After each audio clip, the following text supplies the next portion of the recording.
Reborn as a tiny mouse at the bottom of the food chain, I immediately found a vine and planned to hang myself to end my miserable life. But just as I slipped my head into the knotted vine, the bead that had traveled through time with me emitted a dazzling light, and a piece of information appeared before my eyes. Blue intel: tonight, when the moon reaches its zenith, in the mud pit 200 jung to the west, a moon spirit grass will mature. Consuming it can nurture a trace of demonic power. Seeing this, I froze for a moment, but accidentally kicked over the stone beneath my feet. Instantly, my legs dangled in the air, and I was strangled until my tongue stuck out. Fortunately, the vine wasn't too sturdy and snapped. Surviving this near-death experience, I calmed down. With this sudden golden finger, it might not be impossible for me to become a demon. And if I succeeded, there might even be a chance to shed this frail mouse body and take human form. Tonight, I must find this moon spirit grass. It was a glimmer of hope in Wu Yuan's bleak rodent life, a chance to extend his lifespan and become human again. Watching the newly risen sun, Wu Yuan didn't rush into action. Instead, he returned to his burrow, devoured all the food he had hoarded and previously been reluctant to eat, then retreated to his nest to rest, gathering strength for the decisive struggle. When Wu Yuan awoke, it was noon, with the sun high in the sky. Most of his natural predators, snakes, owls, and wild cats, wouldn't be active at this time. 200 zhang, nearly 700 meters for a human sprinting at full speed, it would take only 3 to 5 minutes. For a mouse running flat out, just 3 minutes. But this perilous journey, fraught with danger, was nothing short of a life or death gamble for Wu Yuan in his current weak, tiny form. To achieve his goal, he had to consider every detail. This was the wisdom of a human mind. Following the intel's guidance, Wu Yuan crawled along tree roots, dead leaves, and scattered rocks, avoiding open spaces as much as possible. Every now and then, he would rise on his hind legs, using his keen sense of smell and hearing to survey his surroundings. His greatest fear was the snakes lurking beneath the dry leaves. Despite his caution, he was still spotted by a black-banded snake, which lunged at him from a bush with its jaws wide open. Luckily, Wu Yuan's vigilance saved him. He leaped aside, dodging the snake's strike, then hit the ground running, darting over rocks and weaving around trees until the disoriented snake lost track of him. Moving cautiously like this, Wu Yuan finally reached the mud pit where the moon spirit grass grew by dusk. Staring at the moon spirit grass before him, which looked no different from roadside weeds, Wu Yuan found it hard to believe it was utterly ordinary, with nothing remarkable about it. But Wu Yuan trusted the intel's accuracy, and the more ordinary the grass appeared, the better, as it reduced the chance of discovery by other animals. Wu Yuan surveyed the surroundings of the mud pit, his shifty-eyed demeanor resembling a thief casing the place. To mask his scent, he plunged into the mud pit and rolled around, then endured the stench of the sludge coating his body as he dug a hole near the moon spirit grass and hid inside, waiting silently for the moon to reach its zenith. As the moon rose higher, its light shone upon the marsh, and the moon spirit grass visibly grew taller, emitting a silvery white glow that stood out starkly in the darkness. Wu Yuan stared intently at the grass, his heart pounding. It was far too conspicuous. As time passed, the glow of the moon spirit grass grew brighter, and he sensed shadowy figures lurking in the surrounding darkness, along with the faint rustling of leaves. Wu Yuan, crouched in the muddy burrow, kept his eyes locked on the grass, his claws dug into the ground, muscles taut, his back arched high, and his tail raised. If things took a turn for the worse, he would devour the moon spirit grass immediately, regardless of whether it was fully mature or not. Fortunately, Wu Yuan's fears did not come to pass. The moon spirit grass ripened smoothly, releasing a sudden burst of refreshing fragrance. Wu Yuan's heart skipped a beat. He knew the grass could no longer be hidden. In a flash, he burst from the burrow, snapped the root of the moon spirit grass with his teeth, and dashed away with it clamped in his jaws. The creatures lurking in the darkness caught the scent and finally noticed the moon spirit grass. But when they spotted Wu Yuan fleeing with it, their fury erupted. An owl swooped down like a ghost, silent and swift, while a black brocade snake slithered across the ground in a serpentine pursuit. Wu Yuan, breathing in the fragrant aroma beneath his nose, gnashed his teeth repeatedly as he ran, swallowing the moon spirit grass into his stomach. In no time, the 2-finger-length grass vanished into his mouth. As the scent in the air gradually faded, the tracking animals lost their trail one after another, leaving only the owl soaring above, its gaze fixed relentlessly on Wu Yuan. His heart sank to the depths. Damn it, creatures on the ground are no match for those in the sky. Wu Yuan panted heavily, unable to run any further. Seeing the little mouse on the ground slow down, the owl flapped its wings and swooped downward, its sharp talons outstretched toward Wu Yuan. Sensing the ominous gust behind him, Wu Yuan leaped aside, narrowly avoiding the claws, but a gash still opened on his hind leg, blood splattering onto the ground. Feeling the sting of the wound, he refused to give up. Even if he died, he would die running, never surrendering. A fierce will to survive drove Wu Yuan to evade yet another attack from the owl, though at the cost of several more wounds on his body. As Wu Yuan engaged in vigorous movement, he suddenly felt warm currents surging within his abdomen, flowing through his entire body and alleviating his fatigue and pain. There's still a chance, Wu Yuan thought with a jolt. He sensed an extraordinary power emerging within him, a force formed by the warm currents that began coursing through his limbs. Once it reached his limbs, he immediately felt an overwhelming surge of strength. With a single leap, he covered a distance of 3 zhang, gliding across the ground like a ghost in the night. The owl's round eyes flickered with a hint of human-like astonishment. This was truly beyond its avian comprehension. In the blink of an eye, it lost its chance to catch Wu Yuan and could only hover in the sky, dumbfounded, as the mouse vanished into the dense thicket with a few more bounds. Wu Yuan sensed that his pursuers had been completely shaken off. He continued running for another half an incense stick's worth of time before finally slowing down, though his speed was still twice as fast as when he had set out during the day. By now, the warm currents within him were gradually fading. Seizing the last remnants of this power, he dashed back to his burrow in one breath. Upon returning to the cave, Wu Yuan immediately became exhilarated. He paced back and forth inside the cave, repeatedly slamming his claws against the walls to vent his emotions, stirring up clouds of dust that silenced the surrounding insects. I survived, I succeeded. Filled with joy, he sensed a wisp of gray demonic energy flowing through his body. With this demonic energy, does this mean I'm now a demon? Only now did Wu Yuan have the time to carefully observe the changes in his body. With the demonic energy, his endurance had greatly improved. He had run non-stop for 200 zhan without tiring. His physique had become sturdier, his explosive power significantly enhanced, allowing him to evade the owl's pursuit. His recovery ability had also increased, as the wounds on his body had already healed. Additionally, his claws and teeth had grown extremely sharp, evident from the deep scratches left on the cave walls. Wu Yuan poked his head out of the cave and realized he could now clearly distinguish colors in the distance. Even in the dark, his vision had vastly improved. He was no longer colorblind or farsighted, and combined with his heightened sense of smell, he was far superior to his human self. I could easily kill my former self now. Even if the black brocade snake came, its scales wouldn't be able to stop me. I might even be able to bite it to death. Wu Yuan was overjoyed, but no matter what, he had finally taken the first step toward becoming a demon. Now, there was hope of transforming into human form and achieving immortality. He still needed to keep striving. One day later, Wu Yuan looked at the empty scene around the cave and felt a bit melancholy. He had already gathered all the edible wild fruits, grass seeds, and leaves within 30 zhang of the cave, almost 10 times his usual daily intake. The bad news is that the food is completely insufficient, and I have to spend most of the day searching for food. The good news is that constant eating can restore demonic power, and consuming demonic power can enhance physical strength. Yesterday, after Wu Yuan relaxed, he felt a wave of hunger surge from his stomach. So hungry that his 2 mouse-like eyes grew dim. And since there was no food left in his cave, he had no choice but to find something nearby to eat. Even rabbits don't eat the grass by their nests. Now the cave's concealment has been greatly reduced. We must prepare food in advance for when we need to expend demon energy. And vegetarian food alone isn't enough. I need meat. Otherwise, if we ever get so hungry that we eat something we shouldn't eat, it could cost us our lives. Wu Yuan looked at the bird's egg in his hand, which had some cracks on the surface, as large as half his body, which he had just taken from a bird that was laying eggs. If his strength hadn't increased significantly, he wouldn't have dared to take such a risk. Despite the sharp beak pressing against his skin, he felt no pain. Losing only a few mouse hairs, he successfully snatched the egg. In my previous life, I've eaten raw eggs before. This time, I finally found some meat, so I'll just eat it whole. Wu Yuan bit open the top of the eggshell, revealing the egg white inside, and stuck his long beak inside to suck out the egg yolk. Delicious. His eyes sparkled. He had expected it to be fishy. But after overcoming the initial aversion as a human, he savored it carefully and discovered a rich, smooth flavor. He couldn't tell if it was because the bird's egg was naturally delicious, or if it was influenced by the taste of rodents. Wu Yuan devoured the egg yolk in large bites. And as the bird egg entered his stomach, a sense of satisfaction filled his heart. Finally, my stomach is full. Wu Yuan returned to the cave, lay down on his makeshift bed, gazing up at the sky through the skylight above him. Though it was the same sky and the same mice, but his mood was completely different now. Even the mist-shrouded forest seemed brighter, and the leaves before his eyes appeared even more vibrantly green. Green! Wu Yuan jolted awake and sat up straight. Another piece of intelligence about a color he had never seen before. The blue intelligence had already granted him demonic power and transformed him completely. What changes could this green intelligence bring him? Wu Yuan gasped for breath as he opened the intelligence report.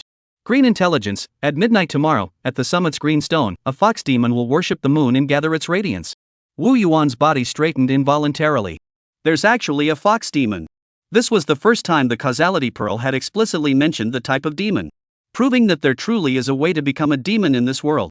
Wu Yuan panted heavily, pacing back and forth on the bed, causing the small wooden bed to creak loudly. After a while, he calmed down, carefully considering the hidden implications of the information. Do fox demons still eat mice? He wasn't entirely sure, and began to worry about his own safety. The desperate struggle to seize the moon spirit grass last time had been a desperate act driven by despair. After all, going from a human to a mouse, enduring the dark, damp caves, living day to day without any certainty, watching one's lifespan dwindle day by day. If it weren't for Wu Yuan's optimistic mindset, he would have already taken his own life. Now that there is a glimmer of hope before him, there are many things on his mind. Unlike before, when he just worked with his head down. But he soon made up his mind. We absolutely cannot give up the intelligence. Otherwise, who knows when we'll meet again. If we give up every time, how will we ever become demons? But we need to prepare in advance. Wu Yuan immediately set off for the mountaintop, though there was still a day left. But the summit was too far this time, and it was an area he had never explored before. So he needed to scout the area in advance to avoid missing the timing. This time, Wu Yuan wasn't as cautious as before, taking one step at a time. Instead, he kept running, charging straight toward the summit. Now, with his speed, only a few birds and beasts could catch up to him. Chapter 3: The Fox Demon Worships the Moon. Wu Yuan hid among the rocks and watched the large blue stone on the mountain peak from afar. The surface of the stone was smooth and delicate, resembling jade. Under the sunlight, it seemed to emit a faint blue mist. After staring for a while, he could feel a cool breeze, which eased the fatigue from his long journey. No wonder the fox demon chose this spot to worship the moon. This blue stone must be extraordinary. And since no wild beasts have claimed the stone, it must mean the fox demon is very powerful. This moon worship ceremony must hold a secret. Wu Yuan did not approach the green stone but began digging holes from a distance. Using his claws, which had been nourished by demonic energy, he dug a series of channels around the stone, creating an opening every few feet. He also positioned the openings under large rocks for camouflage, to avoid drawing attention, and stored plenty of food inside the tunnels in case of emergencies. He waited quietly for the fox demon's arrival the next day. He was filled with anticipation. The next night, a pure white moon rose slowly into the sky. Looking up at the full moon in the sky, its brilliant moonlight illuminated the entire mountaintop, especially the large green stone, which shone with a vibrant green glow under the moonlight. Wu Yuan finally realized that tonight was the night of the full moon. However, as time passed, he began to feel increasingly tense. Because more and more animals were appearing around him: lynxes, wild wolves, owls, and wild cats posing a significant threat to him. Some of them even emitted a faint demonic aura. Wu Yuan also spotted a large black rat, 3 times his size. At first, the animals remained quiet, each occupying their own area and waiting silently. However, as the number of animals grew, some were lured by the delicious food around them and began to stir restlessly. Animals that encountered their natural enemies trembled but did not flee. The large black rat was being stared at intently by the owls and wild cats around it, its entire body trembling with fear, curling up into a ball, and its fur was soaked with sweat. It had peed itself out of fear. The wild cat turned away with a look of disgust, but the owl spread its wings, ready to pounce. Wu Yuan hid in the hole and said, "This bird must still be holding a grudge against me. This black rat is so unlucky." However, his gaze was suddenly drawn to a pristine white figure in the distance. A white fox was walking toward the moon, its fur as white as snow. Under the moonlight, it seemed to be draped in a layer of silver gauze. Its long, fluffy tail trailed streams of moonlight, making it utterly enchanting. With a single leap from the treetops, it covered dozens of feet in distance, and in a few bounds, it landed on the large green stone. Wu Yuan stared intently at the fox demon's movements, captivated by its extraordinary power. However, he quickly snapped back to reality. Turning to look at the other animals, he saw they were also mesmerized by the fox demon's charm, motionless. But after a while, there was still no change in their movements. Wu Yuan grew wary. Something's not right. This doesn't seem normal. Wu Yuan instinctively retreated into the cave, but he felt a gaze sweep over him.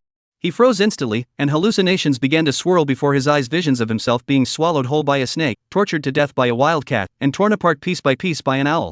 Wu Yuan was terrified. He couldn't control his trembling, and his heart raced as if it were about to burst from his chest. "It's not just a feeling, something's wrong with my heart." Wu Yuan forced himself to calm down. "I was once a human being. Even if I'm just a mouse now, I'll never be afraid of a snake or a bird. They're just my food." As Wu Yuan continued to build up his mental resolve, the influence of the hallucinations gradually faded, leaving only the images, like watching a TV show. The fox demon wasn't targeting Wu Yuan, it was just the power inherent in its gaze. It was like a person passing by being an unbearable disaster for an ant. However, Wu Yuan broke free from the fox demon's enchantment and illusions using his human willpower. He was both afraid and envious. "Just a single glance, and I couldn't resist. Will I ever possess such mysterious power?" He suddenly heard a sound, "ing." The illusions before him vanished, and Wu Yuan gasped for breath as his heart gradually calmed down. At that moment, the sounds of animals echoed around him, but the other animals had no idea they had been enchanted. But the mountain peak soon fell silent. For it was already midnight. Wu Yuan saw the fox demon standing on the large green stone, slightly raising its head to gaze at the full moon. Then, it slowly raised its front paws and bowed toward the moon.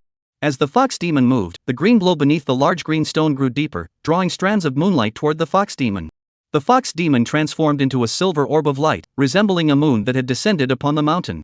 The animals around it also had varying amounts of moonlight gathering on their bodies, with larger creatures attracting more light.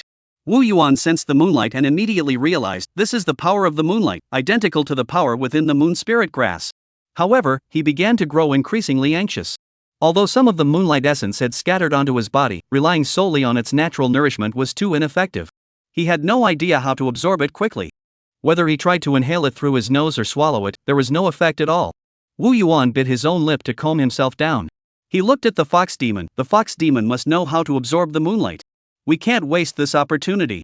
As he observed closely, he noticed that the moonlight surrounding the fox demon was not stationary but flowing slowly, moving toward the fox demon's mouth and nose. This discovery energized Wu Yuan, and he began to mimic the fox demon's breathing rhythm. Although the first few attempts failed due to poor rhythm control.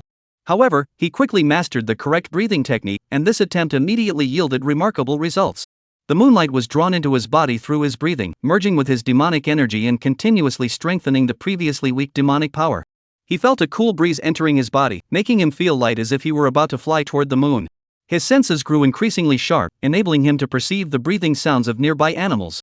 Wu Yuan immersed himself in the nourishment of the moonlight. Wu Yuan furrowed his brows and opened his eyes. It's being absorbed too quickly. There's not enough moonlight. He crawled out of the cave and saw that the moonlight around the fox demon had dwindled to half. We must hurry. When Wu Yuan saw the moonlight on the owl's body, his eyes lit up. He darted toward the owl and began absorbing the moonlight using his breathing technique. The owl, which had been immersed in the moonlight, was awakened by the commotion around it and opened its eyes. Once it recognized Wu Yuan's actions, it was so enraged that its feathers stood on end, but out of fear of the fox demon's authority, it dared not move. How daring of Wu Yuan! As the owl saw the moonlight around it dwindling, it quickly closed its eyes and began absorbing it. However, it couldn't match Wu Yuan's speed and could only watch helplessly as Wu Yuan absorbed all the moonlight and left triumphantly. That'll teach you for attacking me earlier, Wu Yuan thought to himself, feeling quite pleased. That'll teach you for attacking me earlier. Wu Yuan felt very pleased. Chapter 4, The Black Brocade Snake visits Wu Yuan 3 times. Wu Yuan relied on his speed to constantly snatch the moonlight from nearby small beasts. He dared not approach aggressive animals like wolves or cats, as that was too dangerous for him. However, he dared to approach rabbits and small deer, and he was quite bold in doing so. Wu Yuan would get right up close to them to absorb the moonlight, and these small animals, seeing his sharp teeth and claws, dared not utter a sound. Wu Yuan noticed that the moonlight surrounding the fox demon was growing increasingly scarce, realizing that time was running out. He steeled himself and charged toward the wild wolves and cats, fiercely absorbing a wave of moonlight. He didn't stay long, absorbing for a moment before running off. He didn't digest it either, simply storing it within his body as he hurriedly absorbed the moonlight from the animals around him. This enraged the animals, who glared at Wu Yuan, the despicable mouse. Wu Yuan dared not speak, lest he truly enrage them. He simply focused on absorbing the moonlight. Watching Wu Yuan's agile movements and greedy manner, the animals could only calm down for now, absorbing the moonlight first and planning to settle the score with him later. Moreover, the small animals whose moonlight had been completely drained by Wu Yuan were unwilling to leave so easily. They rushed over to the animals still emitting moonlight and began absorbing it as well. The entire mountaintop began to descend into chaos, and none of the beasts noticed Wu Yuan. In this manner, Wu Yuan moved around, absorbing a large amount of moonlight, filling himself to the brim. Using the unique properties of his breathing technique, he retained the moonlight within his body, causing his body to begin glowing. He saw that the moonlight around the fox demon was now only a thin layer. Knowing that it was time to end this, he quickly dived into the cave and hid, afraid of being caught by the animals. He now shimmered with silver light, looking incredibly delicious. The fox demon let out a soft cry and stood up, ignoring the chaos on the mountain peak around her. She flew away as before, but this time she was much faster. However, when Wu Yuan heard another soft cry, his body suddenly changed again. The demonic energy within him began to circulate uncontrollably, startling him. This demonic energy is the foundation of my existence. I must not let anything happen to it. After carefully sensing his body, Wu Yuan realized he could still control the demonic energy, and he relaxed. That scared me to death. I thought something else was going to happen. He focused his attention on the trajectory of the demonic energy as it circulated through his body and noticed something peculiar. As the demonic energy continued to circulate, the absorption rate of the moonlight within his body accelerated rapidly, far surpassing the speed achieved through the breathing technique. Wu Yuan perked up and quickly recorded the patterns of the demonic energy's circulation. Wu Yuan crawled out of the cave and looked in the direction the fox demon had left, his expression solemn. He bowed respectfully. The fox demon's great kindness will be forever remembered. He did not know the fox demon's gender, so he referred to it as Fox Immortal. As for whether it was truly a divine being, Wu Yuan humbly stated, I am merely a lowly mouse, how could I possibly discern such things?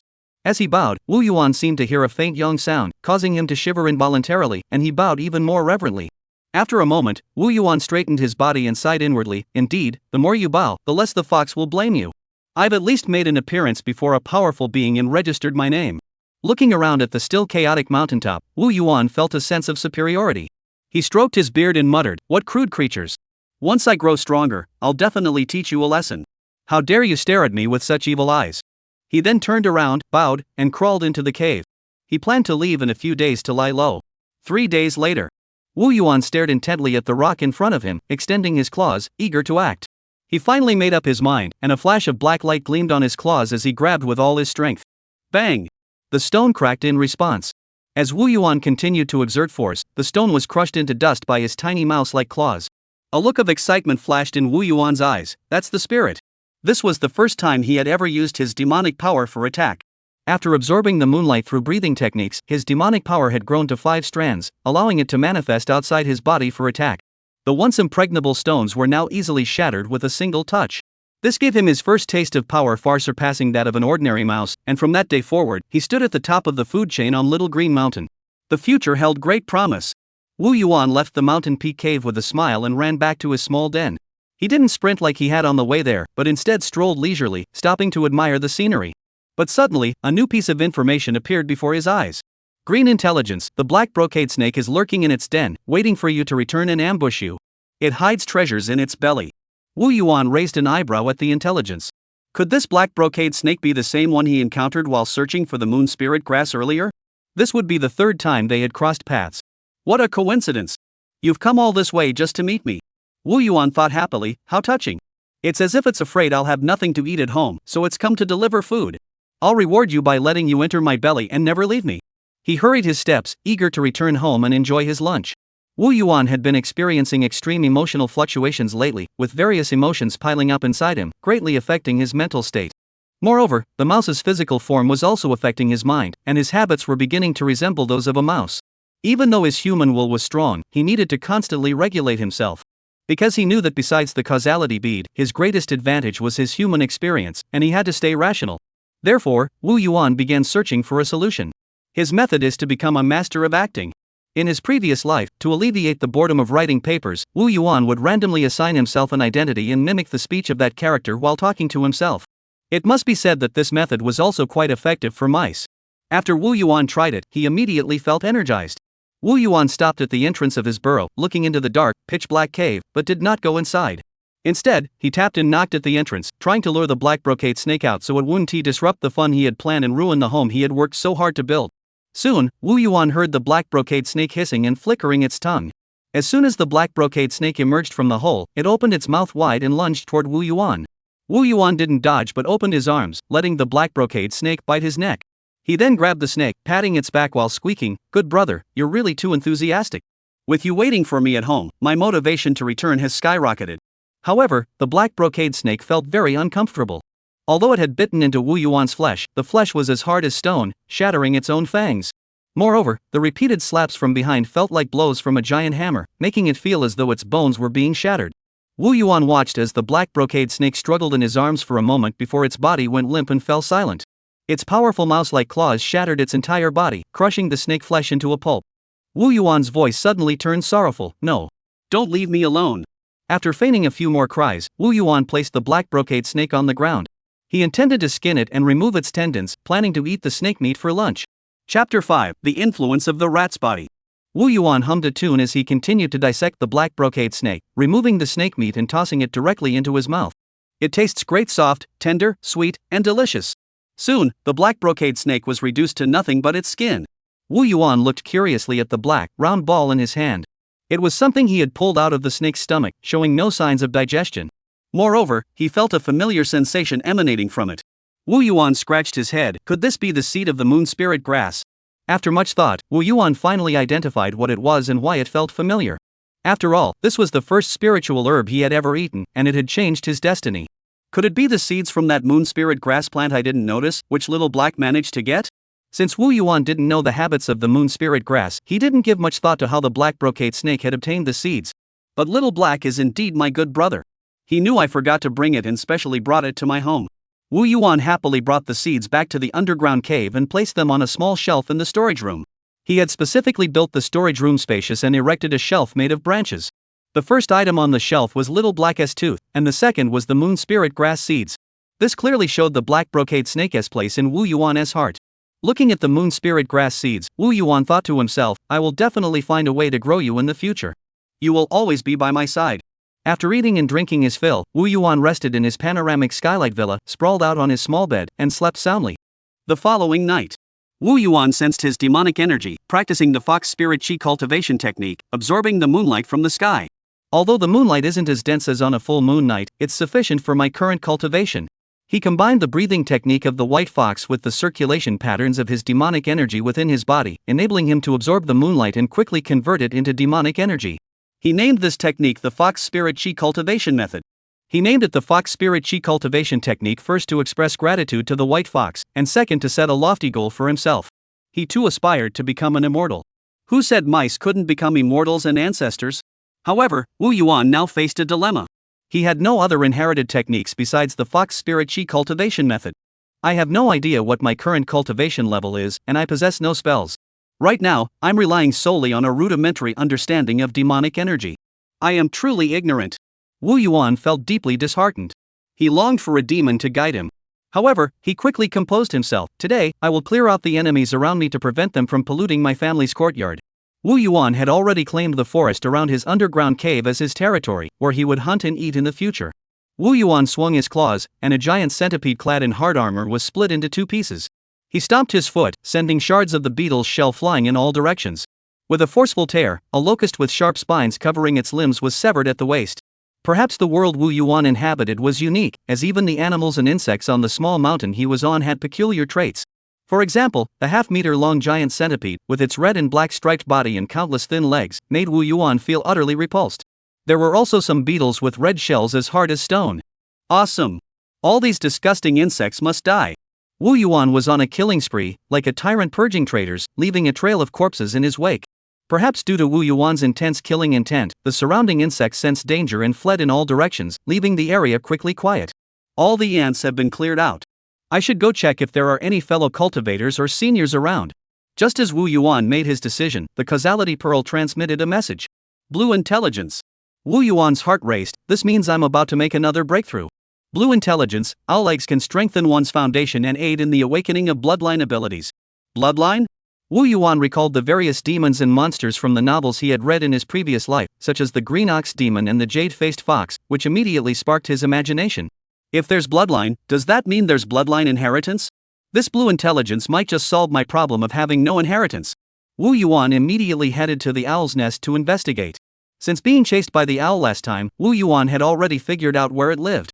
Originally, after awakening his demonic power, Wu Yuan had arrogantly thought of challenging the owl to test his strength and let it taste the power of his demonic energy. However, he discovered that the owls were actually a mated pair. Wu Yuan felt he couldn't break up a married couple, so he spared the owl. He comforted himself, this definitely isn't because I'm cowardly. It must be the mouse's influence on me. After all, I'm as timid as a mouse. But I'm different now. I've grown stronger. I've had a long-standing grudge against the owl. Last time, I even stole its moonlight, so it must be harboring hatred toward me. I had planned to spare you, but it seems I must now eliminate the threat completely. Wu Yuan feigned remorse, inventing an excuse to justify his actions. Don't bother with whether what I'm saying makes sense, just tell me if this is a valid reason. Soon, Wu Yuan arrived near the giant tree where the owl's nest was located. There were far more small animals here than in Wu Yuan's underground lair. There were many fruit trees in the area, especially a large peach tree with lush branches and heavy fruit.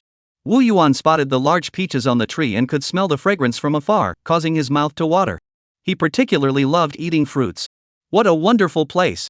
This must be a place where virtuous people dwell. It should rightfully belong to me. The owl was also a dominant figure in the area, so the resources around its nest were far more abundant than those in Wu Yuan's underground cave, leaving him utterly envious. Wu Yuan dug a hole nearby and hid inside to observe the owl's movements. He watched the owl fly out of its nest, circle in the sky for a moment, then dive downward. Soon, its claws were clutching a fox, which it carried back to its nest. Wu Yuan was astonished by the owl's dramatic transformation. The owl's body had doubled in size, nearly 2 meters long, and when it spread its wings and dove downward, it resembled a dark cloud covering the sky. Moreover, its claws glowed with a faint light that Wu Yuan recognized all too well. It was demonic power.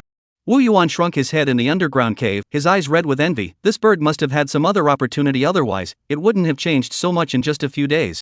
No wonder it's a blue-colored intelligence. Wu Yuan paced anxiously in the cave. I thought I could kill it directly, but now I have to consider other methods. Its size is too large. In animal combat, size is the most crucial factor, as it determines strength and dominance. Moreover, they all possess demonic energy, and Wu Yuan felt the risk of fighting the owl was too high. Wu Yuan was extremely relieved. Thank goodness the owl didn't notice me when I arrived earlier. Otherwise, it would have attacked me directly, and that would have been trouble. His heart, which had swollen like a balloon, deflated instantly. After regaining his composure, Wu Yuan realized something was seriously wrong. Chapter 6: The Struggle Between the Wolf and the Eagle. Wu Yuan discovered that ever since he gained demonic power, he had become extremely restless, arrogant, and completely lost the rationality and caution he had initially possessed. It must be this rat-s body affecting me. No wonder they say a rat-s heart is as big as the sky, yet it's as cowardly as a mouse. If I keep swelling like this, even if I become a demon, I'll just be someone else's meal. I thought I could control myself, but I've fallen into a trap after all. Wu Yuan's eyes turned bloodshot as he bit into his arm, tearing off a chunk of flesh, causing blood to flow freely. After channeling his demonic energy, the wound stopped bleeding and began to heal slowly. Learn your lesson. The pain snapped Wu Yuan back to his senses. He took a few deep breaths, and his eyes cleared. From now on, think carefully about the risks before doing anything, and be cautious. No, not necessarily. If you're a rat, act like a rat. Cunning, treacherous, bloodthirsty, and vicious, those are the true nature of rats. I'm not human anymore, I'm a beast. Some human concepts don't apply here. Sometimes beasts communicate better with claws and fangs. Wu Yuan's humanity and beastliness have finally achieved a preliminary fusion, giving him a demonic nature. After reflecting on his actions, Wu Yuan began to think about how to deal with the owl. His eyes darted around a few times, and he had a rough idea in mind. Wu Yuan poked his head out of the hole, sniffed the air, and activated his demonic energy to enhance his sense of smell, constantly sniffing the surrounding scents. Soon, Wu Yuan's eyes lit up as he identified a target. He dared not run on the ground but instead dug a tunnel underground. Though the speed was much slower, it was very safe. After digging all night, Wu Yuan finally reached his destination. A wolf's den. The wolf inside the den was the same wild wolf he had encountered on the night of the full moon, a lone wolf. Its gray fur was disheveled, its eyes alert and filled with caution and aggression. Though it was a lone wolf, it wasn't emaciated, indicating it wasn't starving. This lone wolf had not changed much since Wu Yuan last saw it, except that its fur was much smoother, likely due to being nourished by the moonlight. At that moment, the lone wolf was devouring a rabbit in the den. With a single gentle bite, the rabbit's bones were crushed, and it was swallowed whole.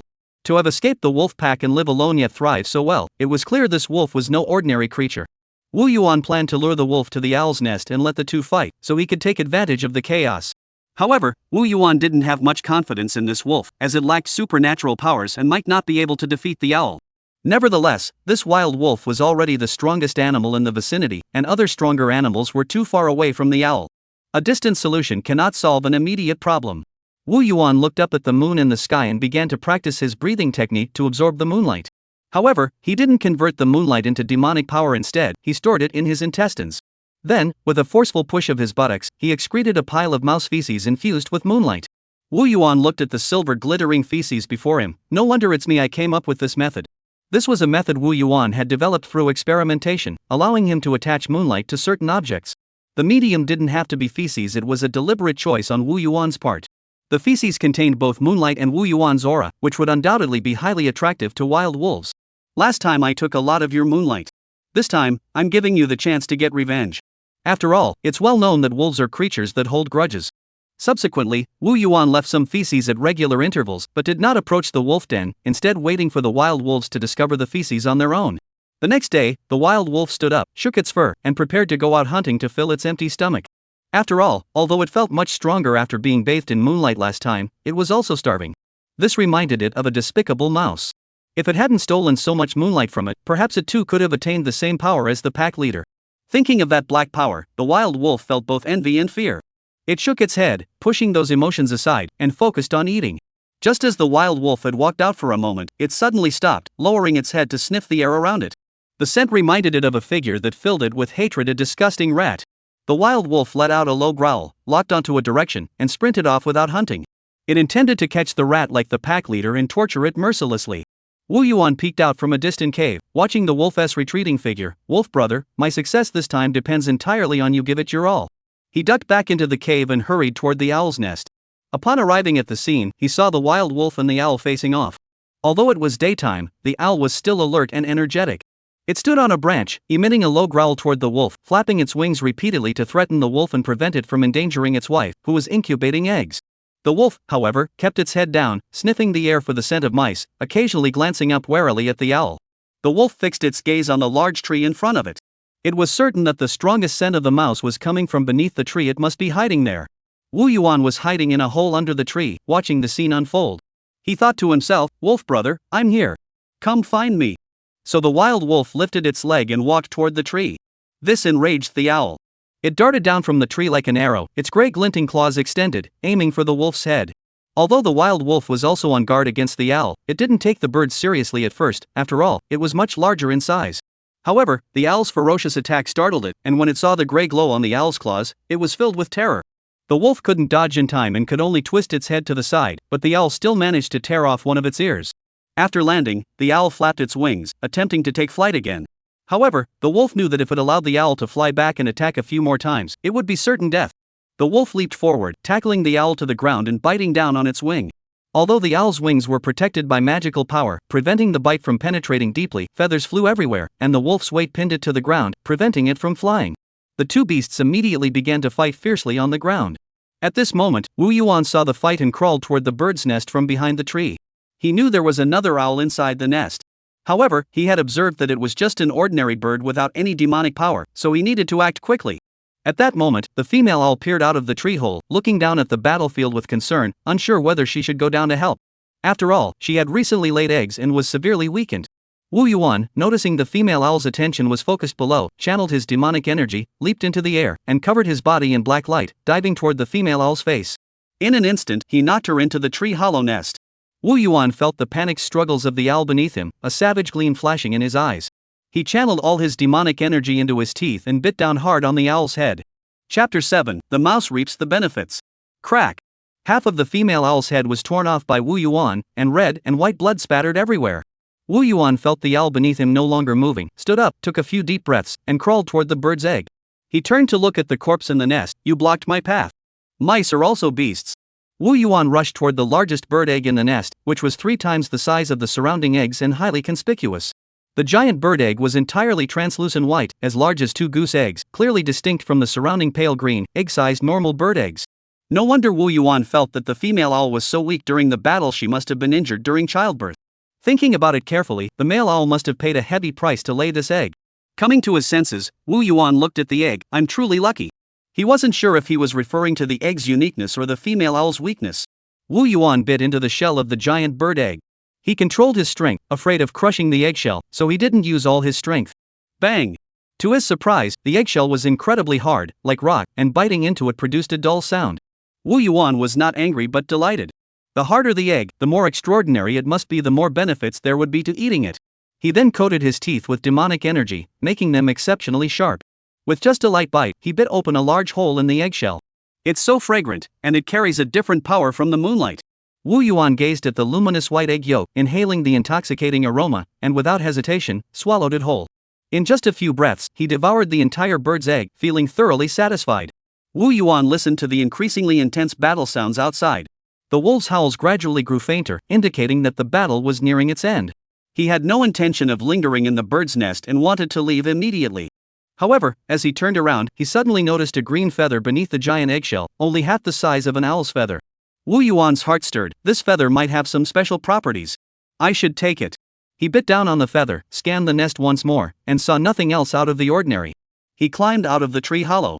As soon as he emerged from the tree hole, Wu Yuan spotted the dying wild wolf below, its condition pitiful. The wolf was covered in blood, one eye was gone, leaving only a bloody hole, and its tail was severed. It was about to be pecked to death by the owl, and the entire battle had lasted less than 3 minutes. Even as death approached, the wolf's gaze remained fierce, fixated on the owl. The owl, however, was in much better condition, though its feathers were scattered and its wings were slightly twisted.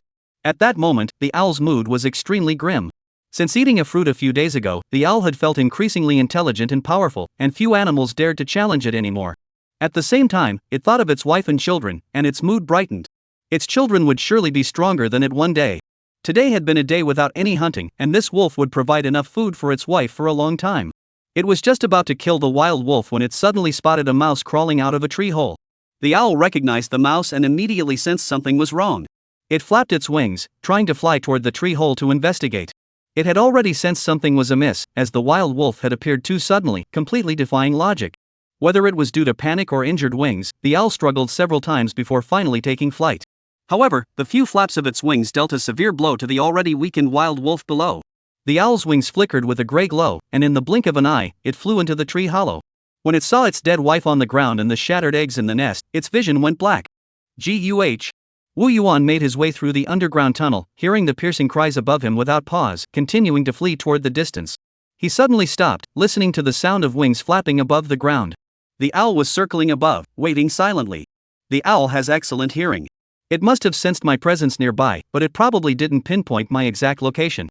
After a while, Wu Yuan heard the owl's cries fading into the distance. He didn't continue running but decided to stay put, as he had already prepared a tunnel here. I'm already far enough from the nest. I can't run anymore. I'll just stay here and wait a few days. Soon, Wu Yuan crawled into a winding underground tunnel, estimated to be over 20 meters deep, where a large amount of food was stored. Suddenly, he heard the sound of claws scratching at the ground above. The owl is also cunning. It must have stayed nearby and is certain I'm here.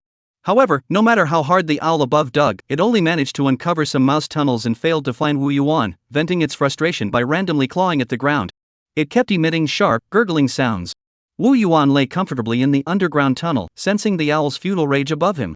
He felt a warm current flowing from his abdomen, nourishing his entire body, making him feel incredibly comfortable. He thought to himself, this is the feeling of strengthening one's foundation mentioned in the intelligence report. I wonder how it helps awaken the bloodline. As he pondered, he suddenly felt an itching sensation, which was initially very faint, so he didn't pay much attention to it. However, as time passed, the itching spread from the bones outward, engulfing his entire body. Wu Yuan clenched his claws tightly into the ground, his heart pounding like a drum, and he gasped for breath. This must be the bloodline awakening, but it wasn't supposed to be this painful. I must not make a sound and attract the owls. Thus, Wu Yuan endured the itching, wishing he could burrow into the ground to scratch it. During this half hour or so, Wu Yuan felt like every second was an eternity, but finally, the itching began to subside. Wu Yuan sighed in relief, it's finally over. But besides my body getting bigger, I don't feel any other changes? Just as he was puzzled, a sudden, intense pain swept over him like a tidal wave, leaving him no time to react. The itching that had subsided began to resurface. Wu Yuan's eyes bulged, his limbs twisted as if they were being broken, and his entire body felt like it was shattering. He curled up into a ball. This time, he didn't even have a chance to react. He could only rely on his willpower to stay conscious and prevent himself from fainting completely. He didn't need to worry about making a sound, as his throat had already been shattered in the previous moment. Thus, Wu Yuan remained in a state of semi-consciousness, tormented by pain and itching. Chapter 8: Awakening of the Bloodline. After an unknown amount of time, Wu Yuan finally began to regain consciousness. He lay on his back with his four limbs spread out, his eyes staring blankly at the ceiling of the cave, muttering to himself, I'm such a fool. I was so foolish. I only knew that eating bird eggs could awaken my bloodline, and I was only thinking about the benefits of awakening my bloodline. I never imagined that the process would be so painful. It feels like thousands of needles piercing my body, or countless knives scraping my bones. The pain is so intense that I just want to roll around on the ground. Looking back, every time I got intelligence, there was always something unexpected. There's always something I don't know. I should have gotten used to this by now. Wu Yuan lay on the ground, wallowing in self-pity for a while, then calmed down and began to sense the changes in his body. First, Wu Yuan's body had doubled in size. Now standing upright, he was half a meter tall, and lying on the ground, he was as big as a cat. His brown fur had lightened, now resembling a pale yellowish white. His body had become much stronger, with muscles rippling beneath his skin as he moved. His claws and fangs had grown longer and sharper, gleaming like small daggers in the light. This is just the physical transformation, it's not the greatest gain yet. Wu Yuan closed his eyes and channeled his demonic energy, causing some milky white light points to appear around him and be absorbed into his body. He sensed that the demonic energy within his body, which had previously increased to 10 strands, had grown stronger. Though the increase was minimal, it was of immense significance, as these light points were spiritual energy. This signified that Wu Yuan had come into contact with a new source of demonic energy, greatly expanding his cultivation pathways. After opening his eyes, he paused for a moment before opening his mouth and expelling a black thorn. Wuling spikes. The black thorn was entirely pitch black, as if it had absorbed all the surrounding light, moving through the air without a sound. It pierced the cave wall, leaving behind a bottomless hole. Wu Yuan sensed that only 5 strands of demonic energy remained. This spell is powerful, but it also consumes a lot of energy. Though he could only cast it twice now, it couldn't hide his excitement. This was a spell. Wu Yuan shouted excitedly, standing up straight and spreading his arms wide, as if embracing the sky. I am now a spirit creature, not just an ordinary mouse. Wu Yuan endured immense pain and finally succeeded in awakening his bloodline, obtaining the bloodline inheritance and becoming a spirit beast. Ordinary beasts can enhance their physical strength and spiritual intelligence by cultivating demonic energy through serendipitous opportunities. Once they reach a certain level, they have the opportunity to uncover their dormant bloodline and become spirit beasts. Spirit beasts can continue to cultivate their bloodline to transform into demons. Wu Yuan was both fortunate and unfortunate. Generally, the stronger the bloodline, the easier it is to awaken it. His intense suffering indicated that his bloodline was very weak. The reason I suffered so much before was because my rat demon bloodline was too shallow, with only 2 very weak bloodlines, one of which was the spirit-gathering rat bloodline. Fortunately, this success granted me the innate spell-gathering spirit and bloodline inheritance. The other bloodline is so faint it's almost non-existent, granting me only the spell Wuling Sting. However, among ordinary beasts, it is extremely rare for one to awaken 2 spells at once. Unfortunately, my bloodline will inevitably limit my growth. Wu Yuan finally calmed his excitement and began to contemplate his future path. Moreover, my lifespan has significantly increased, giving me at least 40 to 50 years of life. My current cultivation level is still at the early stage of Qi cultivation. Once I cultivate 99 strands of demonic energy, I can begin breaking through to the mid-stage of Qi cultivation. After breaking through a minor realm, my lifespan will increase slightly. Though it still can't compare to that of an ordinary person, I am very satisfied. In ancient times, demon beasts were classified by their cultivation level into spirit beasts, minor demons, and major demons.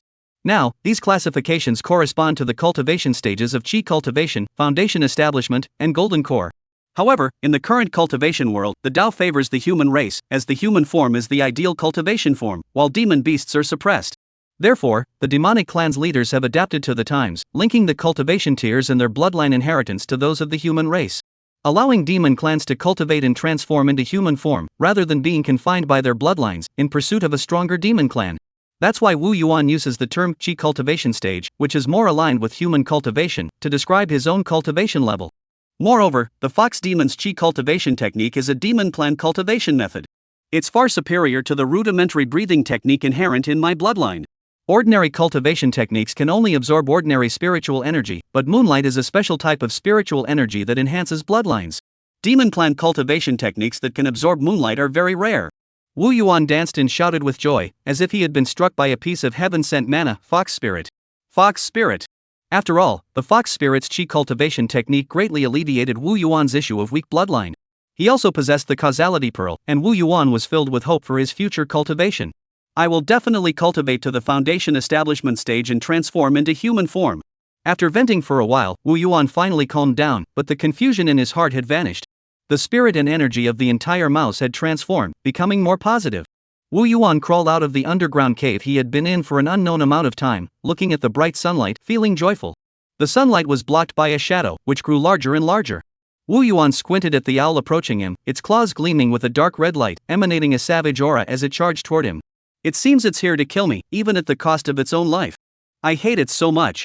The owl strained its body to the limit, channeling its demonic power, a desperate act that would soon cost it its life. Look at those beautiful feathers, they're all messed up now. After losing your wife, you don't even know how to take care of yourself. Wu Yuan was still criticizing the owl. The owl watched the mouse getting closer and closer. Its originally angry eyes gradually turned excited, as if it had seen its prey dying under its claws. It noticed the mouse standing upright with its abdomen bulging, but quickly dismissed the thought. Even if the mouse had grown larger, it was doomed today. The owl saw the mouse emit a black beam, which flew swiftly toward it. Before it could react, everything went black. Wu Yuan unleashed a dark spirit strike, hitting the owl and sending it crashing to the ground. He watched it fall without a single flicker of emotion. Overestimating your abilities. Today's special meal will be bird meat. Let's see what the bird with demonic power can do. Wu Yuan returned to his long-abandoned home, but his mood was far from cheerful. He stared intently at the lump on his bed, his claws opening and closing repeatedly. As if sensing a hint of murderous intent, the small creature on the bed kicked its legs and woke up, blinking sleepily at its surroundings. It took a moment for it to realize that there was a mouse twice its size staring at it. Its eyes widened in fear, and its body trembled uncontrollably. Wu Yuan looked at the plump hamster before him, thinking about having a late-night snack. He was also in need of a carpet, and the hamster's creamy yellow fur would be perfect. As if sensing Wu Yuan's intent to kill, the hamster tremblingly spat out a black seed from its mouth, clutching it in its paws as if to hand it to Wu Yuan. When Wu Yuan saw the familiar moon spirit grass seed covered in saliva, his anger grew even more intense. Chapter 9, Pets. You little thing, sleeping in my bed and taking my treasures. I'll show you. His eyes darted around the hamster, searching for a suitable spot to strike. Wu Yuan slowly raised his paw and gestured at the hamster. The hamster, seeing this, was so scared that tears streamed down its face, and it quickly spat out a stone from its mouth. Upon seeing the stone, Wu Yuan immediately stopped his claws, as if sensing something. He grabbed the stone and examined it closely. The hamster sighed in relief, its entire body going limp. There's such pure spiritual energy inside. Could it be a spirit stone? This hamster has something special. Spare its life. Wu Yuan watched the hamster wriggle its way off the bed and quietly crawl onto the ground. As if sensing that Wu Yuan's intent to kill had vanished, the hamster raised its head and gave Wu Yuan a fawning smile. This little thing is pretty smart. Wu Yuan raised the spirit stone in his hand and asked the hamster, "Where did you come from, and do you have any more?" The hamster looked at the spirit stone dazedly, then continued to stare blankly at Wu Yuan. Wu Yuan knew it wasn't very smart, so he didn't give up. He raised the spirit stone again, indicating he wanted more. This time, the hamster finally understood. It scratched its head with its claws and its little eyes sank into deep thought. Soon, it began to squeak at Wu Yuan, flailing its limbs, with a hint of fear in its eyes. "Are you saying the place where you found the stone is dangerous, with huge animals that can breathe fire, and it's very far from here, so you ran a long way?" The hamster nodded in agreement, its eyes still filled with shock, as if it was amazed that Wu Yuan could communicate with it. Wu Yuan also realized that he could communicate with the hamster. Could it be that after becoming a spirit creature, one can communicate with their own kind? This is something to keep in mind. At the same time, he temporarily put aside the idea of searching for the spirit stone, as the causality pearl hadn't provided any information. This place might be too dangerous for me. The causality pearl wouldn't give me information that would lead to certain death. He planned to return to investigate the spirit stone's origin once his cultivation had improved. Wu Yuan turned his head to look at the hamster that had come over, circling around him and sniffing him constantly. It seemed to have already forgotten that it had nearly died just moments ago. Wu Yuan ignored the hamster, kicked it aside with his foot, and turned to leave the cave. The hamster watched as Wu Yuan was about to leave and hurriedly followed him out of the cave. Wu Yuan glanced at it but didn't bother to acknowledge it. "If it doesn't run away on its own, I'll just keep it as a pet." The hamster trembled in fear at the sight of the owl and darted behind Wu Yuan to hide. The owl's corpse carried a faint demonic aura, which was very noticeable and frightened the hamster. At the same time, leaving it outside didn't attract mosquitoes or other wild animals. Feeling safe behind Wu Yuan, the hamster peeked out and looked at the owl again, only to realize it was a dead bird. It immediately strutted over to the owl, pulled out a feather with its teeth, and flaunted it to Wu Yuan. This little expression seemed to say, "Look how tough I am." Wu Yuan found it amusing and felt a bit more at ease. No wonder some people in my previous life liked keeping pets, it's really interesting. He then shifted his attention back to the owl. He planned to dissect the owl and turn it into jerky for storage. Drying could be done using demonic energy, which was very convenient and quick, and could also preserve it for longer. The hamster watched as Wu Yuan dissected the owl, blood dripping everywhere, and the nuts in its hands dropped to the ground in shock. Wu Yuan turned to look at the dazed hamster, thinking it also wanted to eat the meat, so he handed it the half-eaten bird's heart he had been chewing on. "Little thing, do you want some too?" Wu Yuan looked at the hamster, still staring blankly, thinking he had scared it. Suddenly thought, is this hamster an omnivore? Can it eat meat? I've never kept this kind of animal before, I really have no idea. Then he thought, animals that can survive in the wild must be able to find their own food and have their own survival strategies. So he stopped dwelling on the question. Instead, he continued eating the food in his hands. The bird meat, which had been cultivated with demonic energy, had a tough texture, and the heart was even tougher. Plus, it was rich in demonic energy, making it very chewy and filling. After eating it, Wu Yuan could feel his qi and blood increasing throughout his body, which was beneficial for his cultivation. Indeed, once you become a spirit creature, you must eat high-quality food like this. Otherwise, you'd spend most of your time searching for food. Wu Yuan used his claws to cut the remaining bird meat into strips, then dried them with demonic energy to preserve them for longer. He also cleared out a larger storage room next to the storage room, expanded and dried it using demonic energy, and lined it with dry grass for storing food. Throughout this process, the hamster stayed close behind him. Several times, Wu Yuan was afraid that stepping back might accidentally crush it. Later, Wu Yuan lay down on his new bed.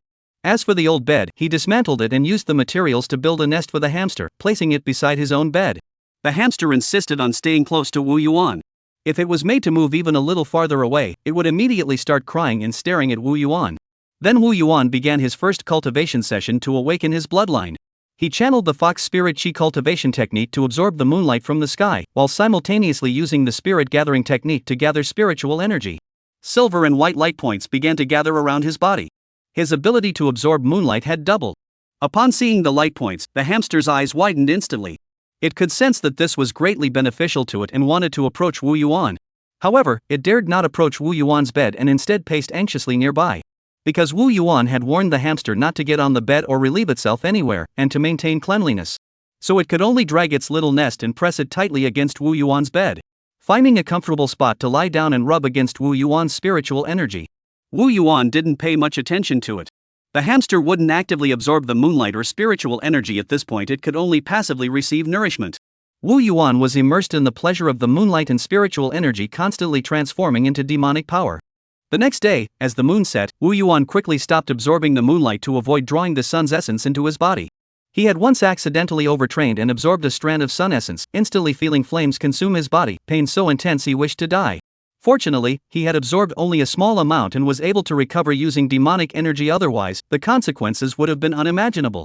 Wu Yuan felt the changes in his demonic energy. Today's cultivation time is almost enough. It's twice as long as before, and the speed of demonic energy cultivation has increased significantly. At this rate, I can increase one strand of demonic energy in 3 months. I only need 89 more strands to complete the 99 strands required for the initial stage of chi cultivation. Although the more demonic energy one has, the slower the cultivation becomes. But the future holds promise. Seeing Wu Yuan's excited expression, the hamster also danced with joy. Wu Yuan couldn't help but laugh. The hamster, whose face was being squeezed, said, "Since you're planning to stay, I'll give you a name. Looking at your yellow fur, you'll be called Little Yellow." Looking at Xiao Huang's confused expression, Wu Yuan repeated it several times before the hamster finally understood its name. Although it didn't know what Little Yellow meant, it knew to obey its leader. Chapter 10, The Mouse Clan. Wu Yuan had actually figured it out by now. He could not only communicate with his own kind but also rule over them. After all, he was now a spirit creature, a true rat king, and ruling over ordinary rats was no problem. Moreover, his innate ability to gather spiritual energy could also benefit other wild beasts. Which was highly appealing. It was an instinctive part of animal evolution. I need to find some smarter mice to serve as my subordinates. They can help gather food and scout the surroundings. If I can cultivate some rats with demonic power, they'll be a great help. Wu Yuan looked at Xiao Huang, who was dozing in his nest. "Let's start with you." He planned to give little Huang a larger share of the moonlight after each cultivation session to see if he could teach it the breathing technique. If successful, Wu Yuan's endeavors would see significant growth. Conquering Little Green Mountain starts with training little Huang. Wu Yuan began to experiment with controlling the moonlight and spiritual energy. He stared intently at the moonlight and spiritual energy drawn to him by the fox spirit's chi cultivation technique. He transformed his demonic energy into threads that extended outward from his body, touching and wrapping around the silver and white light points around him. Wu Yuan had already tried this countless times. He had been attempting it every day for the past month. He was determined not to give up until he succeeded, eating bird meat when hungry and drinking dew when thirsty. If it weren't for the fact that his appetite had drastically decreased after absorbing spiritual energy, he would have starved to death long ago. Since I can absorb moonlight, I should be able to control it as well. I just haven't found the right method yet. Wu Yuan lay on the bed like a statue, controlling his demonic energy with slow movements, its extension nearly at a standstill. Xiao Huang lay far away on the ground, looking up worriedly at his leader. If it weren't for the rise and fall of Wu Yuan's chest, Xiao Huang would have thought his leader was dead. After all, this had been going on for a month with no movement. Since the leader wasn't moving, it dared not venture too far. It had grown emaciated from hunger over the past month and longed for fresh fruit. After an unknown amount of time, Wu Yuan finally succeeded in wrapping his demonic energy around a spirit particle. Wu Yuan's spirit soared. "We're almost there. The hardest part is over." He then manipulated the demonic energy to pull the moonlight toward him and absorb it into his body. Wu Yuan stood up excitedly. "Success! Finally, I can control the moonlight according to my own will." Controlling the moonlight with demonic energy was different from practicing the chi cultivation technique. This was a more precise form of control. It was similar to how the white fox had previously controlled the demonic energy within Wu Yuan's body. Wu Yuan could now use this method to control the moonlight flowing within Xiao Huang's body. Wu Yuan looked at Xiao Huang and beckoned him over. "Big brother has a surprise for you today." Wu Yuan's excited expression startled Xiao Huang, who thought the boss was starving, and hurriedly pulled out a nut to give to Wu Yuan. Seeing Xiao Huang hesitating and not coming over, Wu Yuan walked over, grabbed Xiao Huang by the back of the neck, and lifted him up. "Look at you, such a coward." Wu Yuan ignored Xiao Huang's struggles and pressed him to the ground. He began to manipulate the moonlight to merge into Xiao Huang's body. At first, Xiao Huang seemed very afraid, twisting his body, but he dared not struggle too hard. It could only make a sorrowful face, as if saying, "This is so hard." However, as the moonlight gradually entered his body, Xiao Huang's eyes lit up, feeling a sense of comfort, and his eyes closed in pleasure. He lay still on the ground, his eyes sparkling as he turned his head to look at Wu Yuan. "Big brother, more please. It feels so good." Watching the moonlight successfully circulate within Xiao Huang's body along a specific trajectory, Wu Yuan knew he had succeeded. Although this trajectory was merely a rudimentary demonic energy circulation path Wu Yuan had discovered from the spirit-gathering rat's inheritance. It couldn't even be called a qi cultivation technique, it did indeed have the effect of absorbing moonlight and spiritual energy to enhance demonic power. From this point onward, Wu Yuan had mastered the method to mass-produce subordinates with demonic energy. In reality, circulating demonic energy within the bodies of other beasts was far beyond Wu Yuan's current cultivation level. However, relying on the superior mental strength of humans, he managed to master a rudimentary method by manipulating a single moonlight. Wu Yuan thought to himself, "This is my first attempt at independently developing the use of demonic energy. I should give it a name to commemorate the occasion. Let's call it Shieling Technique. My dream of becoming the Rat King is within reach. All I need now are some mouse followers. But finding a large group of rats will be a bit troublesome." At that moment, a prompt from the causality pearl appeared before Wu Yuan's eyes. "Blue intelligence, the black rat pack has discovered a spirit copper vein. Spirit copper can enhance claws and fangs." Wu Yuan looked at the blue intelligence excitedly. "We have the rat pack, and the spiritual copper is an unexpected bonus. Let's go immediately. Mice, your king has arrived." Wu Yuan looked at the barren valley before him, a rare sight near the lushly forested little green mountain. Wu Yuan thought carefully, it must be the spiritual copper vein underground affecting plant growth. Relying on the instincts of a mouse, Wu Yuan quickly discovered the hidden mouse hole in the shadows. However, he did not crawl inside. After all, with so many rats in the colony, he couldn't catch them one by one. Wu Yuan stood at the entrance, channeling his demonic energy, and emitted the scent of a mouse-like spirit creature toward the opening. He emitted a sound only mice could hear, squeak. Instantly, Wu Yuan heard the sounds of restless mice inside the hole. But he also heard a squeak from inside the hole. It was the voice of the Rat King. Under the Rat King's control, the rat's agitation grew quieter, but soon it grew loud again. "This Rat King has some skill, he can resist my pressure." Wu Yuan called out again toward the cave entrance. The rats' agitated sounds ceased, replaced by the sounds of them crawling. Wu Yuan looked at the dark mass of mice before him, roughly 200 or 300 in number, each about the size of an adult's palm. All the rats had been summoned by him and were now lying quietly on the ground, staring at Wu Yuan. Wu Yuan was satisfied. "These rats are pretty strong. They're much stronger than the litter I was born with." Suddenly, a frantic squeaking sound came from inside the cave, and a large black rat crawled out. Wu Yuan laughed. "It's an old rat. Isn't this the unlucky big black rat that was scared to death on the night of the full moon? It's still alive." The big black rat was angrily shouting at the other rats, accusing them of betraying him. However, the other mice merely glanced at it before ignoring it, continuing to watch Wu Yuan. This enraged the large black rat, which charged toward Wu Yuan, bearing its fangs, which glowed with a yellowish light. No wonder it can still fight back, its developed demonic power too. As the black rat charged toward him, Wu Yuan slapped it across the face, sending it flying 10 feet away, its fangs flying out of its mouth. However, the black rat staggered to its feet and crawled toward Wu Yuan. "You didn't die after that slap? Your body is pretty sturdy. It must be the effect of the spirit copper vein. But it's pretty stubborn." Wu Yuan spread his claws, intending to use some force to give it a good beating, not wanting to waste time here. Chapter 11, The Spider Demon. The large black rat watched Wu Yuan's claws but did not advance further. Instead, it crawled far away and lay before Wu Yuan, revealing a fawning smile. Wu Yuan couldn't help but laugh. "You're pretty savvy. From now on, you'll be called Big Black. Your job from now on is to have more children, strengthen the rat pack, and keep the pack in order." Wu Yuan also noticed that Big Black had good physical condition, and the rats it produced would be strong, which was perfect for expanding the rat clan. "I can't be the one to go down and give birth to rats, can I?" Just thinking about that scene made Wu Yuan shudder. "Big Black, stop fighting. Take me to see the spirit copper." At that moment, the old black rat perked up again, punching and kicking the other rats, venting the frustration from earlier. However, Big Black didn't dare to kill him. The current Rat King was Wu Yuan, and Big Black was merely a low-ranking lieutenant. Upon hearing Wu Yuan's voice, Big Black shuddered. and hurriedly crawled over to Wu Yuan, squeaking, "Boss, there's a secret passage here that leads directly into the heart of the mine." Big Black paused. His face betrayed a look of terror, but there's a huge spider inside that's eaten many rats and spits poison. Wu Yuan remained unfazed. I knew it wouldn't be that easy. This intelligence never mentions the dangers involved, but fortunately, I can handle it. Wu Yuan looked at the dark tunnel, pondering how to deal with the spider that had cultivated demonic power. I'm not sure if the spider has awakened its bloodline, so let's assume it has. Then treat the venom it spits out as a spell. There might also be spider silk spells. This is troublesome. We absolutely can't fight it in the tunnel. Wu Yuan suddenly turned to look at the old black man. We need to lure the spider out. Do you think I'm right, old black man? The old black man was startled, then nodded frantically. The boss is right. He then rushed into the rat swarm and pulled out several of the largest rats. Boss, take a look at these ones. They're big and fat. That spider won't be able to resist this feast. Watching the large rats squirm and tremble in Big Black's hands, Wu Yuan shook his head. You make a good point. Wu Yuan paused, looking at Dilao He, whose attention had been drawn to him, and continued, but aren't you the biggest and fattest one here? You still have your demonic power, that's what the spider can't resist. Upon hearing this, the big black rat widened his eyes, rubbed his ears, and doubted he had heard correctly. But when he saw the meaningful look in Wu Yuan's eyes, he finally realized that he was the real bait.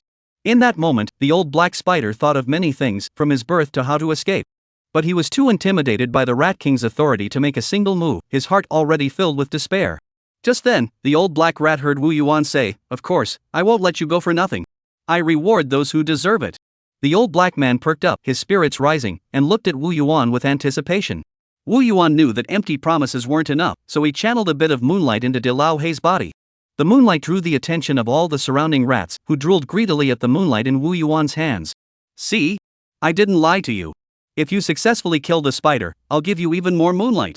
The old black man, who had been squinting to feel the moonlight, suddenly looked determined. He kicked aside a mouse drawn by the moonlight and crawled to Wu Yuan's side. Boss, I'll take care of this important task. I'll definitely succeed. Wu Yuan nodded approvingly. Good, you've got spirit. The old black man looked at the deep tunnel, hesitating slightly. At the last moment, he began to waver again. Wu Yuan saw this, walked behind Big Black, and kicked him into the hole. Go! Wu Yuan wasn't worried about Big Black's safety. Big Black had already encountered the spiders and fought them before. Otherwise, where would he have obtained the spirit copper or to enhance his demonic power? It was all stolen from the spiders. In fact, Big Old Black was the newcomer, a thief who specialized in stealing spirit copper ore. Wu Yuan kept a safe distance from the tunnel to avoid being detected, while also suppressing his own aura. This was a small trick Wu Yuan had discovered while studying the Qiling technique. By manipulating his demonic energy to adhere to his skin, he could block his aura and evade the enemy's perception. Wu Yuan hid in a mouse hole near the underground tunnel and waited quietly. The mouse hole was in a unique location, aligned with the tunnel but blocked by a large rock, creating a blind spot. Soon, Wu Yuan heard the terrified screams of the old black man. He immediately perked up and did his best to suppress his own aura. Wu Yuan saw the old black man dart out of the tunnel in an instant. Though his body was wrapped in spider silk and he had several wounds, his 4 claws dug into the ground, and he moved at an astonishing speed. The old black spider plunged into the pile of rocks in front of the tunnel. At that moment, Wu Yuan finally got a clear look at the spider. It was 4 times the size of Wu Yuan, covered in a black hard shell that glowed with a faint red light, and had 8 eyes and 8 legs. This was a spider demon with the bloodline of a black jade spider. Once mature, black jade spiders possessed the combat strength of the mid to late stages of Qi cultivation. The spider demon moved slowly and steadily, following the old black spider with its 8 long legs, calm and elegant. It was confident and unconcerned about losing its prey. Wu Yuan observed closely and noticed that the spider demon was holding a thin spider silk in its mouth, with the other end wrapped around the old black figure. The old black figure also realized he couldn't shake off the spider, and looked extremely panicked. Leader, where are you? Hurry up and help. Wu Yuan emitted a sound from the underground tunnel that only mice could hear. There's spider silk wrapped around you. Find it and slowly untangle yourself. Be careful not to make any noise, keep it distracted. Under Wu Yuan's prompting, Dilao He finally noticed the spider silk on his tail and bit down on it, trying to break free. Wu Yuan watched as Dilao He frantically ran away while tearing at the spider silk, his movements and emotions both very realistic. He couldn't help but marvel. Big Black is a natural talent. He's acting very convincingly. We should give him more responsibilities in the future. Dilao He was extremely panicked because he couldn't actually break the spider silk. He could only keep using stones to block his shadow while running away, which allowed him to gradually increase the distance between himself and the spider demon. The spider demon, seeing its prey tearing at the thread, no longer lingered leisurely but immediately pulled the thread and accelerated forward. With each tug on the thread, the spider demon's body would move forward a significant distance, as if gliding through the air, while the Lao He was pulled back, slowing his speed. As the spider demon grew closer, the old black man grew increasingly panicked. "Brother, hurry up and help." Wu Yuan, seeing the spider demon already trapped in the trap, knew the time to act had come. This was a semicircular cliff formed by several massive rocks, approximately 2 zhang high. At this height, the spider demon could easily leap over it, so it hadn't noticed the danger. At this point, the old black man had been cornered by the spider demon at the bottom of the cliff, with no way to escape. Chapter 12, A Swarm of Rats Devours the Demon. Wu Yuan raised his head and let out a cry. At the top of the cliff, numerous rats appeared, each clinging to stones or branches. Although the rats were slightly panicked upon seeing the spider demon, they still dropped what they were holding and carried out Wu Yuan's orders. Wu Yuan watched the rats' actions with satisfaction. Not bad. I knew rats had potential and were worth training. The spider demon had noticed the group of rats above long ago, but upon sensing they were all ordinary rats, it paid them no mind. It looked down at the branches and stones being thrown down with disdain. It raised its tail and sprayed a large amount of spider silk upward. The silk wrapped around the leaves and stones, forming a white ball, which the spider demon then controlled to smash toward the large black figure.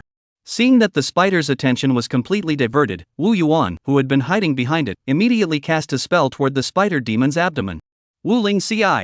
A flash of black light appeared, and the Wu Ling sting struck the spider's abdomen, leaving a hole that pierced through its body. Green and white liquid flowed onto the ground, rendering the spider demon unable to spin silk. Whoosh! The spider demon let out a sharp, explosive screech, feeling the pain in its abdomen. It channeled its demonic energy to heal the wound while glaring furiously at Wu Yuan behind it. It screamed furiously at Wu Yuan, "Damn rat! I've injected my venom into your body. I'll melt all your flesh and blood." Wu Yuan heard the spider demon's furious words but remained unfazed, instead deliberately feigning disdain as he shouted back, "Today you're as good as dead. I'll rip out your spider silk and make clothes out of it." After speaking, he immediately charged toward the spider demon, intending to prevent it from healing its wounds. He had no intention of engaging in close combat with the spider demon, only to harass it from the side. Occasionally, he would step forward and attack the spider demon with his claws, draining its demonic energy. Wu Yuan's agility far surpassed that of the spider demon, constantly attacking its legs and the blind spots around its body. The spider demon watched Wu Yuan darting around it, feeling increasingly anxious and sensing something was wrong. It knew it couldn't handle this rat demon here, so it began looking around for an opportunity to escape. Wu Yuan, seeing this, shouted, "You can't escape. I'll wear you down today." The spider demon, enraged by Wu Yuan's cunning smile, roared, "I'll kill you," and raised its spider leg to stab Wu Yuan. This time, Wu Yuan didn't dodge. Instead, he bit down on the side of the spider's leg, ignoring the sharp spines on the leg that pierced his mouth, filling it with blood. He raised his claw and grabbed the joint of the spider's leg. Snap! The spider demon's leg was snapped off by Wu Yuan, exposing the white spider leg flesh. However, his own claws were also shattered and bleeding, clearly showing the immense force Wu Yuan had used. "Your flesh looks delicious." Although his claws were also shattered, being able to restrict the spider demon's movement was well worth it. The spider demon went berserk, its eyes red, wildly swinging its front limbs in an indiscriminate attack on all sides. Wu Yuan watched the spider demon, whose eyes were red with pain and whose legs were flailing wildly, and knew that the critical moment had arrived. He slowly backed away. At the same time, he continuously emitted sharp, urgent cries to summon the rat swarm. A circle of mice quickly formed around the spider demon.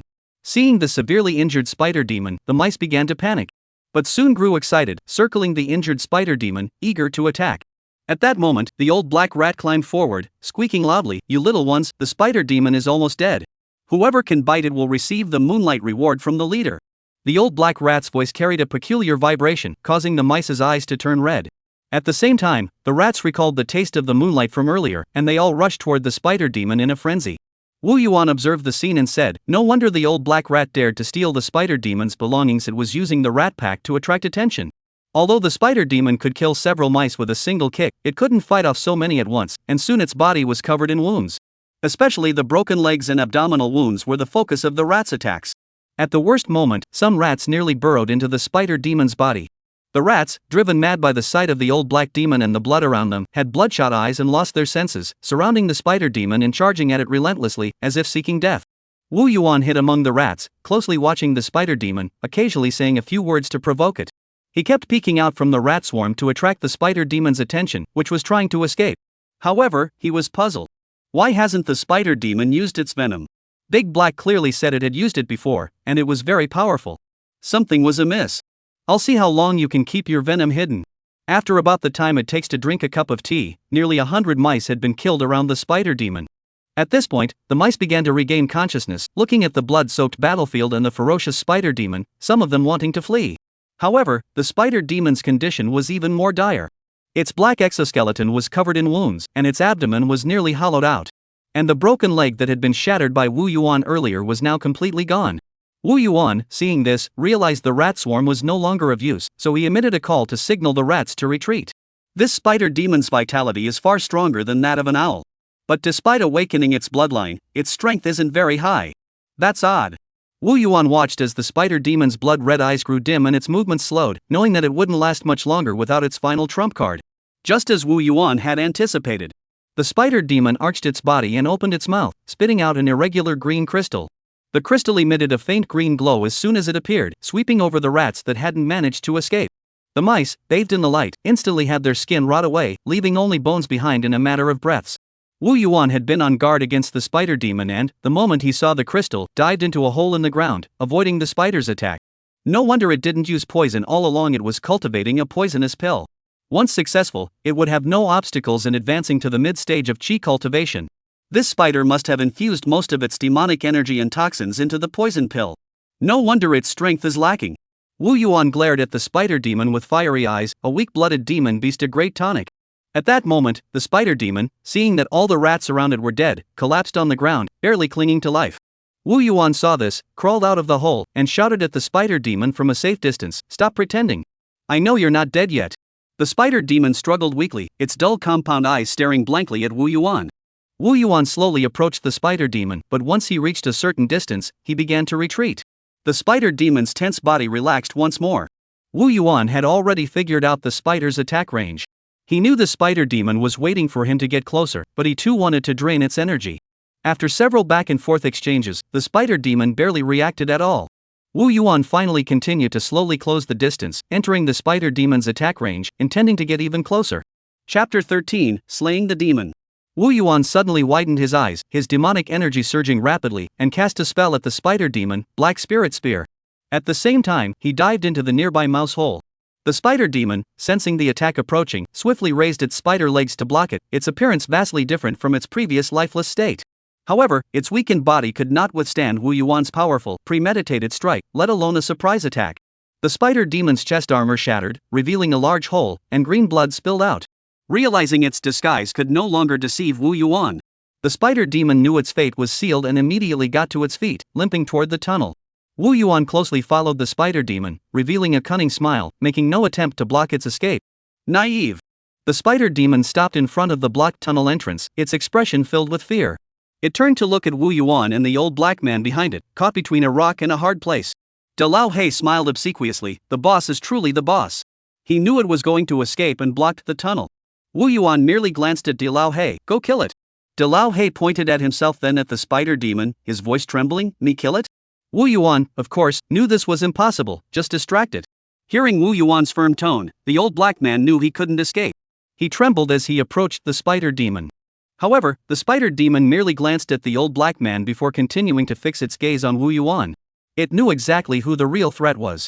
Its eyes flashed with a savage, ruthless glow as it charged toward Wu Yuan with its broken body, raising its lone front claw to strike him. It launched the attack, aiming to eliminate the greatest threat before it and seek a sliver of hope. Seeing an opening, the old black man immediately pounced on the spider demon, his claws flashing with a yellow light, appearing extremely sharp. I will avenge my rat children. This time, the spider demon couldn't ignore the old black one. It opened its mouth and spat out a poisonous pellet, but just as it was about to attack the old black one, but saw Wu Yuan charging forward, forcing it to redirect the poisonous pellet toward Wu Yuan. However, Wu Yuan's speed was too fast, and the poisonous orb's glow couldn't keep up with him. The spider demon had no choice but to hurl the poisonous pellet, which it never parted with, at Wu Yuan, hoping to stop his advance.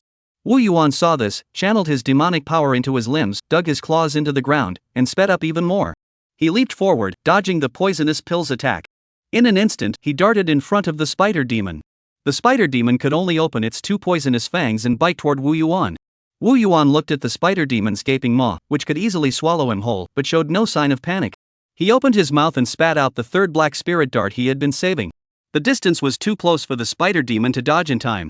The Wu-Ling dart, emitting a black glow, shot into the spider demon's mouth and emerged from the back of its head. Plop! The spider demon's body swayed and collapsed to the ground, its brain matter flowing out of the hole in its head, no sound coming from it. The poisonous pill flying toward Wu Yuan also lost its power and fell to the ground, its green glow fading. Wu Yuan immediately collapsed onto the ground, gasping for breath, and vomited a stone from his stomach. Spirit stone. Finally dead.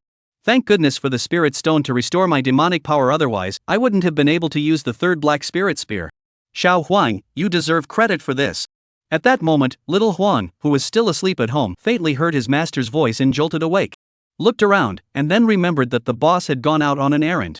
He scratched his head and lay back down to continue sleeping. Big Black rushed to Wu Yuan's side and exclaimed excitedly, "Boss, you're so strong. You truly live up to your reputation as the first Rat King of Little Green Mountain." Wu Yuan stood up, swatted Di Lao He aside with one claw, and walked over to the spider demon to admire his spoils of war. Even though the spider demon was already dead, its black exoskeleton was covered in cracks, but it still emanated a powerful demonic energy.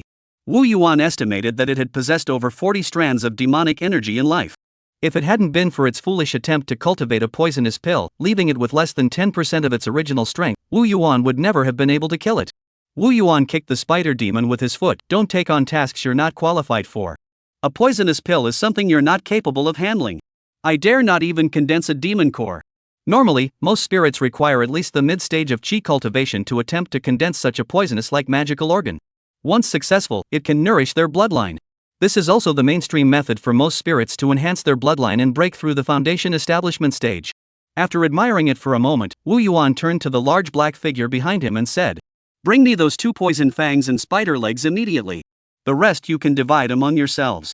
I'll take the poison too. You can't touch that." At this moment, the old black man, moved by Wu Yuan's words, tears welled up in his eyes. "Master, you are truly too kind. I would go through fire and water for you." Wu Yuan looked at the old black man's excited expression and suddenly thought of something. Here, the Rat King held absolute power, able to control everything and everyone in the Rat Clan, including all the rats and the spoils of war. No wonder De Lao He would carry out all my orders, no matter how afraid he was. So I can be a tyrant after all. Wu Yuan's instinctive act of sharing the loot with De Lao He gave him a different feeling, a habit left over from his previous life. This immediately made the old black rat submit both mentally and physically. Though Wu Yuan didn't care, he wouldn't refuse something that could be used more conveniently. After all, they were all things he didn't need. He certainly wouldn't eat the various colored internal organs from the spider demon's body. But he didn't want to waste these items imbued with demonic power, so he decided to reward them to the rat swarm instead. Wu Yuan looked at the sparse rat swarm. After the fierce battle, the rat pack had dwindled to just over 100. However, the remaining mice were all strong and healthy, with wounds of varying sizes on their bodies. But their eyes were fierce and bloodthirsty, giving them the appearance of elite warriors. Looking at the fierce rat horde, Wu Yuan couldn't help but nod. Not bad. Indeed, only through bloody battles can one progress. Only through the trials of life and death can we overcome the inherent weaknesses of rodents. He pointed at the spider demon that had been disassembled by the big black. He addressed the rat horde. "Go on, enjoy your spoils." The rat swarm immediately grew restless and charged toward the spider demon, with the old black rat leading the way. It seized the spider demon's chest, where its demonic energy was most concentrated, and glared fiercely at the surrounding rats, intimidating them to stay away. However, a few rats dared to withstand the pressure and charge forward to food. Among them, the one closest to the front had only one ear. The wound was still bleeding profusely, and though its body wasn't the strongest, its bloodshot eyes betrayed an intent. Even after being clawed by the big black rat several times, its body covered in blood, it refused to retreat, completely disregarding its own safety. The big black rat dared not kill it outright and eventually had to pinch its nose and share a portion of the food. Wu Yuan also noticed this mouse. "This one is worth watching. It's ruthless toward itself, maybe it can cultivate demonic power in the future." The rat swarm swarmed forward and devoured the spider demon's body, leaving only a few clean shells, not a single drop of blood or flesh remaining. It's time to get down to business. Big Old Black, go scout the underground passage. Chapter 14, Harvest. Big Old Black, who was busy stroking his beard, froze upon hearing this, and looked at Wu Yuan with a mournful expression. "Me again?" But all he saw was a cold, rat-like face, and in the end, he could only sigh and crawl back into the tunnel. Wu Yuan stood at the entrance, waiting quietly. Soon, he heard the old black man's excited squeaks. "Boss, there are so many treasures inside that I've never seen before." Wu Yuan hurriedly asked, "What's the situation inside?" The old black man rushed forward excitedly to report his findings. "There's nothing else. Just some spider webs and rat bones. I've cleaned everything up for you, boss." Wu Yuan crawled slowly through the tunnel for about the time it takes to drink a cup of tea. After passing through the dim and rugged tunnel, Wu Yuan suddenly found himself in a wide cave. The damp, earthy smell hit his nose, and before him was a cold pool of water, the spring water a dark blue color. The cave was at least 10 zhang in diameter. Scattered fragments of spirit copper littered the ground, and the exposed walls of spirit copper emitted a faint yellow glow. Plants emitting a faint white glow grew in the cracks of the cave walls, their light intertwining with the yellow glow of the spiritual copper, providing illumination for the cave. Wu Yuan took a deep breath, suppressing his excitement. It seems the spiritual copper vein is quite abundant at the very least, it's a miniature vein. We'll make this our home. Let's call this place the Mind Vein Cave. Wu Yuan turned to the old black man and said, Big old black, take the rats with you to investigate the ore veins concentration. Wu Yuan glanced at the old black man again, and, You need to hurry up and have kids. Otherwise, we won't have enough mining rats, and you'll have to dig them up yourself. Without waiting for De Lao Hei's response, Wu Yuan walked toward the spider demon's lair. Big Black still needed to be kept in line, otherwise, he might try to slack off. Though he dared not disobey orders, his efficiency wasn't guaranteed. When Wu Yuan entered the spider demon's lair and saw the scene inside, he couldn't help but take a deep breath. We're rich. Wu Yuan's eyes swept over the mouse bones and some spirit copper on the ground, fixating on the pile of spirit stones in front of him. There were roughly over 100 spirit stones, each of different shapes, and judging by their appearance, they were likely raw spirit stone ore. He couldn't believe what he was seeing. Happiness had come too suddenly. Wu Yuan had just used up his last spirit stone in battle, and though he didn't regret it, he still felt a bit regretful. But he never expected the spider demon to have so many spirit stones. More importantly, this likely indicated that the spirit copper vein was accompanied by spirit stones. He excitedly rushed toward the spirit stones, rushing toward his future. With spirit stones, his cultivation, and the mouse horde could all develop rapidly. The future held great promise. Wu Yuan remained excited for a long time before his emotions finally settled. After leaving the spider's lair, he called over the old black spider, holding a spirit stone in one hand and a spirit ore in the other, and said, From now on, everything you dig up must be handed over without exception. If even a single piece is missing, I'll cut a piece of your flesh. Wu Yuan glared at the old black rat with icy eyes, his tone serious. De Lao Hei shuddered upon hearing this, realizing the boss wasn't joking, and immediately dropped to the ground, trembling as he said, Boss, you can rest assured. If any of the men dare to keep anything for themselves, I'll be the first to deal with them. Wu Yuan nodded in satisfaction, and continued, This cave is now mine. You can dig some underground tunnels along the cracks in the mineral vein to live in, but stay far away from me. The old black man sighed in relief, nodding repeatedly, thinking to himself, the boss was scared earlier. It's better to stay far away and avoid causing trouble for him. Wu Yuan returned to his original giant tree cave. Nothing had changed, and the mark he had left behind hadn't been disturbed. He felt reassured and stepped inside the cave. Looking at the little yellow creature sleeping soundly with its butt in the air, Wu Yuan couldn't help but feel a bit helpless. He kicked little Huang's plump butt with his foot, waking him up. Looking at the sleepy little Huang, Wu Yuan said, I told you to practice diligently every day, but you're sleeping here. How can you sleep at your age? Xiao Huang, upon seeing his master, became excited, rubbing against Wu Yuan and squeaking repeatedly, expressing his longing for his master. Wu Yuan looked at Xiao Huang, whose wisdom had clearly improved after his training, and felt a bit helpless. You really only remember the good and forget the bad. After spinning around a few times, Xiao Huang remembered something and ran to his little nest, squeaking at Wu Yuan. Wu Yuan smiled and said, Did you find another treasure? Wu Yuan had only said it offhandedly, but when he saw the tender sapling in Xiao Huang's nest, he was startled. Moon spirit grass. Earlier, Wu Yuan had tried every method to grow the moon spirit grass seeds, including using moonlight, spiritual energy, and even flesh and blood, but none had succeeded. When Wu Yuan tried planting it again, Xiao Huang kept circling the seeds, clearly wanting them. Thinking that Xiao Huang couldn't chew the seeds, so he gave them to Xiao Huang to play with. To his surprise, after a few days, the seeds had actually been successfully grown by Xiao Huang. Watching Xiao Huang excitedly seeking praise beside him, Wu Yuan happily ruffled its head. He mused to himself, I originally thought that Xiao Huang finding the spirit stone was just luck, but this time it seems that Xiao Huang's bloodline is extraordinary. No wonder I felt Xiao Huang was much smarter than ordinary mice. Finding my den probably wasn't just a coincidence either. Wu Yuan looked at little Huang, who was lying on the ground tugging at his tail, and didn't have any negative thoughts. After all, little Huang hadn't harmed him and had actually brought him quite a bit of benefit. Wu Yuan pulled back his tail and said to Xiao Huang, We're moving this time. Pack your things. Xiao Huang heard this and paused for a moment, looked around the cave, then ran toward his little nest, intending to move it. Wu Yuan saw this and headed toward the storage room. Looking at his snake fangs, bird meat, and feathers, he couldn't help but sigh, We've only been here for a short while, and now we have to move again. But it's for the better. After packing his things, Wu Yuan looked at Xiao Huang, who was currently digging up moon spirit grass with its tail raised.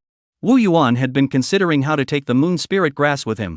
He had originally planned to leave it here if necessary, as the moon spirit grass was still immature and resembled weeds, unlikely to attract attention.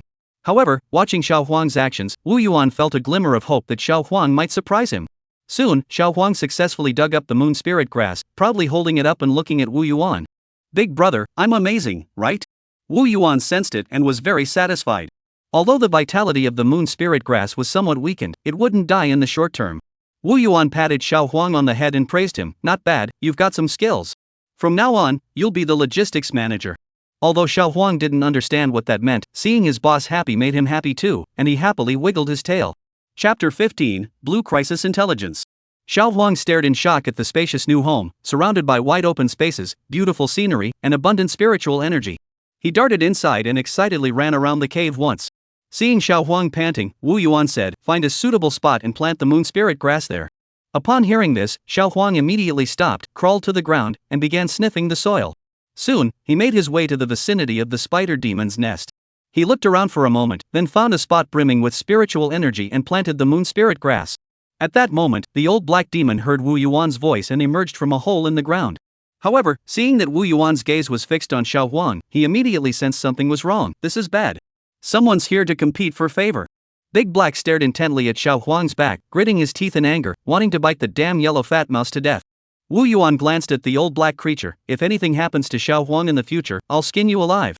De Lao He shuddered, his eyes suddenly clearing, and smiled obsequiously. "From now on, it's my older brother Huang. I'll take good care of it and make sure it doesn't lose a single pound. How's the digging of the caves coming along?" Big Black replied seriously, "Everything's been arranged. We've already started mining. I'm planning to search for other mouse groups in the area soon." "Good work. Tonight is the full moon. Gather the mouse clan in the valley at that time. I'll keep my word and reward you with moonlight." It had been exactly 1 month since the white fox had worshipped the moon, and another full moon night had arrived. Wu Yuan had been eagerly anticipating another encounter with the fox spirit. But the causality pearl had not provided any information, leaving Wu Yuan deeply disappointed. "I thought I might see the white fox again, but it was just wishful thinking. It seems the last full moon night was truly special." Night. Wu Yuan stood atop a massive rock, gazing down at the swarm of rats crawling on the ground. These rats were extremely strong, each capable of biting to death his former self before he had cultivated his abilities. Yet now, in his presence, they were as silent as mice in the cold. He felt a surge of confidence. Though he was only ruling over 100 or so rats, in his previous life, he had the ability to manage even 100 people. Wu Yuan's eyes flickered with the flames of ambition. Now they are rats, but someday they will be demons, and beyond that. Transforming into human form is merely a process, it is absolutely not my final destination. The old black rat watched as the leader's aura grew stronger and stronger. A hint of envy flashed in his eyes. If only I could be as powerful as the leader, I could serve him better. Gazing at the bright moon in the sky, Wu Yuan channeled the fox spirit chi cultivation technique with all his strength, drawing down the faint threads of moonlight. He did not absorb the moonlight into his body but instead used the spirit awakening technique to scatter it, covering the rat swarm. Wu Yuan shouted at the rat swarm, "I will not go back on my word. I will not keep this moonlight for myself." The rats, already drawn to the moonlight, grew restless, gazing feverishly at the rat king above. The valley echoed with chaotic squeaking sounds, nothing like the cautious sounds of the previous night. "Nah, nah." Wu Yuan lay in his new nest, chewing on a piece of spirit copper, his jaws moving constantly, producing a series of sounds. He paid no heed to his broken teeth or bleeding mouth. He was fully focused on absorbing the special spiritual energy within the spirit copper. The little yellow creature beside him watched Wu Yuan's chewing motions in fear, covering its mouth and bristling its fur into a ball. Mice naturally need to constantly grind their teeth, but Wu Yuan's act of directly crushing the spirit copper was too intense, making it seem rather terrifying.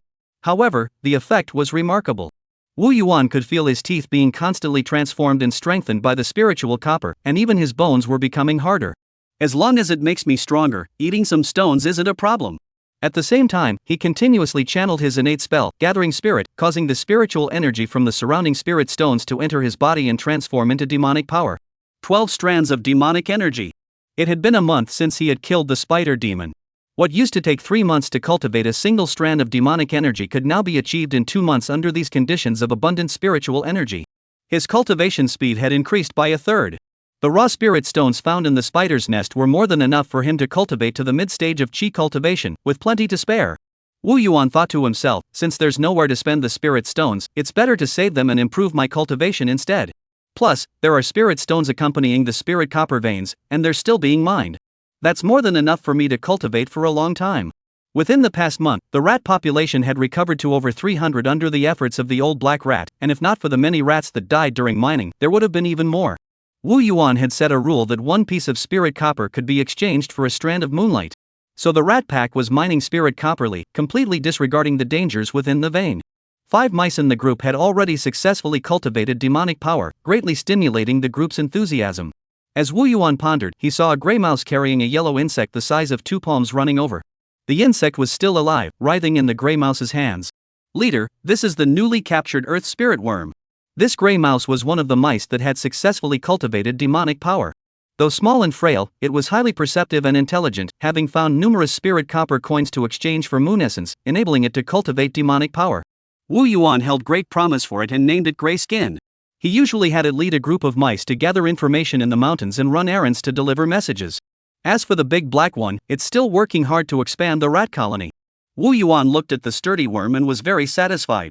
The earth spirit worm is a special type of insect that grows in the spiritual copper vein, possessing a trace of earth spirit earthworm bloodline. It can spit out a corrosive mucus, which is a major factor in mouse casualties.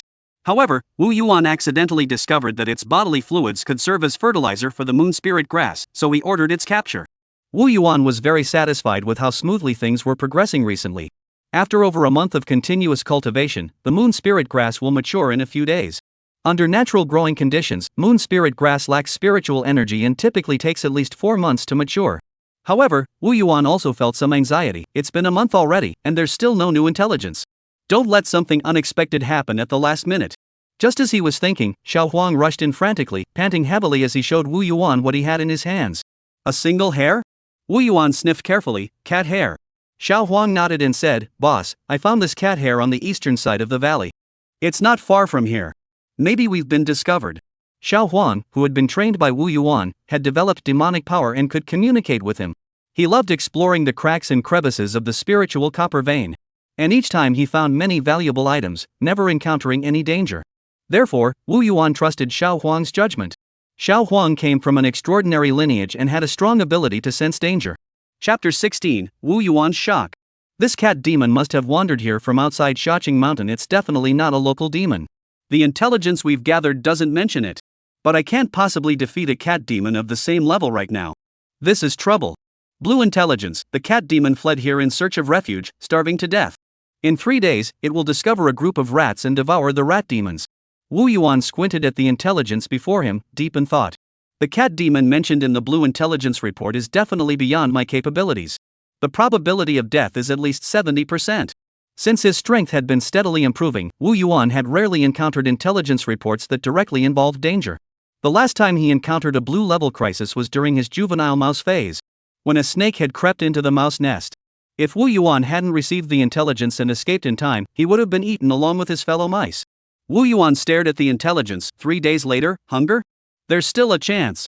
But we must first assess the cat demon's strength. Wu Yuan arrived at the location where Xiao Huang had discovered the cat demon's fur. It was a small hill covered in lush vegetation and with a beautiful view, facing directly toward the sun. It had rained just a few days ago, leaving the area lush and green, with the air fresh and moist.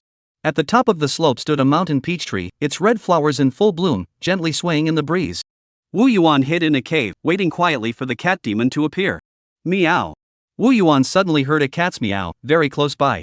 With his keen hearing, the sound seemed to be right next to his ear. His entire body tensed up instantly, and he didn't even notice how the cat demon had appeared, scaring Wu Yuan so much that he almost jumped up and ran away. The cat demon exerted immense pressure on him. However, Wu Yuan quickly regained his composure.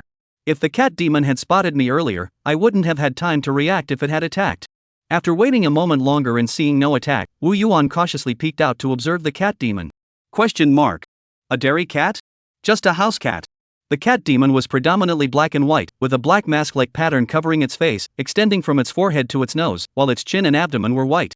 Most notably, it wore a silver collar around its neck, with a small tag hanging from it. Though the cat demon is somewhat slender and its fur dull, its movements are graceful, showing no signs of the chaos of a stray. The cat demon suddenly turned its head and glared fiercely at Wu Yuan's location, opening its mouth to spit out a gust of wind. It had spotted Wu Yuan. The wind blade sliced through the air like a green streak of light, instantly reaching the cave where Wu Yuan was, splitting the ground open with a massive crack, sending dust and debris flying everywhere. The cat demon stared at the hole for a moment before continuing to walk toward the top of the slope. Its target was a bush covered in blue-purple fruits. The cat demon approached, plucked a few fruits, hesitated, then placed them in its mouth. Instantly, a disgusted expression appeared on its face, but it swallowed them anyway. The cat demon sniffed the air, detecting the scent of the rat demon, and the hunger in its stomach grew more intense. Wu Yuan had already fled long before the cat demon attacked. But he still felt a lingering fear. This cat demon is truly sharp-witted. The wind blades are very powerful. However, a smile quickly appeared on Wu Yuan's face, but I know how to deal with the cat demon. Wu Yuan hurried back to the mine shaft cave and gathered all the rats. He brought along the bird meat and spider legs he had been storing. This demon-infused food was also a rare treasure for Wu Yuan. And eating just a small amount could sustain him for several days, so he hadn't consumed it all. Wu Yuan planned to give these items to the cat demon in exchange for peaceful coexistence. Wu Yuan speculated that this cat demon had been wandering for only a short time and had not yet fully adapted to life in the wild. Life in the wild was extremely dirty and difficult. Wu Yuan had also struggled for a long time to adapt to underground life, enduring great suffering. However, the cat demon remained clean and tidy while wandering. Though thin, it ate wild fruits instead of hunting, proving it hadn't fully adapted to wandering life and was still clinging to its old habits. However, in a few days, it might become starving. And if it were to discover Wu Yuan, a rich source of demonic energy, it might abandon its dignity and choose to satisfy its hunger. This is the major crisis mentioned in the intelligence report. The cat demon was perched on a tree, lifting its head to gaze at the distant sky, its eyes betraying a sense of melancholy. It recalled its former happy life, its stomach growling, the hunger growing more unbearable. Alas! I, a cat of noble lineage, have fallen so low. The elixirs and spiritual foods I carried with me were all eaten days ago. I haven't had a meal in days. When have I ever endured such humiliation? But I can't dwell on the past glory. I must focus on the present. The cat demon finally made up its mind and decided to hunt. There was a mouse demon nearby just now. I'll start with it. A mouse demon at the initial stage of chi cultivation. It'll have to do. Just then, the cat demon suddenly tensed up, staring intently ahead. Its life on the streets had made it extremely vigilant. Before its eyes appeared a vast swarm of mice, densely packed, covering half a small hill. The cat demon fixed its gaze on Wu Yuan at the front and said, "You were spying on me earlier, weren't you? I let you off last time, but now you're coming back to die?" As it spoke, the wind blades in its mouth locked onto Wu Yuan, ready to strike. Wu Yuan, seeing this, felt a chill run down his spine and hurriedly said, "Don't misunderstand. We're here to pay tribute to the Cat King." Upon hearing Wu Yuan's words, the cat demon narrowed its eyes and looked at him. Though his gaze remained sharp, he showed no intention of attacking further. Wu Yuan, seeing this, quickly signaled to the big black cat to send over the bird meat and spider legs. He dared not approach the cat demon, so his subordinate's role became crucial at this moment. The old black cat trembled in fear but dared not disobey Wu Yuan's orders, so it cautiously approached the cat demon while holding a basket made of branches. The cat demon's gaze kept shifting between Wu Yuan, the old black cat, and the basket, as if deciding which one would make a better meal. After a dozen or so breaths, the old black demon finally delivered the basket to the tree where the cat demon was, then scrambled back to Wu Yuan's side. Wu Yuan, seeing that the cat demon hadn't attacked, felt a surge of hope and continued. "These are all the food I carefully prepared. They're rich in demonic energy and haven't been touched by any other mice." The cat demon scrutinized Wu Yuan for a moment, noticing his clean body, and finally satisfied, withdrew its gaze. Wu Yuan always paid great attention to hygiene. He often used his demonic energy to wash his fur, so he looked very clean. He had even taken the time to clean himself thoroughly before arriving. Though it seemed like he was delivering food to the demon, he had to take the risk for the sake of the mineral vein. The cat demon leaped gracefully down from the tree, walked to the basket, and picked out a spider leg. Carefully peeled off the shell, and spat out a flame to roast the spider leg, moving with grace. Wu Yuan felt extremely tense upon seeing the flames. And the mouse pack grew restless. He really knows other spells, and this flame is even more powerful than the wind blade. Chapter 17, Snake Valley. Wu Yuan watched the cat demon slowly finish eating a spider leg. And seeing that the cat demon had no intention of continuing to eat, he continued. "Cat King, we will continue to offer you sacrifices in the future. Please spare our lives." The cat demon licked its claws, glanced at Wu Yuan, then raised its paw and swiped it across its collar, leaving a piece of jade in its claws. Wu Yuan stared intently at the cat demon's collar. "A storage artifact? This cat is indeed no ordinary creature. I've only heard of such artifacts through bloodline inheritance." Before Wu Yuan could recover from his shock, the cat demon weighed the jade stone in its paw and tossed it toward him. Wu Yuan quickly caught it. At the same time, he heard the cat demon say with a mocking smile, This spell is payment for the food. Your poison pill will come in handy. Wu Yuan knew the poison pill had been discovered by the cat demon. But he had intentionally shown it to the cat demon to prove he wasn't defenseless. He had one ear hold the poison pill. If the cat demon made any sudden moves, he would launch a suicide attack. At that point, all the mice would be infected with the toxin, contaminating the flesh and leaving the cat demon with nothing. Wu Yuan feigned ignorance and thanked it. "Thank you, Cat King." The cat demon merely raised its paw and yawned. Wu Yuan knew the matter was settled, and addressed the cat demon. "Cat King, we live in the neighboring valley. Should you need anything, just give the order." In the mine shaft, Wu Yuan examined the jade in his hands carefully, slowly infusing it with demonic energy. Soon, the jade began to emit a brilliant white glow. A spell's information appeared in Wu Yuan's mind. Spell Toxin Extraction Technique. Can manipulate and enhance toxins, and also nurture and amplify their potency. The most important feature is that the user does not need to possess toxins themselves. External toxins are sufficient, and poison pills perfectly meet this requirement. With sufficient cultivation, one could even refine the poison pill into a semi-magical artifact. The cat demon truly has profound roots. If it weren't for its current downfall, even someone of my status might not have been qualified to meet it. No wonder it was rated as blue-level intelligence by the causality pearl. If we cultivate a good relationship, there might be other benefits. What's so bad about being a grandson? Who hasn't been one before? He immediately summoned the old black man and ordered, "From now on, keep a close eye on other demons with demonic power. I'll handle them personally. Make sure to take good care of the cat demon king." Big Black hurriedly nodded. "Boss, I know of a snake valley. I used to go there frequently to catch snakes. Recently, I discovered traces of a demon snake there. It must have just been born recently. If you go personally, it'll be a piece of cake." Wu Yuan thought to himself, "That's good. I can collect some snake venom for my future spellcasting." Green intelligence. The snake valley contains snake teeth rice, which contains spiritual energy. Wu Yuan looked at the intelligence and fell into deep thought. Green intelligence hasn't been seen in a while. Though it poses little danger to me now, the potential rewards might be limited.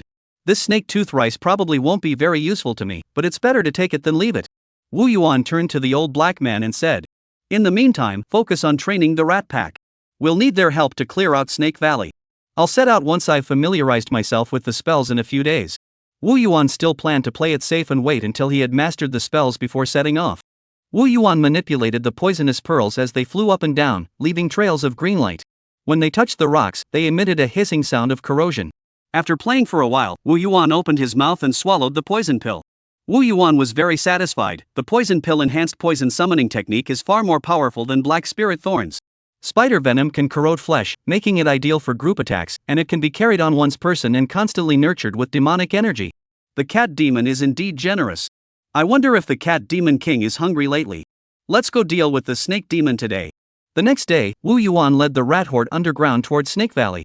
This was an underground passageway half a meter wide and 10 feet above the ground. Wu Yuan had De Lao He dig it out in advance. Now, except for the habitats of some powerful demons, Wu Yuan dared not approach. The rest of Xiaoqing Mountain was connected by a network of mouse tunnels, forming a complex labyrinth that made it easy to travel and gather information. Wu Yuan stood on a rock overlooking Snake Valley. The valley was covered in lush green grass and dense shrubs, with a dark and gloomy environment, making it an ideal habitat for snakes. The Snake Valley is located in the narrow gap between two small mountains, with steep cliffs on both sides that gleam a bluish-gray under the sunlight. Deep within was a pitch-black fissure, its depth unimaginable. The mist-shrouded Snake Valley seemed to be surging with black waves. The massive rock Wu Yuan was standing on was the only vantage point at the valley's entrance. Its surface covered in dark brown patterns, resembling the scales of a giant snake shedding its skin. He finally caught a clear glimpse of the true form of the swirling mass below, a river of snakes, composed of thousands upon thousands of young snakes. With hundreds of pythons of varying sizes swimming through the swarm of young snakes, resembling trees in a river. Wu Yuan activated his keen sense of smell to perceive the Snake Valley. A damp wind carrying a fishy odor swept toward him. A scent unique to snakes, reminding him of his good friend, the black-striped snake Xiao He. He could smell the fishy stench of snakes in the air, as well as a toxic fume that made mice dizzy. This must be the venom of a snake demon. Wu Yuan had long since developed immunity to the toxins of ordinary snakes, but the snake demon's toxins were the only ones that could affect him. Moreover, after continuously absorbing spiritual copper recently, his resistance to toxins had significantly increased. And his muscles and bones were strong, with skin as tough as leather. The snake demon might not even be able to bite through him. Wu Yuan continued to track the scent of the poisonous gas and finally detected a faint trace of demonic energy. It could be said that Wu Yuan's nose was his most sensitive organ, helping him avoid countless dangers. Not just one snake demon. Wu Yuan's heart skipped a beat. It seems that new snake demons have been born in the past few days. Wu Yuan didn't panic. Instead, he wore an excited expression. The more, the better. The greater the reward. He stood up, looked at the large black figure and the rat swarm behind him, and smiled cruelly. Attack! Leave not a single snake alive. At the same time, he emitted a distinctive squeaking sound. Frenzy roar. The rats' eyes turned blood red, and they charged into the snake valley with ferocious expressions. Even the old rats like the big black one, who had cultivated demonic power, couldn't escape, charging toward the snake swarm with bloodshot eyes. The frenzy sound was not a spell, but rather a modified version of the sound waves that Old Black used to control the rat swarm, enhanced with demonic power. It serves to reduce the rat's rationality.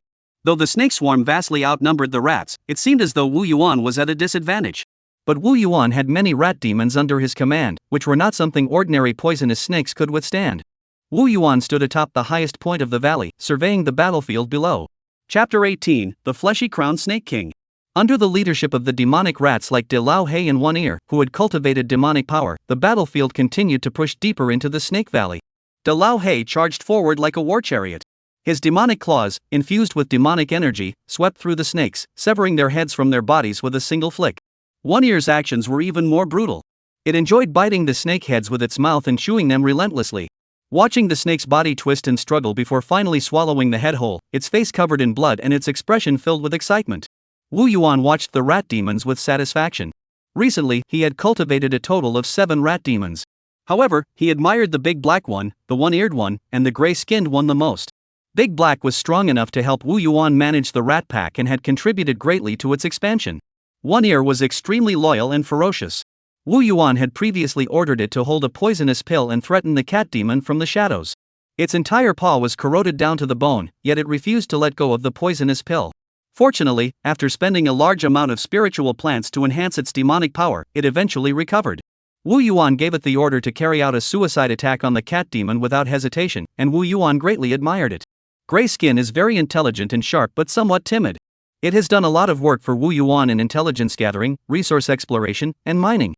But this time he didn't send it to attack the snake demon. Instead, he kept it at home to mine. These 3 rat demons have overcome the limitations of being rats. Unlike other rat demons who are still controlled by their rat instincts, Wu Yuan doesn't even bother with the other rat demons, treating them as disposable tools for mining and combat. As for Xiaoing, he was a pet, different from his subordinates. Wu Yuan stared intently into the depths of the Snake Valley, smelling the increasingly strong scent of blood and the unmistakable odor of poison. Thinking to himself, I wonder how much longer the snake demons can hold out. Once I wipe out the snake horde, you'll all be meat on the chopping block. Just then, Wu Yuan heard a loud hissing sound coming from the valley. The snake swarm heard it and immediately retreated, gathering at the rear of the valley, disregarding the casualties during their retreat. The rat swarm, upon hearing the sound, had some rats intimidated by the snake demon and stopped in their tracks. However, many rats remained unaffected, continuing to chase and kill, leaving a trail of snake corpses behind them. Those cowards can go back and let the old black one fill the mine shafts. Wu Yuan stared at the 2 snake demons writhing out of the depths of the Snake Valley. The friction of their scales against the ground and rocks produced a rustling sound, causing the rat swarm to grow restless. A massive male snake demon, 2 zhang in length, with palm-sized scales of grayish-black. With a red fleshy growth on its head emitting a dark red glow, its surface veins writhing like earthworms, resembling a crown. Judging by the size of the fleshy growth on its head, this was a snake demon that had awakened the bloodline of the Flesh-Crowned Snake King. The Flesh-Crowned Snake King is a snake demon skilled in poison and close combat, with its venom not in its fangs but in the flesh-covered protrusions on its head. Upon reaching adulthood, it attains the mid-stage of Qi cultivation. However, Wu Yuan sensed the aura of this Snake King and found it far inferior to his own, possessing only 6 or 7 demonic energy levels. Another female snake, only a few feet long, had black scales as dense as fish scales, but no fleshy growth on its head, and had only recently cultivated demonic energy but had not yet awakened its bloodline. Retreat! Wu Yuan emitted a high-pitched squeaking sound, commanding the rat swarm to retreat. The snake demon had appeared, and the rat's mission was complete. There was no need for unnecessary sacrifices. The rats, which had been devouring the snake's body, retreated like a receding tide, leaving only 6 demon rats behind. The demonic energy fluctuations of the 6 demon rats formed a special frequency, creating visible ripples in the air that briefly disrupted the snake demon's perception. Attack! Wu Yuan ordered all the rat demons to attack the 2 snake demons simultaneously, while he moved around them constantly, threatening the Snake King. The first to charge was a rat demon with pointed ears, charging toward the Snake Demon King without hesitation, disregarding the fact that the Snake Demon King was far stronger than it. Its hind legs dug into the ground, and its slender rat-like body shot forward like an arrow, aiming straight for the snake demon's vital spot. Meanwhile, the large black rat demon, who had originally charged toward the female snake demon, watched the one-eared rat's actions and could only turn back tearfully to charge at the Snake King. The Snake King's crimson tongue darted out, opening its mouth to bite the one-eared demon, who had no chance to dodge the Snake King's massive jaws. However, the old black snake had already charged from the left, its two fangs gleaming with a yellowish copper light. The Snake King casually swings its tail, and the scales collide with the mouse's teeth, producing a metallic clang. The old black rat was flung into the air, but the one-eared rat took the opportunity to escape the Snake King's jaws and closed in on its body, biting and tearing at it relentlessly. The other 4 rat demons surrounded the female snake demon. The mother snake could not withstand the onslaught of the numerous rat demons, her body covered in blood. She could only emit a rasping cry, akin to sandpaper scraping, calling for the Snake King, while continuously swinging her tail to try to block the rat demons. But they only struck the ground, leaving deep marks. Hearing the mother snake demon's distress calls, the Snake King grew increasingly agitated and began closing in on her. Wu Yuan continued to command, distract the Snake King. Focus all attacks on the mother snake demon. At the same time, he stepped forward to block the Snake King, extending his claws to grab at it. In a moment of carelessness, the Snake King was left with several deep wounds on its body, exposing the bone. Damn rat, I'll eat you. The Snake King knew that as long as Wu Yuan was present, it couldn't get close enough to rescue the mother snake demon. It could only turn back to face Wu Yuan, aiming to eliminate the greatest threat first. Though enraged, the Snake King knew Wu Yuan was stronger, so it immediately unleashed its most powerful spell. Shattering Poison Light. The blood vessels on the Snake King's fleshy growth suddenly swelled, erupting into a cloud of pitch-green poisonous mist. Wu Yuan's pupils contracted. As the Snake King released the toxic mist, Wu Yuan knew the moment had come. Poison Attraction Technique. Wu Yuan opened his mouth and spat out a poisonous pill to meet the Snake King's toxic mist. Though it was just a tiny pearl, it firmly blocked a large area of the toxic mist. And Wu Yuan continuously channeled his spell to draw the Snake King's toxic mist into the poisonous pill. The Snake King's spell had no effect whatsoever, completely neutralized by Wu Yuan. As the Snake King stared in shock, Wu Yuan opened his mouth and expelled a jet of black light. Black Spirit Thorns. The spell instantly struck the Snake King's fleshy growth, hitting it in the vital spot before it could react. The Snake King screamed in agony, "Why do you have a second spell here at Xiaoing Mountain?" It never expected Wu Yuan to have a second spell. This defied all logic. It was clearly just an ordinary rat demon, with nothing unusual about it, unlike him with his unique bloodline anomaly. But even he only had one spell. The Snake King's flesh tumor continued to spew dark red blood, and even as it channeled its demonic energy, it couldn't heal the wound. As the blood flowed out, the Snake King collapsed to the ground, as if his vital energy had been drained away. For a Snake King at the initial stage of Qi cultivation, the tumor was its most vulnerable point. But once it breaks through to the mid-stage, the tumor becomes its most powerful weapon. However, it has no chance now. Wu Yuan moved like a ghost, closing in on the Snake King's vital point. His sharp claws struck precisely at the Snake King's lower jaw, severing its head. Green intelligence is child's play for me. As the Snake King died, the mother snake demon's eyes turned blood red, and she chargedly toward the killer, Wu Yuan. But Wu Yuan didn't even glance at her, continuing to slice the Snake King's tumor and devour its blood. He muttered to himself, "The Snake King's gallbladder, heart, and the most tender meat are for the Cat King. I'll keep the most precious flesh for myself." At that moment, the old black man and the one-eared man grabbed the already battered female snake demon, and with a painful screech, tore her into 2 halves with their claws, blood spilling everywhere. Chapter 19, The Anomalies of Snake Valley and Snake Tooth Rice. The old black snake greedily licked the snake blood dripping onto its body. Wu Yuan couldn't help but scold, "You're being so wasteful. The snake blood is all flowing onto the ground." The old black man pulled out the snake demon's gallbladder and handed it to Wu Yuan, hurriedly saying, "It's not a waste. I'll eat all the dirt on the ground later." Wu Yuan took the gallbladder and swallowed it in one gulp, and said to the old black man, "Keep the snake heart of the mother snake demon for me. The rest of you can divide it among yourselves. The snake blood on the ground should be left for the younger ones. You clean up the battlefield, take the spoils back, and I'll go find the Cat King first." Since killing the Snake King earlier, Wu Yuan had sensed something off about his surroundings. However, he had checked the surroundings multiple times and found nothing amiss. He muttered to himself, "Could it be my imagination? No. Trust your instincts. If you feel something's off but can't find it, assume it's real. Either there's something wrong with the Snake Valley environment, or something is hiding nearby. Since nothing has happened to me yet, I'll just pretend I don't know anything." Wu Yuan dragged the Snake King's body and slowly left the Snake Valley, with the surrounding rats crawling on the ground in submission. As Wu Yuan continued to distance himself from the Snake Valley, he felt something staring at him from behind, its gaze burning his back like the sun. Wu Yuan continued walking outward in the same manner, muttering curses under his breath. That big black thing has no sense of loyalty. He didn't even offer to help carry my things. What should have been a few minutes' walk felt like an eternity. When he finally emerged from the Snake Valley, the gaze had vanished. He didn't look back, continuing on toward the Cat King, crawling forward toward the setting sun. After walking for an unknown distance, Wu Yuan finally spoke to himself. I'll go straight to the Cat King. The king should protect his subordinates. His voice was hoarse and rough, as if he had been walking in the desert for a month, parched for a month. When Wu Yuan finally saw the Cat King, his mood lifted, and his eyes brightened. This was a golden opportunity. He was as excited as if he had seen a long-lost relative, speaking sincerely and emotionally. Cat King, it's been ages. The cow cat gave Wu Yuan a puzzled glance, then continued to close its eyes and bask in the sun, ignoring the eccentric Wu Yuan. This mouse is crazy. Thank goodness we didn't eat it. Mom said eating cute little things makes you stupid. Wu Yuan had no idea that the cat queen he revered was mocking him. He placed the snake demon's meat in front of the Cat King. Cat King, this is the snake demon I just killed. Still fresh. Paired with freshly picked mustard greens, it's absolutely delicious. The Cat King was also a bit surprised that Wu Yuan was actually continuing to offer him a sacrifice. And he was in a good mood, showing no signs of reluctance. This made him feel very pleased, and his gaze toward Wu Yuan grew kinder. Alright, leave it here. I'll try it when I have the chance. Wu Yuan slowly crawled back to his mining cave and collapsed into his nest. Panting heavily, still shaken. What kind of strange creatures are in Snake Valley? This place has everything: large green stones, spirit copper ore, and Snake Valley. Don't dig up anything too valuable. Wu Yuan dared not speak these words aloud, only muttering them to himself. Just then, Xiao Huang emerged from the side, circling Wu Yuan and nudging him, as if sensing his tension and exhaustion. Wu Yuan grabbed Xiao Huang and rubbed him vigorously in his hands, making him dizzy. That feels good.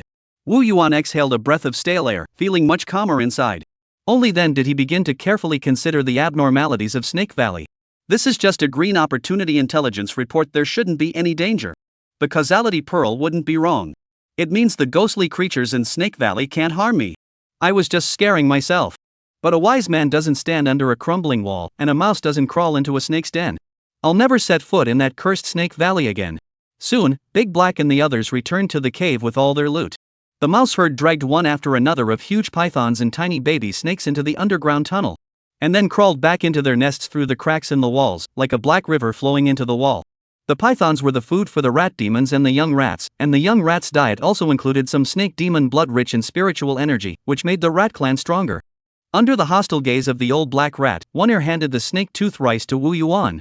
Big brother, once the snake tooth rice is picked, the plant withers away, leaving only these seeds. Wu Yuan nodded and took the snake tooth rice. Not bad. The old black man muttered beside him, why won't you let me touch the snake tooth rice? I won't steal it, I just want to take a look. The snake tooth rice emitted a faint, fishy odor mixed with the fresh scent of plants, making it highly distinctive. It was highly beneficial for beast cultivation, and even minor demons could gain a hint of demonic power by consuming it. Wu Yuan said to the drooling little Huang. These snake tooth rice seeds can be cultivated on a larger scale. With this spirit-rich food, the rat colony can continue to expand. Once you grow them, you can eat as much as you want. The mouse population had previously been limited by food shortages, keeping their numbers low. Wu Yuan hoped to continuously eliminate weaker mice to improve the quality of the mouse demons. However, this required spiritual food. He couldn't let the rat demons eat grass and trees. Wu Yuan said to the old black man, the remaining young snakes in the Snake Valley can be further cultivated to try breeding more snake demons. The snakes in the Snake Valley might have some special bloodline, otherwise, a snake king wouldn't have appeared as a mutant species.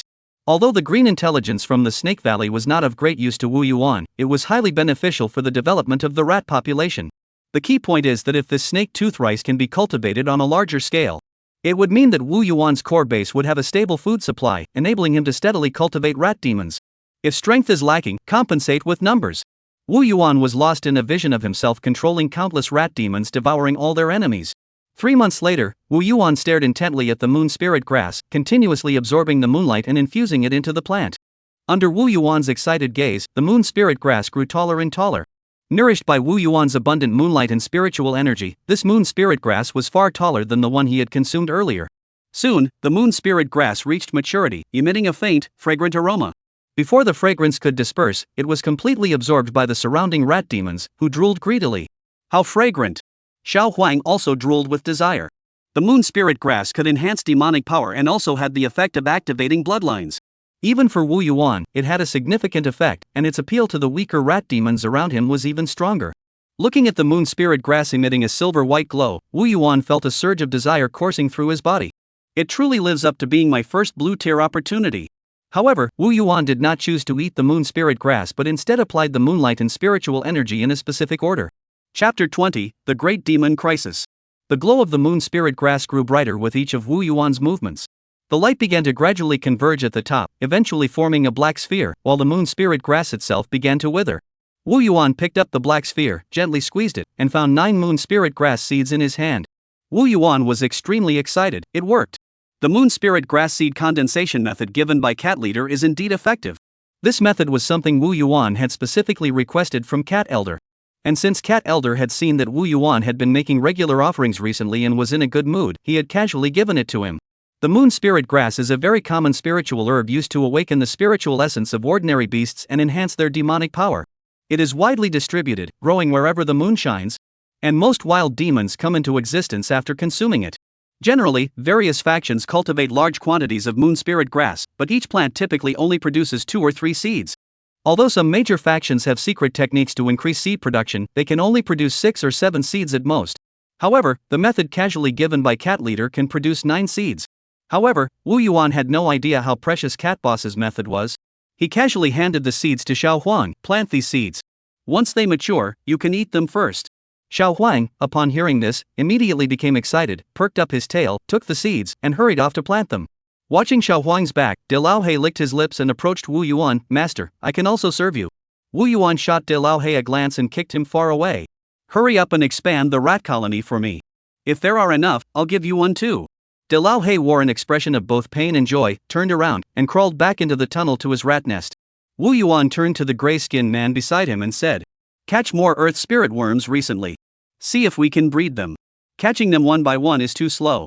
Grayskin looked perplexed. Boss, catching them is easy, but I've never tried breeding them before. I have no idea where to start. Wu Yuan knew that figuring out a breeding method from scratch was too much to ask of someone with no experience. Go to the earth spirit worm's habitat and observe their environment. Look for any unique characteristics. If all else fails, just keep them in an enclosure. It'll be easier to use them that way. I'll have Xiao Huang help you, maybe he has an idea. Wu Yuan shouted at Xiao Huang, who was busy working. Xiao Huang, did you hear that? Xiao Huang, still holding the seeds, didn't look up but wiggled his round little but a few times to indicate he had heard.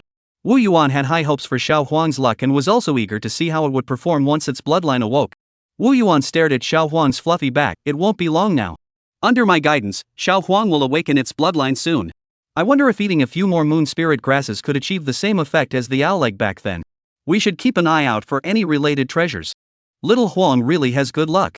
I've arranged everything for him. Could it be that he's the protagonist, and I'm the old man? Wu Yuan fell into deep thought. Half a year passed smoothly. Wu Yuan immersed himself in cultivation every day, and he now had 23 strands of demonic energy. He would only venture out to hunt demon beasts to offer as tribute to the Cat King. After all, he was his golden leg, so Wu Yuan had to do everything himself to ensure the Cat King felt right at home. Wu Yuan stood up, his body crackling with sound. As he continued to absorb the essence of the spirit copper, his height increased once more. He was now nearly a meter tall, and standing up looked somewhat intimidating. Wu Yuan looked at the lush snake-tooth rice and moon spirit grass before him. Mice scurried through the fields, loosening the soil and catching insects, while others carried fertilizer made from earth spirit worms, scattering it around the roots of each spiritual plant. In this dimly lit underground chamber, a vibrant scene of life and growth emerged, with everything thriving. Wu Yuan's heart swelled with pride. This is all my kingdom. Over the past 6 months, thanks to Xiao Huang's relentless efforts, the moon spirit grass could now supply Wu Yuan's daily cultivation needs. The snake-tooth rice had also successfully sprouted, and in another half year, it would be ready for harvest, allowing the mouse colony to continue expanding. A flash of green light suddenly appeared before Wu Yuan's eyes. Wu Yuan instinctively looked around but saw nothing. He suddenly realized this was new intelligence. Wu Yuan's eyes narrowed, his heart pounding. He licked his dry lips and excitedly opened the intelligence report. Green intelligence, in 1 month there will be an astronomical anomaly and the imperial elixir will appear, but a great demon will harvest the spirits. This was the first time Wu Yuan had explicitly encountered intelligence indicating that opportunity and danger coexist. The term Great Demon referred to demon beasts at the Foundation establishment stage, and compared to them, Wu Yuan was as different as heaven and earth. If captured by a great demon, death was certain. How can I seize the opportunity without being discovered? Unless I don't absorb any of the Emperor's elixir and give up the opportunity. Wu Yuan paced back and forth, his mind racing. After much deliberation, he finally thought of the only demon capable of handling such a situation, the Cat King. Cat King, we once again rely on you. Wu Yuan secretly plotted in his heart, perhaps this is an opportunity to further strengthen my relationship with Cat King. Today, Wu Yuan took special care to wash and groom himself, striving to present himself in the best possible light before the Cat King. He carefully selected placed a pile of moon spirit grass on it, and made his way toward the hill where the Cat King resided. At that moment, the Cat King was lazily basking in the sun. Upon hearing Wu Yuan's arrival, he stopped swishing his tail. Wu Yuan respectfully presented the moon spirit grass and said, "Great Cat King, thank you for bestowing the secret technique of seed condensation. This is the first harvest of moon spirit grass, rich in spiritual energy. Please accept it and taste it." The Cat King slowly opened his eyes, yawned, and nodded slightly toward Wu Yuan, his demeanor much gentler than before. The Cat King greatly appreciated Wu Yuan's half-literary, half-vernacular way of speaking, as it reminded him of his past life, while the rustic tone also evoked a sense of superiority within him. He was intoxicated by this sense of superiority. As for whether Wu Yuan felt this posture was too humble, Wu Yuan mused to himself, how could you possibly despise the golden saliva spat on your face by the golden Buddha? Most importantly, I am merely a mouse. What dignity does a mouse have? Survival is the utmost priority. Wu Yuan watched as the Cat King repeatedly used his sharp claws to pick up several moon spirit grasses and place them in his mouth, chewing them slowly while emitting a purring sound. The Cat King closed his eyes and praised, "Well grown. The flavor is rich." Wu Yuan speculated to himself, this is the first time the Cat King has eaten so much in front of me. Could it be that moon spirit grass is as common to cats as catnip? If that's the case, it makes sense that the Cat King has mastered the related secret techniques. Seeing that the Cat King was enjoying his meal, and seized the opportunity to say, "Cat King, I would like to invite you to inspect our moon spirit grass cultivation site. I hope you will not hesitate to offer your guidance and advice." The Cat King lifted his head, appraised Wu Yuan, and said, "That sounds interesting. Since there is nothing important today, let us go take a look." Wu Yuan was overjoyed, not expecting to persuade the Cat King so easily. This indicated that the Cat King was in a good mood at the moment and quite interested in the moon spirit grass. Chapter 21, 9 Spirits Absorbing Essence. The Cat King surveyed the spacious tunnel and the neatly arranged steps, his eyes brimming with satisfaction. Though he had agreed to come, the thought of crawling through a mouse hole still stirred a wave of aversion within him. Wu Yuan had specially widened the tunnel and cave before arriving, and cleaned everything spotless, all to make a good impression on the Cat King. The Cat King stepped into the mine shaft, standing on the massive rock Wu Yuan had prepared, and surveyed the entire underground chamber. Looking at the lush, nearly mature snake-tooth rice and the moon spirit grass glowing with a silvery moonlight, the Cat King couldn't help but feel a hint of surprise. Today, the Cat King finally realized that Wu Yuan was indeed a demon with talent, and began to look at him with new respect. The demon clan's territory was always rich in resources, but few demons would voluntarily take the initiative to manage and cultivate them. Wu Yuan, however, had blazed his own trail, displaying a style reminiscent of human cultivators and the great demon clans. Previously, the Cat King had always regarded Wu Yuan as a lowly demon, but now he reluctantly acknowledged him as a fellow demon. The Cat King said to Wu Yuan, "I never expected you to be so skilled in management. Such awareness is something even many great demons lack." Wu Yuan's heart sank.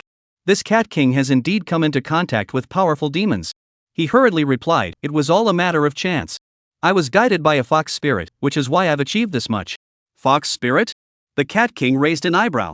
Wu Yuan hurriedly explained, "Some time ago, I had the honor of witnessing the white fox paying homage to the moon on a full moon night, and was guided by the fox spirit. Out of gratitude, I reverently referred to it as the fox spirit and have been paying homage to it every night." As he spoke, he pointed to a fox statue above his mouse hole. This wasn't something Wu Yuan had carved on the spot. Rather, after moving here, one day he looked up at the cave ceiling and felt it was too empty, so he carved the white fox's likeness there. The Cat King did not point out the inaccuracy of Wu Yuan's use of the term fox spirit. After all, it's a demon from a small place. Some misunderstandings are understandable. However, this heartfelt intention is worthy of praise. The Cat King's gaze toward Wu Yuan grew increasingly admiring. Noticing the Cat King's slightly different gaze compared to before, Wu Yuan felt a bit puzzled but continued, "Cat King, I recently heard some news." Seeing the Cat King looking at him with a half smile, Wu Yuan steeled himself and continued, "The imperial milk." Before he could finish, the Cat King's expression suddenly changed. His form flickered like a teleportation, appearing before Wu Yuan in an instant. He grabbed him and pressed him to the ground, leaving Wu Yuan no time to react. Wu Yuan felt a tremendous force crash into his body and shouted frantically, "Cat King, calm down." As soon as the words left his mouth, the pressure on his body suddenly eased, and he heard the Cat King's stern voice, "Tell me everything about the Emperor's elixir." Wu Yuan hurriedly replied, I only know that there will be a celestial and terrestrial upheaval in a month's time, and the Emperor's elixir will appear then. Cat King looked at Wu Yuan and said, I suppose it was that so-called fox spirit who told you. But it's probably not a powerful demon, so it didn't tell you anything. Once the Emperor's elixir appears, powerful demons will come to harvest spiritual treasures, and some lesser demons might also be caught in the crossfire. As he spoke, he gave Wu Yuan a meaningful glance, the implication clear. Wu Yuan's heart tightened. This Cat King indeed knew something. He quickly adopted a nervous expression, looking at the Cat King, just as he was about to shout out in a loud voice, Cat King. But was immediately pressed down by the Cat King, enough. Your little tricks are no match for me. I will impart a secret technique to you, enabling you to absorb Imperial Elixir. When the time comes, you can take all the Imperial Elixir around you and keep it hidden. The Cat King surprisingly revealed the secret technique to Wu Yuan without anger, despite his petty schemes. In truth, as long as one didn't absorb the Imperial Elixir, there was likely no danger.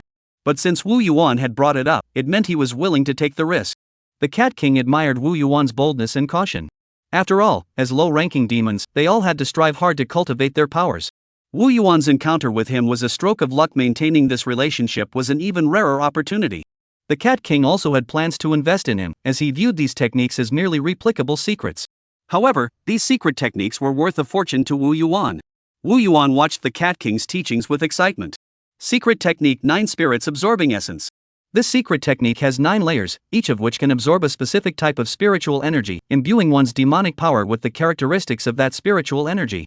Wu Yuan devoured this secret technique, which was far more intricate than any of his own spells. Even the fox spirit's breathing technique couldn't compare to it. He couldn't help but think to himself, could this be the blue-colored opportunity? This alone demonstrated the immense impact the secret technique had on Wu Yuan. However, he soon felt a pang of regret. Unfortunately, this secret technique only has the first 3 layers. The Cat King must have even higher-level secret techniques. No wonder he's such a golden opportunity.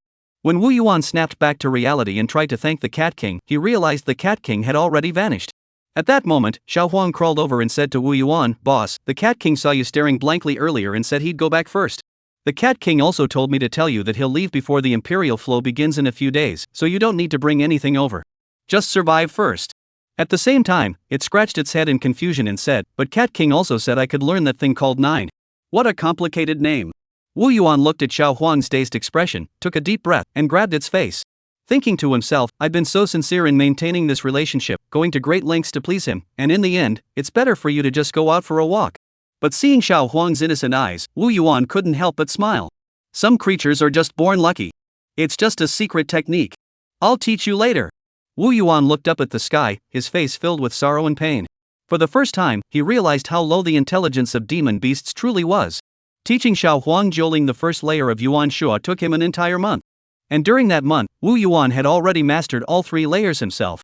Perhaps due to his reincarnation, Wu Yuan possessed extraordinary talent for spells, able to master any spell swiftly. Even the voice changes used by the old black man to control the rat swarm, Wu Yuan had mastered after hearing them a few times. At the time, seeing the shocked expression on the old black man's face, Wu Yuan thought he was overreacting. Now he understood that most of these demon beasts were natural laggards when it came to learning spells. And aside from their innate bloodline spells, they rarely bothered to learn any others. This left Wu Yuan, who had worked his way up to university in his previous life, at a loss for words. No wonder the demon clan is declining. The root of the problem is rotten, and they have no ambition to improve. Chapter 22, Gathering of Demons. Wu Yuan was currently making urgent arrangements to direct the rat swarm, ordering them to frantically dig tunnels in all directions. Standing atop a massive boulder, he scanned the bustling rat swarm below. Shouting at the top of his lungs to encourage them, our goal is to ensure that every inch of Xiaoqing Mountain is covered in mouse holes. This month, everyone must work harder, sleep less, and the task will be completed soon. Snake meat and moonlight will be supplied in abundance for the next few days. Hearing Wu Yuan's promise, the exhausted and nearly collapsing rat swarm regained some vitality. Wu Yuan had already made up his mind. He planned to follow the existing mine shafts and continue digging deeper. To create deeper tunnels for hiding the spiritual plant seeds, remaining spiritual stones, and spiritual copper. Fortunately, the exposed spiritual copper on the surface of the mine shaft had already been completely excavated by the mouse swarm. So all that remained was to fill in the tunnels previously dug by the rats. In this way, the entire mine shaft would be left with only some unripe snake-tooth rice. These snake-tooth rice plants must not be uprooted carelessly. Leaving them in place would be enough to attract others' attention. If not observed carefully, this place would appear to be an ordinary underground cultivation site. and the mineral vein would be highly unlikely to be discovered by others.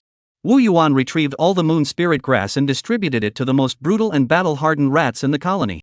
He did not care whether these rats were intelligent or obedient as long as they were fierce and had outstanding combat prowess, that was sufficient. Wu Yuan planned to forcefully cultivate a batch of rat demons, which could serve as immediate combat forces in critical moments and as disposable units to be sacrificed when necessary. The core members of the rat pack Big Black, One Ear, and Gray Skin were assigned to use spirit stones to fully enhance their cultivation. Since we're going to risk facing a great demon to seize the Imperial Elixir, we might as well take a big gamble. Wu Yuan planned to lead the rat horde to occupy the Great Green Stone, as he speculated that this might be the area with the most abundant Imperial flow essence. Moreover, this is the highest point of Xiaoing Mountain. Even if his guess is wrong, they can use it as an alternative location to absorb the Imperial flow elixir. A month passed in the blink of an eye, quietly slipping away. During this nearly month-long period, Wu Yuan poured all his efforts into training the rat pack. Under his relentless efforts, the rat pack grew steadily in size. Excluding the 3 core members, he had now cultivated 20 rat demons. Under Wu Yuan's special cultivation, these rat demons were agile in form and exuded a hint of savagery. At that moment, Wu Yuan stood before the rat horde. His gaze sweeping over the restless rat demons with bloodshot eyes and drool dripping from their mouths, a satisfied smile curled the corners of his lips. Over the past month, he had intentionally starved these rat demons, depriving them of normal food for 10 straight days, feeding them only spiritual copper each day. While the spiritual copper strengthened their bones and muscles, it also left them ravenously hungry, causing their rationality to be gradually consumed by starvation, making them increasingly frenzied. To suppress this restless horde of rat demons, the elder demons had exhausted every possible strategy. They remained on high alert at all times, daring not to relax even for a moment. The elder black demon looked at Wu Yuan with a worried expression, his eyes filled with anxiety and confusion, and couldn't help but ask, "Leader, what's your plan? These rat demons are almost out of control. If this continues, there will be a major disaster." One Ear, however, wore a fierce expression, his gaze fixed intently on the rat demons. To suppress the restless emotions of the rat demons, it had already mercilessly bitten and torn apart 3 of them. If it hadn't used such brutal methods to suppress them, the rat demons would likely have lost control and sparked a riot. Meanwhile, Gray Skin had been assigned by Wu Yuan to lead the other rat hordes in digging tunnels day and night, preparing for the upcoming operation. Wu Yuan took a deep breath and said solemnly, "I have gathered you here today to officially begin executing the plan. Once tonight is over, everything will be okay." In truth, Wu Yuan had never revealed anything about the Imperial Elixir to the elder demons. He knew that the Imperial Elixir, a treasure capable of altering the fate of spirits. If they were to discover it, they might harbor ulterior motives that could jeopardize the mission. At present, relying on his status as the Rat King and the respect he had earned among the Rat Clan, he could still barely keep these rat demons in check. But once they learned of the existence of the Imperial Elixir, who could guarantee they wouldn't harbor ulterior motives for such a treasure? As for informing them in advance to boost their motivation, Wu Yuan couldn't care less.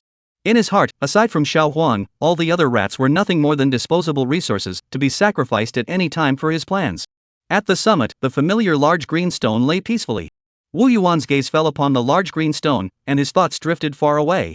Recalling his own weakness when he had first encountered the fox demon worshipping the moon, feeling a sense of how time had changed everything, he slowly turned around and looked at the dense crowd of mice behind him. The mice covered the entire mountain peak, turning the once lush and green Xiaoing Mountain into a sea of black. Over the past month, he had relentlessly driven the rats to the brink, reducing their numbers to just over 800. But the remaining rat demons, each one of them, had a fierce glint in their eyes. Wu Yuan took a deep breath and cast the awakening technique on the restless rat demons. The moonlight, like silver threads, gently swept over each rat demon. The rat demons, who were on the verge of losing their minds, gradually regained their clarity and some of their sanity. Wu Yuan watched the scene unfold and murmured to himself, "Though the effect of this awakening technique will only last for a short while, it should be enough to handle the current situation."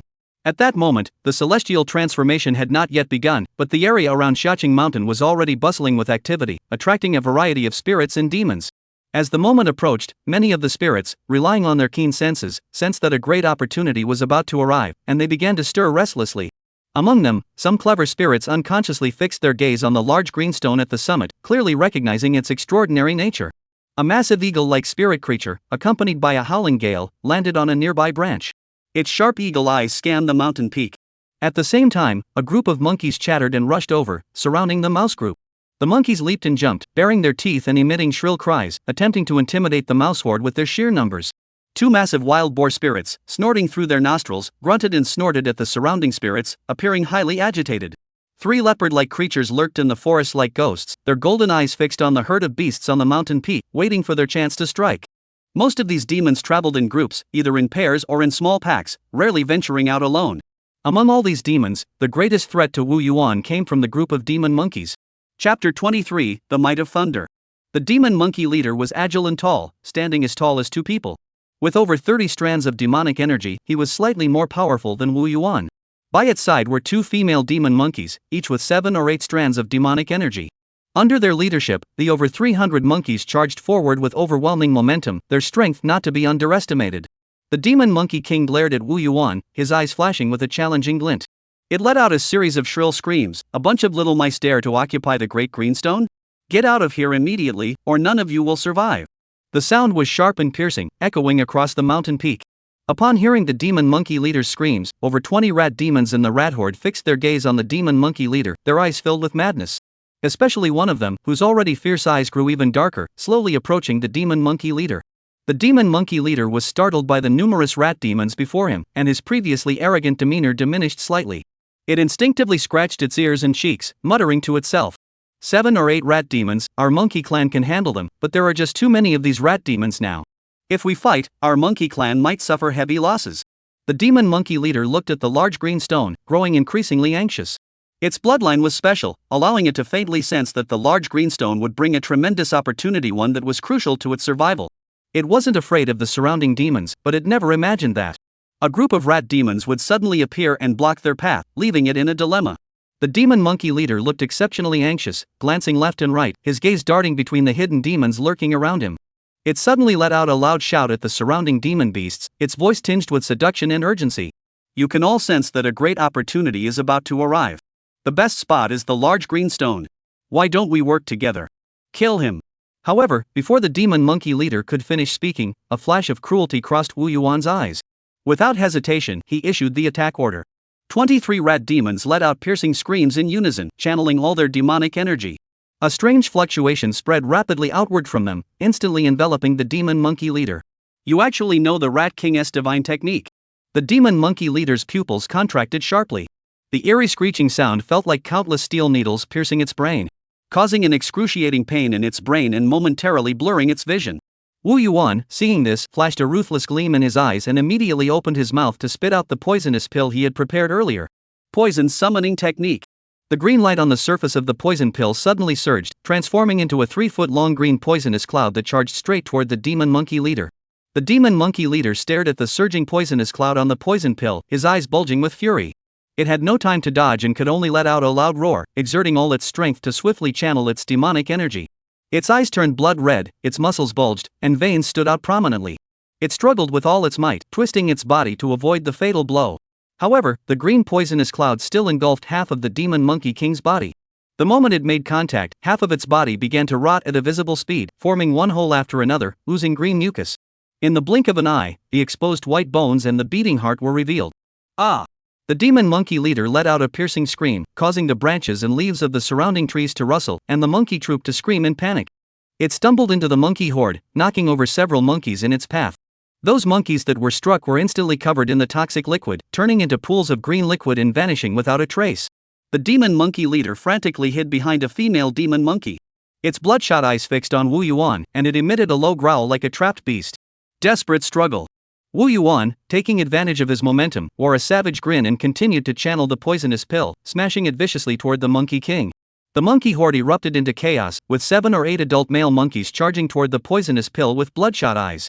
However, before they could get close, they were corroded by the toxic mist swept by the poison pill, instantly turning into a pool of sticky liquid. A pungent, putrid stench began to fill the air. Only another female monkey demon reacted swiftly, her fingertips flashing with a blue light as vines burst forth from the ground. In an instant, it formed a barrier in front of the poisonous pill, attempting to block its attack. Wu Yuan sneered, naive.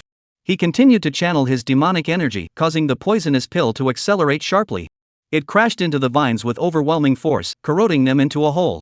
In the terrified gaze of the female monkey demon, the poisonous pill struck its head. Crack! The mother monkey demon's head shattered instantly, the sound of shattered skull bones mingling with the corrosive hiss of poison. Its headless body had not even hit the ground before it turned into green slime, corroding the ground and emitting a sizzling sound. The demon monkey leader couldn't help but peek out half his head from behind another female demon monkey. Its bloodshot eyes fixed on the melting remains on the ground, emitting a low, mournful whimper filled with grief. Now! Wu Yuan seized the moment and opened his mouth, spitting out a black beam of light. Wu Ling Ci. The spell shot out like a black lightning bolt, piercing through the Monkey King's head in the blink of an eye, leaving behind a red hole, with white brain matter writhing inside. No! The demon monkey leader let out a heart-wrenching scream, raising its hands to cover its head as it desperately channeled its demonic energy to seal the wound. Drag its broken body, it struggled to turn and crawl away, leaving a trail of red and green behind it. A desperate struggle. Wu Yuan slapped away the female demon monkey that lunged at him, pushed through the toxic mist, and slowly closed in on the demon monkey leader. Spare me! The demon monkey leader said in a trembling voice. It lay on the ground, clutching its wound, its eyes filled with pleading. However, when it saw Wu Yuan's unflinching gaze, a flash of madness crossed its eyes. Suddenly, it lunged forward, its claws wrapped in demonic energy, slashing viciously at Wu Yuan's throat in its final desperate struggle. Wu Yuan sneered coldly, clenching his left hand into a claw and crushing the demon monkey king's skull. With his right hand, he swiftly pulled out its heart and tossed it into his mouth, chewing it voraciously. The nearby demons watched as the demon monkey leader, who had been defeated in less than 20 breaths, lay dead with no place to bury his remains. Their hair stood on end, and their eyes were filled with fear toward Wu Yuan. Although Wu Yuan's cultivation was inferior to that of the Monkey King, his magical techniques were exquisite. And he had the advantage of planning carefully against an unprepared opponent. The demon monkey leader had no time to resist and was severely wounded, meeting such a tragic end. At that moment, the 23 rat demons and the rat horde had already slaughtered the monkey tribe to the last, while the big black and the one-eared demon were cornering the last 2 female monkey demons into a desperate situation. The female monkey demon screamed in terror, darting around frantically, but she could not escape the rat demon's pursuit. Wu Yuan chewed on the heart, blood trickling from the corners of his mouth. He shouted to the surrounding demons. Come any closer, and this will be your fate. Chapter 24, Retreating Demons. The weaker spirits around them, such as rabbits and deer spirits, had originally just wanted to see if there was an opportunity to take advantage of the situation. But upon seeing the ruthless Wu Yuan, they began to quietly retreat. They knew they were no match for Wu Yuan, and staying any longer would only lead to certain death. Only a few powerful spirits remained, unwilling to give up, lingering nearby. Wu Yuan, seeing this, continued, I have a rat swarm to assist me. Even if you all charge at me together, I can hold you off for a moment. Even if you give it your all, you're unlikely to obtain the opportunity. Rather than fighting to the death here, why not seek another place and seize the opportunity? The eagle demon heard Wu Yuan's words and his eyes flickered. Considering that it could fly and obtain the opportunity anywhere, why stay here and endure the hardship? If its wings were injured, that would be extremely dangerous. After a moment's thought, it flapped its wings and turned to fly away, disappearing into the sky in an instant. Several wild boar demons saw this, hesitated for a moment, and eventually turned and darted into the forest, disappearing into the depths of the woods. Only 3 flower leopard demons remained on the mountaintop, emerging from the forest. Standing still and watching Wu Yuan warily, their eyes filled with hostility. One of the leopard demon leaders growled from its throat. We share the mountain peak. You take the inner circle, and the 3 of us take the outer circle. Otherwise, we'll fight to the death and won't let you off easily. Though his tone was harsh, he already showed signs of weakness, bluster and bravado. Wu Yuan scoffed. Looking at the remaining 3 leopard demons, Wu Yuan raised his hand to signal the rat demons and the rat horde, attack. The over 20 rat demons, already agitated by the blood around them, surged forward like a tidal wave toward the flower leopard demons. Seeing the rats spreading out before them, the leopard demon leader's pupils contracted. He knew he was no match for Wu Yuan and the rat horde. It growled and turned to flee, muttering viciously as it left, Fine, I'll remember you. Within moments, the mountaintop was shrouded in toxic mist, the sound of rats gnawing on corpses echoing through the air. Wu Yuan looked at the empty peak of Little Green Mountain and finally exhaled in relief. He muttered to himself, kill the chicken to scare the monkeys, divide them with words, and overwhelm the beasts with force. I've finally achieved my goal. Wu Yuan coldly watched the rat demons fighting over the monkey's corpse, his heart unmoved. He lay beside the large green stone, absorbing the pure spiritual energy from the spirit stones to restore his depleted demonic power. Wu Yuan's gaze turned toward the horizon, his eyes betraying anticipation as he silently awaited the imperial essence that would emerge after the celestial upheaval mentioned in the intelligence report. Finally, the celestial and terrestrial upheaval began. In an instant, the area around Xiaoing Mountain echoed with the roars of beasts. And the spirits within the mountain cheered in anticipation of the impending miracle. On the night of the Gongxian lunar month, the Emperor's elixir appears. It resembles countless olives, with 10,000 golden threads intertwined, hanging down to the mortal realm. Plants and trees that absorb its essence can transform into demons.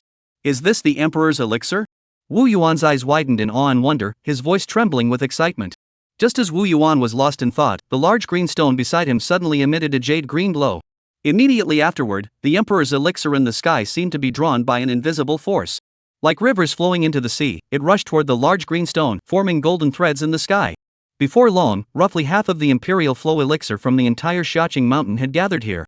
Above the large green stone, a dazzling golden light screen formed. We bet right. Wu Yuan saw this and felt a surge of joy in his heart, but he forced himself to suppress his excitement, jumped onto the large green stone, and activated his secret technique. 9 Spirits Soul Extraction. The Imperial Elixir, which had been rapidly gathering, suddenly changed its speed and was by Wu Yuan into a golden light sphere. The light sphere shone like a miniature sun, illuminating the entire mountaintop and catching the beast's attention. The rat demons were all drawn to the dazzling Imperial Flow essence, their eyes turning blood red, and their already scarce rationality began to fade bit by bit. They stared intently at the Imperial Elixir in Wu Yuan's hands, emitting low, growling sounds from their throats. At the same time, more and more demon beasts were drawn to the aura of the Imperial Elixir, gathering from all directions. The old black demon's eyes grew unfocused, and his body moved forward uncontrollably. One of the beasts, quick as a flash, pounced in front of the old black beast, its eyes fixed intently on him. It let out a low, furious roar. "What do you think you're doing?" The old black demon bared his sharp fangs in anger, locking eyes with the one-eared beast. However, when it looked up and saw Wu Yuan's icy gaze, his entire body trembled violently, and the dazed look in his eyes vanished instantly, returning to clarity. "Boss, I." The old black dog's voice trembled with fear. Wu Yuan paid no attention to Big Black, instead turning his gaze to the restless little yellow. Xiao Huang had not been tempted by the Imperial Flow elixir but was instead constantly biting Wu Yuan's tail. He let out urgent cries, warning him of the impending danger. Wu Yuan's heart sank. This powerful Emperor's Flow elixir aura will surely attract a great demon. He raised his hand and tore a small ball of light from the massive Emperor's Flow elixir orb, then casually tossed it toward the rat swarm. In an instant, the rat demons charged toward the light, attacking one another like beasts, creating a chaotic scene.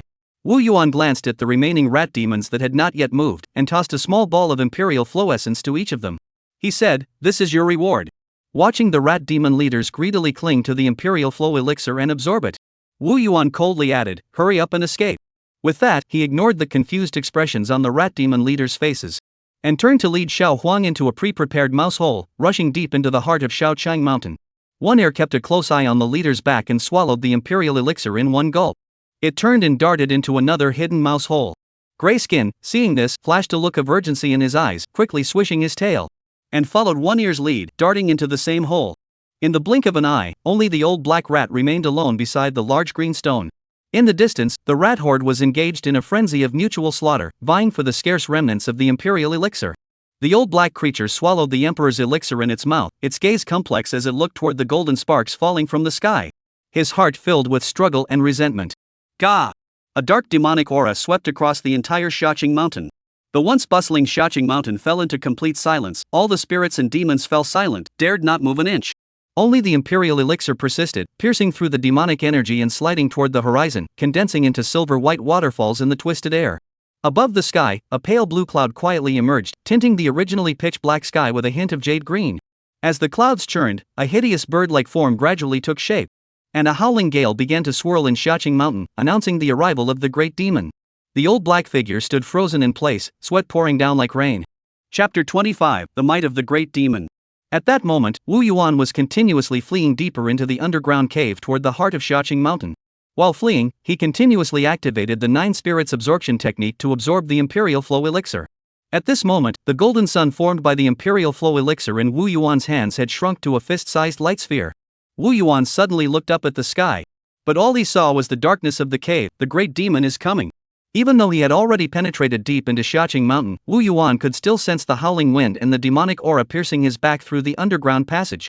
I can't absorb all the Imperial elixir. What a pity! Wu Yuan's heart was filled with regret, as he knew he couldn't absorb and digest all of the Imperial Flow elixir. So, he shoved the Imperial elixir into Xiao Huang's mouth.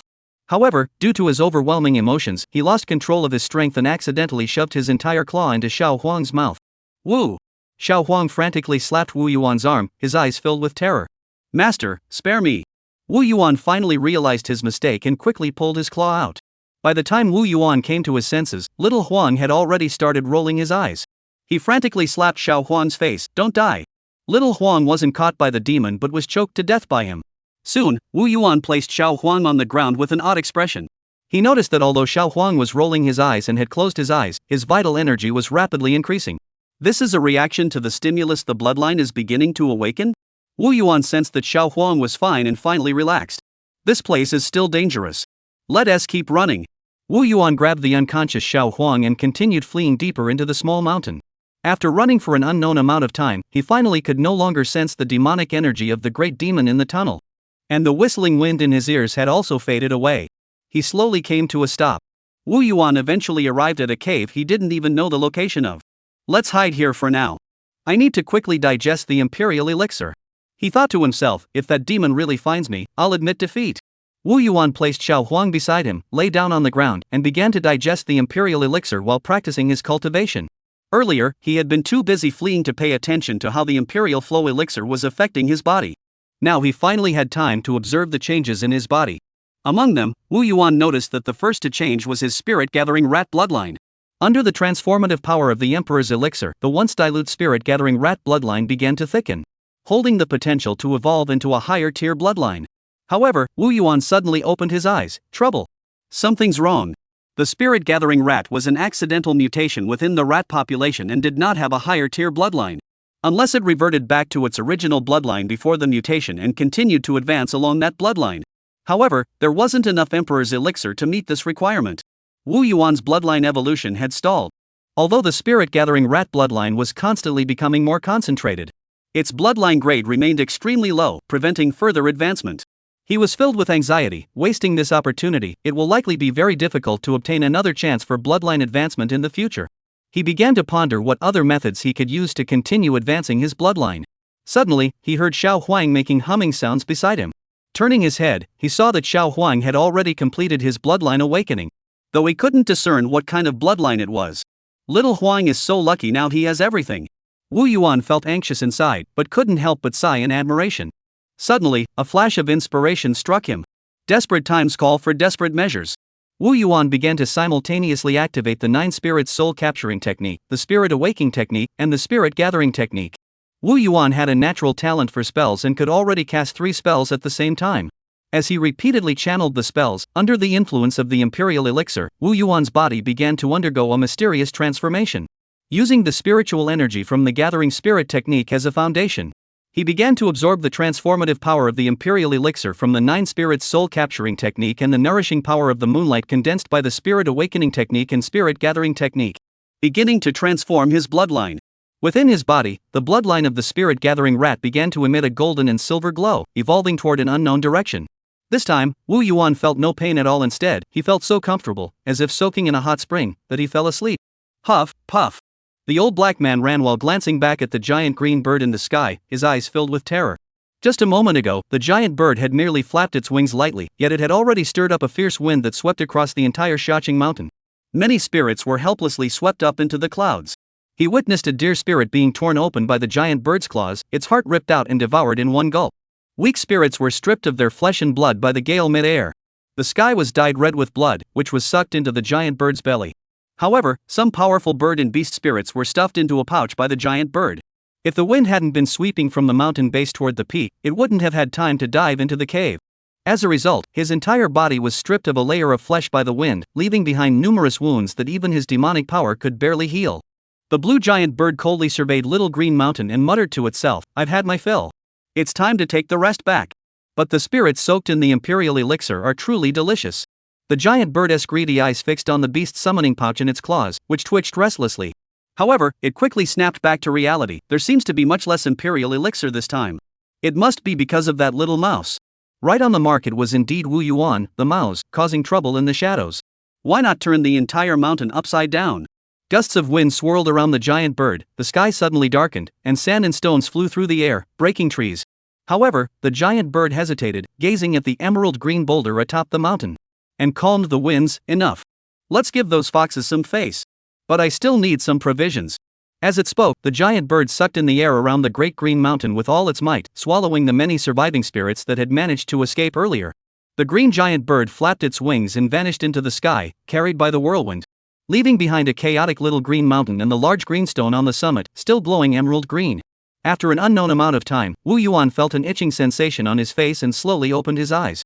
A large yellow face appeared before him, and Wu Yuan instinctively raised his paw to swat it away. Squeak! Looking at the little yellow creature covering its face and sniffling, he felt a bit embarrassed. Little Huang, why did you change your appearance? Your golden fur is truly beautiful. Little Huang gave Wu Yuan a disdainful look, as if to say, what a clumsy choice of topic. Wu Yuan crossed his arms. Little Huang immediately broke into a smile. Wu Yuan was also amused by Xiao Huang and ruffled its head. You've gotten much smarter. It was then that he noticed his own appearance had also undergone a drastic change. He closed his eyes to sense the changes in his blood vessels, but his expression quickly grew strange. Chapter 26, The Spirit Gathering Rat King. The Spirit Gathering Rat King? He was startled. Have I become the bloodline source of the Spirit Gathering Rat? Under Wu Yuan's series of maneuvers, the bloodline rank had actually risen to the second-tier Spirit Gathering Rat King. Previously, even with the Spirit Gathering Rat bloodline, Wu Yuan had struggled to break through to the mid to late first stage. Now, he actually had a chance to break through to the second stage. The key is the Rat King's bloodline. He thought excitedly. Previously, Spirit Gathering Rats couldn't continue their lineage without the Rat King's bloodline. Only occasionally did some mice awaken or mutate into Spirit Gathering Rats. But now he possesses the Rat King bloodline. This transforms the Spirit Gathering Rats into a race that can be continuously perpetuated. Generally, there are two ways to become the ruler of a species. One is to be born with royal blood, which inherently possesses the power to rule a species. Unless a royal bloodline with a stronger lineage emerges, no one can take away their right to rule. The other is to be the strongest within the species, subjugating all your kind. Just like Wu Yuan did before, but the prerequisite is that there are no royal bloodlines within the species. Otherwise, you must either submit or wander. Wu Yuan excitedly stood up straight, spread his arms toward the sky, and declared, I am now the bloodline source of the Spirit Gathering Rat King. No Spirit Gathering Rat can have purer blood than mine. No mouse can rule over me. Even if you're a second-tier Flame Rat King, you can't control a first-tier Spirit Gathering Rat King. At most, you can be the alliance leader because of your strength, but you cannot command my subordinates. What thrilled Wu Yuan most was that he had also obtained a new innate ability, Awaken Spirit. Combining the transformative power of Imperial Flow Essence and Moonlight, he can now awaken the spiritual potential of all beings and unlock their intelligence. Though currently limited to beings of lower strength than himself, this was far beyond his previous lackluster spirit awakening technique. Wu Yuan trembled with excitement. This talent has endless potential. Spirit plants, magical artifacts, demon beasts. I can try enlightening them all. Wu Yuan crawled out of the narrow, dark mouse hole, and sunlight poured down on him instantly. He instinctively squinted his eyes. The sunlight he hadn't seen in so long made him feel a bit dazed. The jade-colored fur on his body shimmered with an otherworldly glow, faintly emanating pale blue light trails. At that moment, Wu Yuan resembled a meticulously carved jade statue, exuding an air of noble elegance. Xiao Huang, who had been lying on the ground in boredom, suddenly froze upon seeing Wu Yuan's appearance. It slowly lowered its head, tugging at its cream-colored fur, its expression dazed and disoriented, muttering under its breath. Before, my color was so similar to the boss's that everyone could tell we were family. Now we're different. As it spoke, little Huang lifted its head, tears welling up in its eyes as it stared at Wu Yuan, and said pitifully, Master, I want to be like you too. Wu Yuan glanced at Little Yellow and couldn't help but mutter to himself, I treated you like a pet, and you actually want to be my family? However, seeing Little Yellow's dejected expression, he couldn't bring himself to hurt it. So he pretended to be casual and said, family isn't defined by color. If we all looked the same, people would think you're my son. Xiao Huang heard this, his eyes lit up instantly, and he shouted without hesitation, Dad. Wu Yuan was left speechless by the sudden cry of Dad. He kicked Little Huang on the butt and pretended to be angry. Call me boss. Let's hurry back to the mine. Did you forget your moon spirit grass? Wu Yuan quickly changed the subject. He didn't want to end up with an extra mouse son. Xiao Huang was distracted and slapped his head, realizing with a start. Right, let's hurry back. I haven't watered the plants in ages. When they arrived at the blocked cave entrance, Xiao Huang looked at the tightly sealed opening, patted his chest, and said, Leader, I'll clear the way for you. Little Huang started moving the stones with a lot of effort, looking quite determined. Wu Yuan stood by, watching the hard-working Xiao Huang, feeling a bit helpless inside. Although Xiao Huang has awakened his bloodline, aside from growing to half a meter in size, and his mind has become a bit sharper, there are no other changes at all. Wu Yuan had always been puzzled by this. His ability to sense energy is indeed a result of awakening his bloodline, so why is he still so weak? However, Wu Yuan did not disturb Xiao Huang, who was busy at work. He leaped onto a rock and emitted a sharp sound only mice could hear, summoning the rat swarm. Soon, squeaking sounds echoed from all directions, and mice swarmed like a tidal wave toward Wu Yuan. Every mouse on the entire little green mountain had gathered, of various kinds: squirrels, groundhogs, moles, and more. Wu Yuan looked around and thought to himself, they're all ordinary beasts. It seems the great demon is only targeting those with cultivation. Then, Wu Yuan raised his hand as a signal, and the rat swarm surged forward, beginning to dig frantically. In no time, the passage leading to the mineral vein's underground chamber was dug open. A clever mouse even widened the passageway, allowing Wu Yuan to walk straight inside, no longer needing to crawl like before. The passage was smooth and clean, with not a single piece of debris. Wu Yuan looked at all this and couldn't help but praise, not bad. Even among ordinary mice, there are talented ones worth cultivating. Previously, Wu Yuan had always felt insecure about his self-proclaimed title of Rat King, always feeling that his rule was unstable, so he had always treated most of the mice as disposable labor, ordering them around at will. But now, he was the rightful Rat King, with no need to worry about rats betraying him, and could finally focus on cultivating some multi-talented mice and expanding the mouse colony. Wu Yuan entered the earth vein mine, where although the walls hadn't collapsed, there were still many fallen rocks. Looking around, he saw that many moon spirit grass and snake tooth rice had perished due to the recent upheaval, but a portion remained intact and fully matured. Wu Yuan looked at the mature spiritual plants and was filled with confusion. Why did they mature before their time? Driven by curiosity, he examined the moon spirit grass and snake tooth rice closely and finally noticed some changes. A faint golden thread ran from the tip to the base of each moon spirit grass, connecting to the seeds, and the entire seed had turned from black to a pale yellow. The most significant change was in the snake tooth rice, which had developed a new variety. The original snake tooth rice resembled a cluster of snake teeth atop a wheat stalk, with about a dozen grains. Now, the entire plant resembled a small, deep green snake, with the tip forming the snake's head, with the fruits resembling two snake fangs in the snake's mouth. When the wind blows, it emits a hissing sound, as if a small snake were coiled up in a hole. Although only two fruits remain, they are crystal clear and emit a fragrant aroma, resembling exquisite jade snake fangs, making one's mouth water with desire. Chapter 27, The Emerald River Beaver. Xiaoing stared at the fragrant fruit before him, his eyes wide with wonder, salivating and sniffing the exotic fragrance, almost licking it with his tongue. Wu Yuan watched Xiaoing's greedy expression, reached out to pick a fruit, and, ignoring Xiaoing's longing gaze, popped it into his mouth. As soon as it touched his tongue, though it resembled a snake's tooth, it didn't prick his lips. Instead, he felt a cool sensation, followed by a crisp texture. After chewing, a sweet aroma spread throughout his mouth, followed by a slight bitterness, but it was perfectly balanced. Immediately afterward, a surge of spiritual energy spread throughout his body, leaving him feeling refreshed and invigorated. And one could feel the blood and qi surging, as if the entire body was filled with strength. Let's call this new variety snake spirit fruit. Looking at Xiaoing, who was so eager he was about to cry, Wu Yuan picked another fruit, shook it in front of him, and said, "After you eat it, you must replant all the others for me." Wu Yuan pointed to the new variety of spiritual plant before him. Xiaoing stared intently at the fruit in Wu Yuan's hand, nodding his head rapidly like a chick pecking at grain. Seeing this, Wu Yuan felt a surge of satisfaction. This is settled.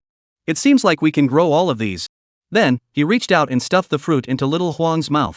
Xiaoing swallowed the fruit in one gulp, his expression of happiness almost making him float away. Wu Yuan watched him and smiled, shaking his head. He then went to inspect the spiritual copper vein to see if it had been affected. Looking at the mine shaft covered in cracks, he felt slightly relieved. Only the mine shaft collapsed, we can reopen it soon. Fortunately, the spirit copper ore hasn't been exposed. In that case, the losses aren't significant, and we'll gain much more, as expected of the Qingqing Intelligence Network. As long as we can weather this crisis, each one will help me develop rapidly. Wu Yuan mused to himself. Wu Yuan lay on a stone platform, comfortably counting his spoils. This was his favorite spot, located at the highest point of the cave, offering a panoramic view of the entire cavern. The newly built stone platform had a smooth surface and rounded curves, perfectly suited to Wu Yuan's build, as if it had been custom made for him. Wu Yuan asked Xiaoing, who was still lowering his head to savor the taste of the snake spirit fruit. "This new stone platform is really nice. Which rat man made it?" "It was built by the new beavers, and the tunnels were also designed by them," Xiaoing replied, lifting his head hurriedly. Wu Yuan then recalled that when he had summoned the mouse clan earlier, there had been a group of beavers mixed in among them. There were over a dozen of them, old and young, with their families in tow. Wu Yuan grew curious and wanted to meet this group of beavers, so he said, "Have them repair the cave." Soon, a group of beavers covered in yellow mud appeared before Wu Yuan, lined up in a row from largest to smallest.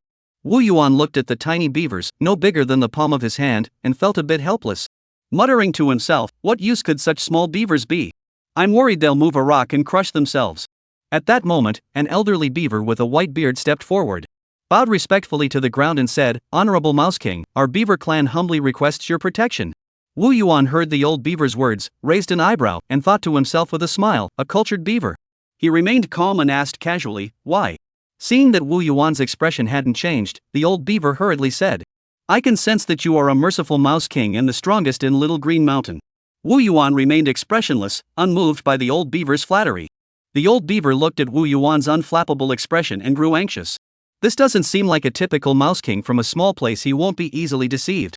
He hurriedly added, our clan possesses many ancient traditions. We hope to serve the great king. Wu Yuan heard about ancestral knowledge for the first time and immediately became interested. And pressed further, if you have such abilities, why come to me? The old beaver raised his head slightly, looking at Wu Yuan, his previously anxious heart calming down. It's good that you're interested. He continued, our clan fled from the East Sea due to a dispute with the Dragon Palace. As he spoke, the old beaver raised his head slightly, carefully observing Wu Yuan's expression. Noticing that Wu Yuan still showed no reaction, he finally relaxed.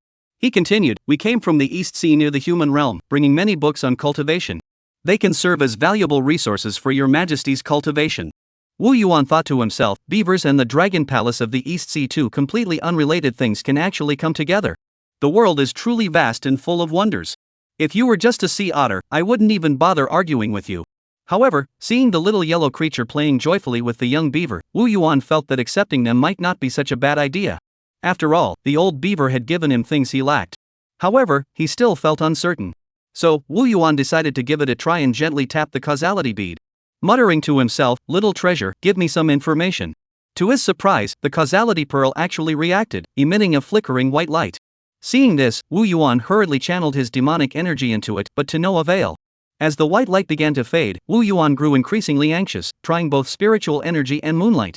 Just then, the causality bead transmitted a message, gather spirit, transformative power. Wu Yuan quickly activated his innate spirit gathering ability. Instantly, the surrounding spiritual energy swiftly gathered, condensing into moonlight, and finally, a faint golden glow emerged from the silver moonlight. Emperor's Flow Essence. Wu Yuan widened his eyes, carefully observing the insignificant golden glow. His excited heart gradually calmed down, and he felt deeply disappointed. My perception was wrong, it's not the Emperor's elixir. Though it resembled it, it was merely moonlight imbued with a trace of the power of creation, vastly inferior to the Emperor's elixir. This was the first time Wu Yuan had used his first innate ability, spirit gathering, after his bloodline had advanced. Although he had known that his spirit gathering talent had changed, he never expected it to be able to the power of creation. It must be related to the Emperor's elixir absorbed during the first layer of the 9 spirits absorption technique. It should have imparted the characteristics of the Emperor's elixir to my magical power. Wu Yuan thought with anticipation. Perhaps as my strength continues to improve, I might truly be able to condense Emperor's elixir.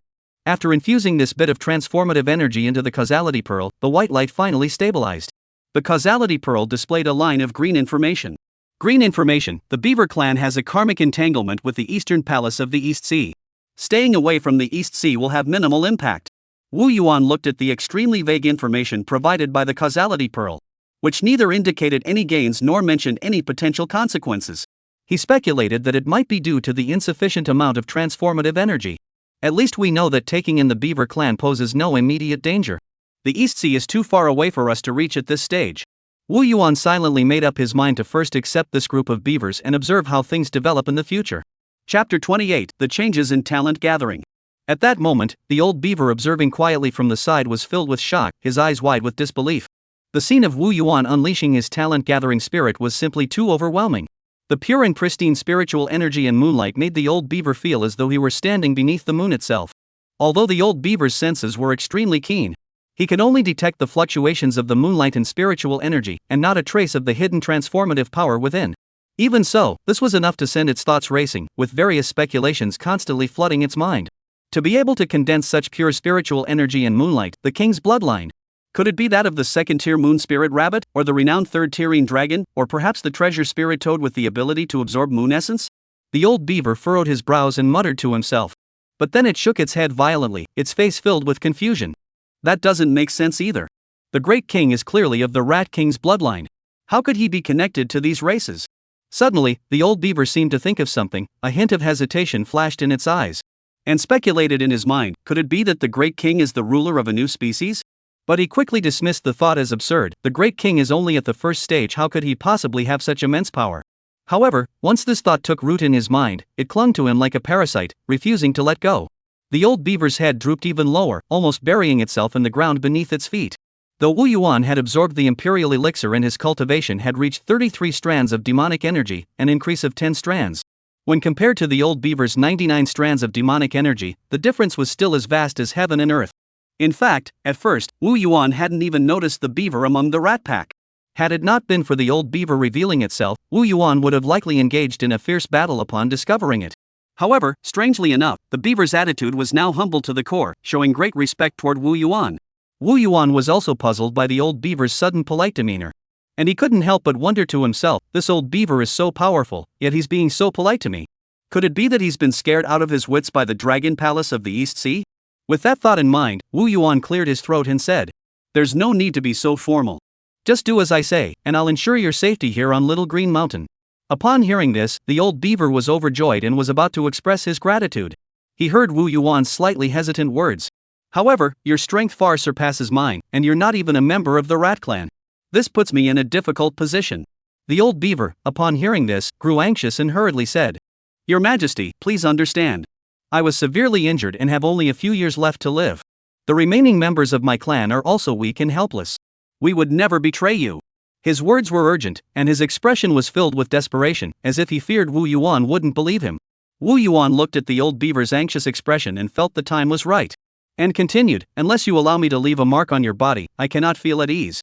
The old beaver's eyes lit up, and he hurriedly said, "Your Majesty, please do as you wish." Wu Yuan beckoned the old beaver to come closer. He intended to use his innate ability, Awaken Spirit. Though this technique was ineffective against the older beaver's higher cultivation level. But with the old beaver's cooperation, it could leave a mark, incorporating him into the spirit-gathering rat clan. And thus the issue of rule would be resolved effortlessly. "Clear your mind and cooperate fully, you only have one chance," Wu Yuan said solemnly. Then, Wu Yuan extended a claw, channeling his innate ability Awaken Spirit. A golden lighted at his fingertips, gently touching the old beaver's forehead, leaving a white dot. In an instant, the old beaver's eyes widened, and its cloudy eyes were filled with shock. Staring intently at Wu Yuan and emitting a hoarse voice, "It's really the spirit-gathering Rat King." Wu Yuan frowned and said displeasedly, "I have always been the Rat King." The old beaver immediately dropped to the ground, hurriedly explaining, "Your Majesty, I was referring to the first-generation spirit-gathering Rat King." Wu Yuan sensed something was off. "What's the difference?" The old beaver took a deep breath and spoke slowly. "You are the new leader of a new species, representing the spirit-gathering Rat Clan. Although new races are born and some disappear every so often, you are only at the first stage, so you are somewhat special. As the leader of a race, your bloodline is noble, and you have a high chance of reaching the second-tier foundation establishment stage. This is likely to attract hostility from other powerful mouse clans. After all, a new mouse clan holds great appeal for weaker mouse groups." Wu Yuan immediately understood and muttered to himself. This is like employees from a struggling company jumping ship to a new startup. The old company wouldn't be happy about that. He couldn't help but sigh inwardly. "I feel like this is turning into a racial war. I just want to cultivate immortality. Power struggles aren't my forte. Cultivation is much simpler." At the same time, he couldn't help but keep sighing in his heart. "I know so little. I have no sense of caution at all. I'll have to be more careful in the future." Wu Yuan continued to ask, "How did you discover this?" The old beaver spoke excitedly. "I only realized it after receiving your spell and sensing that I now belong to the spirit-gathering rat clan. The spirit-gathering rats never had a rat king before. And your secret technique, which can directly grant the bloodline of spirit-gathering rats, is incredibly powerful, yet I've never heard of it before." Wu Yuan asked curiously, "Now that you have the spirit-gathering rat's bloodline, do you consider yourself a Baibo River beaver or a spirit-gathering rat?" The old beaver looked dejected and said helplessly, "The offspring born from our weak bloodline are mostly ordinary beasts, and it's very difficult for them to awaken their bloodline. And as a result, our numbers continue to dwindle. However, under the influence of your Rat King's aura, ordinary rats can easily awaken their bloodline. Though most will awaken as spirit-gathering rats, some will awaken as Baibo River beavers. This is much more efficient than before." Wu Yuan immediately understood that all of this was referring to dominant and recessive traits. Indeed, old beasts become very talkative. At that moment, the old beaver hurriedly pulled out a dusty little bag and said to Wu Yuan, "Your Majesty, this pouch is a storage bag. Inside are some heirlooms we brought from the East Sea." Wu Yuan quickly took the storage bag, examining it carefully, his eyes filled with curiosity, and asked the beaver, "How do you use this storage bag?" The old beaver replied respectfully, "You can use your demonic energy to open the storage bag, but you must wait until you reach the mid-stage of Qi cultivation to imprint your divine consciousness on it. Once that is done, you will be able to control the storage bag at will." Chapter 29, The Return of the Old Black. Wu Yuan, eager for knowledge, continued to ask, "Tell me about the mid-stage of qi cultivation." He paid no heed to the Rat King's authority, his mind fixated solely on enhancing his own cultivation. "I'm just a lowly mouse in the early stage of qi cultivation. What's there to be proud of? The heavens are vast, the earth is vast, but cultivation is the greatest."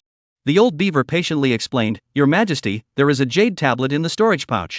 It contains a detailed account of the demon clan's cultivation knowledge. It was passed down from the Dragon Palace and is extremely valuable. If you study it carefully, you will surely benefit greatly." Wu Yuan thought to himself with delight, this old beaver must have some valuable items on him. Watching Wu Yuan excitedly study the storage bag, the old beaver continued. "Our entire clan hopes to receive your bloodline and join the spirit-gathering rat clan. From then on, the Greenwave Beaver clan will serve you as their master for generations to come." Upon hearing the old beaver's words, Wu Yuan did not immediately agree. He knew this matter was no trivial matter and must first fill the gaps in his knowledge before deciding whether to agree. So, he pretended to be very reluctant and said to the old beaver, "This spell can only be used once in a short period of time, and I can't use it now. I'll have to wait until later."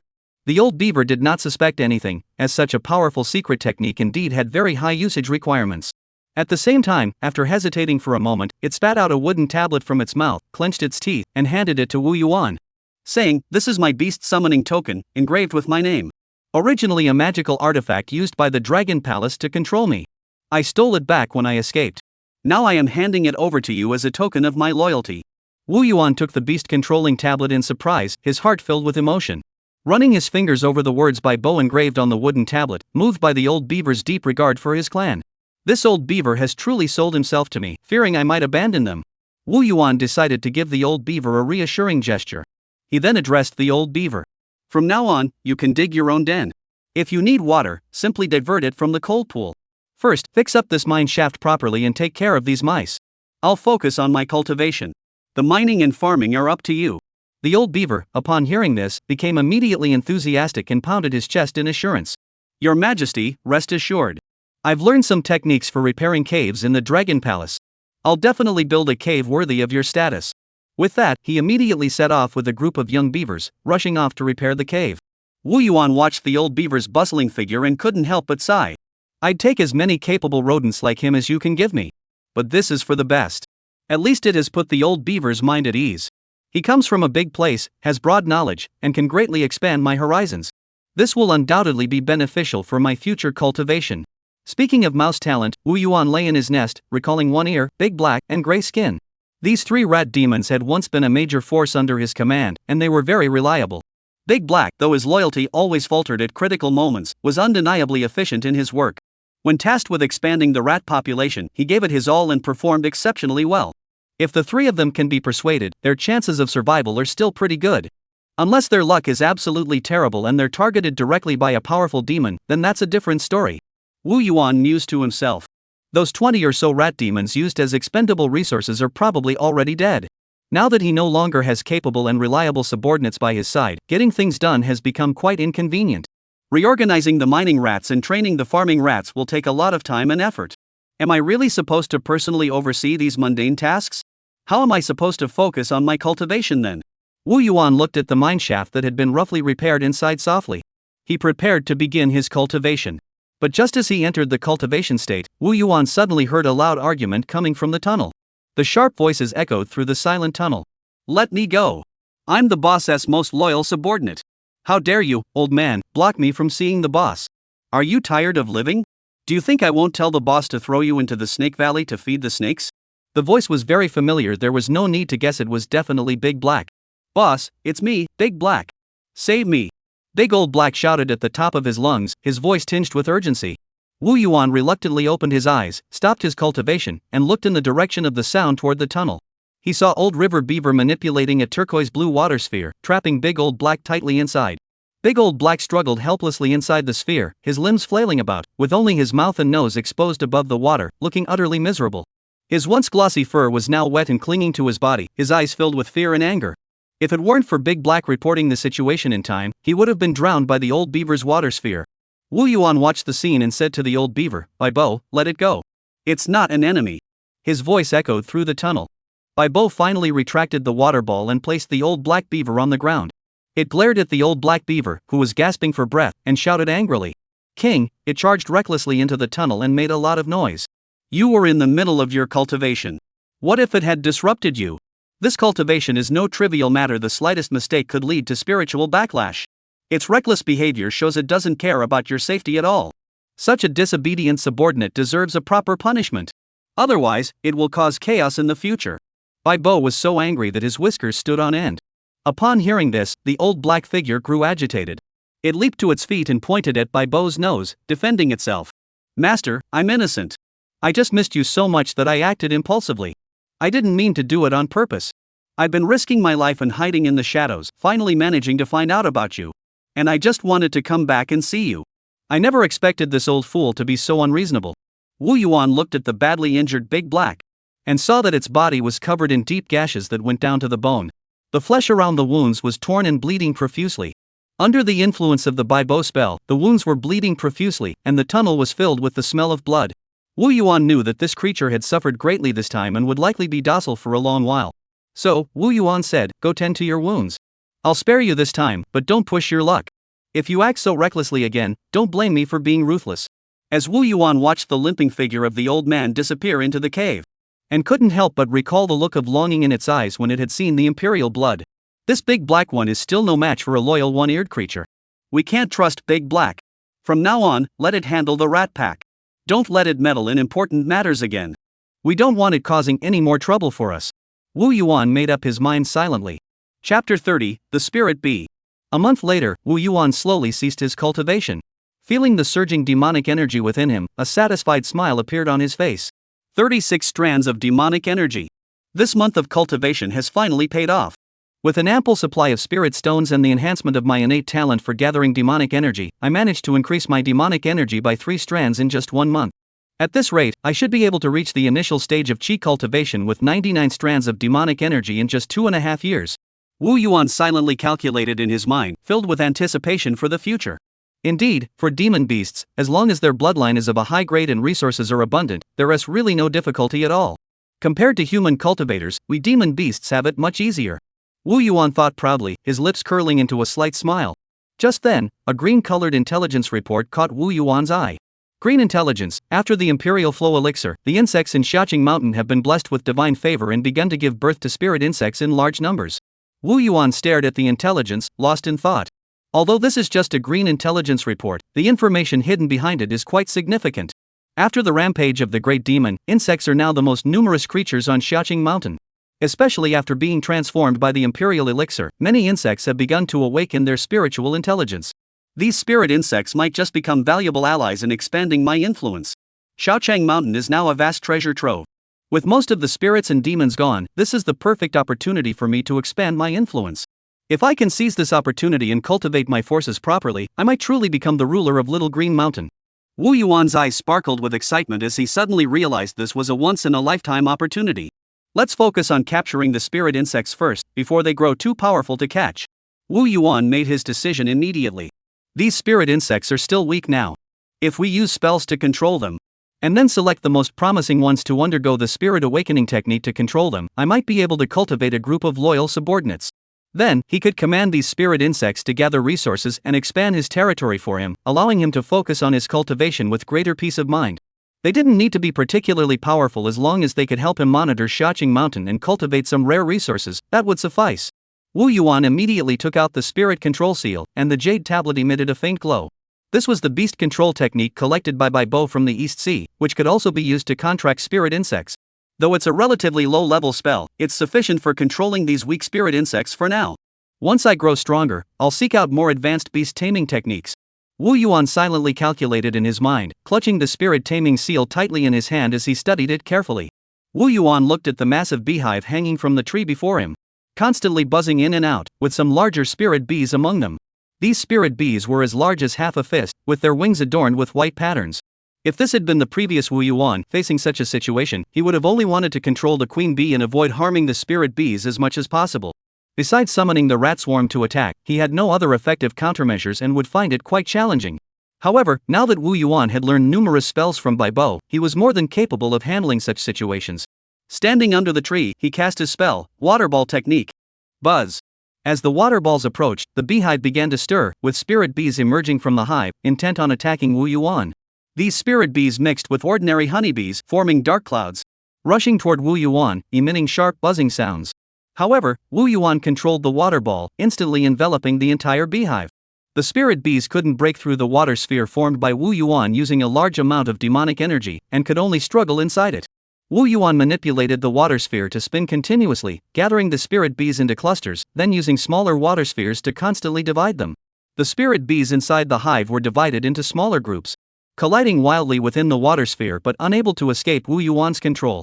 Finally, the queen bee inside the hive could no longer withstand the pressure of the water sphere, bursting out of the hive and staring at the water sphere enveloping them, completely at a loss. Its fist-sized body trembled violently within the water ball, its eyes filled with fear. When Wu Yuan saw the largest queen bee crawl out of the hive, he immediately manipulated the water flow to form chains that tightly wrapped around her. The queen bee struggled desperately, twisting her body in an attempt to break free from the water chains, but all her efforts were in vain. The spells in basic spellcasting are simple, but they provide a detailed explanation of spell runes, which greatly aids in understanding spells and is also highly beneficial for array formation and artifact refinement.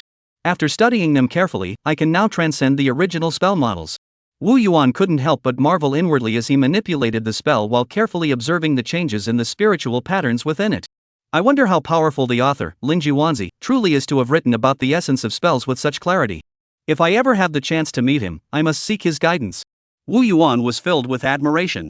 Wu Yuan looked at the queen bee wrapped in water whips. It was hanging its head, motionless, its two pitch-black compound eyes revealing a look of confusion. I've only just awakened, been a queen bee for a few days, and haven't even had a chance to taste the spiritual honey. How did I end up getting captured? What did I do to deserve this? Seeing the queen bee reduced to despair, Wu Yuan raised his hand and cast the spirit control seal. Without any resistance, he easily cast the spell on the queen bee. A rune appeared on the queen bee's forehead, flickering with a faint glow. Wu Yuan could vaguely sense the queen bee's thoughts, confusion, despair, and helplessness. Don't break the queen bee's spirit, that would be a waste of effort. She's the future leader of my bee colony, we can't let her be ruined like this. Wu Yuan thought to himself, then cast the spirit gathering technique, condensing a beam of moonlight essence at his fingertips and approaching the queen bee. The queen bee suddenly raised her head, staring intently at the moonlight, her eyes gleaming with greed. It tried to flap its wings toward the moonlight, wriggling in place a few times, only to realize it was still bound. It strained its neck, trying to bite the moonlight. Its long proboscis flailed wildly in the air. But no matter how hard it tried, the moonlight remained just out of reach. Finally, it looked up at Wu Yuan and said pitifully, "Master, eat." Its voice was faint, filled with pleading and longing for the moonlight. Wu Yuan finally satisfiedly released the restraints binding the queen bee. Chapter 31, Fire Ants. Watching the queen bee clinging to Yue Hua and continuously absorbing her energy, Wu Yuan nodded. A queen bee with newly awakened intelligence is easy to train. A single ray of moonlight was enough to subdue her. From now on, you will serve me faithfully, and I will not treat you unfairly. Then, Wu Yuan pulled out a piece of honey from the beehive, crystal clear and resembling ordinary yellow amber. Instantly, a sweet fragrance filled the air, and the intense aroma caused Wu Yuan to inhale deeply. This queen bee honey is truly extraordinary, brimming with spiritual energy. Just by smelling this fragrance, one can tell it's a rare treasure. If I could collect more of it, it would undoubtedly be of great benefit to my cultivation. Wu Yuan praised, carefully putting the honey away. Wu Yuan carefully removed the beehive, thinking to himself, after being nourished by the imperial elixir, how many spiritual insects will emerge from Little Green Mountain? I must seize this opportunity to capture as many spiritual insects as possible and strengthen my power. At this thought, he felt energized. I wonder how many spiritual insects Bai Bo and De Lao He have found. I hope they've had some success. Don't let me down. As soon as Wu Yuan returned to the mine shaft, he saw De Lao He rushing toward him with a black beetle in his hand. Shouting loudly, "Master, I caught a spirit insect. Come and see how powerful it is." Wu Yuan looked at the black beetle and knew it wasn't a powerful spirit insect. While its shell could be used for weapon forging, it had little other value, so Wu Yuan didn't bother to contract it. Keep this beetle for now. See if you can pair it up and increase the numbers. Who knows, it might come in handy someday. Wu Yuan instructed. "Master, I'll definitely complete the task. You can rest assured. I'll make sure to raise this beetle until it's fat and healthy, and have it lay more eggs." Da Lo He happily put away the beetle and continued. "That old guy went out all day and didn't catch a thing. I'm the real expert, boss." Wu Yuan knew in his heart that De Lao He was harboring resentment toward Bai Bo and speaking ill of him. However, Wu Yuan ignored the infighting among his men, as long as they got the job done. Competition breeds motivation, perhaps it could even unlock their potential. Just then, Bai Bo strolled over and handed Wu Yuan a jade slip. Your Majesty, this is the distribution map of the spirit insect swarms I've collected. Some of the larger swarms need to be dealt with first. Take the fire ant colonies, for example. They've already formed a significant population, and if we don't deal with them soon, it could cause trouble. These fire ants are highly aggressive. If they are allowed to grow in numbers, they might pose a threat to our territory. Wu Yuan took the jade tablet and examined the information carefully. Another group worth noting was a cluster of spirit silkworms gathered around a large mulberry tree. Possibly due to the tree's unique properties, attracting numerous spirit silkworms feeding on the leaves. However, the fire ants must be dealt with first, as they pose a greater threat. Green intelligence. Fire ant colonies may produce ant crystals, which can be used for weapon forging or to enhance resistance to fire poison. Fire ants are highly aggressive spiritual insects. If their numbers grow too large, Xiaoing Mountain will no longer be habitable. Ant crystals are a valuable resource. If we can obtain some, it would greatly enhance my strength. Wu Yuan looked at the intelligence, furrowing his brows slightly as he began to strategize how to deal with the fire ant swarm. Wu Yuan stood far off, his gaze fixed on the massive earthen mound ahead, which stood as tall as a person. Countless fire ants swarmed like well-trained soldiers, moving in and out with purpose and order, using their powerful mandibles to clamp down on various insects and small animals. And even the remains of some strange creatures, all being transported back to their nest in an organized manner.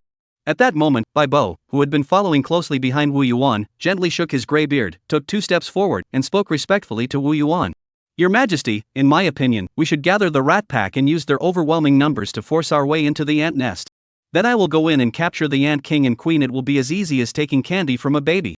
Upon hearing Bai Bo volunteer, the large black rat grew impatient. Its round eyes widened, and shouted impatiently, Leader, let me go. Why bother summoning the rat swarm? That'll only delay our mining work. I recently awakened the bloodline of the gray magic rat by chance. And I've mastered a new spell. Let me show you how powerful I am. Bai Bo paused for a moment, then curved his lips into a faint smile. And said, Great King, since Big Black is so eager, I'll give him this opportunity to show off. Upon hearing this, Big Black's body stiffened instantly, and his expression became quite amusing. Stammering out a single word, What? Wu Yuan, upon hearing that Big Black had awakened his innate spell, felt a surge of curiosity. So he nodded slightly in agreement and said, Then go ahead. Let me see just how extraordinary your spell is. The old black man wore a mournful expression, forcing out a smile that was even more painful than crying. And said, Then I'll go. With that, the old black man slowly turned around, staring at the ant nest. His eyes filled with seething hatred, as if the ant nest were his sworn enemy. Wu Yuan watched as the old black creature dug furiously at the ground with all 4 claws, red blood energy beginning to swirl slowly around his body. As the blood energy grew denser, his body doubled in size in the blink of an eye. His already muscular body now twisted into knots, appearing exceptionally ferocious. At that moment, the old black creature lay on the ground, resembling a fierce large dog, emanating a brutal aura. Without bothering to test its strength with spells, it charged forward like an arrow leaving the bowstring, straight toward the ant nest. In just a few breaths, it reached the ant nest, showing no signs of slowing down, and collided with the nest with tremendous force. With a loud boom, the ant nest was instantly shattered into pieces. Immediately afterward, the old black figure swiftly dug downward above the ant nest. At this point, the large black dog was completely covered in a dense layer of fire ants, resembling a massive ant ball from a distance. Its fur had been completely corroded by the ant's acid, and the ants continued to devour its body. However, after casting its spell, the old black creature's muscles had become incredibly hard. Few fire ants could bite through it. Even when the acid sprayed onto its body, it had little effect. Nevertheless, some fire ants of the spirit insect rank, relying on their immense strength, managed to bite through the old black creature's skin.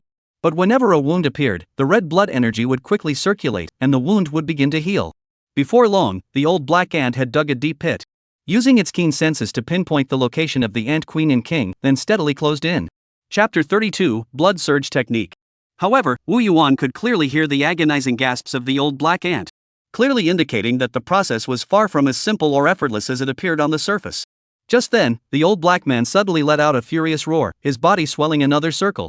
And a layer of yellow light began to emanate from his claws. He then slammed his claw into the ground with tremendous force, instantly splitting the ground open with a massive crack, revealing the panicked ant queen within. The queen ant, seeing the sudden appearance of the old black ant, panicked and could only frantically wriggle her body, trying to escape deeper into the ground. The ant swarm, seeing this, rushed toward the old black ant. The ant king stood in front of the giant black ant, spraying a stream of red ant acid.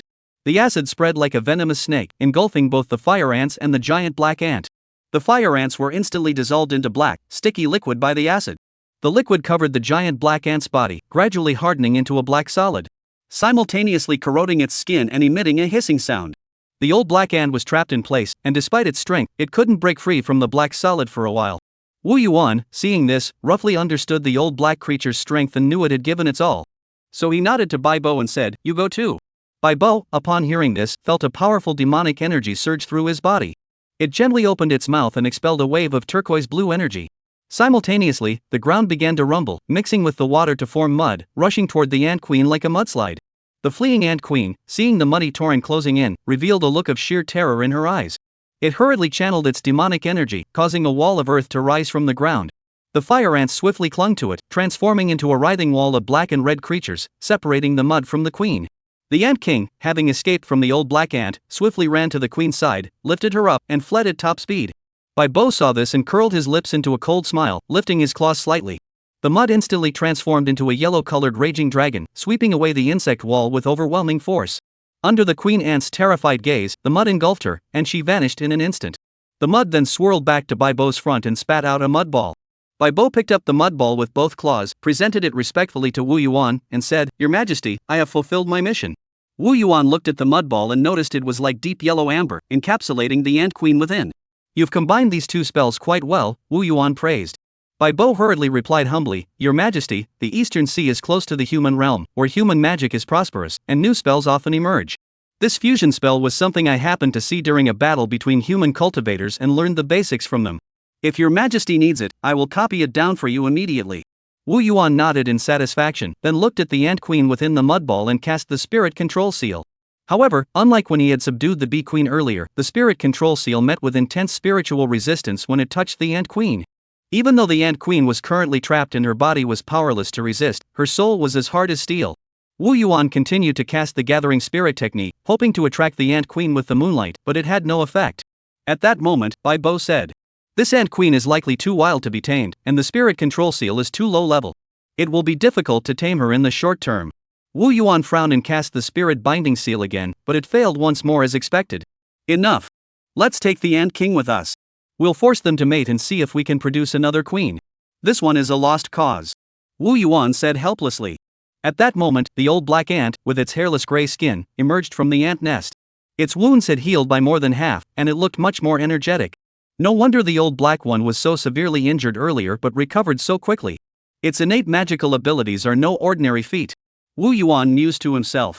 Then, Wu Yuan asked the old black ant, "What bloodline spell did you awaken?" The old black creature hurriedly replied, "Thanks to the Emperor's elixir given by the leader, I've awakened my bloodline. My innate spell is Blood Surge. This spell not only enhances physical strength but also accelerates recovery. It was thanks to this spell that I managed to escape from the great demon." De Lao He suddenly had an idea and said, "Leader, I'll record my innate spell for the great king to reference." Wu Yuan paused for a moment before laughing, "Not bad, not bad. I'll give you credit for this." Although learning other demon beasts' innate spells reduces their power, the spell patterns within them are worth Wu Yuan's in-depth study. De Lao He listened to Wu Yuan's words, chuckled, and handed him a transparent crystal he was holding. And said, "Leader, this is the ant crystal you wanted. There are many fire ant eggs inside the ant nest. They look delicious." Wu Yuan picked up the fire ant crystal and immediately felt a pungent odor similar to fire ant acid wafting toward him. He recalled the black solid that had trapped the old black demon earlier and surmised that the fire ant crystal was likely formed from fire ant acid. Wu Yuan tossed the fire ant crystal into his mouth and stored it in the storage pouch hidden in his mouth. "Keeping the storage bag in my mouth isn't very convenient, but it's extremely discreet and low-key. Better not to flaunt one's wealth. Take the fire ant carcasses here back to feed the rat pack, and bring the fire ant eggs back to see if they can hatch," Wu Yuan instructed. A month later, Wu Yuan's cultivation had reached 39 strands of demonic energy, with a faint demonic aura swirling around his body. Though his form remained small, the aura of power he emitted caused the surrounding mice to dare not look directly at him. He practiced diligently every day, absorbing the essence of heaven and earth, and frequently studied the spiritual patterns of various spells, seeking new ways to enhance his strength. De Lao He and Bai Bo continued their daily tasks in the mine shaft, directing the rats to transport food, build nests, and mine spirit copper. The ant queen remained stubborn and resistant to spirit bonding, fiercely resisting Wu Yuan's spirit binding mark. However, after a month of interaction, the ant queen gradually realized that as long as she did not flee, she would not be attacked. Moreover, she could exchange her excrement for the delicious moonlight. No new queen ants were born this month, so Wu Yuan could only restrict the queen's movements and trade with her. In truth, ant crystals are simply substances that the queen ant cannot digest after consuming large amounts of food, which are then expelled from her body. The ant king would pile these excretions together and dissolve them with ant acid. Over time, fire ants often fell into the pile, and eventually, a special type of ant crystal formed. Though its appearance seems filthy during formation, it actually contains strange energy. Though it contains only a small amount of spiritual energy, it has an extremely high conductivity for spiritual energy, making it a precious material for forging magical artifacts. Wu Yuan discovered this in the spiritual material book given to him by Bai Bo. He planned to accumulate some of it to refine the poisonous pills into magical artifacts. After all, ant acid is also a type of toxin, and Wu Yuan also plans to extract its corrosive power to enhance the potency of the poisonous pills. Chapter 33, The Origin of the Earth Spirit Worm. On this day, Wu Yuan was lying in his nest, having finished his cultivation. Out of boredom, he tapped a nearby rock and shouted, "Where's the stuff?" Soon, fire ants carrying ant crystals and fire ant eggs crawled over. Wu Yuan looked at the food, a hint of satisfaction flashing in his eyes. He picked up a fire ant egg and popped it into his mouth, chewing thoughtfully. The taste is really good, sweet and spicy, with a chewy texture. Though it doesn't have much spiritual energy, it's definitely a good snack for resting. The appetizer is done, time for the main course. He then picked up a snake spirit fruit, dipped it in a generous amount of spiritual honey, and put it into his mouth. In an instant, Wu Yuan felt enveloped by spiritual energy, which effortlessly transformed into demonic power. At the same time, waves of delicious flavors assaulted his taste buds, causing him to let out a satisfied sigh. This is so comfortable. Enjoying such delicious food while improving my cultivation. Wu Yuan closed his eyes and spoke contentedly. After finishing, Wu Yuan grabbed a handful of spirit copper, coated it with honey, and stuffed it into his mouth. This spiritual copper isn't something ordinary mice can easily get used to eating. A piece or two is fine, but eating too much is hard to digest and makes you feel sick. He frowned and swallowed the spirit copper with difficulty. Since discovering that spirit copper could strengthen his claws and teeth, Wu Yuan had made it an essential accompaniment to his meals. Though it wasn't pleasant to eat, he endured it for the sake of his strength. After finishing his meal today, Wu Yuan grabbed a handful of moon spirit grass. A handful of moon spirit grass after meals aids digestion and helps you sleep better at night. He lay contentedly in the nest made of moon spirit grass, inhaling its delicate fragrance, and closed his eyes to rest. Suddenly, a commotion erupted from the ant nest. Wu Yuan paid no attention, as these ant nest matters were handled by the old black ant and Bai Bo. He trusted them to handle it well. However, after a while, the commotion grew louder. Wu Yuan opened his eyes in annoyance, shouting, "Bai Bo, what's going on?"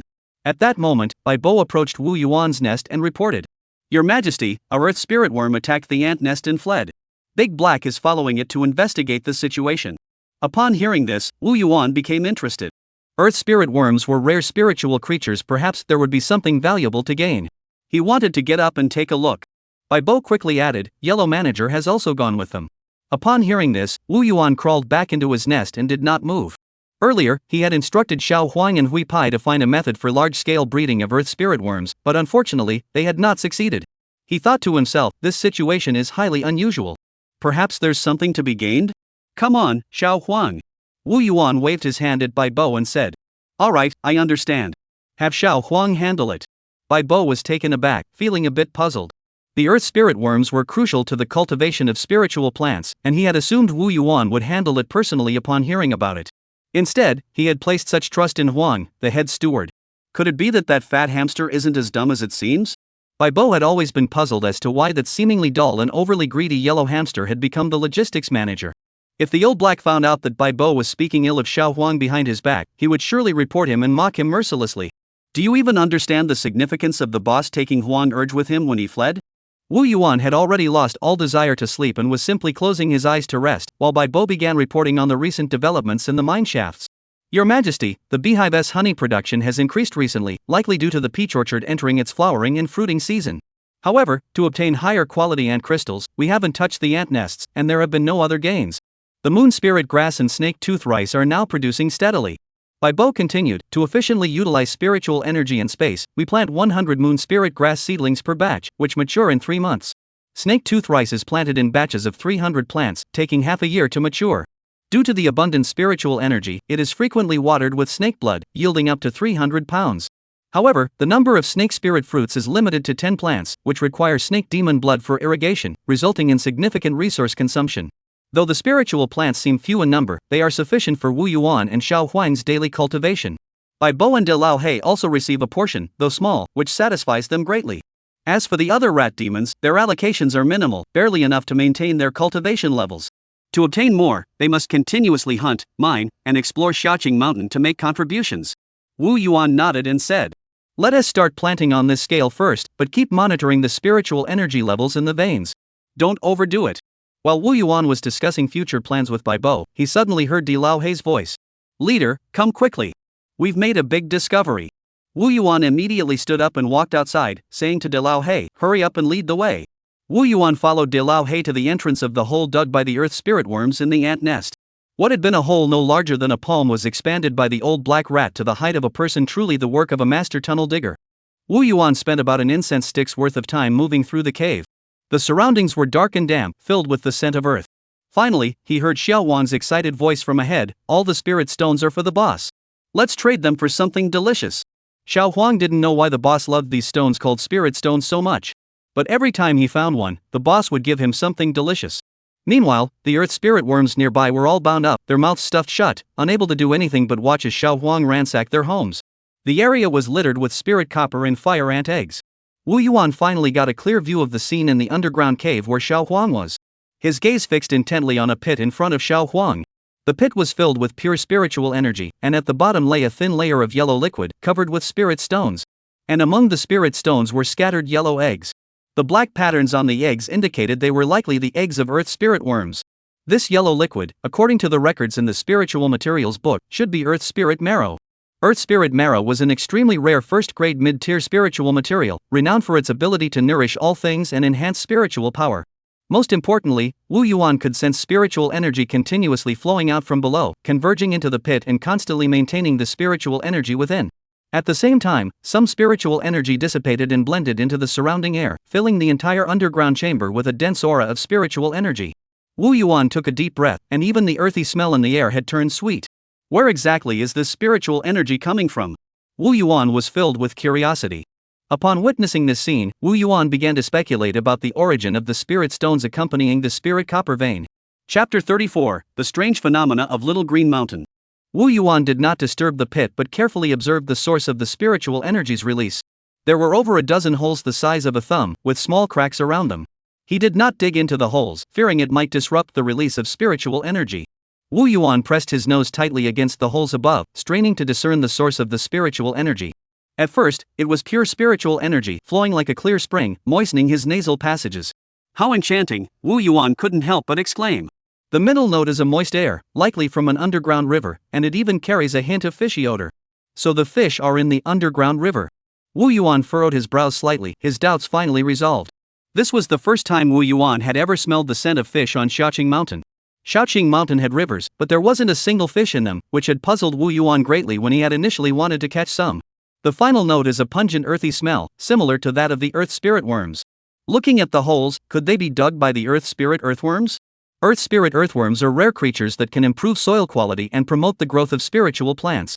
Wu Yuan continued sniffing the scent of the hollow, when suddenly, he caught a whiff of a smell that had once kept him awake at night. The scent was like that of a venomous snake, instantly piercing his nostrils. Wu Yuan cursed and stood up, his face turning pale. Bad luck. It's that damned Snake Valley scent again. This underground river must be connected to Snake Valley. I was planning to explore the underground river, but now there's no way I can go. Wu Yuan said to the old man. The liquid in this pit is likely earth spirit essence. Don't touch it. It's essential for the reproduction of the earth spirit worms. Let's keep them here and use them as needed. Wu Yuan looked at the fire ant eggs on the ground and continued. These earth spirit worms might like to eat fire ant eggs. Take some more and feed them to the worms. Oh, and after that, place the spirit stones that have been drained of their spiritual energy into the pit. Let's see if they can be restored. After speaking, Wu Yuan placed half of the spirit stones from the pit into his storage bag. Bai Bo, keep an eye on the earthworm pit and watch for any signs of the earth spirit earthworms. Wu Yuan instructed seriously. Earth spirit earthworms are rare and exotic creatures that can appear on the World as Strange Insects list. Though ranked only in the 900s, they are still extremely rare and hard to come by. Even a single earth spirit worm with a trace of earth spirit earthworm bloodline would be beneficial for cultivating spirit plants. If I could obtain an earth spirit earthworm, I wonder how far my spiritual plant cultivation could advance. Wu Yuan's heart was filled with anticipation, as if he could already see the scene of lush spiritual plants and abundant fruits. He picked up little Huang, who was holding a spirit stone and smiling, and hurriedly left, returning to the mine shaft. Along the way, little Huang kept muttering, "Spirit stone, delicious." Wu Yuan walked while pondering the strange phenomena in the pit. This little green mountain is getting stranger the more I look at it. Why are there so many unusual things appearing everywhere? Don't end up encountering some strange creature and lose your life for no reason. Wu Yuan tapped the causality pearl. "Big brother, give me some guidance. I'm feeling anxious and unsure." But the causality pearl remains silent, ignoring Wu Yuan's mutterings. "When you're here, you might as well make the best of it." Wu Yuan could only comfort himself. Another month passed, and time slipped away quietly as he continued his cultivation. Within Wu Yuan's body, 42 strands of demonic energy had already, which coursed through his meridians, constantly nourishing his demonic body and making his strength increasingly formidable. While Wu Yuan was fully immersed in cultivation, refining his demonic energy, Bai Bo and De Lao He were constantly on the move, tirelessly working for Wu Yuan's great cause. One day, De Lao He rushed over, his face brimming with excitement, and said to Wu Yuan, "Brother, you asked me to count how many spirits are left on Xiaoing Mountain. I've already figured it out." He took a breath and continued. "Including the newly born ones, a new demon has appeared in Snake Valley. It's the same species as the Snake King. That thing looks downright vicious. Also, after you killed the monkey demons that originally owned the peach grove, only some ordinary wild monkeys remain. They're skilled at growing peaches, so I'll keep them around to cultivate the orchard. However, a wild boar spirit has recently appeared, and this one is quite arrogant. It's destroyed many peach trees, and the spiritual peach trees have been thoroughly tormented by it." De Lao He spoke while mimicking the wild boar spirit's actions of rooting up trees. "There's also a hummingbird spirit in the bamboo grove. That thing is so agile, it's impossible to catch it." Old Black scratched his head and added, "Additionally, we've discovered traces of a pangolin spirit, but it has no fixed dwelling place, so we've been unable to pinpoint its exact location. The rest are just minor demons with demonic power but no awakened bloodline. They're no threat." De Lao He summarized. Wu Yuan nodded slightly. "Good. Lead the rat pack and capture all these weak little demons. Those with gentle temperaments can be kept in captivity at their original locations to work for us. Those with explosive temperaments should be executed on the spot to prevent future trouble. As for these few spirit beasts, we'll kill them together later. We absolutely cannot allow them to continue influencing the development of this mid-grade spiritual land. These spiritual lands are crucial for our cultivation progress. We cannot allow others to lay a finger on them."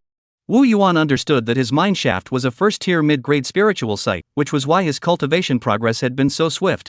In addition, the areas where spiritual energy converges on Xiaoing Mountain, such as Snake Valley, the Monkey Demon's Peach Grove, and the Bamboo Forest, are all first-tier middle-grade spiritual lands. There were also several smaller mid-grade spiritual lands scattered about, previously occupied by lone spirits. After the rampage of the great demons, the owners of these spiritual lands were either killed or fled, leaving them vacant for a long time. Now, new spirits are beginning to occupy them. Previously, Wu Yuan, due to being stretched too thin, had only sent De Lao He and Bai Bo to occupy the larger peach grove and bamboo forest, to collect resources there and also provide them with a place to cultivate. However, as time passed, new spirits began to appear, encroaching on their territories. Interestingly, according to Wu Yuan's understanding of the cultivation world, a mountain range of Xiaoing Shan size should only have 1 or 2 mid-grade spiritual lands. However, Xiaoing Shan already has 4 large-scale mid-grade spiritual lands and 7 or 8 small-scale mid-grade spiritual lands, which is highly irregular. Given the total amount of spiritual energy, a first-tier high-grade spiritual site should have already appeared. Wu Yuan also thought of the strange ability of the Great Qing Stone to absorb moonlight and imperial essence, as well as the hidden secrets behind the Snake Valley, and a chill ran down his spine. There is no such strange mountain in the general knowledge of the cultivation world, let alone one with a white fox and a giant green bird. He muttered to himself. "We can still explore the area around the Great Blue Stone, but the Snake Valley is absolutely off limits. At most, we can send some men inside to capture some snakes for snake tooth rice." The more one knows, the more insignificant one feels. Wu Yuan couldn't help but sigh inwardly. "Cat King, I miss you. I desperately need your guidance." Since the day before the Imperial Elixir began, Cat King had gone missing, leaving Wu Yuan deeply disappointed. Chapter 35, The Wild Boar Spirit in the Peach Grove. Since the Imperial Elixir incident, Wu Yuan had not seen the Great Cat King again, which was a great pity for Wu Yuan, who coveted the Great Cat King's treasures. The Cat King might be hiding many treasures on his body. If he could obtain them, his strength would undoubtedly reach a new height. "Let's deal with the wild boar spirit first. Don't let it destroy my peach grove." Wu Yuan's eyes narrowed, and he made up his mind. The next day, Wu Yuan arrived at the peach grove early in the morning. The old black man had been waiting at the entrance of the peach grove's underground passage. Upon seeing Wu Yuan, he hurried over. He said anxiously, "Boss, that wild boar is very cautious. As soon as it sees me, it runs away. Maybe we should knock down the trees and eat the peaches. Plus, the spiritual peaches are about to ripen, so it's coming more frequently. Wu Yuan looked around at the scenery of the peach grove. This was his first time there. The spiritual peach tree was near the underground tunnel, and he immediately spotted the low-grade spiritual plant, the golden thread peach tree. The peach tree was already bearing over a dozen golden thread peaches, emitting an enticing fragrance. The scent of the peaches suggested they would ripen within a few days. Huffing and puffing. The old black man's expression grew serious. He lowered his voice and said, "Your Majesty, the wild boar spirit is here again." Wu Yuan's lips curled into a cold smile. "You figure out a way to distract it, and I'll sneak up from behind. This time, we'll make sure it doesn't get away." The old black man patted his chest and said, "Don't worry, boss. I've got this." The wild boar demon looked at the peach tree laden with peaches and gently nudged it with its thick tusks. The entire peach tree was uprooted and fell to the ground. The wild boar demon grunted as it ate the peaches scattered on the ground. But its mind was already captivated by the fragrance of the spiritual peaches deep within the peach grove. "It smells so good, I can't wait to eat it." Its mouth watered, and its eyes fixed intently on the depths of the peach grove. But it recalled the immense strength of the muscular black mouse that had once been there, and felt a wave of pain throughout its body. Looking around at the sneaky little mice, it felt extremely annoyed. "You wicked mice! One day, I'll eat you." It chewed the peach greedily, juice flying everywhere. Just then, the wild boar demon suddenly lifted its head and looked toward the depths of the peach grove. It sensed an unusual presence. It turned around, its muscles tensing, ready to flee. "Wild boar spirit, I know you want the spiritual peaches. I can give them to you." Hearing the voice of the old black man, the wild boar demon stopped in its tracks and looked at the old black man from a distance. It looked at him skeptically. "Don't joke around. In a few days, the peaches will ripen, and you won't be able to resist coming over. Let's fight. If you can withstand 100 of my moves, I'll give you a quarter of the peaches." Big old black shouted. "What's a quarter?" The wild boar demon tilted his head, looking completely confused. Big old black felt a sense of intellectual superiority and smirked to himself. "You're just a wild demon, an illiterate who knows nothing." He completely forgot that he himself had once been called an illiterate by Wu Yuan. "A quarter is half of half," the old black demon explained. "How can I trust you not to deceive me?" The wild boar spirit was still hesitant. De Lao He knew the wild boar demon believed him and hurriedly said, "If I deceive you, you'll keep attacking the peach grove, and I won't be able to stop you. This peach grove will eventually be destroyed by you anyway. Might as well give you a chance now. Alright, let's do it. We'll see who can last 100 moves." As he spoke, the wild boar demon's demonic energy surged, and the soil and rocks on the ground adhered to his body, forming a rock armor. The innate spell rock armor technique was instantly unleashed. The old black demon wasn't about to back down. He activated his innate spell, Blood Surge, causing his body to swell to twice its size as he charged toward the wild boar demon with overwhelming momentum. Seeing the charging big black, the wild boar demon growled inwardly. "It's just getting beaten up. I'll endure it." It charged toward the old black demon, like a small mountain, carrying an overwhelming momentum. The old black man grabbed the wild boar demon's tusks, but was pushed back continuously. The ground beneath his feet was left with deep footprints, but he eventually forced it to stop, clinging tightly to the boar demon's tusks. At that moment, Wu Yuan charged out from behind and cast Blood Surge technique. This was a modified version of the big old black's innate spell, Blood Surge technique, which Wu Yuan had studied and improved upon. Although its effects were reduced, it did not affect one's rationality. After the spell was cast successfully, Wu Yuan's body size increased by a third. His muscles bulged, and blood surged around his body, exuding a formidable aura. At that moment, Wu Yuan felt the immense power within him, and this physical strength left him intoxicated. A true male rat must be strong and tough. No wonder those powerful demonic beings all value strength above all else. He smirked to himself, "I am the muscle devil rat." Seeing Wu Yuan, who was now twice the size of the old black demon, charging toward him, the wild boar demon panicked. It shouted, "You're not keeping your word." The old black demon sneered, "I never said I'd fight you one-on-one." He clamped his hands tightly around the wild boar demon's head. Ignoring the wild boar demon's attacks, which left bloody wounds on his body, he continued to bleed. Wu Yuan's sharp claws slashed at the wild boar demon's armor. Like a knife cutting through tofu, it left a deep wound on the wild boar demon's body, exposing the bone. Arg! The wild boar demon let out an agonizing scream, struggling to break free from De Lao He's grip, and turned to charge at Wu Yuan. Its retreat was blocked by Wu Yuan, leaving it no choice but to confront him head-on. Thick stone armor gathered on its head, and sharp stone blades extended from its tusks, ready to fight Wu Yuan to the death. Wu Yuan remained unfazed as the wild boar demon charged toward him. He clenched his fist. With a ferocious expression, he slammed his fist toward the wild boar demon's head, causing blood to surge. The red color on his fist was like fresh blood, leaving a crimson trail in the air. The wild boar demon's massive head shattered like a watermelon struck by a sledgehammer, exploding into pieces, with flesh and blood flying everywhere. What had once been a mighty and intimidating wild boar demon was now nothing more than a steaming corpse. Witnessing this scene, the old black man beside him stared wide-eyed, his face filled with disbelief. He muttered to himself, his voice tinged with confusion, Isn't this my innate spell, Blood Surge? How is it that the boss, who has only learned it for a few days, can wield it with such overwhelming power, far surpassing mine? Could I have misjudged it? Is this actually some kind of even more profound and mysterious spell? Yes, it must be. The old black man comforted himself, his eyes sparkling with curiosity and desire. Senior, what's the name of this spell? It's so powerful, can I learn it too? Blood Surge Technique. Wu Yuan replied casually, his tone tinged with a hint of amusement. Upon hearing this, the old black man sighed in relief, secretly rejoicing to himself. Thank goodness, it's only one character different. It's not my spell after all. But before he could finish, Wu Yuan's words struck him like a thunderbolt. However, this so-called powerful spell is actually your Blood Surge technique. I merely made a few modifications to it. The old black man felt a darkness descend before his eyes, his heart filled with a mix of emotions. This is bad. I've become a copycat? Chapter 36, Wu Yuan's Progress. De Lao He looked at Wu Yuan's improved Blood Surge technique, his brows furrowed, filled with confusion. It's almost identical to my Blood Surge technique, yet I can't fathom the subtleties behind it at all. Wu Yuan noticed this, smiled slightly, and encouraged him, keep learning and thinking, and you'll understand eventually. De Lao He heard this and felt a pang of anxiety, muttering to himself. Could it be that I'm not smart enough? No, it must be that the elder is too wise. It's definitely not because I'm stupid. Just as the old black man was lost in self-doubt, Wu Yuan had already extended his claws, swiftly ripping out the wild boar demon's heart, and without hesitation, tossed it into his mouth. For him, who had already become a mouse, eating raw meat was nothing out of the ordinary. Once he overcame the psychological fear, from a rat's perspective, the wild boar demon's heart was undoubtedly a delicacy. The chewy texture, the abundant vital energy and demonic power, and the sweet, juicy flavor left a lingering aftertaste. Although I now have the means to cook it properly, without spiritual fire or special techniques, much of its essence would be lost.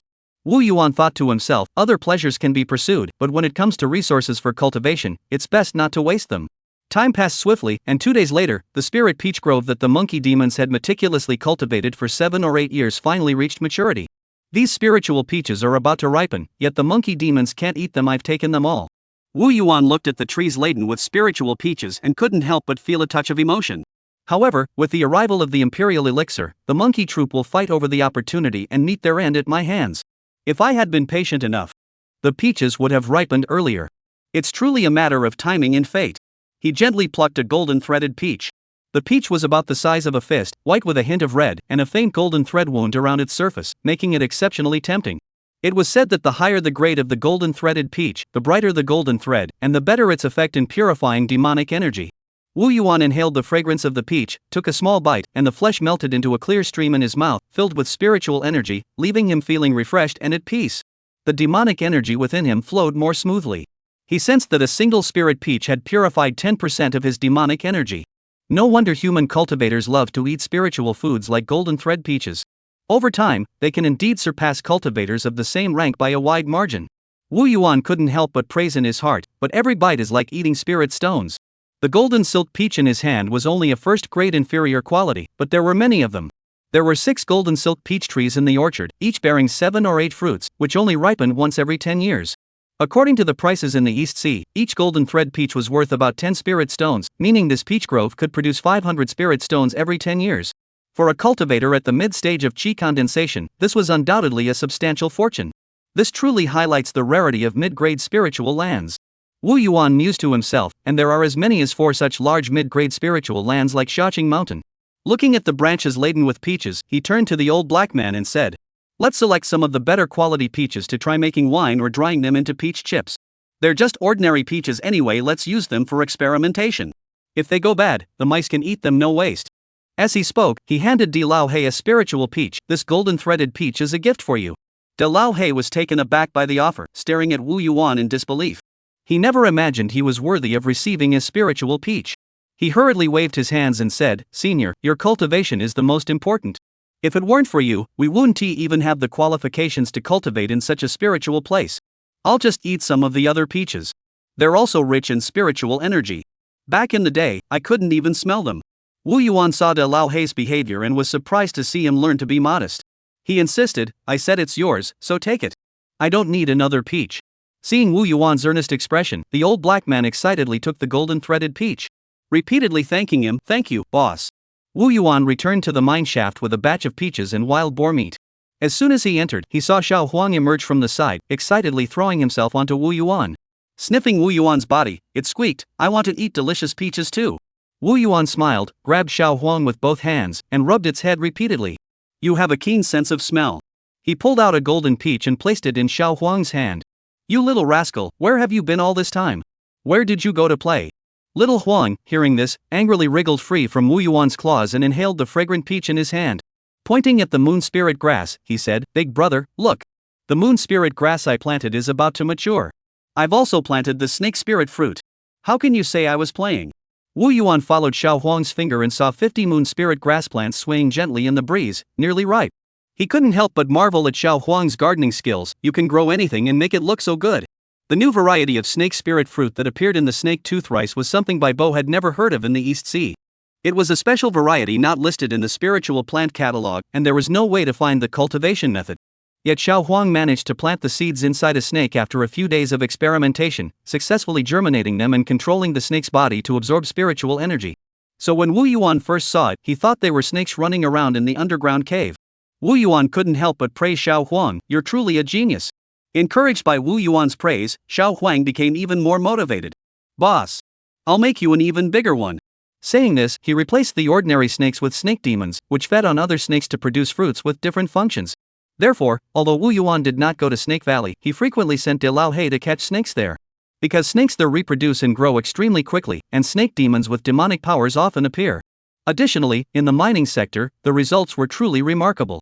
After the relentless efforts of the mouse colony, the extracted spiritual copper has already piled up like mountains. The spiritual copper emitted a faint glow, showcasing its value. Wu Yuan picked up a piece of spiritual copper, examined it carefully in his hand, and murmured to himself. The effect of this spiritual copper in strengthening teeth and claws is becoming increasingly weaker. Leaving it unused is a waste of such a precious resource. Just then, as Wu Yuan looked at the spirit copper in his hand, a sudden idea struck him. What would happen if I just ate it? Chapter 37, Demon Beast Body Forging. The human and demon clans have some body forging techniques that involve absorbing various minerals to enhance physical strength. I had previously discovered that spirit copper can also enhance claws, teeth, and bones, but the improvement is too slow. Wu Yuan furrowed his brows, his eyes gleaming with thought. Why not just eat it and see how effective it is? Without hesitation, Wu Yuan tossed a small piece of spirit copper into his mouth, chewing it vigorously with his teeth, producing a crunching sound, before swallowing it whole. He closed his eyes, carefully sensing the changes within his body, muttering under his breath. The taste is still as spicy as ever, and there's a slight burning sensation in my stomach.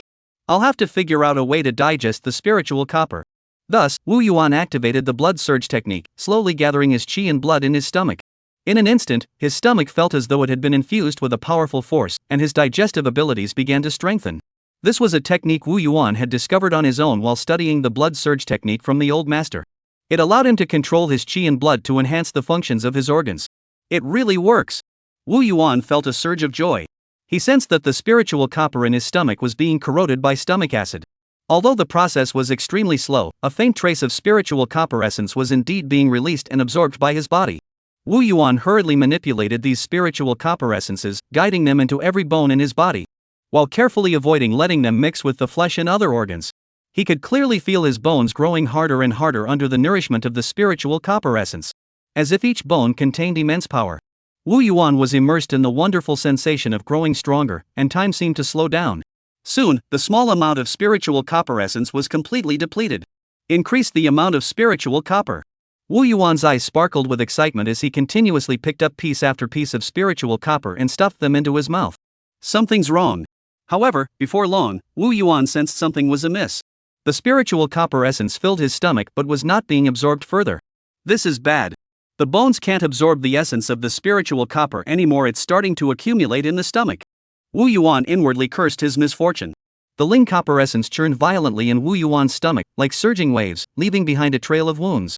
Wu Yuan felt an excruciating pain in his stomach, his eyes turned bloodshot, and his face twitched uncontrollably from the agony.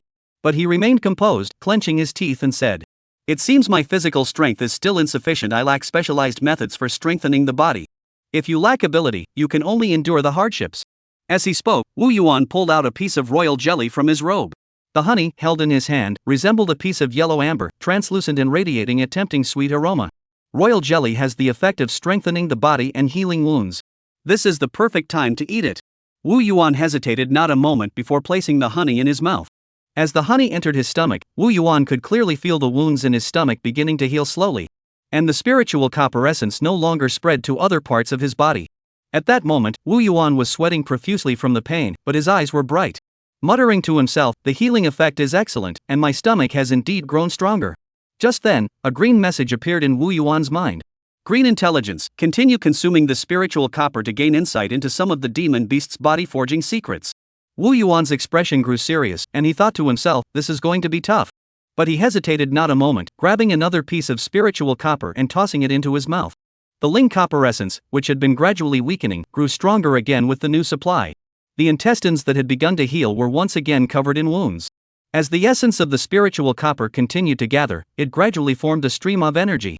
That chi was like countless sharp knives, slicing through Wu Yuan's intestines and penetrating into his flesh.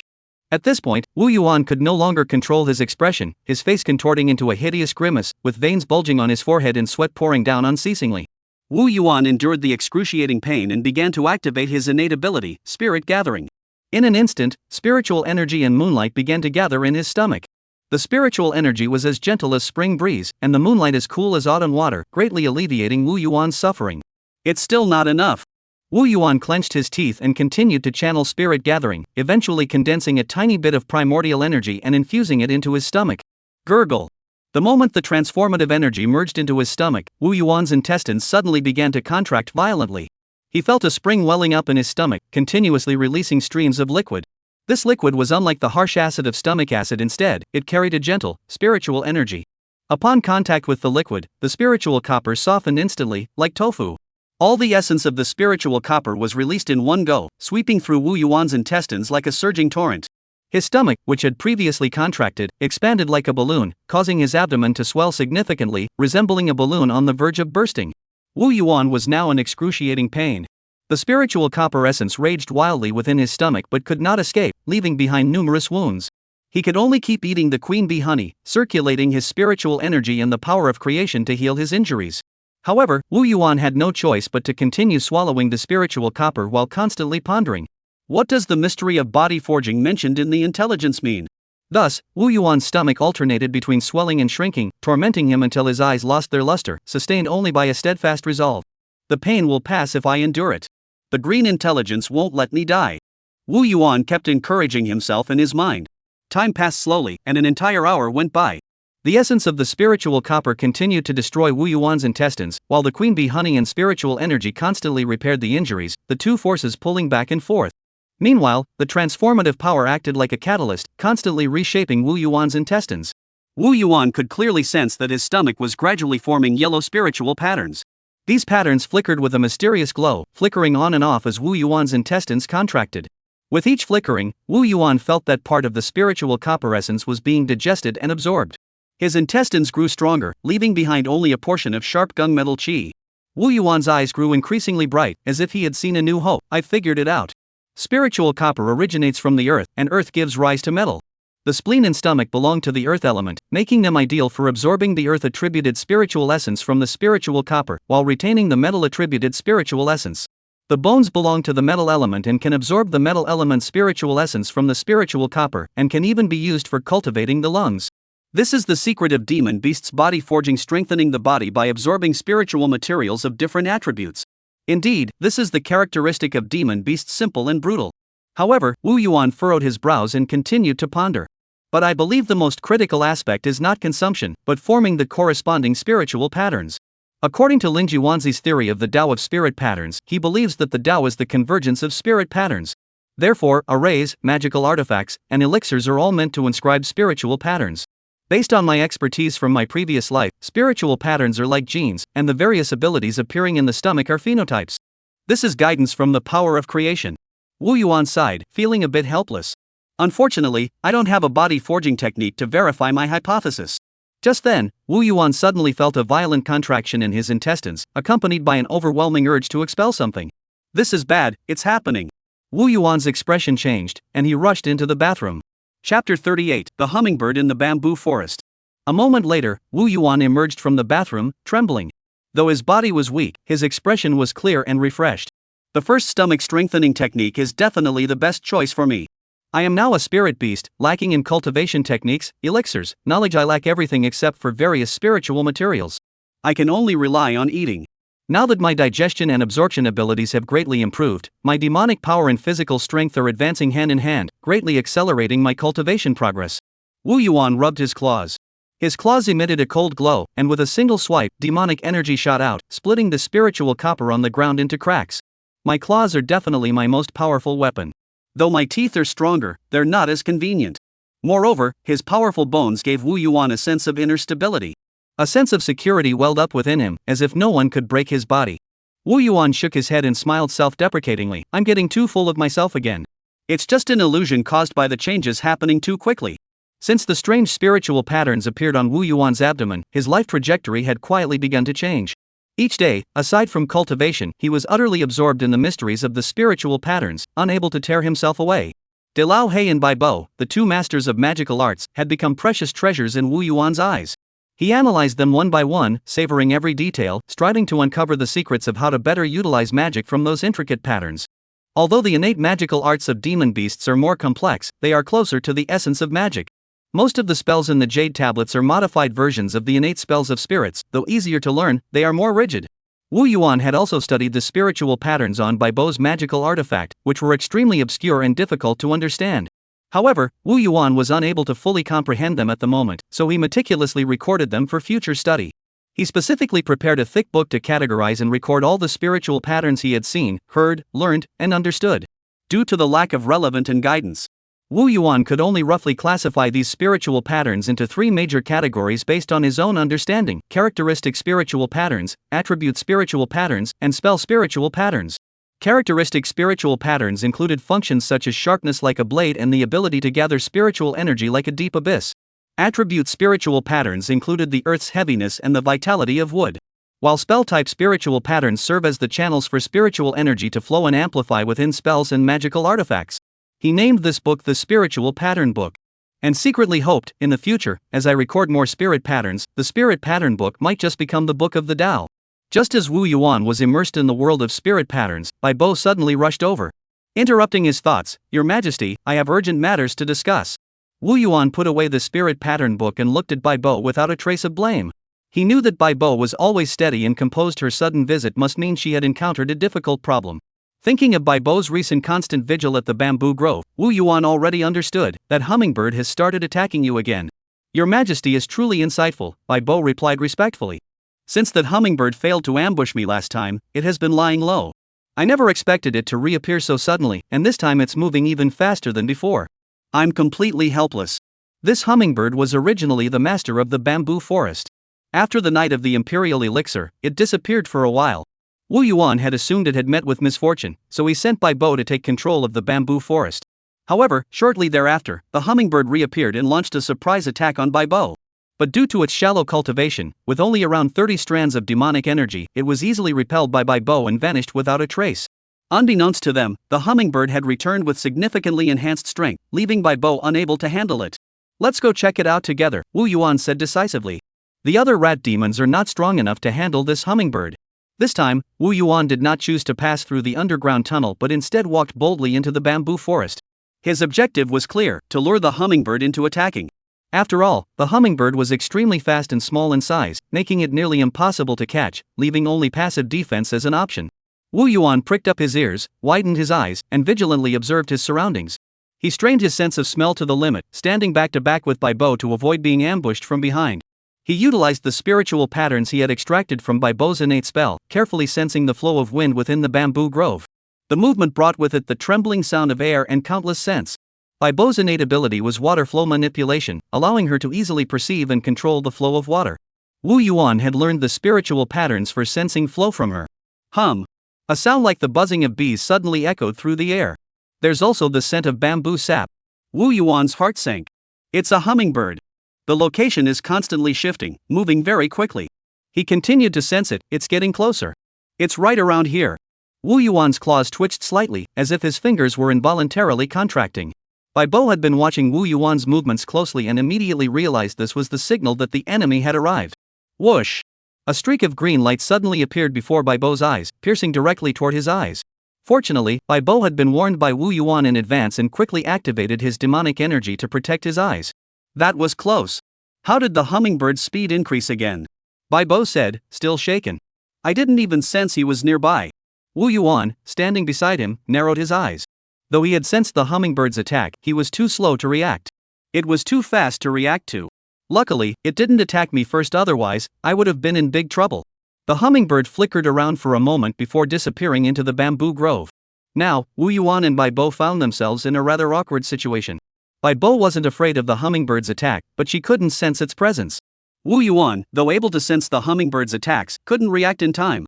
At that moment, the bamboo grove fell silent once more, with only the hummingbird's light, ethereal wing beats echoing through the air. The hummingbird's voice seemed to come from all directions. This is my territory. Leave the bamboo grove, and I'll spare you. Your Majesty, what should we do? Bai Bo asked anxiously. Let's try fighting him again. Wu Yuan said firmly. Chapter 39, Head to Head. Seeing that Wu Yuan and the others were talking as if no one else was around, the hummingbird grew furious. You've taken over my home, and you dare to ignore me. I've changed my mind, I'll show you what I'm made of. Saying this, the hummingbird no longer hid its tracks and charged straight toward Wu Yuan. This time, he flew as if teleporting, appearing before Wu Yuan in an instant. The hummingbird also noticed that although Wu Yuan's cultivation was lower, he could sense its movements, and it wanted to injure Wu Yuan first before dealing with the other Bai Bo. Wu Yuan saw the hummingbird's attack and only had time to lower his head slightly to avoid injury to his eyes. The hummingbird's sharp beak pierced a bloody hole in Wu Yuan's forehead. Bang! As the beak continued to penetrate Wu Yuan's head, it emitted a dull thud.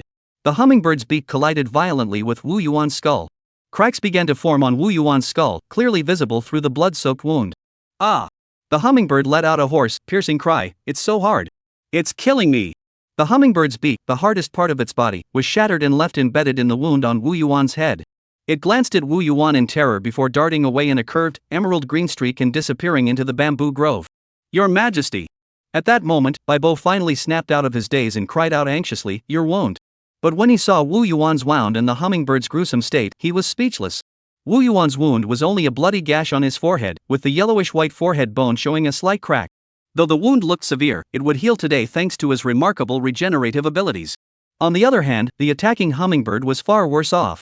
Its entire beak had completely detached, and its demonic energy was surging wildly, on the verge of losing control. If it hadn't fled quickly, it likely would have been unable to resist and would have been overpowered by Wu Yuan. Wu Yuan wiped the blood from his forehead. The wound had already begun to stop bleeding. He spoke in a subdued tone, I'm fine, but this hummingbird's injuries will take a long time to heal. We'll have to figure out a way to restrict its movements later. This was the first time Wu Yuan had suffered such a severe defeat, unable to react to the enemy's attack. I must continue to train and grow stronger. However, his mood quickly improved when he thought about his sturdy bones. Indeed, every hardship endured will be repaid with strength. At that moment, Wu Yuan noticed that Bai Bo was still staring at the top of his head with an unimaginable expression. What's the big deal? Your bones are just a little harder. What's so shocking about that? Hearing Wu Yuan's slightly proud words, Bai Bo stammered. Your Majesty is truly extraordinary. Only a dragon of the same realm with innate superior bloodline could match your physical prowess. Wu Yuan knew that Bai Bo's words were slightly exaggerated. To be called a dragon with dragon blood, one must at least be of the third-tier bloodline, born with innate strength. It wasn't something he, a mere mouse, could compare to. However, he didn't belittle himself. After the previous battle, he realized he wasn't someone ordinary demon beasts could mess with. Wu Yuan also recalled that this hummingbird felt somehow familiar, so he turned to Bai Bo and said, Do you know what bloodline this hummingbird has awakened? Bai Bo pondered for a moment before saying, Your Majesty, I noticed that its movements resembled the windwalk technique. I suspect its ancestors may be related to the wind phoenix. Mentioning the wind phoenix, Wu Yuan thought of the massive blue bird demon that had appeared with the Emperor's elixir that day. The great demon possessed a strong wind phoenix bloodline, its might overwhelming, so much so that even if he hid underground, he could still feel the howling winds penetrating every pore. Wu Yuan also recalled the blue feathers he had discovered in the owl's nest earlier. He had never found a use for them and had kept them as souvenirs in the nest. The scent of that blue feather is similar to that of a hummingbird. Could it have come from here? This also answers a question I've had for a long time. Wu Yuan surveyed the bamboo forest and said to Bai Bo, Let's go to the bamboo pond. It's a good opportunity to take a bath and recover from our injuries. The bamboo pond was a unique sight in the bamboo forest. It was where the spiritual energy and chi of the bamboo forest converged, granting the area the ability to heal wounds and calm the mind. Wu Yuan often soaked in it, which was very helpful for his magical studies. As Wu Yuan slowly entered the bamboo pond, he felt something different this time. He felt his stomach begin to contract, and the yellow spiritual patterns on his surface grew brighter. Wu Yuan could feel streams of wood elemental energy being drawn from the pond and merging into his body, with the wounds on his head beginning to heal rapidly. What would normally take a day to heal would likely be fully restored with a bit more time in the pond. Wu Yuan suddenly took a large gulp of the pond water, and the sensation became even more pronounced. His stomach churned like a whirlpool, swiftly drawing the spiritual energy from the pond water into his body. Wu Yuan mused. Since the last time I forged my body, I haven't been here. I never expected my efficiency in absorbing spiritual energy to be so powerful now. It seems that I haven't fully tapped into the potential of my body after the body tempering. I can't keep obsessing over learning spirit patterns, I need to learn how to apply them. Wu Yuan activated his innate ability, spirit gathering, and the spiritual energy in the surrounding pond water swiftly converged toward him. He then attempted to actively activate the spiritual patterns in his stomach, and the spiritual energy around him was absorbed by him like a whale swallowing water. Before long, Wu Yuan reached his daily maximum spiritual energy absorption limit. My daily cultivation speed has tripled. What used to take 3 hours now only takes 1. Wu Yuan was secretly delighted. This means I have more time to study every day. Moreover, the spiritual patterns in his stomach had a special function. Wu Yuan could feel a cool energy gathering and being absorbed by his stomach alone.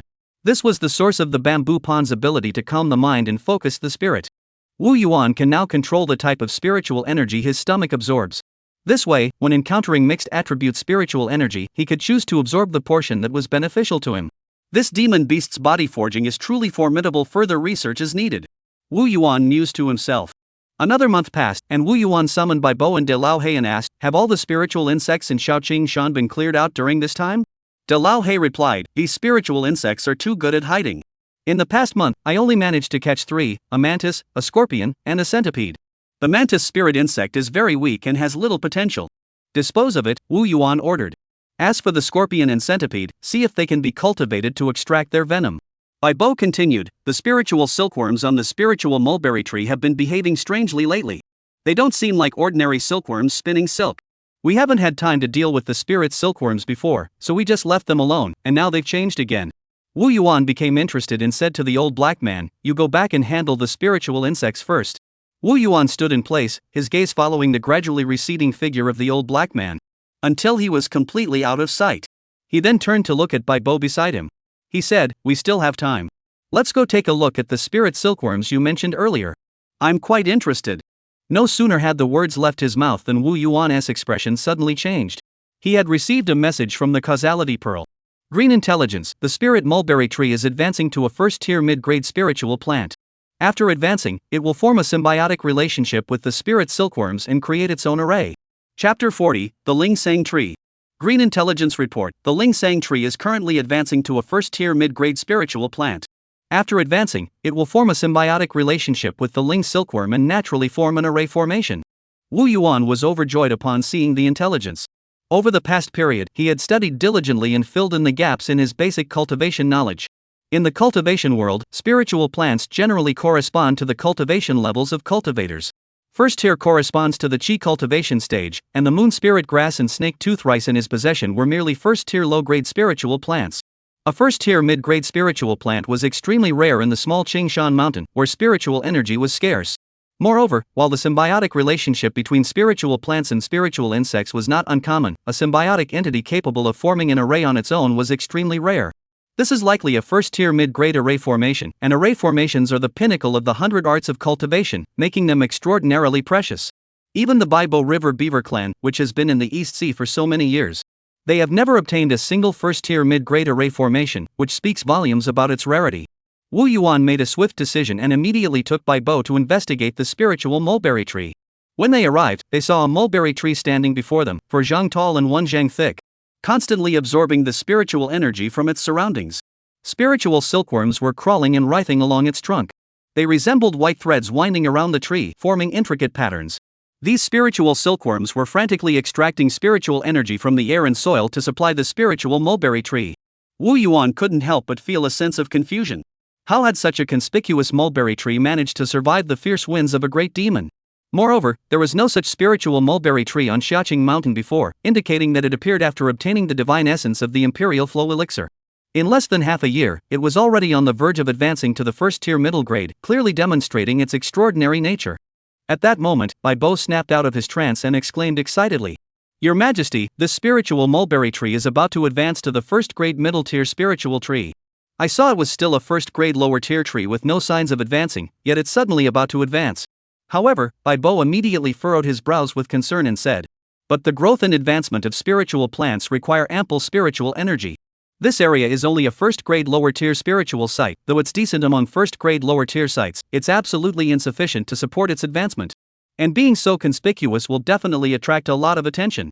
Just as she spoke, the spiritual energy fluctuations from the Lingsang tree's advancement had already drawn some spirit beasts closer.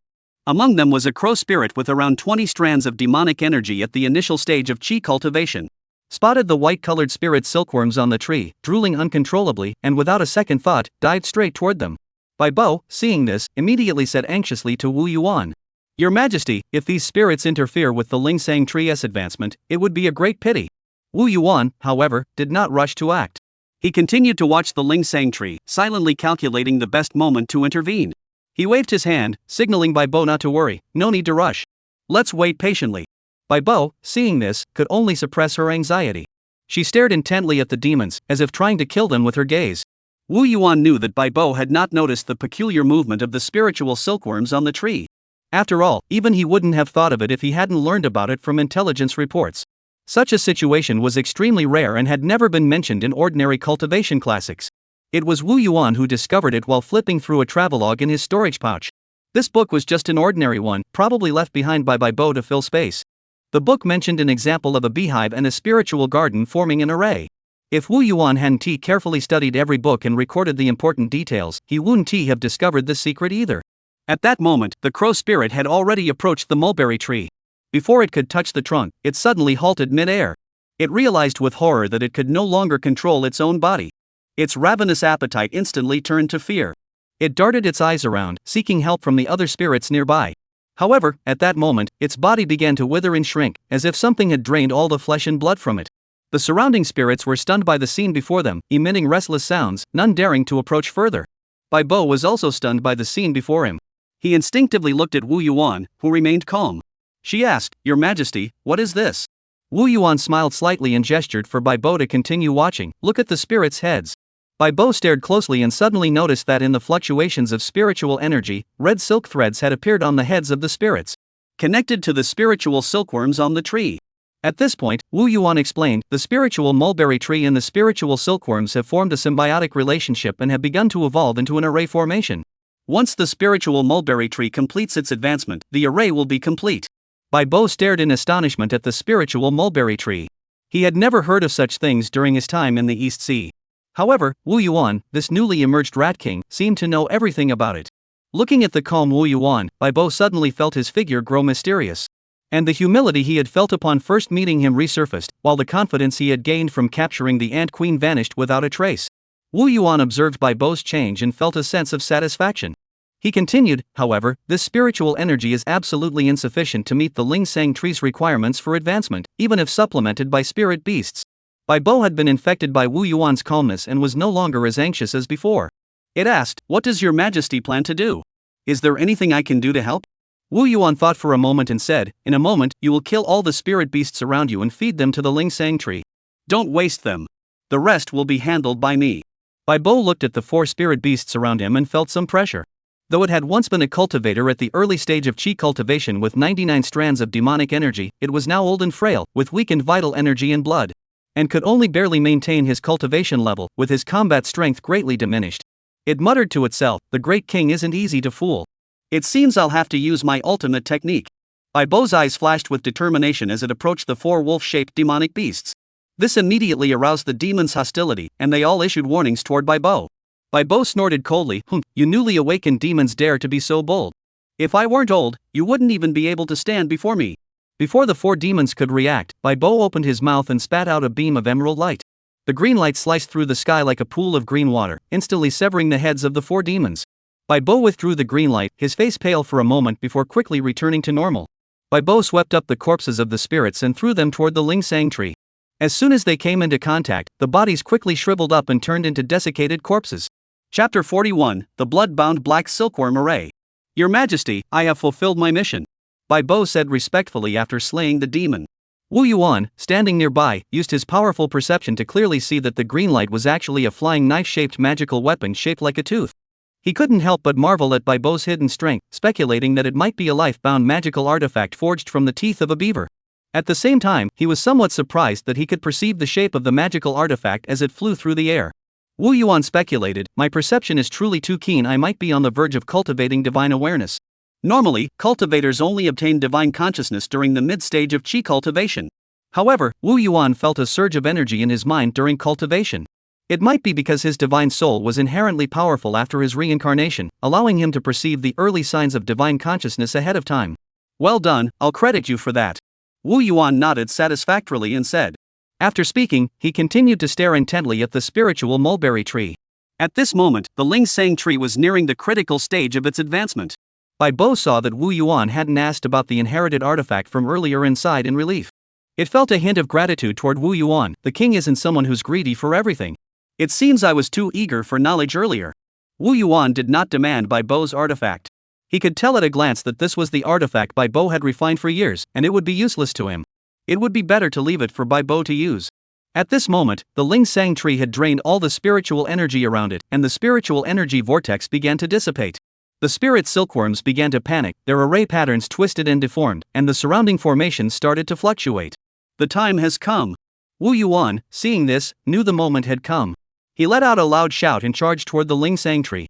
The spirit silkworms tried desperately to maintain the array to envelop Wu Yuan, but Wu Yuan showed no fear. A mere broken array dares to block me. Wu Yuan roared, simultaneously unleashing the blood surge technique and toxin summoning technique. His body suddenly swelled to 1/3 its original size, his muscles bulging, and a green toxic mist swirled around him. He charged toward the Lingsang tree like a ferocious beast. Any silk threads that came into contact with the poisonous mist were corroded clean, unable to stop him. At that moment, Bai Bo widened his eyes, fixating on the spells Wu Yuan was casting, completely bewildered. He slapped his own face. I've been studying spell fusion for over a year, yet the great king has mastered it in just a few days? Could it be that I'm not a spellcasting genius, and the demons around me have been deceiving me? Or is the great king an unparalleled genius from the demon clan? At that moment, the spirit silkworm was overwhelmed by Wu Yuan's ferocious aura, causing the fluctuations in the array to grow increasingly intense. This also affected the Lingsang tree itself. The mulberry leaves began to fall off continuously, and cracks appeared in the bark, making it seem like it was about to fail its advancement. Just then, Wu Yuan, who had rushed to the vicinity of the Lingsang tree, suddenly extended his claws and pressed them against the tree. He activated his innate ability, Awakened Spirit. A strange fluctuation flickered from the palm of his hand, and his consciousness entered the Lingsang tree along with the Qiling power. He sensed the consciousness of the Lingsang tree, which was completely still, like a stagnant pool of water. Wu Yuan channeled the Qiling energy into the Lingsang tree's consciousness. The still water began to flow, as if it had found a source, transforming into living water. The Lingsang tree transmitted a sense of warmth toward Wu Yuan. At the same time, the external spirit silkworms seemed to sense something, staying in place and shaking their heads in confusion. However, gradually, they ceased their attacks on Wu Yuan. Wu Yuan immediately took out pieces of raw spirit stones from his storage bag and released the spiritual energy to be absorbed by the Lingsang tree. The Lingsang tree, having absorbed the pure spiritual energy, was overjoyed and shook its leaves in gratitude.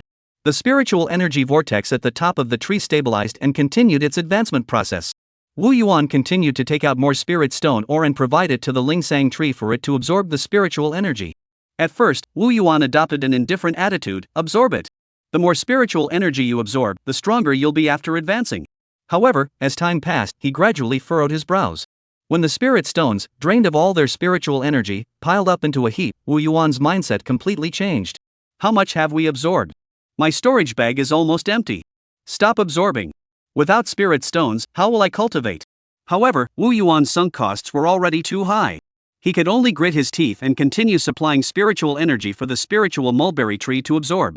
Finally, after Wu Yuan had almost depleted all his spirit stone ore, the spirit mulberry tree finally stopped absorbing spiritual energy. Wu Yuan sighed in relief but also felt a pang of regret. What a loss! At Donghai's prices, these spirit ore deposits are worth 300 spirit stones. That's enough to buy 3 mid-grade spiritual plants. He counted the remaining spirit stone ore with a heavy heart, estimating that there were only around 100 spirit stones left. He should have been more frugal earlier. After all, the spirit stone ore he had consumed during his cultivation over the years only amounted to around 50 spirit stones when converted. However, looking at the spirit mulberry tree that had successfully advanced to the first-grade mid-grade spirit plant, Wu Yuan felt a hint of comfort. The branches of the Ling Sang tree trembled gently, and the leaves fell softly onto his body. It seemed as though they were comforting his wounded heart. "You have a conscience after all. You still know how to comfort me," Wu Yuan said with a smile, then began to examine the Ling Sang tree closely. First, he could clearly sense the tree's consciousness. Though its spiritual intelligence was still inferior to that of an insect, it at least knew to approach Wu Yuan. This was a breakthrough from 0 to 1. The changes in the spiritual mulberry tree continued.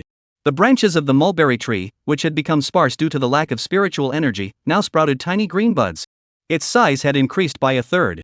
The thick roots have broken free from the ground's constraints, twisting together and spreading out over a much wider area.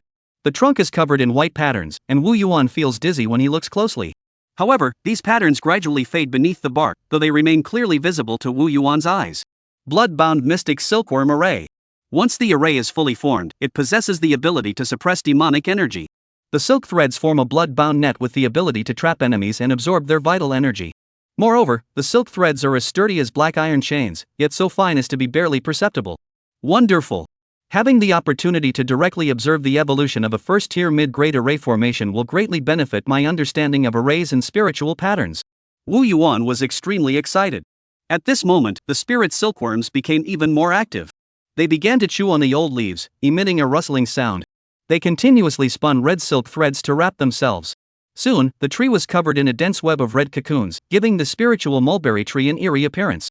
Bai Bo stepped forward to congratulate him, saying, "Your Majesty is truly remarkable. The spiritual mulberry tree has actually succeeded in advancing." Wu Yuan patted the Ling mulberry tree and said to Bai Bo, "The spiritual energy here is too scarce. Afterward, lead the mouse clan to dig it up and move it to the area above our mineral vein valley. It will be perfect for using its array to protect the mine." Bai Bo looked at the towering Ling Sang tree before him and couldn't help but swallow hard. He sighed wryly, "Your Majesty, I'm an old man. I simply don't have the strength to move it." Chapter 42, Transplanting the Bloodbound Ling Sang Tree. Wu Yuan patted his head and laughed. "You've been a great help lately. I completely forgot how old you are now. But I'm not trying to tell you off. At your age, you should be working hard. You still have many years left to live.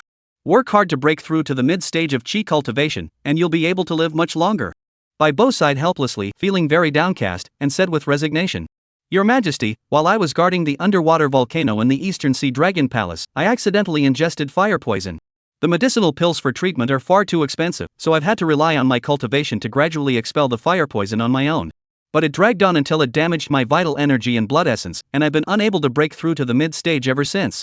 Your Majesty, when cultivating combat techniques, you must protect your spiritual body at all costs." Wu Yuan listened to Bai Bo's heartfelt words, as if he were seeing one obstacle after another on the path to immortality. The slightest misstep could result in all his efforts being wasted, and years of arduous cultivation destroyed in an instant. But Wu Yuan quickly composed himself and smiled at Bai Bo. "Bai Bo, I mentioned earlier that I would owe you a favor. Do you know that this is a special variety of Ling Sang and Lincoln that have coexisted, known as bloodbound Ling Sang? It can absorb the vital energy of spirits and demons to form mid-grade blood Ling Sang berries, a variety specifically used to replenish deficiencies in vital energy. Alright, when the bloodbound Ling Sang tree bears fruit, I'll give you one as a reward." Bai Bo heard this and widened her eyes, her voice trembling as she asked, "Your Majesty is joking, right? Bai Bo can't handle such a burden." Wu Yuan spoke solemnly, "I never break my word. Rest assured, you will definitely receive your share of the spiritual fruit." Bai Bo was so overcome with emotion that he knelt at Wu Yuan's feet, his voice choked with tears. "Thank you, Your Majesty. Thank you, Your Majesty."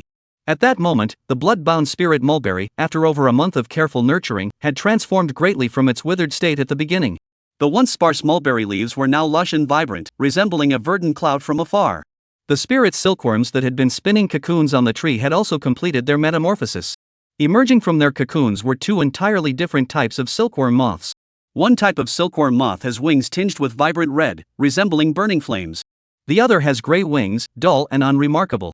After mating, the red moths fly upward and settle on the treetops.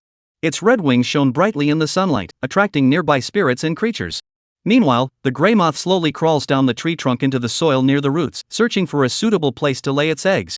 The newly hatched pale red spiritual silkworms emerge from the soil and crawl up the tree trunk, returning to the bloodbound spiritual mulberry tree.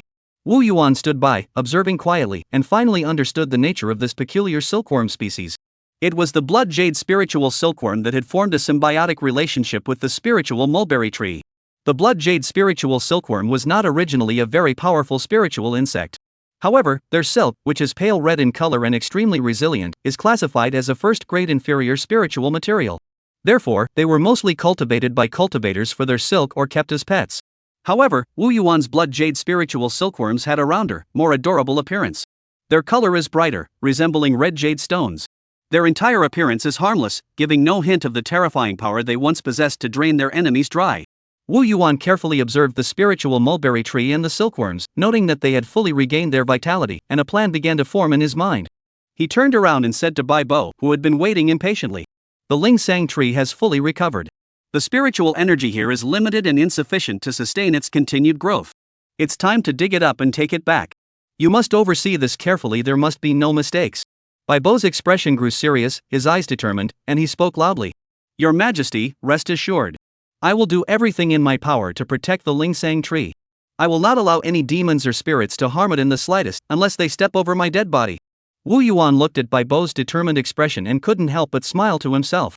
A single Ling Sang fruit that hadn't even ripened yet had already fully motivated Bai Bo.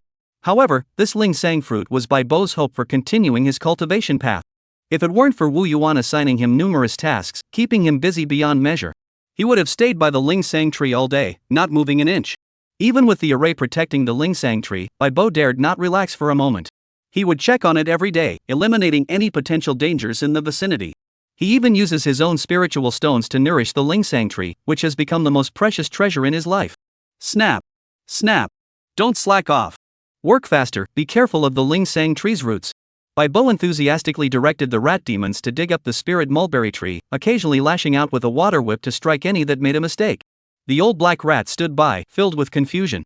He scratched his head and muttered to himself, "The old man and the boss went out for a while. How did things change so much? Could he be experiencing a second spring? He has never been this enthusiastic before." Bai Bo had always been proactive in his work, but perhaps due to his age, he had a softer demeanor and lacked vitality. However, today he was completely different. He had brought the mouse group to the Ling Sang tree early in the morning and started digging. His eyes fixed intently on the mice's movements, and as soon as he spotted a lazy mouse, he would whip it with a stick. And if even a single root of the Ling Sang tree was damaged, he would jump up in frustration, muttering curses under his breath. In the end, he even got down to digging up the main roots of the Ling Sang tree himself. He wouldn't let any other mouse demons touch it, tolerating no mistakes whatsoever. Standing at the highest point of the mineral vein valley, Wu Yuan looked down below. He saw tens of thousands of mice and over 30 mouse demons working together to carry the sacred mulberry tree, slowly making their way toward the pre-prepared pit. Bai Bo spun around the sacred mulberry tree like a top. From time to time, he would pull out a spirit stone from his robe and carefully feed it to the Ling Sang tree, fearing even the slightest sign of withering. At the same time, he kept directing the old black man, "Tell your men to be gentler. They're scratching the bark." The old man's face darkened with resentment, muttering under his breath, "If you're so capable, why don't you move it yourself? All this complaining." But his hands didn't stop for a moment. He activated the blood surge technique, causing his body to swell instantly and his strength to surge. Even so, he was drenched in sweat, carefully lifting the tree trunk and moving forward step by step. I wonder what good thing Bai Bo promised to Big Black to make him work so hard, Wu Yuan thought to himself. Chapter 43, Wu Yuan's Legacy. Finally, after the rat's efforts, they successfully lifted the Ling Sang tree into the pre-prepared large pit and lowered it slowly. Bai Bo immediately dashed forward like an arrow leaving the bowstring, his hands moving swiftly. She carefully filled the roots of the Ling Sang tree with soil, ensuring that each root was spread out carefully. Wu Yuan, seeing this, clasped his claws together and cast the spiritual rain technique. Above the Ling Sang tree, a dark cloud suddenly appeared in the sky, and it began to drizzle lightly. As Wu Yuan's demonic energy continued to flow, the rain grew heavier, and the spiritual energy contained within the raindrops became increasingly abundant. The surrounding rats excitedly opened their mouths, scrambling to catch the rain, savoring the life-giving moisture. Meanwhile, Bai Bo stood aside and shouted angrily, "Hurry up and leave. Drink only a little of this spirit rain, drinking too much won't do you any good." But he only spoke the words, he did not move to drive the rats away. Wu Yuan, seeing this, felt a surge of inspiration and increased the output of his demonic energy. Instantly, the rain poured down like a torrential downpour, washing over the sacred mulberry tree and the mice. The mice grew excited, their squeaks echoing throughout the valley. Wu Yuan, however, remained focused, carefully sensing how his demonic energy was circulating within the spell patterns. He also felt the resonance created by the spell patterns interacting with the spiritual energy of the heavens and earth. This extraordinary sensation proved immensely beneficial to him. Before long, Wu Yuan's 50 strands of demonic energy were depleted, and he finally ceased the spell. This is the first time I've ever cast a spell with such ease and freely unleashed my demonic energy. Wu Yuan exhaled deeply, his heart filled with emotion. Thinking about it carefully, my cultivation at the initial stage of qi refining has already passed the halfway mark, and it's been a year since I began my cultivation. It feels like a lifetime has passed. Looking down at the damp little mice below, Wu Yuan felt a surge of accomplishment. Now I can finally call myself accomplished. All I need to do is cultivate quietly and build my foundation. Then, Wu Yuan communicated with the consciousness of the spirit mulberry tree and controlled it to take root. In an instant, the exterior of the spiritual mulberry tree underwent a tremendous transformation. Its roots resembled long snakes, spreading relentlessly underground, causing violent tremors that sent the mouse into a slight panic. At that moment, Baibo shouted, "Don't panic. This is the great king displaying his divine power. Wait patiently." Wu Yuan sensed the roots penetrating deeper into the ground, quickly reaching the mineral vein's underground chamber. He controlled several massive main roots to extend toward his nest, slowly coiling around it. Soon, a wooden house made of tree roots appeared before their eyes. Wu Yuan looked at the wooden house and was very satisfied. Before, when I was cultivating outside, there was no protection, and I always felt uneasy. Now I finally have a protective array, and it can even be upgraded continuously. Plus, this treehouse, under the array's influence, can perfectly gather the spiritual energy from the underground cavern for my cultivation. At that moment, the earth vein mine shaft underwent a drastic transformation. Tree roots hung down from the cave ceiling like dark green ribbons, suspended mid-air. The walls also exposed thick roots, resembling snakes clinging to the walls in the dimly lit cave. This gave the mine shaft a rather eerie atmosphere. Meanwhile, the changes deep within the mineral vein were equally profound. The mouse colonies that had been dwelling throughout the mine suddenly discovered that a tiny tree root had emerged from their burrows. If they offered the roots a blood sacrifice, sweet sap would drip down. This sap also emitted an enticing fragrance, making the mice drool with desire. The rat demons were even more delighted to discover that if they offered the root food imbued with spiritual energy, red liquid would emerge. The juice was vibrant in color, emanating a strong spiritual energy, and consuming it aided in cultivation. This was the idea that emerged after Wu Yuan discovered the special ability of the bloodbound spirit mulberry tree to absorb blood. The Ling Sang tree could extract most of the demonic energy and vital energy from the blood of the spirits it absorbed. Then mix it with some mild spiritual energy to create a more easily absorbed spiritual blood. Wu Yuan deliberately stimulated the Ling Sang tree to extensively extend its roots, ensuring that most of the mouse holes had their own root fibers. By immersing his consciousness into the Ling Sang tree, he could access information about the entire vein, eliminating the issue of delayed communication. He could also receive offerings from the entire rat colony. However, this also made the Ling Sang tree feel wronged. After all, growing roots is quite exhausting, and it felt like it was being drained dry. Wu Yuan patted the trunk of the Ling Sang tree and whispered comfortingly, "Look to the future. Your roots now cover the entire mineral vein.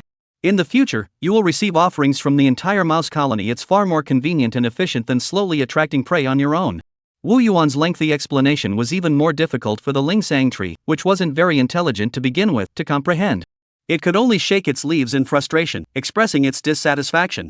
"Your primary task now is to use your roots to cover the entire mineral vein with the array. My safety will depend on you in the future," Wu Yuan said solemnly. Upon hearing this, the Ling Sang tree grew excited, and white array patterns began to flicker on its surface. Meanwhile, the blood jade spirit silkworm immediately sprang into action. It continuously spun invisible silk threads around the Ling Sang tree, covering the entire mine vein valley. If a cultivator with profound cultivation and knowledge of array formations were to arrive here, they would see countless silk threads intertwining throughout the valley, forming intricate array patterns.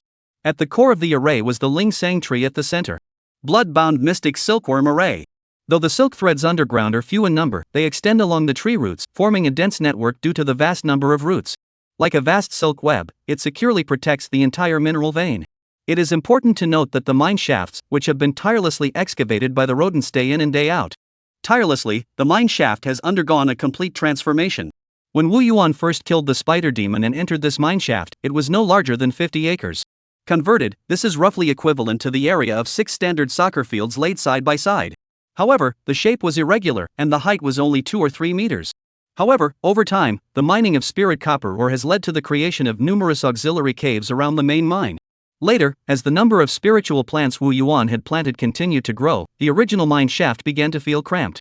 Wu Yuan decided to merge the nearby caves with abundant spiritual energy into the main mine shaft.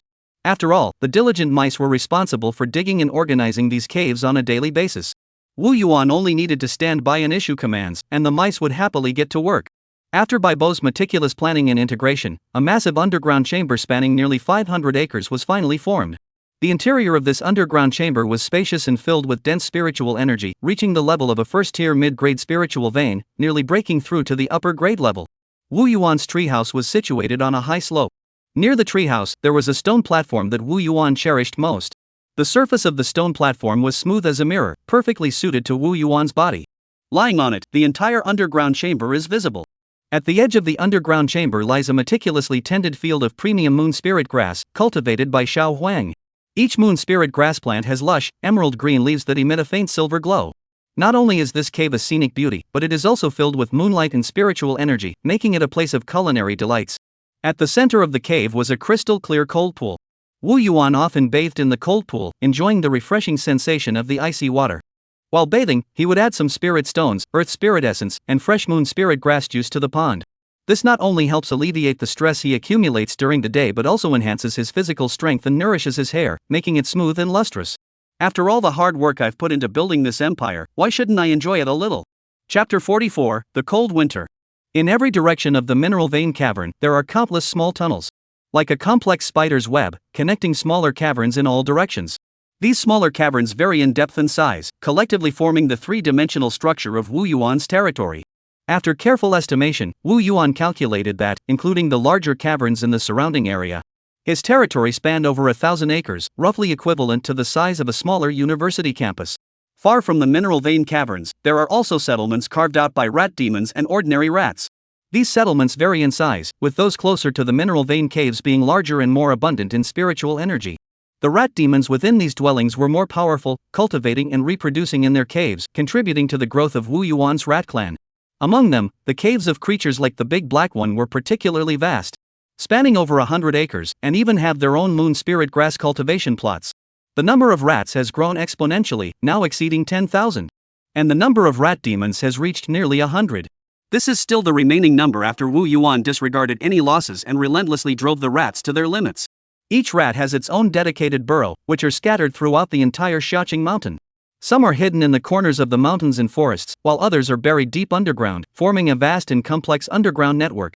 Additionally, with the new means of quickly transmitting information, Wu Yuan's control over the mineral vein has become even more secure. His influence over Xiaoing Mountain has grown even greater. At this moment, Wu Yuan was racing toward the underground king of Xiaoing Mountain. Moreover, the mine tunnels produced their own spiritual plants. All of this signifies that Wu Yuan's entire estate has begun to take shape. A self-sustaining, thriving domain is constantly growing and expanding.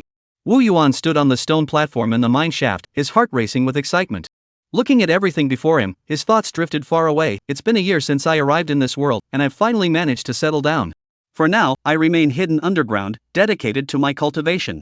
One day, I will stand under the sun and be revered as the rat immortal. A month later. On Xiaoing Mountain, all was silent, except for the howling wind. The air was filled with a chill and foreboding atmosphere. Blizzards swirled, blanketing the entire mountain range in a layer of snow. Xiaoing Mountain had entered the harsh winter where water froze instantly and breath turned to frost.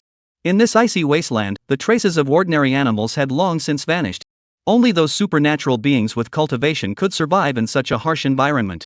Wu Yuan had not anticipated that winter would arrive so suddenly. Overnight, Xiaoing Mountain was swallowed by the biting cold, replaced by an endless expanse of ice and snow. Fortunately, the entire mine was enveloped by the Lingsang array, keeping the temperature relatively mild. The mice could survive by hiding underground. Wu Yuan stood before the treehouse, gazing at the vast expanse of white beyond the array. A sense of worry welled up in his heart. I wonder how long this harsh winter will last. I hope it doesn't drag on like spring, lasting an entire year. This small green mountain is getting stranger and stranger. Bai Bo walked over to Wu Yuan, her face also filled with worry. Your Majesty, although only a few spirits are currently attacking the outer spiritual land. But if the winter continues, there may be spirits driven by hunger and cold who will attack our valley. After all, the entire little green mountain is now only suitable for survival here, and there is plenty of food. Within Wu Yuan's territory, food was indeed plentiful. The rat demons fed on snake tooth rice, while ordinary rats could nibble on mushrooms. When Wu Yuan first arrived at the mineshaft cave, he discovered that the cave was teeming with various fungi, each with unique functions. For example, the fluorescent mushrooms that emit light have always served as the cave's primary light source. However, as the rat population grew larger, Wu Yuan had Xiao Huang select and breed some high-yield mushrooms to supply the rat population as food. Xiao Huang indeed managed to cultivate several mushrooms with special functions.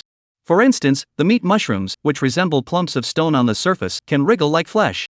They grow rapidly, and cutting them in half can regrow overnight, demonstrating extraordinary vitality. They can survive with just a little soil. Although they are slightly toxic, Wu Yuan remarked, the toxicity of these meat mushrooms isn't a flaw, it's just that your own body isn't strong enough. The toxicity is good, it can be used to cultivate the mouse colony's resistance to toxins. There's also an insect-attracting mushroom that resembles a clay pot. The center of the pot contains sweet spores that attract insects, allowing the mice to have an occasional snack. Wu Yuan prepared a 2-piece set for each adult mouse and distributed them accordingly, to find their own places to dig holes and survive, followed by the spread of ling sang roots. This not only reduces the burden but also expands the territory under control. Today, Wu Yuan uses the mineral vein caves as a central hub, with peach groves and bamboo forests as transit zones. With small-grade spiritual lands as nodes, he has almost completely controlled the entire Xiaoqing mountain. With his powerful rat army, he successfully controlled all the lower-grade and mid-grade spiritual lands on Xiaoqing mountain. Especially the spiritual energy of the medium-grade spiritual lands, which are an ideal place for cultivation and the foundation for Wu Yuan's continuously growing cultivation. However, I owe much of my success to that giant bird demon. If it hadn't nearly taken all the spirits and demons from Xiaoqing mountain, I wouldn't have been able to secure so many spiritual lands so smoothly. The newly born spirits, however, were still too weak to pose a threat to Wu Yuan's rat horde. Wu Yuan took advantage of the timing, allowing his rat pack to grow rapidly during this period. Now, each spiritual site is guarded by numerous rat demons who cultivate day and night to protect the sites. Those spirits whose power gradually grew stronger could only envy these spiritual lands. They dare not launch an attack lightly and can only roam aimlessly across Xiaoqing mountain, searching for newly formed spiritual sites. Meanwhile, powerful rat demons like Bai Bo and De Lao He constantly patrol the spiritual lands. Once they detect any troublesome spirits, they act swiftly to eliminate them, maintaining order within Wu Yuan's territory. It is precisely for this reason that beast tides frequently occur. These spirits, unwilling to accept their fate without a spiritual site to cultivate, band together to launch beast waves against Wu Yuan's territory. However, they are always repelled by the rat hordes. Chapter 45, The Stonewood Spirit Sheep. With the harsh winter arriving, Wu Yuan also did not wish to go out, spending his days secluded in his treehouse practicing and studying. He had already accumulated 53 strands of demonic energy, and had mastered various basic spells, including all the spells brought by Bai Bo. These basic spells were likely common in the East Sea and held little value in spirit stones, such as the Spirit Rain spell and the Water Ball spell, among others. Therefore, Bai Bo had brought many of them, which were a precious treasure for Wu Yuan. Regardless of their power, they at least made Wu Yuan's life much more convenient. At this moment, he was studying a cultivation art called weapon forging technique. This was the only one of the 100 arts that Bai Bo had brought, and it was only a first-tier lower-grade technique, without even a name. Even such a thing was only awarded to Bai Bo by the Dragon Palace after he was injured while guarding an underwater volcano. This alone speaks to the rarity of these arts. Unfortunately, Wu Yuan lacks a fire source and cannot practice it. A fire source capable of melting spiritual materials is no ordinary thing, it requires at least a first-tier lower-grade spiritual wood to ignite. However, Wu Yuan only possesses medium-grade bloodbound ling sang and low-grade golden thread peach trees, both of which are extremely valuable spiritual plants. And he would never dare to cut them down. He could only gaze at the alchemy techniques daily to satisfy his cravings. Brother, the beast tide is coming. The leader of the beast horde is a mountain goat spirit, whose cultivation is slightly higher than mine. There are over 30 strands of demonic energy, and 2 rabbit demons with around 20 strands of cultivation. Big Old Black rushed to report. His cultivation had reached 26 strands of demonic energy, which was considered fast among ordinary spirits. But this mountain goat is an outsider, it only appeared recently. Big Old Black added. Wu Yuan didn't even bother to look up, saying, follow the usual procedure. I was just in the mood for some goat meat. Got it, boss. De Lao He saluted and departed. The old rules were to kill the leader of the demonic creatures and the most ferocious beasts in the herd, then feed them to the ling sang tree. The more docile beasts were kept in the array formations in the valley. This way, the animals in the valley would continue to attract the next wave of beasts, and Wu Yuan could occasionally enjoy some fresh meat. At that moment, thousands of beasts, driven by the mountain goat demons from behind, surged into the valley like a tidal wave. Mice the size of wild dogs, with bloodshot eyes, burst forth amid the screams of rat demons, engaging in fierce combat with the beasts. The roars of beasts and the screams of the wounded echoed throughout the valley. In the rear, a grey goat demon stood tall and imposing, its massive form resembling a grey mountain. A pair of blue goat horns soared into the sky, shrouded in greenish light. It gazed coldly at the battlefield. But when its gaze fell upon the spirit mulberry tree at the center, which was brimming with spiritual energy, a fleeting glimpse of desire flashed in its eyes. I never expected to find such a high-quality mid-grade spiritual plant here. If I consume it in the outside world, it would be enough for me to break through to the mid-stage of chi cultivation. The goat spirit murmured to itself, gently shifting its hooves, appearing slightly restless.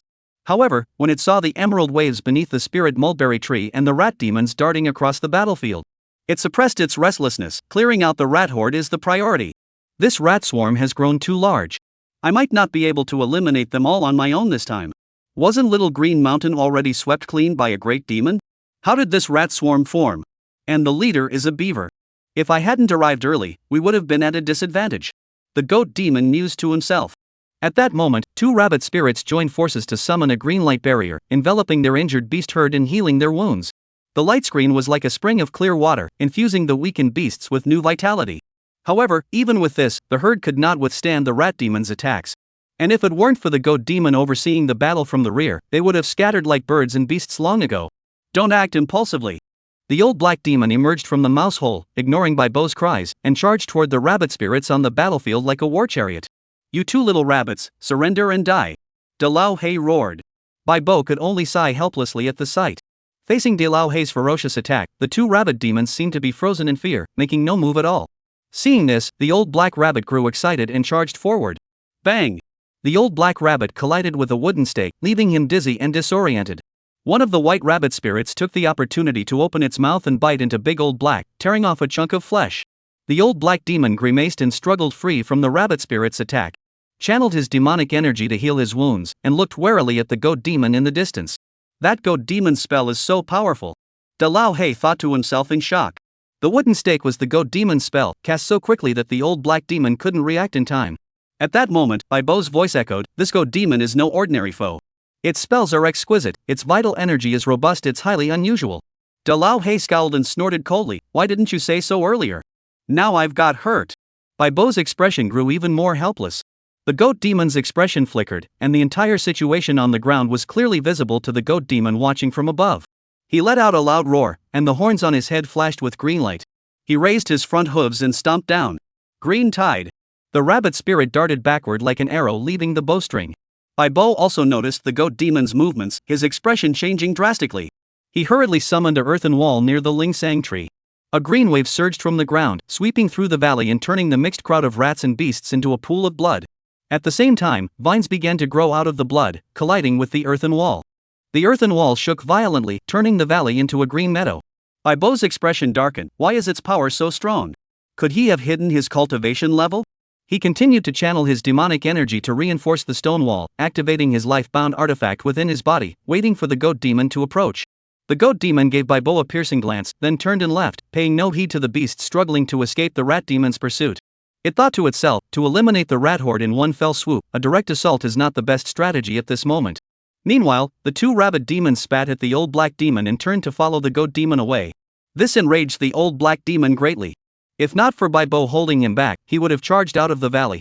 Watching the rabbit spirits depart, the old black demon held his breath and demanded of Baibo, "Why didn't you stop them? They won't stay put now." Baibo looked solemn and gave the old black demon a meaningful glance. "Your strength is too weak, you don't understand." Upon hearing this, the old black demon's originally black skin turned red, and stammered, I'm not strong enough. How dare you, an old man, speak to me like that?"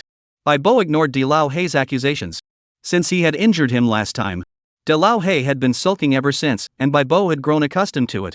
Big old black was just venting his frustration. When it came time to help him move trees, he still put in the effort. He was just an old man who enjoyed listening to the black, fat man's complaints. How amusing. If Wu Yuan knew that the old black man was lifting the tree voluntarily, he would probably be very surprised, as he had always thought the old black man and Baibo didn't get along well. Baibo said to the old man, "I'll head back first. You stay here with the rats and clean up the valley. Make sure it's spotless." Upon hearing this, Big Black's face grew even more sullen. Just as he was about to speak, he couldn't find Baibo anywhere, and his face turned even redder. Chapter 46, The Demon Clan's Power. Meanwhile, underground, Wu Yuan remained huddled in his treehouse, fully focused on his cultivation and studies, surrounded by ancient texts. The chaos of the outside world held no interest for him, he was completely immersed in his own world. Suddenly, Wu Yuan abruptly looked up from his treehouse toward the battlefield in the valley, a flash of sharpness gleaming in his eyes as he sensed something amiss. Although he appeared to be fully focused on his studies, a sliver of his consciousness remained connected to the bloodbound spirit Mulberry, keeping tabs on the battlefield. Previously, the goat demon had been lurking outside the valley, hiding its presence, and Wu Yuan had not noticed anything unusual. However, when Wu Yuan saw the goat demon release its magical attack toward the valley, he used the array pattern spread throughout the valley to sense the goat demon's obscure chi, causing his expression to change drastically. The energy was extremely subtle yet powerful, causing a sense of unease to well up within him. This aura resembles that of Bai Bo. Could it be a demon beast at the initial stage of chi cultivation with 99 strands of demonic energy? Wu Yuan mused to himself. He immediately activated the silk threads to spread toward the goat demon.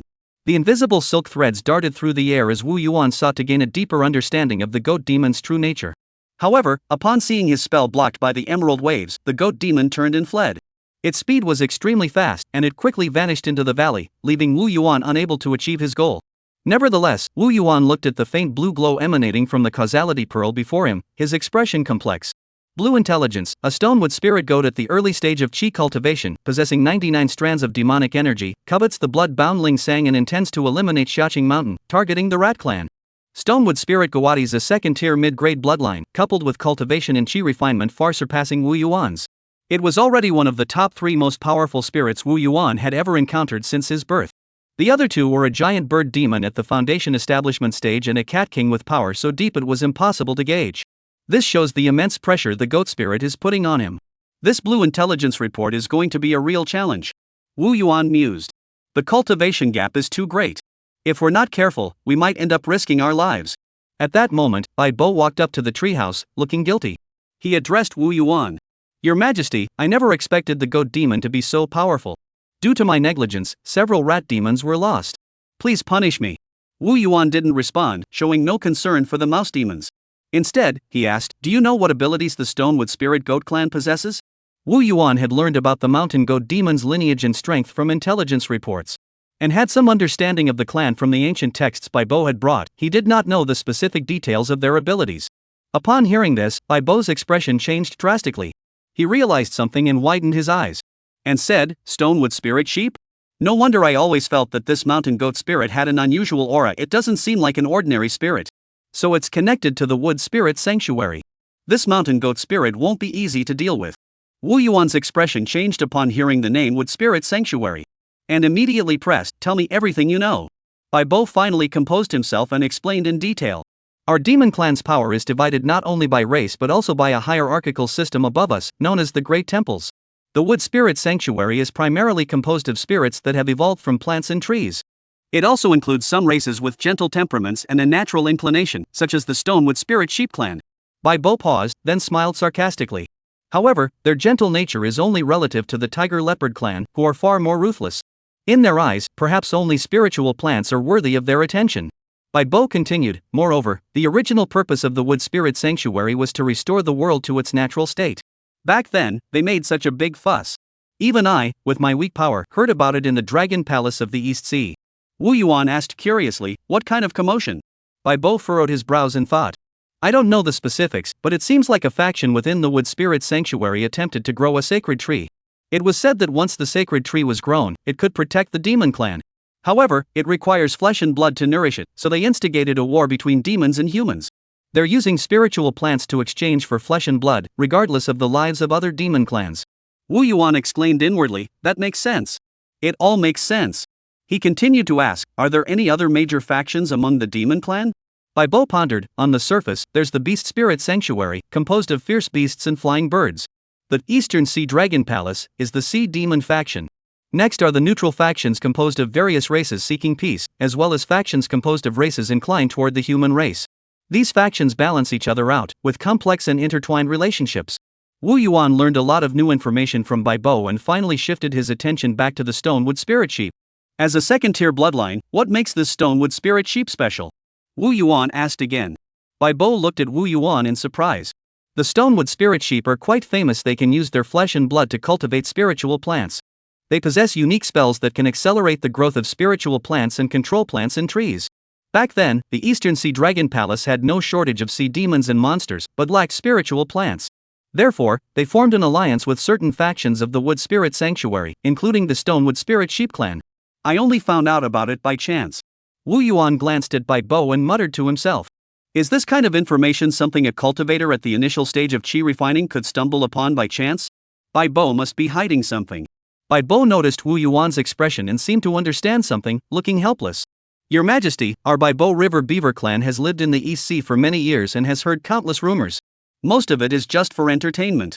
Suddenly being asked to recall everything, I can't remember anything without thinking carefully. Wu Yuan nodded and said, never mind. If you remember anything, just tell me later. At that moment, the old black beast was cleaning up the battlefield in the valley. While supervising the rat horde, it muttered under its breath. That old man Bai Bo claims he can't command the mouse troops. I think he's just trying to slack off and go back to the leader to take credit. It's all my hard work, and I even got injured. The more it thought about it, the angrier it got. It kicked the rat demon in front of it, sending it tumbling several times. The rat demon dared not resist, merely crawling to its feet and retreating to a safe distance. Then, the big old black rat picked up a half-dead rabbit, shoved it into his mouth, and chewed it noisily, muttering under his breath. Damn rabbit! You bit me so hard just now. You're just as despicable as Bai Bo. All of Big Black's actions were recorded by a blade of grass left behind by the goat demon's spell from a distance. Chapter 47, The Lure. Deep into the night, the valley had been thoroughly cleaned, with no trace of the blood-soaked carnage from earlier. Not even a hint of blood remained. Only the remnants of magical spells remained, hinting at the fierce battle that had taken place here. Moonlight bathed the valley, casting a faint glow over the silent landscape. Suddenly, a faint rustling sound echoed from beyond the silent valley. The ground trembled slightly as something approached cautiously. After a moment, a fluffy white rabbit head cautiously peeked out from beneath the ground. Its bright red eyes darted around, scanning the valley with caution. Once it realized it hadn't been spotted, it quickly emerged from the ground. With light, nimble steps, it scampered toward the grassy patch where the goat spirit had cast its spell earlier that day. Upon reaching the grass, the white rabbit spirit swiftly pulled up a small blade of grass from the ground, just as it was about to turn and leave. Suddenly, a captivating fragrance wafted into its nostrils. The scent in the valley felt like an invisible hand, tightly gripping the white rabbit spirit's heart. It couldn't help but stop in its tracks, its nose twitching constantly as it carefully traced the source of the fragrance.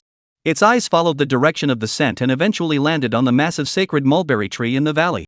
The mulberry tree was lush and vibrant, its branches and leaves swaying gently in the breeze, emanating an irresistible allure. Just then, a vibrant green leaf drifted down from the tree, landing precisely in the valley below. The white rabbit demon stared intently at the mulberry leaf, drooling with desire, muttering to itself. How fragrant! I must have it! How could a leaf be so fragrant? As it spoke, it unconsciously began to walk toward the leaf. But before it could step into the valley, it suddenly snapped back to its senses.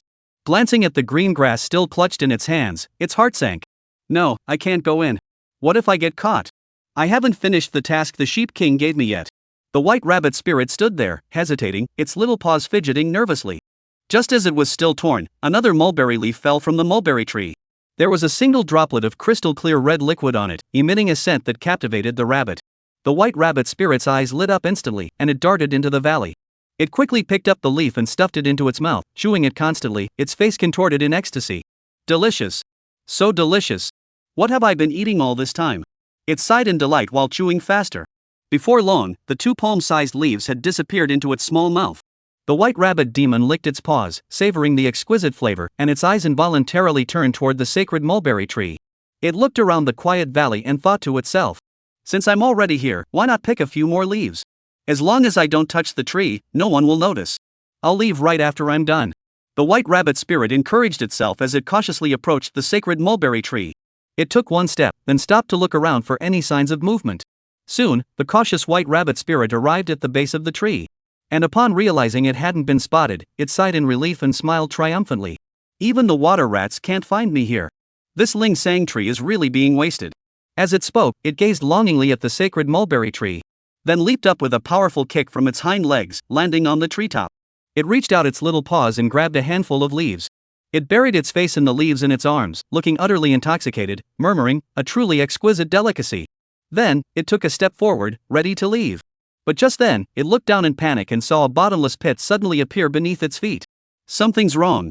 When did I get discovered? It screamed. But then it looked down with disdain. No spirit would be foolish enough to fall into such a huge pit. As it spoke, it channeled its demonic energy, intending to leap over the pit below. But as soon as it exerted any force, it froze in place. Question mark. Where's my demonic power? Why can't I move? It stared in horror with wide eyes. But as it watched the pit growing closer, the white rabbit demon grew calm instead. It pulled out another mulberry leaf from its bosom and began to eat it, crying as it did so, "It's so delicious." Finally, the white rabbit spirit fell into the large pit. After a dozen breaths of descent, it felt itself being grabbed by a huge claw.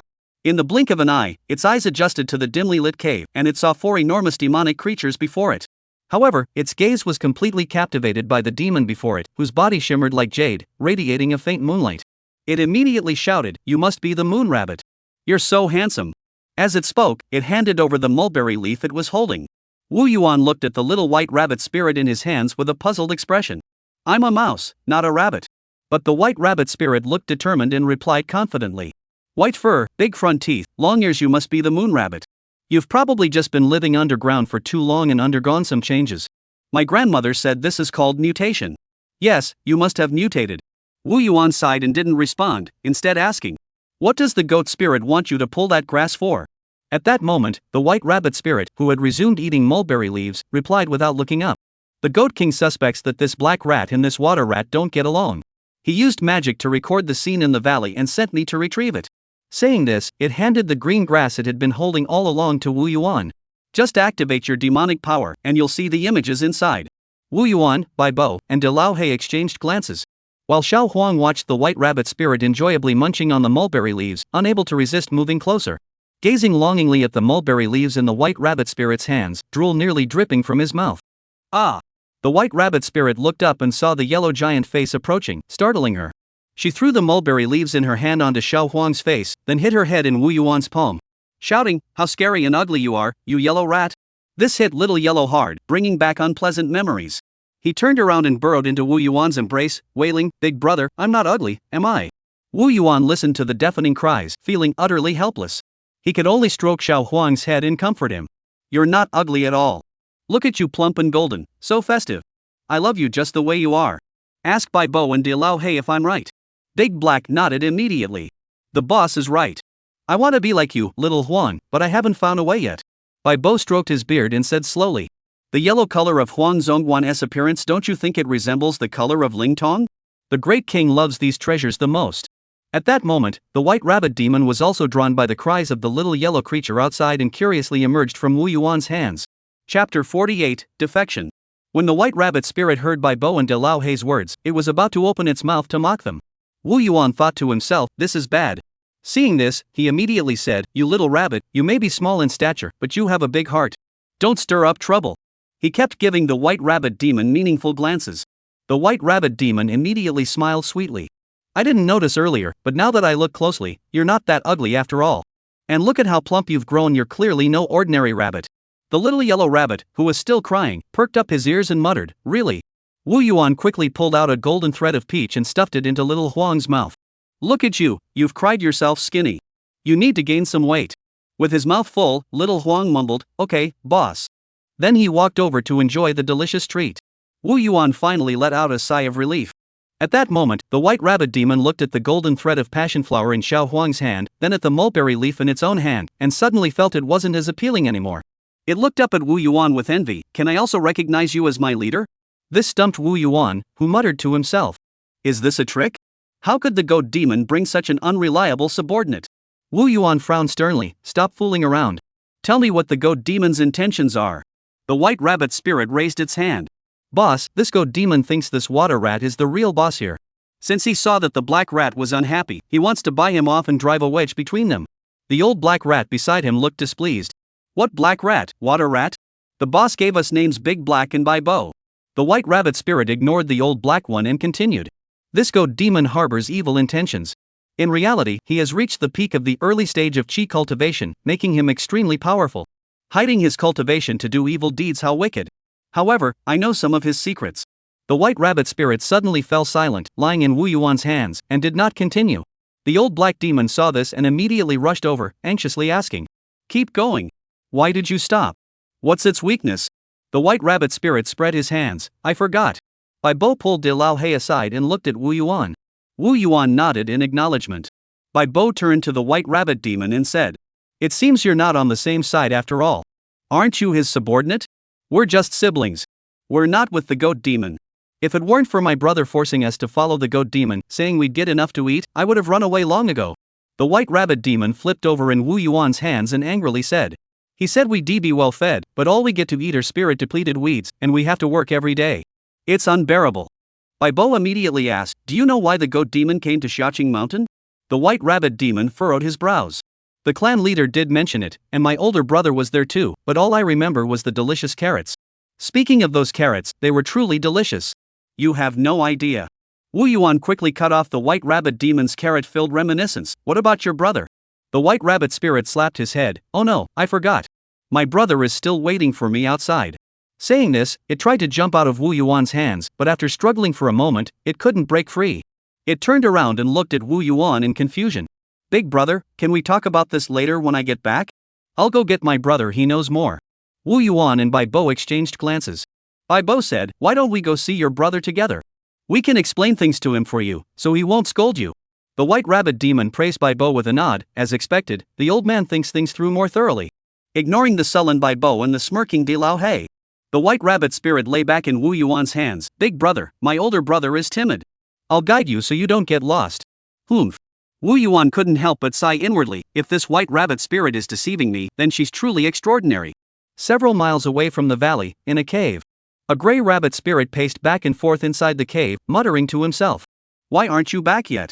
It's been so long. Could you have been captured?" The gray rabbit spirit grew even more anxious at the thought, its ears perked up straight. "This is bad. If the clan leader finds out I lost my little sister, he'll skin me alive. Hurry up and go check the situation." The gray rabbit spirit darted out of the burrow and ran toward the valley.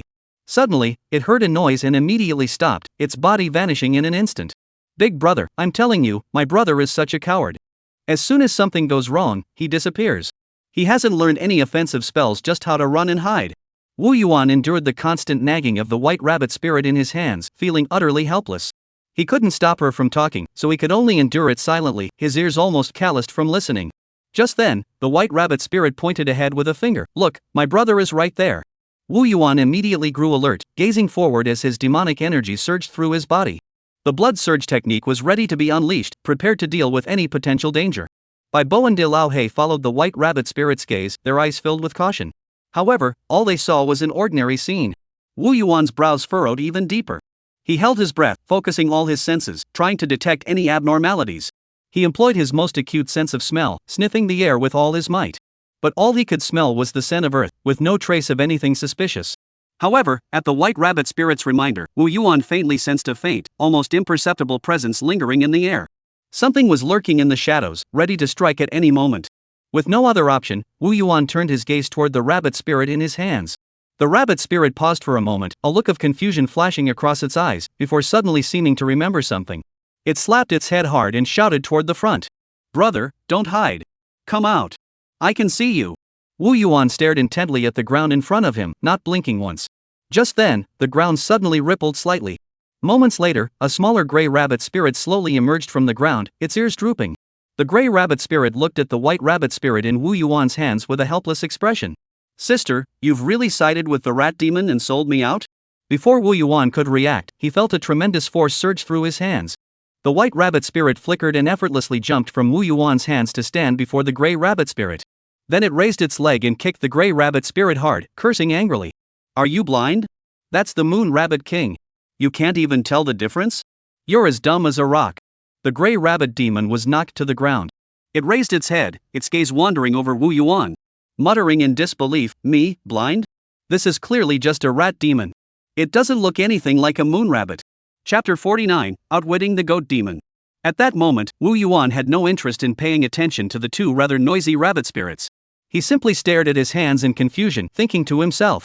Did it just jump out so easily? I didn't use much force to grab it, but it shouldn't have been able to break free that easily. It's not as weak as it seems. There is something to it.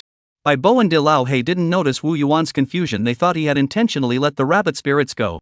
At that moment, the white rabbit spirit tugged on the gray rabbit spirit's ear and stormed over to Wu Yuan.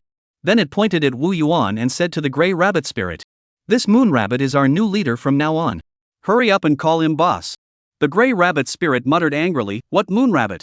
It's just a white mouse." Humph. The white rabbit demon crossed his arms, glared with wide eyes, and adopted a fierce expression. The gray rabbit spirit immediately backed down, lowered his head, and whispered, "Boss." Wu Yuan watched the scene unfold before him, feeling a headache coming on. He muttered to himself, "They just accepted me as their leader so easily. I can't help but feel uneasy. These two rabbit spirits must have some ulterior motive." Wu Yuan was still half believing, half doubting these two rabbit spirits. He rubbed his head and said seriously, "Let me clarify. First, I'm not a moon rabbit, I'm a spirit gathering mouse.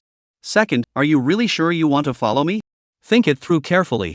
As he said this, he mainly looked at the gray rabbit spirit, trying to read its expression. The gray rabbit spirit immediately jumped up and said to its sister, "I told you the leader wasn't a moon rabbit. You didn't believe me." The white rabbit spirit pushed the gray rabbit spirit to the ground and said angrily, "I said it's true. From now on, you have to listen to me." Wu Yuan sighed and shook his head helplessly. "Whoa, big brother, we're going to the goat bandits first, but please don't forget Little White. Little White will always be thinking of you." The white rabbit spirit clung to Wu Yuan's leg, sobbing and wiping tears and snot onto his leg. Wu Yuan sighed helplessly, pulled out a golden thread of passion flower from his robe, and slipped it into the little white rabbit spirit's arms. He comforted her, all right. Try your best. Once we kill the goat demon, I'll let you all come back." Xiaobai hugged the golden thread of passion, instantly stopping her tears, and said joyfully, "I'll tear the goat demon apart and give the meat to the boss to eat. Let the boss try something new." The gray rabbit spirit, Shall we, looked at Wu Yuan helplessly and said, "Boss, this goat demon isn't ordinary. Once you've figured out how to deal with him, just contact me. I'll fully cooperate with you. It's getting late. If we delay any further, the goat demon will grow suspicious. We must hurry back." With that, Xiao Hui dragged his sister back to the goat demon's lair. Along the way, only Xiaobai's cries echoed, "Big brother, please don't forget me. Great king, do you think these two rabbit spirits are trustworthy?" Bai Bo looked at Wu Yuan with concern. Wu Yuan looked at Xiao Huang, who was still pouting beside him. Though it seemed displeased with the rabbit spirits, it didn't show any hostility. Wu Yuan turned to Bai Bo and said, "There shouldn't be any issues. Whether they're trustworthy or not won't affect my plan. White intelligence report, the rabbit spirits pose no danger." It's worth noting that when Bai Bo first joined them, she was a green intelligence report, indicating there might still be some risks. However, the white intelligence from the causality pearl directly indicated that there was no danger this time, which reassured him greatly. "Great king, at the same cultivation level of qi refining initial stage, I am no match for the goat demon. What should we do?" Bai Bo said with a worried expression, his eyes betraying a hint of fear. "We can only rely on the array." Wu Yuan looked at the Ling Sang tree in the distance, his eyes flashing with determination. Bai Bo continued to ask, "How do we lure the goat demon into the valley? He was very cautious today." Wu Yuan smiled and replied, "That depends on the old black one." At that moment, the bored-looking big black suddenly heard his name and perked up, pounding his chest and exclaiming, "That's right. It's up to me. Boss, you can count on me." He then turned to Wu Yuan and asked urgently, "Boss, what should I do? Just give me your orders, and I'll complete the task." Wu Yuan thought for a moment and said slowly, "Going undercover might be a bit tough for you, but the goat demon wants to lure and divide us, so just go along with him.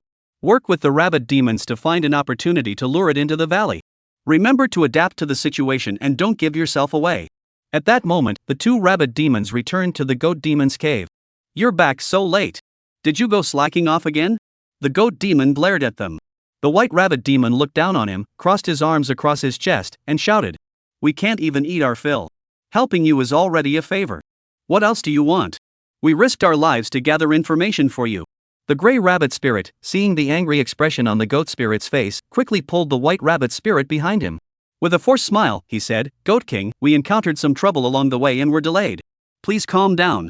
As he spoke, the gray rabbit spirit handed some green grass to the goat spirit and continued, "That black rat came out in the middle of the night to steal the sacred mulberry leaves, and we caught it. We had to hide temporarily to avoid alerting it." The goat demon's expression changed slightly and said, "That beaver really can't control his subordinates. Even such a precious spiritual plant is beyond his protection." The gray rabbit spirit immediately agreed. After all, how can a beaver possibly control a group of mice? It's probably all about brute force. Once they start fighting among themselves, we'll have our chance. The goat spirit nodded, a calculating gleam flashing in his eyes, and said, "We'll find an opportunity to sow discord among them, making them turn on each other, and we'll reap the benefits." The white rabbit demon scoffed and said, "In my opinion, why not just attack the valley, seize the sacred mulberry tree, and flee? Can he possibly catch up with us? then the Lingsang tree will be ours. The goat demon's eyes betrayed a hint of contempt as he said, the Lingsang tree isn't the most important thing. The key is to eliminate that beaver and the rat pack. Only by eliminating them can we truly clean up Little Green Mountain. The gray rabbit demon said, the goat king is right. Let's spare ourselves the trouble if we can. We need to plan this carefully. The white rabbit demon, hearing his brother speak thus, could only look helpless. And said, then I won't go find that black rat. If you want to go, you go. I don't want to take any risks. The gray rabbit spirit's expression changed, and he immediately said, such an important task must be handled personally by the Sheep King. Only then can we ensure absolute success. The great Sheep King is all-powerful, he'll surely complete the task with ease. The mountain goat demon raised his head slightly and said, that's right. You find an opportunity to lure the rat spirit out, and I'll handle it personally. The rabbit spirits exchanged glances. The gray rabbit spirit accepted the task and said, the great Sheep King can rest assured I will complete the mission. Chapter 50, A Shift in Mindset. Over the next period, the goat demon continued to attempt attacks on the valley, but all were repelled by Bo. He did not place all his hopes on the old black demon.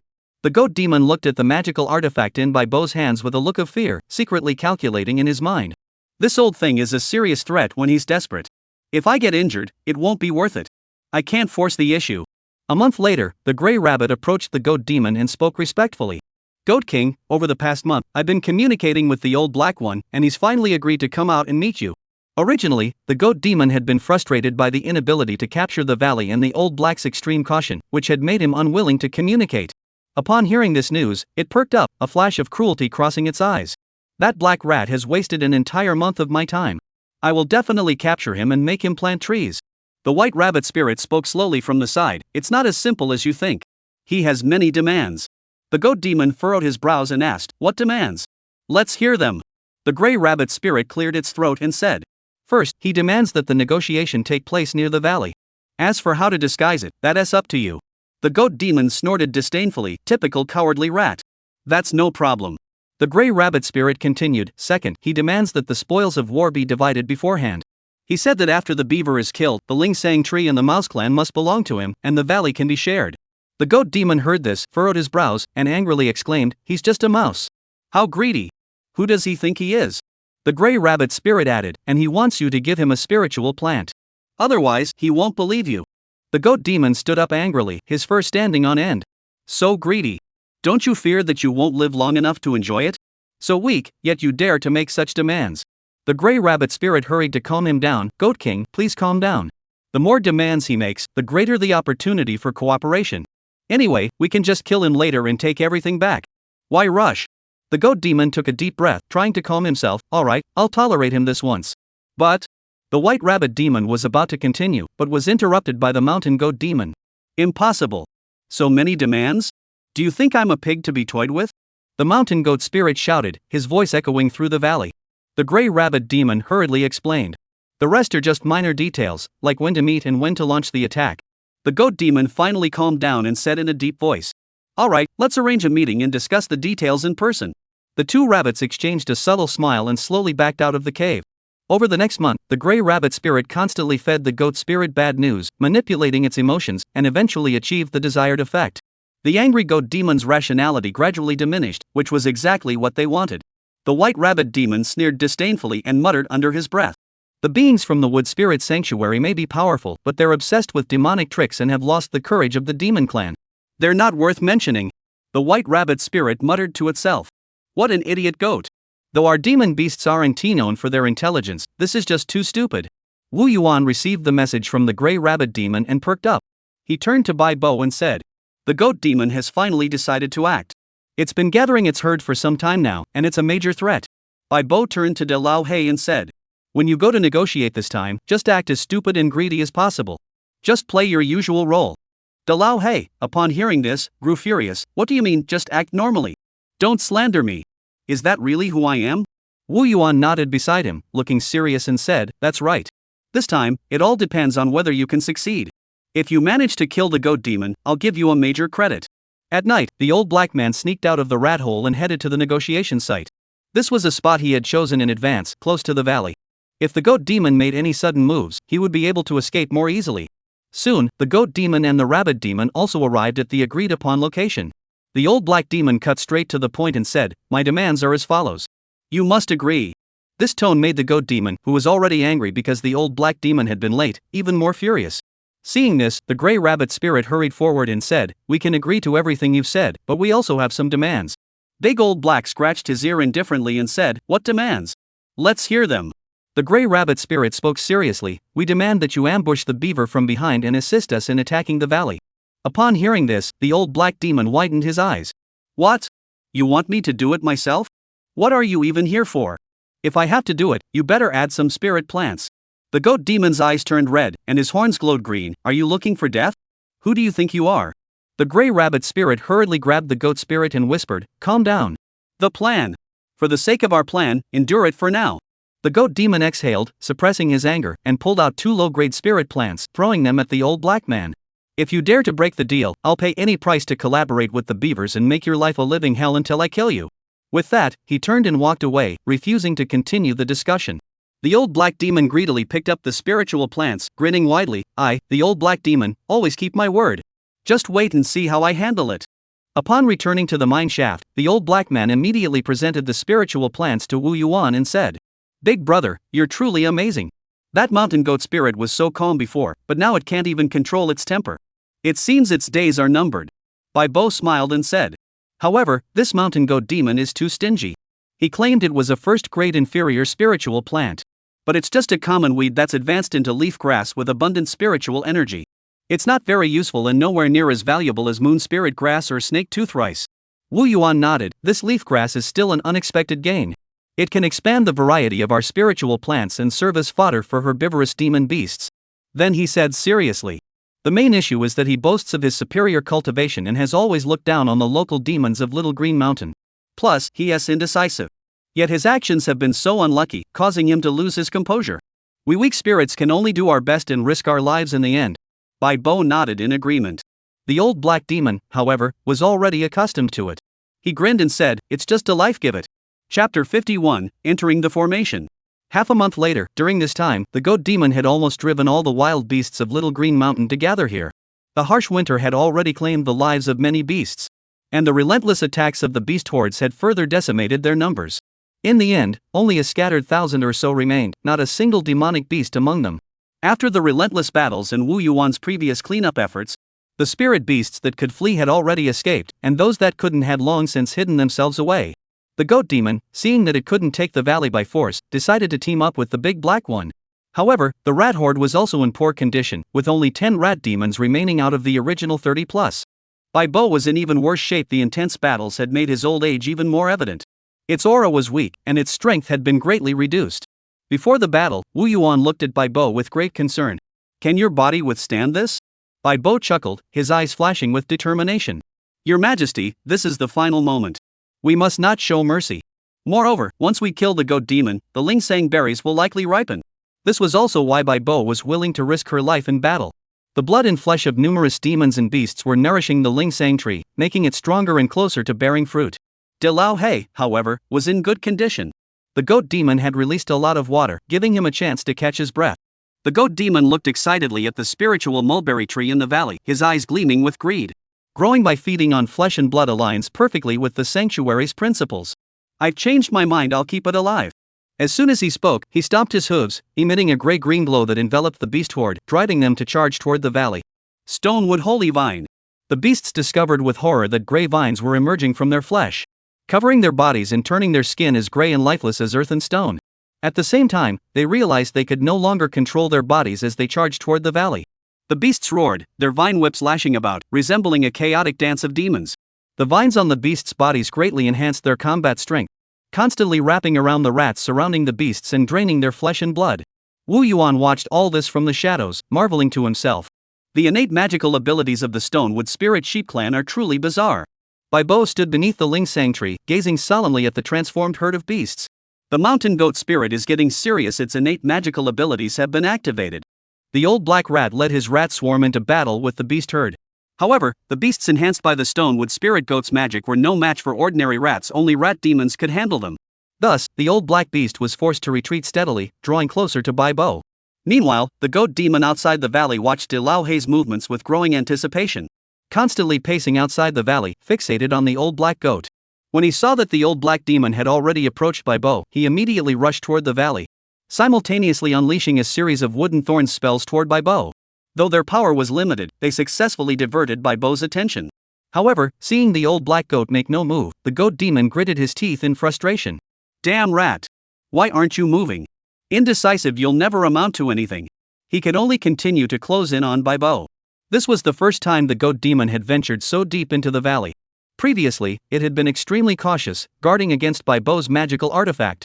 Upon seeing the goat demon approach, Bai Bo immediately activated his magical artifact with all his strength.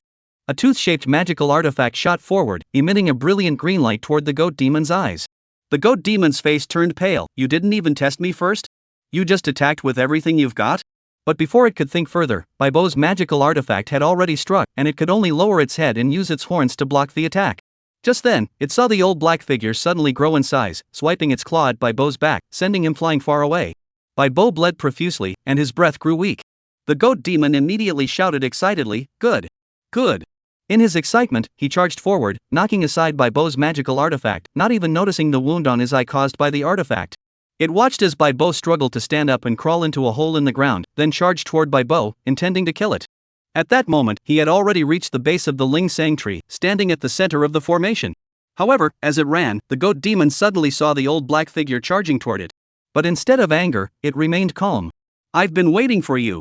But you're truly pathetic." With just a light kick of its hoof, it sent the old black goat flying through the air, spewing blood. He landed on the ground, twitching a few times before going still. But in that brief moment of pause, the goat demon suddenly felt the pressure around him surge. It was startled. Something's wrong. There's an ambush. At that moment, the white rabbit demon ran up to the goat demon, looking panicked, and shouted, "Goat King! There's an array formation ambush here." The goat demon finally noticed the fluctuations of the array in the valley. A mid-grade array formation. That injured beaver won't be able to control it for much longer. Before he could finish speaking, he saw the white rabbit demon leap into the air, pull out a huge carrot, and smash it against its head. You! Boom! A deafening explosion echoed as the goat demon was struck on the head by the white rabbit demon's carrot, leaving it dazed for a moment. At that moment, the goat demon's body began to be covered by invisible silk threads, but he did not notice. Over 30 rat demons, hidden beneath the spirit mulberry tree, immediately pounced on it. They tore at him viciously, their mouths emitting piercing screams, causing him to stagger. Rat Swarm Divine Ability. The Rat Swarm Divine Ability is a tribal spell. Regardless of the type of demon, beast, or spirit, when their numbers grow large, they manifest supernatural powers. Wu Yuan's Rat Swarm technique affected the mind. At the same time, Wu Yuan, who had been hiding underground, burst forth from the earth, extending his claws, which glowed with a green light, and stabbed toward the mountain goat demon's abdomen. At the same time, his other hand clung to the mountain goat demon, gripping it tightly. Wu Yuan gripped the goat demon's abdomen, slicing through flesh, but his expression suddenly changed. What a powerful physique! Even with my claws forged through body tempering, I couldn't even scratch its internal organs. Thankfully, the array serves as my final reliance, otherwise, I wouldn't stand a chance. Bloodbound Spirit Silkworm Array has two functions. One is the array's own suppressing and restraining ability. The other is the blood-sucking function of the silkworm threads. This function relies on the number of silk threads wrapped around the target to enhance the array's suppressing power. However, the goat demon is too powerful, it can force its way through the array and move freely. As a result, the silk threads require a certain amount of time to bind the goat demon. Once the goat demon gains even a moment's respite, it will inevitably create complications. Therefore, Wu Yuan must find an absolutely foolproof opportunity. He must ensure the goat demon's death. The other rat demons are too weak and useless. Wu Yuan could only use his physical body to hold the goat demon in place, creating conditions for the array in the Ling Sang tree. At that moment, the goat demon, driven by the excruciating pain coursing through its body, suddenly snapped out of its daze. In an instant, its demonic energy surged like a raging tide. And the once soft wool on its body suddenly swelled, repelling the surrounding rat demons. The goat demon raised its head high, its body still unsteady from its injuries, but its aura remained intimidating. It looked down on the group of weak and helpless rat demons with disdain. Among the rat demons, only Wu Yuan faintly emitted 60 strands of demonic energy, making him stand out as the most dangerous threat among them. The goat demon let out a piercing, mocking laugh. "So you're the leader, are you? You hid yourself well. I didn't notice you at all. I never expected you to come here willingly. You're asking for death." Chapter 52, Blood Sacrifice. The goat demon narrowed his eyes slightly, his gaze filled with curiosity. "But I'm curious, where did you get this formation from? Who is backing you? Are those shadowy creatures from the rat clan, or is the beast spirit sanctuary meddling behind the scenes? Why not surrender to me? I'll spare your life. The goat demon's voice carried a hint of temptation. As he spoke, the demonic energy surged violently around the goat demon.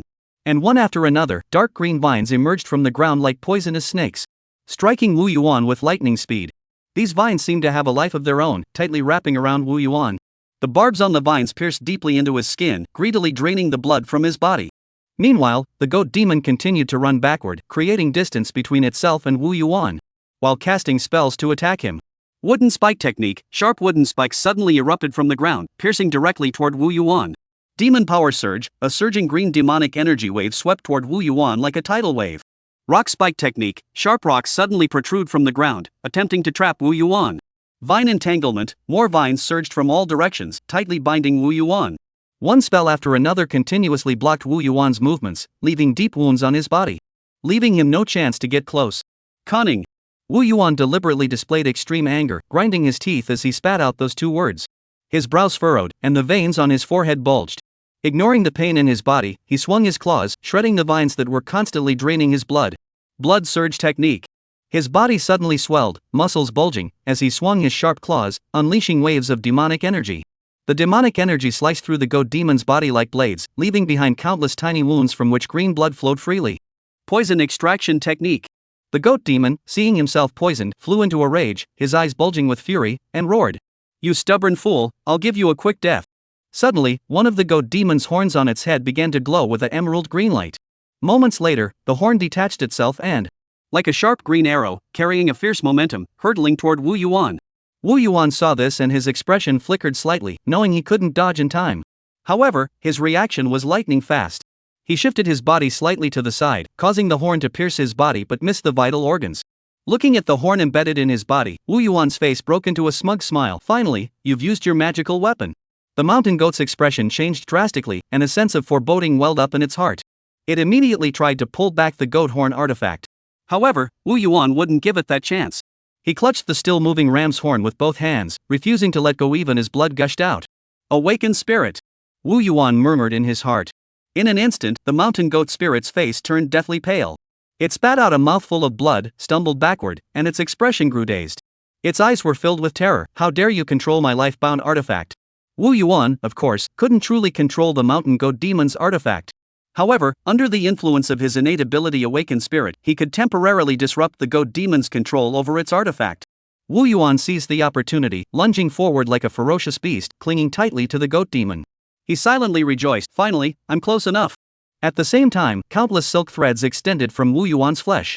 These threads were invisible to the naked eye but incredibly strong. The silk threads were soaked in Wu Yuan's blood, immediately emitting a vibrant red glow, like burning flames, spreading rapidly across the goat demon's body. The surviving rat demons rushed to the base of the sacred mulberry tree, kneeling and chanting as they dug out their own hearts and placed them at the tree's base. Sharp, eerie mouse cries filled the entire valley. Meanwhile, the tens of thousands of rats beneath the valley, their eyes blood red, tore into one another, tearing open each other's throats, letting their blood soak the valley's soil. Bo emerged from the ground, emitting a desolate, ancient chant while performing a wild dance. This was the most common ritual among the demon clan to communicate with the ancient demon gods and summon their blood sacrifice power. Blood sacrifice, bloodbound black silkworm array. Hum. The entire array flickered with a demonic red light, enveloping the mountain goat demon and Wu Yuan beneath the Lingsang tree. The goat demon sensed the silk threadsing his body and the eerie array, feeling his heart race with fear. Gone was his previous calm composure, now filled with anger and fear. He shouted, "What do you want?" Each of its goat hairs swelled instantly, hardening into steel needles that pierced Wu Yuan's skin. At that moment, Wu Yuan resembled a white hedgehog, covered in goat hair. But he merely grinned savagely, paying no heed to the pain. The silk threads carrying Wu Yuan's demon blood swiftly covered the entire body of the mountain goat spirit, binding it firmly in place. Wu Yuan thought to himself, since the mountain goat spirit is too powerful for the array to restrain it for long, I'll take the risk and first trap the most dangerous artifact, then suppress the mountain goat spirit. It's just a matter of fighting to the death. I, Wu Yuan, have never feared anyone. The silk thread slipped through the gaps in the goat's fur and burrowed into its body.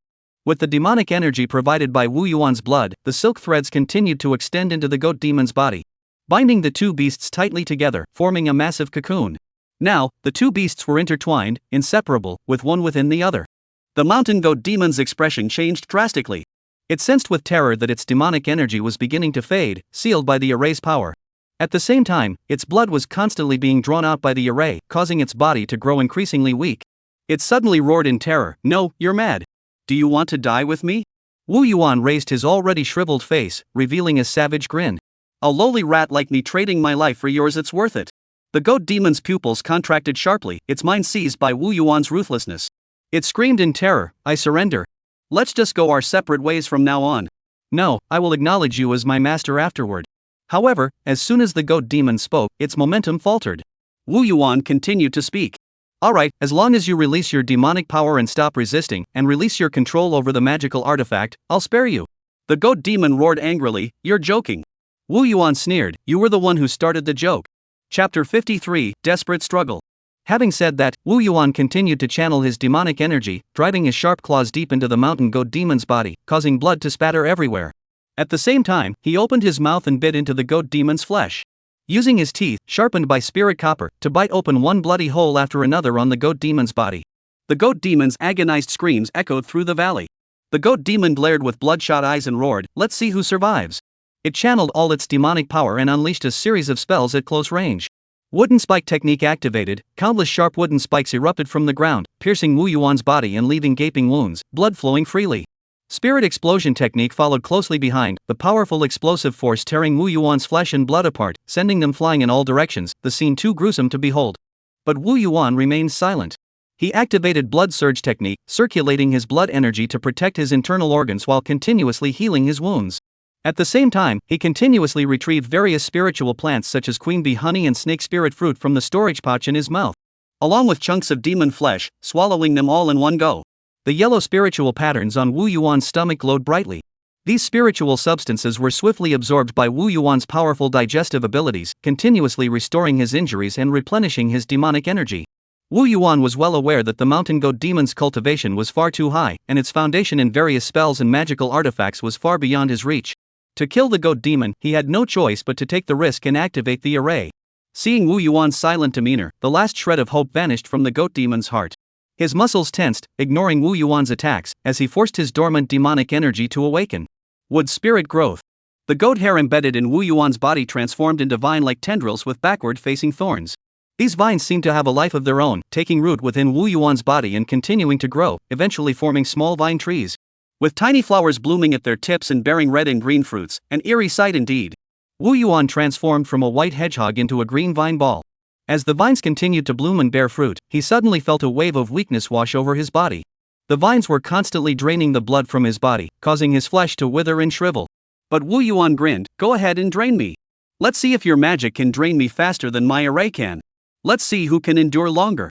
The goat demon's face turned fierce, and the savagery inherent in demon beasts was fully unleashed. "Then I'll see who can last until the end." "You're only fighting now? It's too late." Just then, the goat demon suddenly widened his eyes and stared intently at Wu Yuan. He exclaimed, "Why is the qi and blood in your body so scarce?"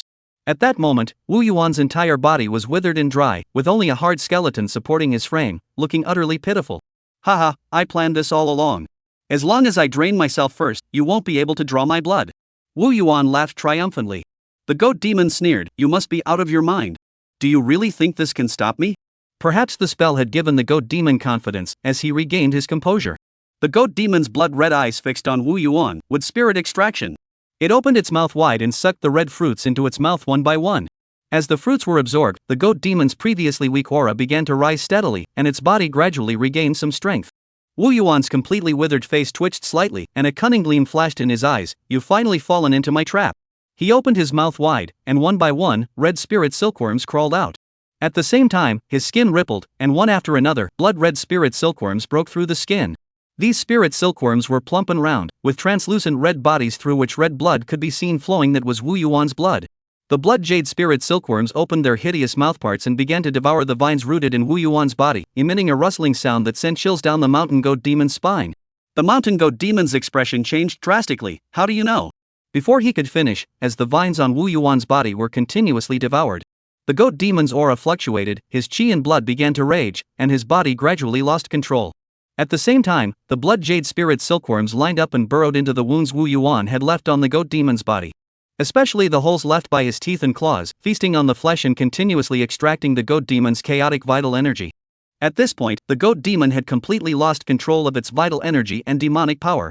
The blood jade silkworms simultaneously emitted strands of silk, connecting with the array to continuously suppress and extract the demonic energy from the goat demon. The goat demon's body trembled slightly, its eyes filled with fear. How dare you raise blood silkworms inside your body? Don't you fear being devoured by them? You madman! The goat demon's voice was filled with fear. However, as the array continued to operate, its voice grew fainter and fainter. Its once upright body struggled desperately, attempting to break free from the silk thread's bonds. But it gradually grew still, eventually collapsing to the ground. As Wu Yuan's qi and blood continued to dwindle within his body, he began to feel dizzy, his consciousness growing hazy.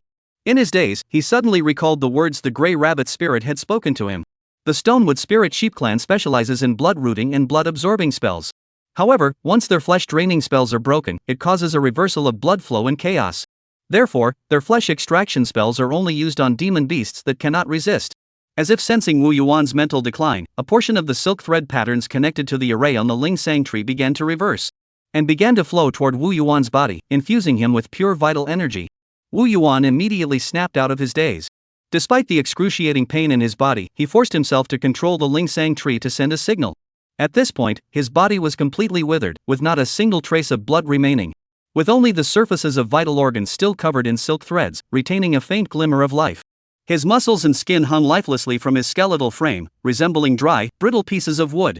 He had been completely drained by the mountain goat spirit, but most of his vital energy and blood had been fed to the blood jade silkworms he had previously placed inside his body. Otherwise, how could he suddenly unleash such a massive amount of silk threads?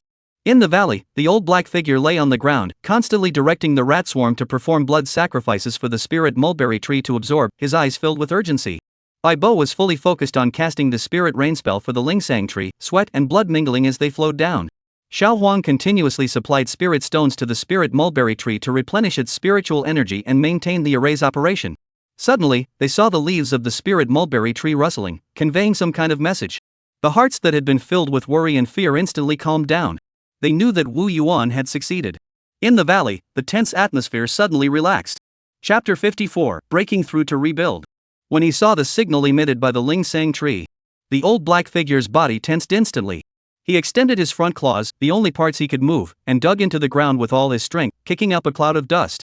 His lumbar vertebrae had been shattered by a kick from the goat demon, and his internal organs were severely injured. He crawled forward, coughing up blood. De Lao He crawled toward the enormous silkworm cocoon in the valley, which was as large as a small hill. As he crawled, he shouted at the top of his lungs. Bai Bo, the plan has succeeded. It's time to proceed with the next phase. Hurry and save the leader. Bai Bo heard the shout and, despite the excruciating pain throughout his body, using his hands to support his injured body, he staggered toward the silkworm cocoon. The gruesome wound on his waist was horrifying to behold, with the crimson flesh and white bones visible through the gash. At the same time, blood continued to seep out of the wound, as if it could sever him in two at any moment. Big Black looked at the weakened Bai Bo, filled with regret. His eyes were filled with self-blame. He whispered, "If only I had been gentler back then, you wouldn't have been injured so severely." Bai Bo merely coughed weakly and replied feebly, "It's not a real injury. That cunning goat demon wouldn't believe you. And how could he follow our plan and walk into our trap? If we don't do this, we'll all die. Stop wasting time. Have you found out where the leader is?" Bai Bo's eyes were filled with urgency as he shouted. At that moment, Xiao Huang was frantically pulling at a spot on the silkworm cocoon, tears streaming down his face filled with anxiety and worry. While pulling, he cried out at the top of his lungs, "The boss is right here. Boss, please don't die. Who will take care of me afterward?" Seeing this, Bai Bo furrowed his brows, stepped forward and pushed the crying Xiao Huang aside, then spat out his tooth-shaped magical artifact from his mouth. The tooth-shaped artifact emitted a dim green glow, as if it might extinguish at any moment. Bai Bo clenched his teeth and forced the tooth-shaped artifact to begin cutting a small hole in the silkworm cocoon. As the hole grew deeper, they finally saw a grayish-white color through the opening. Xiao Huang's eyes lit up, and he shouted excitedly, "We're here! We're here! This is the boss!" After shouting, it immediately pulled out a bamboo tube from its bosom, carefully opened it, and slowly poured the spiritual liquid inside toward Wu Yuan. The spiritual liquid, upon coming into contact with Wu Yuan's skin, which was as dry and withered as dead wood, vanished instantly, and was swiftly absorbed by Wu Yuan's long dehydrated body. Soon, Wu Yuan's faint, barely perceptible breath began to grow stronger, eventually stabilizing. Bai Bo, seeing this, felt a surge of joy. She continued her actions without pause, constantly enlarging the hole in the silkworm cocoon until Wu Yuan's entire body was exposed. However, when they saw Wu Yuan's body, they couldn't help but gasp in shock. With the slightest effort, they could see Wu Yuan's withered skin peeling off like dry leaves. Their movements grew increasingly cautious, fearing that the slightest misstep might break Wu Yuan's fragile body. As Wu Yuan was extracted, the goat demon trapped inside the silkworm cocoon seemed to sense a glimmer of hope. Emitting a hoarse and despairing cry, "Spare my life." However, before it could finish, the broken cocoon immediately began to heal as if it were alive, binding the goat demon even more tightly, leaving only the trembling cocoon to reveal its struggles and agony. At that moment, Wu Yuan's true appearance became clearly visible to everyone. What had once been hair as smooth and lustrous as jade was now withered and lifeless, resembling the body of a corpse that had been desiccated in the desert for a century, emanating an eerie, lifeless aura. Bai Bo felt deeply moved and immediately began to continuously release the spirit rain technique, gently nourishing Wu Yuan's body. Xiao Huang carefully removed the sheep's horn artifact wrapped in silk from Wu Yuan's body. As the artifact left Wu Yuan's body, it left a hollow void, but not a single drop of blood seeped out. As the spell continued to be cast, Wu Yuan's body regained a hint of vitality, and his once fragile body was no longer easily broken. At that moment, part of Wu Yuan's consciousness had already transferred into the Ling Sang tree. And through the Ling Sang tree, he could clearly sense his own withered, rotten body. He silently rejoiced within himself, "I'm still alive. I won't die just yet." He then manipulated a root of the Ling Sang tree and sent it deep into his own body, releasing streams of blood and flesh essence rich in spiritual energy. As the essence nourished his body, Wu Yuan's physique began to change at a visible pace. His once withered body gradually became plump and full. In no time, his body returned to its original size, though his skin still looked lifeless and devoid of any luster. "It's almost done. The flesh essence is no longer needed." Wu Yuan strained to sense his empty body, extracting strands of demonic energy from the thin flesh. He began to activate his innate ability, spirit gathering. As the moonlight essence flowed into his body like a gentle stream, continuously nourishing it, Wu Yuan finally regained control of his limbs. "Moonlight energy alone isn't enough, but at least I can move now." Wu Yuan struggled to open his eyes, wanting to see his surroundings. But everything before him was a blur, and his senses were nearly gone. Seeing Wu Yuan open his eyes, Xiao Huang jumped up and down with joy, shouting, "Great! The boss isn't dead." At the same time, it kept a watchful eye on the two rabbit spirits outside the valley. Then turned to Bai Bo and De Lao Hei and said, "It's safe for now. You two should go back and tend to your injuries." After speaking, Xiao Huang dived under Wu Yuan, securely carrying him on its back, and quickly darted underground, heading toward the treehouse in the mine shaft. The white rabbit spirit outside the valley was so angry that its face turned bright red. It kicked a rock at its feet, shattering it, and complained to her brother, "What's the matter? Why didn't you let me go in? I'm worried about the boss too." The gray rabbit spirit sighed helplessly and said earnestly, "We've only just arrived. It's only natural that they're worried. Don't do anything that might cause them to misunderstand." After speaking, the gray rabbit demon looked at the valley with reverence and muttered to himself, "But the eldest is truly a ruthless demon." Little Huang watched as the treehouse gradually closed, completely blocking Wu Yuan's figure. He finally relaxed and lay down at the door, letting out a long sigh of relief. Meanwhile, Wu Yuan, lying inside the treehouse, stared blankly at the ceiling with lifeless eyes, his mind filled with mixed emotions. "The price we paid this time was too high. Bai Bo, and De Lao Hei are all seriously injured, but at least we survived. The remaining time is all about recovering." With that thought, Wu Yuan slowly opened his storage pouch, took out one by one the spiritual materials emitting a faint glow, and swallowed them without hesitation. He felt the spiritual materials digesting in his stomach, the threads of spiritual energy flowing like a gentle stream, constantly nourishing his entire body. He knew clearly that the flesh and blood that had sustained his body was merely an empty shell, and it needed constant replenishment and restoration to truly regain its former vitality. Chapter 55, Beyond Little Green Mountain. A month passed in this manner. Wu Yuan slowly stood up from the treehouse, his entire body crackling with sound, as if his body was rejoicing. His original height of 1 meter had increased by half, now standing at 1.5 meters tall. Even among the rat demons, this size was considered enormous. Wu Yuan stood there, his jade-colored fur, now restored to its lustrous sheen, shimmering with a greenish glow in the sunlight. His muscles were sleek and powerful, exuding strength. Combined with his indifferent expression, he resembled a majestic jade statue, exuding an aura of awe-inspiring reverence. "My injuries have finally healed completely, and I've gained a tremendous amount."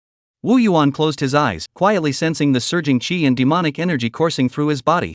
The abundant vitality and active blood vessels left him utterly captivated. 70 strands of demonic energy. An entire 10 strands more. It truly is a great gain from the brink of life and death. Wu Yuan felt a surge of joy in his heart. This method of completely draining the body and then restoring it with high-quality moonlight essence, and then regulating it with the power of creation can greatly enhance one's physical foundation and unlock the potential of one's bloodlines. This creation force is truly a rare treasure. Healing injuries, replenishing bodily deficiencies, unlocking bloodline potential, and enhancing spell comprehension, it's truly a panacea. This was Wu Yuan's trump card that allowed him to fight the goat demon to the death. Since using the power of creation to his internal organs last time, Wu Yuan has been exploring its potential. This included constantly stripping away flesh until only bones remained, removing blood vessels, chiseling open bones, or cutting away portions of organs. Wu Yuan subjected himself to brutal experiments, each one causing him excruciating pain. If it weren't for his ability to transfer part of his consciousness into the Ling Sang tree when the pain became unbearable, he would have struggled to survive. Even so, Wu Yuan's tolerance for pain had reached its limit, to the point where he can now calmly slit open his abdomen and remove parts of his organs. This is why Wu Yuan remained unafraid of injuries during his battle with the goat demon and fought with reckless abandon. Wu Yuan discovered that as long as his bodily organs still had a glimmer of life and remained largely intact, they could recover with the aid of the power of creation. However, the heart and brain are crucial, they must remain unharmed at all costs, Wu Yuan silently warned himself. Wu Yuan shifted his consciousness into the Ling Sang tree, sensing the goat demon bound by the array, his expression solemn. It's been a month, and the goat demon still hasn't died. Its entire body has lost all flesh and demonic energy, and even its brain has been drained dry. But it's still alive. There's a force protecting its last breath. Wu Yuan scratched his head in agony, his face filled with helplessness. What kind of demons and monsters are these? Wu Yuan felt a growing sense of unease in his heart. The situation with the goat demon was truly bizarre, and he decided to investigate further. But I must prepare thoroughly in advance. I'll go ask the Grey Rabbit Demon for more information first. Soon, the Grey Rabbit Demon was summoned to Wu Yuan's side. Wu Yuan fixed his gaze on the Grey Rabbit Demon and asked solemnly, "Do you know what state the goat demon is in right now? Why won't it die? There must be something wrong here." The Grey Rabbit spirit was taken aback for a moment, then furrowed his brows. After a moment of thought, he spoke solemnly. "Master, in my estimation, the goat demon has likely been dead for some time. It is merely being controlled by a powerful demon's power, using its body as a vessel." Wu Yuan heard this and his heart tightened. Another great demon. The existence of this great demon felt like a heavy stone pressing down on his heart. But the Grey Rabbit spirit quickly added, "However, boss, I believe it shouldn't pose much of a threat.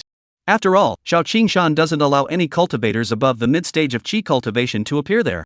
Wu Yuan immediately caught on to the crux of the matter and hurriedly asked, "Why exactly does Xiaoing Shan prohibit any cultivation levels above the mid-stage of qi cultivation from entering?" The Grey Rabbit spirit scratched its head, looking puzzled at Wu Yuan.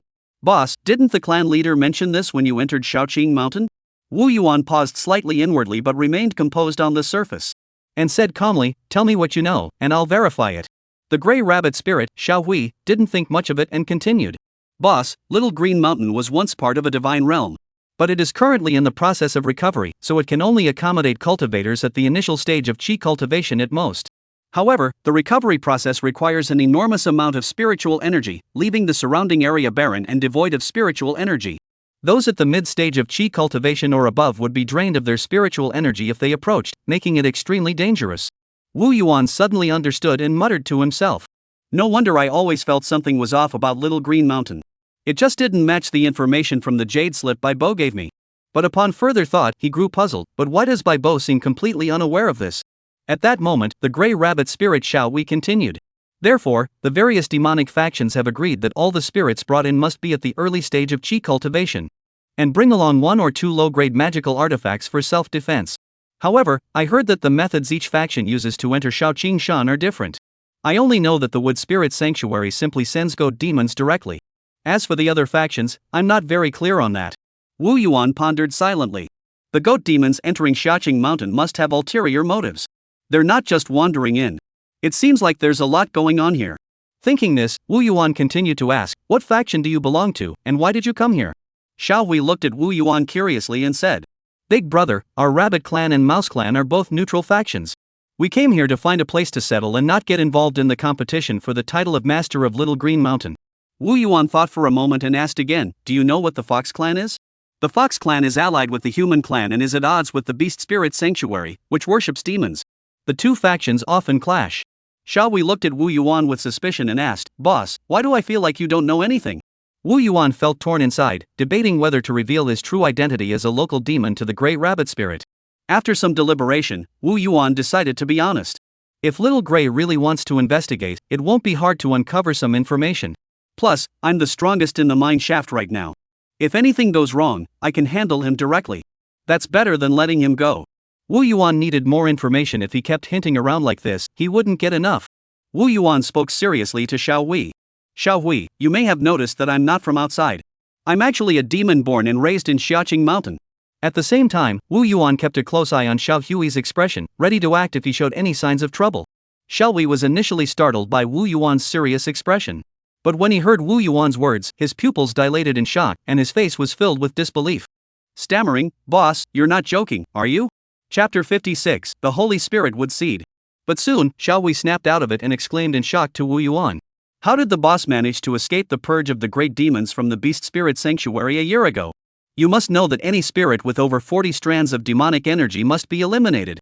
Given your current demonic energy of 70 strands, you must have had at least 40 or 50 strands of demonic energy back then, which makes you a prime target for the great demons. Wu Yuan relaxed slightly, realizing that Xiao Hui didn't care about his local demon status. The claws hidden behind his back slowly retracted, and his demonic energy gradually subsided. Xiao Hui's reaction shows that the demon clan outside doesn't discriminate against the demon clan of Xiaoqing Mountain, at least the neutral factions don't. He is just shocked by how quickly my power has changed. Wu Yuan thought to himself, it's not just that. Before I reached the Emperor's Blood Essence stage, I only had 23 strands of demonic energy. Wu Yuan explained to Xiao Hui. I too, by sheer luck, escaped into an underground cave and narrowly avoided disaster. I didn't even dare to absorb the Emperor's elixir. Seeing Xiao Hui's expression of disbelief but unable to find a flaw in his logic, Wu Yuan quickly changed the subject. I feel like you're pretty amazed by how fast I've been cultivating. Why don't you tell me more about it? Xiao Hui looked at Wu Yuan with envy and said, Brother, do you know that in the outside world, a first-tier upper-grade bloodline spirit in the early stages of qi cultivation? It takes a year to cultivate 5 strands of demonic energy, and that's under conditions with abundant spiritual energy. Wu Yuan continued, what about a first-tier middle to low-grade bloodline? Xiao Hui looked even more puzzled and said, those demons can only cultivate 2 or 3 strands of demonic energy in a year. Without a stroke of luck, they'd struggle to break through the mid to late stages of qi cultivation even in a lifetime. They're just the lowest-tier demons. Why do you care about them, boss? Wu Yuan was startled and thought to himself. But I started as a mid-grade first-tier spirit-gathering rat, and my cultivation speed back then was 4 strands per year. But in reality, I had 23 strands of demonic energy in just half a year. What kind of speed is that? No, that's not right. Since I arrived at the Mineral Vein Cave, I've never lacked spirit stones or spirit plants. That's my opportunity. Wu Yuan suppressed the flutter in his heart and continued, go on and explain the second-tier bloodline. The second-stage bloodline, depending on the concentration of the bloodline, can cultivate 10 to 30 strands of demonic energy in a year. However, second-tier bloodlines hold some status within the clan and have access to certain resources, allowing for faster cultivation progress. But to break through to the mid-stage of qi cultivation, you still need 3 to 4 years of accumulation and refinement. Although our demon clan doesn't need to reach the bloodline limit, the bottleneck for breakthroughs is small. But cultivation isn't something that can be achieved overnight, it requires time and effort. Otherwise, you're just an empty shell and easily devoured. Your cultivation speed is at least that of a second-tier upper-grade bloodline. Wu Yuan muttered to himself. If you knew that I went from 23 strands to 70 strands of demonic energy in just 1 year after consuming the Imperial Elixir, what would you think? Xiao Hui continued. That's why so many factions are eager to control Little Green Mountain. The spiritual energy here is more active and abundant, making it easier to absorb, and cultivation will be faster. My sister and I just want to come here to cultivate for a while and seek our own opportunities. After finishing, Xiao Hui hesitated for a moment before continuing. Big brother, it's best not to reveal that you're a local demon. Xiaoqing Mountain is too unique, it makes your current status seem rather unusual. Although I haven't heard any related information, I just feel like there is something going on here. Xiao Hui feared Wu Yuan wouldn't believe him and hurriedly added. Boss, my innate ability is danger perception. That's why our clan leader sent me and my younger sister here. But when I used my talent just now, I didn't sense anything. That's the strangest part, it means it's beyond the range of my ability to predict. Boss, you must be careful. Wu Yuan nodded. I understand. Go back first. We'll go check out the goat demon together later. Wu Yuan knew something was off, feeling a weight on his heart, but he quickly composed himself. And thought to himself, I already knew something was off about little Xiaoing Shan. Once I reach the initial stage of qi cultivation, these foreign demons won't be a problem. If worst comes to worst, we'll just flee. Wu Yuan, accompanied by Bai Bo, whose injuries had mostly healed, stood alongside De Lao He at the edge of the valley. De Lao He's eyes were fixed on the enormous silkworm cocoon in the valley, his expression filled with caution. He spoke in a rough voice.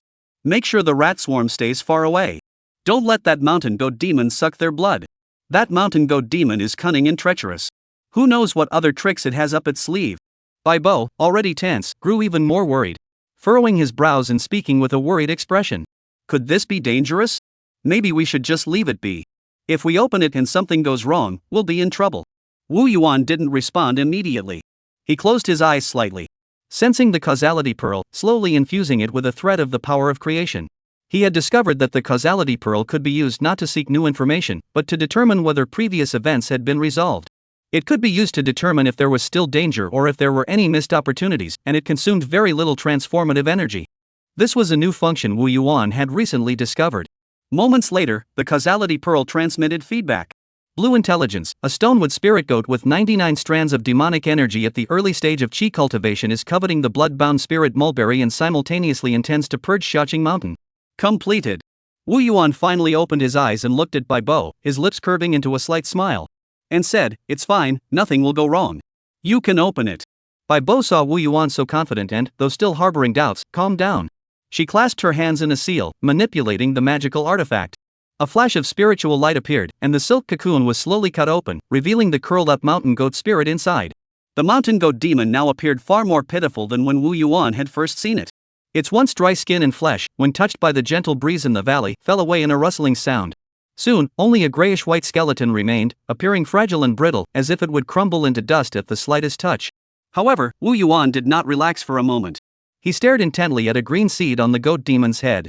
Though the green seed's glow was dim, it faintly emitted a peculiar aura. Wu Yuan pondered for a moment, then summoned a mouse from the mouse hole and said, "Go, and retrieve that green seed." Chapter 57, The First Magic Weapon, Happy Dragon Boat Festival, everyone. Extra chapter. The mouse obeyed, carefully running to the seed, extending its claws, and grabbing it. Just as it picked up the seed, it suddenly froze. Its body trembled slightly, as if frozen in place by some mysterious force.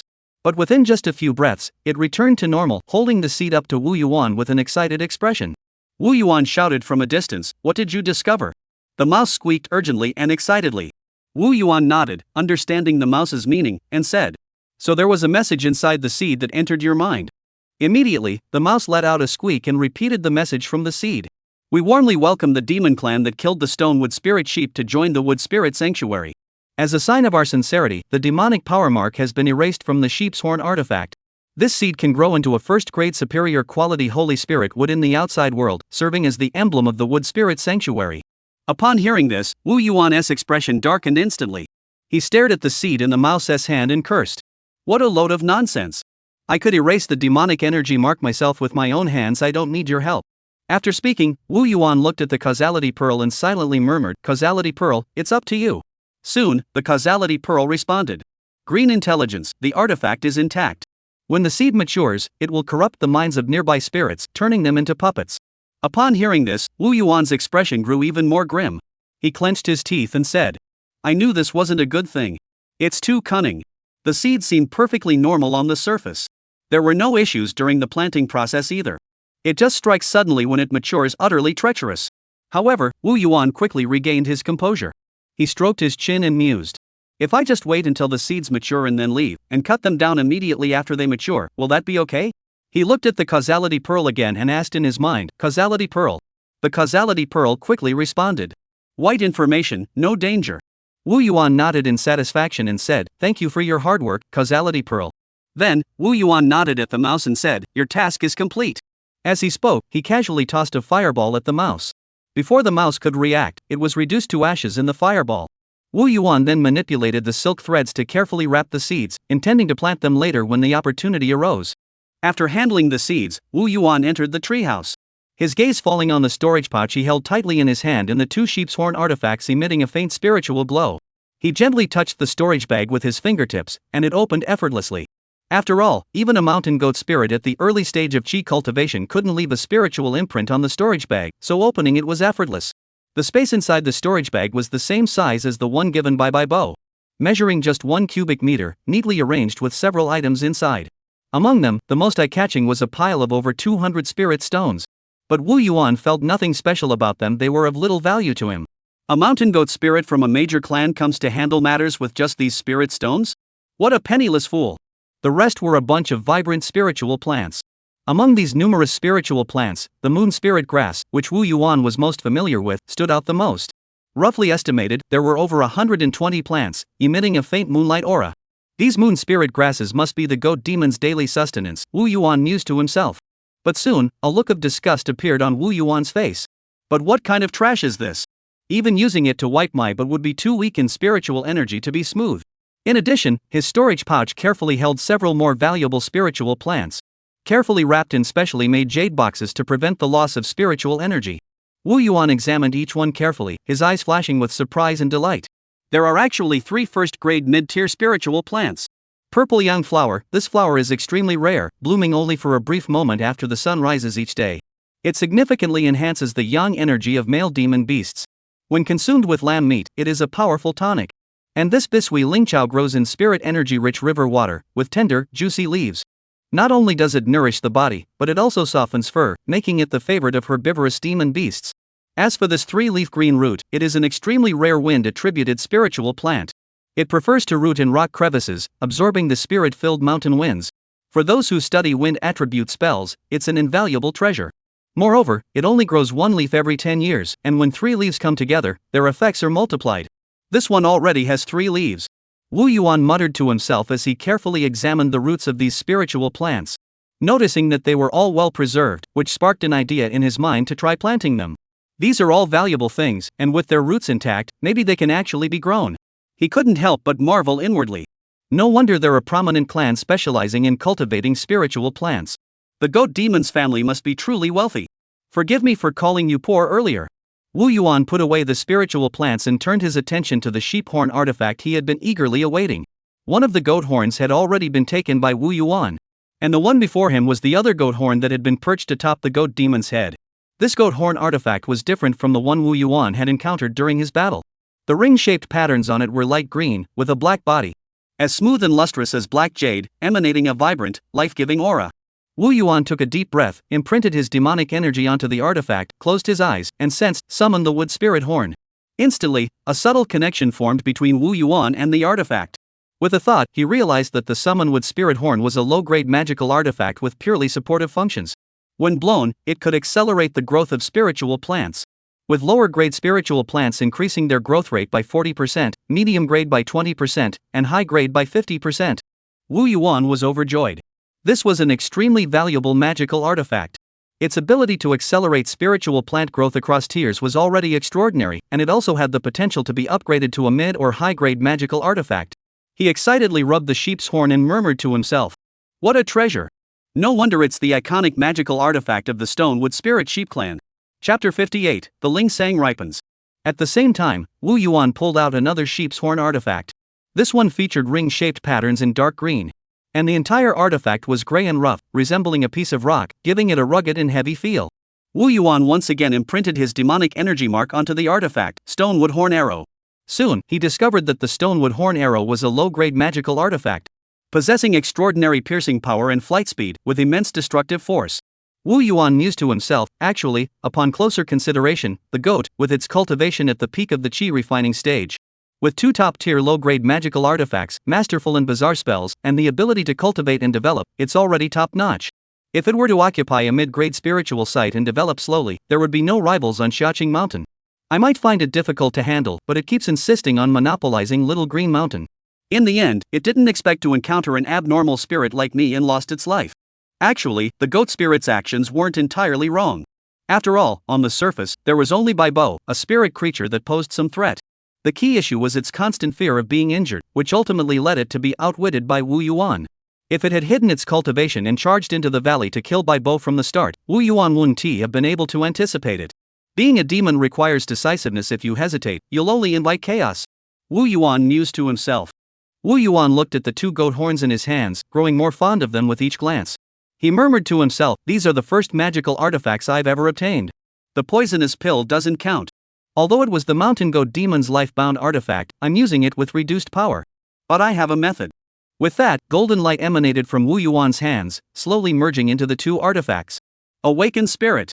His heart raced as he felt a connection with the two artifacts, controlling them with ease. Wu Yuan now understood these two magical artifacts even better than the goat demon himself. Their spiritual composition and the distribution of their spiritual patterns were all clearly mapped out in his mind. However, as he looked at the artifacts, Wu Yuan sighed regretfully and said, "Their essence ultimately pales in comparison to the bloodbound Lingsang. They lack consciousness and can only be refined further in the future." After speaking, he opened his mouth and absorbed the two magical artifacts into his body, and activated the spirit gathering technique, using moonlight spiritual energy and demonic power to nurture the artifacts. This method was far more efficient than using demonic power alone. Originally, only one's life-bound artifact could be stored within the body, but after Wu Yuan had awakened their spiritual essence, these two artifacts, though not life-bound, surpassed them in effectiveness and did not occupy the quota for life-bound artifacts. Let's call these artifacts enlightened artifacts. The more I explore my two innate talents, the more incredible they seem. Wu Yuan mused to himself. "Are you helping me, little Xiaoing Shan?" He gazed deeply toward the location of the large green stone in the distance. A month later, Wu Yuan was lying in the treehouse, cultivating. At this point, there were already 74 strands of demonic energy within his body. And his cultivation speed had not slowed down at all. In fact, he had gained an additional strand of demonic energy. According to what the rabbit spirit had said, in each cultivation stage, the speed would slow down as one progressed further. However, Wu Yuan had not encountered this situation at all, and there was even a tendency for it to accelerate. Wu Yuan had no concerns about this, as he knew that no matter what challenges lay ahead, his cultivation was the foundation of his existence. Wah, wah, wah. Big brother, little white is bullying me again. Wu Yuan was deeply immersed in his cultivation when he suddenly heard Xiao Huang's cries.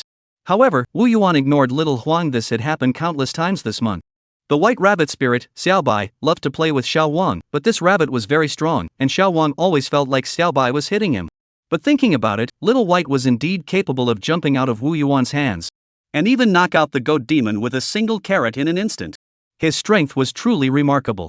However, as the cries of Xiao Huang grew louder outside the treehouse, along with Xiaobai's excited shouts, Wu Yuan decided he should go out and check, lest little Huang develop a psychological trauma. As soon as Wu Yuan stepped out of the treehouse, he saw little white toss little Huang several meters into the air and catch him safely amid his screams. No doubt about it, Xiao Huang was afraid of heights, and so was Wu Yuan. So Wu Yuan watched the scene before him with a grimace, quickly leaping into the air to catch Xiao Huang, and landed with a sigh, saying, "Xiaobai, be gentler. If you want to play, play properly. If you keep this up, I'll kick you out." Little Huang, who was hiding in Wu Yuan's arms, sniffled and looked up, and immediately said, Right, boss, get rid of her." Xiaobai drooped his ears and said weakly, "Alright, boss, I won't bully Xiao Huang anymore." Wu Yuan paused for a moment. "You know you're bullying a mouse." However, Xiaobai quickly lifted his head and continued. "Oh, right, boss, my brother said that Bai Bo and De Lao Hei's internal injuries have healed, so there's no need to worry about it affecting their cultivation." This was also why Wu Yuan had accepted the two rabbit spirits. They possess strong abilities to enhance vitality and heal wounds. Wu Yuan nodded slightly, thinking to himself, with them around, my safety is one step closer to being guaranteed. Several days later, at dawn, sunlight filtered through the clouds, casting its rays upon the increasingly dense blood-bound spirit mulberry trees. Since the last beast tide, the goat demon had nearly driven all the wild beasts and spirits from Shaching Mountain into the valley. Additionally, the flesh and blood of numerous rat demons and the entire goat spirit had become nourishment for the blood-bound spirit mulberry tree. Now, this spirit mulberry tree was finally nearing the time when its fruits would ripen. Bai Bo had been guarding the blood-bound spirit mulberry tree since dawn, his eyes filled with anticipation and tension. He couldn't bear to let a single fruit on the tree be harmed in the slightest. When Bai Bo saw Wu Yuan arrive, he exclaimed excitedly, "Your Majesty, judging by the situation, the mulberries may ripen in just 1 or 2 hours." Wu Yuan nodded, his expression calm. He was mentally connected to the blood-bound Lingsang and had already known the exact moment the mulberries would ripen. To be precise, there was exactly 1 hour left before the fruits would fully ripen. As time passed, a faint, blood-like scent suddenly filled the entire valley. This scent was not overpowering but carried an indescribable alluring fragrance, blending with the sweet fragrance of the mulberries to create a unique and enchanting aroma. The blood jade spirit silkworms on the Lingsang trees began to stir, increasing their efforts to absorb the surrounding spiritual energy. Bai Bo, seeing this, immediately rushed to the tree and pulled out one spirit stone after another, feeding them to the blood-bound Lingsang for absorption. His movements were swift and practiced, clearly the result of frequent repetition. The old man beside him couldn't help but shake his head. This old man Bai Bo really treats this Lingsang tree like his own flesh and blood.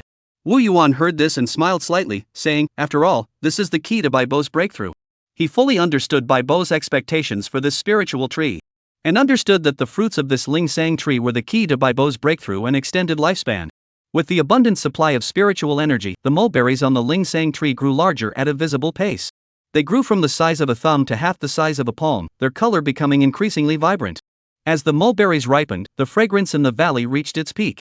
Wu Yuan inhaled the fragrance and felt his blood begin to race. And a surge of energy began to course through his body. He could even feel a hint of restlessness within his body. Wu Yuan took a deep breath and quickly suppressed his body's reaction. This was the first time his body had reacted since he had transformed into a rat demon. No wonder it's the Ling Sang Shan, specifically cultivated to nourish Yin and replenish blood. Chapter 59, The Marvelous Uses of Ling Sang. As for the old man standing nearby, he was even worse off. His eyes were bloodshot as he stared at the Ling Sang tree, his body twisting and writhing in agony, as if he were infested with lice.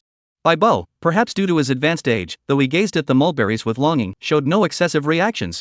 Wu Yuan waved his hand, and the spiritual silkworms on the tree immediately sprang into action. They picked all the mulberries and delivered them to Wu Yuan's hands. Perhaps because it was their first harvest, there weren't many mulberries, only 16 in total.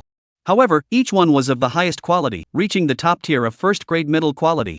Each one was entirely red, resembling translucent red crystals, with a steady flow of red liquid inside the fruit. No matter how Wu Yuan looked at them, the mulberries resembled the blood jade spirit silkworms. He picked up a blood jade spirit silkworm and compared it carefully, discovering that the mulberries were essentially an enlarged version of the silkworm. He couldn't help but exclaim, indeed, they are symbiotic. They are becoming more and more alike. Thus, Wu Yuan named the mulberries blood jade mulberries. Looking at Baibo, who was staring at him with eager eyes, Wu Yuan handed her the 2 mulberries he was holding. He said, Baibo, I promised you one earlier, and you performed well in the battle, so here's an extra one for you. Baibo trembled as he took the blood jade mulberry, exclaiming excitedly, Thank you, your majesty. The old black man beside him looked at Baibo with envy. Wu Yuan also tossed a mulberry berry to him, laughing as he watched him fumble with it. You did well this time too, so here's a reward for you. The old man was stunned and stammered, Thank you, boss. Meanwhile, Xiao Hui was also shocked by Wu Yuan's generosity. After all, these blood jade mulberries were top-tier spiritual fruits, and this was a new variety he had never seen before. It was clearly brimming with spiritual energy and of great value, yet Wu Yuan had given one to Big Black. In his eyes, although Big Black had made a contribution, he didn't deserve a single mulberry. Wu Yuan looked at Xiao Hui and thought to himself, This little gray still needs to be won over. He might even come in handy if we ever need to make a quick escape. So he said to Xiao Hui, You 2 siblings have also made significant contributions. Here, take a mulberry each. Xiao Hui looked at the mulberry in his hand, inhaling its intoxicating fragrance. And his mind was filled with one thought, what a generous leader. Wu Yuan looked at the stunned little gray and asked, What's wrong? You should be used to seeing such high-quality spiritual fruits, right? Xiao Hui snapped out of his daze and exclaimed excitedly. The leader must have been staying at Little Green Mountain all this time and isn't aware of the outside world. Among us spirit beasts, strength is everything. Everything in our clan belongs to the great king, even our lives. Ordinary spirits have no right to obtain these spiritual fruits. At this point, Baibo also spoke up, The great king, our clan was once slaves in the dragon palace of the East Sea. When the rulers were in a good mood, they did give us scraps. When they were in a bad mood, we were just food for the gods. Back then, if it weren't for my wit and ability to please others, I wouldn't have managed to save up some wealth and escape. Wu Yuan couldn't help but sigh inwardly. I've found another reason for the demon clan's decline. Bloodline and strength are everything, there's too much oppression. I always thought the blood sacrifice of the rat hordes was already extremely cruel, but it turns out they've grown accustomed to it. I'm still a breath of fresh air among the spirits, he thought to himself with a smirk. When Wu Yuan returned to the treehouse, he suddenly saw Xiao Huang running over, whining and sniffling. It excitedly said, Boss, I just went to the bamboo forest to bathe and discovered a first-grade lower-quality purple jade bamboo growing there. With this, you can try refining weapons now. Wu Yuan excitedly grabbed Xiao Huang's face and laughed. You're truly my lucky charm. Here's a treat for you. Saying this, he reached out and stuffed a Ling Sang berry into Xiao Huang's mouth. Xiao Huang was already used to Wu Yuan suddenly putting things into his mouth. It closed its eyes and started chewing, but soon opened them and frowned, saying, Big brother, I've never tasted this spirit fruit before. The taste is a bit strange. As it continued eating, it opened its eyes again and said, I feel a bit strange in my body. Wu Yuan's heart sank as he thought to himself, Oh no! I forgot that the mulberries have other effects. Don't let my little mouse get into trouble. Earlier, the big black rat next to it had eaten the mulberries and then rushed back to its nest with bloodshot eyes to find its mate. Wu Yuan picked up Xiao Huang and asked with a worried expression, How do you feel? Is everything okay? Xiao Huang smacked his lips and said, At first, it tasted a bit bloody, but by the end, it tasted fragrant. Wu Yuan finally relaxed, but he couldn't help but wonder. Xiao Huang has been with me for so long, eating all sorts of good things, yet he hasn't changed at all. However, Wu Yuan suddenly remembered that he had never seen Xiao Huang practice cultivation. And he couldn't sense its cultivation level either. So he asked, "Little Huang, how many strands of demonic energy do you have now?" Xiao Huang replied angrily. "Master, I told you last time I had 66 strands of demonic energy, but you thought I was joking and kicked me out." Whoa! Wu Yuan sucked in a sharp breath. His subordinates unconsciously pulled Xiao Huang's arm, causing him to yelp in pain. Little Huang angrily broke free from Wu Yuan's grasp and ran off. Wu Yuan watched Xiao Huang's round little back, feeling deeply discouraged. Does Xiao Huang also have a hang? And his hang is stronger than mine? However, Wu Yuan quickly regained his composure. No matter how strong you are, you still have to call me boss. And Xiao Huang has no fighting power at all. Everything at home still depends on me. Practice. Saying this, he pulled out a mulberry and popped it into his mouth. As soon as it entered his mouth, the skin of the mulberry dissolved, and the liquid flowed into his mouth. As soon as it entered his stomach, the spiritual patterns in Wu Yuan's abdomen began to take effect. He felt a surge of qi and blood in his abdomen, burning like fire as it merged with his body. This flame slowly burned through his entire body. He could feel his physical strength growing while a sense of fullness emerged, filling his body with vitality. Feeling comfortable, Wu Yuan couldn't help but close his eyes. Chapter 60, Pangolin. Soon, the vital energy formed by the blood jade mulberry within Wu Yuan's body began to fade. Wu Yuan opened his eyes, filled with excitement. Phew! A single blood jade mulberry actually enhanced my qi and blood by 10%. Earlier, the golden thread peony could purify magical power, while this mulberry can continuously purify the physical body. It can also enhance the vitality of the physical body and strengthen its foundational energy. It's like getting stronger just by eating. No wonder it's a rare symbiotic spirit plant formed on Little Green Mountain. Wu Yuan's heart was filled with anticipation and longing for the future. Perhaps my physical qi and blood power will progress faster than my demonic power, allowing it to nourish my cultivation. However, Wu Yuan quickly rubbed his eyes and suppressed the restlessness in his heart. This side effect is a bit too much for me. I'll go soak in the bamboo pond later. A month later, Wu Yuan was lying in the treehouse, his eyes tightly closed, with faint demonic energy fluctuations emanating from his body as he immersed himself in cultivation. 77 strands of demonic energy. Ever since he accidentally discovered Xiao Huang's cultivation level, he had felt a sense of urgency. He thought to himself, as the leader, I can't let my juniors surpass me in cultivation. That would be so embarrassing. Just then, a green intelligence report appeared before him. Green intelligence report, the barbarian beast pangolin will invade the earth vein mine at nightfall. Wu Yuan looked at the green intelligence report, his eyebrows slightly raised. And a strange expression appeared on his face as he muttered. What kind of demons and monsters are coming out now? Even the barbarian beasts are joining the fun. These barbarian beasts were actually descendants of the ancient demonic tribe. During that time, some ancient demon clans refused to follow the human race's path of development, refusing to pass down any heritage related to demonic power cultivation in their bloodline. They pursued the purity of their bloodline, refusing to cultivate demonic power, and instead focused solely on enhancing their physical vitality. As a result, their extremely powerful and pure bloodlines led to generally low levels of intelligence. However, each of them is physically formidable, and those with qi and blood energy pushed to the extreme can even achieve a state where they are impervious to all techniques. This is the traditional definition of the demonic race. While the demon beasts that Wu Yuan has now embarked on the path of cultivation are more like demon cultivators of the new era. At that moment, Bai Bo was in seclusion, so Wu Yuan summoned the old black demon. The old black demon, with his pitch-black body, crawled in front of Wu Yuan, who casually ordered, "There will be an enemy invasion tonight. Hurry and notify the rat clan to stay on high alert." De Lao He heard this, his eyes widened in surprise, and he said, "Master, haven't the other spirits on Little Green Mountain been completely devastated by that goat demon yet?" As he spoke, he puffed out his chest and said, "Boss, why don't I just go kill him? I feel so strong right now." Lately, Big Old Black had been consuming blood jade mulberries, a spiritual fruit that enhances blood and qi and boosts physical essence. And his cultivation had improved rapidly, reaching 40 strands of demonic energy. He was so arrogant that even the mice around him felt a bit dizzy. Wu Yuan looked at the big black rat's arrogant and self-satisfied expression, kicked him with his foot, and said irritably, "What I meant was for you to bring in the pangolin later and catch the turtle in the jar." The old black man scratched his head, looking confused, and asked, "Isn't it a pangolin? Why did it become a turtle?" Wu Yuan took a deep breath, suppressing his anger, and waved his hand, saying, "Go back to work. Don't cause any trouble for me." Watching De Lao He's receding figure, Wu Yuan shook his head helplessly. Muttering to himself, we really need to step up the ideological education for these illiterates. As dusk fell, the sky was dyed a brilliant orange-red. Wu Yuan was closing his eyes to rest when suddenly he sensed that the roots of the spirit mulberry tree had been disturbed. His heart skipped a beat, and he immediately focused his mind to determine where the problem lay. Through the clear perception of the Lingsang tree, 200 miles away from the valley, a mouse was transmitting the message of a pangolin's presence to the Lingsang tree's roots. Wu Yuan felt a surge of relief. His control over Xiaoing Mountain was now extremely strong, with mice acting as spies everywhere. If it weren't for the fact that the roots of the bloodbound Lingsang tree had already reached their maximum growth limit, he would have wanted the roots of the Lingsang tree to spread throughout the entire Xiaoing Shan. Xiaoing Shan, though it had the character small in its name, it was no small peak, encompassing hundreds of miles of mountains. The Great Qing Stone had once stood at the peak of the central mountain range. Wu Yuan once lived near the highest peak, but later moved to the mineshaft. Wu Yuan resided within the mineshaft, controlling the entire underground world through a rat colony and the roots of the spiritual mulberry tree. However, this phenomenon of the spiritual mulberry roots growing wildly was actually contrary to the natural growth patterns of spiritual plants.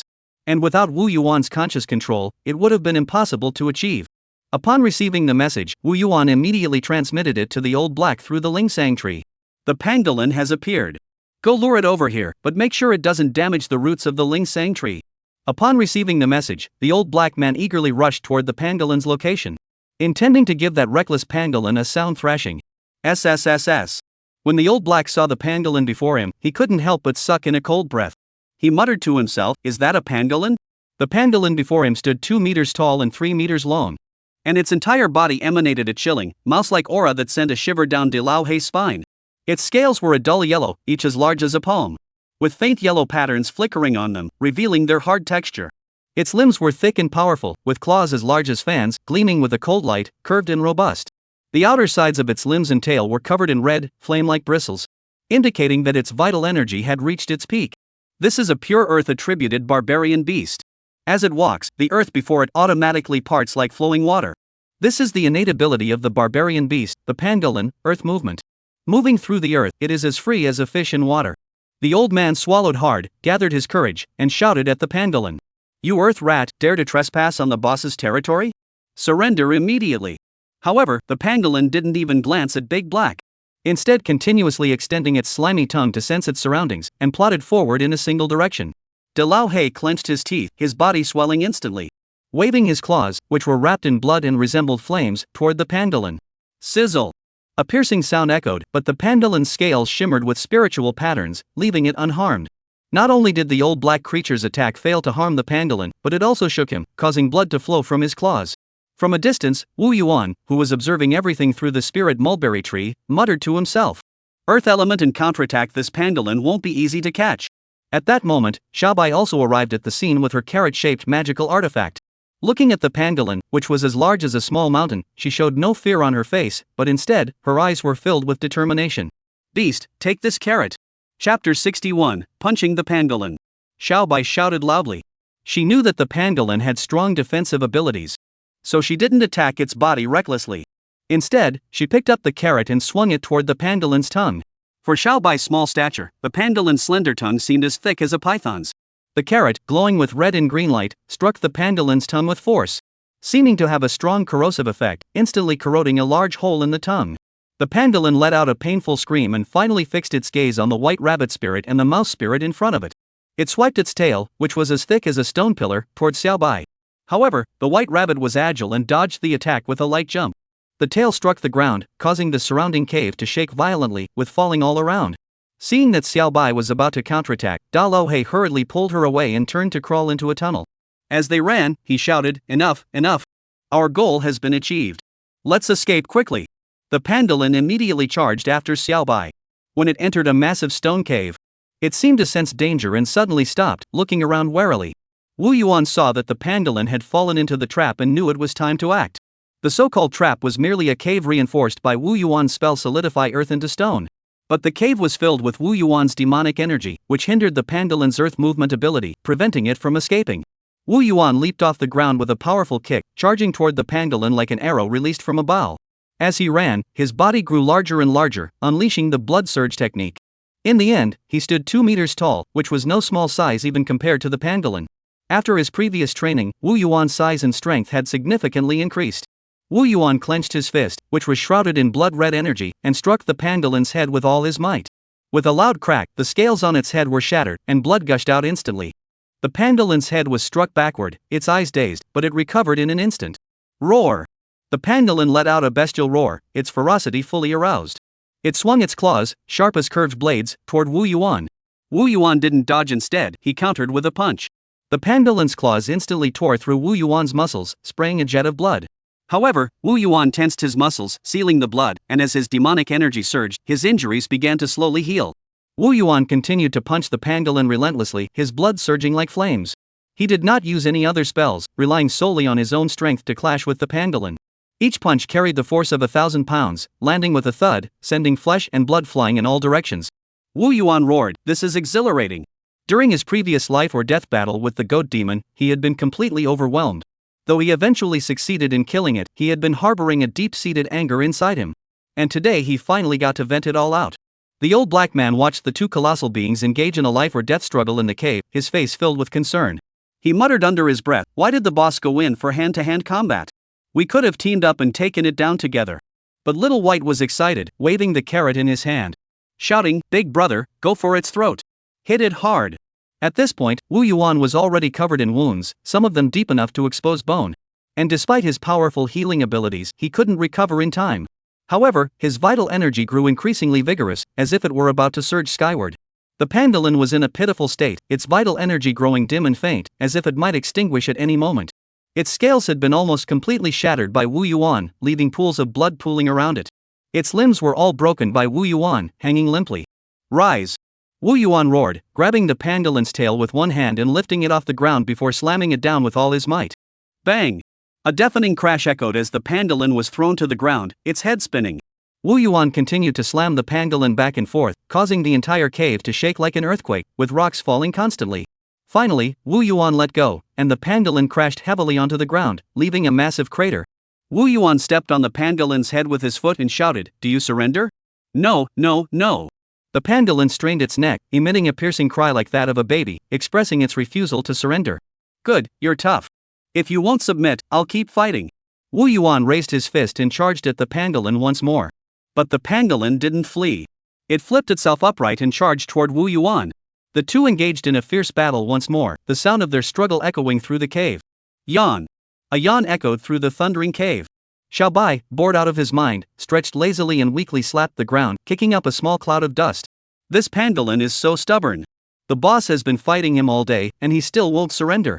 Xiao Bai turned to look at the old black one beside him, his tone full of complaint. Big Old Black stood like a silent stone statue, staring intently at the battlefield in the distance. Wu Yuan was mounted on a red, misshapen mass that no longer resembled its original form, pounding it relentlessly with both hands. The flesh was a mess, no longer resembling a pangolin, and not a single drop of blood flowed from it. The once vibrant red bristles on its tail had been completely plucked out by Wu Yuan, leaving it bare and pitiful. The red blood mist surrounding the pangolin had long since dried up, leaving only cracked marks on its body. The once powerful cries had long since vanished without a trace, leaving only a faint, barely perceptible gasp, like a candle flickering in the wind. The pangolin was clinging to life solely by the sheer force of its brutal, unyielding vitality, struggling to take its final breath. Bang! Wu Yuan had been fighting all day, yet his fists grew increasingly powerful, each strike accompanied by a whistling wind. Not only that, but his spirit and vitality seemed to grow stronger with each blow. And the massive wounds on his body had completely healed, as if he had never been injured at all. This fight is exhilarating. Wu Yuan let out a loud shout of excitement, releasing all the pent-up aggression in his body from the battle with the pangolin. He had unleashed all the pent-up aggression in his heart. At the same time, he showcased his skills and gained more combat experience. Now, he had fully grasped how to channel demonic energy and vital energy to strike. And where to strike to inflict the most damage. Boom! Surrender! Wu Yuan swung his fist while shouting the question. "You won't say anything, will you?" Bang bang! Each punch landed with a dull thud, but the pangolin remained silent. Chapter 62, Planting and Development. Big brother, stop fighting. Seeing this, Big Black rushed forward in a single bound and grabbed Wu Yuan's fist tightly. The pangolin has fainted and can't speak. Big Black shouted anxiously. "If you keep hitting him, you'll really kill him." Bang bang! Wu Yuan, who was too engrossed in the fight, didn't react immediately, and instinctively threw two more punches before quickly pulling back. Question mark. Wu Yuan looked at the confused expression on the old man's face and felt a bit embarrassed. He pointed at the pangolin and said irritably, "You fainted without telling me, making me hit you." Ugh. The big black man sucked in a cold breath, muttering to himself, "What a brutal boss." Wu Yuan looked at the pangolin, which had been beaten into a pulp, resembling a meatball, and said with a sneer, "It's not dead yet. Carry it back and see if it can survive. Stretch your body, go take a bath in the bamboo pond, and prepare some spiritual food for me. I'm hungry." With that, Wu Yuan strode away, head held high and striding confidently. The old black man watched Wu Yuan's receding figure, then glanced down at the pitiful pangolin, unable to suppress a swallow. Muttering to himself, "What are you being so stubborn about? The boss specializes in dealing with stubborn types."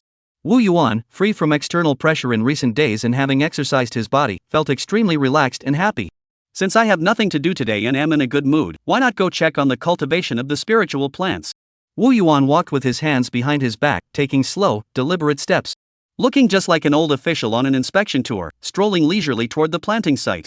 As he walked, he called out in a loud voice, "Little Huang, come here quickly. There's something good to eat." His voice echoed through the empty cave. As soon as Wu Yuan finished speaking, a fluffy head suddenly emerged from the ground beside him. It was little Huang. It poked half its body out of the ground, shaking its head from side to side, and asked with sparkling eyes, "Big brother, what's the good food?" Wu Yuan's lips curled into a mischievous smile. He reached out and grabbed Xiao Huang's head, pulling it out of the ground with a firm tug. "I was just kidding. There's nothing good to eat. We're just going to inspect the territory." Xiao Huang puffed up, his entire body swelling, turning into a fluffy yellow ball. But when he heard Wu Yuan say they were going to inspect the territory, his expression changed instantly. Excitedly, he said, "Great. This is the perfect chance for the boss to see my planting results. I've worked really hard these past few days." Soon, Wu Yuan arrived at the moon spirit grass planting site. This cave was in a special location, close to the upper layers of the ground, with a large open hole above it. Every night, the bright moonlight would shine through the opening, precisely illuminating the entire cave, providing the moon spirit grass with ample moonlight. Wu Yuan stood at the entrance of the cave, looking out before him, and saw a lush and vibrant scene. The moon spirit grass shimmered with silver light, forming a vast expanse that resembled a silver ocean. They constantly interact with the moon suspended high in the sky, absorbing the moonlight. The essence of the moonlight fills the cave, forming countless flickering silver points of light, creating a dreamlike, ethereal scene. The moon spirit grass thrives so abundantly due to various factors. The cave is rich in spiritual energy, providing a constant supply of nourishment for the moon spirit grass. The fertilizer created by the earth spirits enriches the soil, allowing the roots of the moon spirit grass to absorb nutrients more effectively. Additionally, the mouse demons standing among the moon spirit grass, focused on channeling the moonlight, facilitate its absorption by the plants. This is no longer a scattered patch of moon spirit grass, but a vast field of it. The moon spirit grass that had undergone the Emperor's elixir mutation previously had slightly reduced efficacy compared to before. However, their survival rate has significantly increased, and they produce more seeds, sufficient for continuous expansion and cultivation. And there is no longer a need for Xiao Huang to individually condense the seeds. In the cave before Wu Yuan's eyes, there were over 1,000 moon spirit grasses growing densely together. Each plant is closely spaced, densely packed, which caused these moon spirit grasses to be half as tall as those planted individually by Xiao Huang. Xiao Huang explained from the side, "These moon spirit grasses are all for the mouse swarm to eat, helping them transform into mouse demons." Of course, Wu Yuan wouldn't touch these inferior products. He ate only the finest moon spirit grass carefully cultivated by Xiao Huang, whose quality is almost on par with mid-grade spiritual plants of the first rank. Each time he eats them, he pairs them with snake spirit fruit, spirit honey, and golden thread peach. The taste was so delicious that even the mice drooled at the thought. As Wu Yuan thought about it, his mouth began to water. This wasn't because he was hungry, it was mainly because his taste buds had changed after becoming a mouse, and he now craved this spirit-infused delicacy. "My mind is wandering again." Wu Yuan quickly snapped back to reality and continued to look into the underground tunnel. He saw a constant stream of mice busily moving about in the moon spirit grass field. They carefully inspected each moon spirit grass plant, swiftly eliminating any pests they found. They also immediately pulled out any weeds. They worked day and night without rest, like tireless machines. If any moon spirit grass plant lacks spiritual energy, the mice would quickly water it with rainwater rich in spiritual energy. If the moonlight is insufficient, they request more moonlight from the mouse demons. If they encounter a spirit insect they cannot handle, they simply chirp, and spirit bees and fire ants will come to assist. In return, the mice simply divide the spirit insects equally among them. The vibrant scene of all things thriving before his eyes left Wu Yuan nodding in satisfaction. Xiao Huang continued. "Each mouse here has its own quota. The better the moon spirit grass they grow, the more rewards they receive. I reward them with moongrass, seeds, moondew, snake teeth rice, and so on. Don't underestimate the mice here, they can't rest for even a moment. But cultivating moon spirit grass is a job many mice dream of. Here, moonlight and spiritual energy are abundant, just a casual touch might grant the opportunity to become a demon. Pulling weeds and dealing with pests is also rich in spiritual energy, though they are considered weeds and pests compared to moon spirit grass. Even if left outside, they would be coveted by many wild beasts. Plus, the pay is generous, and after working here for a while, you can even trade for some moon spirit grass seeds to plant in your own home. Therefore, mice are all eager to take this job.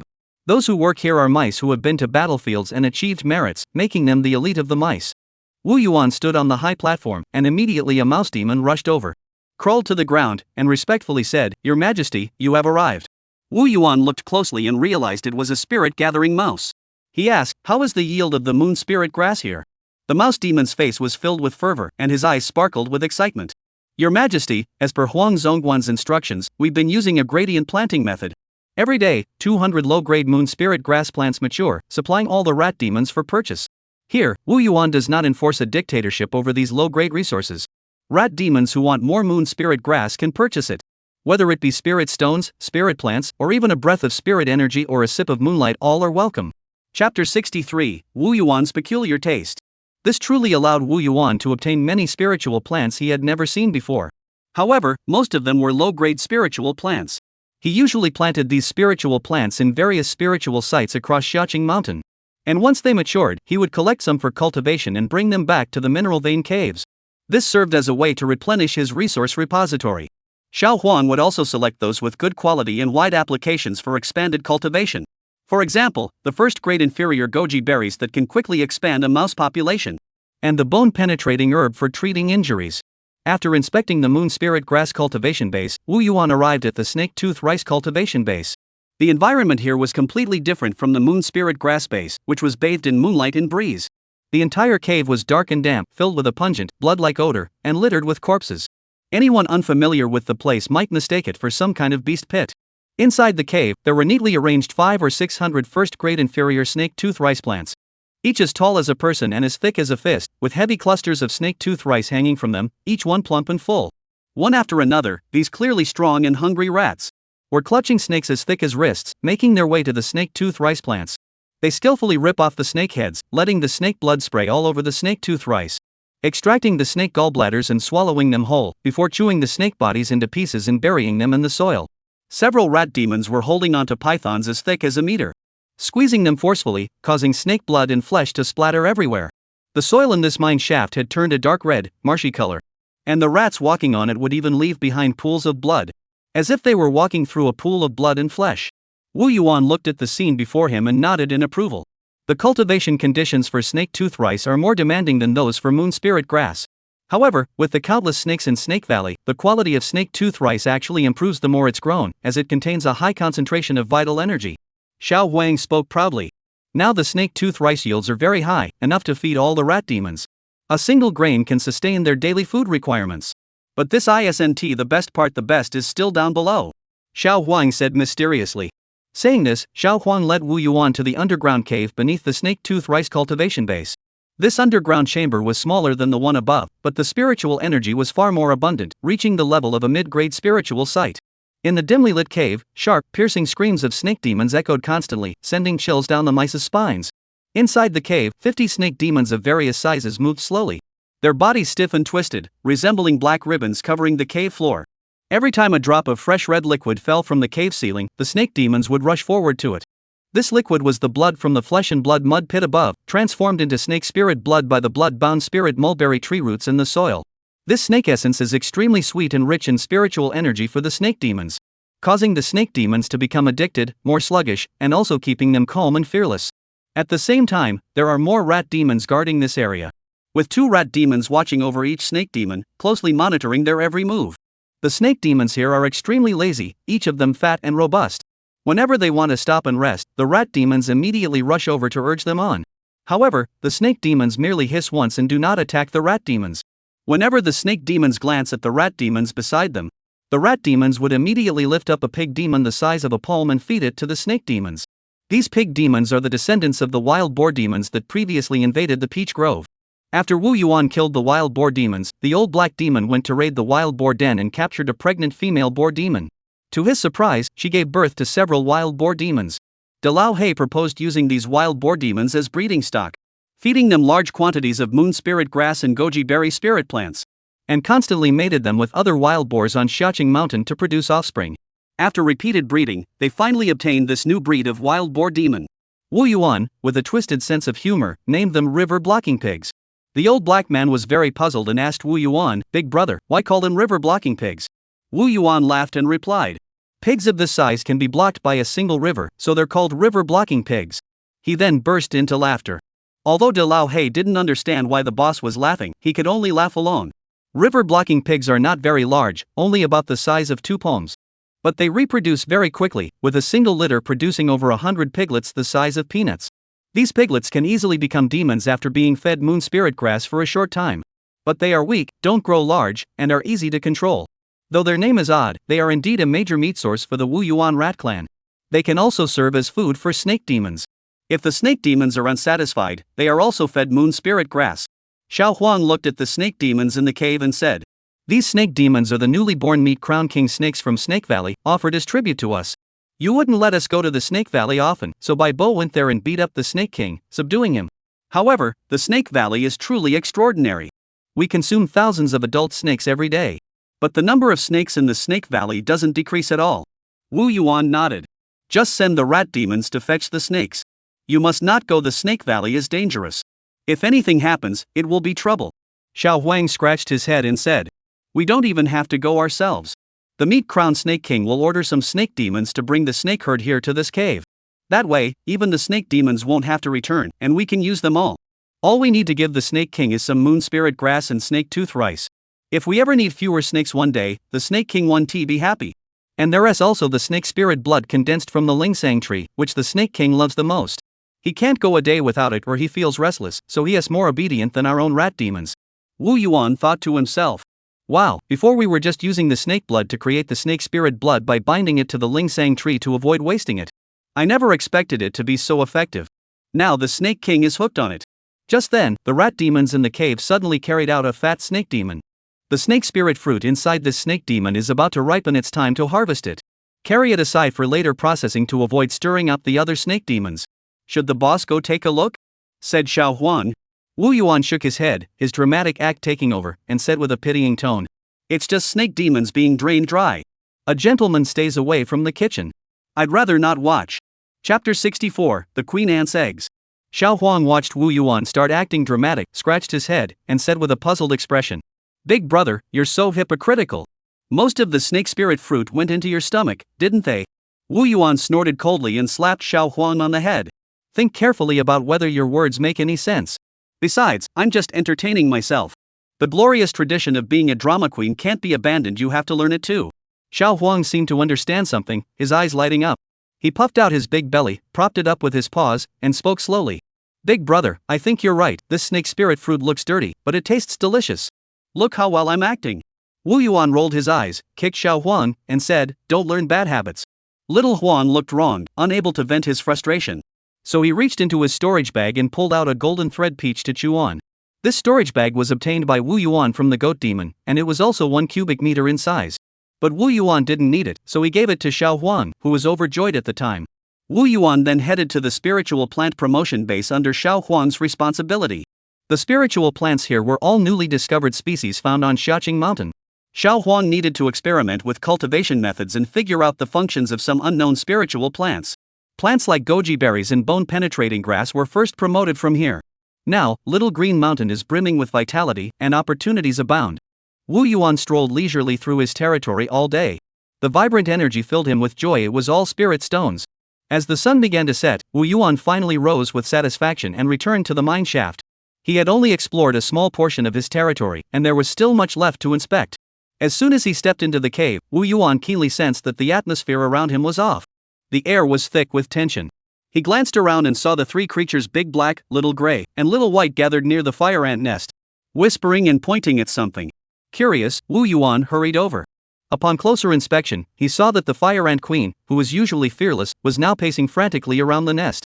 It kept trying to crawl back into the nest, but seemed to be scared off by something terrifying, hesitating to move forward. Wu Yuan's heart stirred, and he recalled what had happened at the fire ant nest earlier. Deep within the nest, a flesh-colored sphere was slowly writhing, emitting a familiar scent. Isn't that the handmade meatball pangolin? How could it have survived so quickly? Wu Yuan was secretly astonished. De Lao He, seeing Wu Yuan's astonished expression, hurriedly explained. Boss, this pangolin just regained consciousness this morning. It was trying to crawl into the fire ant nest. What could be so appealing inside? If it weren't for the fact that you shattered all its bones, making it no longer a threat, I'd be afraid I couldn't stop it. Wu Yuan heard this and suddenly understood. He had dared to bring the pangolin back because its injuries were too severe to heal quickly. However, the pangolin's obsession with the fire ant nest piqued his curiosity.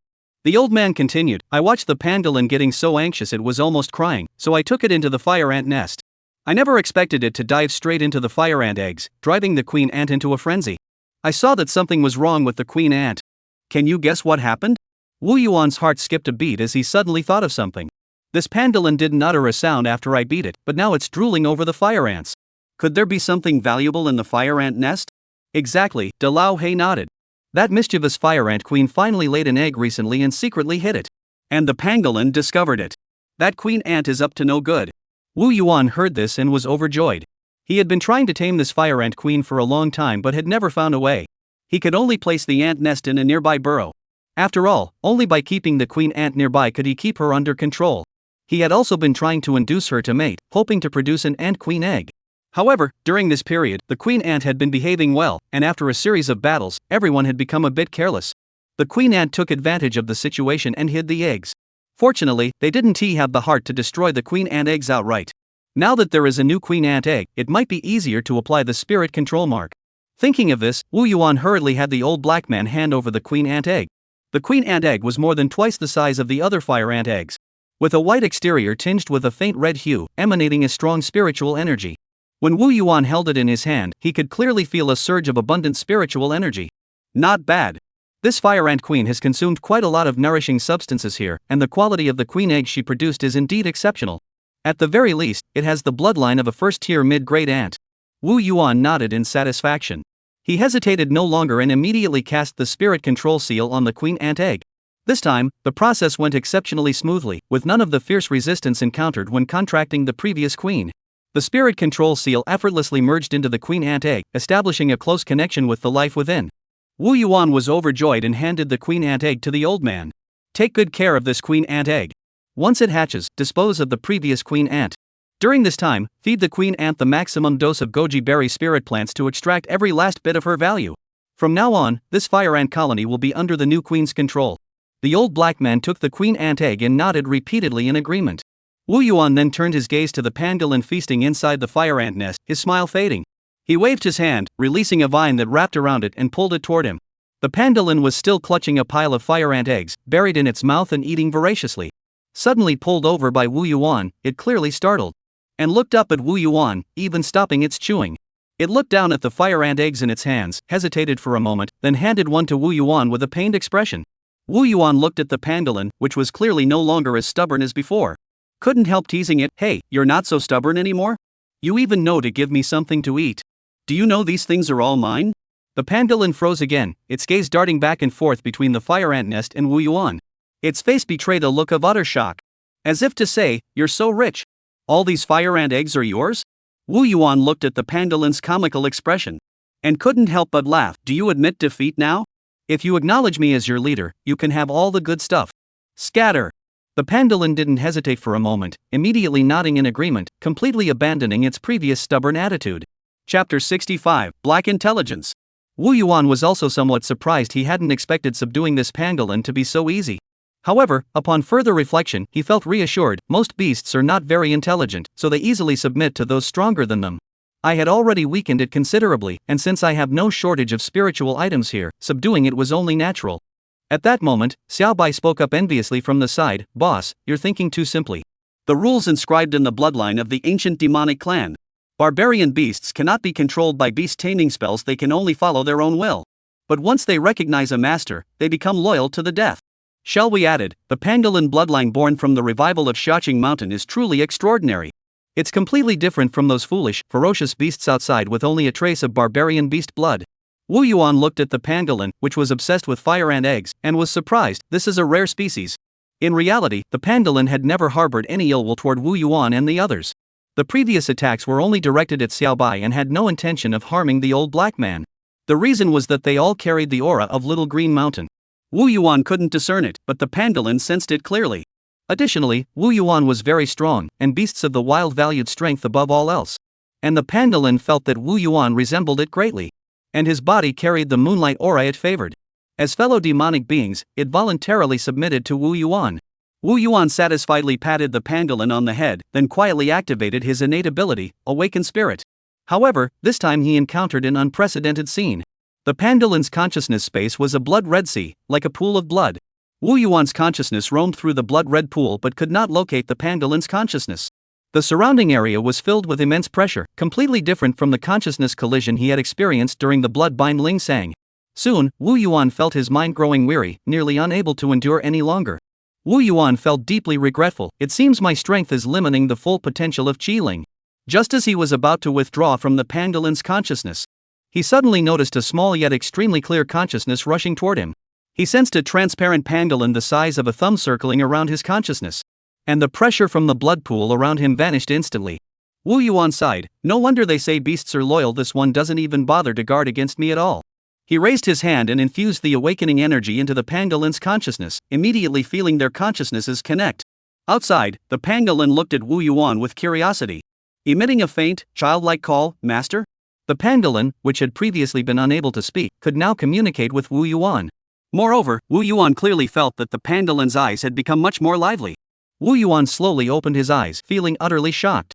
However, what shocked him was not the mental communication with the pangolin. Rather, it was the extremely complex red spiritual patterns he had glimpsed in the pangolin's blood-red consciousness space while activating the Awaken Spirit technique. Wu Yuan's heart stirred. Recalling the basic descriptions of spirit patterns related to demon beasts mentioned in Ling Yuanzi's Heavenly Tao spirit patterns theory. Could this red blood pool be the pangolin's bloodline power? And those spiritual patterns are bloodline spiritual patterns? Wu Yuan's heart stirred. Could I use these spiritual patterns to optimize my own bloodline? He stared intently at the pangolin, as if he had spotted a vast treasure trove. However, he quickly realized, unfortunately, I have no way to observe my own bloodline. Nevertheless, this did not diminish his regard for the pangolin. He looked at the pangolin with eager eyes. This is a huge treasure. A beast with pure blood but low combat power, yet it shares a mental connection with me. Perhaps I can observe the changes in its bloodline patterns from start to finish. If I can break the bloodline restrictions of demon beasts and continuously surpass the limits of their bloodline, that would be a fortune. Demon beasts can quickly improve their cultivation with sufficiently high bloodline grades. And they come with innate magical abilities and powerful physiques, which are their advantages over human cultivators. However, Wu Yuan was well aware that once a demon beast reaches its bloodline limit, further cultivation becomes nearly impossible, unless their bloodline can continue to improve. Moreover, the human cultivator's 100 arts are extremely powerful, far surpassing those of demon beasts. Therefore, once human cultivators possess superior cultivation techniques, spells, and magical artifacts for protection, they can stand toe-to-toe with demon beasts of the same cultivation level. Wu Yuan resolved firmly, therefore, I must prepare for the future cultivation, weapon forging, and bloodline advancement must all be prioritized. He watched the pangolin in front of him devouring fire ant eggs. His heart racing with excitement. This might be the opportunity for my bloodline to continue improving. Wu Yuan was fully focused on the spiritual patterns before him, which were glowing with a faint red light. Intending to memorize them first, he strained his concentration, repeatedly visualizing the patterns in his mind, trying to imprint them there. However, although the spiritual patterns were clearly visible before his eyes, but every time he thought he had memorized them, the moment he shifted his focus, the patterns in his memory vanished like mist, leaving him unable to recall them. Wu Yuan's forehead began to sweat profusely. And his heart grew increasingly anxious. How could I possibly forget them completely? Am I just too stupid, or are these spiritual patterns too profound? Just as Wu Yuan was frantic with anxiety, the pangolin, which had been quietly sitting beside him, seemed to sense his inner restlessness and anxiety. It gently shifted its body and slowly leaned against Wu Yuan. At that moment, Wu Yuan suddenly felt the scene before his eyes change. The previously blurry and hard-to-remember spiritual patterns were now imprinted in his mind, though still vague, they had not vanished. He was startled for a moment, then his face lit up with excitement. Exclaiming excitedly, the spiritual patterns have entered my mind. Well done, pangolin. However, just as he was about to continue observing the bloodline spiritual patterns, the information bead suddenly moved violently. A piece of intelligence appeared in his mind. Black intelligence. Studying the bloodline spiritual patterns of the pangolin can aid in bloodline advancement, but attempting to probe the essence of demonic bloodlines will trigger the backlash of the demonic bloodline's guardian spirit, resulting in certain death.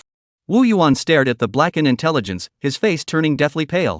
This was the first time he had ever seen intelligence marked with a certain death label, and his fear was indescribable. He suddenly felt an overwhelming sense of oppression, as if a great disaster was about to befall him. His consciousness suddenly went blank, and his body began to tremble uncontrollably. He sensed a colossal consciousness suddenly appearing within his body, roaming aimlessly within his body, as if sensing something. That force hesitated for a moment and did not immediately kill Wu Yuan.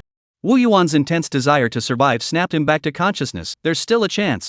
However, his vision suddenly began to darken, and his consciousness started to fade. He knew that this time, he might truly be dying. Karma Pearl. Save me! Wu Yuan shouted in his heart. Chapter 66, Golden Intelligence. The causality pearl, whose origin was unknown within Wu Yuan's body, suddenly emitted a blinding light, completely depleting the transformative energy he had accumulated over the past year. Under the blinding light, his body was bathed in a brilliant glow. Wu Yuan's consciousness had already sunk into darkness, when suddenly a golden light appeared before his eyes, slowly pulling his consciousness back. Golden Intelligence Report. The demonic clan's fortune spirit's backlash was neutralized by Wu Yuan's demonic clan identity, innate talent, awakened consciousness, the voluntary intervention of the pangolin, and the assistance of the Qingyao Cave's fortune. At this moment, the golden glow within the causality pearl had grown extremely dim. The remaining half of the intelligence report could not appear, which caused Wu Yuan, who had just caught his breath, to feel his heart race once more. Finally, under Wu Yuan's intense focus, suddenly twitched and forced the remaining intelligence out. Qualification to study the bloodline spirit patterns obtained. The causality pearl, which had been emitting a faint glow, eventually dimmed, resembling a stone bead. Wu Yuan felt the massive entity within his body suddenly come to a halt before slowly fading away. But before it vanished, it left a faint trace that merged into Wu Yuan's eyes. Wu Yuan could only see a white haze before his eyes, unable to make out anything. He shook his head and suddenly saw the silhouette of a red pangolin appear before him. Focusing his attention, he could see red spiritual patterns flickering. Is this the qualification to study bloodline spiritual patterns that the causality pearl mentioned? Wu Yuan realized with clarity. He shifted his focus, and the white light vanished instantly, revealing the gray mineral veins and cave before him. He sighed in relief, collapsing onto the ground, startling the nearby De Lao He and Xiao Wei. No spirits or demons noticed Wu Yuan's previous transformation. Are you okay, boss? Is it because your previous injuries haven't healed yet? They asked with concern. The pangolin, who had been devouring its meal, froze in place, forgetting the fire ant eggs in its mouth. It wore an uneasy expression on its face. Then shoved the fire ant eggs into Wu Yuan's mouth. Boss, eat. It'll make you stronger. Wu Yuan looked at the worried expressions of the surrounding spirits, and a warm wave surged in his heart. These were all his loyal subordinates. He took a deep breath and tried to calm himself down. It's okay, don't worry. I'll go back and rest first. He returned to the treehouse with a composed expression and closed the door. However, as soon as he entered, he could no longer hold himself up and collapsed onto the nest. He raised his hand and slapped himself twice. Smack! That's what you get for being curious. Smack! You can't control yourself. He didn't hold back at all, using all his strength. Wu Yuan slapped his own cheeks until they were raw, then opened his mouth and spat out several teeth covered in blood onto the ground. Wu Yuan gasped for breath, staring at the ceiling, his heart filled with fear. But as he gasped for breath, he suddenly burst into laughter. The process was tortuous, but the outcome was beautiful. The causality pearl, the eternal deity. Wu Yuan recalled the dark intelligence report from earlier, and his heart still raced uncontrollably, leaving him trembling with fear. This black intelligence report was a sure death sentence, the first of its kind I've ever encountered. If it weren't for the causality bead providing golden intelligence at the critical moment to act as a buffer, I would have lost my life there. Wu Yuan thought to himself, unable to suppress a shiver. However, I'm not quite sure what level this golden opportunity is. After all, the effects of the bloodline spirit patterns are still unclear at this point. But since it can counteract black intelligence, it must be far superior to green intelligence. So far, Wu Yuan had encountered 6 types of intelligence: white, green, blue, cyan, black, and golden. White intelligence poses no danger and naturally yields no rewards. Wu Yuan typically uses it for danger prediction, serving as an early warning signal to allow him to prepare in advance. Green intelligence yields valuable spiritual artifacts or minor inconveniences. It's like a small test: passing it yields gains, and failing doesn't result in significant losses. Blue intelligence indicates significant gains. But the dangerous intelligence within also carries a certain probability of death. However, some of these dangerous intelligence reports give Wu Yuan a certain sense of preparedness when he sees them. knowing that these are not necessarily fatal situations. As long as one remains calm and composed, a solution can always be found. For example, the blue intelligence regarding the battle with the goat demon. By learning about the goat demon's background and weaknesses in advance, as well as the presence of a spy, he successfully navigated the crisis. Blue-colored intelligence, however, would lead to even greater crises, such as the fox spirit and the green phoenix demon. These crises were completely beyond Wu Yuan's ability to handle. However, this is not necessarily a hopeless situation either.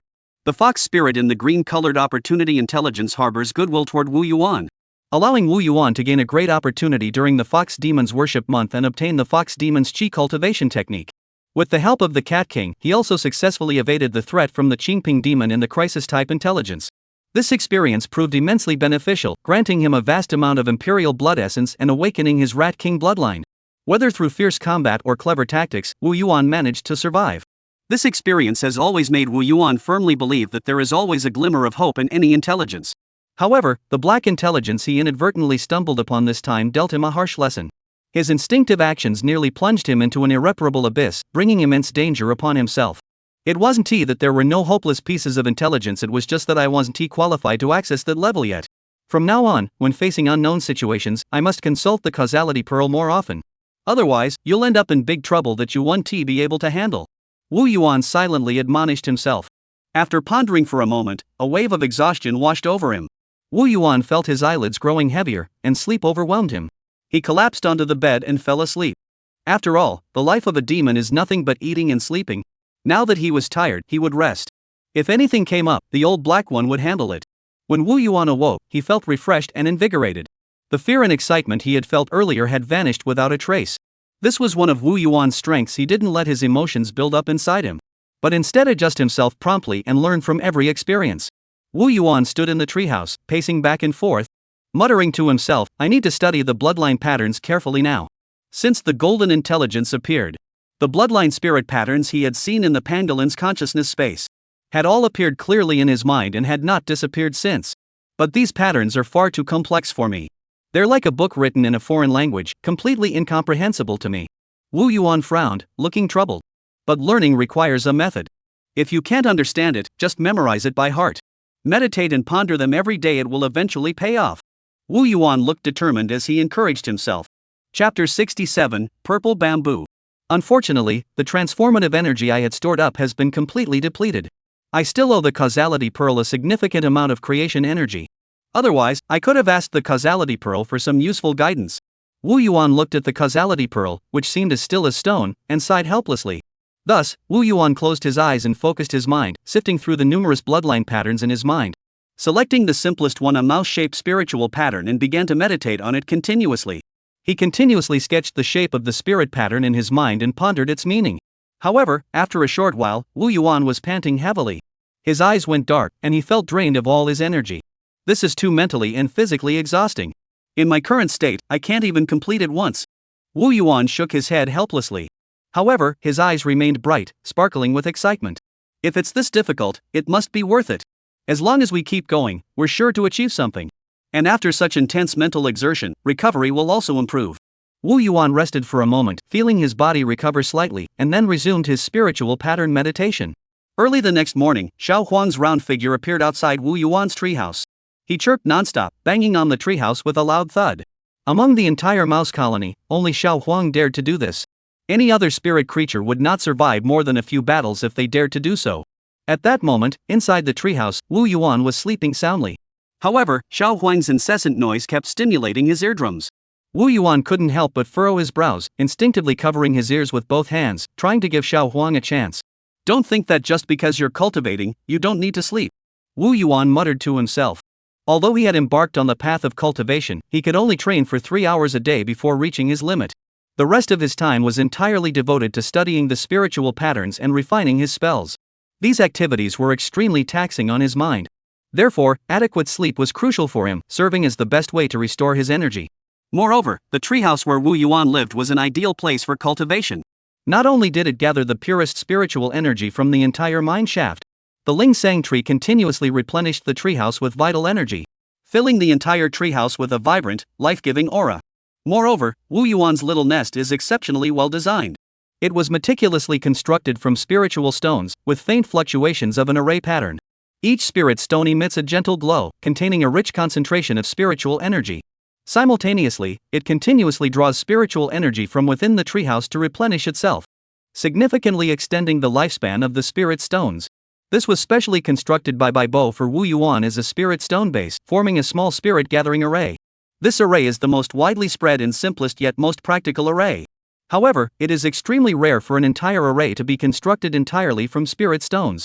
The nest made of spirit stones is lined with moon spirit grass, which must be replaced daily to ensure an abundant supply of spiritual energy and moonlight. Every time Wu Yuan lies in this comfortable nest, he can feel the spiritual energy nourishing him, smell the delicate fragrance in the air, and feel as though he is floating among the clouds. Before going to sleep, Wu Yuan has a habit of consuming large quantities of spiritual substances. He controls these spiritual substances to digest slowly in his stomach, thereby continuously nourishing his physical body. This cultivation method allows his cultivation progress while sleeping to match that of normal cultivation. The key is that you improve your cultivation while sleeping. How awesome is that? Wu Yuan often marveled. Therefore, he strictly adheres to sleeping 8 hours every day. This is my unique dedication to cultivation. Wu Yuan was very satisfied with this. However, the noise from the little yellow creature outside grew louder and louder, as if it wouldn't stop until it woke Wu Yuan. Wu Yuan finally couldn't take it anymore. He slowly raised his hand. A vine whip shot out from his fingertips, like a venomous snake, swiftly extending out of the treehouse and lashing toward Xiao Huang. Ah!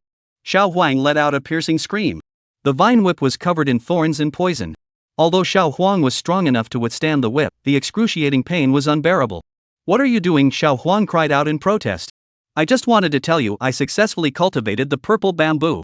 Upon hearing this, Wu Yuan perked up immediately.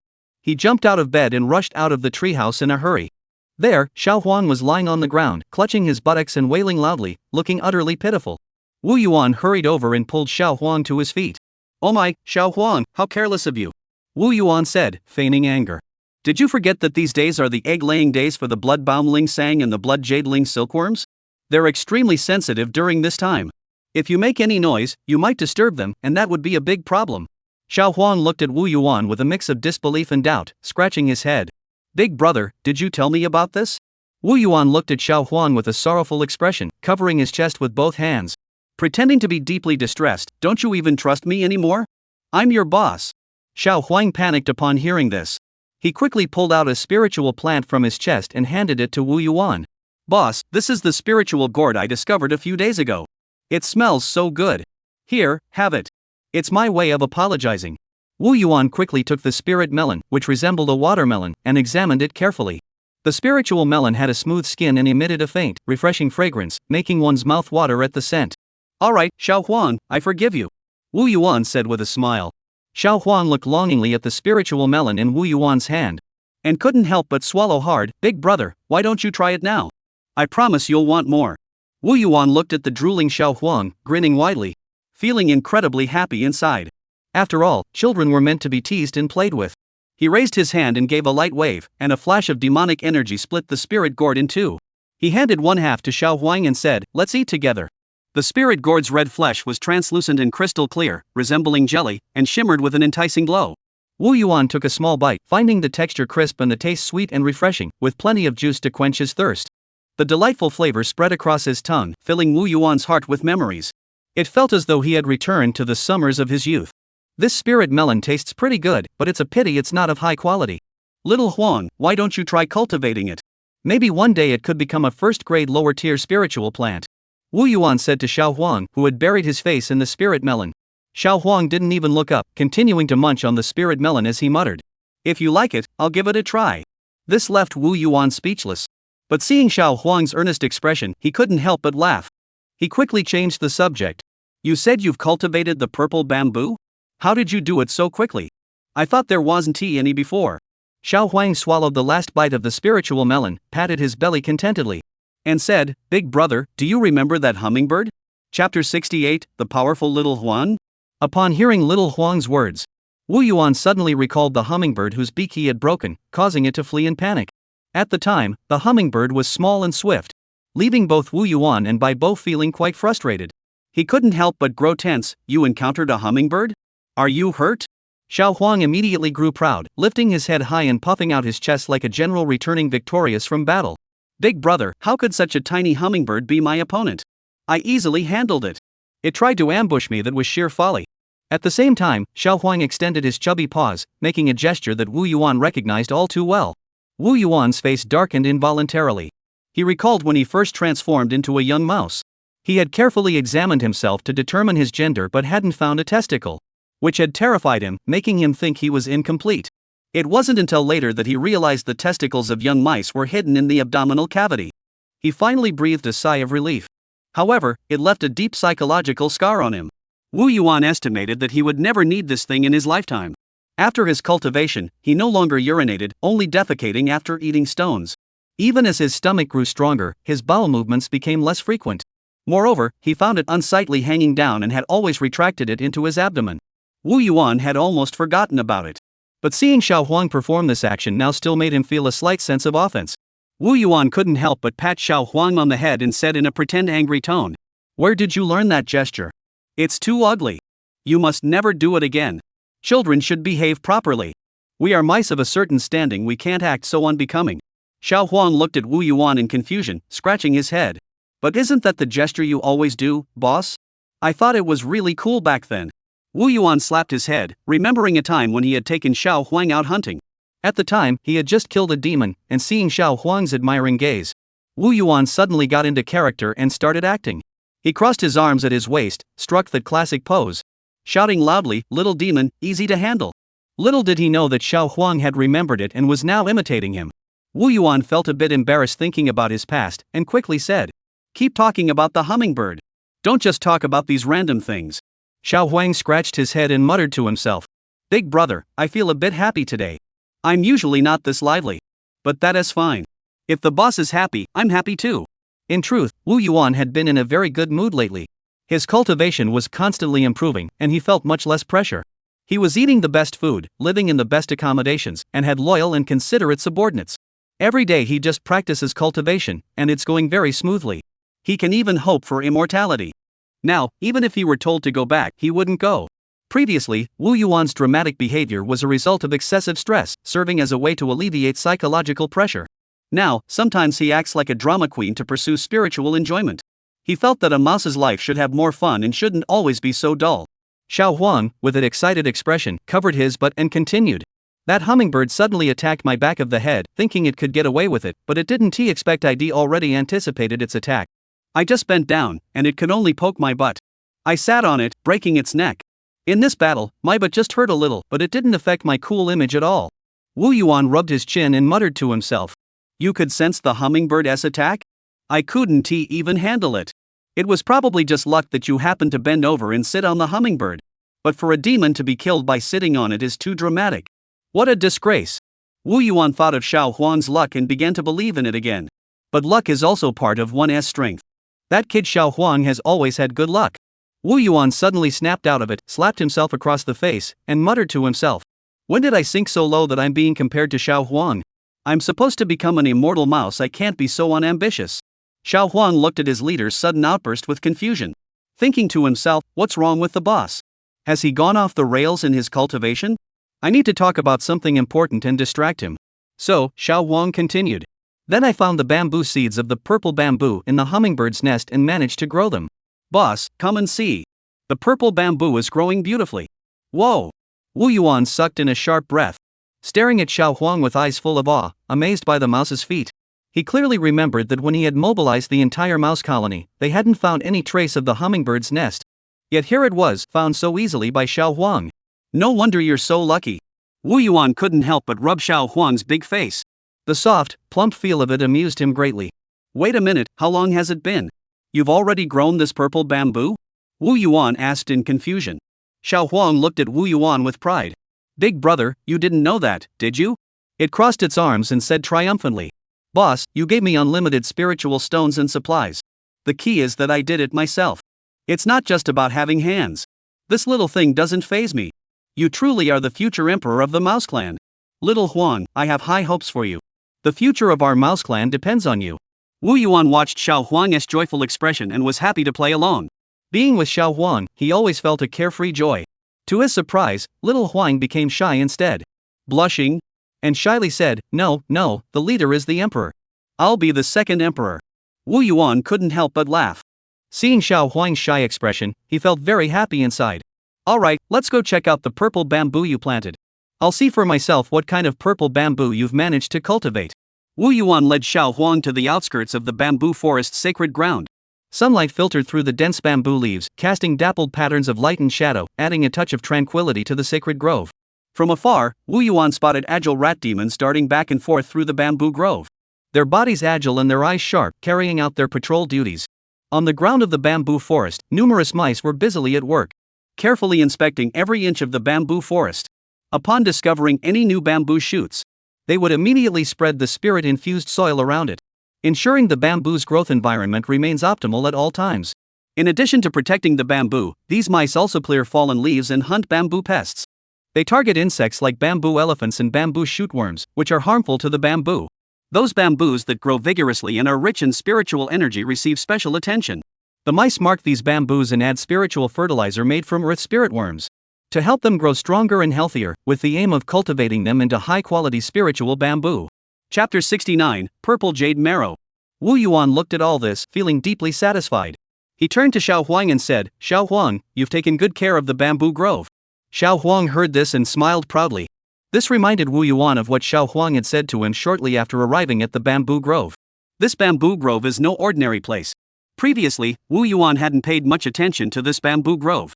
After all, they were all ordinary bamboo, with at most a hint of spiritual energy. In this mid-grade spiritual land, aside from the abundant spiritual energy and a usable bamboo pond, occasionally one could harvest some spirit energy-rich bamboo shoots for food. Compared to the golden peach trees in the peach grove and the spiritual copper or in the mineral vein cave, this place seemed rather lackluster. Therefore, he had never paid much attention to this place, and had simply allowed Bai Bo to take it over first as a place for cultivation. Later, as Bai Bo entered seclusion to recover from his injuries, and Xiao Huang needed to cultivate the purple bamboo, Wu Yuan handed over the management of the bamboo grove to Xiao Huang. To his surprise, after staying here for some time, Xiao Huang discovered that the area had undergone some changes. The bamboo began to grow unusually lush. After all, such a large bamboo grove, it's only natural for the bamboo to grow well, right? When Wu Yuan first heard Xiao Huang's report, he had such doubts in his heart. But Xiao Huang excitedly told him, "The bamboo here is growing 30% faster than normal bamboo." Upon hearing this, Wu Yuan furrowed his brows, sensing the extraordinary significance behind it. He hurriedly asked, "Are the purple bamboo you've newly cultivated also like this?" Xiao Huang nodded and replied confidently, "That's right. Not only the ordinary bamboo, but these spiritual bamboos are also growing exceptionally well. Especially some of the spiritual bamboo that I obtained during the cultivation of the purple bamboo. They grow exceptionally well, and even if you cut off a portion, they won't die and recover quickly." Wu Yuan suddenly realized the immense potential here. Even if they're just low-grade spiritual bamboo, as long as the quantity is sufficient, their value is also quite substantial. Bamboo leaves can be used for alchemy or tea, bamboo shoots are edible, and bamboo can be used for weapon forging or processed into talisman paper. These spiritual bamboos, which can regrow quickly after being cut down, are like money trees. However, Wu Yuan was also deeply puzzled by this. "I carefully inspected the bamboo grove with Bai Bo earlier, and I can assure you that this effect did not exist before." "When did the changes in the bamboo forest begin?" Xiao Huang scratched his head and recalled. "Now that you mention it, it does seem that way. I observed some of the newly sprouted bamboo plants and noticed that their growth periods are very consistent. It must have been shortly before I arrived." Wu Yuan said thoughtfully, "I think it was when you first discovered the purple jade bamboo. How is the purple jade bamboo growing now?" Xiao Huang scratched his head, looking a bit embarrassed. "The purple jade bamboo is growing too slowly, not at all like the growth rate of a normal spiritual bamboo. I didn't see any issues, so I didn't pay much attention to it and had the rat demons under my command take care of it." Upon hearing this, Wu Yuan immediately headed to the location of the purple jade bamboo. When he first laid eyes on the purple jade bamboo, his suspicions grew even stronger. The purple jade bamboo was only 2 meters tall and as thick as a fist, and its entire body was as translucent as purple jade, emitting a faint glow. Wu Yuan said to Xiao Huang, "Go take a look and see if there's anything different about this purple jade bamboo compared to before." Xiao Huang immediately approached the purple jade bamboo and began examining it closely. Then, he said in a puzzled tone, "Although its size hasn't changed much, but it seems more transparent than before. The more transparent the purple jade bamboo is, the better its quality." "That's right," Wu Yuan nodded approvingly. Take a closer look. Are there 8 bamboo joints, and isn't the ninth one about to form? Xiao Huang's eyes lit up with excitement. That's right. This means it's about to advance to the middle grade. Wu Yuan looked at Xiao Huang's excited expression and silently praised him in his heart. Xiao Huang had a natural talent for cultivating spiritual plants. But due to his young age, he had never been keen on studying, relying entirely on his natural talent. Wu Yuan also knew that Xiao Huang had a lively mind and couldn't focus. So he often took him along on inspections of the spiritual plants, using questions to sneak in some knowledge about them. Purple jade bamboo is different from purple bamboo, Wu Yuan patiently explained. Although purple jade bamboo is a mutated variety of purple bamboo. When they first sprout, they are all low-grade first-tier plants. However, purple jade bamboo requires a certain ingredient to advance to the middle grade. Xiao Huang's eyes lit up. What is it? Purple jade marrow. At that moment, a piece of information suddenly flashed through Wu Yuan's mind. Green intelligence. A large amount of earth energy has gathered underground in the bamboo forest, successfully nurturing a first-tier middle-grade purple jade marrow, which can be used for cultivation. Purple jade marrow is formed through the convergence of earth energy, followed by a stroke of luck. Though only of first-grade middle quality, it is extremely rare. It can be used for refining techniques to enhance the stability of spells. It also possesses the ability to purify magical energy. In the eyes of cultivators in need, its value surpasses that of high-grade spiritual materials. Earth Chi is a special type of earth-attributed spiritual energy, which is denser, more stable, and can alleviate fluctuations in spiritual energy compared to ordinary earth-attributed spiritual energy. Wu Yuan immediately thought of the secret technique 9 spirits absorbing essence given by Cat King. Since the Cat King suddenly disappeared the day before the Emperor's Elixir Night, Wu Yuan could only frequently review the secret technique to remember Cat King. And a statue of the Cat King had also been added beside the fox spirit statue atop Wu Yuan's treehouse. During this time, Wu Yuan was also contemplating what type of spiritual energy to use for the second layer of the 9 spirits essence extraction technique. The first layer had previously been used to absorb the Emperor's Elixir. And by a stroke of luck, the dueling talent formed was able to gather the transformative power with the characteristics of the Emperor's Elixir. For the second layer, Wu Yuan planned to absorb Earth Qi, which would complement the cultivation of his stomach and intestines. Thinking of the crucial role of purple jade marrow, Wu Yuan felt both delighted and melancholy. He was delighted because he had successfully discovered purple jade marrow on his own, proving that his continuous learning was worthwhile. But he felt melancholy because, after leaving the causality pearl, his efficiency in obtaining information had indeed dropped significantly. Since the causality pearl had turned to stone, he had been relentlessly condensing the power of creation. Though he had successfully reversed the petrification of the causality pearl, it had not yet fully recovered. Based on the previous intelligence gathering speed, the information should have arrived before Wu Yuan reached the bamboo forest. But this time, the information only arrived just as he was about to see the purple jade. But Wu Yuan quickly composed himself and dispelled the negative emotions from his heart. He looked at the roots of the purple jade bamboo. At that moment, Xiao Huang had already run over to the purple jade bamboo and began carefully digging away at the soil. Wu Yuan smiled slightly, waved his hand, and a vine whip pulled Xiao Huang up. Under Xiao Huang's puzzled gaze, Wu Yuan gently stepped on the ground. And the soil around the purple jade bamboo silently parted, leaving a deep, bottomless crack. Chapter 70, The Rock Fissure.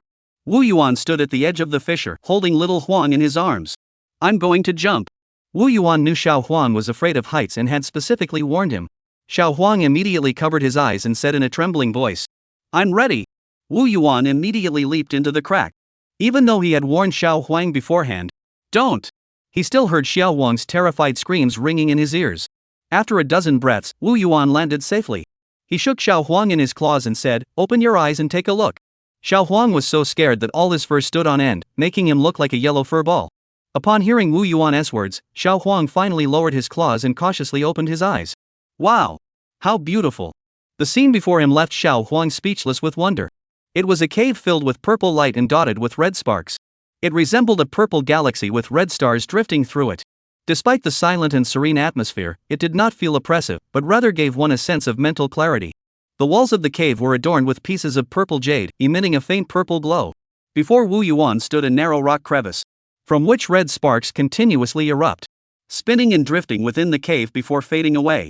Xiao Huang stared intently at the red light points in the cave, constantly reaching out to try to catch them. But these red light points, like elves, evaded his grasp time and again. Little Huang chased after the points, jumping around joyfully. Wu Yuan did not disturb Xiao Huang's playtime. He too was admiring the beauty of the surroundings.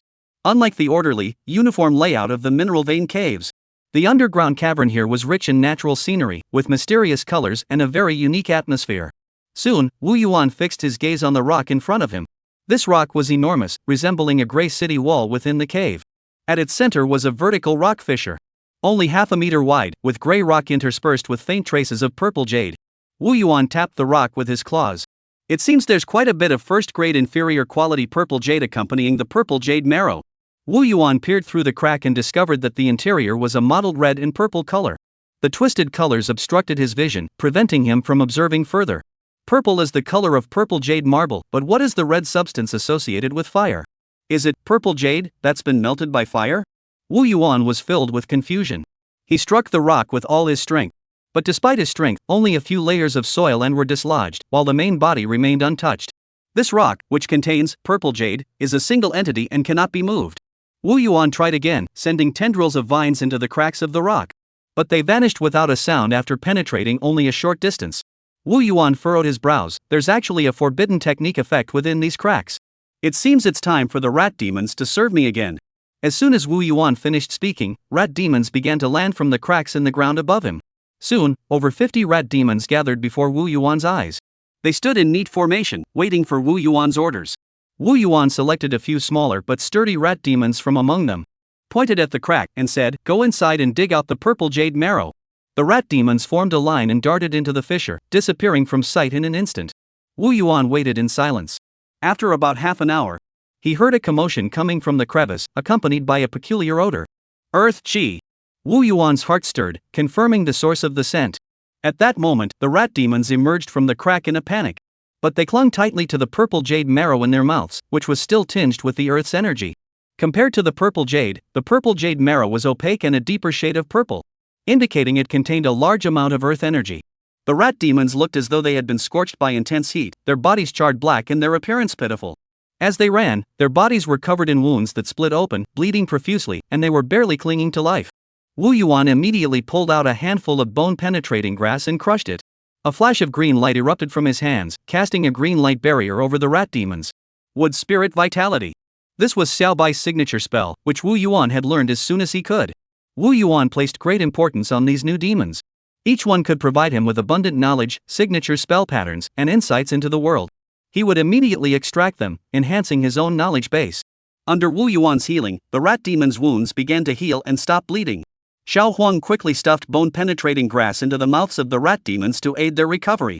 Wu Yuan watched as the rat demons' breathing grew steady, knowing their lives were saved. He picked up a piece of purple jade and held it in his claws to admire it.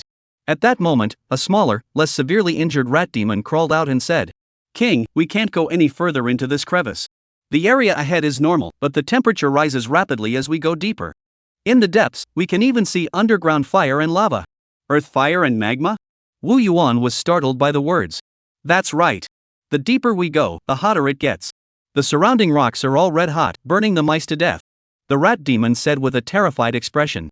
Something's wrong. How deep is this place? How could there be magma here? Upon hearing this, Wu Yuan immediately put away the purple jade. He picked up Xiao Huang and prepared to leave this strange place. I thought there was only purple jade marrow, but I didn't expect there to be underground magma. The crucial part is that the intelligence report didn't mention any of this. This reminded him of the intelligence from the Snake Valley, which also didn't mention the hidden dangers lurking behind. Although the green intelligence wasn't dangerous, Wu Yuan decided to keep his distance. Let the rat demons scout the situation first, I'll come back later. Wu Yuan turned back to the rat demons before leaving. After that, you all recover first, then summon another batch of rat demons to continue mining the purple jade. The purple jade essence must not be interrupted. These moon spirit grasses are your reward. As soon as he finished speaking, demonic energy surged beneath Wu Yuan's feet, and he vanished into the underground chamber in an instant. Only a large quantity of moon spirit grass remained behind. After Wu Yuan emerged, he casually sealed the fissure to prevent the roots of the purple jade bamboo from being damaged. The rat demons left behind in the underground chamber looked at each other in confusion. When suddenly, the small, skinny rat demon picked up a moon spirit grass and shouted, "What are you all standing around for? Didn't you hear that this is the king's reward?" The other rat demons finally snapped out of it and rushed to the moon spirit grass, devouring it greedily. The skinny mouse demon watched the scene unfold and continued, "The great king is so merciful. After you finish eating, hurry back to dig for purple jade essence. Don't let the great king down." Recovering from injuries can wait. The great king's affairs can't be delayed. The mouse demons who had finished eating the moon spirit grass quickly crawled into the rock crevices and resumed their mining work. Meanwhile, the skinny mouse demon revealed a cunning smile. Did not enter the mineral vein but instead remained in place, taking on the role of a supervisor. If Wu Yuan had seen this, he might have admired the mouse demon. After all, intelligent beasts are rare. Chapter 71, 9 Spirits Absorbing Essence, Second Layer. Wu Yuan returned to the treehouse located in the mine shaft with the purple jade marrow. The treehouse was dimly lit, with the walls shrouded in layers of bloodbound spirit mulberry tree roots.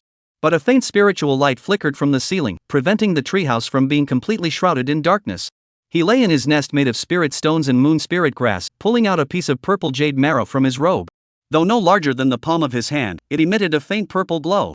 The light was gentle, illuminating the dim treehouse and transforming it into a purple world. The purple color flowing like water through the treehouse, giving it an air of mystery. Wu Yuan stared at the purple jade, marveling to himself. What abundant earth energy! It's also mixed with a pure purple chi. No wonder it's a rare treasure among first-grade mid-tier spiritual materials. Such a spiritual object is truly rare. Although this purple jade marble is classified as a first-grade mid-tier spiritual material due to its relatively modest spiritual energy content. However, its rarity rivals that of a first-grade upper-grade spiritual material. Wu Yuan extended his sharp claws, gently scraping some powder from the surface of the purple jade, then swallowed it without hesitation. Nowadays, his method of absorbing spiritual substances was quite unique. He relied entirely on his mouth to consume them. However, having learned from his previous experience with the spiritual copper, he was extra cautious each time. If it came from an enemy, he would never touch it. That was the job of the mice to verify. Although the purple jade marrow still retains the resilience of rock, it is not coarse. On the contrary, it has a smooth and mellow texture, far superior to the sharp, cold, and hard taste of the spiritual copper. Wu Yuan savored it carefully, comparing it in his mind. However, the taste is somewhat peculiar, with a faint hint of grass, which gives it a unique flavor. The purple jade essence was quickly digested by his stomach. Wu Yuan closed his eyes and focused his mind, carefully sensing the changes within his body. The spiritual energy isn't abundant, but the earth energy is exceptionally pure. It's easier to digest than spirit copper and poses a lower risk. What a wonderful thing! He felt a surge of inspiration and began to activate the second layer of the 9 Spirits Essence absorption technique. The earth energy in his abdomen seemed to be drawn by some force, and was effortlessly absorbed into his demonic energy. The earth energy from the purple jade marrow can refine demonic energy. Indeed, the demonic energy has become thicker and more concentrated. It has even neutralized the effects of the large amount of spirit copper I consumed earlier. Wu Yuan felt the changes within his body and smiled contentedly. This purple jade marrow is truly exceptional. He opened his eyes, his gaze firm, and then swallowed the remaining purple jade marrow in one gulp. Instantly, the spiritual patterns in his stomach emitted a brilliant yellow light, and waves of dense earth energy surged forth like a tidal wave from the purple jade marrow, filling his entire body in an instant.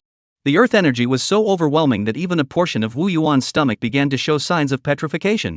However, Wu Yuan paid no heed to this minor injury. Such a slight degree of petrification was nothing to him. When the time came, he could simply remove the petrified gastric tissue and restore it to its original state using the power of creation. He continuously activated the second layer of the 9 Spirits soul capturing technique, fully absorbing the earth energy and transforming his demonic energy to incorporate its properties. Inside the treehouse, purple and yellow lights intertwined, illuminating Wu Yuan's jade-colored body, exuding an air of majesty and mystery. However, due to the abundance of demonic energy within Wu Yuan at that moment, the process of refining and organizing his demonic energy lasted over 3 months. During this lengthy period, Wu Yuan was completely isolated from the outside world, fully immersed in his cultivation. 3 months later, when Wu Yuan finally emerged from his cultivation state, he found himself surrounded by piles of spirit stone shells as tall as small mountains. The spiritual energy of these spirit stones had been completely drained by Wu Yuan, leaving only the shells behind, bearing witness to Wu Yuan's 3 months of cultivation. Wu Yuan slowly opened his eyes, and a faint yellow glow shone in his pupils. He quietly sensed the 85 strands of demonic energy within his body, each strand as agile as a thread, weaving through his body. Then, he gently exhaled a breath of yellow-tinged qi, carrying the remaining impurities from his body, slowly dissipating into the air. Although I only gained 7 strands of demonic energy in the past 3 months, the time was not wasted. Wu Yuan murmured to himself. His voice grew deeper, as if laden with the weight of rock. I used the 9 Spirits Essence extraction technique to meticulously refine the demonic energy. I polished away the excess golden spiritual energy from the demonic energy until it was completely pure. Now this demonic energy is growing increasingly powerful, with the richness of earth As he spoke, Wu Yuan's eyes sparkled with excitement. The key was consuming dozens of pieces of purple jade marrow and over 1,000 pieces of spiritual copper, finally completing the evolution of the spiritual patterns in my stomach. Combined with the spiritual copper Wu Yuan had been using as a side dish. It could be said that half of the output from the entire spirit copper mine had been consumed by Wu Yuan.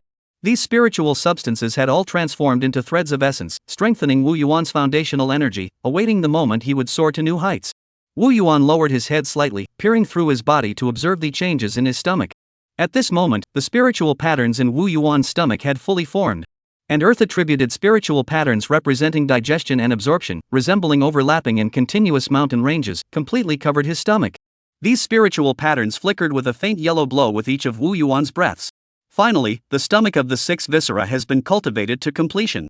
Wu Yuan exhaled deeply, a satisfied smile spreading across his face. I've even formed a new talent, stomach spirit storage. This also means my cultivation path is correct. Stomach spirit storage, the stomach is responsible for receiving and storing. After obtaining this talent, Wu Yuan's appetite becomes enormous, like a bottomless pit. Able to absorb vast amounts of spiritual energy from various spiritual objects and convert it into vital energy and demonic power.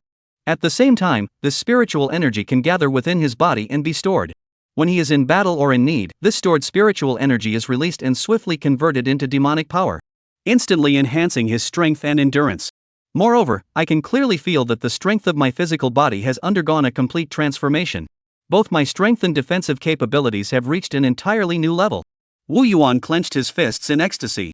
As he spoke, he picked up a piece of unusually sharp spirit copper. Though this spirit copper was only a low-grade first-tier item, it was incredibly hard. And even ordinary Qi cultivation stage cultivators found it difficult to damage. However, in Wu Yuan's hands, it seemed as soft as mud. With a gentle squeeze, the spirit copper followed his movements, gradually deforming until it was flattened and rolled into a ball, eventually turning into metallic powder between his fingers. Back then, when I fought that goat demon, if I had such power, I could have ripped its skull open with one claw and sent it back home with two, instead of fighting so hard. Wu Yuan recalled the battles of the past and couldn't help but sigh with emotion. Chapter 72, Demon Awareness. Wu Yuan sought to further test his defensive capabilities. He pulled out the magical artifact Stonewood Horn Arrow from his robe. This was a premium-grade artifact of the lower first rank, possessing extraordinary power. He took a deep breath and channeled his demonic energy into it. And the entire artifact suddenly shone with a deep green spiritual light, exuding a fierce aura. Then, Wu Yuan's eyes narrowed, and he suddenly thrust the artifact into his own arm. With a plop sound, the artifact pierced through his arm. However, strangely, no blood flowed from the wound. My skin has become even more resilient, like the hide of a demon ox. It should provide better defense against bladed weapons. And when my flesh encounters such penetrating attacks, it can automatically contract the wound to minimize damage. Wu Yuan carefully observed the changes in the wound, marveling silently to himself. What surprised him even more was that the Stonewood Horn Arrow, after piercing his arm, hadn't even broken his bones. After all, this magical artifact, when fully unleashed, possessed formidable power. It seems that as long as the vital organs aren't hit, a first-grade inferior magical artifact poses no threat to me. Wu Yuan felt a surge of confidence, looking forward to the upcoming battles. He gently pulled the ram's horn magical artifact from his arm, leaving an empty wound, yet he paid it no mind. He activated his innate ability, Stomach of the Spirit. And a surge of vital energy and demonic qi instantly rushed to the wound, beginning to repair it rapidly. The wound began to heal at a visible pace, with tendrils of flesh forming and closing the gap. It seemed that it would take no more than half an hour to fully recover. Wu Yuan pondered for a moment, murmuring to himself. Although I have verified the strength and regenerative capabilities of my physical body, but I still need to confirm my maximum healing capacity. However, the attacks from these rat demons are clearly no longer capable of causing me any substantial harm. He suddenly had an idea. After that, let the bloodbound mystic silkworm array suppress the attacks on me. Extract my flesh and blood to see where my limits truly lie. This way, I'll also gain a clearer understanding of my own strength. Let's give it a try later. With that thought, Wu Yuan gathered his thoughts and decided to check out the other gains first. Wu Yuan closed his eyes and focused his mind. He could feel as though tentacles were spreading out from his mind. Spreading out in all directions. Demon awareness. Wu Yuan's heart stirred. I was right after all. I successfully cultivated demonic awareness during the initial stage of Qi cultivation. This feeling is truly as if there's an invisible sensory net surrounding my body. The demonic awareness functioned like a radar, covering a radius of 30 zhang around his body. It can also extend further in a targeted direction. Although it was slightly smaller than the 40 zhang range of a normal demon at the mid-stage of qi cultivation, Wu Yuan didn't mind. He knew that once he broke through to the mid-stage of qi cultivation, the range of his demonic consciousness would undergo another breakthrough, becoming even larger.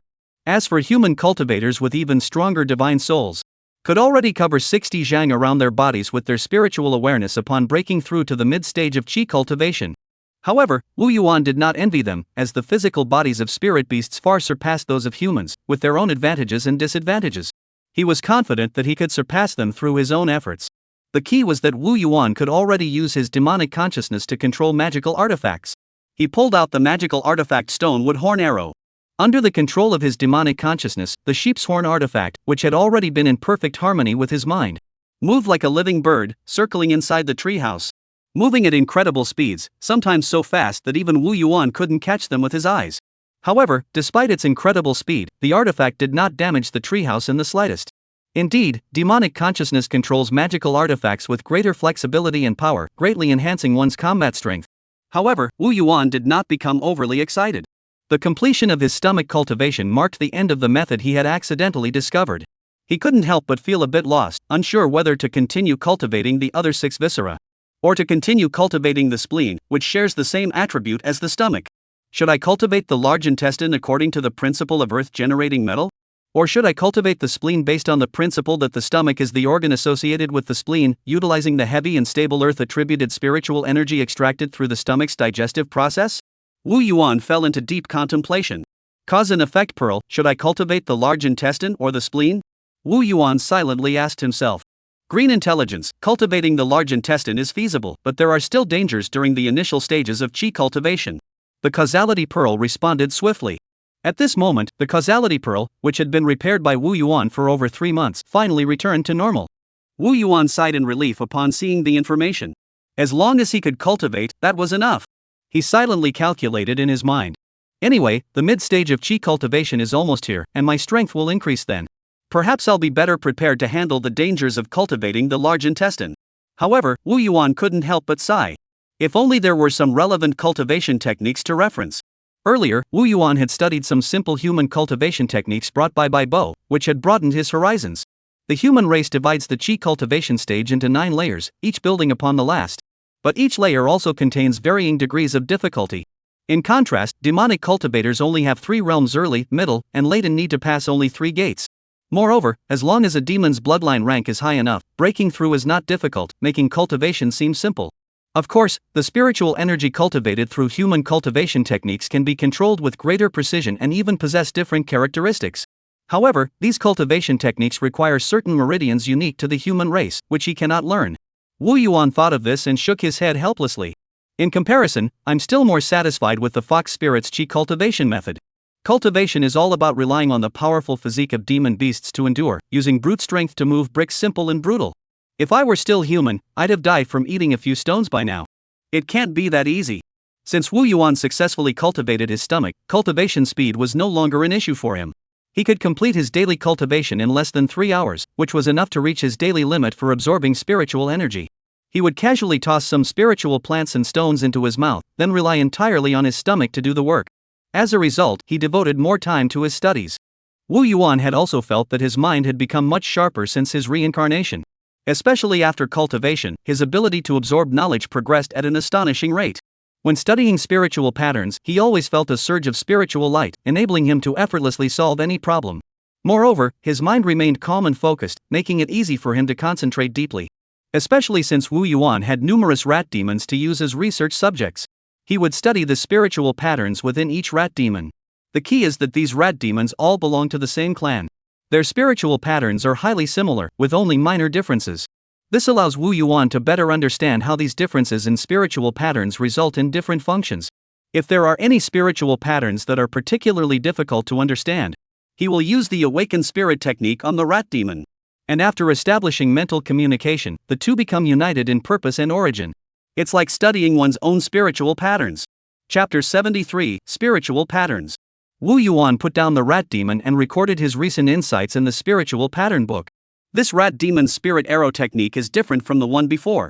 So you can increase damage by enhancing the thickness of the spirit patterns on its head.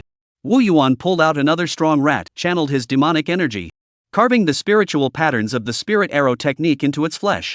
Even as the mouse writhed in agony, its body twisted and blood flowing from its mouth and nose, Wu Yuan remained unfazed. Blood burning technique. Wu Yuan cast the spell on the mouse, forcing the demonic energy out of its burning flesh and channeling it into the spirit arrow technique. He watched as the rat's body was engulfed in flames, then gradually withered away. But the blood and flames successfully transformed into a spirit arrow, leaving a large arrow hole on the ground, contrasting sharply with the countless tiny arrow holes nearby. Not bad, the power has indeed increased. This technique is worth trying to see if it can be applied to other spells. Wu Yuan casually tossed the mouse's dried corpse through the cracks in the treehouse into the shadows behind him. This caused a series of weak squeaks from the rats. This was a massive mountain of rat corpses, with some half-dead rats still struggling within.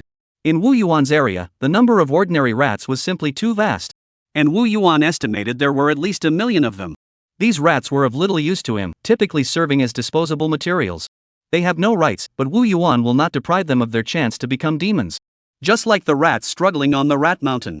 If they can survive, they may be granted spiritual artifacts to aid their transformation into demons. The remaining rat demons are considered ordinary rats, serving as the lower ranks and receiving compensation. They have mouse-like powers and can be sacrificed for the greater good when necessary. However, even so, Bai Bo and Xiao Wei often say that the Great King is still too merciful. They often say that the rat demons are already fortunate to have food to eat. Why should they be rewarded for their labor? As for the older black rats, they are the backbone of the group, easy to use, and over time, they have developed a sense of loyalty. The key is that they were marked with the spirit gathering technique by Wu Yuan, making them loyal to the spirit gathering rat clan and unlikely to betray them. Now, even if Wu Yuan flees, he will take them with him. If any mice ask about Xiao Wang, just wait and see if Wu Yuan slaps you across the face. Outside the treehouse, massive spiritual mulberry roots extend into the mouse mountain, constantly grinding and absorbing the mouse corpses to prevent them from rotting. However, Wu Yuan is consuming the mice too quickly, and the mulberry tree's digestion speed can't keep up with Wu Yuan's research pace. The bloodbound Ling Sang leaves swayed and scornfully addressed Wu Yuan.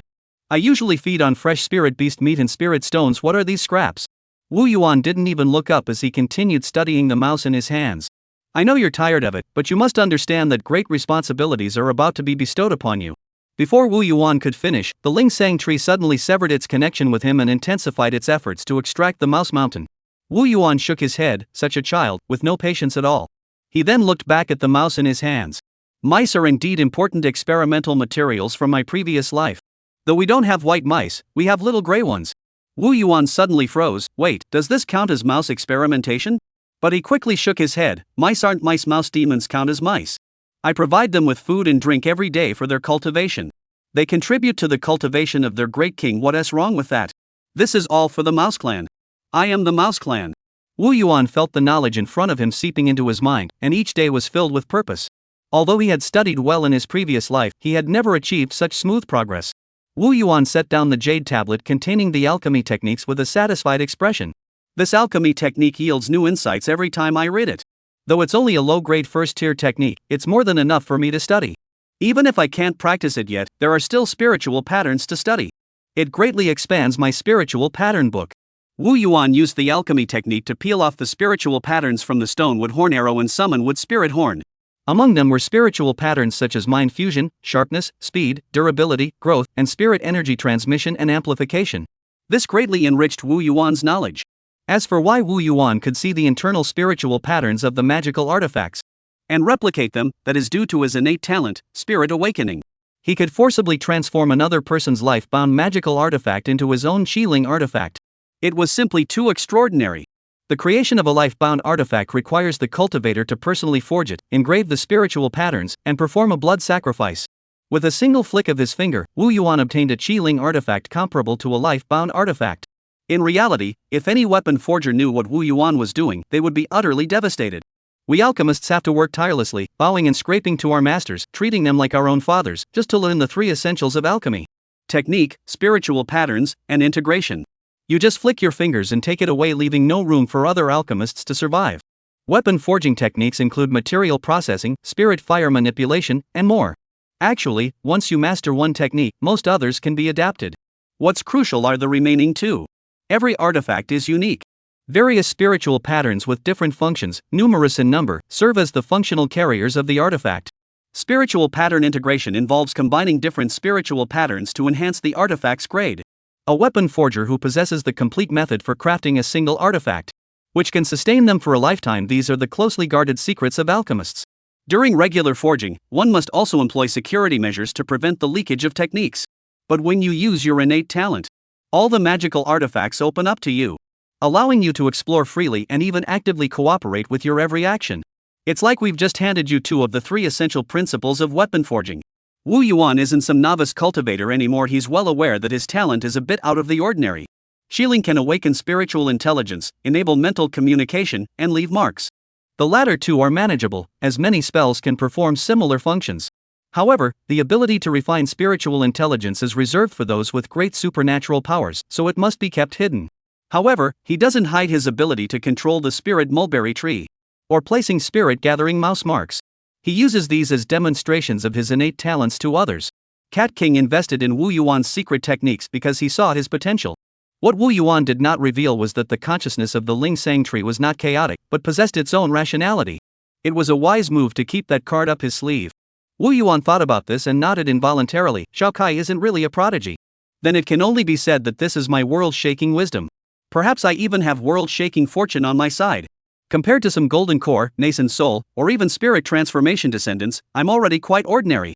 I still have to study and cultivate diligently, plus a little help from the causality pearl, just to keep up with them. Wu Yuan ran his fingers over the spiritual pattern book in his hands. Earlier, I had Xiao Huang cultivate the purple bamboo, and it's almost ready. Once I have a first-grade lower-tier purple bamboo, I'll be able to forge weapons. Chapter 74, Recovery Power. In the serene Ling Sang treehouse, Wu Yuan lay quietly in his little nest, resembling an ancient, simple statue. He tilted his head slightly upward, and where his gaze fell, the crisscrossing tree roots above resembled coiling dragons. And from between the roots, countless silk threads as dense as a spider's waterfall extended outward. These silk threads were crystal clear, shimmering faintly in the dim light, slowly descending to envelop Wu Yuan completely. The tips of the silk threads, as fine as cow hair, piercing his body like steel needles. A voice as calm as a still well echoed within the treehouse. Let's first draw out 2/3 of his flesh and blood to test his regenerative ability. Wu Yuan remained calm, his mind flickering slightly. The bloodbound mystic silkworm array was awakened, activating silently and without a sound. In an instant, the originally transparent silk threads gradually became saturated with crimson blood, like a red river flowing backward, spreading out among the silk threads. As the silk threads turned red, Wu Yuan's body also underwent rapid changes. His once plump skin gradually withered and lost its luster and elasticity, resembling a fruit that had been drained of all its moisture. Wu Yuan slowly closed his eyes, furrowing his brows, carefully sensing every subtle change within his body. After a moment, he murmured to himself, "My body is only slightly weakened, but it won't have much effect." Though his voice was soft, it carried a sense of confidence. Then, Wu Yuan took a deep breath and began to circulate his qi and demonic energy. A brilliant light flickered around his body as his qi and demonic energy surged. And demonic energy surged, repairing the damaged parts of his body. With my own healing ability, I should be fully recovered in a day or two. Wu Yuan silently calculated in his mind, a hint of dissatisfaction flickering in his eyes. Still too slow. Immediately, he activated his innate ability, stomach storage of spiritual energy. In an instant, a surge of vital energy erupted from his stomach like a raging tide, carrying immense life force. And wherever it went, Wu Yuan's previously withered flesh began to regenerate at a visible pace. His skin regained its fullness and luster. As if time had reversed, everything returning to its original state. An hour later, Wu Yuan had fully recovered. He stretched his limbs, feeling the abundant energy within his body, and a satisfied smile spread across his face. With this talent combined with the demon beast's powerful regenerative abilities, I no longer fear prolonged battles. He was extremely satisfied. Losing 2/3 of my flesh and blood barely affects me. Let's ramp up the intensity. Wu Yuan clenched his teeth, a resolute gleam flashing in his eyes. Draw out 60%. As his words fell, the Ling Sang tree received the command.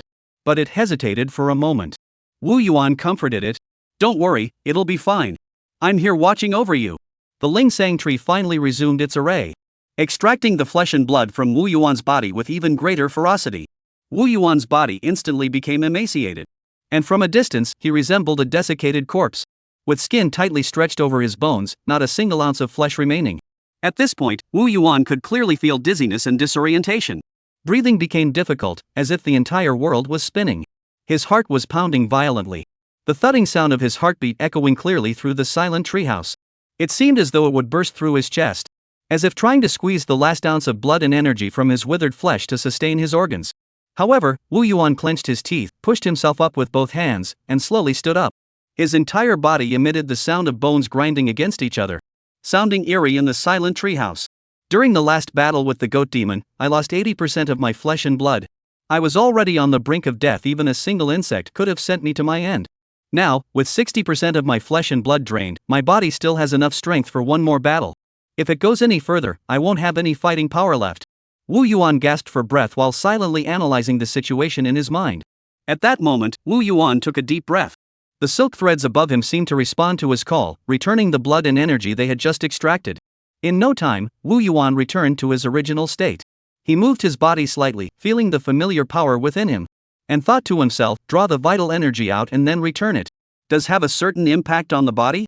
But it's better than directly regenerating vital energy. This way, I can store some qi and blood here at the Lingsang tree for emergencies. Thinking this, Wu Yuan scratched his head and muttered to himself, why do I feel like my style is starting to get a bit strange? Just then, Wu Yuan suddenly heard the wailing cries of a mouse demon outside the treehouse. Master, something's wrong. The voice was filled with terror and panic. Wu Yuan sighed, shook his head helplessly, and slowly opened the treehouse door. There stood a small, emaciated mouse demon, its fur and skin covered in purple flakes, glistening faintly in the dim light. However, this glow was not beautiful. Instead, it looked rather terrifying. As the rat demon had already partially crystallized, its body stiff and its movements sluggish. Purple jade? Wu Yuan immediately recognized that the rat demon was in the process of crystallizing into a purple jade form. What's happening? The rat demon, tears streaming down its face, sobbed. Great King, while we were mining the purple jade marrow in the underground cavern, we accidentally dug open a hole.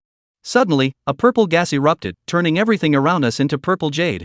Many rat demons couldn't escape. I was lucky to be far away and survived. The rat demon's voice carried a hint of relief. At that moment, Wu Yuan suddenly heard a piece of intelligence in his mind. Green intelligence, the process of earth energy surging upward has catalyzed the formation of a purple jade or mother and created a purple jade vein. Wu Yuan raised his eyebrows, a flash of excitement in his eyes. Or core. Or core is an extremely special and rare spiritual ore. The core of a vein, enabling the vein to regenerate endlessly. In spirit stone mines, the most common type of ore core is top-grade spirit stone. Wu Yuan had been mining his low-grade spiritual copper ore for so long without any luck, because it contained a spirit copper ore mother. However, ore mothers are typically only found in high-grade spiritual ores. And once other mines are depleted, they are gone for good. So it's quite unusual for a low-grade spirit ore like Wu Yuan's to have ore mother.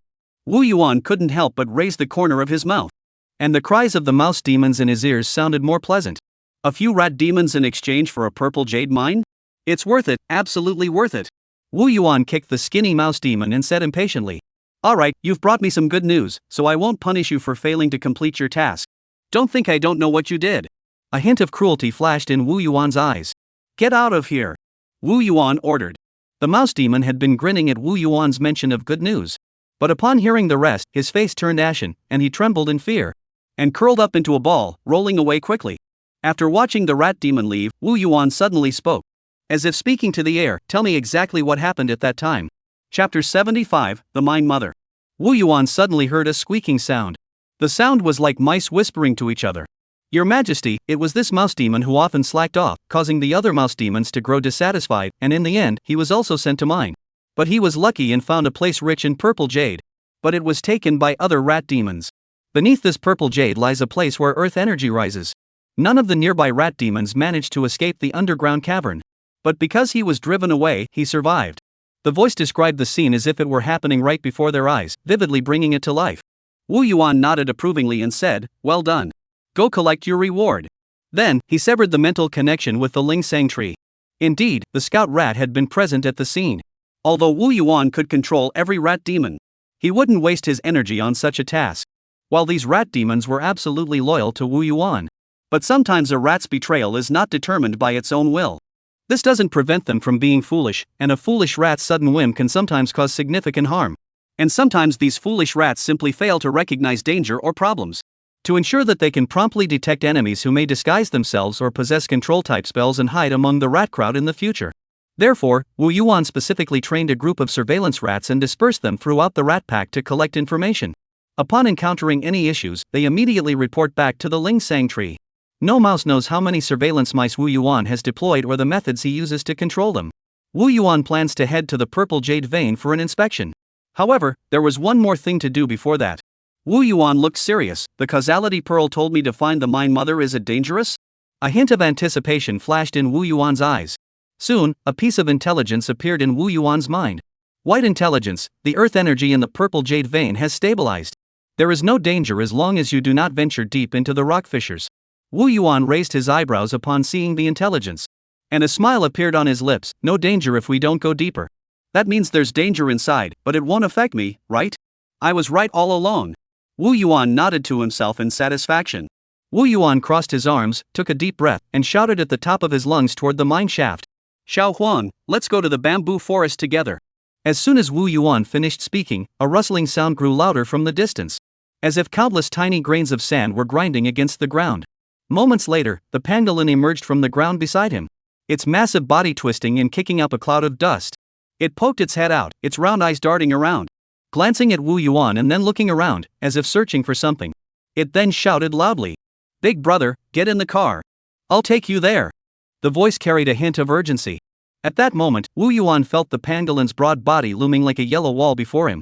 He couldn't help but step forward, lift his foot, and kick it hard, shouting angrily. Pangolin, don't block my entrance. Move aside. You're in the way when people come and go. The pangolin heard Wu Yuan's voice and moved its hindquarters aside. Turned its head, and looked at Wu Yuan with an excited expression, as if waiting for praise. It pointed to the new scales that had grown on its body. Dancing excitedly with its two front paws waving in the air. Master, my beautiful scales have grown back. Now you can hit me again. Its tone was filled with anticipation, as if being hit was something worth celebrating. Wu Yuan couldn't help but sigh, muttering to himself.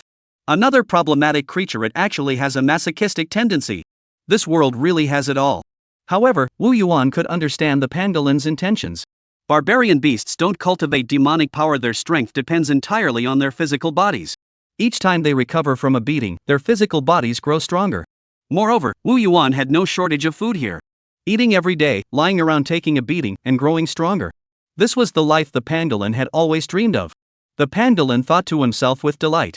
How wonderful! No need to toil in cultivation, yet I keep growing stronger. Soon, I'll be the second in command in this mine. Wu Yuan observed carefully.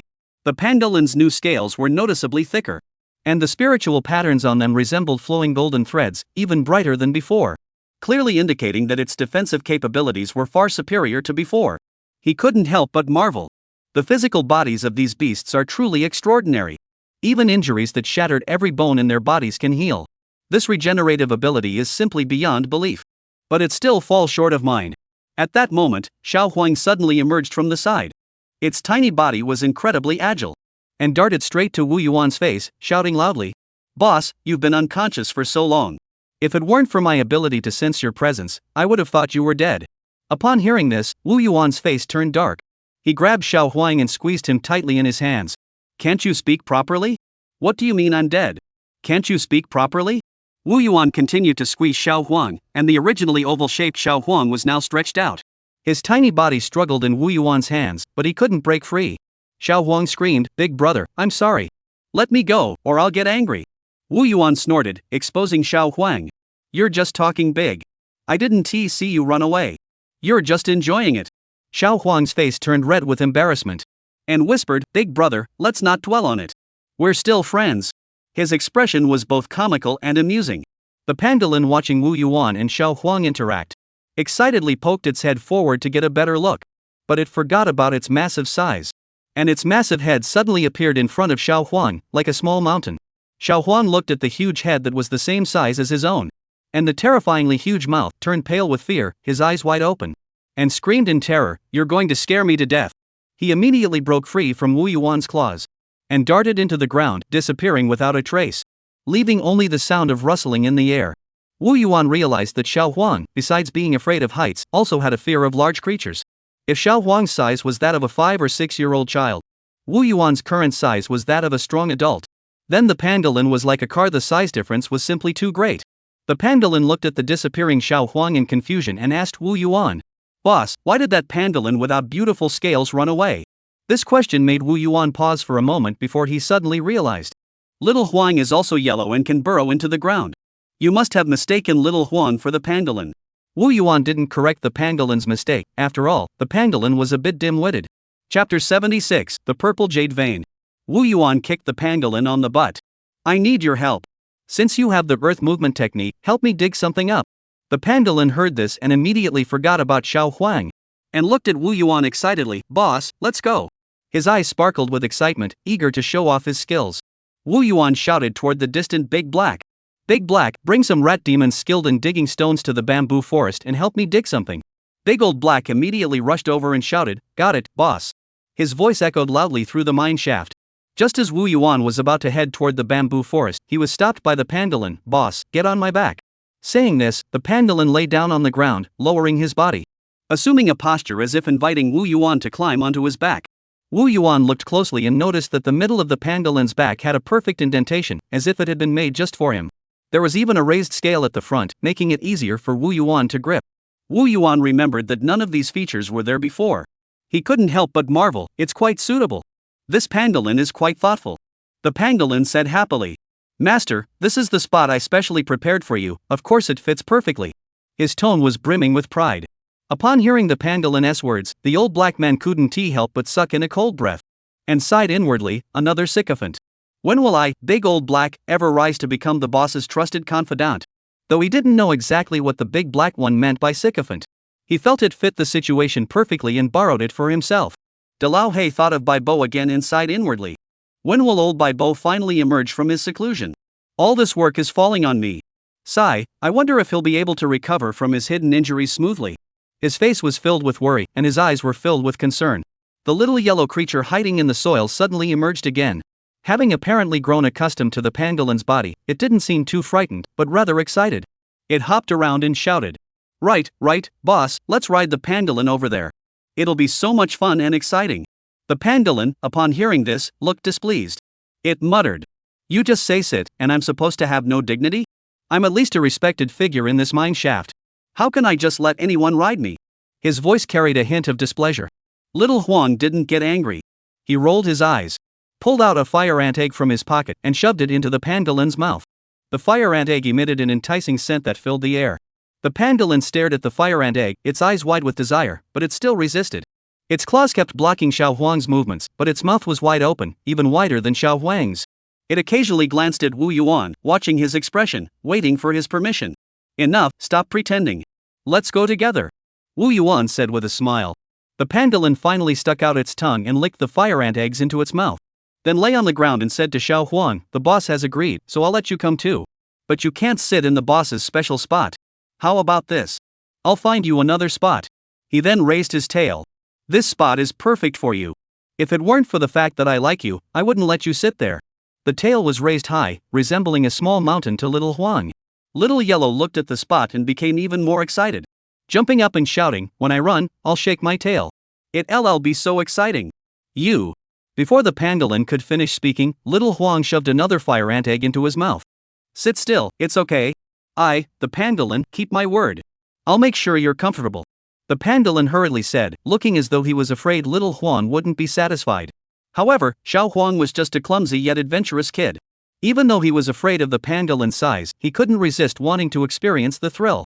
Wu Yuan stood by, watching them with a delighted expression, not a trace of irritation on his face. He found this kind of life full of fun and it made him very happy. This is how mice should live, isn't it? When I first arrived, those were such tough times. Wu Yuan recalled his early days here. When he couldn't eat his fill, couldn't keep warm, and had to constantly watch out for attacks from other wild beasts. And couldn't help but feel deeply moved. Now things are good, food and drink are no longer a concern. Once I break through the foundation establishment stage, I can live for hundreds of years, and immortality is within reach. Wu Yuan leaped lightly and flipped onto his own designated seat. The size was just right, and it was extremely comfortable. Xiao Huang clung tightly to the pangolin's tail, his face full of anticipation. Wu Yuan gently patted the pangolin beneath him and said, let's go, our destination is the bamboo forest. Upon hearing this, the pangolin's body was instantly enveloped in layers of yellow spiritual patterns, which danced across its scales, emitting a golden glow, as if it were clad in a layer of rock armor. With a deep roar from the pangolin, it suddenly activated its innate ability, earth movement.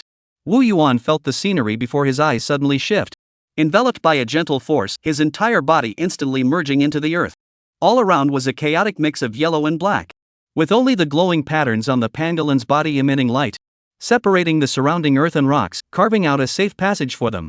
These earth-traveling spiritual patterns are indeed extraordinary. I must study them thoroughly later. They will surely be invaluable for escaping and staying alive. I suddenly realized I don't have a quick escape spell.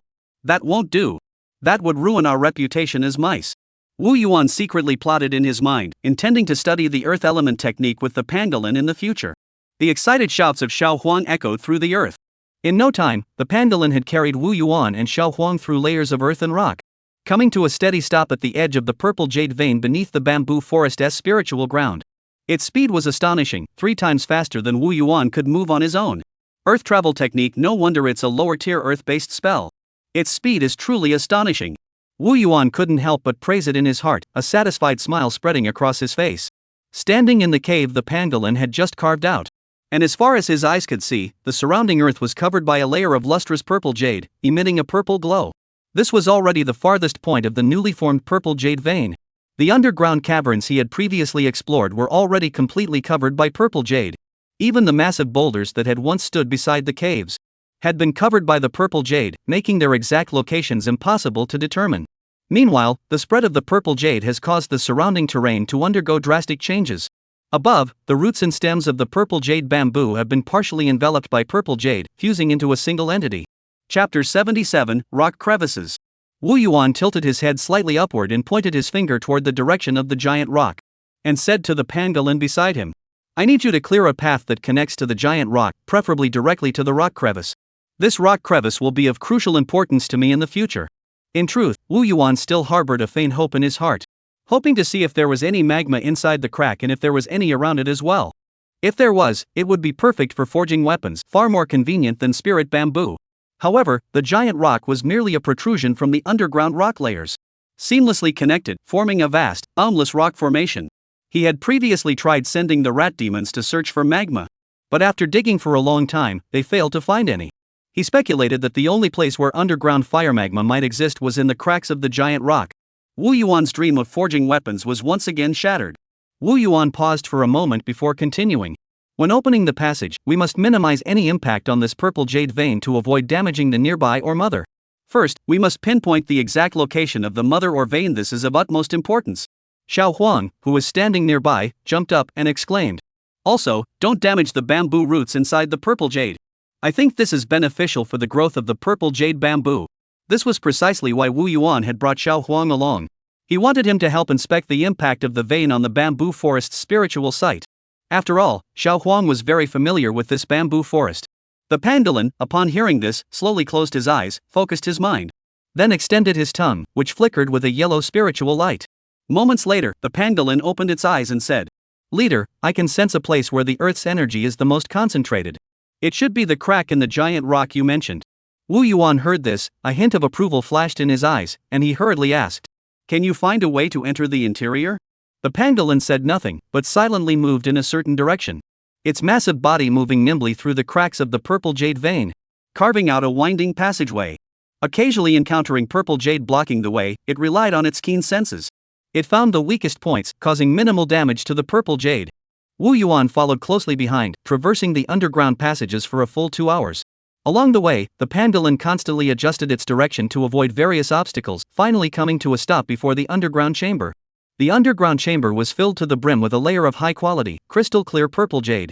The sheer quantity of purple jade was like a purple crystal cave, emanating a dense purple aura. The surrounding rocks also faintly glowed with the luster of purple jade, clearly indicating that the rocks had been saturated with purple jade, making them completely different from ordinary rocks. Through the purple jade, one can see numerous mouse demons with terrified expressions, frantically attempting to escape. Enveloped by the purple jade, resembling insects sealed in amber, and these rat demons had already perished. At the same time, with Wu Yuan's powerful eyesight, he could discern a faint reddish glow deep within the purple jade, which must be the original rock fissures. Wu Yuan's heart stirred, and he said, "It seems we've found the place. These high-quality purple jades must have formed first from the mineral mother. Where the purple jade is of the highest quality, there lies the mineral mother." The pangolin was about to begin digging to pinpoint the exact location of the mother vein. Wu Yuan stopped him and looked at Xiao Huang, who was using the purple jade to reflect his own image and making funny faces. Xiao Huang was engrossed in his play, completely unaware of Wu Yuan's gaze. At that moment, Xiao Huang sensed Wu Yuan's meaningful gaze and turned around in confusion. And asked, "Big brother, why are you looking at me? I'm digging slowly." Wu Yuan gave a wicked smile, grabbed Xiao Huang, who sensed something was wrong and was about to run away, and said, "You don't need to mind, but you still have to put in the effort." As he spoke, Wu Yuan quickly spun Xiao Huang in his hands. And soon, Xiao Huang was spinning so fast he was dizzy, curling up into a ball and rolling around on the ground. He kept muttering, "This is fun. I saw stars. Boss, do it again." Then he crashed into the purple jade nearby. Little Huang suddenly dropped to the ground on all fours, his butt in the air, and began to scratch at the purple jade in front of him, shouting, "The stars are here." Wu Yuan's demonic perception couldn't penetrate the purple jade. He still sensed a subtle difference. Wu Yuan sometimes found it hard to believe that Xiao Huang, who had already become a demon, could still get dizzy after spinning around a few times. What's more, the method he had come up on the spot to detect Xiao Huang actually worked. At that moment, the pangolin also approached, took a small bite of the purple jade, and hesitantly said, "Leader, the mineral mother might be here. Although it can hide within ordinary purple jade, the purple jade deep inside here has a slightly sweet taste." Wu Yuan nodded, carefully observing the purple jade around him. "You're right, the mind mother is right here. Look, some of the purple jade patterns here are radiating outward, while the rest are spreading out." The pangolin looked at Wu Yuan with admiration and said, "Leader, you're so smart." Wu Yuan smiled helplessly, looking at the silly grinning Xiao Huang. "The real genius is little Huang.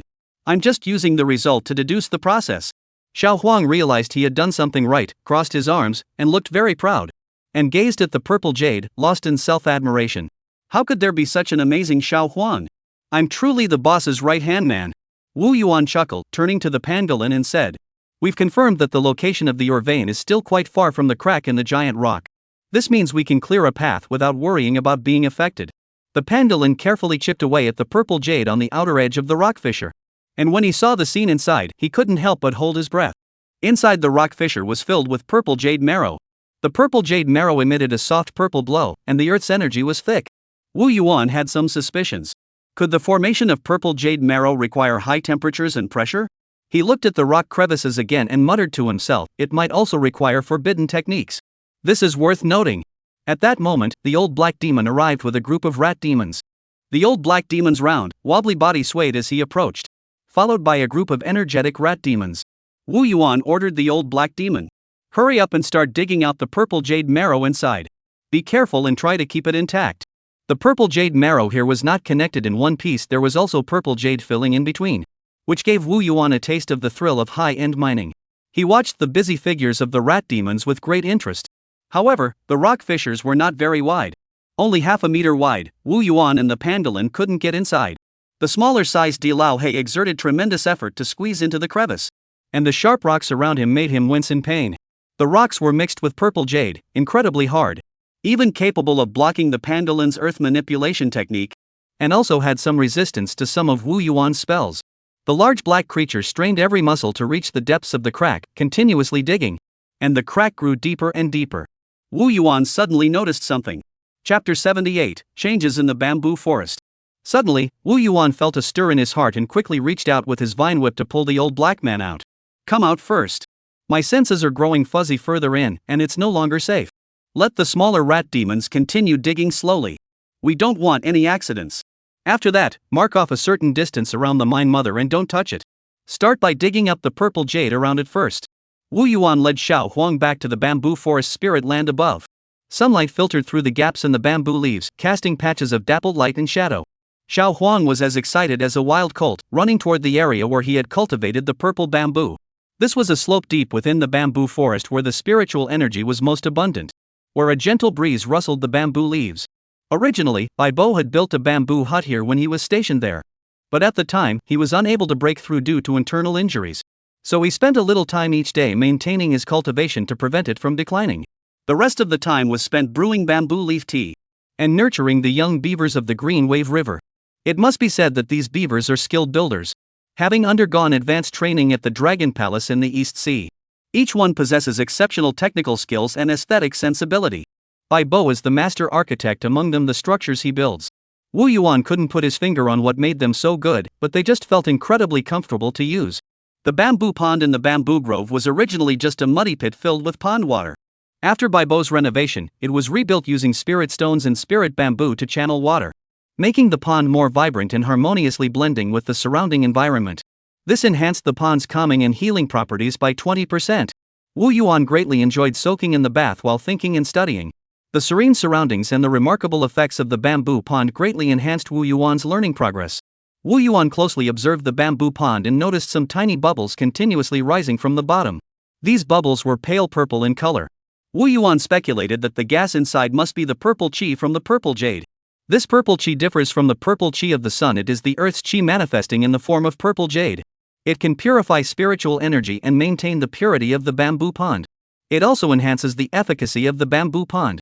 At this moment, Xiao Huang finished inspecting the purple bamboo he had planted and shouted to Wu Yuan, "Big brother, the purple bamboo here is growing exceptionally well. It should be ready to harvest in a few days.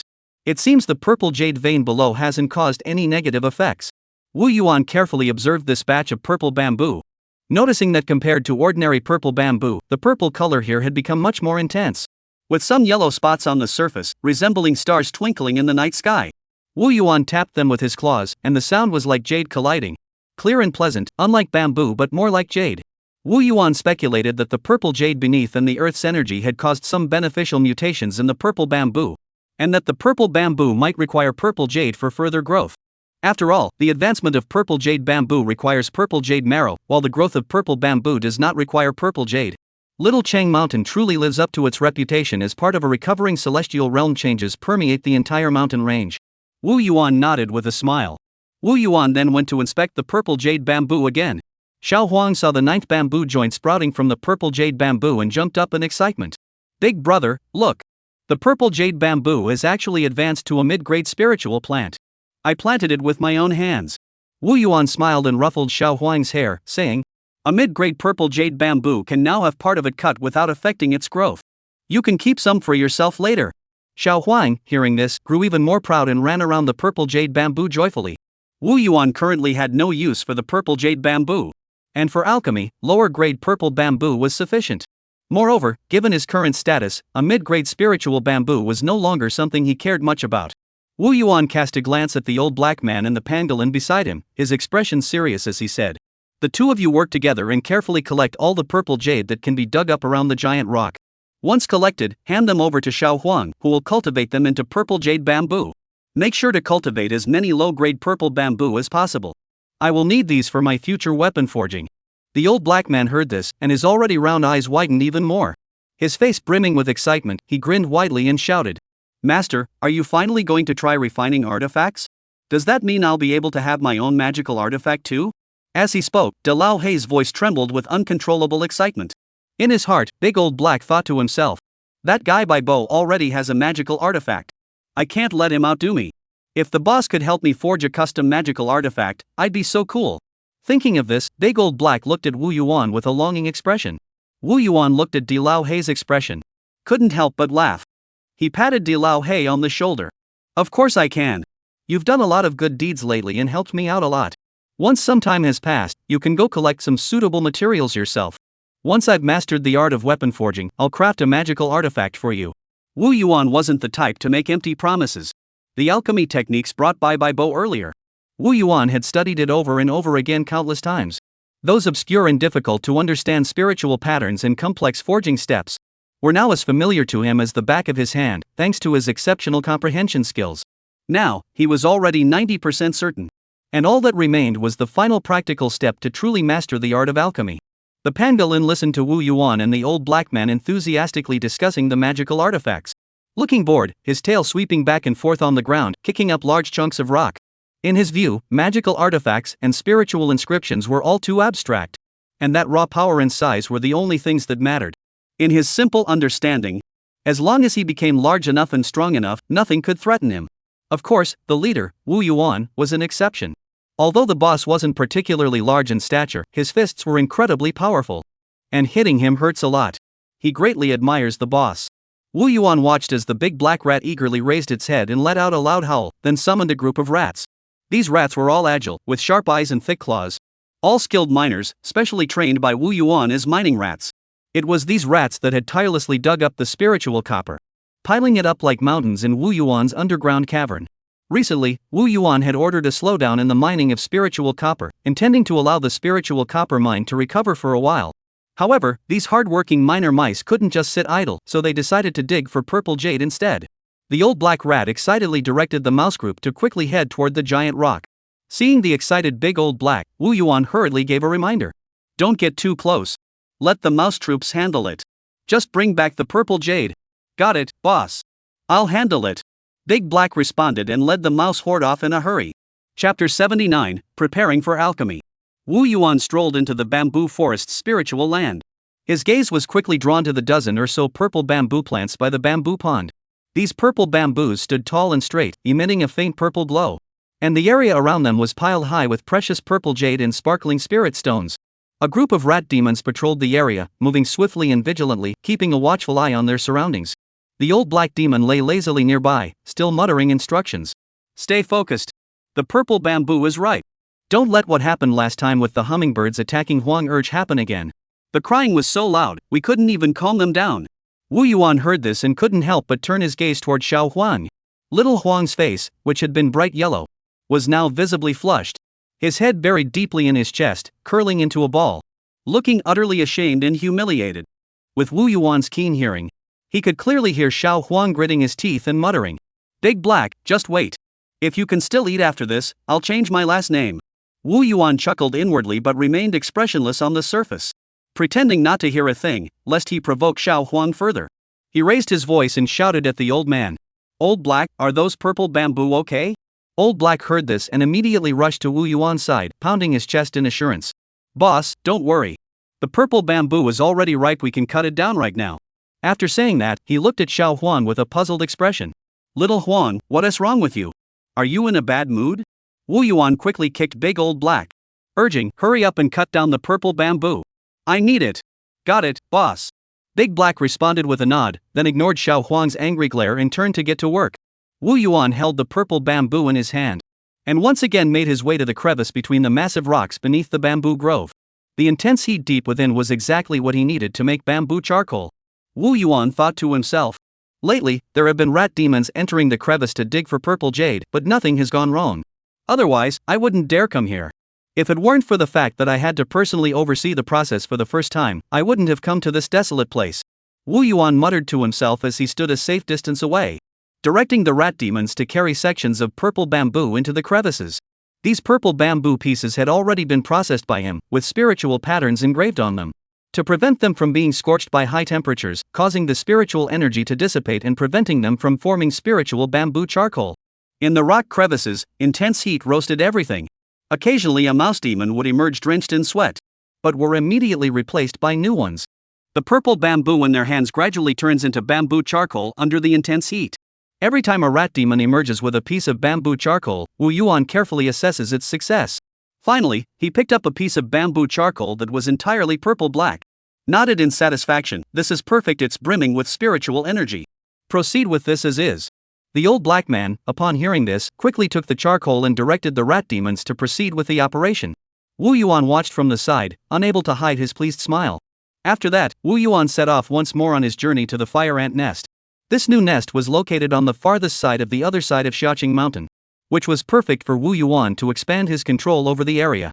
The ant nest resembled an underground hill. The nest was hidden deep underground, with winding tunnels that made it difficult for outsiders to pinpoint its exact location. Only black-red ants the size of fists could be seen, carrying food in and out of different burrows.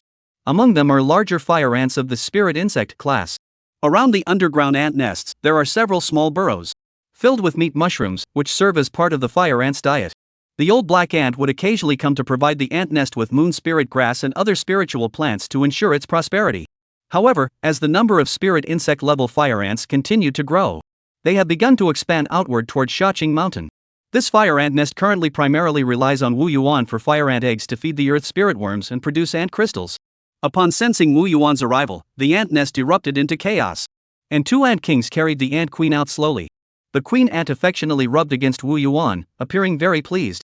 Wu Yuan was delighted that the queen ant was growing closer to him.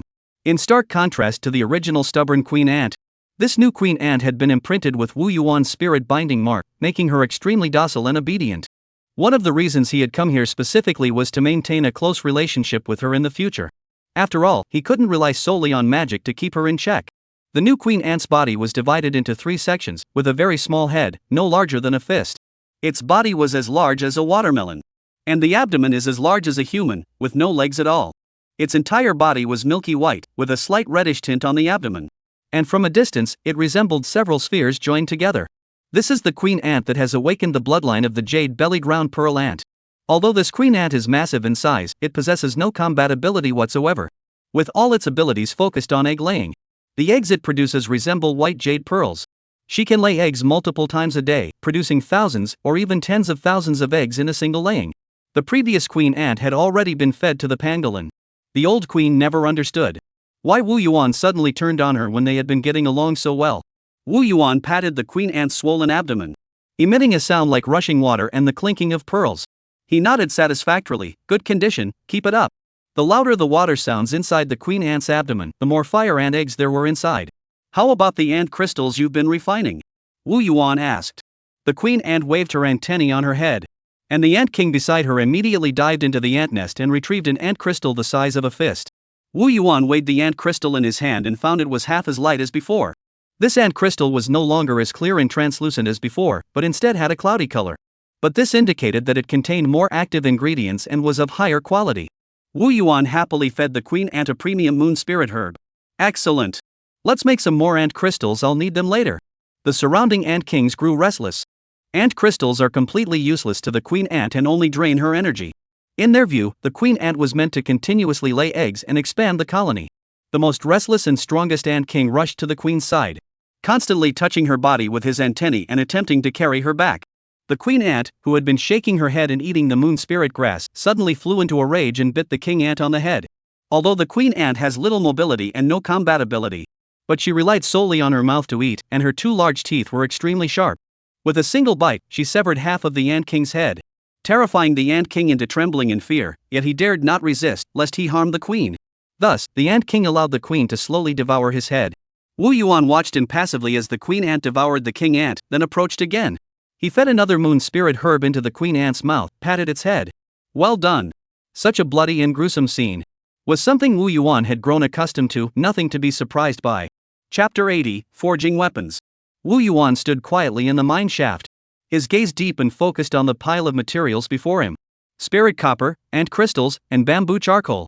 These weapon forging materials glowed faintly in the dimly lit cave. He took a deep breath, striving to calm the excitement within him. Then turned to the elderly man beside him and nodded slightly, signaling that they could begin. The old man was equally solemn, fully aware of the importance of this alchemy session, daring not to relax even slightly. The old black man carefully placed the bamboo charcoal made from ordinary spiritual bamboo, arranging them in a specific order and position, carefully arranging them into the shape of a furnace.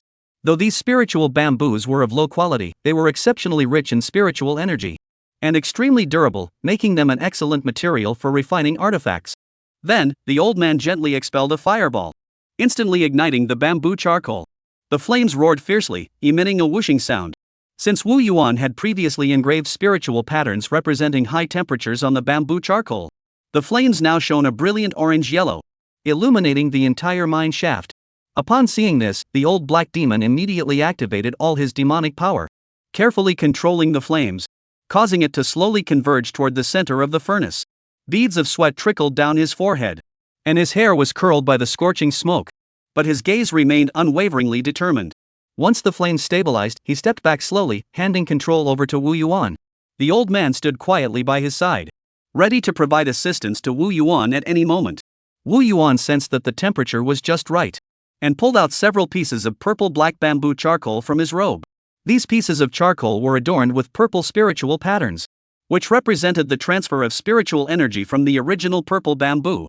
After being meticulously processed by Wu Yuan, they had transformed into spirit patterns capable of amplifying the flames with spiritual energy. He carefully separated the burning flames, placed the purple bamboo charcoal at the center of the furnace, then nodded, "Let's begin." The old black man immediately understood and controlled the flames to ignite them.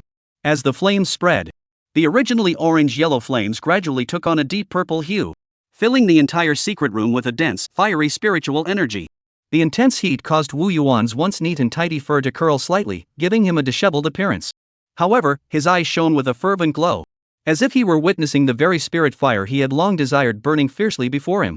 Indeed, only the flames of spiritual bamboo and spiritual wood can be called spiritual fire, and only they can be used for forging. He muttered to himself. Wu Yuan's eyes grew serious as he raised his hand to gather the spirit copper powder he had prepared earlier, placing it above the furnace. This powder was all he had personally crushed with his own fists, and had undergone preliminary refinement to facilitate the subsequent weapon forging process. Time passed quietly, and an hour later, the spiritual copper, which had previously been impossible to melt even with ordinary bamboo charcoal, gradually melted into a pool of golden liquid under the intense heat of the spiritual fire. At the same time, impurities were continuously burned away, turning into wisps of blue smoke that dissipated into the air. Wu Yuan, seeing this, immediately added more spiritual copper powder, until it finally coalesced into a pool of spiritual copper liquid as tall as a person. He nodded satisfactorily. We're not short of spiritual copper anyway, so use it generously, it won't go to waste. Even if the forging fails, we can still eat it, maybe it'll taste even better. His words betrayed an indescribable confidence. However, this was a hardship for the old man beside him. He stood there meticulously, constantly replacing the ordinary bamboo charcoal that had burned out on the outside, to maintain the shape and temperature of the external furnace. His forehead was covered in sweat, and his entire body was burned to a crisp. Clang! Suddenly, a dull sound broke the silence of the sealed room. Wu Yuan clenched his fist, channeling all his qi and demonic energy, and struck the pool of golden liquid with all his might. The moment his fist collided with the golden liquid, a deafening roar echoed through the room. Constant streams of impurities were forced out of the golden liquid, and despite being protected by his qi, blood, and demonic energy, flames continued to burn away his vital energy, causing his skin to crack and the scent of burning flesh to fill the air. Yet he seemed to feel no pain at all, his eyes fixed intently on the pool of golden liquid, as if he were trying to merge his own will into it. Flesh forging. This was the basic concept of the forging technique that Bai Bo had taught him earlier. The entire forging process was crude yet hinted at a sense of order, reminiscent of the demonic clan style. No forge? Then use bamboo charcoal to build one. Anyway, for this basic level of forging, the furnace is only used to raise the temperature. This bamboo charcoal furnace can achieve the same effect, but you need a demon to keep a constant watch nearby. No forging hammer? Just use your bare hands. After all, demon beasts and spirits have incredibly robust physiques. Using their bare bodies for forging allows them to constantly sense the temperature and the state of the forging process. Clang! Clang! Wu Yuan kept punching away, seemingly without end. Golden water spattered everywhere, and the scorching heat caused green smoke to rise around him. A day and night passed in the blink of an eye. When Wu Yuan stopped punching, the golden liquid before him had become thick and viscous, almost solidifying into a solid mass. It was a long-handled hammer-shaped ritual implement as thick as a person's arm, with a large gourd-shaped hammerhead on the copper handle and the tail slightly protruding into a sharp spike. Bone club. Wu Yuan clenched his claws, causing the exposed bones to regrow flesh and blood. Wiping the sweat from his brow, he sighed. The more of this material you use, the longer it takes to process. If it weren't for my strong recovery and endurance, I wouldn't have added so much spirit copper. Time to carve the spirit patterns. He muttered to himself before pulling out an ant crystal and tossing it into the furnace. The ant crystals melted rapidly in the furnace, reducing in size while emitting a pungent acidic odor. Wu Yuan immediately manipulated the ant crystal liquid to merge with the spirit copper, forming intricate spirit patterns. Armor-piercing, 1,000-ton, mind-merging. Ultimately, 3 sets of spirit patterns with flickering spiritual light formed on the bone bud. The old man beside him, seeing this, excitedly retrieved the spiritual water he had prepared earlier. Wu Yuan placed the unfinished magical artifact into the spiritual water, and the originally golden yellow artifact immediately grew dim, appearing very subdued and reserved. This spiritual water contained a mixture of first-grade mid-tier earth spirit essence, which could neutralize the sharp energy of the spiritual copper, making the magical artifact's power more inwardly focused and less outwardly displayed. The old black man immediately spoke with reverence. Congratulations, boss, on successfully forging a mid-grade magical artifact. Wu Yuan was also very satisfied, but he shook his head. It's not yet a mid-grade magical artifact. However, as a magical artifact made primarily of spiritual copper and engraved with 3 sets of spiritual patterns, even among lower-grade magical artifacts, it's quite decent. Chapter 81, Spell Improvement. Spiritual patterns on magical artifacts are divided into groups of 3 interconnected patterns. A single group of spiritual patterns constitutes a low-grade magical artifact. 3 sets of spiritual patterns, with all 3 interconnected, constitute a mid-grade magical artifact. And 6 sets of spiritual patterns constitute a high-grade magical artifact. Wu Yuan's magical artifact has 3 sets of patterns, but they are not interconnected. And all 3 sets of spiritual patterns are identical. So it still falls short of the mountain goat demon's artifact. Wu Yuan's bone-shaped artifact was specifically crafted to combat large-sized demon beasts. After all, the higher the demon beast's strength, the stronger its defensive capabilities. While smaller magical artifacts can target vital areas, but demon beasts aren't stupid, they'll definitely protect their vital points. In such cases, heavy-duty magical artifacts are more effective. When combined with Wu Yuan's range, a single strike with the bone bud, shattering half of the demon beast's body, even its strongest regenerative abilities would be useless. Wu Yuan couldn't help but marvel inwardly. While the stonewood horn arrows are of high quality, but they're not very effective against demon beasts with vigorous life force. It's more suitable for dealing with smaller, faster demon beasts. As he spoke, he picked up the bone club artifact and swung it lightly a few times. And a howling sound suddenly echoed through the underground chamber. The old black man beside him saw this and immediately broke out in a cold sweat. With my build, taking a direct hit from the Great King would turn me into mincemeat. This bone club was made of incredibly sturdy material. Even Wu Yuan felt its weight when he picked it up. However, when swung, it exuded a powerful force that inspired awe in the demons. The 3 different spiritual patterns on the artifact were specifically chosen by Wu Yuan. The 1,000-ton spirit pattern amplifies the user's strength. The armor-piercing spirit pattern is specifically designed to counter demon beasts with strong defensive capabilities. While the mind-merging spirit pattern is used for mental control to achieve a state of perfect harmony between mind and intent. Wu Yuan nodded in satisfaction. This magical artifact will serve me well for a long time. He turned to the old black man and said, "You've worked hard. Without you, I wouldn't have been able to handle this on my own." The old black man immediately replied with a grin, "It's my duty to serve the boss." As he spoke, he stuck out his butt to show off the magical artifact hanging at his waist. De Lao Hei's magical artifact was one of Wu Yuan's earlier practice pieces. Also a bone-shaped magical artifact. But it only had 3 spiritual patterns, just barely qualifying it as a low-grade magical artifact. Nevertheless, this delighted the old man immensely, as it was perfectly suited to his current cultivation level. Since successfully crafting the magical artifact, he felt his understanding of spiritual patterns had advanced by leaps and bounds through practical application. He then organized the spells he had learned, and discovered that he was severely lacking in offensive spells. The only ones with decent power were Wu Ling Ci and Indu Shu. However, as his cultivation level continued to rise, these spells could only be described as barely adequate. Others like Blood Surge and 9 Spirits Absorption were enhancement spells. The rest were all very ordinary spells like Spirit Rain and Fireball. I need to reorganize my spells and clarify my path of spell development. Currently, my combat strategy will focus on my physical body and magical artifacts, with spells serving only as support. Blood Surge technique enhances physical strength, and Poison Summoning technique is for area of effect attacks, but we still lack control and reconnaissance spells. Since there are no related spells, I'll have to create them myself. Wu Yuan paced back and forth, pondering where to begin. He felt that control spells would be relatively easy to handle. He could use Rat Swarm technique as a template for modification. Rat Swarm was a spell he had suddenly mastered one day after his rat demons had multiplied. And one day he suddenly mastered it, a spell derived from his bloodline. He had used it during a battle against a monkey horde before. But at the time, he had too few followers, so it hadn't fully developed yet.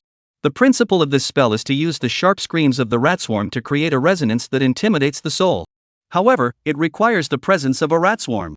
Wu Yuan thought, since it was targeting the spiritual sea anyway, he could use demonic consciousness to activate it. Wouldn't that be even more effective? Wu Yuan tapped the causality pearl again. White information, using demonic consciousness to activate the rat swarm technique is feasible. Wu Yuan nodded and tried using demonic consciousness to activate the rat swarm technique. Wu Yuan felt a ripple emanate from his spiritual sea, transmitting through the treehouse to the outside world. The large black rat that had been patrolling outside suddenly felt the ground spinning. And with a thud, he fell to the ground. And was immediately carried away by the rat demons who had rushed over and taken to Xiaobai and Xiaowei for treatment. These rat demons were already very accustomed to this, as their great king always had some new magical spells to experiment on them. Wu Yuan nodded. The power is impressive, but the key is how well it's concealed. However, he soon felt his spiritual awareness rapidly depleting. And soon his head began to spin and his vision grew dark. My spiritual awareness is too weak, it's affecting me too much. I need to make some improvements. Wu Yuan tried to use his qi and demonic energy to strengthen his voice and let out a loud roar. After all, demon beasts' qi and blood energy and demonic energy inherently possess a deterrent power, which complemented the rat swarm's abilities perfectly. Roar! The originally sharp mouse-like sound suddenly transformed into a rough, thunderous roar. shaking the treehouse to its foundations. And nearby mice nearby died instantly, even the demon rats bleeding from their ears and noses. One by one, they fled the mine shaft in panic, dragging the dead mice along as they fled to avoid contaminating the environment. If it weren't for Wu Yuan's first attempt being relatively weak, this single attack could have caused non-combat casualties among the rat demons. Wu Yuan used his roar as a medium for the rat's supernatural abilities. And indeed, its power increased significantly, with better effects and less energy consumption. Wu Yuan was satisfied. This spell is fairly complete. Let's name it 10,000 Howls of the Spirit. Although it currently only involves rat howls, further research into other demon beasts could lead to improvements in the future. Truly the wisdom of a genius. Wu Yuan began contemplating perception-based spells again. The spiritual patterns for sensing fluctuations that I learned from Bai Bo can be further explored to enhance perception. Let me think. I could also use spiritual energy transmission and reinforce the spiritual patterns to enhance perception of spiritual energy. And use divine consciousness combined with vibration spirit patterns to enhance hearing. All spells in the cultivation world are related to spiritual energy. What would happen if I fuse spiritual energy transmission patterns with the 5 senses? Wu Yuan was about to try it when he suddenly stopped, slapped himself. Have you forgotten the lessons from before? Don't just act on impulse. Give me information from the causality pearl. Green intelligence. The 5 senses are rooted in the physical body and influence the mind. They can be enhanced through communication with spiritual patterns. Wu Yuan's eyes lit up, feeling an endless stream of inspiration blossoming in his mind. That's right, communicating with spiritual energy is feasible. Let us try it on the skin first. If there's a problem, we can just remove it and it'll regrow. Wu Yuan attempted to form spirit patterns with his spiritual energy and attach them to the skin on the back of his hand, simultaneously channeling his vital energy, spiritual energy, and divine consciousness to circulate through the spiritual patterns. Ah! Wu Yuan suddenly jumped up, raising his hands and shouting, wanting to touch it but dared not. After taking a few deep breaths in place, he slowly lowered his arms. This sudden increase in sensitivity is unbearable, it's dozens of times stronger. The key is that this heightened sensitivity affects both the physical body and the mind. It's absolutely exhilarating. Thank goodness we're experimenting on the claws. If it were anywhere else. Stop overthinking it. Chapter 82, Bai Bo leaves the pass. However, Wu Yuan quickly broke into a smile. It works after all. Just now, for a moment, my skin sensed the temperature, pressure, airflow, and even spiritual energy fluctuations around me. Perhaps in the future, I'll even be able to sense an enemy's line of sight and spiritual awareness. This technique shall be called the Ling Shu 5 Senses Transcendence Method, touching the mystical spirit perception. Though it's not even a proper spell, just a technique at best, but let us name it first. I hope to one day use the 5 senses to touch the heavens and earth. Wu Yuan didn't continue researching the other 5 senses. After all, other parts of the body don't regrow as quickly as skin. After relaxing, Wu Yuan suddenly felt mentally exhausted. And suddenly realized he had been there for over a month. Wu Yuan thought to himself, and the treehouse door opened automatically. Soon, one after another, mouse demons carrying trays of delicious food entered the treehouse. The largest tray held a mountain of thick, tender demon meat, its flesh pink and delicate. This was the meat of many mountain goat demons. The sheep had been captured by the mouse demons and fed moon spirit grass every day.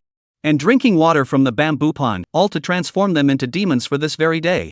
The meat was freshly grilled, and the fat on top was sizzling and crackling. Each piece of grilled meat is covered with a golden, crispy crust, trapping the essence within, leaving only a faint aroma of meat. Since Wu Yuan discovered the high temperatures at the crack in the giant rock, he has continuously sent rat demons to explore, and astonishingly discovered traces of spiritual fire within. Though they couldn't venture further, the temperature was already sufficient to roast demon meat. Hundreds of rat demons take turns entering, each staying for only a few minutes, sweating profusely, all to prepare food for Wu Yuan. Wu Yuan formed a wooden spear, skewered the roasted meat, and shoved it into his mouth. And with a gentle bite, juice spattered everywhere, causing the surrounding rat demons to squeak in envy. Wu Yuan couldn't help but nod.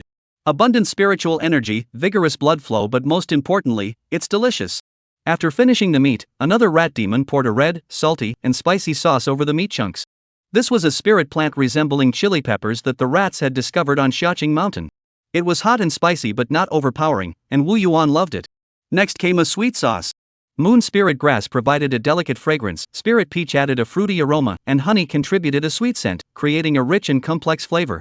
Before long, Wu Yuan had devoured the mountain of meat. He then picked up a bucket of moon spirit grass juice and drank it all in one go. He ate another dozen golden thread peaches, over 30 snake spirit fruits, and chewed on dozens of spirit melons. He also paired them with other small spirit fruits as side dishes. He was just about 80% full, his rough eating style hinting at a touch of refinement. This was Wu Yuan's meal for one sitting, estimated to cost 400 or 500 spirit stones. A single meal consumed nearly half the fortune of a mid-stage qi cultivation practitioner. However, Wu Yuan might only indulge in such a feast once every 1 or 2 months. Mainly because the cultivation of spiritual plants and fruits requires time. And the quantity of golden thread peaches is already scarce, with new fruits yet to ripen. Eating such large quantities every day would be unsustainable. Most of his daily diet consists of spirit stones, spirit copper, or purple jade marrow. But these must be paired with a variety of spiritual plants. If it weren't for Wu Yuan giving the summon with spirit horn to Xiao Huang, it would be difficult to sustain Wu Yuan's voracious appetite. Wu Yuan belched, waved his hand, and dismissed the mouse swarm. The roots and stems of the treehouse contracted, sealing it tightly shut, signaling that Wu Yuan was about to rest or begin his cultivation. At the same time, the array in the valley activated, and the mouse swarm began to enforce a curfew. And the old black rat led the rat demons on patrol. Wu Yuan lay comfortably in his little nest, falling into a deep sleep. Another month passed. Wu Yuan slowly emerged from his cultivation state. At this point, his cultivation had reached 92 strands of demonic energy. Although cultivation became increasingly difficult as he progressed, his cultivation speed actually accelerated. He estimated that he would be able to seek a breakthrough in another 2 months. Wu Yuan stood up and stepped out of the treehouse. He lay comfortably on the stone platform, holding a jade slip in his hand, relaxing his mind. Wu Yuan had already finished reading all the jade slips brought by Bo. This was his second time going through them. Your Majesty. Hearing the sound, Wu Yuan looked up and saw Bo standing beside him. Bo, you've emerged from seclusion. Bo immediately knelt down, tears welling up in his eyes, his voice trembling slightly. Thank you, Your Majesty, for allowing this old man to recover from my injuries and even have a chance to break through. Without Your Majesty's kindness, my old bones would have long since returned to the earth. Wu Yuan smiled, his eyes filled with satisfaction. This is something you earned through your own efforts. If you hadn't been so loyal all these years, I wouldn't have given you this chance. Bo replied immediately. But I only earned this opportunity because of you. Your Majesty is so generous and caring toward your subordinates. I, Bo, am unworthy of such kindness from you. Wu Yuan shook his head and did not respond. Instead, he stood up, walked over to Bo, and examined him closely.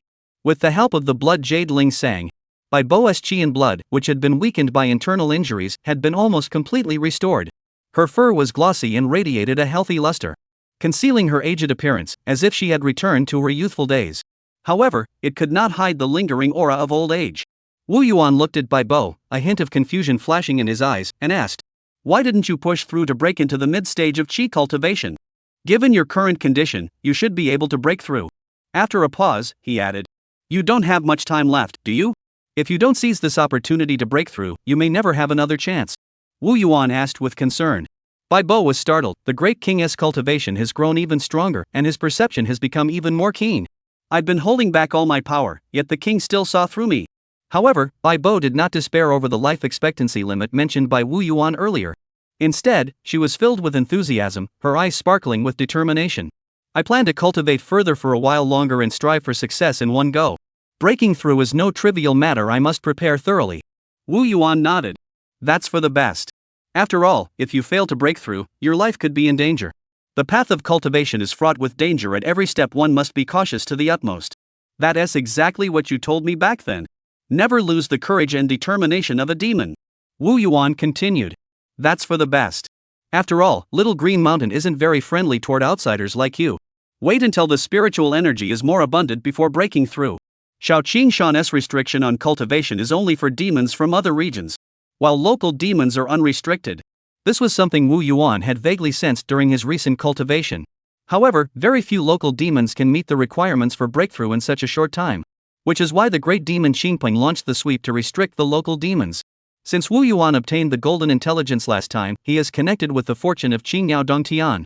He has gained some vague perception of the state of Xiaqing Mountain.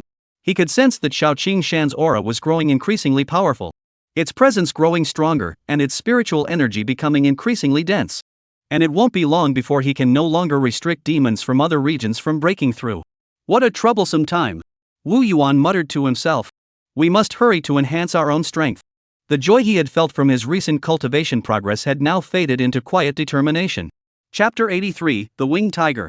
At that moment, the old black man suddenly darted out and glanced at Bo. He then bowed to Wu Yuan, big brother. Wu Yuan smiled and waved his hand, asking, "What brings you here?" The old black man immediately replied, "Boss, during my patrol, I spotted a beast's shadow flying toward Xiaoing Mountain. I suspect it's another outsider." Wu Yuan raised his eyebrows, looking at the intelligence before him. Green intelligence, a winged tiger with 99 strands of demonic energy at the initial stage of Qi cultivation is about to arrive at Xiaoing Mountain with hostile intentions. Outside Xiaoing Mountain, a barren wasteland intertwined with sparse spiritual energy. A massive yellow winged tiger with a body length of 5 meters and a height of 2 meters, featuring a white forehead and golden eyes, struggled to traverse this spirit energy deprived zone, flapping its wings toward the vibrant Xiaoqiang Mountain. With each flap of its wings, it uttered curses filled with discontent and anger. "This damned stonewood spirit sheep, you worthless piece of trash. It's only been a short while, and it's already met its end, completely disrupting my plans. Now I have to take my damn brother's place and risk my life in this hellhole. Once I get inside, I'll slaughter every last one of them to satisfy my hatred." The winged tiger flew for a long time before a glimpse of emerald green finally came into view. It rejoiced inwardly but couldn't resist complaining. "Damn it, I finally made it in. This place is worse than taking care of a baby." However, he did not immediately charge into Xiaoqing Mountain, but instead landed cautiously at the edge. He pulled out a spirit stone from his storage space and began to replenish the demonic energy he had expended. Appearing unusually cautious. "I'm just stopping to catch my breath. I'm not afraid of any demons or monsters inside," he muttered to himself, trying to bolster his courage. Soon, the winged tiger was full of energy again, spreading its wings and soaring into the sky, shouting, "Here I come. Get ready to face my wrath." At the same time, at the edge of Xiaoqing Mountain, Wu Yuan was sitting cross-legged on the back of a pangolin, with a bone club hanging from his waist, with his eyes closed, waiting quietly for the winged tiger's arrival. The glaring sunlight shone on his jade-colored fur, softening its intensity. Even the surrounding air seemed tinged with a faint green hue, like a tranquil pond, emanating an air of extraordinary power. Those of noble blood must possess extraordinary abilities. This was Wu Yuan's first impression of the winged tiger. The winged tiger slowly landed not far from Wu Yuan, its body tensing instantly as the sight before it filled it with caution. A jade-colored rat statue sat cross-legged ahead, devoid of any of the rat's usual vulgarity, but instead towering and majestic, exuding a divine aura, as if it were a deity enshrined in a temple. Even the monstrous, scaled beast beneath it exuded an air of unparalleled majesty. "Are you the current ruler of Xiaoqing Mountain? You're the one who killed the stonewood spirit sheep, aren't you?" The winged tiger spoke solemnly, though in the form of a question, but his tone was filled with certainty. Wu Yuan slowly opened his eyes, and the winged tiger saw a flash of amber light in his pupils, but it vanished just as quickly. "It's me." Wu Yuan's voice was calm and firm. The winged tiger muttered to himself, "How can this demon look so extraordinary and have such a high status? And here I am, the know-it-all, yet I have no recollection of him at all. Was he secretly trained and sent here by the rat clan?" Meanwhile, Wu Yuan looked at Cha Chihu's serious expression, but he was secretly delighted inside. "Making my first divine appearance before a demon, and the effect is so perfect, what a thrill." The winged tiger felt a bit intimidated, unwilling to provoke Wu Yuan, who clearly wasn't ordinary. As for his earlier threats of slaughter, those were just empty words. "I was forced to come to this cursed place. If there weren't any powerful demons inside, I wouldn't have come. But this rat doesn't look ordinary. If I die here, what will happen to my lover back home? My damn brother isn't a good person either." The winged tiger's mind raced, and he quickly made a decision. "Mr. Rat King, I know the stonewood spirit sheep isn't a good creature either. It must have offended you. I'm not worth saving." Wu Yuan was taken aback and thought to himself, "What is going on here?" Xu Ji who continued, "However, I'm here on a mission. Let's settle this in a fight. According to human customs, we'll stop once we've made our point." Wu Yuan found the proposal intriguing and asked, "Why should I listen to you?" The winged tiger spoke confidently. "If you win, you can ask me anything, and I'll answer. I'm the go-to demon for everything. I know a lot about the new demons who've arrived, and I'll never interfere in any matters related to your territory afterward." Wu Yuan looked at Cha Chihu intently but did not refuse. The winged tiger's heart leaped with joy, and he seized the opportunity to say, "If I win, I'll give you half of your territory. That way, I can report back. I won't interfere with your half." Wu Yuan's demonic sense quietly swept over Chatsu, silently assessing. "Second tier upper grade bloodline, the same as mine. Initially at 99 strands, with attributes of metal and wind. Though his physical strength is robust, his vital energy is far weaker than mine. No divine consciousness has been cultivated in advance. But it can fly, is fast, and its spells and magical artifacts are unknown. Rating, still a decent demonic creature. This isn't Wu Yuan exaggerating if it weren't for the winged tiger's ability to fly. Just based on the fact that the winged tiger can see through most of its strength at a glance. Wu Yuan wouldn't even bother to look at it. Wu Yuan secretly calculated in his heart. If I win, then anything could happen. Wu Yuan finally agreed, no problem. The winged tiger felt a chill run down his spine and thought to himself, something doesn't feel right. But upon hearing Wu Yuan's response, it quickly pushed that unease aside. It composed its expression, folded its wings. Its entire body shrouded in a green breeze, while golden winds like needles swirled through the air, sweeping the surroundings into chaos, uprooting trees. And the surrounding soil began to wither, with sand and dust swirling everywhere. Wu Yuan leaped off the pangolin's back and landed steadily on the ground, calmly observing the winged tiger and nodding to it in acknowledgement. The winged tiger had already accepted that the pangolin was Wu Yuan's beast companion and could fight alongside him. But seeing Wu Yuan act so arrogantly and dismissively, it was still enraged. His eyes turned red, and he let out a low growl, arrogant. With a flap of its wings, the winged tiger, enveloped in a whirlwind, charged straight toward Wu Yuan, raising its massive paw to strike at Wu Yuan. The tiger's paw swelled to twice its size in an instant, its claws glinting with golden light, while the hairs on his palms stood on end, as sharp as golden needles. Wu Yuan looked at the charging winged tiger, narrowing his eyes slightly. Is that all? If this is all the winged tiger can do, then my evaluation of it will have to go down. It's just a common street dog. Chapter 84, Crushing. Although on the surface there were only Wu Yuan and the two demons, they appear to disregard the winged tiger. Strategically they underestimated the enemy, but tactically they had to take the enemy seriously. Even when Wu Yuan was sitting on the pangolin, the blood surge technique had already begun to surge beneath his skin, and his magical artifact was itching to be unleashed. The pangolin was in perfect sync, with the earth-walking technique ready at a moment's notice. Bai Bo and the rat swarm had already set up ambushes, but they were hidden deep underground. The winged tiger had not noticed, waiting to deliver a decisive blow. Is that all? This left Wu Yuan deeply puzzled. The demon clan sent here should be elite troops, yet they don't match my expectations at all. As his thoughts raced, the winged tiger's attack was already upon him. Wu Yuan's demonic senses kept a close watch on every move the winged tiger made. He raised his mouse-like claws, channeling 80% of his strength. But after a moment's hesitation, he reduced his power slightly. In the end, he used only 50% of his strength, without activating any blood or demonic energy enhancements. He struck at the winged tiger, and easily parried its attack. Clang! A series of dull thuds echoed as the two demons engaged in intense hand-to-hand combat. The winged tiger grew increasingly alarmed as the fight progressed. Wu Yuan grew increasingly disappointed. What a piece of junk.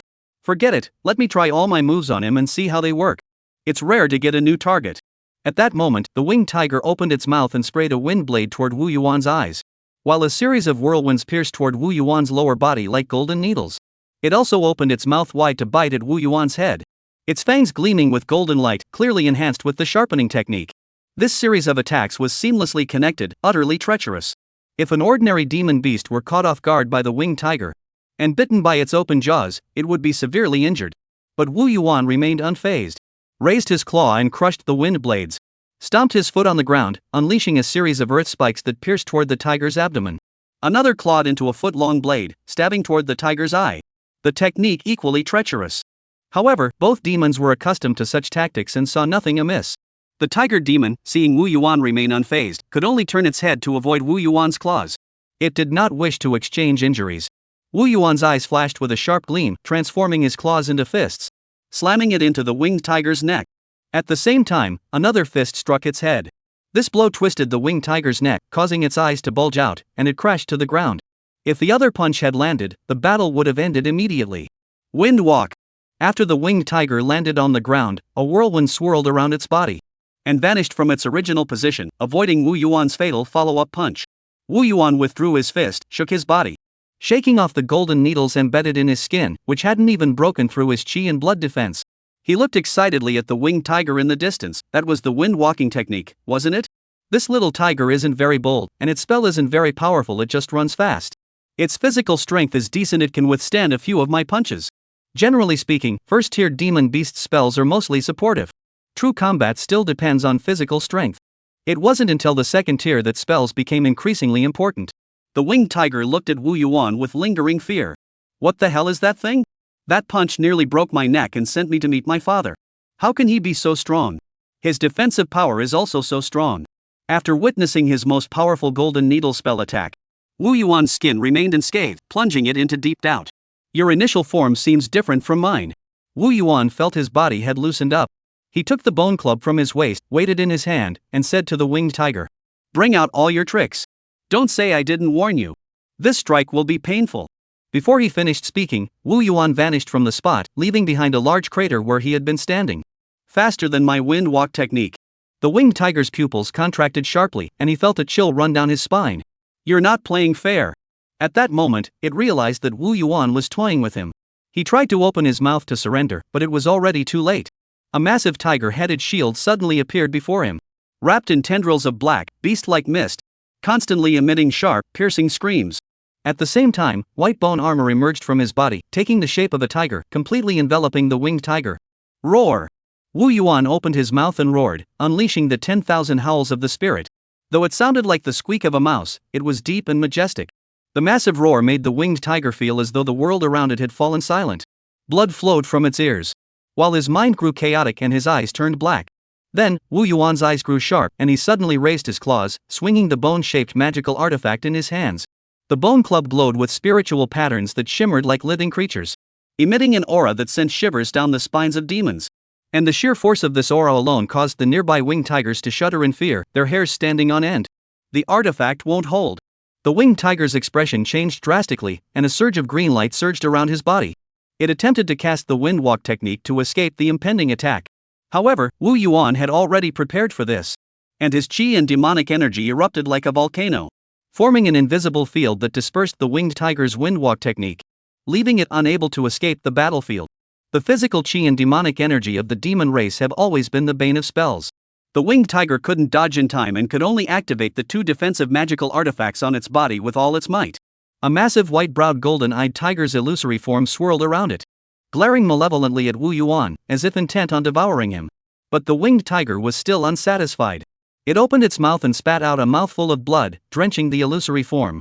As the blood merged with the shadow, its eyes became lively, gradually solidifying. It let out a deafening tiger's roar and charged directly at Wu Yuan's attack, intending to counterattack.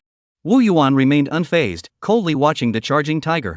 The tiger was brimming with overwhelming aura, already showing signs of entering the mid-stage of qi cultivation. Impressive might, but without a physical body, you are ultimately rootless wood. However, Wu Yuan merely flickered his mind. A green streak of light, enveloped in vital energy, sliced through the air. Stone woodhorn arrow. In the terrified eyes of the winged tiger, the arrows darted back and forth, piercing the tiger's form with countless holes in the blink of an eye. The tiger's shadow let out a mournful cry and transformed into a streak of light, returning to the tiger beast's shield, failing to hinder Wu Yuan's attack in the slightest. In the blink of an eye, Wu Yuan had already charged to the front of the winged tiger's shield and smashed the bone club down with all his might. "Spare my life!" The winged tiger's eyes bulged with fury as it cried out in despair. However, the bone club still struck the tiger's head shield amidst its terrified expression, emitting a deafening crash. Thud! Despite being made of gold and iron, the shield emitted a dull, flesh-like thud. Amidst the tiger's whimpers, the tiger's head on the shield was shattered.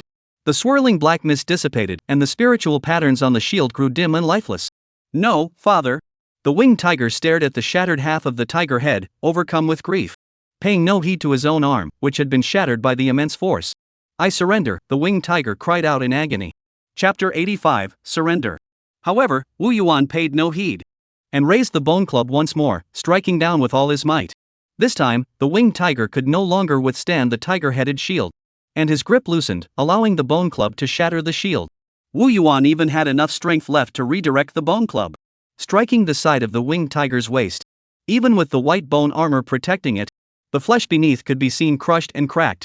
The winged tiger's eyes bulged out, blood flowing from its face, and droplets of blood seeped through its fur, staining it red. Wu Yuan remained stationary, his expression unchanged, refraining from continuing his attack, lest he accidentally kill the winged tiger. This series of moves didn't consume much demonic energy, using only 2/10 of his power. If he had used his innate ability stomach storage of spirit, he could have recovered in just a few breaths. However, it had depleted 30% of his vital energy, which would take over 10 minutes to recover. Wu Yuan had already noticed. The more qi and blood he consumed, the larger the gap in demonic energy became, and the recovery time increases exponentially. Once it drops to 50%, recovery takes 1 or 2 days. Therefore, Wu Yuan would strive to maintain his demonic energy and qi and blood above 50%, to keep his combat effectiveness stable. Wu Yuan estimated that he had only utilized 40% of his combat power earlier. At that moment, Wu Yuan sensed a demonic aura emanating from the winged tiger. And the previously weak aura suddenly surged, recovering from the brink of death. Wu Yuan raised an eyebrow. Indeed, this is the treatment reserved for demonic talents from a great clan. They always have a backup plan. But something feels off about this tiger. Wind walking technique, and it's covered in defensive artifacts. Even its backup move is to heal its wounds. It's just a cowardly tiger.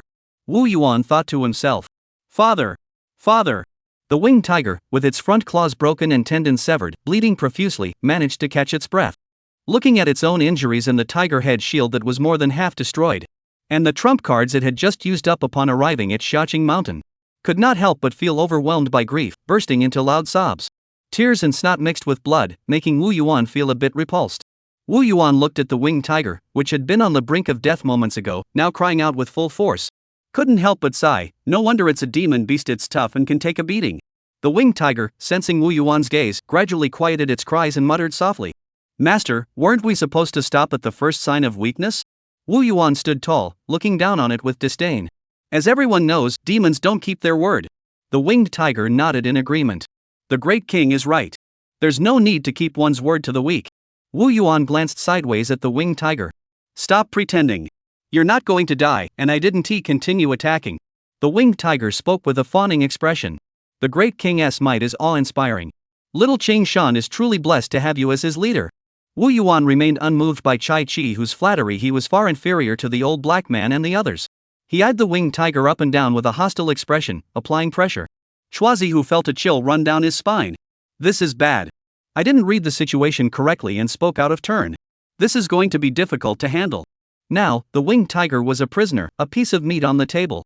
If Cha Chi who acted so recklessly, Wu Yuan wouldn't let him live after getting the information he wanted. Seeing the atmosphere growing increasingly tense, gritted his teeth, raised his hands, and tore off the pair of small wings on his back, chanting incantations while channeling his demonic energy. At the same time, he continuously sprayed blood onto the wings. Green spiritual patterns began to emerge from the wings. With Wu Yuan's expertise, he could tell that the winged tiger was using a blood sacrifice technique to a magical artifact embryo, using his physical body as an organ. You know when to act. Wu Yuan thought to himself. Generally, demon beasts do not practice alchemy, and their life-bound artifacts are forged using this method. However, all demonic beings possess certain magical organs. These are bodily organs or tissues imbued with magical abilities, such as the sharp claws and teeth of wolf demons, the wings and beaks of bird demons, fish demons' scales and tendons, and even the horns of dragons, each with their own unique properties. If we're talking about Wu Yuan, his stomach is a magical organ. Such magical organs are typically used for refining one's primary magical artifact, are mostly made from regenerative parts like teeth or claws, which can regenerate quickly even if lost. However, magical organs like wings or dragon horns, which cause severe damage to one's vital energy if lost, are rarely damaged by demons. It can be said that these things are more important to some demonic beings than their own reproductive organs.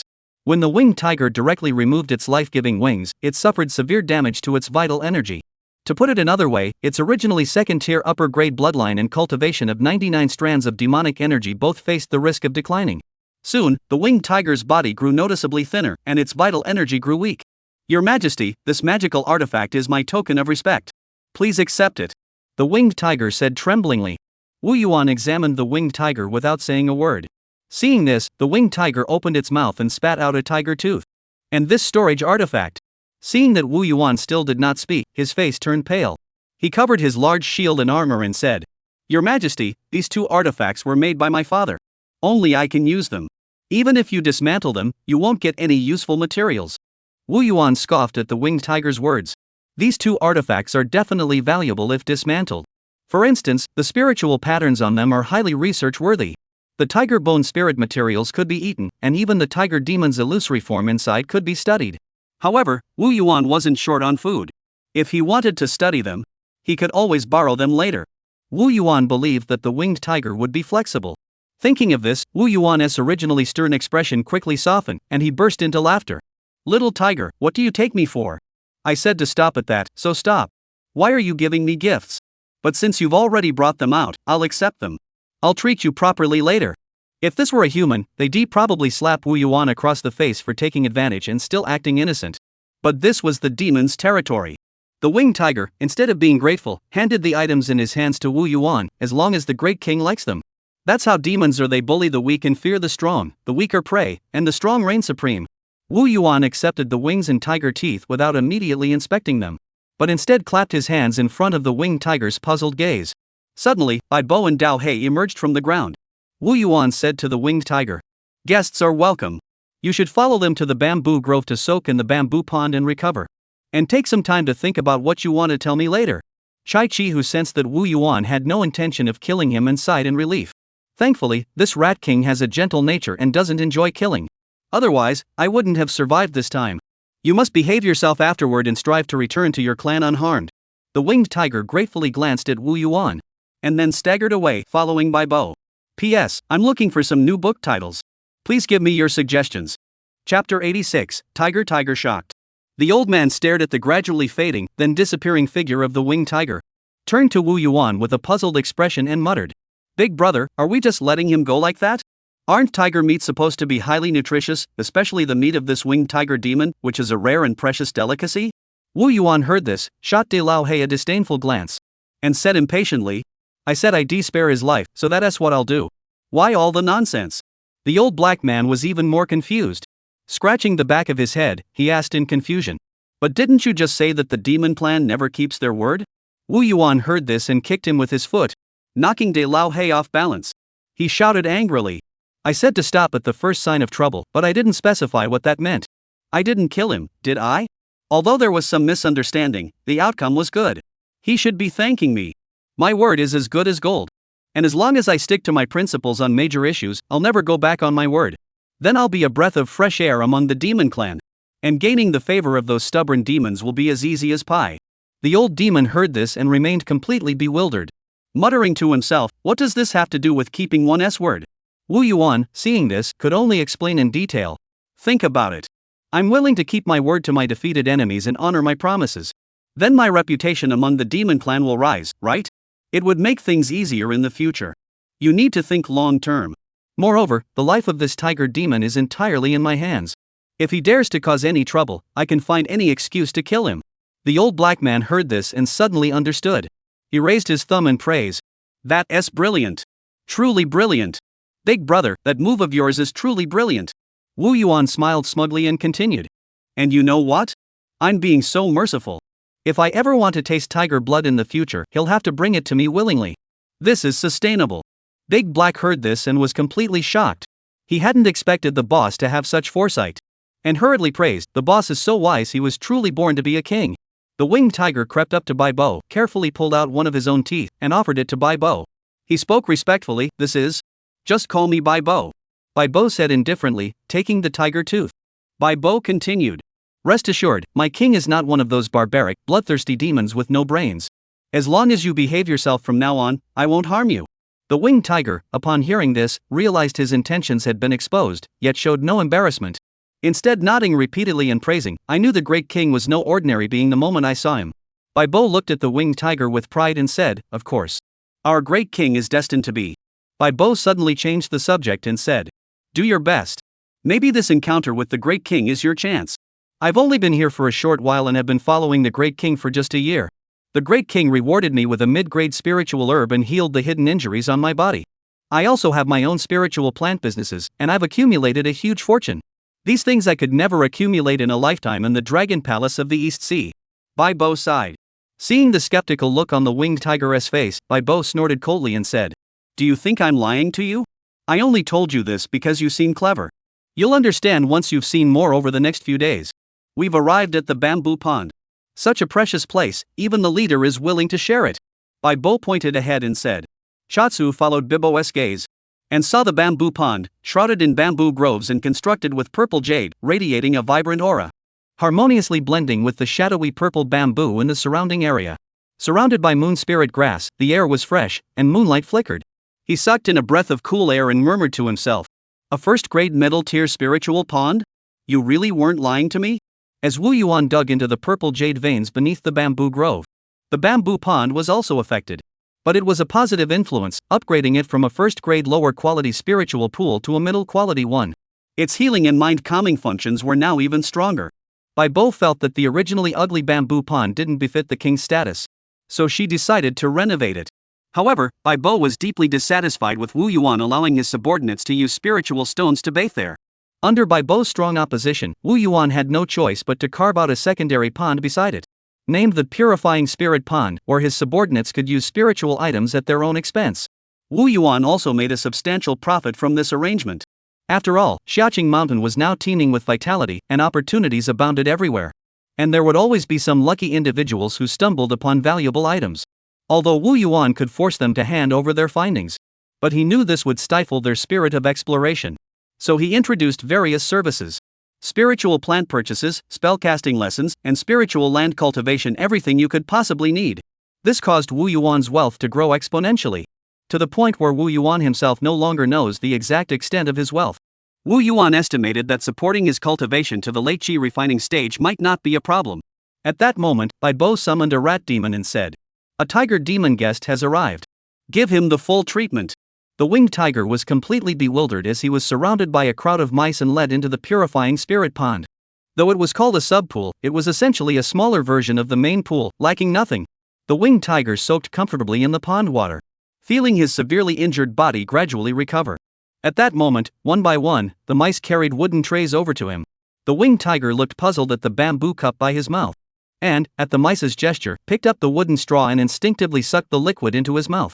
He suddenly widened his eyes in astonishment. This is such pure moon spirit grass juice. He drank the entire cup of moon spirit grass juice, still wanting more. Then, at the mice's gesture, he lay down on the purple jade stone platform in the Purifying Spirit Pool.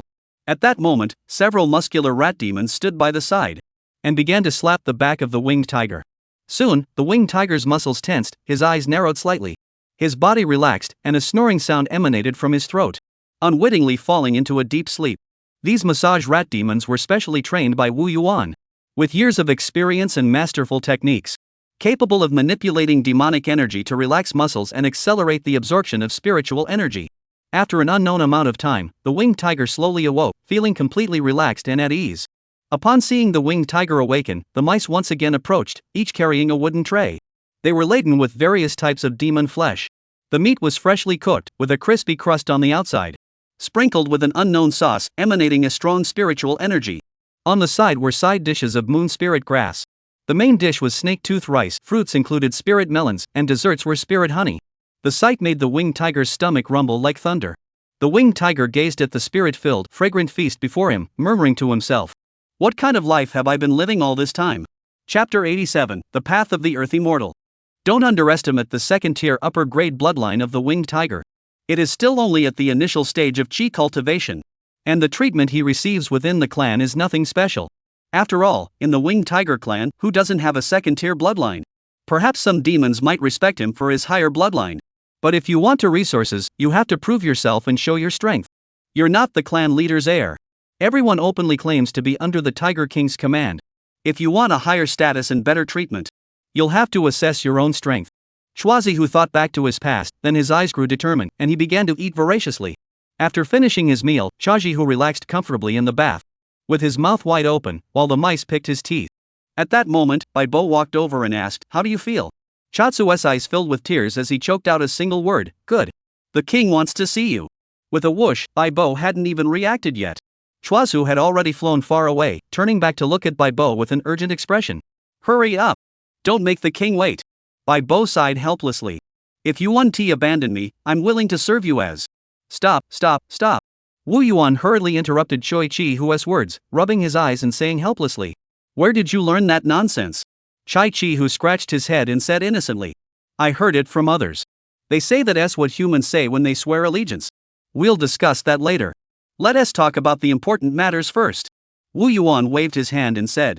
Chatsu looked determined and said, "Ask me anything, Your Majesty. I'll tell you everything I know." "First, tell me what you know," Wu Yuan said.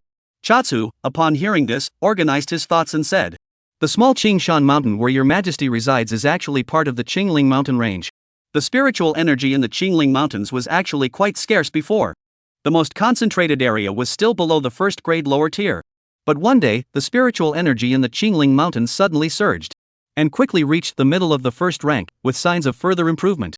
This caught the attention of the Demon King. Upon investigating the records, it was discovered that the Qingyun Mountains were formed from the collapse of the ancient divine realm Qingyao divine realm. And this divine realm actually shows signs of revival.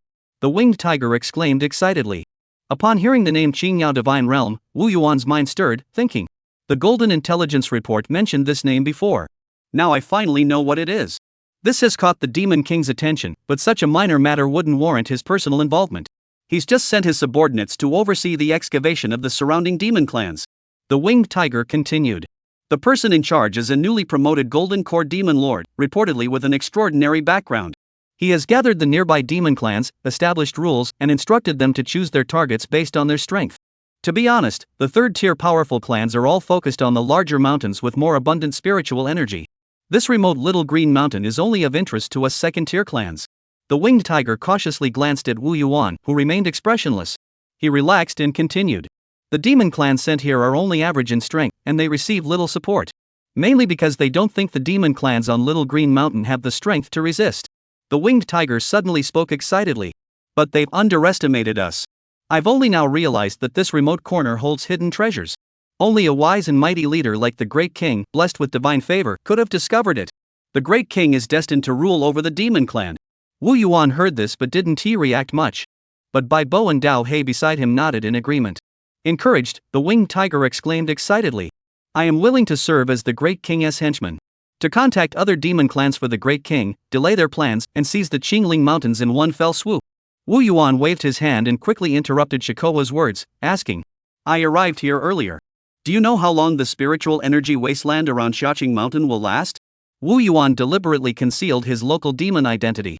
The spiritual energy wasteland was Wu Yuan's primary concern. Without this barrier, Wu Yuan would have to flee if he encountered powerful demonic beings he couldn't defeat. Upon hearing this, the winged tiger replied seriously. It depends on when we find the Qingyao Cave Heaven. The Demon King decided to shatter the Cave Heaven recently, so it won't drain the surrounding spiritual energy anymore. So a large number of demonic beings will soon be arriving. Wu Yuan was startled by this and exclaimed, Destroy the Cave Heaven? Of course. The Demon King isn't without his own divine realm. It's unclear how long it will take for the Qingyao Cave Heaven to fully recover, and how much spiritual energy it will consume. Why not just shatter it and cultivate our own divine realm? The remaining fragments can be distributed to our descendants to cultivate their own followers. Those demons who fled to the main peak are also thinking about securing a favorable position to obtain more fragments of the divine realm. The winged tiger spoke matter-of-factly. Wu Yuan sucked in a sharp breath, murmuring to himself. This cultivation world seems different from what I imagined. I thought the divine realms would be precious, but I never expected. Seeing Wu Yuan's shocked expression, the winged tiger grew puzzled and asked. Your Majesty, it's just a cave heaven after all. Though they're rare, there are still plenty of lesser blessed lands. Even our tiger clan has its own blessed land. The human race has even more cultivators of the earth immortal path, so there are plenty of blessed lands and divine realms, and secret realms are countless. Shaji Hu continued. The winged tiger suddenly had a thought. Could it be that your Majesty didn't hold a high position in the clan and didn't know much about these things? That makes sense. The Great King arrived so much earlier, which suggests his strength was low at the time. But in such a short time, you've become so powerful. According to human terminology, this is called the dragon rising from the depths. Exactly. How could those cowardly mouse tribes have nurtured such a talented leader like the Great King? The winged tiger pondered this more and more, finding it increasingly convincing, his eyes growing brighter and brighter. The Great King is currently in need of allies. This is my chance to seize this opportunity.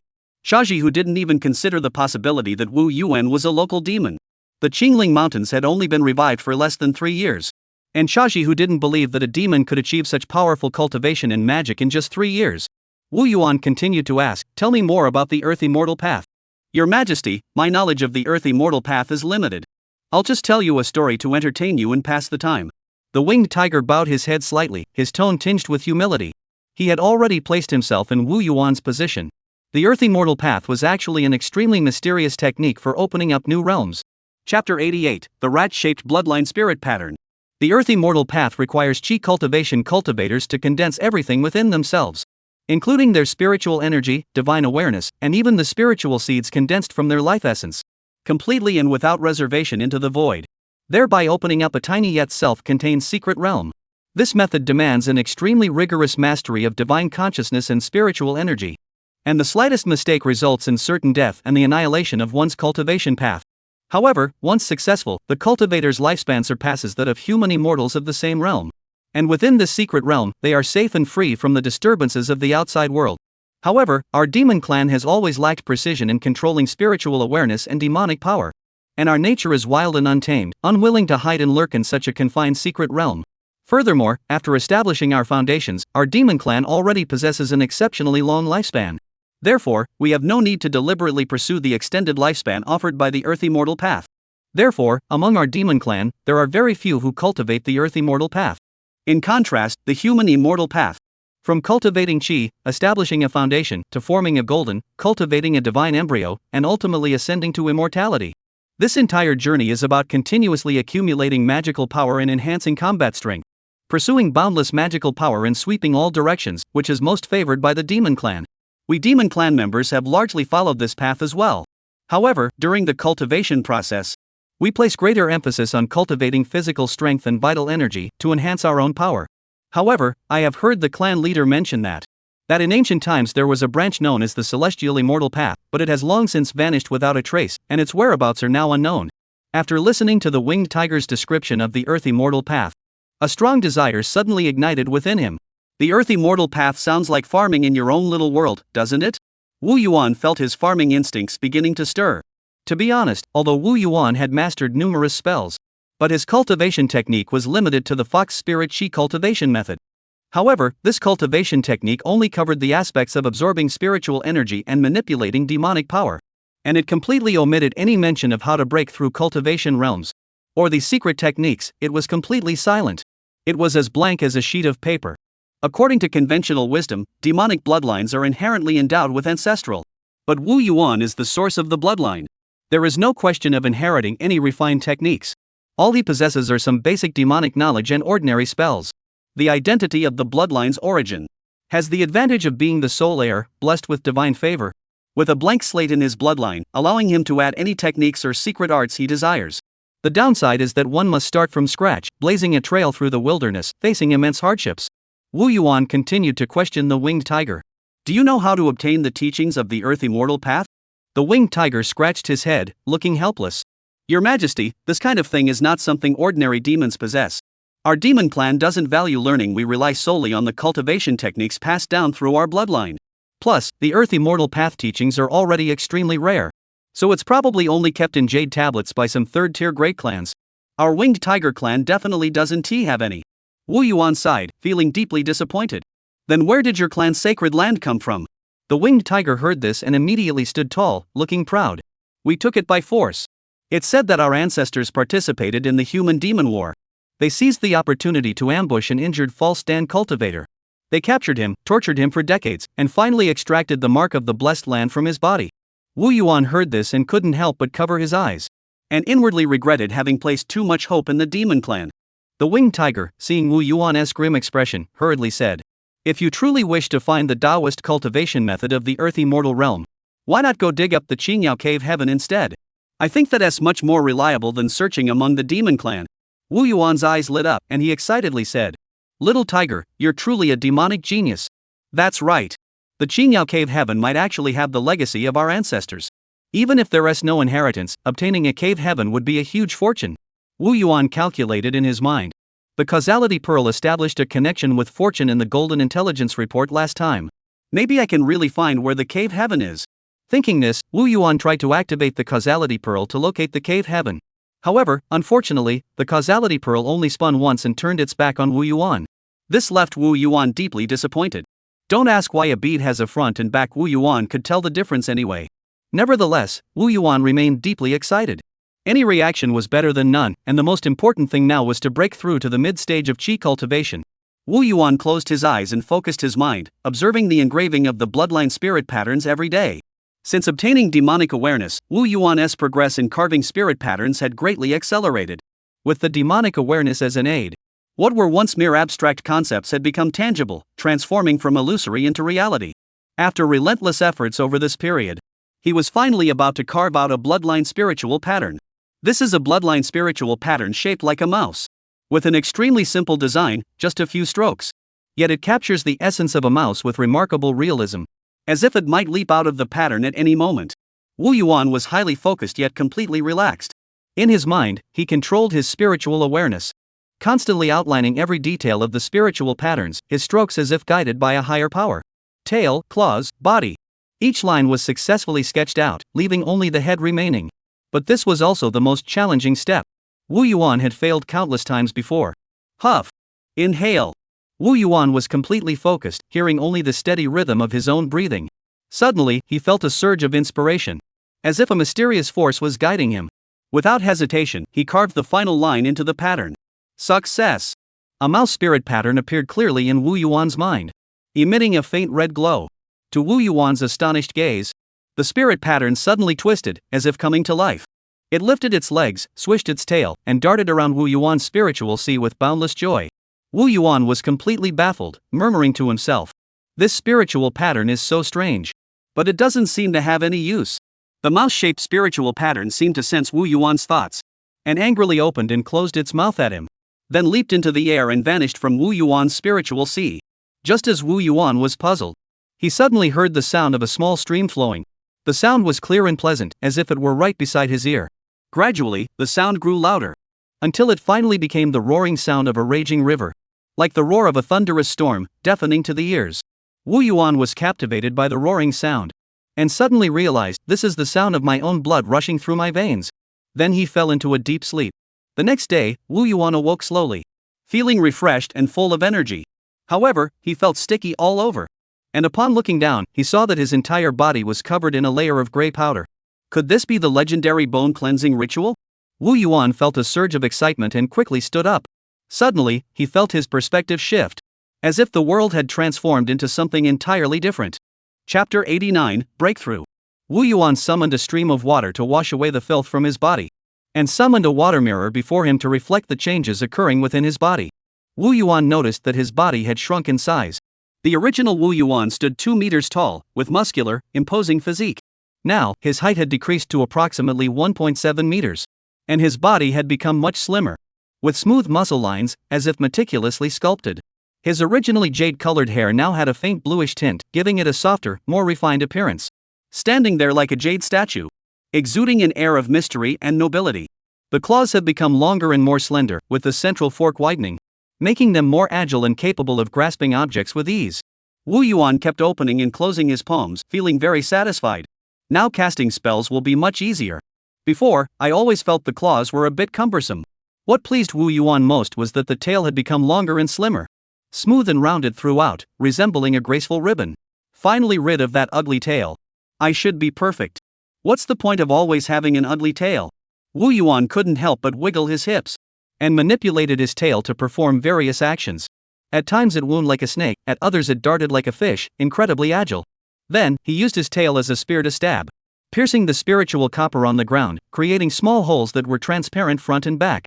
Then he used it like a silver whip to strike, instantly splitting the spiritual copper into 2 halves. Wu Yuan nodded in satisfaction. This tail can now serve as a trump card. It will surely catch the enemy off guard and secure victory in critical moments.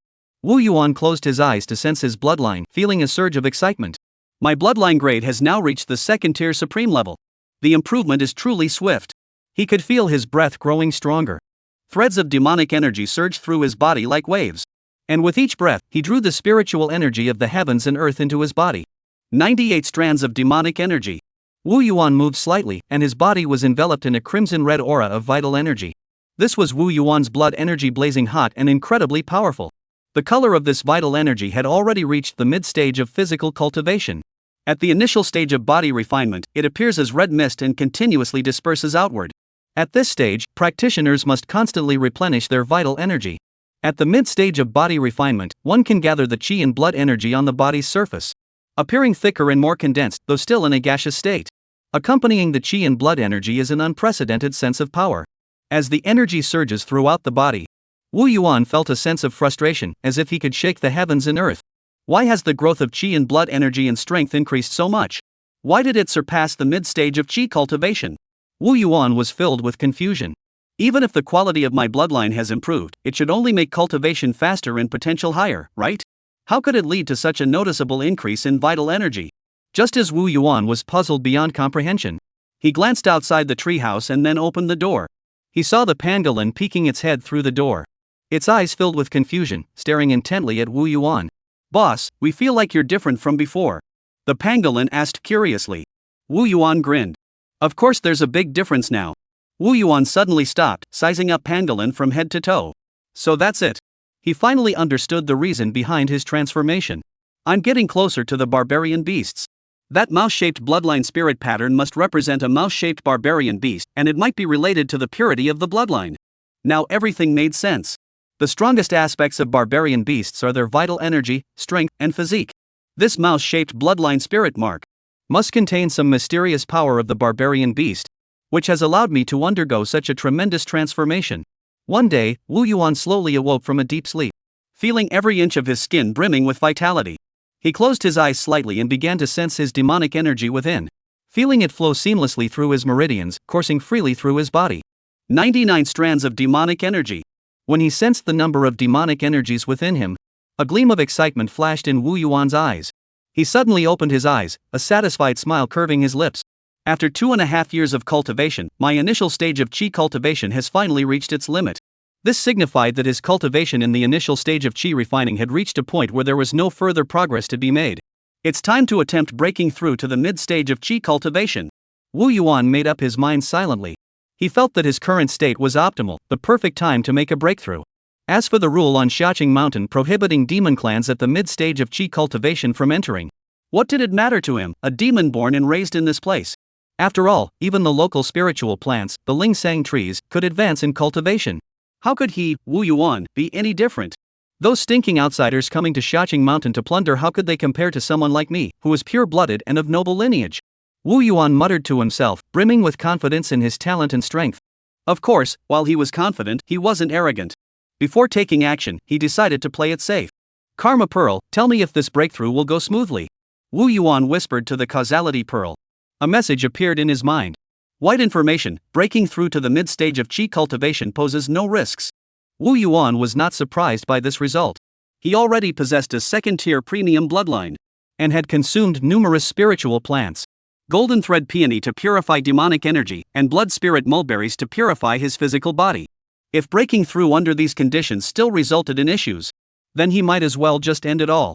Wu Yuan lay back comfortably in his den, found the most comfortable position, and closed his eyes to begin circulating his demonic energy. The key to breaking through to the mid-stage of Qi cultivation lies in compressing demonic energy, which requires the application of external force. Generally, this can be achieved by swallowing pills, consuming spiritual plants, or absorbing a large amount of pure spiritual energy all at once. However, Wu Yuan did not need to go through such trouble. "Stomach spirit storage," he murmured to himself. Instantly, the vast amount of spiritual energy hidden within his stomach surged forth like a flood breaking through a dam, rapidly converting into demonic energy. The demonic energy within Wu Yuan's body instantly exceeded the body's capacity limit, and began to violently surge outward. This step was crucial if he couldn't control the demonic energy within his body. The demonic energy would erupt from his body in an uncontrollable surge, and years of arduous cultivation would be in vain. More critically, it would severely damage his physical body. However, Wu Yuan had already broken through to the mid-stage of body refinement. Wu Yuan immediately contracted his body. His physique, as strong as that of a beast, was like an iron barrel, completely containing the demonic energy within his body. The path for the demonic energy to escape outward was blocked, forcing it to compress inward. Threads of demonic energy of the same origin began to gradually converge, forming an even more powerful force. At this point, there should be no major issues. The rest is just a matter of time to fully convert the demonic energy within. Wu Yuan sighed in relief. Inwardly he knew the breakthrough was already more than halfway complete. Chapter 90, Mid-Stage Qi Cultivation. An hour later. Wu Yuan's demonic energy, which had been in its initial stage, was originally in the form of thin, thread-like strands. But now he had successfully compressed multiple strands into a single stream. He sensed the surging demonic energy within his body, though his body felt empty, containing only 10 strands of demonic energy. However, the momentum generated by these 10 strands of demonic energy far surpassed that of the previous 99 strands. Wu Yuan finally snapped back to reality and sensed the changes in his body after breaking through. "I never thought that my demonic energy could be compressed into a single strand with just 10 strands." Wu Yuan exclaimed with a mix of surprise and joy. "I had originally thought it might take around 15 strands to form a single strand." Generally speaking, when a demon beast breaks through, the purity of its demonic energy within its body is assessed. typically requiring 25 strands of demonic energy to be compressed into a single strand. If there are more, the breakthrough will fail, which indicates that the quality of the demonic energy is flawed, and even a larger quantity cannot compensate for it. Of course, if it can still break through with more demonic energy, there is another possibility. That is, the physical body is exceptionally powerful, capable of absorbing a large amount of spiritual energy at once, and using a physical body far surpassing the mid-stage of qi cultivation to forcibly compress the demonic energy. This is also the method generally used by physical cultivation practitioners to break through the qi cultivation realm, known as cultivation leading the body, where qi cultivation can drive physical cultivation. According to Xiaohu, even the second-tier winged tigers with the purest bloodline in their clan require 17 or 18 strands to compress into a single strand. However, in the Eastern Sea Dragon Palace where Bai Bo once resided, only third-tier dragon bloodlines could achieve 1 strand from 10. Wu Yuan compared them silently in his mind. Even a fool could tell that 25 strands is the passing threshold. And my 10 strands are at least 85 points. Any higher than that, and that's probably the offspring of a golden born with a silver spoon in their mouth. If one were to compress 25 strands of demonic energy into a single strand, the purity of the demonic energy would only increase fourfold after breaking through. However, when Wu Yuan compressed 10 strands of demonic energy into one, the purity increased tenfold, making his already pure demonic energy even more pure and unparalleled. Although this seems like an odd method of calculation, it fully reflects the principle in the cultivation world where the strong grow stronger and the weak grow weaker. Wu Yuan stood tall and proud, saying with a look of pride on his face, "My current strength is entirely due to my unparalleled talent and relentless effort. This is the result of my sweat and wisdom." Just as Wu Yuan was lost in self-admiration, the causality pearl suddenly began to tremble, startling him. He blurted out instinctively, "Dear, I haven't forgotten you. You also play an important role." But he quickly relaxed. It wasn't the causality pearl that had consciousness after all. It's just that the information obtained after breaking through is more detailed. For example, in the initial information about the moon spirit grass, it only mentioned where the moon spirit grass was and provided a location guide. However, Wu Yuan didn't know that the location was a muddy swamp. Now, however, he can obtain related details, and even view images of the moon spirit grass and part of its surrounding environment. This has transformed from mere textual information into visual imagery. This is quite a surprise. At least we can confirm if there are any dangers nearby, Wu Yuan scratched his head and said. He continued to sense the changes in his body. Firstly, the strength of his physical body had not increased significantly. After all, physical training and qi cultivation are two distinct paths, and Wu Yuan's physical body was already quite strong to begin with. However, his control over his qi and blood had become more refined. Nevertheless, his physical body had become more vibrant, and his lifespan has increased from 50 years to 80 years. Still, it pales in comparison to the human race. But the natural lifespan of the human race at the qi cultivation stage is 140 years, which cannot be surpassed unless one breaks through to the foundation establishment stage. While the lifespan of demon beasts continues to increase with their bloodline and strength, which is why the demon race has such a long lifespan. Perhaps by the time Wu Yuan reaches the peak of the qi cultivation stage, he could have a lifespan of 150 years. The most crucial change is the significant transformation of his spiritual awareness. It has grown from 30 zhang to 80 zhang. Wu Yuan exclaimed with delight. That's twice the normal level for a demon beast at the mid-stage of qi cultivation, and 20 zhang more than humans. Moreover, his divine consciousness can now be divided into more parts for control, and its precision has also greatly improved. It can be said that the mid-stage of qi cultivation is not merely a tenfold increase in demonic power purity. With the enhancement of divine awareness, it's at least 20 times stronger. Control over spiritual energy, demonic energy, and magical artifacts has improved, and the strength of spells has also increased. Rounding up, that's a 50-fold improvement. Wu Yuan boasted confidently.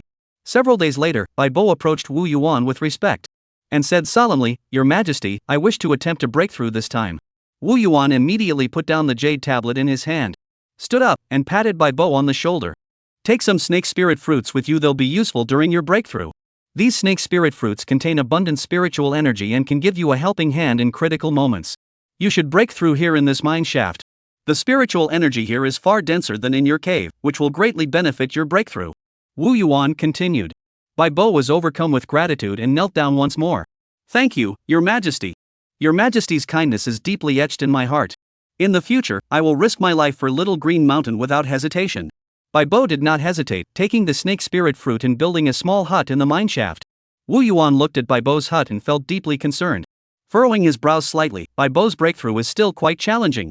He is already quite old, with weakened vital energy and blood, so the risks of breaking through are much greater than for ordinary demons. Wu Yuan waited quietly as time passed slowly. Soon, spiritual energy fluctuations could be felt coming from the hut. Wu Yuan's heart tightened as he focused intently on sensing the situation inside. The process of replenishing demonic energy went smoothly. Bai Bo, relying on years of cultivation, quickly converted the spiritual energy into demonic energy, filling her dantian. The remaining task was the critical compression of the demonic energy, which was crucial and the key to breaking through. Suddenly, the spiritual energy in the small hut began to tremble, and the fluctuations became chaotic. Wu Yuan sighed, "It's going to fail again." He fully understood the difficulty of compressing demonic energy. The slightest mistake could result in losing everything, or even suffering a backlash. The emerald-colored demonic energy within the hut was still struggling to control itself. Her forehead was covered in sweat, and threads of demonic energy were still seeping out of her body. A look of reluctance flashed across his face before fading away. Muttering to himself, "I was already mentally prepared for this. After all, I'm about to die. Having the chance to attempt a breakthrough is already a stroke of luck. But I still feel so unwilling. But even if I die, I will die on the path to breakthrough." A resolute gleam flashed in Bai Bo's eyes. Then began to burn his chi and blood, strengthening his physical body, and forcibly restraining his demonic power. Chapter 91, Qingyao Cave Heaven requests communication. For a moment, there were signs of success. Demonic energy gradually under his control, moving toward the critical point of breakthrough. However, Bai Bo did not feel excited. Instead, he sighed, "My chi and blood are insufficient." Bai Bo could feel his body rapidly weakening, and his vitality was gradually fading. While burning vital energy could temporarily enhance his strength, but it also accelerated the flow of life. Wu Yuan outside the treehouse sensed Bai Bo's aura suddenly surge, and he knew in his heart that this was a gamble with her life. Wu Yuan furrowed his brows, hesitating for a moment, but eventually sighed. "I was planning to wait until you were about to fail and save your life. After all, you've sacrificed so much for Little Green Mountain. I can't just stand by and watch you die. Since you're willing to risk your life to break through, I'll give you a helping hand." Wu Yuan's fingertips to golden light sphere. Spirit gathering power. The light shone brilliantly, containing immense spiritual power. He gently tossed it, and the golden light ball transformed into a streak of light, flying into the small hut. At that moment, Bai Bo's body was completely withered. Her flesh and blood nearly completely burned away, and his consciousness began to fade. As if he heard the great king's voice, or perhaps it was just a hallucination. "Focus your mind and calm your breath, try again." The voice seemed to carry an invisible force, stirring a glimmer of hope within him. Then he saw a golden light flying toward him, and he muttered to himself, "I'm truly about to die, I'm hallucinating." But when the golden light merged into his body, he suddenly felt his physical body brimming with vitality. His withered body gradually recovered, and flesh began to regrow. Bai Bo suddenly opened his eyes, looked at himself, and his eyes were filled with surprise. "This is real. The great king has come to my aid." Bai Bo had no time to celebrate. He immediately summoned all his demonic energy and made a desperate final effort. He gathered all his demonic energy into one point, charging toward the critical point that represented his breakthrough. Toward hope. Wu Yuan looked at the treehouse and shook his head before turning to leave. What a stroke of luck. It actually worked. Wu Yuan sensed the fluctuating energy emanating from the treehouse, and realized that Bai Bo had successfully broken through to the mid-stage of Qi cultivation. Wu Yuan returned to the treehouse, picked up the jade tablet, and continued his studies. But no matter how he tried, he couldn't concentrate. Bai Bo's relentless pursuit of breakthrough, even at the cost of his life, deeply moved him. He put down the jade tablet, walked to the window, gazed into the distance, and murmured to himself, "Will I, like Bai Bo, spend my life searching for an opportunity to break through? Would I risk my life for a breakthrough?" Wu Yuan's gaze grew resolute as he clenched his fists. "I will not allow myself to be denied even the chance to break through. Never. I will decide my own fate. I am the Rat King. I will lead Xiaoing Mountain to an even brighter future." Earlier, Bai Bo had a profound impact on Wu Yuan, bringing Wu Yuan's wandering heart back to focus. Upon reflection, Wu Yuan had only suffered hardships when he first arrived and during the battle with the goat demon. Everything else had gone smoothly. His cultivation had steadily improved, and he felt that the auspicious energy of Xiaoing Mountain was now with him, making him invincible. He wasn't exactly getting carried away, but he did start to let his guard down a bit. However, fortunately, he realized this in time, otherwise, he would have definitely suffered losses later. Wu Yuan took a deep breath, picked up the jade tablet again, and began studying diligently. He knew that only by continuously improving his strength could he protect Xiaoing Mountain and survive better. Wu Yuan was deeply immersed in a profound dream. The surroundings were quiet and still.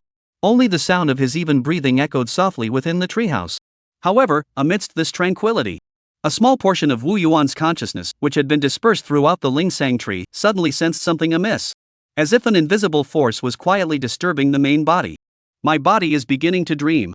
Wu Yuan startled inwardly. Since he had embarked on the path of becoming a demon and begun his cultivation, he had never experienced dreams while sleeping. For cultivators, dreaming often signaled excessive energy depletion. And worse still, it might be connected to curses, nightmares, or counter-magic techniques. Of course, it could also be connected to a cultivator's spiritual intuition. But regardless of the cause, it was never a good sign for Wu Yuan. Even if it were a premonition from his spiritual perception. He has the causality pearl as a substitute. But if it were an enemy spell, he would truly be helpless. The consciousness within the Lingsang tree immediately established a connection with its main body. Simultaneously, the roots of the Lingsang tree began to penetrate Wu Yuan's body, causing waves of intense pain. This pain spread throughout his body like an electric current, causing Wu Yuan's eyelids to twitch involuntarily. The original consciousness, which had been as still as a stagnant pool, began to slowly awaken under the stimulus of the pain. Wu Yuan finally opened his eyes in terror, his heart filled with fear. What on earth was that? That was too close for comfort, he muttered to himself. But I was still one step ahead. Just as he was about to summon all his strength to search for the potential enemy, suddenly, a message appeared before his eyes. Green Intelligence, Xingyao Dongtian is requesting communication. After being rejected, they will attempt to re-establish contact using special measures. Wu Yuan's eyes widened in confusion. What is that? Before he could react, he suddenly sensed something amiss. What special measures do you plan to use? Wu Yuan shouted. Just say what you want. However, the only response was a dull, thunderous explosion. Bang! Wu Yuan felt a powerful force strike the back of his head, as if it were about to split his skull open. The blow left him dizzy and disoriented. But due to Wu Yuan's robust physique, the blow did not knock him unconscious, only causing his consciousness to grow hazy. However, a sense of foreboding welled up within him. Can I just sleep? Bang! Before Wu Yuan could finish speaking, another heavy blow struck the back of his head. This time, even with his robust physique, he could no longer hold on. Wu Yuan's consciousness began to fade, and he eventually fell into a coma. He felt the world around him begin to distort, spinning wildly. His consciousness seemed to drift to a mysterious place. Gone! Wu Yuan uttered an unconscious murmur in his unconscious state. After an unknown amount of time, Wu Yuan suddenly snapped back to consciousness, instinctively covering the back of his head. However, he quickly realized he was no longer inside the treehouse. Before him was a kaleidoscope of colors, strange and surreal scenes, which gradually transformed into a towering mountain peak. On the mountain peak, one after another, demonic beasts were struggling to climb upward, as if engaged in an intense competition. Wu Yuan's heart stirred, and he received a message. So this is the Qingyao Heavenly Realm. Wu Yuan was stunned, never expecting the thing he had been searching for to suddenly appear before his eyes. Chapter 92, The Plight of the Qingyao Cave Heaven. Wu Yuan was just about to get a clear view of the entire mountain peak, but suddenly felt his consciousness plummet, landing on the nearest, relatively gentle slope of the mountain peak. However, Wu Yuan quickly regained his composure. But right now, I'm only a consciousness entity and can't enter in physical form. The mountain peak beneath my feet is the core of the Qingyao Cave Heaven. The closer one gets to the summit, the closer one is to the location of the ruler of the Qingyao Cave Heaven. However, as Wu Yuan received the information, he suddenly furrowed his brows. You want me to defeat all the outsiders and create an opportunity for you? I think you're just treating me like an outsider. He recalled the fleeting glimpse he had caught before his consciousness plummeted. The demon beasts on the other sides of the mountain peak included a dragon snake with a single horn on its head, lions with golden scales, peacocks of every color, and a massive green deer with branches growing densely from its head. Wu Yuan could immediately sense that these demonic beasts were from other regions, each exuding an imposing presence that did not pale in comparison to his own. Moreover, behind them followed a large number of other demon beasts. Wolf demons, hyena demons, phoenix birds, venomous snakes, and many other demonic creatures. Each one as fierce as the next. The crucial point was that there was not a single local demon. Wu Yuan was completely alone and helpless. The local demons had been mostly eliminated during the night of the Imperial Elixir. And even those that managed to escape were killed by the demons sent in afterward. Even if new demons had obtained an opportunity, the time was too short and their strength was too weak. You must understand that the demons projected onto the mountain peaks are all elite demons with extraordinary cultivation, bloodlines, and backgrounds. At the very least, they are all at the mid-stage of Qi cultivation. They are the core demon beasts carefully selected by various factions to compete for the title of Master of the Qingyao Heavenly Realm. Earlier, you kept restricting the growth of spiritual energy. Only those at the early Qi cultivation stage could enter, and you prevented demons from other regions from breaking through to the mid-stage of Qi cultivation. Once I break through, you won't be able to stop me. I can't take the blame for that. Wu Yuan widened his eyes. Sigh. Wu Yuan sighed, glancing behind him. There was only a familiar figure behind him. It was Bai Bo. Wu Yuan slapped his head. This place isn't even fit for someone with mid-level Qi cultivation. You want me to bring an old man to fight them all? Impossible, absolutely impossible. He immediately waved his hands and said. Although he also wanted to help Qingyao Dongtian. After all, he was deeply grateful for being born on Xiaoqing Mountain. And had been able to cultivate smoothly for so long. However, Wu Yuan understood that even if he killed all the demons from other regions, it would be of no use. Killing one batch would only lead to a stronger batch appearing next. Moreover, if he caused too much commotion, higher-level forces might forcibly erase him. From the demons' perspective, this was internal competition among themselves. And once they obtained the divine realm, and gain more benefits when the divine realm is destroyed. Moreover, there are even higher-level demon kings watching over everything. From the outcome, the Qingyao divine realm is inevitably doomed to destruction. Wu Yuan sighed and spoke sincerely to the Qingyao cave heaven. You can't resist it. You'd better think about how to escape. The Qingyao cave heaven fell silent for a moment, its voice echoing in the vicinity. This was the first time it had spoken, and it did not communicate with Wu Yuan through consciousness. As soon as I awoke, I was trapped in the void by the demon king who defeated me. Restricted to this area. There is no chance of escape. He even left rules in the nearby void, leaving me powerless to do anything but watch as these demonic beings search for me.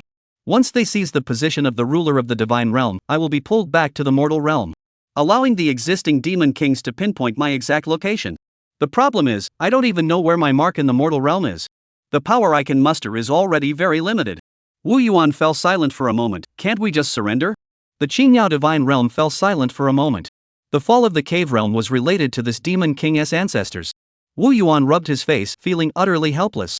So you've been targeted all along. However, he quickly straightened his posture, speaking with high spirits.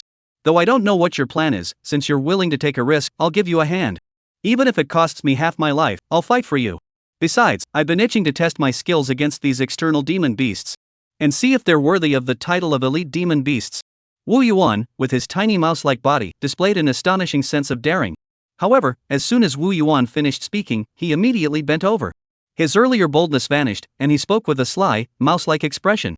But let us make one thing clear, if this doesn't work out, I'm out of here, don't come looking for me. As if sensing the helplessness of Qingyao Dongtian, Wu Yuan straightened his back and said confidently. You, a cave heaven, have you ever been in a real battle? Do you even understand the value of strategic retreat? Before Qingyao Dongtian could respond, Wu Yuan rubbed his hands and continued. Now we should talk about the support you've given me. Those outsiders all have demon clan backing. Even a small tiger has a powerful demon as a backup. You can't expect me to go fight alone, can you? I'm not having any of that. Ha? What's in it for me? What benefits? Spit it out. Wu Yuan's eyes lit up. I'll keep giving you more and more divine favor. Qingyao Dongtian said tentatively. Wu Yuan shook his head immediately. Looking out across the Qingling Mountains, I'm the only local demon who has broken through to the mid-stage of Qi cultivation. If you don't support me, who will you support? Our fortunes are already intertwined. That's not enough. Wu Yuan said decisively. This space is only conscious and freely movable to you. The rest are projections, used for gathering intelligence. Qingyao Dongtian said. Wu Yuan hesitated for a moment. After all, war was about intelligence, and this was a significant advantage. However, he quickly shook his head. It's still not enough. Enemy intelligence alone isn't enough. After all, we'll have to fight in the end. Wu Yuan said with deep regret. These aren't easy targets, and if I kill them, how will I survive among the demon clan afterward? After this, Qingyao Dongtian remained silent for a long time, without responding. Wu Yuan's heart sank. He had only wanted more help, not to refuse outright. After all, the tasks ahead were fraught with danger. And one wrong move could cost him his life. Wu Yuan cleared his throat and said with deep regret. Xiaoqing, think about it. You've finally recovered. And now you're facing the possibility of being beaten to death. Who knows, this might be the end for you. Besides me, who else can help you? Who else? After all, we're the only family who truly love each other. This wasn't something Wu Yuan was joking about. After all, the ancestors of the local demons on Qingling Mountain were all descendants of the Qingyao Heavenly Realm who remained on Qingling Mountain after its fall. Earlier, Wu Yuan wasn't sure whether his time travel counted as making him a local demon. But after communicating with the Qingyao Heavenly Realm this time, he was certain he was a local demon. Chapter 93, Wu Yuan takes the shortcut. Even setting aside his status, purely from a pragmatic standpoint, Xiaoing Shan is his place of origin and his stronghold. If he loses this place, where would he find a spiritual haven capable of sustaining the vast rat-like forces under his command? How could he possibly cultivate in peace? Wu Yuan had learned a great deal about the demon realms beyond the mountains from Bai Bo and Shatsuehu. You must understand that the demon realms outside are nothing like the Qingling Mountains, where resources are abundant. And the competition isn't fierce, it's just a bunch of novice demon cultivators at the early and mid stages of Qi cultivation clashing with each other. Outside, even the smallest green mountains are spiritual lands that only demonic beings at the late Qi cultivation stage can even touch. Thinking of this, he looked at the still silent Qingyao Heavenly Realm. Wu Yuan added some determination. If it comes to it, I'll just take the mice and pack our bags and run away. We can survive anywhere and continue our cultivation, but what about you? Hesitation only invites chaos. Wu Yuan didn't say anything else afterward, but waited in silence. He had already realized that the consciousness of Qingyao Dongtian was heavily restricted and somewhat rigid. Just tell me what kind of help you need. The Qingyao Cave Heaven finally made up its mind and asked. Wu Yuan thought for a moment and said, do you have any abilities that can accelerate my cultivation or suppress the fortune of those outsiders? No. Qingyao Dongtian said helplessly. These outsiders have special methods, they've claimed territory and formed alliances. I have no influence over anything within the territories they've occupied. Right now, I can transfer the fortune of the unclaimed lands to you, which is the limit of my abilities. After the enhancement, you must quickly claim those territories. Otherwise, once they occupy them, the fortune will be divided. They're like nails pinning me here, I can't influence the outside world at all right now. Alright. Once you've secured the territories, I'll gradually redirect the fortune and spiritual energy toward you, to help you continue upgrading the spiritual land grade of Xiaqing Mountain. And I'll disguise you as an outsider demon. This is the absolute limit of what I can do. Wu Yuan shook his head helplessly. You're really in a tough spot then. I'll act accordingly depending on the situation. But I will definitely act. Don't worry. After speaking, he controlled his consciousness and left the Qingyao Heavenly Realm. Inside the treehouse, Wu Yuan suddenly woke up. He looked around and confirmed that everything that had just happened was real. Sigh, it's time to start fighting again. Wu Yuan paced back and forth in the treehouse, his heart filled with emotion. That state I was in just now was my consciousness manifesting itself. He muttered to himself. The position on the mountain peak is related to one's fortune. Whoever has stronger destiny stands higher. Power, influence, bloodline, and background can all enhance one's destiny. I'm actually in the first tier now, I should have a chance to compete for the title of Cave Heaven Lord. Wu Yuan pondered silently in his heart. He had both advantages and disadvantages. First, the top 4 all possess third-tier bloodlines. Wu Yuan lagged far behind them, but he could compensate with his bloodline runes. It just takes time. Currently, his Rat Clan's forces were undoubtedly the strongest, but his high-ranking combat power was insufficient.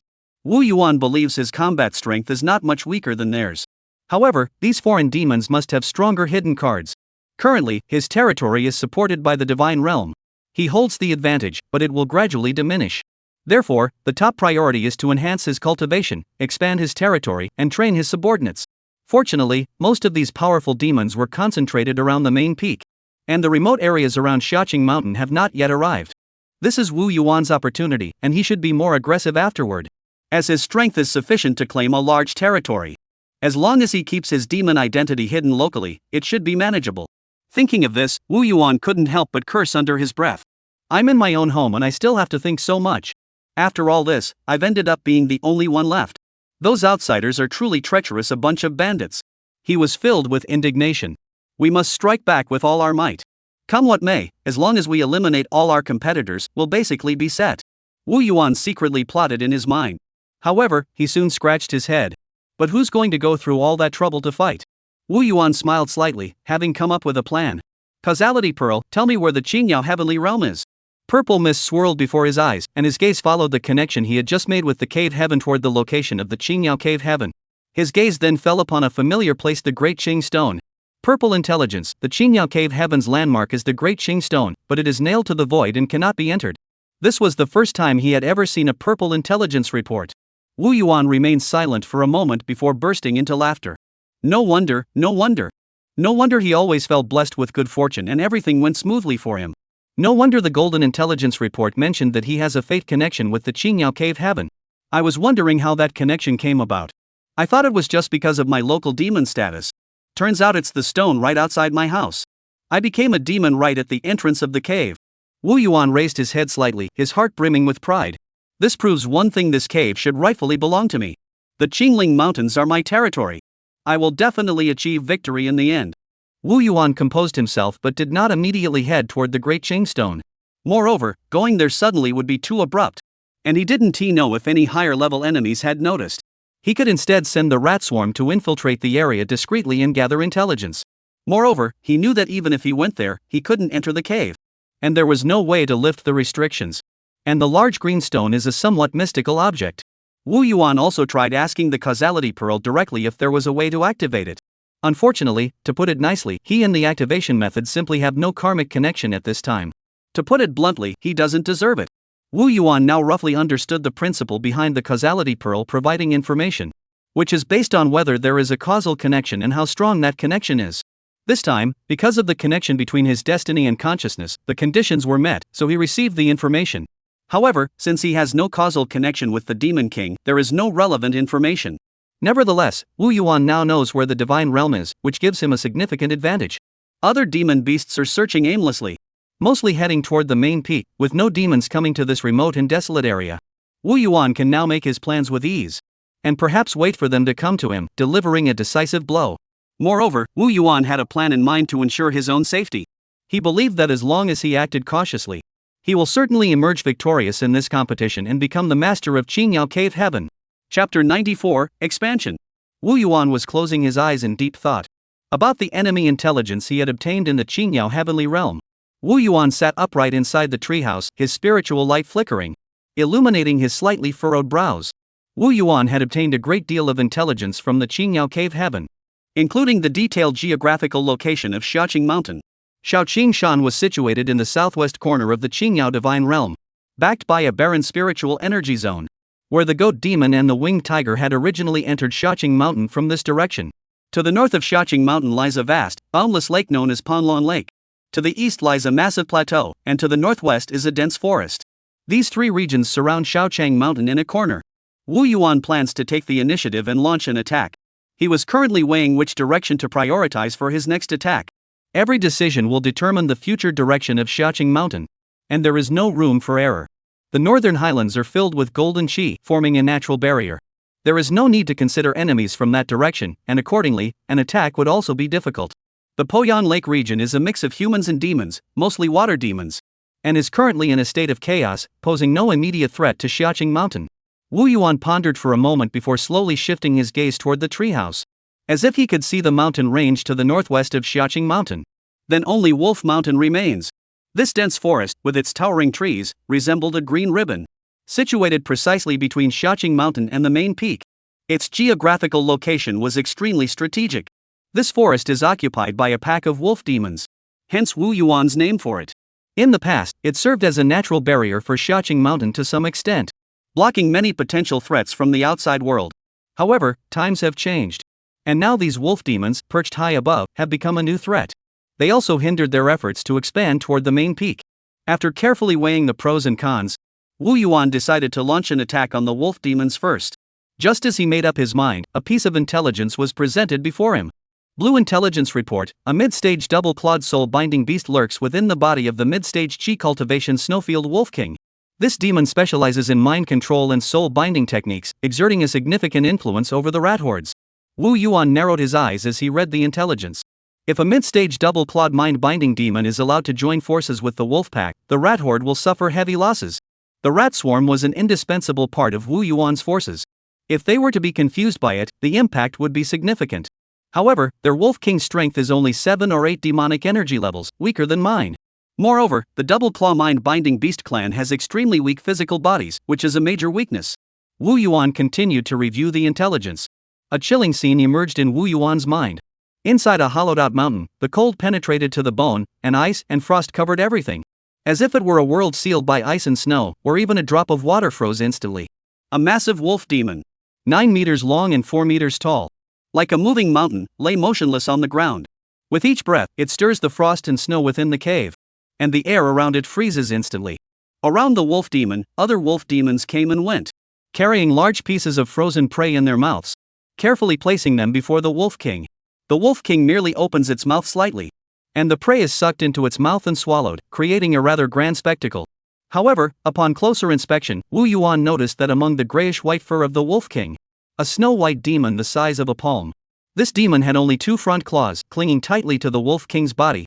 And compared to the Wolf King, it was like a flea on its body. And if one didn't look closely, it was hard to spot its presence. Wu Yuan studied this intelligence and pondered silently. As my strength continues to grow, there are few things left on Xiaoing Mountain that would catch the attention of the blue intelligence. Now that I'm just about to expand outward, it seems the opponents I'm facing are of a higher caliber. After a moment of deep thought, Wu Yuan gently tapped his claws. As the faint sound of his claws scraping against something echoed, a rustling sound came from outside the treehouse. He stepped out of the treehouse with steady strides and stood directly on the highest stone platform.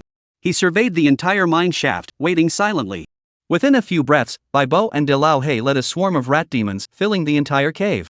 Over 1,000 rat demons had mostly awakened to the first-tier middle-grade spirit-gathering rat bloodline. With the abundant resources of Xiaoing Mountain, their cultivation levels had far surpassed the normal rate. Each possessed demonic energy exceeding 10 strands. And over 300 first-tier upper-grade bloodline rat demons had the highest demonic energy reaching over 20 strands. If it weren't for the fact that all the rat demons were sacrificed in the blood ritual during the battle against the mountain goat demon, their cultivation levels would have been even higher. Although Wu Yuan had expended a great deal of energy on the rat demons, as long as resources are abundant, he could quickly gather a large number of rat demons whose bloodlines had been awakened and influenced by him. Wu Yuan stood there, looking down at everything around him, and a surge of ambition filled his heart. This is all my power. Although there were numerous rat demons present, there was no sign of chaos. The entire cave was silent. They were neatly arranged in rows, quietly crawling on the ground, lifting their heads to gaze at their king. Their blood-red eyes illuminated the dimly lit cave. Xiao Huang darted over to Wu Yuan's side and found a comfortable spot at his feet to lie down. Xiao Bai saw this and wanted to run over too, but was pulled back by Xiao Wei. She asked angrily, "Hey, what are you doing?" Xiao Wei looked at Xiao Bai helplessly and said, "My little sister, this isn't the time for you to be running around. Stay with me and behave yourself." Meanwhile, in the corner, the winged tiger trembled in fear as it watched the group of mice that could devour it in just a few breaths. My goodness! The number of these rats is way too unreasonable. To rule over a rat swarm of this scale in the demon realm, you'd at least need to be a late-chi cultivation stage rat king. Otherwise, you wouldn't be able to hold your ground or secure resources. The winged tiger muttered to itself. But he quickly snapped out of it. Wait a minute. I've already abandoned the dark side and joined the righteous cause. I'm one of them too. I'm not afraid of anything. At the same time, he looked up at the king, who, under the gathering momentum of the mouse horde, seemed to possess an awe-inspiring presence. This aura makes me believe without a doubt that he is a late-stage chi cultivation rat king.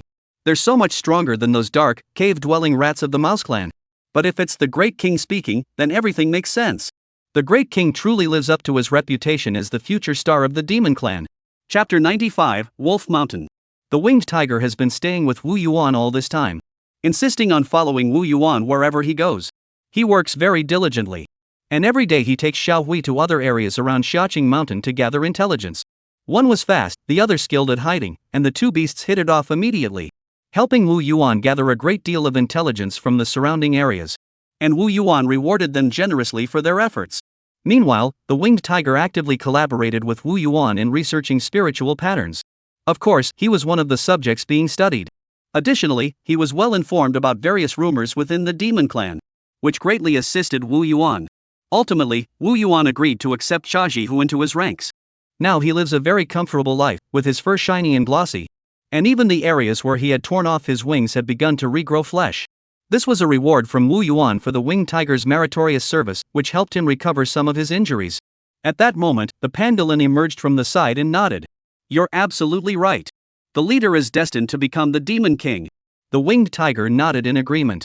Great minds think alike. The pangolin smiled broadly and pulled out an ant egg, handing it to the winged tiger. Good brother. Eat. The winged tiger skillfully caught it and popped it into his mouth, chewing it with relish. These fire ant eggs may not have much spiritual energy, but they sure taste great. During this time, the winged tiger and the pangolin got along very well. Both beasts were extremely fast, and they would roam around collecting spiritual items whenever they had nothing to do. And whenever they traded spirit stones, they would go together to the bamboo pond to bathe, forming a deep bond of friendship. At that moment, the old black tiger shot the winged tiger a sideways glance and muttered under his breath. That tiger has some thick skin. He really thinks he's part of the Little Green Mountain clan. Though his voice was low, the demons present were no ordinary beings and heard every word clearly. The atmosphere in the area immediately grew tense. Cough, cough. Baibo looked at the old black demon and coughed once, signaling him to turn around. Xiaohui kept glancing between the old black demon and the winged tiger, hesitating to speak. Chai Chi who narrowed his eyes but said nothing, thinking to himself. This is only because the great king is too merciful in Little Green Mountain. You dare to act so arrogantly. If we were outside, you and those 50+ demonic energy rats would be nothing but a piece of meat in my mouth. Chai Chi who had originally planned to integrate into Xiaoing Shan more quickly. But the old black felt that Chai Chi whose cultivation was now the second highest among the old master's subordinates. Second only to Baibo, and actively participated in various affairs. Unlike Xiaohui and the others who kept a low profile. De Lao He felt his position was threatened. So he always looked down on Chai Chi Hu. However, Chai Chi Hu believes that as a newcomer, he should maintain a low profile. And unwilling to clash with Big Old Black. After all, Big Old Black and Baibo were allies. However, verbal altercations between the two demons were inevitable. Whenever a conflict arose, Baibo would step in to mediate. But ultimately sided with the big black demon. Therefore, the winged tiger prefers to hang out with the similarly late-arrived little gray, while also maintaining a good relationship with the straightforward Pandalin. As for why he doesn't go to find Xiao Huang, the winged tiger explains. Look where the yellow manager sits, that's where you sit. If you want to curry favor, think about whether you're worthy. Moreover, Little Yellow usually plays with Little White. Both of them enjoy cultivating spiritual plants, with Xiao Huang responsible for planting. While Little White uses his natural talent to enhance vitality, creating a perfect partnership. Wu Yuan sat on the high platform, one hand propping up his chin, and the other hand cradling Little Huang's head, quietly observing the scheming and intrigue of the demons below. Every little move the demons made was clearly visible to him, and he found it quite amusing. Even demons can't escape the need to form alliances. Wu Yuan murmured to himself. He stopped rubbing Xiao Huang's head with his claws, which made Xiao Huang, who was enjoying the attention, rub against him in displeasure. A movement at the highest point caused all the demons watching the scene to immediately stop what they were doing and look at Wu Yuan with respect. The entire mine shaft fell into complete silence. Next, our Shaoqing Mountain faction will take the initiative to attack. And our primary target is the Wolf Mountain, which is entrenched in the northwest direction of Little Green Mountain. Wu Yuan stood on the high platform, his gaze piercing as he scanned the demons below, his voice booming. In fact, Wu Yuan had already made preparations long ago, carefully deploying bee swarms and fire ant colonies to gather intelligence in all directions. And while he wasn't completely in the dark about the movements of surrounding forces, he wasn't entirely clueless either. According to the intelligence obtained earlier, the Snowfield Wolf King, relying on his formidable strength, had successfully subjugated all the wolf packs in the vicinity. Among them, there were approximately 600 wolf demons. While the ordinary wolf packs are countless, scattered throughout this vast mountainous forest. These wolf demons are not disorganized but divided into 3 distinct tribes. The most powerful among them are the 10 Snowfield Ice Wolves, who serve as the Wolf King's personal guards. They emanated a biting cold aura, each possessing over 40 strands of demonic energy. And they can coordinate their efforts to enhance the power of their spells. Always closely guarding the Wolf King, serving as his sharpest claws and fangs. In addition, there are over 100 newly bred frost wolves. They form the backbone of the wolf pack, each possessing over 30 strands of demonic energy. Agile in form and swift in attack, playing a pivotal role within the pack. These wolf packs were carefully selected by the Wolf King after he arrived at the Qingling Mountains, choosing demon wolves with exceptional bloodlines. And carefully nurtured with abundant resources. They are the Wolf King's most trusted confidants. The other wild wolves in the mountains, such as the mountain wolves, are local demons that the Wolf King had previously gathered. Their strength is relatively weak, with most possessing only 7 or 8 strands of demonic energy. And occupy lower ranks within the pack, tasked with simple patrols and hunting. To be honest, the wolf pack cultivated by the Snowfield Wolf King, aside from having been here for a relatively short time, and the overall numbers are still somewhat insufficient, the rest are quite impressive. The entire wolf pack has a clear hierarchical structure, with each member fulfilling their respective roles. In contrast, Wu Yuan's rat demon group has a huge disparity in strength. Although there are many rat demons, most of them are too weak in cultivation. And when facing powerful enemies, they often fail to perform as expected. Wu Yuan pondered silently. After all, these rat demons have only been cultivated for less than a year. And achieving such scale and strength is already quite impressive. Once the numbers are sufficient, we must continue to improve their quality. However, Wu Yuan's higher-ups included Baibo and the winged tigers, who far surpassed the wolf pack. Moreover, Wu Yuan had other assets. He also has 2 spirit insect swarms, the fire ant swarm and the spirit bee swarm. as long as we can hold off the Wolf King and the Beast Demon.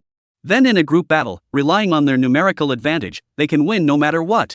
Then, Wu Yuan snapped back to reality, gazing seriously at the demons and shouted. Now, I will assign tasks. Xiao Hui and Pangolin, your task is to determine the exact location of the Wolf King and his lair. You have 3 days. No matter what obstacles you encounter, you must return on time. However, be extremely cautious of that demon beast, do not let it detect you. Can you handle it? Xiao Hui hesitated for a moment, then clenched his teeth and spoke firmly. With my life-bound artifact, as long as we don't confront the Wolf King directly and have the Pangolin's assistance, completing the mission will be no problem. Chapter 96, Clearing Wolf Mountain. Wu Yuan nodded in satisfaction. Then turned to the old black man. You will serve as the target for the Rat Pack's public commander. See if you can lure them into a decapitation attack. Remember, be careful not to get killed in the process. By Bo, you will be the visible leader, responsible for resisting the Wolf King's attacks. Chuisatai, you'll work with Baipo. Do everything you can to hold off the Wolf King and the demon, so they have no time to deal with anything else. Xiao Huang and Xiao Bai, you are in charge of logistics. Ensure the supply of provisions and the treatment of the wounded at the front lines. Big Black scratched his head in confusion and asked, Leader, what will you be doing then? Wu Yuan gave Big Old Black a meaningful look, knowing he wasn't the sharpest tool in the shed. Didn't scold him, and patiently explained, I'll be the one to ambush the demon. If we can ambush him, we'll resolve the issue quickly. He poses a huge threat to our rat clan, we must find a way to eliminate him. Then, Wu Yuan turned to Bai Bo and Chai Chihu, speaking seriously. You two must coordinate your efforts with me. The outcome of this battle will largely depend on your performance. 3 days later, Bai Bo led the rat pack through the tunnels they had dug in advance. Like a black torrent. Silently bursting out of Xiaoqing Mountain and charging straight toward Langshan. At that moment, on Wolf Mountain, aside from the frost-cold wolf demons in their dens, every other wolf on the mountain was closely followed by an inconspicuous fire ant or bee. Like countless invisible eyes. Every movement on Wolf Mountain was under their watchful gaze. Over the past 3 days, millions of mice were digging countless tunnels beneath the mountain. Digging countless tunnels into the mountain from all directions. These tunnels crisscrossed like a vast spider web, ensuring they could launch surprise attacks on the wolf demons scattered throughout the surrounding forests at a moment's notice. However, since the Wolf King had remained in his cave and refused to emerge, the other wolf demons had yet to discover the underground tunnels in the depths of the mountain. Nevertheless, the core area of Wolf Mountain is heavily fortified, with most of the frost-cold wolf demons concentrated in the central area. Therefore, Wu Yuan dared not send the mouse troops to dig tunnels inward, to avoid leaks of intelligence. Those responsible for hunting outside were forest wolves, which were weaker and easier to deal with.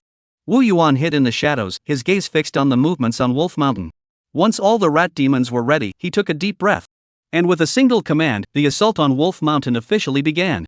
As Wu Yuan's orders were issued, the rat demons hiding underground began to move upward quietly, gradually closing in on the wolves' alert perimeter.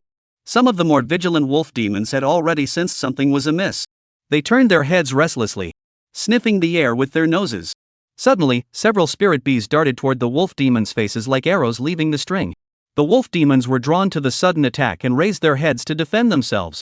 At that moment, several rat demons burst out of the ground, like black bolts of lightning, charging toward the wolf demons' abdomens, extending their sharp claws and teeth, tearing fiercely. Awu! The sound of wolf howls echoed across Wolf Mountain, filled with anger and terror. The news of the enemy's invasion immediately alerted the frost-cold wolf demons in the core region. They gathered spontaneously around the central Wolf King, simultaneously channeling their demonic energy, causing the surrounding temperature to plummet. The Snow Plains Wolf King finally emerged from the wolf den, its blue pupils fixed intently on the distant forests. He could already smell the overwhelming scent of blood in the forest, and a sense of foreboding welled up within him. The demon clinging to the Wolf King, with its heightened spiritual perception, grew even more restless. At that moment, more injured demon wolves fled back, though their numbers were few. They bore wounds on their bodies, their eyes filled with fear. After a while, no more wolf demons returned. The Wolf King looked at the wolf pack, now reduced by more than half, and a flash of anger flickered in his crystal blue eyes. These mountain forest wolf demons were the result of his hard work in gathering all the wolf packs in the surrounding area. And now half of them were gone. Before the Wolf King could react, rustling sounds echoed from the surrounding mountains and forests. One after another, rat demons emerged from the mountains like a black tide. Their eyes blood red, emanating a bloodthirsty glow. Their crimson eyes scanning the entire wolf pack, causing the wolves to grow restless and anxious. The Wolf King let out a low growl. A bunch of damned rats, daring to challenge me.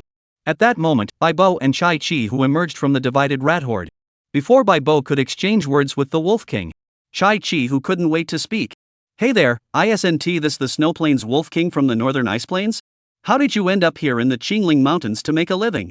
Weren't you always hanging around up north? Then, the winged tiger slapped his head and exclaimed dramatically, I forgot your territory was overrun. You're not the Wolf King anymore, you're just a stray dog now. After saying that, the winged tiger ignored the Wolf King's bloodshot eyes and burst into laughter, laughing so hard tears streamed down his face. His laughter echoed across Wolf Mountain, filled with mockery. Even Bai Bo stopped twirling his beard and quietly stepped back a few paces, thinking to himself, the great king truly has keen eyesight. The winged tiger is indeed a master at drawing attention. At that moment, the Wolf King emanated a chill, and the air around him instantly froze into a world of ice and frost. He glared intently at the winged tiger, his throat emitting a low, angry growl, as if it were about to pounce at any moment.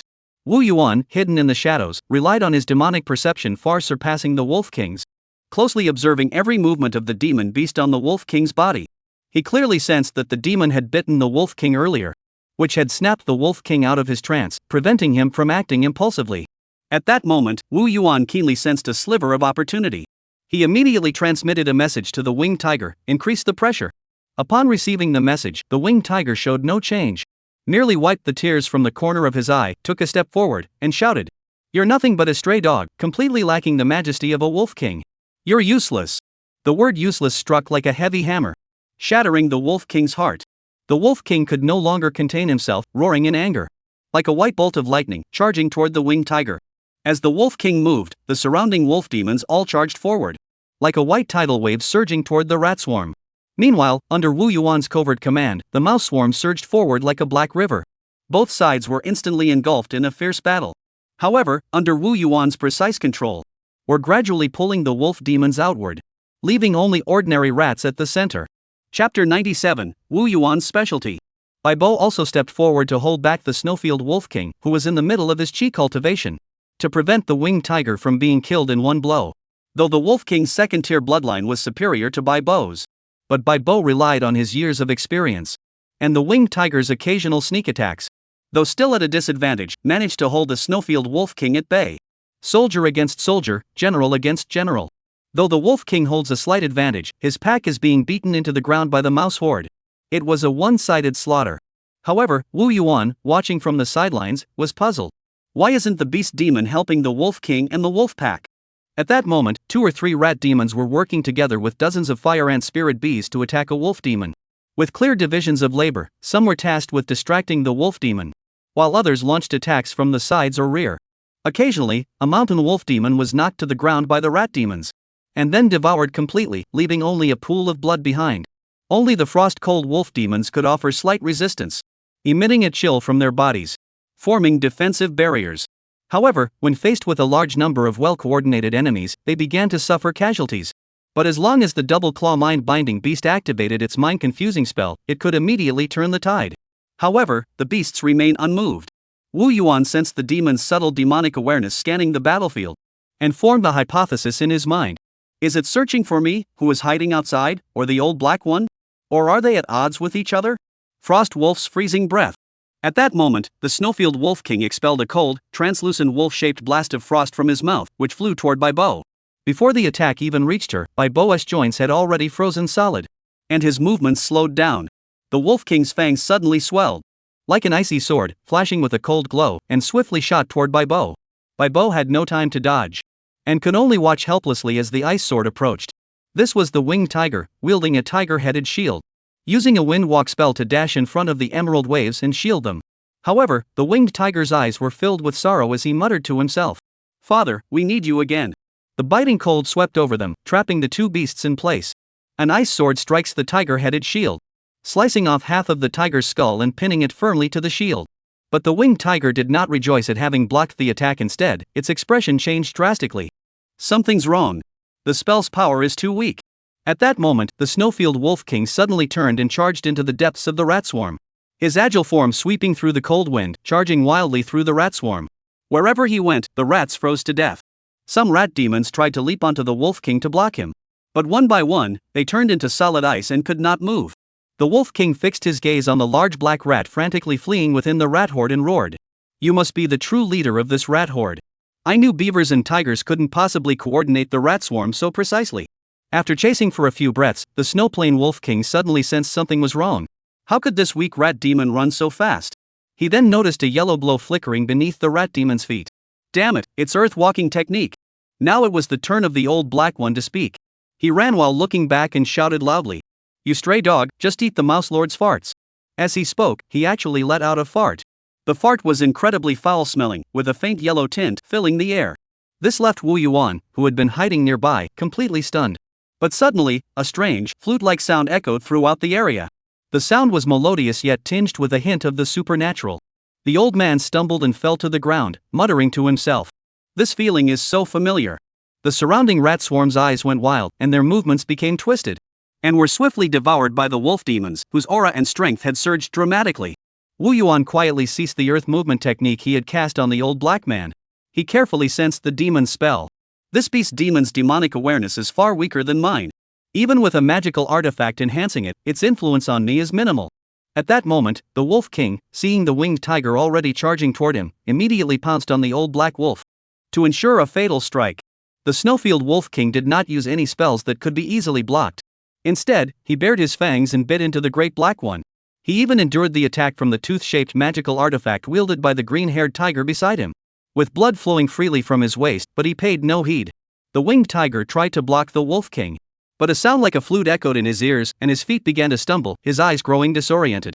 In the end, he could only watch in anger as the demon beast revealed itself on the Wolf King's back. His heart filled with helplessness, and could only watch helplessly as the Wolf King pounced on the old black wolf. The Wolf King's massive jaws even bit into the ground, leaving a deep hole. It's over. If Big Black dies, our credit will be greatly diminished. However, the Snowplains Wolf King showed no sign of joy, instead turning his head in terror to look at the white rat demon that had suddenly appeared behind him. Faster than the Wolf King was the Biao demon, who had been vigilant of his surroundings. The sound of the sun immediately filled Wu Yuan's ears, attempting to distort his attack. At the same time, defensive spells began to appear around the demon, and a wolf skull defensive artifact atop its head, emitting a white glow. 10,000 howls of the spirit. Wu Yuan roared, his voice thunderous, instantly shattering the demon's spells, which backfired, causing blood to flow from its mouth and nose. However, the demonic beast had no time to feel fear. The deafening sound caused the demon and the Wolf King's eyes to turn white, as if they had been plunged into an endless abyss. Take this hammer. Wu Yuan, with a savage grin, swung the bone club with all his might. Crimson blood and chi swirled around the magical weapon, like a red meteor, smashing down onto the wolf skull artifact of the demon beast. The howling wind created by the bone club, even drowning out the chaos of the battlefield, causing the surrounding demon beasts to feel a chill run down their spines. And some of the more timid ones had already wet themselves. Thud. The wolf skull artifact was of excellent quality and did not shatter. However, it was struck by the immense force and flew through the air, striking the demon beast's head, shattering it into a bloody mist in the demon beast's terrified eyes, with blood spattering everywhere. The bone club-shaped artifact showed no signs of slowing down, and continued to strike the Wolf King's waist. The Wolf King looked as though he had been bitten by a colossal creature. Half his body was crushed into a pulp, leaving only a gaping wound, a sight too gruesome to behold.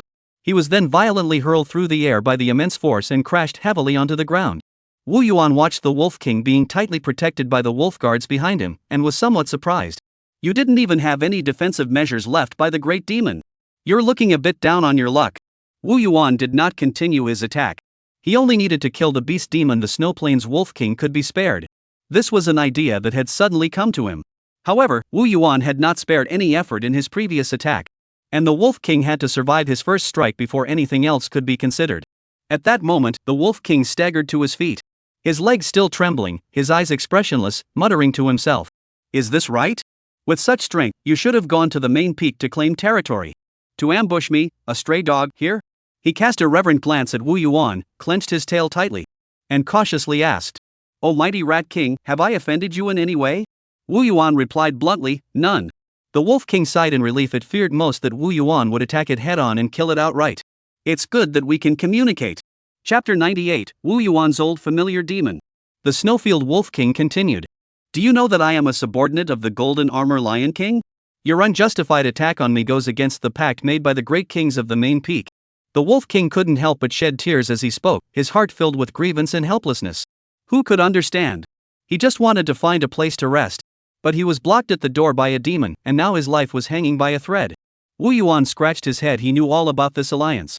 When the demon clan entered, they had stipulated that each faction would choose a direction to develop in the early stages, without interfering with one another, and compete later on. He had already learned this from the winged tiger. After all, he was currently disguised as an outsider demon. Wu Yuan's eyes darted around, and suddenly pointed at a mountain wolf demon crouching behind the Wolf King. This wolf demon had no tail and only one eye, covered in scars, looking extremely pitiful. This wolf demon has a karmic connection with me. Without further explanation, he picked up his bone club and charged toward the Wolf King. The Wolf King stared blankly at the demon behind him, who had only 3 strands of demonic energy, wondering how it had survived the previous battle. At that moment, the large black wolf that had been dragged away by the pangolin earlier quietly emerged from the ground, and looked at the wolf demon that Wu Yuan had pointed out earlier, feeling a sense of familiarity. I think I saw him during the fox spirit's moon worship ceremony. How did he end up here? In reality, this wolf demon was the same one Wu Yuan had lured into battle with the owl earlier. Back then, the owl was eventually lured away by Wu Yuan, leaving the wolf clinging to life with its last breath. But it deeply realized that life in Xiaoing Mountain was too dangerous. So it fled to its relatives on Wolf Mountain and eventually became a mountain wolf demon. And even managed to survive the recent surprise attack by the rat demon, which can't be denied it was a stroke of luck. The Wolf King was filled with confusion and puzzlement, with no demon to offer an explanation. But he knew that now was not the time to dwell on such things. He gathered all his demonic power, stood up abruptly, roared, "I surrender!" The Snowplains Wolf King looked at the fearsome bone-shaped magical artifact before his head, still stained with a trace of blood. He swallowed hard, his heart filled with fear. "Great King, I truly surrender." At that moment, the winged tiger also approached with reverence, glancing at the bone club in Wu Yuan's hand. "Great King, this Wolf King is a refugee who fled from the northern plains. Their clan has always been neutral. The Northern Plains faction has always been conservative and refuses to follow the commands of the various sacred temples." The winged tiger then fell silent, leaving the decision to Wu Yuan. At that moment, the Snowplains Wolf King lay nervously on the ground, not daring to breathe, awaiting the verdict of fate. Wu Yuan scanned the area around him, noticing the frost-cold wolf demons that had been surrounded by rat demons but still fought to the death. And a hint of desire began to stir in his heart toward this group of wolf demons. Then, he turned his gaze toward the Snowfield Wolf King, who felt Wu Yuan stare. The Wolf King gave a fawning smile, showing none of the dignity of a Wolf King. "What can you do for me?" Wu Yuan spoke slowly, his voice carrying a hint of pressure. The Wolf King's smile faded, and his crystal blue eyes narrowed sharply, his mind racing frantically, trying to figure out how to save his own life. After a few breaths, the Snowfield Wolf King still had no answer. As Wu Yuan's expression grew increasingly grim, the dissatisfaction in his mouse-like eyes gradually built up. The air around them seemed to freeze under the oppressive pressure. The frost and snow that had frozen on the Wolf King's body due to the cold began to melt slowly in the oppressive atmosphere, dripping onto the ground. Suddenly, the Wolf King had a flash of insight, as if he had grasped the last straw. Urgently shouted, "Great King, the Crimson Flame Snake. My magic can counteract it. I can help you kill the Crimson Flame Snake. I will do my utmost." The Wolf King's eyes were filled with pleading, and his voice trembled slightly. Wu Yuan looked at the Wolf King's pitiful state. His previously tense face suddenly broke into a smile. That smile was like the warm sun of spring, yet it also carried a hint of deeper meaning. "Tell me the details." The Wolf King sighed in relief, as if a heavy burden had been lifted from his shoulders, and hurriedly said, "Your Majesty, I came to this remote place out of sheer desperation. My magic is naturally countered by the Crimson Flame Snake. And the Crimson Flame Snake is the younger brother of the Black Water Dragon Snake. And it has always regarded me as its sworn enemy, eager to eliminate me at any cost. The Golden Armor Lion couldn't withstand the Black Water Dragon's pressure. So it abandoned me here, giving the Crimson Flame Snake the chance to kill me." At this point, the Wolf King was sobbing uncontrollably, crying so pitifully. "If it weren't for the fact that I've been hiding in the cave all this time, being careful not to give them a chance, I wouldn't have been able to meet you, Great King. I might have already become the Red Flame Snake's meal." Wu Yuan stroked his beard, gazing intently at the Snowfield Wolf King. "But I killed the 2-clawed beast and all your men. What do you have to say about that?" The Wolf King touched his face, instantly switching to an excited expression. "This is all thanks to your Majesty. This 2-clawed beast was left behind by the Golden Armor Lion to prevent me from escaping. Relying on the fact that they have no legs, they've been clinging to me day and night, watching my every move. It's all thanks to you for killing him and saving your loyal subordinates. As for those dead wolf demons, aren't my 10 guards and most of the frost wolves still alive? They're tough and thick-skinned. A few minor injuries won't kill them. They'll be fine in no time." The Wolf King spoke, patting the shoulders of several wolf demon guards beside him. As if to prove his words were true. The winged tiger glanced at the group of dying frost wolves. And sneered disdainfully. You're lying through your teeth. These injuries won't heal in a month. This remark caused the Wolf King to glare angrily. His eyes seemed ready to burst into flames. Had it not been for the presence of Wu Yuan, he would have pounced on the winged tiger to teach him a lesson. The Snow Plains Wolf King seethed with anger inside. Earlier, you spoke up for me. I had already forgiven you for your earlier insolence, but you dared to insult me again. Wu Yuan was secretly plotting in his mind. Anyway, I'm currently disguised as an outsider demon. Recruiting one more subordinate won't hurt. My subordinates Bai Bo, Chai Chihu, Xiaowi, Xiaobai plus this Wolf King are all demons from elsewhere. If any demon dares to say they've never seen me or doubts my identity, no demon will believe them. With that thought, Wu Yuan turned to the Wolf King and said, Since you're so practical, I'll take you in. Wu Yuan then turned to Bai Bo and said, Tell him about the benefits of joining our team. This statement filled the Snow Plains Wolf King with confusion. Chapter 99, Such Sweet Jujubes. Seeing the Snowfield Wolf King's puzzled expression, the old black wolf walked over proudly. With his arms crossed over his chest and his chin slightly raised. Since the great king has forgiven you and taking you as his dog, I'll tell you about the kindness of the leader. The Wolf King heard the old black wolf's insolent words. Though he had been holding back his anger, he couldn't help but bare his sharp fangs and let out a low growl. Big Black ignored the Wolf King's anger, determined to crush the Wolf King's arrogance. The Wolf King was too powerful, second only to Wu Yuan. And he feared that the Wolf King might mistake the great king's mercy for weakness and harbor treacherous intentions. Although the leader might not care. But as the most loyal subordinate to the leader, he had to think things through thoroughly. And here, the old black one will not tolerate any demons daring to show disrespect to the boss. Although you are a defeated general and a newly allied demon, you should have nothing at all. But the great king is merciful and has decided to grant you a portion of your benefits in advance. The old black demon paused, deliberately dragging out his words, teasing the Wolf King's curiosity. Wu Yuan, who was nearby organizing the remains of the enchanted beast, recognized the tone as that of the Bai Bo sect, and couldn't help but shake his head. First, the great king will reward you with a patch of moon spirit grass. The old black wolf deliberately paused, observing the Wolf King's reaction. The Snow Plains Wolf King, upon hearing that it was only a first-grade inferior moon spirit grass, looked down on it with disdain. Probably around 400 or 500 plants. The Wolf King's expression suddenly grew puzzled. His eyes cleared, as if he had heard something incorrectly. He then said in disbelief, 400 or 500? Not 40 or 50? Bai Bo gave him a look as if he were a country bumpkin, the corners of his mouth curling upward slightly. Of course not. The Snowfield Wolf King sighed regretfully. I must have heard wrong. I knew it. There's no such thing as a free lunch. It's 400 or 500 plants per month. Your moon spirit grass field is smaller, so it can only produce that much each month. The old black demon shouted, his voice tinged with pride. The Wolf King stared blankly at the surrounding demons like the winged tigers and Bai Bo, who looked unfazed. Swallowed hard. And the defiant gaze he had been directing at the seemingly weak big old black suddenly cleared. And his ears, which had stood erect, drooped involuntarily. And the entire wolf exuded a clear-eyed foolishness. Is that true? His eyes were filled with shock and delight. Before the Wolf King could say anything, the old black wolf continued. There will also be 300 pounds of first-grade inferior spiritual rice every month, 10 first-grade mid-quality snake spirit fruits, and the remaining spiritual copper and purple jade, each 100 pounds. One day's use of a mid-grade spiritual land bamboo pond, and a mid-grade spiritual land as a daily cultivation site. Various spiritual plants will be distributed according to their maturity period, such as a certain amount of first-grade mid-grade golden thread peaches and mid-grade blood jade mulberries. There are also some miscellaneous items, such as spirit stones and spells. Too much to list, you'll see when the time comes.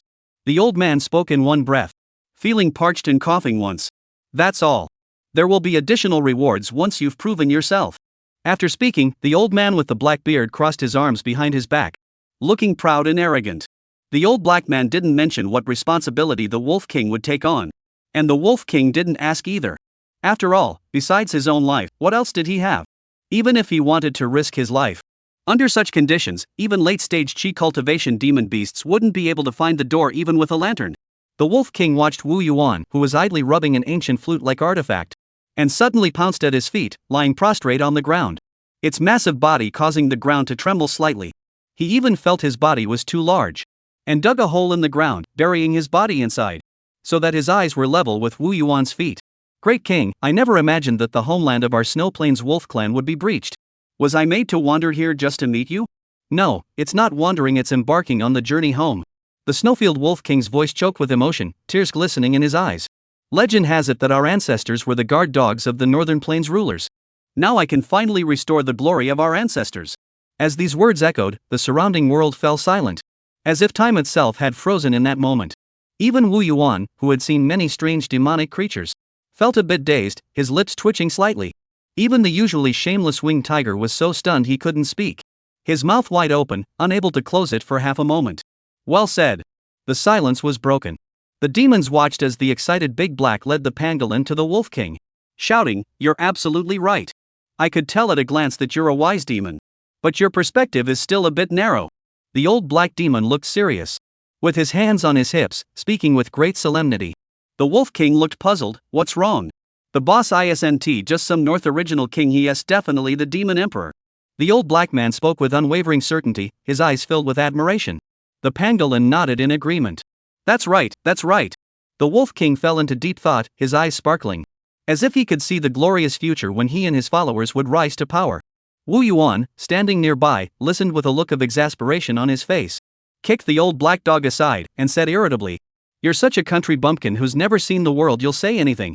Don't you fear the wind will twist your tongue? You call yourself a demon king? Have you ever seen a demon at the late stage of chi cultivation?" At that moment, the pensive Wolf King suddenly raised his head, his eyes filled with determination. "I think what he said makes sense. I'm willing to contact the demon clans of the Northern Plains for the Great King. As long as the Great King's cultivation is sufficient, with a single call, those demon clans of the North original region will surely abandon the dark and follow the light." The Wolf King spoke with great passion, as if he could already see the demon clans of the North Plains submitting to Wu Yuan's feet. Even Xiao Wei, who had remained calm all along, couldn't help but fall into deep thought, with a gleam of contemplation in his eyes. The winged tiger muttered under its breath, "The neutral forces of the mouse and rabbit clans. If our tiger clan and wolf clan could unite, our power would be no small force." These words caused Bai Bo, who had been squinting and stroking his beard, to perk up, as if he had discovered a new continent. Wu Yuan couldn't help but sigh. Originally, there were the Big Black and the pangolin, two dim-witted creatures who loved brainwashing the other demons. And now there was another even more troublesome smart aleck. Even the usually calm Xiao Hui and Shaji who had been swayed. As for why he didn't mention Bai Bo, Wu Yuan explained that Bai Bo seemed more composed. But he's actually the most fanatical demon in the group. And who knows what schemes he's cooking up in his mind. Wu Yuan doesn't even have as much confidence in his own subordinates. His current goal is merely to break through the foundation establishment stage. Wu Yuan sighed and tapped his claws. Enough. These are just little chi cultivation stage creatures. Daring to think such absurd things, don't you fear being mocked to death by other demons? Focus on the task at hand first. Once your cultivation improves, we'll talk about it later. Wu Yuan's words immediately calmed the other demons. That's right.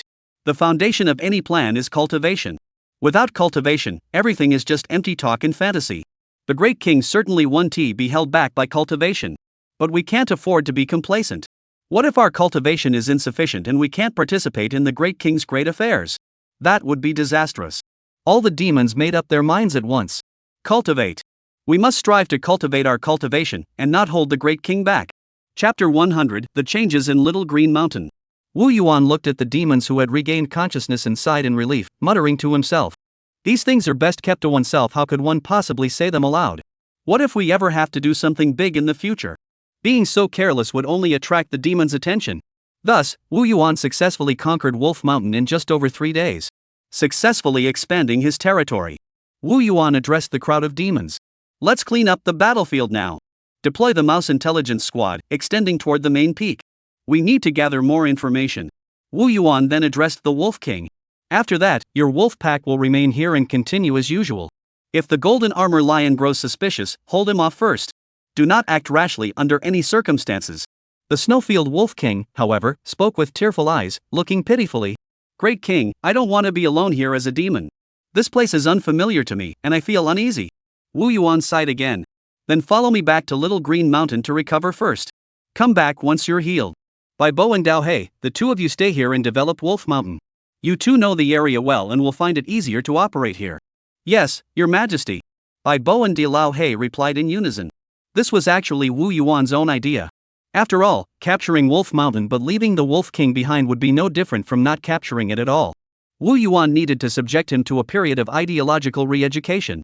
Observe whether he was truly sincere in his surrender, whether he could integrate into the atmosphere of Xiaoing Mountain. And only then would he leave some means of control in place.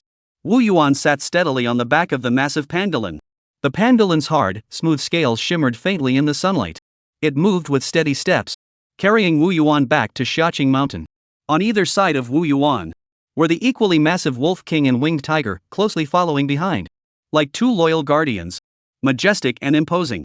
However, despite its name, the Winged Tiger, it had not grown wings, only two fleshy protrusions resembling wings, which seemed somewhat misleading.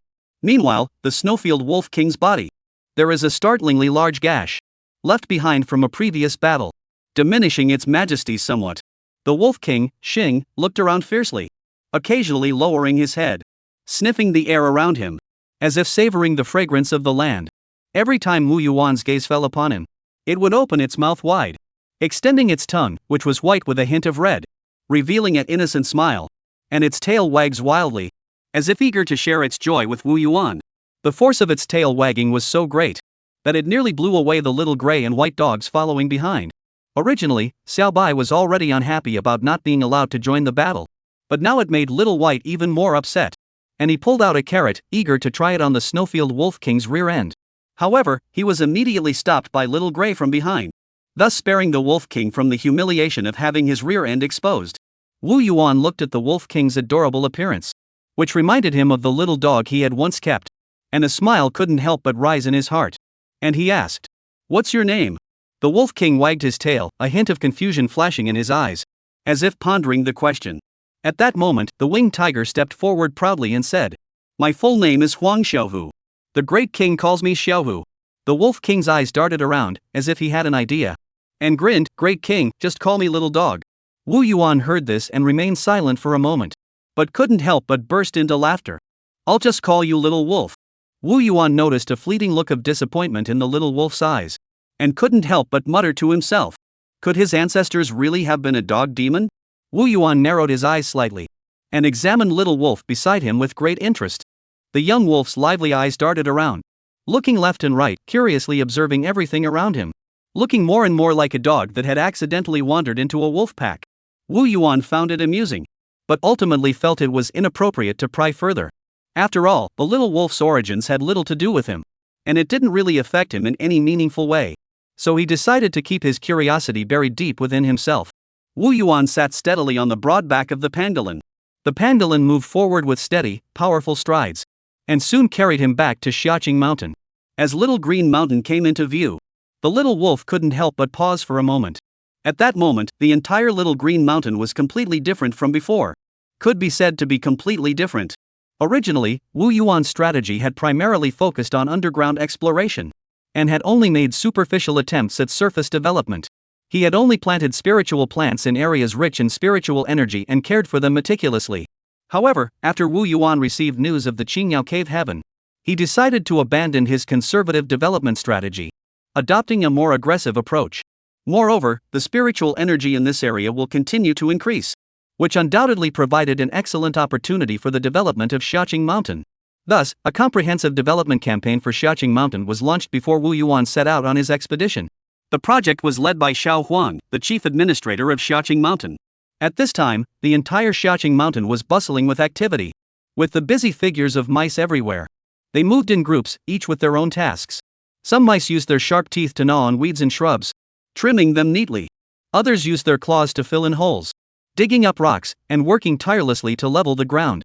Under their relentless day and night labor, wide roads gradually began to take shape, resembling veins, connecting all corners of Xiaoing Mountain. This allows for the swift transportation of spiritual beings from all regions. These roads are highly suitable for the transportation of large quantities of goods. Of course, the underground world continues to be developed. Numerous mouse tunnels crisscross the area, constantly reinforced and expanded, forming a vast underground network, allowing the rodent colonies to move about more discreetly. This ensures the secrecy of the transportation of valuable supplies. Meanwhile, the rat demons play a leadership role, guiding the rat hordes to clear fertile fields in the flat areas of the surrounding mountains. They carefully dig irrigation channels and clear riverways, avoiding any disruption to the flow of spiritual energy in Xiaoing Mountain. while also preparing for the future large-scale cultivation of spiritual plants.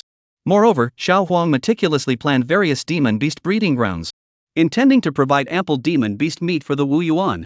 After each mouse finished its work, they will line up in neat rows, eagerly waiting for their rat demon leader to distribute rewards. These rewards might be a grain of spirit rice emitting a mouse-attracting fragrance, or a stone rich in spiritual energy. All the mice are overjoyed when they receive their rewards. Some mice couldn't wait to stuff the spiritual rice into their mouths, chewing it slowly, their faces glowing with satisfaction. Others carefully hold the stone in their hands, exchanging them with their companions for items they need, or save them for later use in their journey to become demons. Some mice were so excited, holding their items high above their heads, showing off their rewards to their companions. The mice nearby, though filled with envy, but they do not feel jealous, but instead worked even harder, determined to work even harder to earn more rewards next time. Chapter 101, Order. The Snowfield Wolf King looked around. Xiaoing Shan, though still in the early stages of renovation, and appeared somewhat chaotic. But the young wolf could sense a tremendous power lurking beneath the surface. The power of order. This force was both familiar and unfamiliar to the demon clan. Whether it be the Holy Temple or various demon clans, the foundation of their rule is order. But this order is often established through bloodshed and brute force. Yet the order before them now felt vastly different to Xiaolang. The scene before him, whether they were ordinary rats or rat demons, lacked the savage aura of beasts or demons. Instead, their eyes were clear, and their aura was peaceful, clearly indicating they had no lack of food or shelter. Though their bodies were strong, they clearly had no experience in combat, exuding an air of peace. The young wolf was filled with confusion, and it simply couldn't understand how these mouse hordes had managed to survive in the demon clan's ruthless survival of the fittest environment. At that moment, the winged tiger gently tapped the stunned little wolf and smiled, saying, "Isn't this incredibly awe-inspiring? Such order and beauty are usually only found among the human race. Why do the demon clan keep fighting the human clan? Isn't it just to invade the human clan's territory and plunder their resources? Now the great king has everything arranged. All we need to do is train and fight." The wolf king muttered to himself, his eyes betraying a hint of confusion. Not a single lowly demon beast can live in such peace with such abundant spiritual energy. Perhaps this could be called the rat-human tribe? Wu Yuan heard this and his mind stirred, thinking to himself, if I had a secluded realm, I could let the rat clan develop freely. Perhaps it could truly form a new race distinct from the rat tribe. I've heard that the divine realms of the great sanctuaries also have demonic beings dedicated to specific tasks. But in the broader demonic realms outside, none are as pure as my mouse clan. These mice working to build Xiaoqing Mountain were carefully selected by Wu Yuan after his life stabilized. Wu Yuan evaluates each mouse based on its physical condition, personality traits, bloodline heritage, and the extent of their abilities, and divides them into different groups. For example, the strong mice. Wu Yuan keeps them together, using selective breeding, to continuously produce stronger offspring. These strong mice can be further divided into subgroups. Those that are strong but violent were specifically used as combat units, charging into battle on the battlefield. Those that were strong but lacked courage are assigned to rear support roles for heavy labor, such as mining. There are also some mice skilled in farming. Wu Yuan also set aside a group for them to live separately. They were tasked with overseeing agricultural activities for generations. Over time, their techniques will continue to improve and be passed down to future generations. And even their bloodlines and magical abilities will gradually align with this specialization. After all, the spirit-gathering rats were naturally adept at adapting to various spiritual energies. And under the influence of Wu Yuan, their reproduction, growth, and transformation into demons are all extremely rapid. By the end, a group of mice emerged that specialized in tending to a specific type of spiritual plant, or even a specific task. For example, the moon spirit grass. There are mouse demons and mouse groups that have awakened the spell to gather moonlight, and they are specifically responsible for this task. They cast the spell to gather moonlight at night, allowing the moon spirit grass to absorb more moonlight and grow even more vigorously. In the crevices of the giant bamboo rocks, there is another group of rat demons tasked with burning spiritual charcoal. Their bodies are covered in heat-resistant fur, unafraid of high temperatures, with thick claws, and can directly touch the burning spiritual charcoal, and rely on their extensive experience to determine whether the charcoal is ready. It can be said that, aside from his own cultivation, these specialized groups of mice are his greatest achievement. Even though they are not skilled in combat, as long as he had them, Wu Yuan would never worry about lacking resources or any future concerns. Why was Wu Yuan so confident that his rat pack was the strongest in the entire Qingling Mountains? It was because he had a specialized rat pack. Even if the frontline rat troops were completely wiped out, Wu Yuan could immediately mobilize a large number of new rat troops. These newly born combat rat demons even inherit combat experience, and would quickly grow into new combat forces. The rat horde's powerful reproductive capabilities, combined with Wu Yuan's specialized training, immediately unleashed immense potential. This is why Bai Bo and the others are so fervently convinced that Wu Yuan can become the Demon King, and why Qingyao Dongtian chose Wu Yuan. It's not just about cultivation and bloodline, but also the power of the rat swarm. Wealth, companions, method, and place. Wu Yuan was missing only the method. Which is why Wu Yuan is so focused on his studies. Not merely out of interest, but to specifically address his own shortcomings. At that moment, Wu Yuan was leading the little wolf and the others along the path prepared by Xiaoing Shan. The surrounding mice watched these massive creatures, not the least bit afraid, merely curiously lifting their heads, using their agile eyes to examine them. However, when they sensed the scent of the Mouse King, they suddenly became excited and began to shout loudly. Squeak! The sounds echoed in waves, filled with joy and excitement. Wu Yuan stood on the pangolin's back, raised his claws, and cheerfully greeted his subjects. This action immediately sparked a thunderous response. The mice's own squeaks were faint. The fervent shouts of countless mice shook the heavens, like waves spreading out into the distance. Other mice who heard the sounds also began to shout, even if they couldn't see their own king. The sounds rolled in wave after wave, filling the entire little green mountain. The fervent atmosphere permeated the entire little green mountain. Even the spirit bees would accelerate the vibration of their wings, emitting joyful buzzing sounds. Fire ants would lift their heads and emit a shrill cry, cheering for Wu Yuan's return. The little wolf had already been taken by the winged tiger to the bamboo pond for rest and recuperation. Wu Yuan returned to the treehouse in the underground cave in a cheerful mood. The treehouse was filled with a faint, refreshing scent of grass and wood, which was the scent emitted by the various spiritual plants that Xiao Huang had collected daily, making him feel incredibly at ease. Wu Yuan carefully placed the items he had obtained from the double-clawed soul-binding beast before him, intending to study them thoroughly. First among them was the ancient sun flute he had been eagerly anticipating. This ancient sun musical instrument had a simple, earthy brown color, made of an unknown spiritual earth, the size of a goose egg, oval in shape, with a blowing hole at the top and 6 sound holes on the sides. Wu Yuan carefully used his demonic perception to probe inside and erase the marks left by the claws of the beast. He then examined the spiritual patterns on its surface in detail. The new spiritual patterns include mind-confusing, heart-disturbing, and soul-enhancing. Wu Yuan's demonic awareness carefully sensed the direction of the spiritual patterns, and couldn't help but marvel inwardly. Chapter 102, The Heavenly Demon's Enchanting Melody. The spiritual patterns on the ancient sun instrument intertwined, emitting a brilliant glow. The arrangement of the spiritual patterns is highly rational, each seamlessly connected to the next. Wu Yuan observed carefully while muttering to himself. Moreover, these are all rare spiritual patterns, rarely seen in everyday life. If I could study them thoroughly, it could greatly expand the content of my spiritual pattern manual. Wu Yuan's eyes shone with intense light, completely absorbed in his pursuit of knowledge. Although this was merely a mid-grade magical artifact with 6 spiritual patterns, but Wu Yuan, relying on his keen perception, he sensed that the quality of this artifact should originally have been at least a first-grade upper-tier artifact. However, for some unknown reason, a high-tier cultivator had erased the spiritual patterns, causing it to degenerate into a low-grade magical artifact. It was likely that after the double claw beast broke through to the mid-stage of Qi cultivation, the spiritual patterns were re-engraved, and thus became a mid-grade magical artifact. By employing this clever method, they managed to bring a high-quality magical artifact into the Qingling Mountains, which truly amazed Wu Yuan. However, the fact that this high-ranking cultivator could remove the spiritual patterns without damaging the artifact. To be able to do this demonstrates profound mastery of both spiritual patterns and artifact forging. Wu Yuan couldn't help but exclaim, and a deep sense of admiration for the high-ranking cultivator welled up within him. Even among the demon clan, there are those with extraordinary abilities. It seems we cannot underestimate demon cultivators in this world. The demon clan has managed to survive because they have a solid foundation.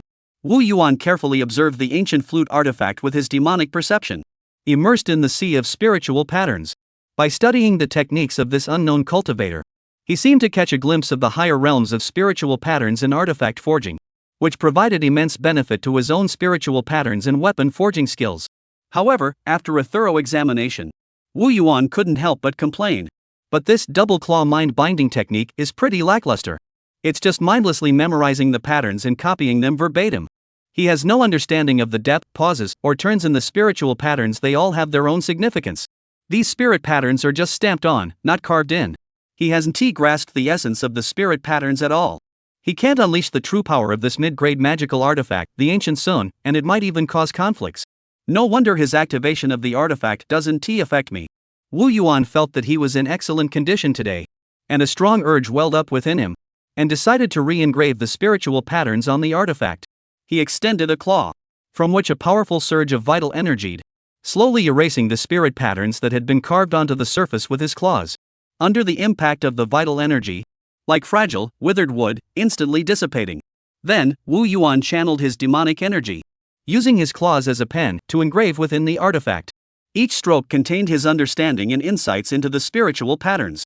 Fortunately, this magical artifact had been stripped of its spiritual patterns by a high-ranking cultivator, and anticipating the inferior techniques of future demon beasts, a suitable location had been reserved, allowing the spiritual patterns to be directly engraved, without the need for spiritual fire to burn them. Otherwise, the engraving process would have been far more arduous. After Wu Yuan made his move, his first impression was that sensing was difficult. Due to the high quality of the magical artifact itself, its internal structure was highly complex, making it extremely difficult for Wu Yuan's demonic perception to discern. Many times, he had to rely on his experience and keen senses to carve it out, taking each step with great caution. However, the second sensation was smooth and fluid, as if a master were guiding his every move, his hands moving with divine precision. His demonic energy flows through the magical artifact, as if it had become one with the artifact, and every spiritual pattern seemed like a part of his demonic energy, natural and fluid. In a moment of daze, Wu Yuan had already connected the 6 spiritual patterns, reforming it into a mid-grade magical artifact. This was already his limit, and at the same time, he had gained insight into the technique of linking spiritual patterns. He couldn't help but marvel inwardly. This cultivator's understanding of this magical artifact has reached the pinnacle of perfection. Truly awe-inspiring. Compared to him, I still have a long way to go. Compared to before, the spiritual patterns on the ancient flute artifact had become extremely harmonious, forming a seamless whole, with no trace of the previous disharmony. Although it was only a mid-grade magical artifact with the fewest spiritual patterns, but thanks to its high quality, it is by no means inferior to any other mid-grade magical artifact. Wu Yuan looked at the ancient Sun ritual instrument in his hands, his eyes brimming with pride and joy.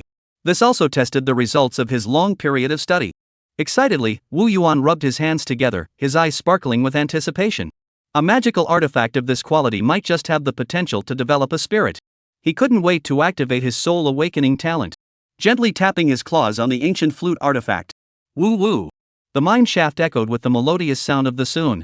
The sound as heavenly as music from the heavens, captivating countless rat demons, as if they were in a dreamlike world. Even Wu Yuan couldn't help but immerse himself in this beautiful music, forgetting all his worries and fatigue.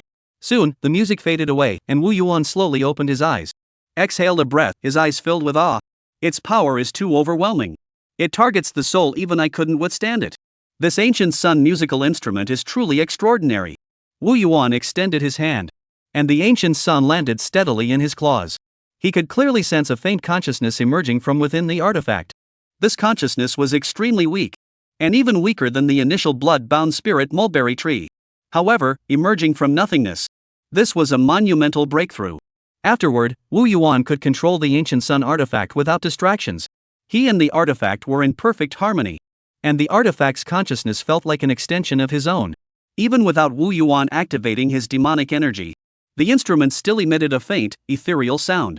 As Wu Yuan's consciousness continued to merge with that of the instrument, a blurry face seemed to appear before his eyes, though only the lower half is visible.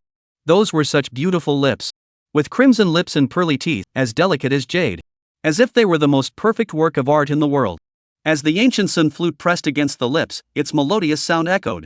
Wu Yuan seemed to see a scene unfold before his eyes. Countless notes transformed into brilliant stars, twinkling and dancing in the night sky, weaving a real dream. The dream played out the 8 sufferings of life: birth, aging, sickness, death, love and separation, hatred and reunion, desire and frustration, and the 5 aggregates in their fiery intensity, the 8 sufferings of human existence. Countless cultivators are immersed in this dream, forgetting themselves and becoming part of the dream. As the melody ends, the dream fades away, and Wu Yuan's consciousness returned to his body. His eyes were lifeless as he sighed. Heavenly Demon's enchanting melody truly lives up to its name. This ancient sun instrument must have an extraordinary origin. Legend has it that the ancient Xiaoing clan passed down the Heavenly Demon's mystical sound to enchant spirits' secret through generations. Using sound to convey the way, using sound to enchant spirits, and captivating all beings. Their melodies could control the human mind, plunging them into endless illusions. The Heavenly Demon's enchanting sound is one of the more famous spells from this text, widely circulated. Heavenly Demon's divine confusing sound is a spell suited for demonic beings to cultivate, specifically designed to counter human cultivators. There are 8 layers in total, making it a secret technique comparable to the 9-spirit soul capturing technique. Unfortunately, Wu Yuan only obtained the first 4 layers: birth, old age, illness, and death. Chapter 103, The Tianyin Clan. However, the Tianyin clan's heritage was coveted by the 9-tailed celestial fox clan. Thus, the two clans clashed, triggering the ancient disaster known as the Disaster of Seduction. The two clans enchanted and infiltrated one another, gradually spreading throughout the entire cultivation world. Although the Tianyin clan always looked down upon the 9-tailed fox clan for their debauchery and lowliness, and considered themselves morally superior, but the Tianyin clan ultimately couldn't match the 9-tailed celestial fox clan's boldness. Immortals aren't stupid, and could tell which side offered greater pleasure. And in the end, the Tianyin clan was defeated and annihilated, with their heritage leaked. Especially the sects that cultivate the art of music and rhythm mostly have traces of the Tianyin clan. Originally, after the 9-tailed celestial foxes emerged victorious, the cultivators believed that better days were ahead. But once the 9-tailed celestial fox had no rivals left, it grew arrogant and cast aside its former allies. Had it not been for the fact that the 9-tailed celestial fox clan had also suffered severe losses, they would have gladly eradicated their own dark past. Getting back to the point, in reality, this ancient flute artifact contains no. It was merely used by a powerful being who left a trace behind, which was later awakened by Wu Yuan using his innate talent. Therefore, it is not complete. However, this also has its advantages, as it still retains some insights, which Wu Yuan can use for comparison and study. He pondered in his heart. This might be part of the opportunity mentioned in the Blue Intelligence. The ancient sun musical instrument greatly compensates for Wu Yuan's own magical deficiencies. It allowed him to better leverage the powerful advantages of his demonic awareness. Then, Wu Yuan skillfully stored the ancient sun musical instrument within his body, to nurture his demonic energy, enabling it to unleash greater power. Wu Yuan then retrieved the storage pouch of the double-clawed beast from his body. He pierced his demonic awareness into it. However, unlike the storage pouch from the goat demon earlier, this storage pouch seemed to be shrouded in an invisible barrier, obviously resisting his intrusion. But for Wu Yuan, this was merely a minor inconvenience. He focused his mind and increased the output of his demonic awareness, like a surging tide, constantly crashing against that barrier. A stick of incense had burned out. Wu Yuan felt his demonic awareness finally break through a barrier, and in an instant, the space within the storage pouch became clearly visible to his demonic awareness. Wu Yuan's demonic awareness scanned the interior, and his expression immediately betrayed his delight. He carefully controlled his demonic awareness, and extracted a spirit flower from within. The flower was only the size of a palm, its petals as black as ink, as if dyed with the deepest hues of night. At its center, the flower's stigma formed a twisted wolf's face, emitting an eerie aura. A first-grade mid-tier soul-nourishing flower. Wu Yuan couldn't help but inhale sharply. This was an extremely rare spiritual flower, capable of increasing the total demonic awareness. And for demon beasts with relatively low demonic awareness, it was of incalculable value. You worthless dog, wasting such a precious thing.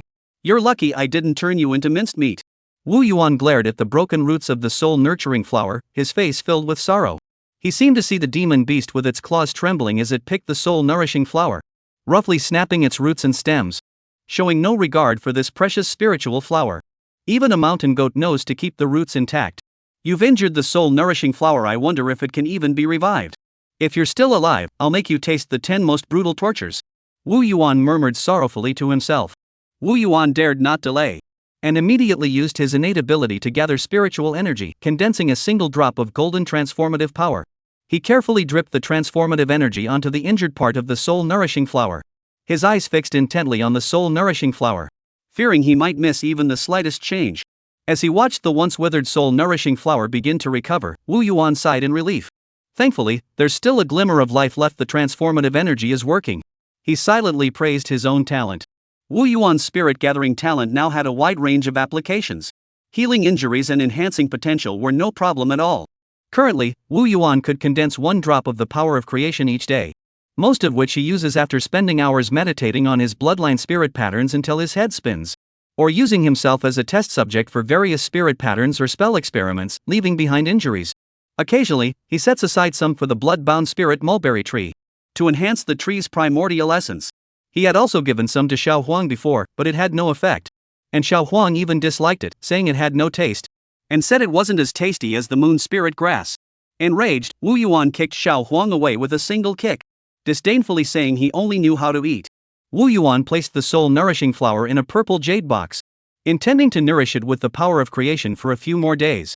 And once its condition was fully restored, he would hand it over to Xiao Huang for planting. After that, Wu Yuan continued to rummage through his storage pouch, only to find that it contained nothing but some spirit stones and common spiritual plants. He shook his head disdainfully. Is that all there is? It's not even as much as what the goat demon has. In reality, while the double-clawed soul-binding beast didn't have much, the quality of what it had was exceptionally high. Such as the soul-nurturing flower in the ancient Sun, were extremely rare items. It could only be said that Wu Yuan had formed a deeply ingrained impression of his first major enemy in his mouse life, unconsciously comparing it to the goat demon. Then, Wu Yuan brought out the wolf skull artifact. This artifact is merely a first-tier lower-grade artifact, of slightly lower quality than the stonewood horn arrow. Although it had been struck directly by Wu Yuan's bone club earlier, it had not sustained significant damage, only a small dent on the top, which has marred the smoothness of the wolf skull artifact. Wu Yuan tapped the table, and the crisp sound echoed through the treehouse. Xiao Huang darted into the treehouse with a whoosh, stirring up a gentle breeze. Big brother, were you looking for me? Xiao Huang exclaimed excitedly. However, Xiao Huang was moving too quickly. He tripped on the threshold, losing his balance instantly, and rolled like a ball to Wu Yuan's feet. Wu Yuan sighed helplessly as he picked up the disoriented Xiao Huang. You're so old, and you still trip over a doorframe. He looked at Xiao Huang's disoriented expression, feeling both annoyed and amused. Xiao Huang shyly covered his face with his little paws. Oh, big brother, why are you saying that to me? His little eyes peeked out shyly at Wu Yuan. Wu Yuan placed Xiao Huang on the table, handed him the skull artifact. This artifact is for you to use. It'll save you from running around and getting into trouble. Earlier, Wu Yuan had learned that Xiao Huang had been attacked by a hummingbird. Though he had dramatically killed the hummingbird, Wu Yuan still couldn't help but worry for Xiao Huang. Now, the Qingling Mountains were swarming with demon beasts at the mid-stage of qi cultivation, significantly increasing the danger level. Although Xiao Huang is clever, his strength is still insufficient, making him easily vulnerable to danger. With this defensive magical artifact, it's perfect for equipping Xiao Huang, so Wu Yuan won't have to worry. Anyway, Wu Yuan can endure injuries on his own, whether he has a defensive artifact or not. He believes his body is strong enough to withstand a lot of damage. Xiao Huang excitedly picked up the artifact and put it on his head in one go. You know what? It actually fits pretty well. It fits Xiao Huang's head perfectly, as if it were custom made for him. Xiao Huang touched the wolf skull on his head, and took out the wood spirit horn again, waving it around in his hands. Big brother, do I look like the leader of the wild demon tribe? Xiao Huang asked proudly. Chapter 104, The New Bloodline Markings. Wu Yuan smiled and said, It's so similar. If only there were a tooth necklace, it would be even more like it. The wild demon tribe was a group of demons who refused to submit to the temple's rule, and worshipped beasts as their deities. They favored using white bones as decorations, especially skulls, which symbolize status. Only the tribal chieftain is permitted to wear a skull. They kill their strongest enemies, and turn their teeth into necklaces to showcase their strength. However, Wu Yuan estimated that with Xiao Huang's current strength, he wouldn't be able to gather enough teeth for a necklace. As Wu Yuan was thinking this, when Xiao Huang suddenly pulled out a handful of teeth from his storage bag, made them into a necklace, and wore them around his neck. These teeth were of varying sizes and shapes, and emitted the distinct aura of different demon beasts. Xiao Huang stood with his hands on his hips, strutting around with an air of confidence. Big brother, look at my necklace. Especially the one in the middle, the beautiful bird's beak is super eye-catching. He proudly shook his head, and the necklace around its neck jingled with every movement. Wu Yuan listened to Xiao Huang's emphasis on the bird's beak, and fell silent for a moment. Where did you get all these teeth? He had no idea where Xiao Huang had gotten all those teeth. Xiao Huang said proudly, Of course they're the spoils of my victories over my opponents. It puffed out its chest, flexed its arms, showcasing its strength. It pointed to its beak. This is the kingfisher's beak that poked my butt. This is little tiger's tooth. He fought me, and I landed 2 punches on him, knocking him to the ground, begging for mercy. Little Huang swung his fists, describing the battle scene. This is Little Wolf S. Stop, stop, stop. Let us not talk about the value of your fight with the winged tiger yet. How did you get involved with this newcomer, Little Wolf? Wu Yuan interrupted Xiao Huang. Isn't he supposed to be resting at the bamboo pond? He remembered that the little wolf had just arrived and should be recovering from his injuries. Xiao Huang stood up straight. And the necklace around his neck jingled. He's the new guy. You're the boss, and he's the second in command. Where does he think he is? He is my older brother. Xiao Huang said angrily, feeling deeply insulted. I'll beat him up good. Little Huang said triumphantly, feeling like he had done something remarkable. Wu Yuan asked cautiously. Didn't he put up a fight? He thought Xiao Lang shouldn't be that weak. Xiao Huang paused for a moment, scratched his face. Anyway, he couldn't beat me. His eyes darted around, desperately trying to hide something. Upon hearing Xiao Huang's evasive response, immediately changed the subject, not wanting to dwell on the issue any further, to avoid making Xiao Huang feel awkward. What resources are there on Wolf Mountain? Xiao Huang's attention was immediately diverted. The most abundant plant on Wolf Mountain is first-grade inferior-grade bone-tempering grass. After blooming, they become first-grade mid-tier bone-tempering flowers. This bone-tempering grass resembles a finger bone in appearance. And every 10 years, its medicinal power causes a new finger bone to grow. After 50 years of medicinal power, the 5 finger bones begin to gather together and transform into a queen bone flower. The bone-tempering grass and bone-tempering flower are highly beneficial for the cultivation of demon beasts, enhancing the strength of their bones. Wu Yuan nodded. When the time comes, we should transplant some to a place with abundant spiritual energy on Xiaoqing Mountain and care for them meticulously. Then the actual growth time won't be as long. Xiaoqing Mountain is rich in spiritual energy, making it highly suitable for cultivating bone-quenching grass and bone-quenching flowers. Xiao Huang nodded to indicate he had noted it down. Also, there are some first-grade inferior ice rocks in the caves of Wolf Mountain. Should we mine them? Wu Yuan thought for a moment. Ice rock isn't suitable for forging weapons, it's better for cultivating ice attribute spells. We can mine a small amount. Let's wait until I've studied the spiritual patterns on the young wolf before using it.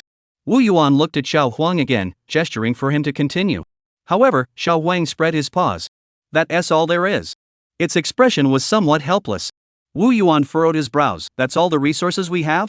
He hadn't expected the resources on Wolf Mountain to be so scarce. Xiao Huang was also helpless.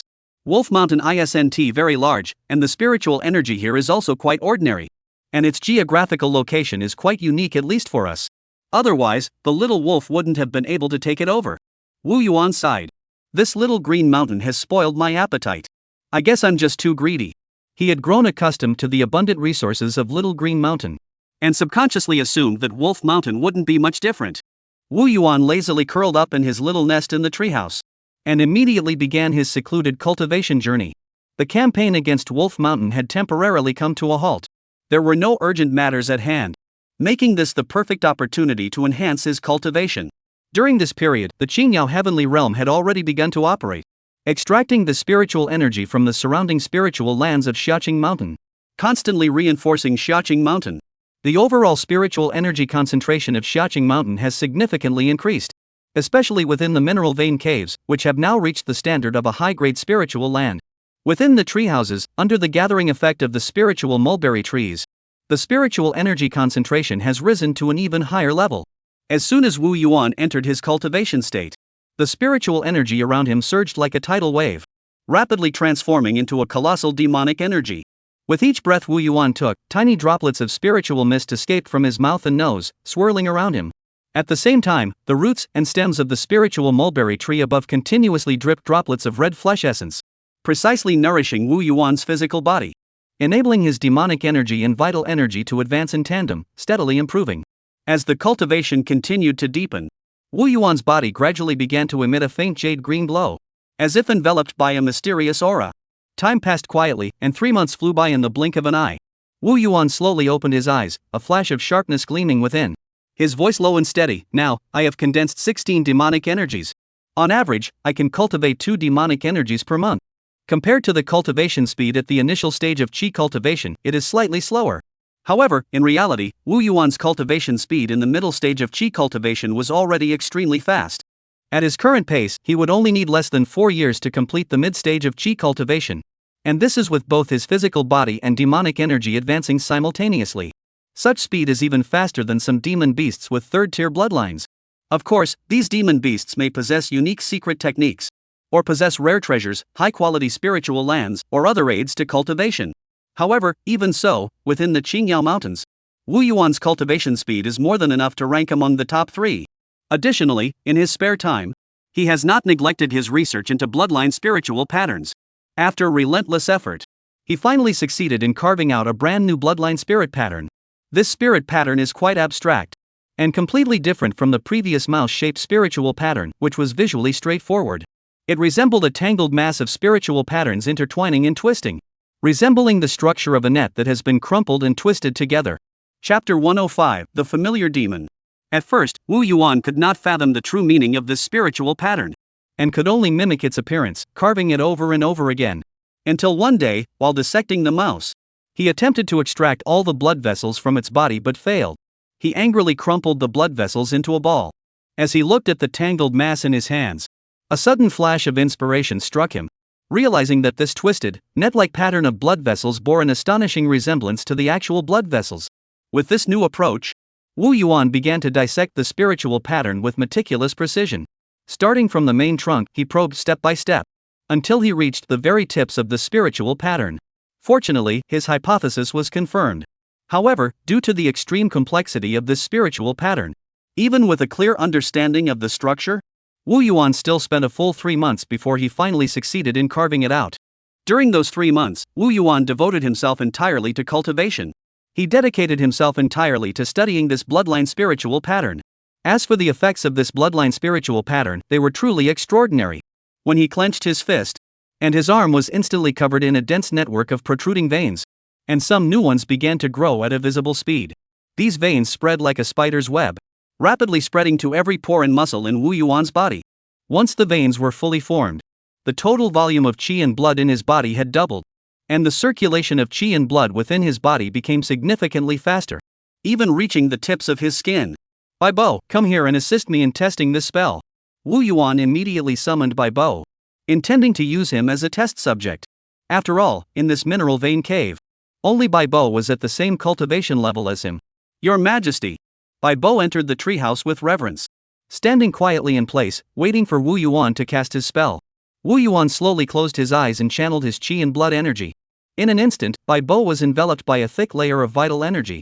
This layer of vital energy formed an invisible barrier, repelling the surrounding spiritual energy. Bai Bo's expression suddenly changed. He realized that the demonic energy and vital energy within his body were beginning to grow still, as if being suppressed by an invisible force. Your Majesty, this is a vital energy field, Bai Bo exclaimed in astonishment. Wu Yuan shook his head slightly and corrected him. It's merely a rudimentary form, it can only be considered a qi field. As the winged tiger had mentioned earlier, that only those who had reached the late stages of physical cultivation could condense their qi and blood to form a qi and blood field. Yet now, Wu Yuan had obtained the rudimentary form of a qi blood field through a single bloodline spirit pattern. This aura can roughly repel 20% of the demonic energy or qi and blood power of other demon beasts in the vicinity in an instant. Wu Yuan spoke slowly. Though 2/10 may seem insignificant, it can determine the outcome of a battle. If this field were to activate while other cultivators were casting spells, this aura suddenly activates. It could instantly cause the spells to backfire. Moreover, it can even weaken vital energy, making it an epic suppression against demon beasts. Wu Yuan straightened his body, emitting a series of crackling sounds. 3 months have passed. It's time to check on the progress of Little Green Mountain during this period. The bustling scene on Little Green Mountain delighted Wu Yuan's eyes. The mountains surrounding Little Green Mountain had irregular terrain, extending outward from the Qingshi Peak where the large greenstone was located, each maintaining a certain distance from the next, with plains or deep valleys in between. Even the rugged and uneven areas have been leveled by mouse colonies. Each mountain stands majestically like a small mountain range, with lush green trees and the scent of flowers in the air. The mouse demons have established gathering points on the ground. These gathering points serve not only as their habitats but also as sources of resources. The mice no longer need to live underground. They can choose whether to live in the sunlight. Although many mice still prefer to live underground, they now have the freedom to choose. Each resource site is home to tens of millions of rodents, working in a well-organized and efficient manner. Tunnels and underground passages connect various resource areas, enabling the exchange and sharing of resources. Everywhere you look, mice can be seen darting along the mountain paths, trimming the branches and weeds along the roadsides, maintaining the smooth flow of traffic. After all, under the influence of spiritual energy, these weeds can cover the roads in a single night. Meanwhile, numerous massive rat demons constantly patrol the mountain ranges. Spirit bees serve as aerial patrol forces, sensing every movement in the surrounding area. Not far away lies a vast grassland covered in first-grade inferior leaf grass, where herds of herbivorous demon beasts graze. Among them are goat demons, water buffalo demons, rabbit demons, and more. These are all tame species that Wu Yuan's mouse pack secretly captured from various parts of the Qingling Mountains and bred into large herds. In an environment with ample resources and safety, they have multiplied through many generations. And the leaders of the demon beasts have all been imprinted with Wu Yuan's spirit control mark, to assist him in managing the demon beast herd. They have been raised by the rat demons in this mountain range for generations, and have grown accustomed to living alongside the rat demons, and can understand all the commands of the rat demons, showing no signs of resistance. These rat demons have also been breeding for generations, and some have even awakened related spells. They only need to continuously refine their breeding and cultivation techniques to provide abundant resources for Wu Yuan. The intelligence of rats that become rat demons is no less than that of ordinary humans. They previously survived solely on instinct. But over time, they may begin to think, learn, and draw lessons from their experiences. Xiaoing Shan is unlike other demon clans' territories, which are filled with bloody battles, where high-ranking demon beasts can freely slaughter lower-ranking ones. And every moment is filled with the struggle for resources. Because Wu Yuan regards every mouse demon as his own property. Every mouse demon can contribute wealth to him. He does not permit any mouse demons to fight each other or die unnaturally. This would hinder the accumulation of his wealth and power. Wu Yuan is the king of the spirit-gathering rat clan. His commands are etched into the bloodlines of all rat demons. No rat demon can defy the source of their bloodline. It could be said that Wu Yuan's rat clan does not even resemble a proper demon clan. Compared to the demon clan, they are more orderly, and they utilize resources more efficiently. Compared to human clans, which are united but small in scale, his rat demons can be said to be endless. Compared to the more loosely organized sects, Wu Yuan has absolute control over the rat hordes. This is a uniquely distinctive Wu Yuan-style rat horde. This is the result of the fusion of his knowledge from his previous life as a human and his current body as a demon beast. It is the result of Wu Yuan's subconscious influence. However, Wu Yuan is also grateful that he is in Xiaoqing Mountain, a place abundant in resources yet remote, where he could develop in such a way. He was also surprised that the demon beasts from other parts of the Qingling Mountains had not yet discovered his location. After all, any demon beast that came closer could fly would have already discovered this place, which is not much inferior to the central region. Wu Yuan could only speculate that it was the assistance of Qingyao Dongtian. Just as Wu Yuan was inspecting Xiaoqing Mountain, he suddenly looked up toward the distance. He sensed a familiar aura, which reminded him of a familiar demon he hadn't seen in ages. Chapter 106, The Old Demon.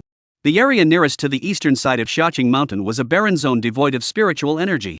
A lush green meadow, where numerous wild beasts dwell. A herd of antelopes was grazing and drinking water leisurely, enjoying the peaceful moment.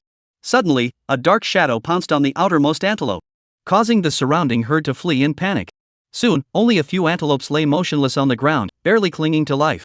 Upon closer inspection, a massive rat, over 3 meters tall, was low to the ground, tearing into the flesh of the antelope, each tear accompanied by a spray of blood. Amazingly, the antelope was still alive, still emitting faint, agonizing cries. The scene was horrifying.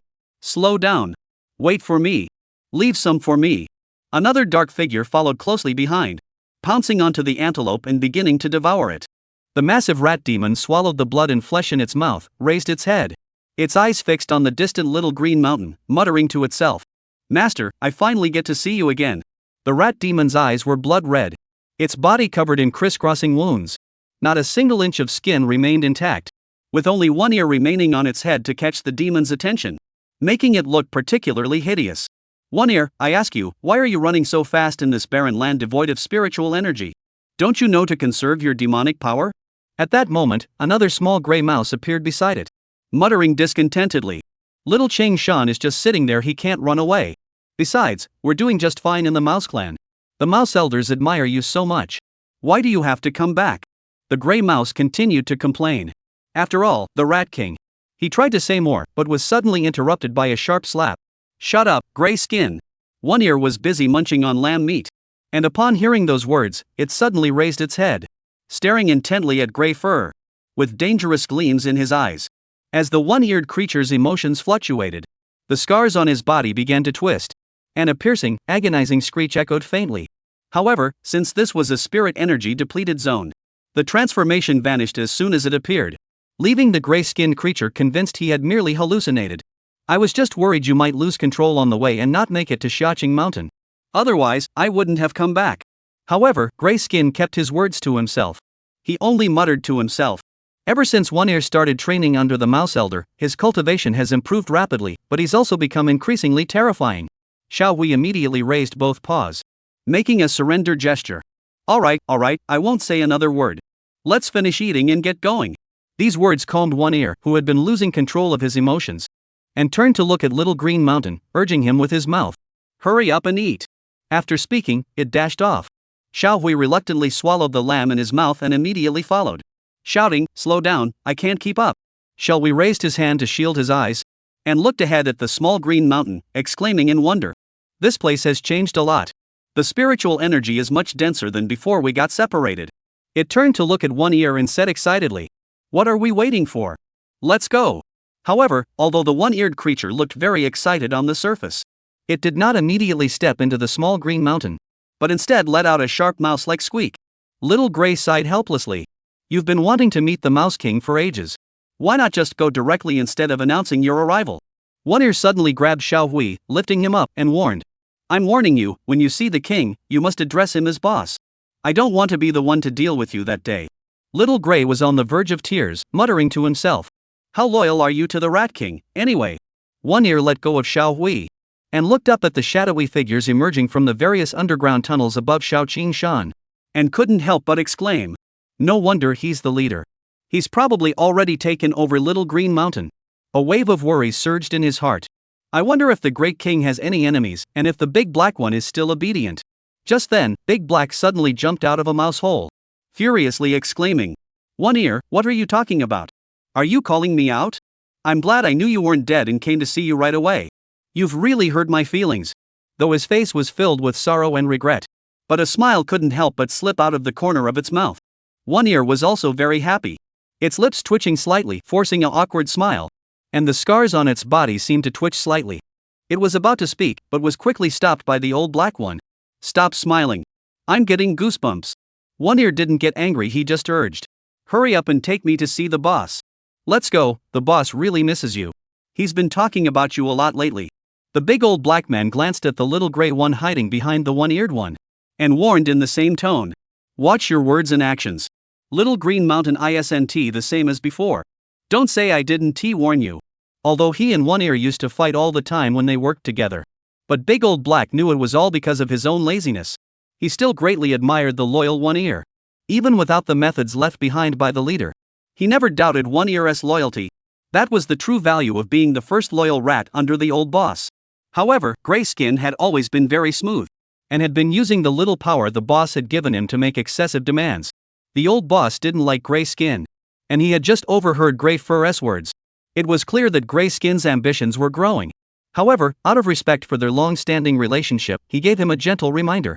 After that, he ignored the trembling Grayskin, and turned to lead One Ear away. One Ear hurriedly followed, suddenly turning back to look at the gray-furred one still standing there. Gray-furred creature. And couldn't help but soften his heart. Let's go. Grayskin's fear vanished instantly, and followed the one-eared creature into the mouse hole. Just like the day Emperor Lu Jiang crawled into the underground tunnel, One Ear followed Big Black forward, while keeping an eye on the changes around him. When he saw the plump mice around him, he couldn't help but nod, and thought to himself, these rats have grown so fat it seems the workload isn't enough after all. The boss is too lenient, letting them rest. I must speak to the leader about this. Then, when it saw the spirit-gathering rat demon, it kept sizing it up from head to toe. Its cultivation is decent, but its movements are sluggish, and its eyes are unfocused. It's clear they've been too comfortable for too long and lost their vigilance.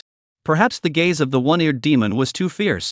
The spirit rat demon it had looked at had its fur standing on end, its expression filled with fear. The boss wouldn't act like this. It must be Big Black slacking off and half-assing the boss's orders. One Ear thought to himself, causing Big Black to feel a chill down his spine. And he turned around in confusion to look at the one-eared demon. But all he got was a cold snort from the one-eared demon. This left the old black demon feeling completely baffled. Just a moment ago, everything was fine. Why the sudden change in attitude? It continued, leading One Ear along the path, carefully avoiding some key areas along the way, allowing only the one-eared creature and the gray-furred one to catch a glimpse of its fur. Nothing else was revealed. Chapter 107, Different Choices. The old black man knew deep down, without the boss's permission, certain things simply couldn't be revealed lightly. After all, Xiaoing Shan had many secrets. One Ear was still manageable, he had always been loyal. Big old black trusted One Ear's loyalty. However, Grayskin still needs to be evaluated. Soon, One Ear arrived at the entrance to the mine shaft. Go inside, the boss is waiting for you inside. Big Black turned around and gestured for them to enter. One Ear took a deep breath, crouched down, and placed all four paws on the ground, and crawled into the cave, which was both familiar and unfamiliar to him. Grayskin lagged behind, watching the one-eared creatures disappearing back, hesitated for a moment before following suit. As soon as One Ear entered, his gaze fell upon the white figure on the stone platform above. He recognized it immediately as his leader, but dared not look closely. Although the boss looked very different from before, but the aura he exuded was something he could never forget. He immediately rushed to a nearby spot, crawled to the ground, and bowed his head. Boss! Wu Yuan, who had not seen the one-eared figure in a long time, his expression dazed, recalling the days when he first arrived at the mine valley to begin his struggles. But he quickly snapped back to reality. Get up, One Ear. It's been ages. One Ear immediately stood up and dared to look up at his leader. His already bloodshot eyes turned even redder, and he wanted to speak but didn't know what to say, scratching his ears and cheeks in frustration. Wu Yuan couldn't help but laugh at the sight. Where have you been all this time? One Ear replied immediately. Master, on the day of the Emperor's milk, I received your orders to flee into the cave immediately. But unfortunately, the wind blew the cave in. Grayskin and I were swept away. We were then taken to a place along with the other captured spirits from Xiaoing Shan. There are probably thousands of other spirits here. I heard that they're all spirits from the Qingling Mountains. This place is very strange. One Ear continued. Every so often, they make us fight each other, and the surviving spirits gain significant power. In less than a year, only a few hundred remain. Grayskin and I managed to survive by sheer luck. Though One Ear spoke simply, Wu Yuan knew that surviving wasn't something that could be summed up as mere luck. Just looking at his scars, one could tell he had suffered greatly. He looked at One Ear and scratched his head, saying, I don't know many of the details. Gray knows more, so let him tell you. At that moment, Wu Yuan finally turned his gaze to the gray-skinned man behind One Ear. Gu Pai had been hiding his head under One Ear's, but since he came in and hadn't said a word, feeling Wu Yuan's gaze, he trembled and raised his head. Master! Tell me everything in detail. Wu Yuan spoke to the gray-furred creature in a neutral tone. This place is called the Beast-Rearing Valley. Grayskin began his account. It's said to have been formed by a powerful demon clan artifact that fell here. The young demons fight to the death inside, and the dead ones become nourishment for the survivors, to enhance their cultivation and awaken their bloodlines. Of course, our place was just a small area. It was only slightly affected by the artifact. The highest cultivation level one can reach is the initial stage of Qi cultivation with 99 strands of demonic energy. One Ear is the one who lived to the end and reached this cultivation level. Once the number of remaining demon beasts is roughly equal, they will be distributed among the various factions. Me and One Ear were assigned to the Rat Clan. After Grayskin finished speaking, Wu Yuan suddenly became interested. Tell me about the Rat Clan. At this point, Grayskin was no longer nervous.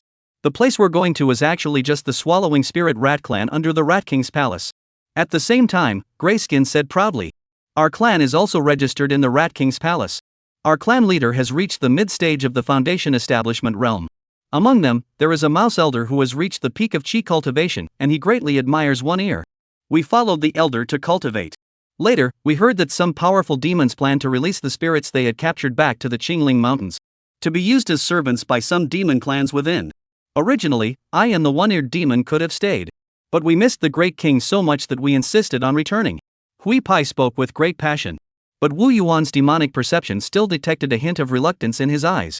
He fully understood Grayskin's mindset. After all, he was doing well in the big city, yet he chose to return to his impoverished hometown, and even risk delaying his cultivation. Perhaps in Grayskin's eyes, One Ear's actions were utterly irrational. Wu Yuan couldn't help but glance at One Ear, noticing that he looked perfectly composed, and even nodded slightly, as if returning to the remote and impoverished Xiaoqing Mountain was a perfectly normal thing to do. Wu Yuan couldn't help but look at One Ear with newfound respect. Actually, although Wu Yuan had warned the one-eared man and the others before they left, but in reality, it was an act of abandonment. So even if they didn't come back, Wu Yuan wouldn't have cared. Wu Yuan didn't regret his actions back then. If the few demons had gathered together to flee, they might have attracted the attention of a powerful demon. And Wu Yuan was unwilling to take even the slightest risk. Wu Yuan actually didn't know why he had taken Xiao Huang with him when he fled. Perhaps Xiao Huang was the first mouse to insist on staying by Wu Yuan's side after he arrived in this world, and had placed unconditional trust in him. It provided a glimmer of comfort for his anxious and painful heart when he first arrived in this world. Wu Yuan felt a bit dazed, as if he were reminiscing about his own journey from a life of survival to becoming a rat king who could decide the fate of countless rat demons with a single word. In his previous life, ruling over thousands of his kind would have made him a true dragon among men. He sighed, "It's already been 3 years. Truly." He paused. "It's truly wonderful." Wu Yuan narrowed his eyes and smiled. He looked at the still respectful one ear and gray skin and said, "I'm giving you a chance. You may choose to leave, and I won't hold it against you. Even if you feel you can't go back, I can arrange a place for you to cultivate." This statement was actually directed specifically at the gray-skinned creature. Sure enough, Gray-Skin's eyes lit up as he looked toward the one-eared creature ahead. But all he saw was a motionless figure, as still as a piece of dead wood, head bowed in silence. The light in Gray-Skin's eyes gradually faded, and he looked up at Wu Yuan above him, his lips twitching. After a few breaths of silence, Grayskin took a deep breath and said, "Your Majesty, I should leave." Wu Yuan nodded. "Where do you plan to cultivate?" Grayskin shook his head. "I'll return to the Swallowing Spirit Rat Clan. I feel it's more suitable for me." He then said to the one-eared creature, "Since I've come all this way, I'll first go check out the main peak of the Qingling Mountains before leaving." One Ear remained silent. Grayskin sighed, bowed to Wu Yuan, and turned to leave. Chapter 108, The Surprise Brought by One-Eared. Wu Yuan waved his paw dismissively. "Let him go wherever he wants. Since you've been assigned to the Rat Clan, my identity has probably already been revealed to the Rat Clan. But fortunately, things have changed a lot, and he knows very little." One Ear remained silent for a moment before speaking up. "We shouldn't have saved him back in the beast-rearing valley." Wu Yuan shook his head. Who could have known what would happen afterward? But maybe this will turn out to be a hidden advantage later on. Wu Yuan didn't pursue the topic further. But why didn't you try to talk him out of it earlier? One Ear shook his head. "It's better for him to leave. If he stays here with such a wild heart, he won't be able to live well either." Wu Yuan smiled slightly. "Since you've chosen to stay, I'll give you a parting gift. Your second-tier soul-shattering demon rat bloodline didn't awaken normally, did it? It was forcibly activated in that beast-rearing valley, wasn't it? It's had a significant impact on your mental state." Wu Yuan's words seemed to strike a nerve. And it immediately turned red-eyed and began panting heavily. "That's right, boss. My bloodline has a huge influence on my mind." Wu Yuan raised his claw and extended a finger. The one-eared creature immediately crawled over and raised its head. Wu Yuan's fingertip glowed with golden light, gently touching the one-eared creature's forehead.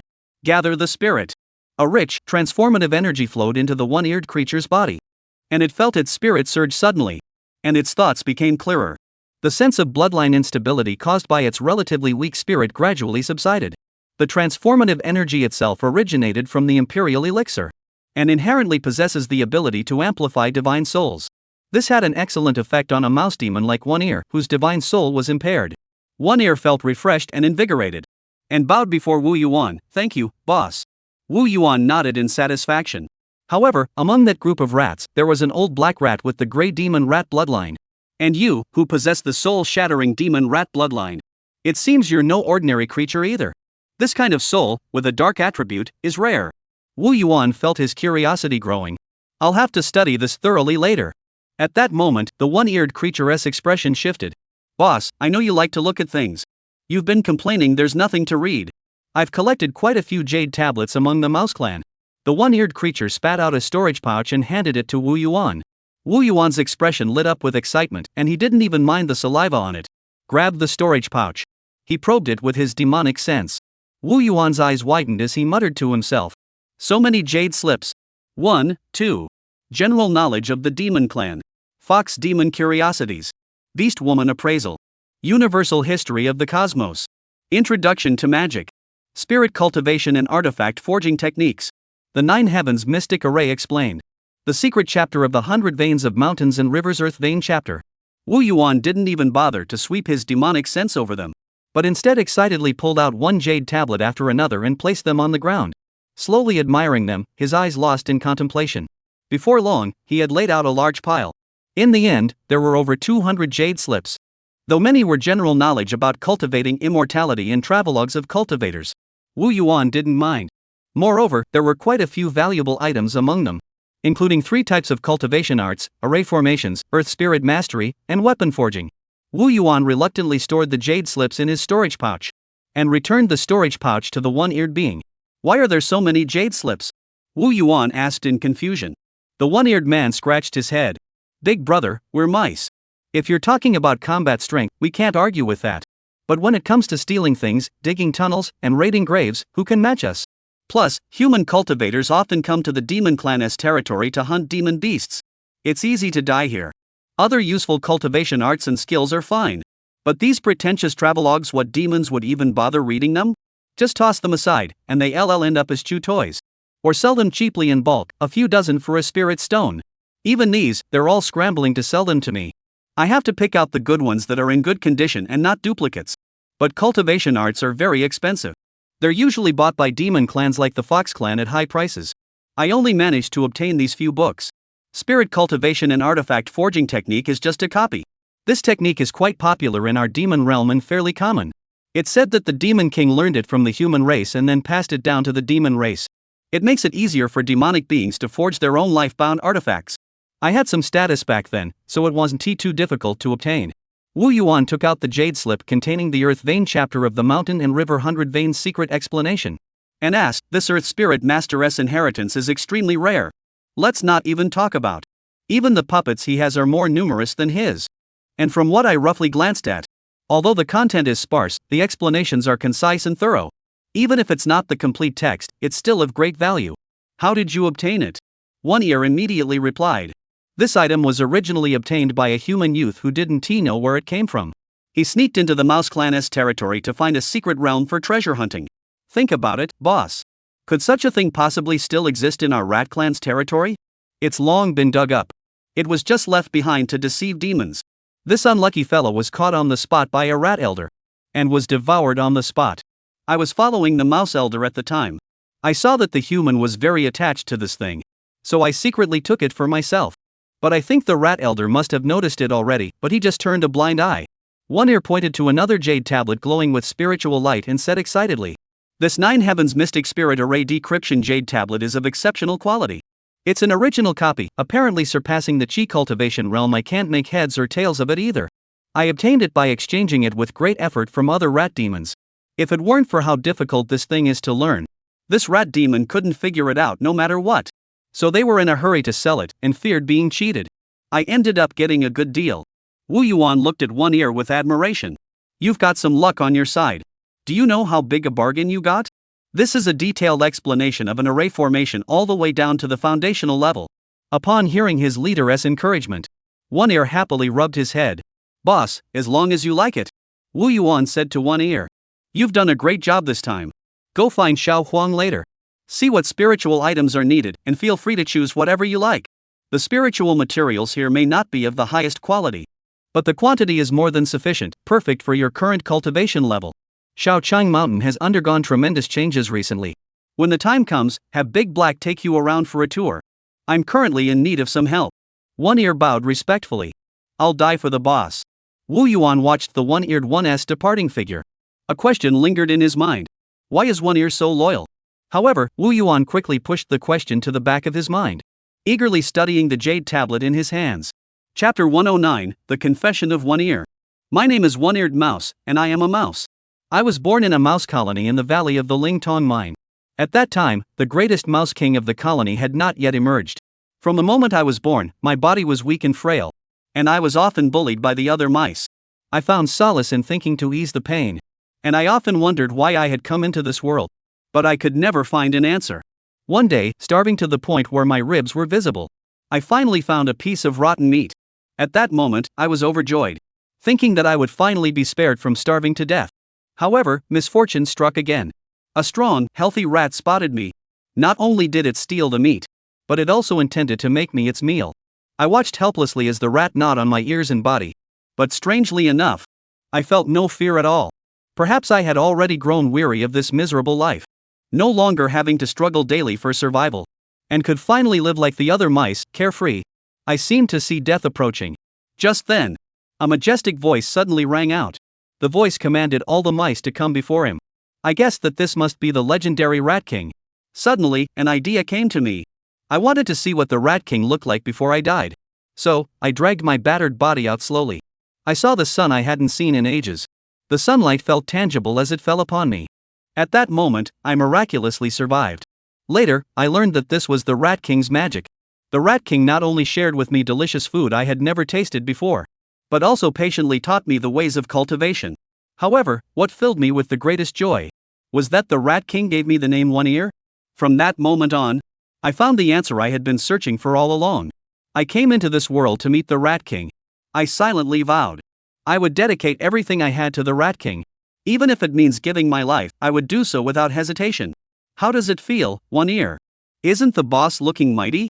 Big Black excitedly said to One Ear. He didn't bother to notice that Gray Skin hadn't come out, as he had already guessed that Gray Skin wouldn't be able to stay. You made the right choice coming back. The boss will surely become the king of the demon clan in the future. One Ear said nothing, merely nodding slightly. His gaze swept around the area, while keeping an eye on the demons in front of him. The old black demon patted the one-eared demon on the shoulder and said, "Let me introduce you to the boss's men. They're all newcomers." Big Old Black pointed at Bibo and introduced him. "This is Bibo, an old beaver from the East Sea. He's seen a lot and knows a lot." Bibo twirled his beard, smiled, and nodded to One Ear. Meanwhile, One Ear scrutinized Bibo from head to toe, thinking to himself, "I've just broken through to the mid-stage of chi cultivation, so my strength is still decent. But he's not young anymore. I wonder how much longer he can serve the boss. This is Plugged Wings Tiger, the newcomer. His cultivation is decent, but his strength is nothing special." The old black man reluctantly introduced him. This immediately angered the winged tiger. "You black rat, your cultivation is worse than mine. How dare you say that?"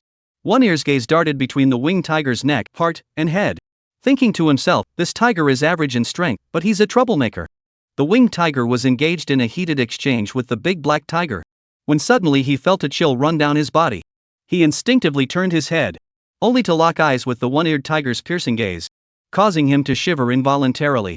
However, before he could react, One Ear withdrew his gaze, leaving the winged tiger in a state of confusion and suspicion. What was he trying to do just now? Then, the old black tiger introduced the little gray one. "This is Little Gray from the Rabbit clan. He and his sister are both serving the leader. But his sister should be playing with Huang Urge right now." One Ear's gaze fell on Xiaoing. Little Gray, who had been hiding nearby, jumped up in fright, trembling and stammering. Yes. Xiaoing forced a stiff smile and greeted him. Big Black scratched his head and said, "Xiaoing, what's wrong with you today? One Ear is just a bit scary looking, that's all." Big Old Black patted One Ear on the shoulder. "The others aren't here right now. I'll introduce you to them later. I'll take you to find a cave to be your territory. I'll tell you, the boss is extremely generous. This cave is brimming with spiritual energy, and spiritual plants grow everywhere. You've never seen anything like it." Big Old Black and One Ear linked arms and left together. Watching One Ear leave, Xiaoing finally breathed a sigh of relief and turned to look at Bibo, asking, "That One Ear fellow could he be?" Bibo's previously gentle smile froze instantly, speaking in a cold, harsh tone. "That's right, it's the soul-snatching demon rat. It seems his mind is still lucid for now, but I wonder how long he can keep it up." Xiaoing covered his face in agony and sighed. "Oh, great king, the days ahead will be tough." At that moment, the winged tiger beside him finally snapped out of it, exclaiming, "You mean that's a rat demon with the bloodline of the soul-snatching demon? Wasn't it already eradicated long ago? How could there still be one?" Bibo shook his head and said, "Demons with the soul-tearing demon's bloodline have always existed, but very few can maintain their sanity. Once they lose control and trigger a soul disaster, they are eradicated." The winged tiger looked furious.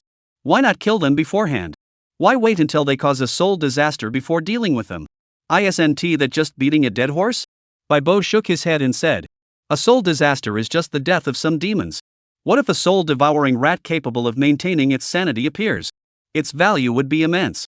The soul-snatching demon rats are said to be a demonic race that survives in the underworld, and they are naturally endowed with the ability to extract and control divine souls. And the crucial point is that once they extract too many divine souls, they will spontaneously gather to form a soul tide. Any living beings caught in the underworld soul tide will have their souls extracted, growing like a snowball until it becomes a soul disaster. The winged tiger immediately turned around and headed toward the treehouse. "I must inform the great king at once." Xiao Hui hurriedly grabbed the winged tiger and said urgently, "Why the rush? The great king wouldn't know?" Since he stayed, he must have already made up his mind. Bai Bo nodded in agreement. Shaji, who looked as though he had lost his parents, muttering to himself, "This one ear is so close to the old black one. What am I supposed to do now?" Chatsu's eyes darted around and looked at Bai Bo with a flattering expression. "I haven't congratulated Mr. Bai Bo on breaking through to the mid-stage of Qi cultivation yet. Truly, age brings wisdom. Following the leader, there might still be a chance to break through to the foundation establishment stage. Since we have nothing to do now, why don't I treat you to a bath?" Upon hearing this, Bai Bo's mood brightened, and he sighed with emotion. "Without the leader's help, I would never have succeeded." Bai Bo recalled the incident and still felt a lingering sense of fear. Chapter 110, The Nine Heavens Mystic Array is unsealed. Wu Yuan immediately entered seclusion, devoting himself entirely to his studies day and night, devouring new knowledge with insatiable curiosity. All his work was handed over to De Lao He and the others. After all, taking on a younger brother means they have to work. However, he seemed to have heard that One Ear had begun to crack down on the rat demons, causing widespread discontent. But at least no lives were lost. Additionally, Wu Yuan did indeed have plans to launch campaigns against the surrounding areas to obtain resources for cultivation. So he agreed to One Ear's approach. Wu Yuan clutched tightly in his hand the jade tablet containing the Nine Heavens Mystic Spirit Array brought back by One Eared, which emitted a faint glow, which filled Wu Yuan with excitement, as he had long been eager to study array formations. The jade tablet was crafted from second-grade spiritual material, the spirit reflecting jade. In the cultivation world, knowledge is power, and only specialized spiritual materials could withstand the knowledge of higher realms. Wu Yuan sighed. "Unfortunately, my innate talent for awakening spiritual energy is not strong enough. I cannot yet activate the jade tablet. Otherwise, I could experience the sensation of knowledge automatically flowing into my mind." Wu Yuan took a deep breath and immersed himself entirely in the study of the array formations. Array formations, as the most complex and profound of the 100 arts of cultivation, place extremely high demands on a cultivator's logical thinking and innate understanding. Although Wu Yuan had previously dabbled in the study of spiritual patterns, but at that time, it was merely scratching the surface, and his understanding of array formations was barely scratching the surface. Fortunately, he possessed the unique advantage of the bloodbound spirit mulberry tree, had personally arranged the bloodbound mystic silkworm array from the perspective of the bloodbound mystic mulberry tree, and has been observing the evolution of the bloodbound mystic silkworm formation all along. He has glimpsed the tip of the iceberg of the array's true nature. Now, Wu Yuan possesses the Nine Heavens Mystic Spirit Array decryption. He can now cross-reference it with his own knowledge, and systematically study the knowledge related to array formations. The way of arrays is founded on array patterns. And array patterns are formed by the endless spiritual patterns in the heavens and earth interconnecting and unifying. These spiritual patterns are like stars in the sky. Even if a cultivator dedicates their entire life to it, they might not even begin to understand a fraction of them. Therefore, our predecessors systematically summarized the array patterns formed by common spiritual patterns to facilitate learning for future generations. However, to achieve mastery in the art of array formations, one still requires extraordinary insight to comprehend the celestial patterns hidden behind the array patterns. Wu Yuan pondered silently in his heart. If one lacks natural talent, one can only focus on studying array patterns. Copying others' work may not make one a master of array formations, but perhaps one could become a first-tier array master. However, Wu Yuan harbored even greater aspirations. He yearned to understand the essential spiritual patterns of array techniques. Nevertheless, Wu Yuan couldn't help but sigh. Although the explanations of array formations are very detailed, it's still difficult to learn without a teacher. The jade tablet began with a theoretical explanation of array formations, followed by dense diagrams of array patterns. Each array pattern was thoroughly explained, detailing its functions and applications, making it easy for Wu Yuan to grasp at a glance.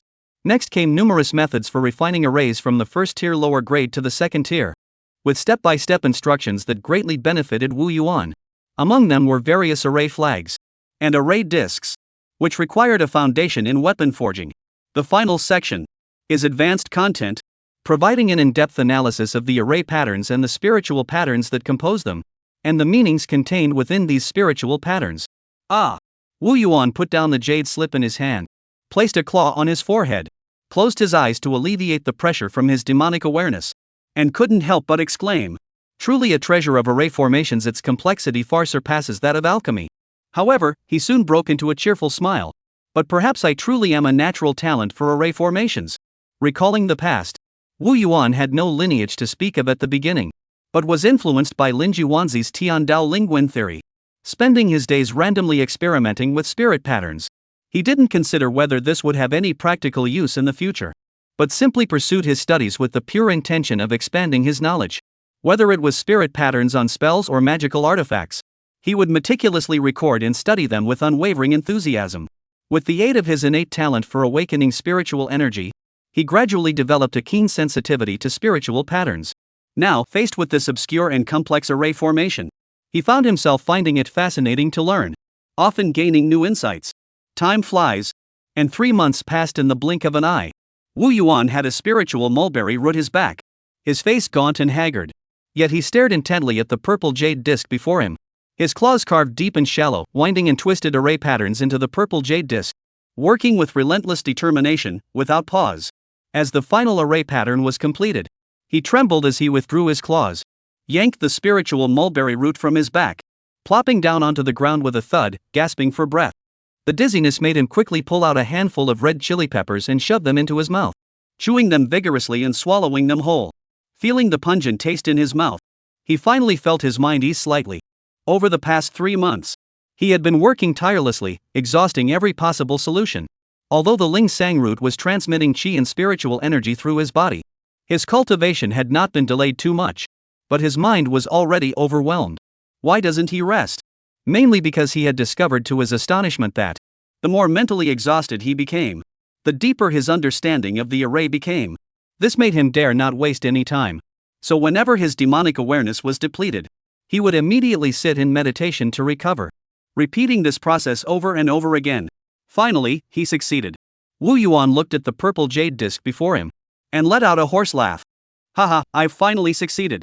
He channeled demonic energy into the purple jade disc, activating the array on its surface. Instantly, spiritual energy gathered around the disc and converged toward the center, forming a small vortex of spiritual energy. This was a first-tier lower-grade spirit gathering array. The spirit gathering array is one of the most widely used arrays among array masters. After all, every cultivator has a need for spiritual energy.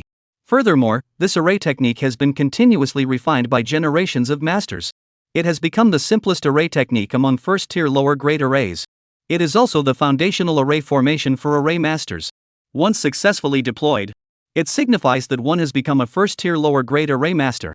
In fact, Bai Bo had previously used the terrain of the bamboo pond to set up this array formation, and Wu Yuan had studied it carefully and gained some understanding of it. But why is it so difficult this time? The reason lies in the fact that Wu Yuan had not refined the materials required for the corresponding array discs of the dozen or so different spirit gathering arrays mentioned in the 9 Heavens Mystic Spirit Array Manual. He spent a long time selecting the relatively suitable purple jade as the array disc. Therefore, simply learning the array patterns was not suitable for arranging them on the purple jade. Thus, Wu Yuan could only delve deeper into the spiritual patterns within, gain an understanding of the essence of the spirit gathering array, and then adapt the array design to the materials at hand. However, Wu Yuan also gained a great deal. At the very least, he could now set up the spirit gathering array anytime and anywhere, unrestricted by materials or techniques. This was undoubtedly a huge step forward for him. Chapter 111, The Phoenix Bird. Watching the spirit gathering array continuously draw in spiritual energy, Wu Yuan smiled wearily and collapsed into his small nest, falling into a deep sleep. At the same time, the spirit mulberry tree above seemed to sense Wu Yuan's exhaustion, lowering its roots and silk threads to pierce into Wu Yuan's body. Constant streams of vital energy and spiritual qi flowed into his body, sustaining the growth of his demonic power. After all, Wu Yuan and the spiritual mulberry tree were connected in consciousness, and it had long since become familiar with the pathways through which his demonic energy flowed within his body, and could assist in his cultivation. However, Wu Yuan had rarely done this before. After all, without the cooperation of his physical body, this type of cultivation was still slower. For example, over the past 3 months, there should have been 6 demonic energy channels. But in reality, only 4 demonic energy channels were cultivated.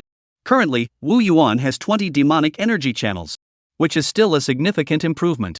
Wu Yuan woke up groggily from his deep sleep, and immediately, a group of rat demons carrying freshly prepared spiritual food entered the treehouse. He poured himself a cup of golden silk peach wine, and a strong peach fragrance mingled with a faint wine aroma filled the treehouse, though the taste of the wine was very light. But after Wu Yuan drank it, he felt his mind drifting and his body relaxing completely. When the old black man managed the peach grove, Wu Yuan had asked him to try making wine. After all, the peach orchard was filled with ordinary peaches that seemed to possess a certain spiritual energy. As a result, the old man actually managed to figure out the recipe for peach wine. Later, upon seeing this, Wu Yuan instructed him to experiment with the recipe using first-grade inferior spiritual peaches paired with second-grade golden thread peaches. And it actually worked. Finally, they obtained first-grade middle-grade golden thread spiritual peach wine, which has the effect of alleviating demonic energy agitation and soothing the growth of demonic energy. Wu Yuan chose golden thread peaches for winemaking. Was because as the spiritual energy of Xiaoing Mountain continued to rise, the growth of the golden thread peach trees became increasingly vigorous. Recently, it even bore fruit again. And it was a bountiful harvest. With over 100 golden thread peaches, Wu Yuan, considering that he had no shortage of spiritual fruits to eat, he indulged himself and used them to make wine. The main dishes were various spiritual foods made from demon beasts. Snake meat soup, stewed sheep demon, grilled beef. Each dish was brimming with spiritual energy and was a feast for the senses. Wu Yuan could now eat over a dozen demon beasts in a single meal, and no longer worried about affording it. Followed by various spiritual fruits and herbs as accompaniments. Finally, there is the Moon Spirit 100 Flower Brew. Made with moon spirit grass as the base, combined with the nectar of over 10 types of spiritual flowers. Carefully brewed into a nectar by the queen bee. Its quality reaches the mid-tier of the first grade, serving as a soothing and stress-relieving dessert after meals. Wu Yuan savored these delicacies, his heart filled with satisfaction and comfort. Just as Wu Yuan was enjoying the delicacies, a faint blue hue suddenly appeared before his eyes.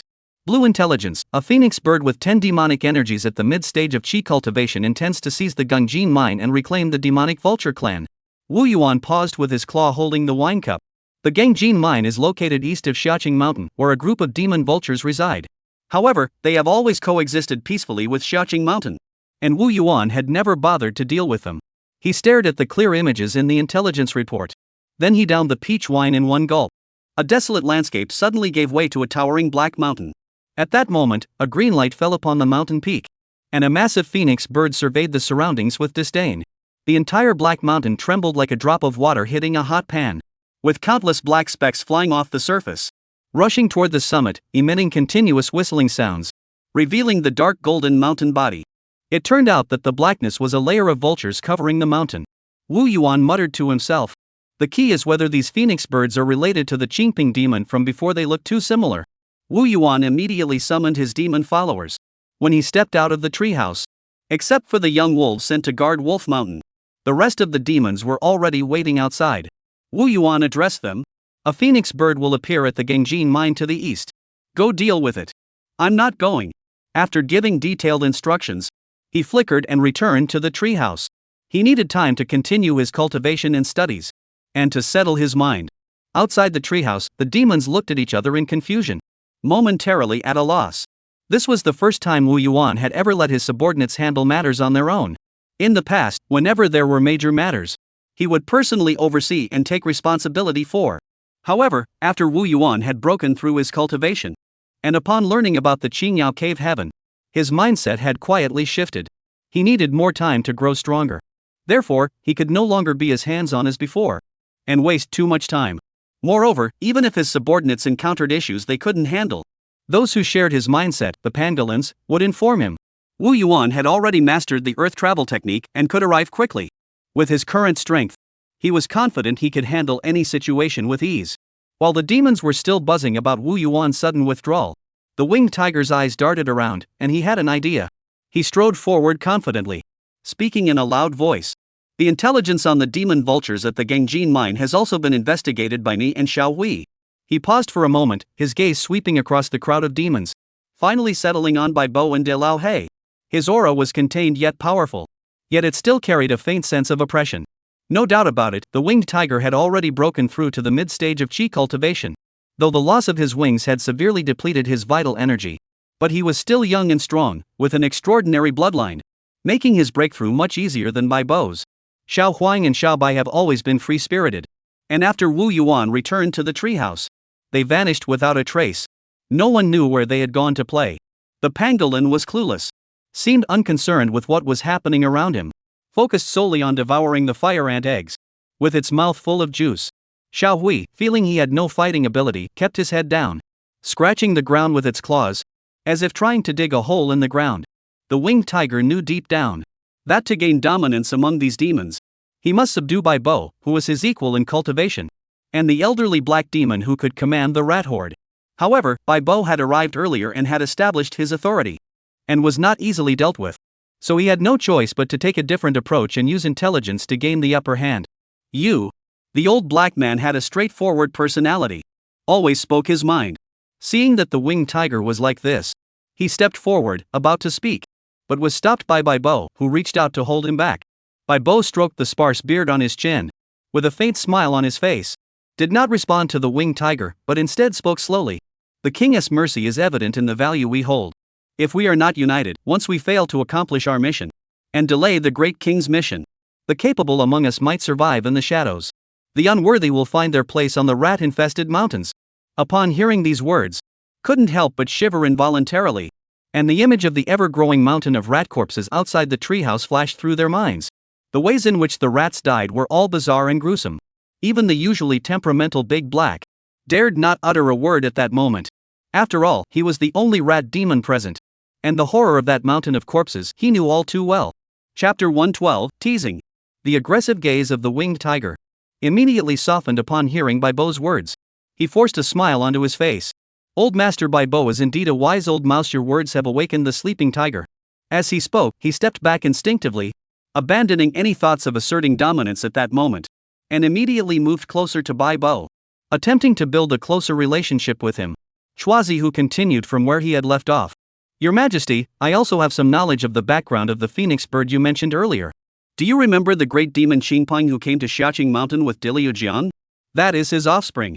The great demon from the beast spirit sanctuary has reached the end of his cultivation in the foundation establishment stage. Otherwise, he wouldn't have the qualifications to come to Xiaoing Mountain to harvest opportunities. And he even forced his way through the spirit energy wasteland. Even the newly formed spiritual energy wasteland. After saying this, the old black man who had narrowly escaped death at the hands of the great demon immediately showed a look of fear on his face. However, he quickly regained his composure, furrowed his brows and asked, if we kill him, will it cause trouble for the boss? The other demons, though they had never seen that great demon, they had heard some intelligence, and also showed signs of concern. At that moment, the winged tiger spoke confidently. Just kill him then. The great demon Xingpeng doesn't need that phoenix offspring, and we have our own status to uphold. The old black man looked at the winged tiger with a puzzled expression. However, Bai Bo and Xiao Wei pondered for a moment before suddenly understanding. I understand now. At that moment, the old black man was as anxious as an ant on a hot pan. Hurriedly asked, what did you figure out? Hurry up and tell me. Chuazi, who admired Di Lao Hei's anxious expression for a moment, and finally spoke slowly. I speak on behalf of the Winged Tiger clan, plus the token member of the Rabbit clan, Little Gray. And even Bai Bo can disguise himself as a demon from the Dragon Palace of the East Sea. Using the tiger's skin as a cloak, our power is more than enough to suppress the Pang birds. Even if he were to die accidentally in the struggle, that's only natural. Even if his father gets angry, as long as I'm the one who does it in the end, our backing forces will definitely stop the great demon. And the other clans won't dare let him come in alone, fearing their own offspring might be killed in the process. The old black man hurriedly asked, then how can you be sure your clan will stop the great demon? Bai Bo knew that the old black man was unaware of the situation outside, and also explained to Wu Yuan behind him. You may not be aware, but the various clans outside will not tolerate their young being attacked so brazenly. This is most evident among the human factions. They are extremely protective of their own. We demon clans have learned from them and are following their example. The Rabbit clan may be small, but they have the support of a united neutral faction. The Winged Tiger clan has a remarkable heritage, and they're not afraid of a lone powerful demon. As for the Dragon Palace of the East Sea and the Pangbird clan, they are sworn enemies, and we've been waiting for an opportunity to kill that powerful demon. What about the Pangbird clan? The Flying Bird clan values freedom, and their wide range of flight makes them not very united. They won't seek revenge over such a trivial matter. At most, they'll keep it in mind and act on it if they ever cross paths again. The old black man scratched his head in confusion. I think I get it now. I think I understand why the boss always says the demon clan can't develop. There is too much infighting among the various factions. It's true that the demon clan lacks a strong and capable leader like the boss. The Winged Tiger listened with twitching eyelids as the old black man flattered him without any restraint. Feeling speechless, There is more conflict among the human race, but they become very united when faced with an external enemy. They need a relatively peaceful environment to cultivate. We demons, on the other hand, prefer chaotic struggles. At that moment, the pangolin had woken up from its nap. It rubbed its sleepy eyes and spoke dazedly. Haven T, you finished discussing yet? Why don't we just sneak through underground? Launch a surprise attack on the mine. Just wipe out the entire mine. Why all the fuss? We're demons, why bother thinking so much? The surrounding demons listened in silence. And for a moment, none dared to respond. The old black demon clenched his teeth and said, "Let us do it." At the Gangjin mine, the battle between the phoenix birds and the demon vultures grew increasingly fierce. The phoenix soared in the sky 1,000 meters above the mine. Its sleek form and wings as sharp as blades, shimmering with a blue glow in the sunlight. The demon vulture leader pursued closely behind, emitting piercing, ear-splitting cries. The sound seemed to pierce the eardrums. At the same time, it spewed out streams of gray smoke, which quickly spread out, covering the sky above the mountain peak, attempting to block the phoenix's flight. Meanwhile, the flock of demon vultures circled hundreds of meters above the mine, each with its head held high and eyes wide open, fixing their gaze on the battle above. Upon seeing the leader's spell, they all spat out streams of gray smoke, enhancing the leader's spell. The gray smoke clouds in the sky, bolstered by the vultures. The color gradually grew denser, like liquid, rolling and shifting, gradually restricting the phoenix bird's movements. The phoenix birds darted through the smoke clouds, unaffected. Its form alternately vanishes and reappears, its speed fluctuating between fast and slow, leaving the vulture leader behind feeling as though he could catch up. But each time, it was just a hair's breadth away. However, the vulture leader soon realized the phoenix was simply toying with him. The enraged vulture leader let out a furious scream. Demonic energy surged wildly, and the smoke clouds in the sky churned violently in response. Suddenly, black raindrops began to fall from the smoke clouds, those raindrops resembling black poisonous needles, landing on the mine with a hissing sound of corrosion and billowing plumes of green smoke. The flock of demon vultures bathed in the black raindrops, growing increasingly excited, their cries growing sharper. Among them, the strongest demon vulture, with eyes as red as blood, began to break away from the flock, leading several others, flying upward with all its might, attempting to charge at the phoenix. However, it had only flown a short distance.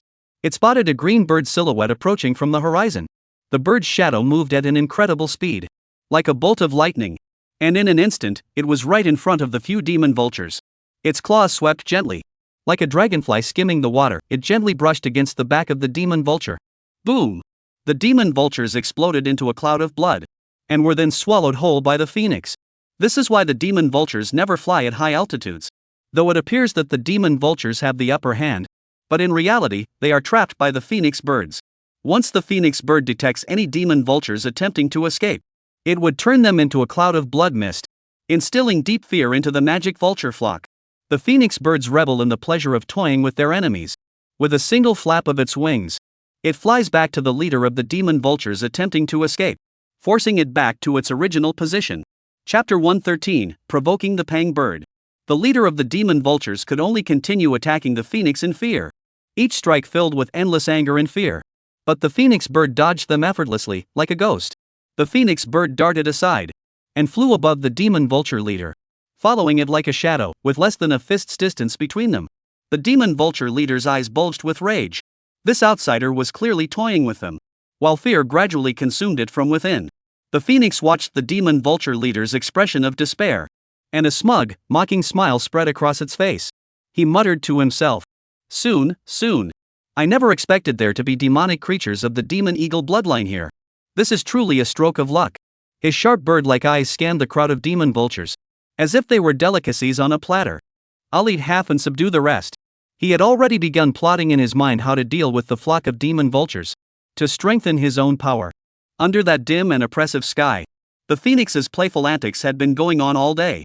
The scorching sun hung high in the sky, but shrouded by dark clouds. It had grown dim and lifeless. The phoenix bird soared gracefully, its wings spread wide, obscuring the sky. And with each flap of its wings, it stirred up fierce winds, causing the leader of the demon vultures to emit terrified cries. Meanwhile, below, countless demon vultures, overwhelmed by the phoenix's overwhelming might, unable to withstand the immense pressure, attempting to turn and flee. However, the moment they move, they are instantly torn apart by the powerful gale released by the phoenix, turning into clouds of blood mist, which spread through the air, emitting a pungent, blood-curdling stench. Meanwhile, more demon vultures, in this battle of unequal strength, were already unable to resist. Their eyes filled with fear and despair, could only silently land above the mine, their wings drooping lifelessly, heads bowed in surrender. When they realized that the phoenixes were not attacking them as they lay on the mountain, more and more magic vultures followed suit, like black leaves falling from the sky, slowly landing in various parts of the mine. The once dense, sky-darkening flock of demon vultures, now scattered sparsely across the sky, with only a few hundred remaining, clinging stubbornly to the sky. The phoenix gazed coldly at the bald demons on the mountain, their eyes filled with disdain and contempt, and forced out a few words through clenched teeth. A bunch of worthless creatures. They had originally intended to reclaim some of the demon vultures, but now he looked down on those who had surrendered. But in the blink of an eye, the phoenix's gaze grew joyful once more, fixing its gaze on the bald eagle leader still struggling to fly in the sky and the remaining magic vultures, as if they saw their prey within reach. At that moment, the smoke and clouds in the sky grew thicker and darker, dark as ink, obscuring the entire sky and casting it into darkness. A fierce wind howled, sweeping up sand and stones from the ground, crashing against the rocks of the mine, producing a loud clattering sound. The vulture leader seemed to be in immense pressure, flying slower and slower. Each flap of its wings seemed to require immense effort. Its eyes were filled with despair, as if it had already foreseen its own fate.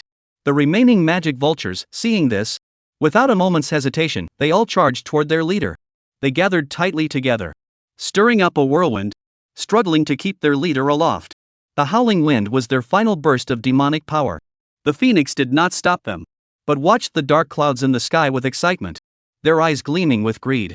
Good, good, good. It let out a sharp, piercing cry, its voice echoing through the sky. With this magical cloud, I can master the spell Summon Wind. Then my spell will transform, and then become bone-eating wind. Or perhaps corrosive wind. How thrilling for a demon. As he spoke, the phoenix bird continuously spat out streams of wind blades from its mouth. Those wind blades moved like agile fish, darting freely through the gaps between the magic vultures, accurately slicing open the body of the demon vulture leader. Blood gushed out from the wounds, staining the leader's feathers red. The demon vulture leader grew increasingly desperate, and faint wisps of black smoke began to rise from its body, spreading out in all directions. The black mist seemed to carry a dark, malevolent power, making the air around them grow bitterly cold. The already frightened and enraged flock of demon vultures, under the influence of the black mist, black spiritual patterns began to appear on their bodies. These patterns flickered with a gray glow, emitting an aura of darkness and evil. At the same time, the black clouds in the sky seemed to respond to the call, began to churn violently, like surging waves, as if ready to devour the entire vulture flock at any moment. That's it. The phoenix, seeing this, trembled with excitement. With storms raging across its body, sweeping across the entire mine, the storm resembled a massive serpent, swirling the vultures below into a blood-red mist. Red whirlwinds, like pillars of blood reaching the sky, shooting straight toward the swarm of demon vultures above, leaving a trail of blood and chaos in its wake. The phoenix bird shouts excitedly, "Haha, we've succeeded." The phoenix birds seemed to hear the sound of battle hymns ringing in their ears, growing even more excited. "Father, I am not a failure. I will definitely." It seemed to see itself mastering its magic, and the scene of it sweeping all before it, its eyes filled with pride and madness. The phoenix's words were cut off mid-sentence. Just then, a powerful demonic energy fluctuation suddenly surged up from the mountain below. A dark figure flew toward them like a breeze, accurately blocking the massive tornado. The phoenix bird's excited expression froze, as if it had been cast under a spell, and the entire bird fell into a state of paralysis. It didn't even have time to feel anger, but just stared blankly at the dark shadow, which turned out to be a tiger-headed shield. The tiger's mouth at the center of the shield was slightly turned up, as if mocking it. "Oh dear, bird brother, what do you say? This is really unfortunate. I was just walking along, and accidentally blocked your way. You won't blame me, will you?" A voice came from below, the tone tinged with mockery. The phoenix suddenly turned its head to look at the smiling tiger below, its expression mirroring that of the tiger-headed shield earlier. It was instantly overcome with rage, its eyes turning blood red, as if it were about to spit fire. "I'll kill you!" it roared furiously, ignoring the demon vultures above, and turned around like a streak of blue light, charging toward the winged tiger. Its speed was so fast, it seemed like a bolt of lightning slicing across the sky. In the blink of an eye, it was already in front of the winged tiger. Its speed was several times faster than when it had toyed with the vultures earlier. However, the winged tiger seemed to have anticipated this. Its body transformed into a breeze and vanished from its original spot, leaving only a faint echo behind. No way, no way. There's no way a demon would get so worked up over such a trivial matter. I didn't mean to. How dare you attack me? Before the phoenix could respond, the winged tiger continued. This method of cultivating magic isn't good. I only helped you because I saw you had gone down the wrong path. I was only trying to help you. Chapter 114, Anger. Meanwhile, the big black guy hiding underground heard the sarcastic words of the winged tiger, scratched his head, and said with a puzzled expression, "Why is that tiger talking so rudely? How come it didn't reveal itself earlier?" Bo didn't even turn his head, and continued to channel demonic energy into the ancient flute artifact, affecting the emotions of the phoenix bird. He said indifferently, he'd like to say, "But hasn't the great king already changed it?" Upon hearing the words of the winged tiger, its chest rose and fell rapidly, as if it were a volcano about to erupt, and green smoke actually billowed from its nostrils, and green demonic energy surged across its body, like surging tidal waves.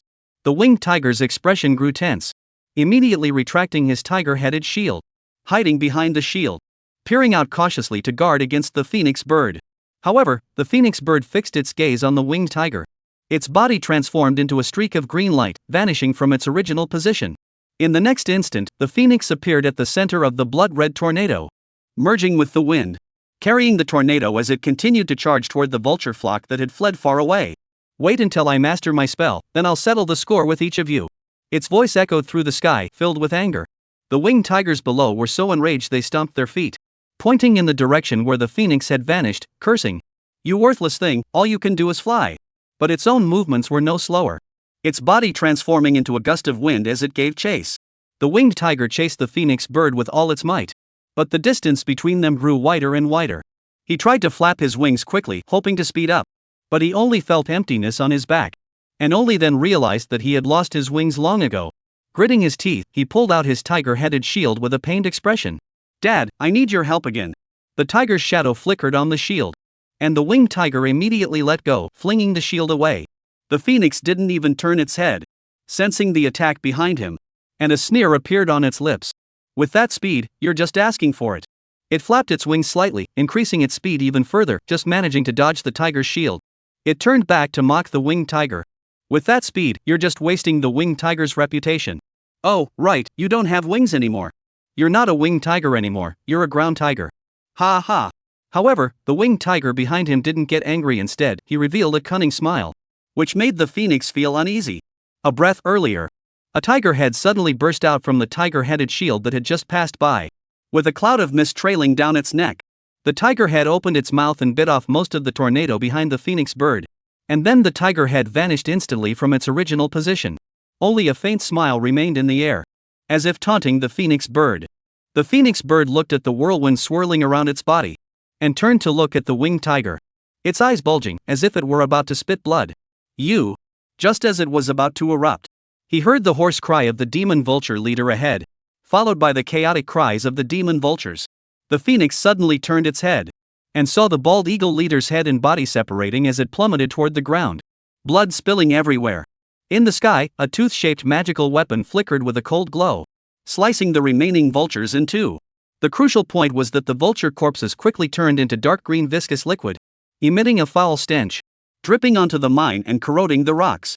The phoenix watched the scene before it in a daze, and it seemed as though he could hear his father's angry shouts in his ears. He muttered to himself, "We were so close to success, why did it suddenly turn out like this? Even poison was used. You didn't even give me a chance. You think I'm your little pet? You're just playing with me." The chimpon, who loved to toy with his enemies, was thoroughly toyed with today, which left him feeling utterly humiliated. This left the proud and arrogant chimpon momentarily unable to accept it. It stood frozen in place, unsure of what to do, as if it had lost its soul. Just then, the voice of the winged tiger echoed once more. "Tisk, tsk, tsk." The sound was filled with mockery and disdain. The phoenix stiffly turned to look at the winged tiger, its eyes brimming with anger and hatred. "You're really bringing shame to your father," the winged tiger continued, his tone dripping with contempt. "Your father is the great phoenix of the heavens, and you're just a little chicken on the ground." These words were like a sharp sword, piercing straight into the phoenix's heart. Its pride had always come from its powerful father, and it had always looked up to its father, learning his speech and character, all for the sake of hearing one phrase, The son is like his father. But he has always been the weakest among his father's offspring. Still only at the mid-stage of chi cultivation. He can only come to this desolate place to seek resources, bullying the weak for some sense of comfort. He couldn't even master the simplest part of his father's famous spell. Today, he has finally decided to swallow his pride and choose the path of the underworld. But the spell didn't work, and he was mocked to his face. And his bird-like face was thrown on the ground and stomped on. This was unbearable for him. The phoenix bird spoke to the winged tiger without emotion. I swear by my father's name, today it will be either you or me. At the same time, countless green feathers spread out from his body, forming a large net that enveloped the mine and trapped the demons. The feathers emitted a faint green glow, forming an array. Once the formation was complete, a gentle breeze began to stir in the heavens and earth. The phoenix bird's feathers, which had previously shimmered with a blue glow, were now enveloped in a faint red light, intertwining with the remaining red tornadoes around them, as if an apocalyptic storm was about to descend. On that barren plain, a majestic mine stood tall, once quiet and still. But suddenly, a gentle breeze began to stir, sweeping in from all directions and converging toward the mountain peak. The wind howled like some kind of spell, carrying an odd power that bound the demons in place. This sudden gust of cool wind caused the already alert eyes of the old black demon to whiten instantly, and his mind couldn't help but flash back to the day of the Emperor's blood, when the great demon unleashed that earth-shattering spell. The overwhelming pressure that engulfed the sky, the bone-chilling aura, still left it trembling with fear to this day. Its expression instantly turned fearful, and its body trembled involuntarily. However, the old black one had been through a lot over the years, and quickly regained his composure. It slapped itself hard across the face. Then, it leaped out of the mouse hole and shouted at the enormous phoenix bird in the sky. You little green chicken, with your measly magic. It's nowhere near as powerful as your father, Emperor Lu Jiang, back in the day. This power is only good for keeping me cool in the summer. What a worthless creature. If your father were here, I'd kneel down and kowtow immediately. But you've wasted your father's good name.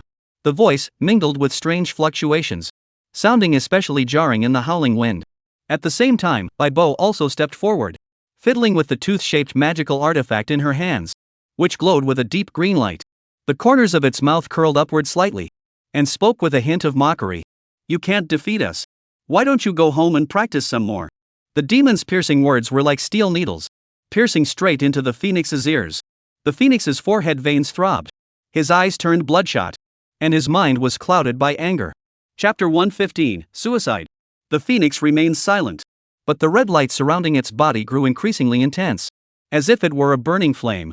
A fierce wind suddenly picked up, sweeping up from the mine and sending them soaring into the sky. The rocks collided with one another in the gale, emitting a loud crackling sound. The phoenix began to burn its vital energy in silence. The colossal demonic power surged continuously, enhancing the spell's power. He was actually burning his vital energy to enhance the spell's power. The winged tiger, seeing this, cautiously launched a wind blade attack at the phoenix.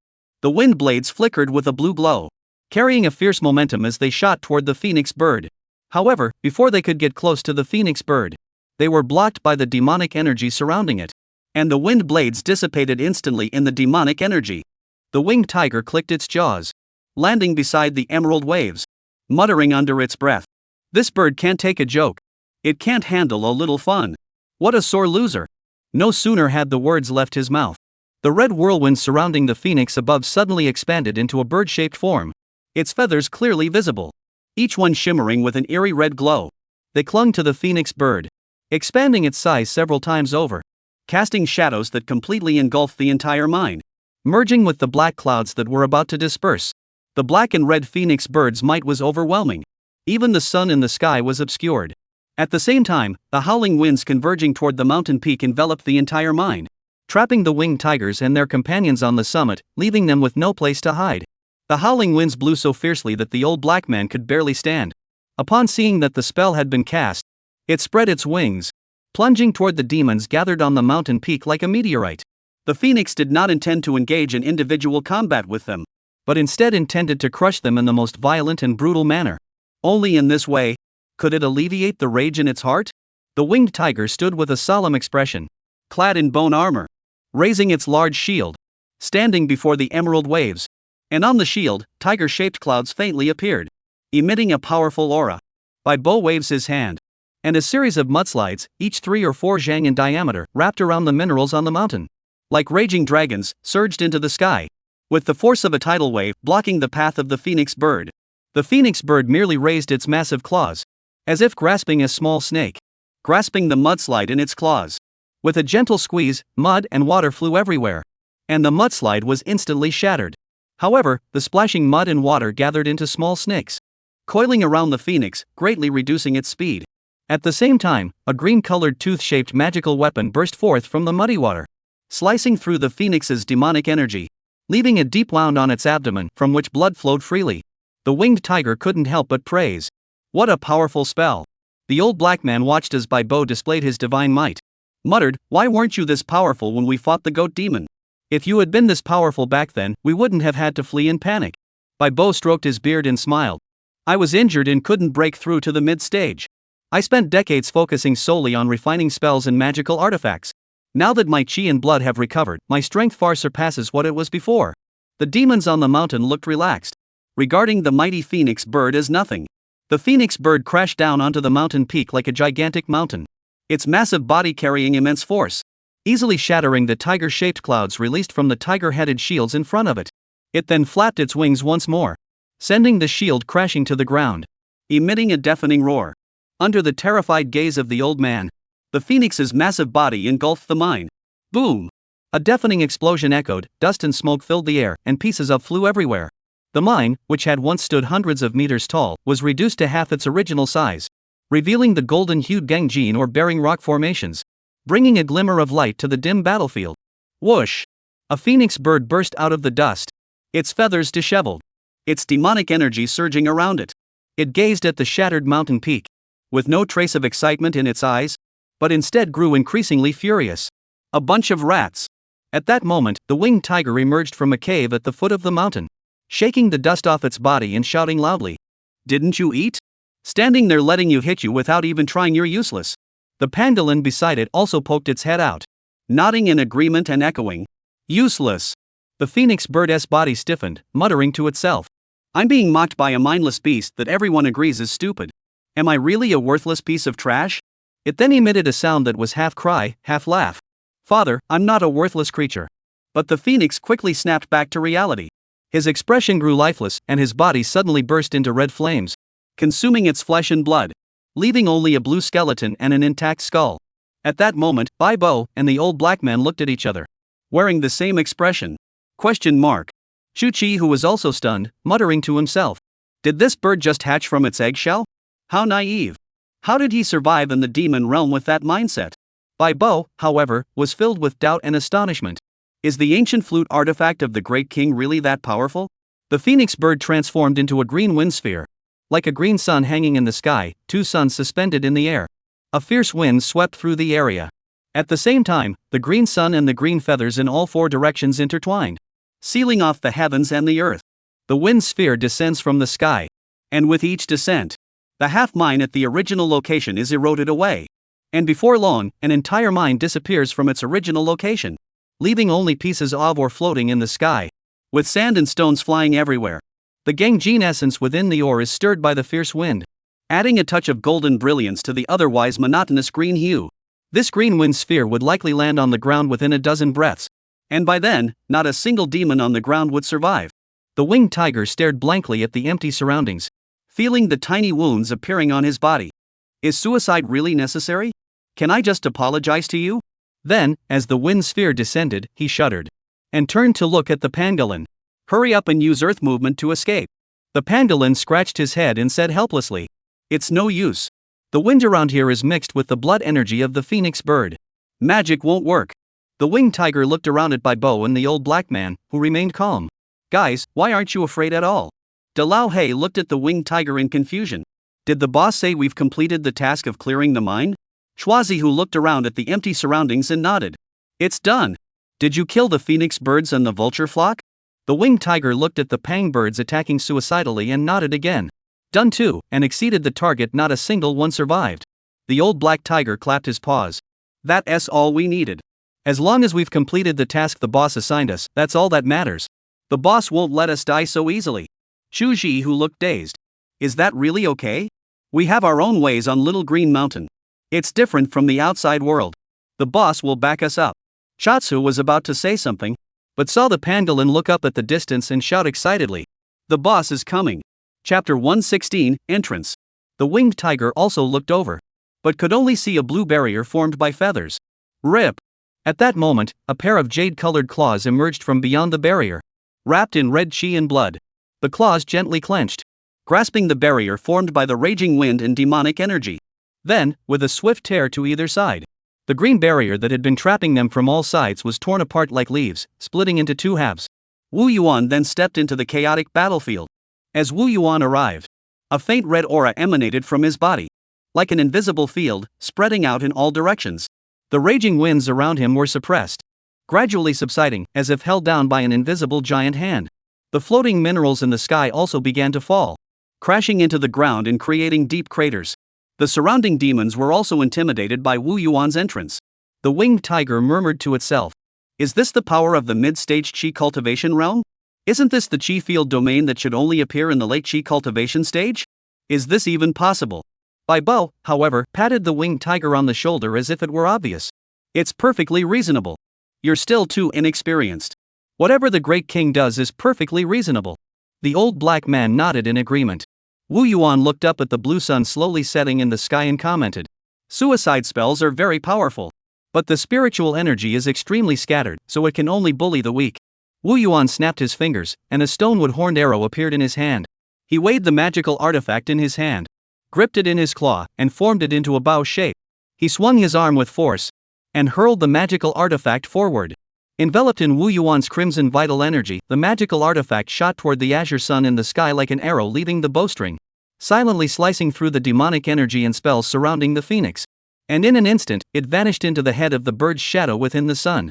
The blue sun then froze in mid-descent, silently dissipating into the air, leaving only the skeletal frame and feathers of the phoenix bird to plummet from the sky. The old man scratched his head.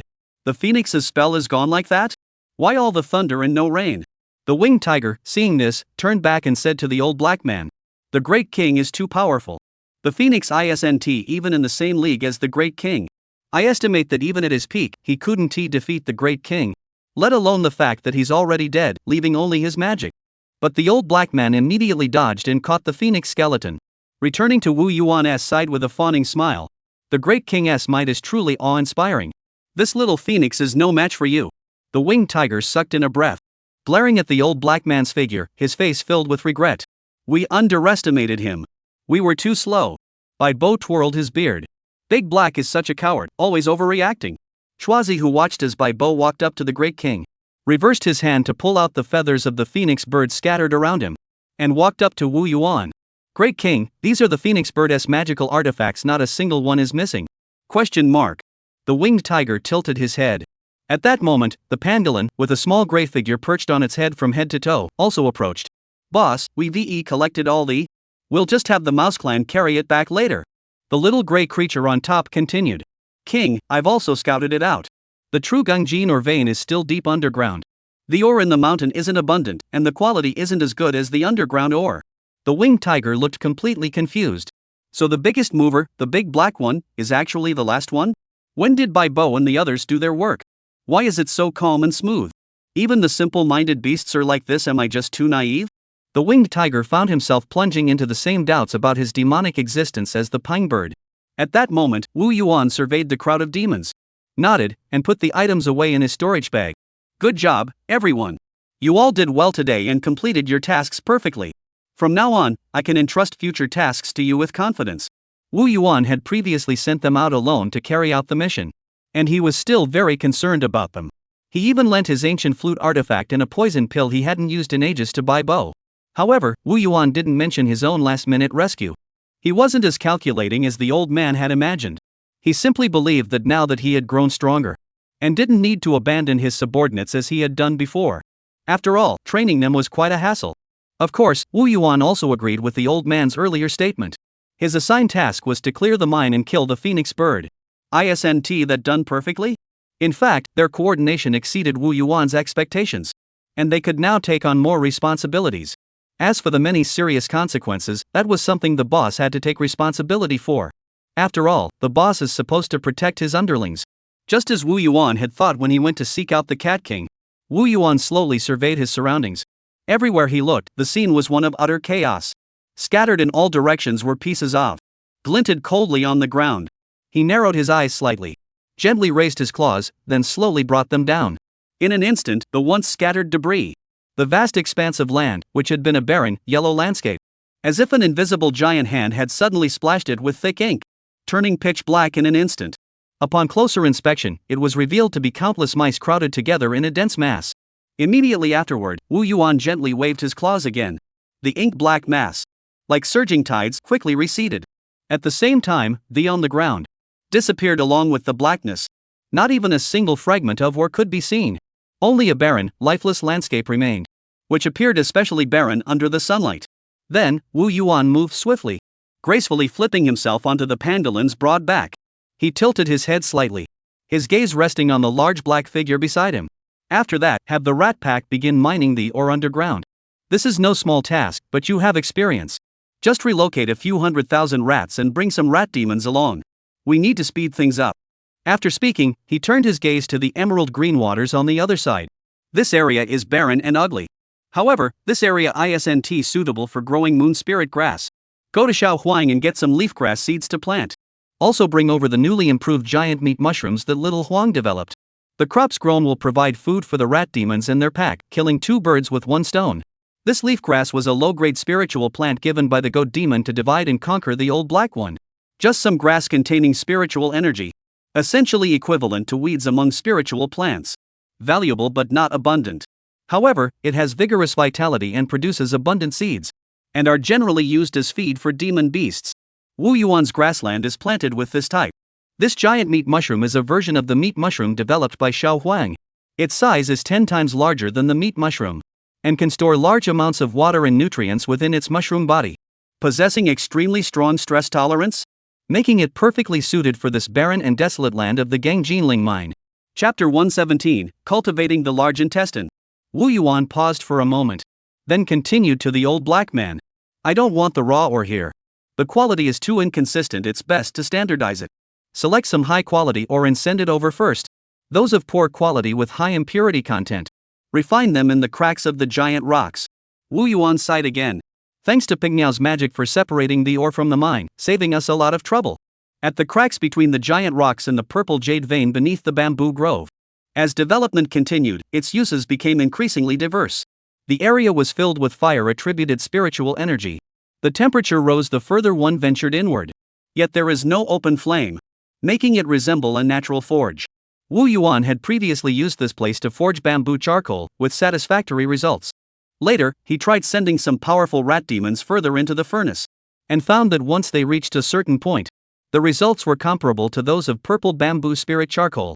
If it weren't for the extremely hard and narrow crevices, it would indeed be an excellent location for refining artifacts. However, Wu Yuan was concerned that reckless expansion might lead to adverse consequences, such as high temperatures and the leakage of spiritual energy, which could potentially affect the spiritual energy of the bamboo forest. Moreover, Wu Yuan now felt a sense of apprehension toward this mysterious place, so he did not attempt to make any changes. He only used this place as a site for refining ore. He has the rat demons carry the ore inside, and the impurities are burned away at high temperatures. The refined spiritual copper and other ores, whether used for weapon forging, or consumed directly by Wu Yuan himself, are far superior to the raw ore. Moreover, the rat demon clan responsible for refining has now mastered the technique to a high degree of proficiency. Each member of this clan has maxed out their fire resistance. After all, those that couldn't withstand the high temperatures have already turned to ash. Of course, rat demons are different from ordinary rats, and they can now create significant value. At Wu Yuan's place, they are already considered full-fledged rats, taking on menial tasks. Therefore, he does take them seriously, and won't let them die carelessly. Rat demons involved in this dangerous or refining work receive high rewards, and there is an abundant supply of various healing herbs and spiritual plants. And there are also little white and little gray keeping an eye on things and providing treatment. Wu Yuan stated. If we can't save them even with this, then it can only be said that they were simply overestimating their abilities when they chose to participate in this task. Moreover, these tasks are all voluntary, and there are more applicants than positions available. The rewards are generous, and after working for a while, the rat demons can enjoy the benefits for a long time. Access to places like Bamboo Pond and Spirit Ground, and various spiritual plants. Even if one wants to advance, they can opt for a managerial position. Wu Yuan thought that any rat demon could manage. Moreover, those who could come up with ideas to use flower spirit stones for advancement were the focus of attention for the senior black rats in Baibo. Because this signifies intelligence and adaptability, rather than brute force. And at least in the newly developed Xiaoing Shan, it's not easy to find a rat demon with logical thinking. The process of refining ore is merely more painful, where one must endure the agonizing heat that sears the flesh. A rat demon making a round trip would come out. Its body would only be partially cooked. However, by cutting off the cooked flesh, applying ointment, and after a few days, it's back to being a healthy rat. Isn't that the same as being alive? Every rat demon would praise the king for his kindness. Serving the great king actually comes with a reward. Isn't this the kindest king in the world? Indeed, Wu Yuan seemed gentle toward the mouse clan. But in reality, he is subtly exploiting them. Moreover, Wu Yuan is growing increasingly satisfied with the bloodline of the spirit-gathering mice. First and foremost because of their fanatical loyalty. Second, the spirit-gathering rat demons have no inclination toward spiritual energy. And the newly born rat demons now possess the most basic spirit-gathering talent.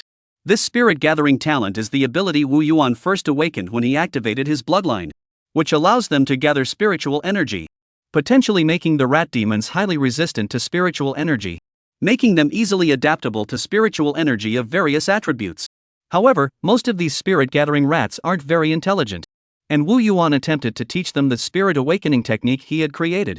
But they were all incredibly slow, and at most, they only learned how to gather moonlight. The mouse demons in the moon spirit grass cultivation base are the ones that learned to gather moonlight. However, most of the spirit-gathering mice could only gather spiritual energy. But that's already sufficient. Transforming into a mouse demon is considered qualified. And if they can use their innate abilities, that's considered excellent. Wu Yuan was already very satisfied. Wu Yuan slowly extended his claws from the treehouse and picked up a piece of the highest quality. The more essence contained within the spirit ore, the better its quality. Like the one in his hand. Though only the size of a fist, it emits a cold, white spiritual glow from the ore. When held in his claws, it is harder than spiritual copper, and one can feel a chill emanating from it. Generally speaking, the uses of are more limited than those of spiritual copper, but it is more powerful, of higher quality, making it more suitable for crafting sharp weapons like swords and blades. However, Wu Yuan dislikes using such weapons, preferring blunt weapons that allow him to fully unleash his strength. He enjoyed the sensation of seeing his enemy's flesh and blood spatter under his attacks, which gave him a sense of exhilarating satisfaction. This is perfect for cultivating my large intestine. I wonder what kind of talent it will grant me once I succeed. Wu Yuan muttered to himself, his heart filled with anticipation. He clenched the piece off tightly in his hand, rubbing it vigorously, with demonic energy and vital chi surging through his palms like a gentle stream. Soon, dust began to fall from between his fingers, while the ore, under the influence of the demonic energy, grew smaller and smaller, while the essence of the grew increasingly dense, until it finally became so intense it was blinding. In the end, all that remained in Wu Yuan's claws was a round pearl, resembling a sharp, precious sword. Wu Yuan nodded in satisfaction. This quality of gangjin is exactly what I need. Besides, I've already broken through eating raw or would be a waste of my breakthrough.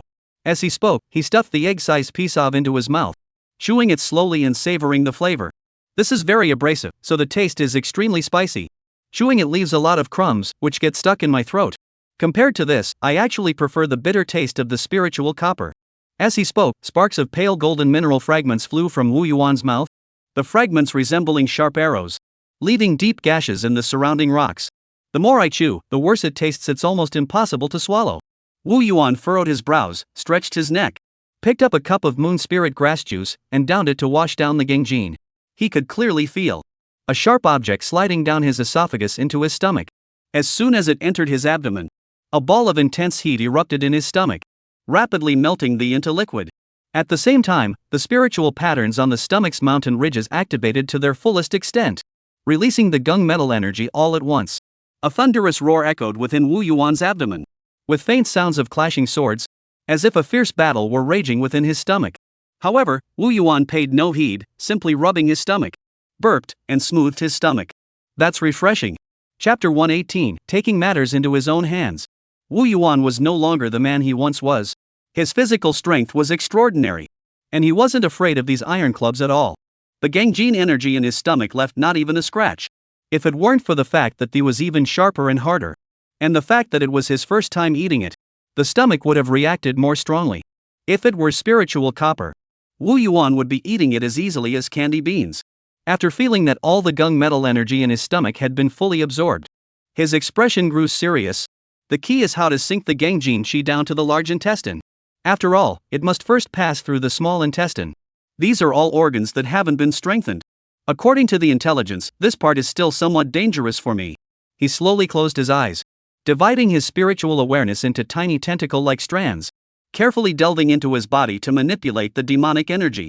The divine consciousness is intangible, and to interfere with reality, one needed demonic energy or vital energy as a medium. However, Wu Yuan's demonic energy, imbued with earth qi, belongs to the earth element, making it gentler, and can perfectly absorb the energy of the metal element. Thus, despite it being his first time using demonic consciousness for precise manipulation, Wu Yuan was already highly proficient. Although he had not cultivated any secret techniques for demonic awareness, but his daily practice of tracing bloodline patterns greatly depleted his spiritual awareness. And each time his demonic awareness was depleted and recovered, it increased slightly, combined with his robust vital energy and the nourishment from his physical body. So Wu Yuan's demonic awareness was exceptionally strong. Under his control, numerous tiny demonic energy spheres form within his body, using earth to restrain metal, as long as they can reach the large intestine smoothly. As Wu Yuan closed his eyes and manipulated the demonic energy spheres, avoiding contact with the small intestine, this step went smoothly, without losing control during the process. Phew! The next step is the most critical. We must release the more refined metal energy. I wonder if the physical body can withstand it. Wu Yuan first manipulated the release of a small demonic energy sphere. The gangjin energy, unrestrained by demonic energy, darted past like a tiny golden needle. It pierced through Wu Yuan's large intestine. Wu Yuan furrowed his brows, unconcerned by the pain. No wonder the intelligence said it was dangerous. This gangjin energy is so sharp. I fear he may have pierced other organs as well. This is trouble. My flesh isn't afraid of these tiny needles. But organs like the heart can't withstand it. The crucial issue is that the large intestine can't contain the gung metal energy. Wu Yuan stood there deep in thought, suddenly looked up at the treehouse above, revealing a dangerous expression. Wu Yuan spread his arms wide. When have I ever been afraid of these things? As long as I don't die, I'll fight to the death. Thick silk threads began to spread from the Ling Sang tree. These were different from the invisible silk threads in the array, each one milky white, straight and sharp like white steel needles. Wu Yuan gathered the qi and demonic energy within his body, allowing the silk threads to pierce his abdomen. As the bloodbound mystic silkworm formation began to activate, Wu Yuan clearly felt the demonic energy and vital energy in his abdomen begin to subside, and his defensive power plummeted. Then, he clenched his teeth, extended his claws, and slowly pierced his abdomen. He then exerted force gradually, slicing open his abdomen, revealing an organ within. The vital energy within Wu Yuan's body began to flow slowly, working in tandem with the array to prevent blood from flowing out, and maintaining his body's normal functions. At the same time, some silk threads extended into the tangled mass of intestines, gently wrapping around the large intestine, and slowly pulling them out of Wu Yuan's abdomen. Subsequently, the remaining silk threads covered the rest of Wu Yuan's body, leaving only the large intestine outside the body. As the Ling Sang tree continued to perform its technique, the silk threads become increasingly resilient. Wu Yuan raised his hand and tapped the silk threads. It's almost ready. This silk can now block the gung metal qi. Then Wu Yuan looked at the large intestine, which was carefully lifted up, which was still slowly writhing, and faint traces of vital energy were escaping from it. Wu Yuan's eyelid twitched involuntarily. After all, performing surgery on himself was still too reckless. Although the demon cultivator's powerful physique made these procedures seem easy, there was still some psychological discomfort. Wu Yuan took a few deep breaths and began the next step. The energy in the large intestine, Wu Yuan didn't test it bit by bit, but instead released it all at once. In an instant, golden light erupted before Wu Yuan's eyes, followed by intense pain in the large intestine. The pain felt like steel needles piercing his internal organs. Not the burning pain of a flesh wound, but rather a twisting, cramping pain. Not a sensation, but something that seemed to be happening right before Wu Yuan's eyes. The large intestine began to twist into a knot. Wu Yuan's body began to tremble, though the large intestine still appeared intact, but it was already riddled with holes. Then the silk continued to exert force, re-stretching and straightening the twisted large intestine. It then began to infuse it with vital energy. Wu Yuan also began to activate spirit gathering, condensing the power of creation into it. Before long, the large intestine was restored to its original state. And under the influence of the transformative energy, it became more resilient and lustrous. Wu Yuan then began to direct the gunmetal qi from his stomach downward, intending to try again. The 361st time. Half a month had already passed. Wu Yuan tilted his head slightly backward, his eyes vacant, mechanically continuing the descent, release, and recovery process, entirely relying on his demonic consciousness to adjust. The 36th. Wait. Wu Yuan slowly lowered his head. The Gangjin energy didn't seem to have left my body just now. Wu Yuan's pain had already numbed him, and he didn't react immediately. When he confirmed there were no wounds, he couldn't help but sigh in relief. It worked. As long as the large intestine can withstand the energy of the gunmetal, the rest is just a matter of patience and perseverance. Wu Yuan admired the spiritual patterns emerging on the large intestine. These were different from the thick, sturdy mountain-like spiritual patterns in the stomach. They were slender and diamond-shaped, resembling a flying sword, exuding a sense of hardness and sharpness. Though faint, they were complete. Unlike the incomplete spiritual patterns from when he first began cultivating his stomach. Wu Yuan felt greatly relieved. And the large intestine before him no longer seemed so ugly. The silk thread then returned the large intestine to its original position. And Wu Yuan personally adjusted the position of the large intestine. He closed the abdominal cavity, and then channeled his qi and blood energy. And the wound began to heal at a visible speed. At this moment, Wu Yuan's abdomen emitted a thunderous roar. The intestines were left outside for too long, they're not used to being back yet. Wu Yuan rubbed his stomach, paying no mind, closing his eyes to sense the changes his large intestine was undergoing. In the initial stages of cultivation, the first step is to enhance the ability to expel impurities. This doesn't simply refer to feces or urine. It refers to impure qi and other foreign energies. For example, when I previously consumed spiritual copper, my intention was to absorb the earth's spiritual energy within it. But it also contained golden spiritual energy that I didn't need at the time, which was foreign energy to me. The large intestine can easily expel it. Unlike the stomach, which had to accept everything without discrimination. Wu Yuan patted his stomach. That's right, it has this function. It helps maintain the purity of the physical body and keep demonic energy flowing smoothly. This is very helpful for cultivation. I'm eager to see what talents I'll gain once I've fully mastered it. Chapter 119, Array Devices. After completing his cultivation in the large intestine, he finally let out a sigh of relief. Wu Yuan leaned back on the recliner made of purple bamboo inside the treehouse. As dense spiritual energy and moonlight drifted through the treehouse, occasionally playfully drifting into Wu Yuan's nostrils, and then escaping with his breath, giving the scene a lively, playful vibe. Wu Yuan suddenly felt an intense thirst in his throat, so he shouted at the top of his lungs toward the treehouse, "I want some honey water." Before he could finish speaking, a mouse demon appeared outside. Though small in stature, it moved swiftly, carrying on its shoulders, on which rested a cup carved from purple jade bamboo, and quickly entered the treehouse. Wu Yuan reached out to take it, gently lifting the lid. In an instant, a sweet fragrance filled the entire treehouse, leaving the mouse feeling refreshed and at ease. The liquid in the cup was clear as crystal, like mountain spring water, yet it emitted a gentle purple gold glow. Its spiritual energy was gentle, and it was clear at first glance that it was no ordinary substance. This spiritual water was none other than the first-grade, mid-tier dew of dawn spiritual water. Every morning, the Lingsang tree gathers the purple mist of the morning sun onto its leaves, blending with the morning dew to form this precious dew water. This spiritual water not only clears the mind and brightens the spirit, but also aids in the growth of spiritual awareness, but also harmonizes yin and yang, preventing imbalances in vital energy and demonic power. Truly a treasure for cultivation. However, this spiritual water can only exist for a brief moment, and cannot be preserved for long. However, one day, Xiaoing accidentally discovered that by adding royal jelly to it, it actually prevents the spiritual energy from dissipating, significantly extending its shelf life, though it was still only for a short day. However, Wu Yuan was satisfied with this. One day is just right, the next day, it's fresh and ready to drink. After all, the blood jade spirit silkworms on the Lingsang tree are bored out of their minds every day, spending their days eating, sleeping, and basking in the sun. And each one had grown so plump that they were a whole size larger than before, and even struggling to get up. After Wu Yuan's last inspection, he saw their lazy appearance. He shook his head in frustration. "I work so hard every day, yet you are so lazy. When will my great cause ever be accomplished?" So, he gave the order, ordering the spirit silkworms to begin collecting dewdrops before dawn every day, and then to spin their silk with great effort. Although Wu Yuan currently had no use for these silk threads, he still had them stored away for future use. What if I need to make a flag or a ceremonial robe later? If I have to spin silk then, wouldn't that delay things? Wu Yuan said. Getting back to the matter at hand, Wu Yuan picked up the purple jade bamboo cup and saw that the spiritual water inside the cup and the warm purple glow of the bamboo cup's walls intertwined, creating a breathtaking sight.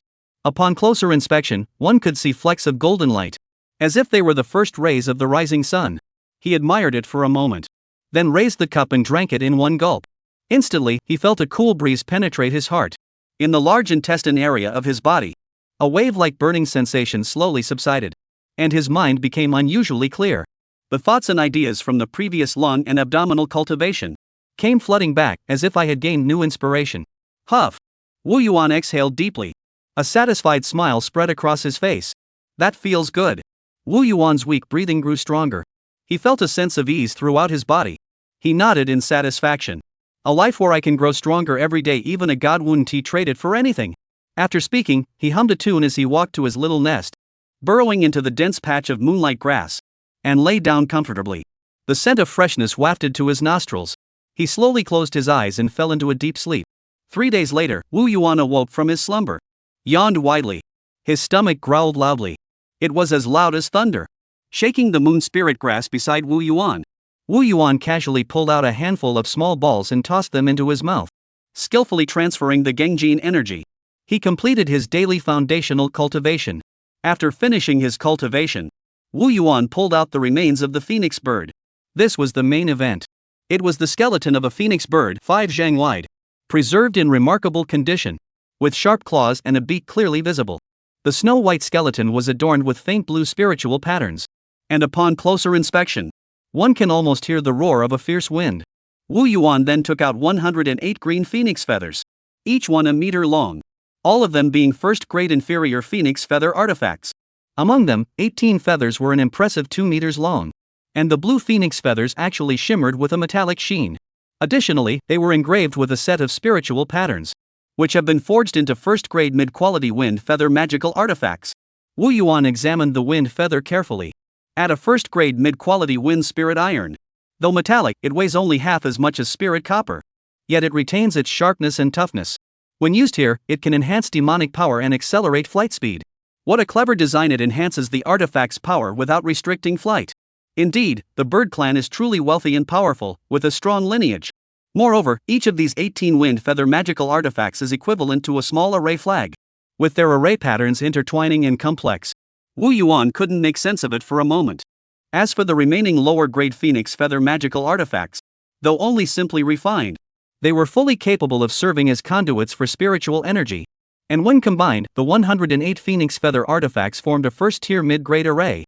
Wu Yuan couldn't help but marvel at the sight. The Nine Heavens Mystic Spirit Array explanation mentions a type of artifact called an array artifact. This must be it.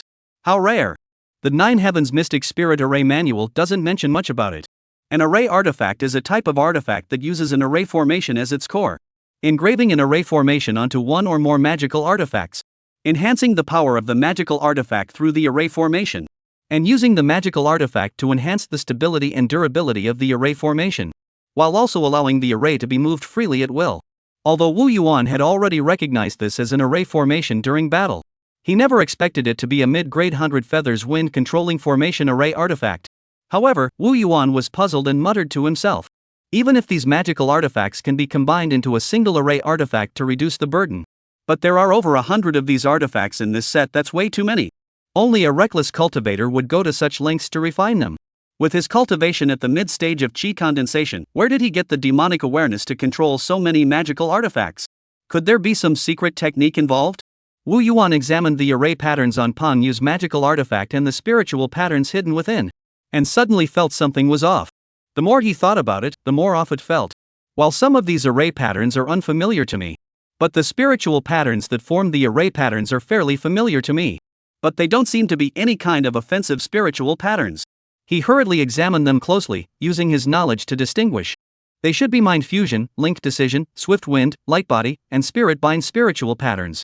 Wu Yuan slapped his forehead. I knew it. The Phoenix really took a clever approach. They're all just supportive spiritual patterns. No offensive capabilities at all. They consume less demonic energy and demon stones. Plus, since it's his life-bound artifact, he can barely control it. But even so, once the phoenix bird sets up the array, it can't be controlled anymore. We'll have to wait until the battle is over to retrieve it. Chapter 120, Surprise. Wu Yuan sighed again. No wonder they're the wealthy bird family. They're so extravagant they use an entire array of artifacts as their primary magical artifact.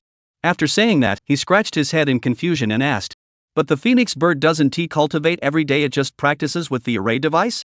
He could sense that these phoenix feathers were connected to the phoenix bird's skeletal aura, which proved that all these artifacts were crafted from the phoenix's own feathers.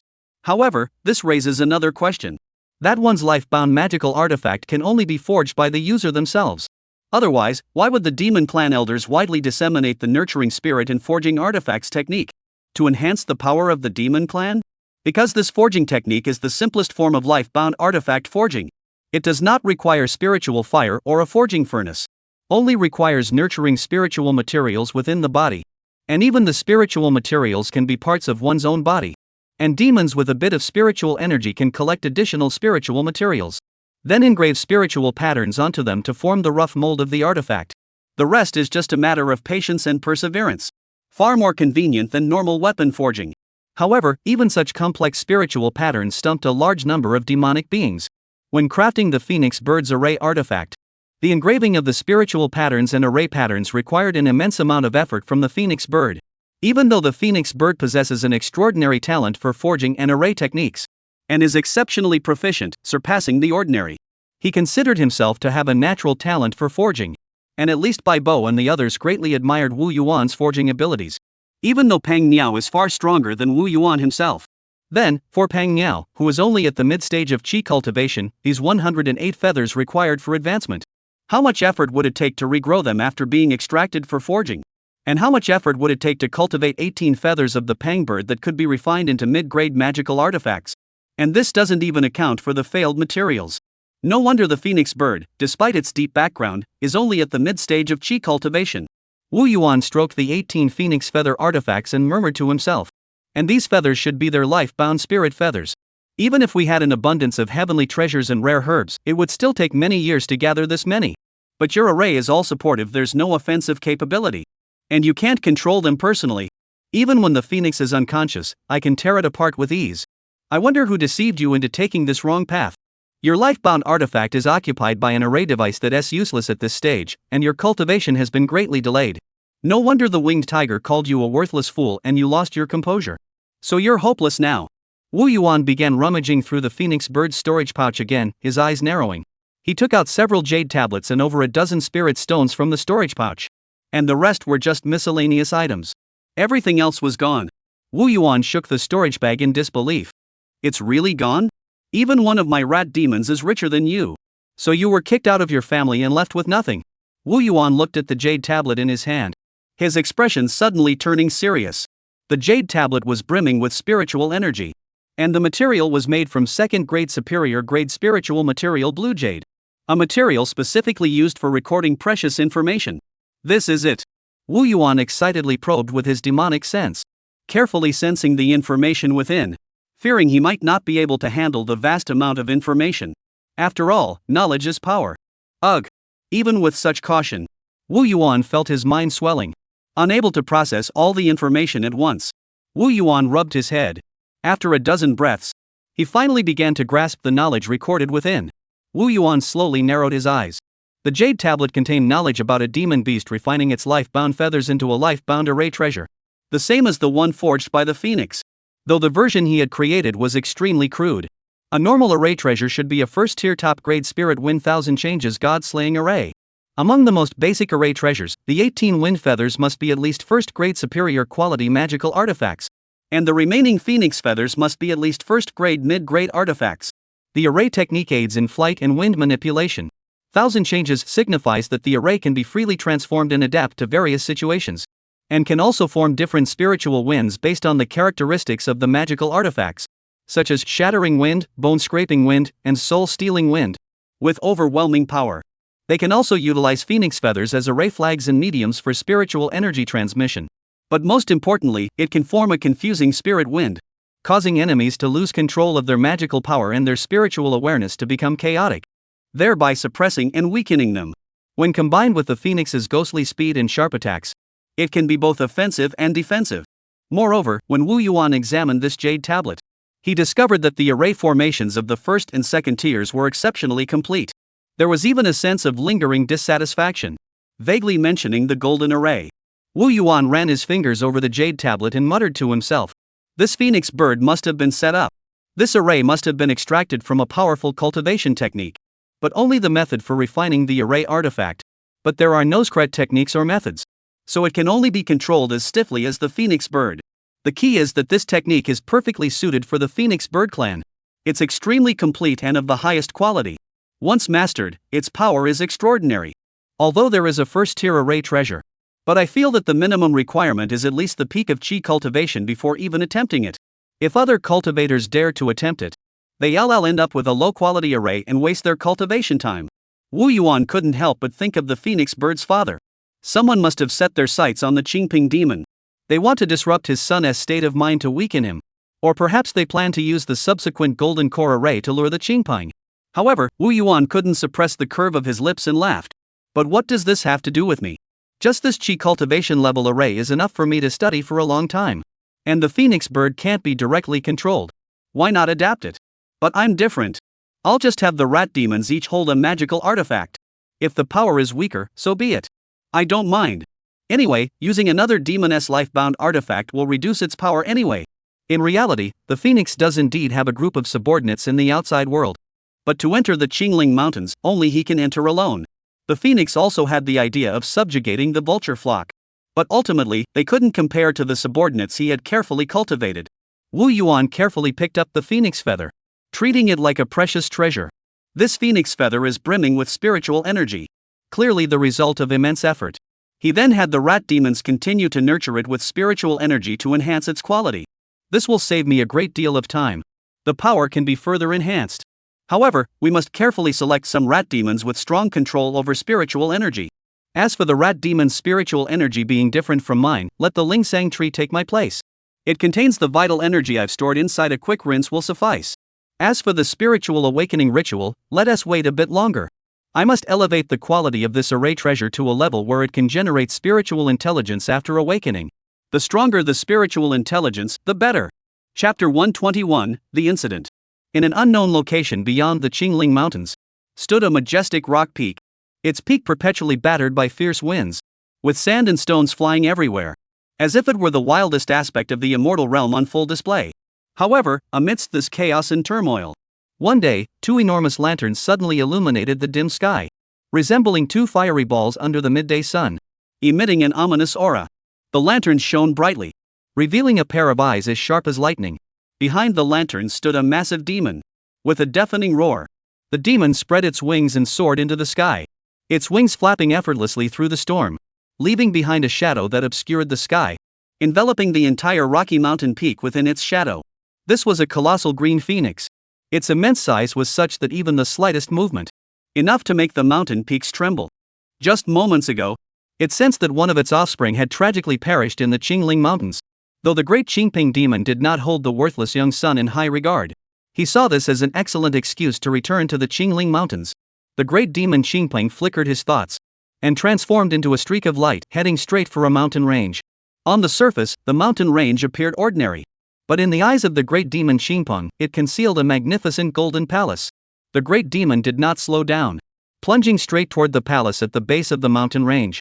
Just as it was about to collide, space seemed to be twisted by an invisible force, creating a rippling wave like flowing water. The Qingping demon vanished instantly from its original position, reappearing inside the palace.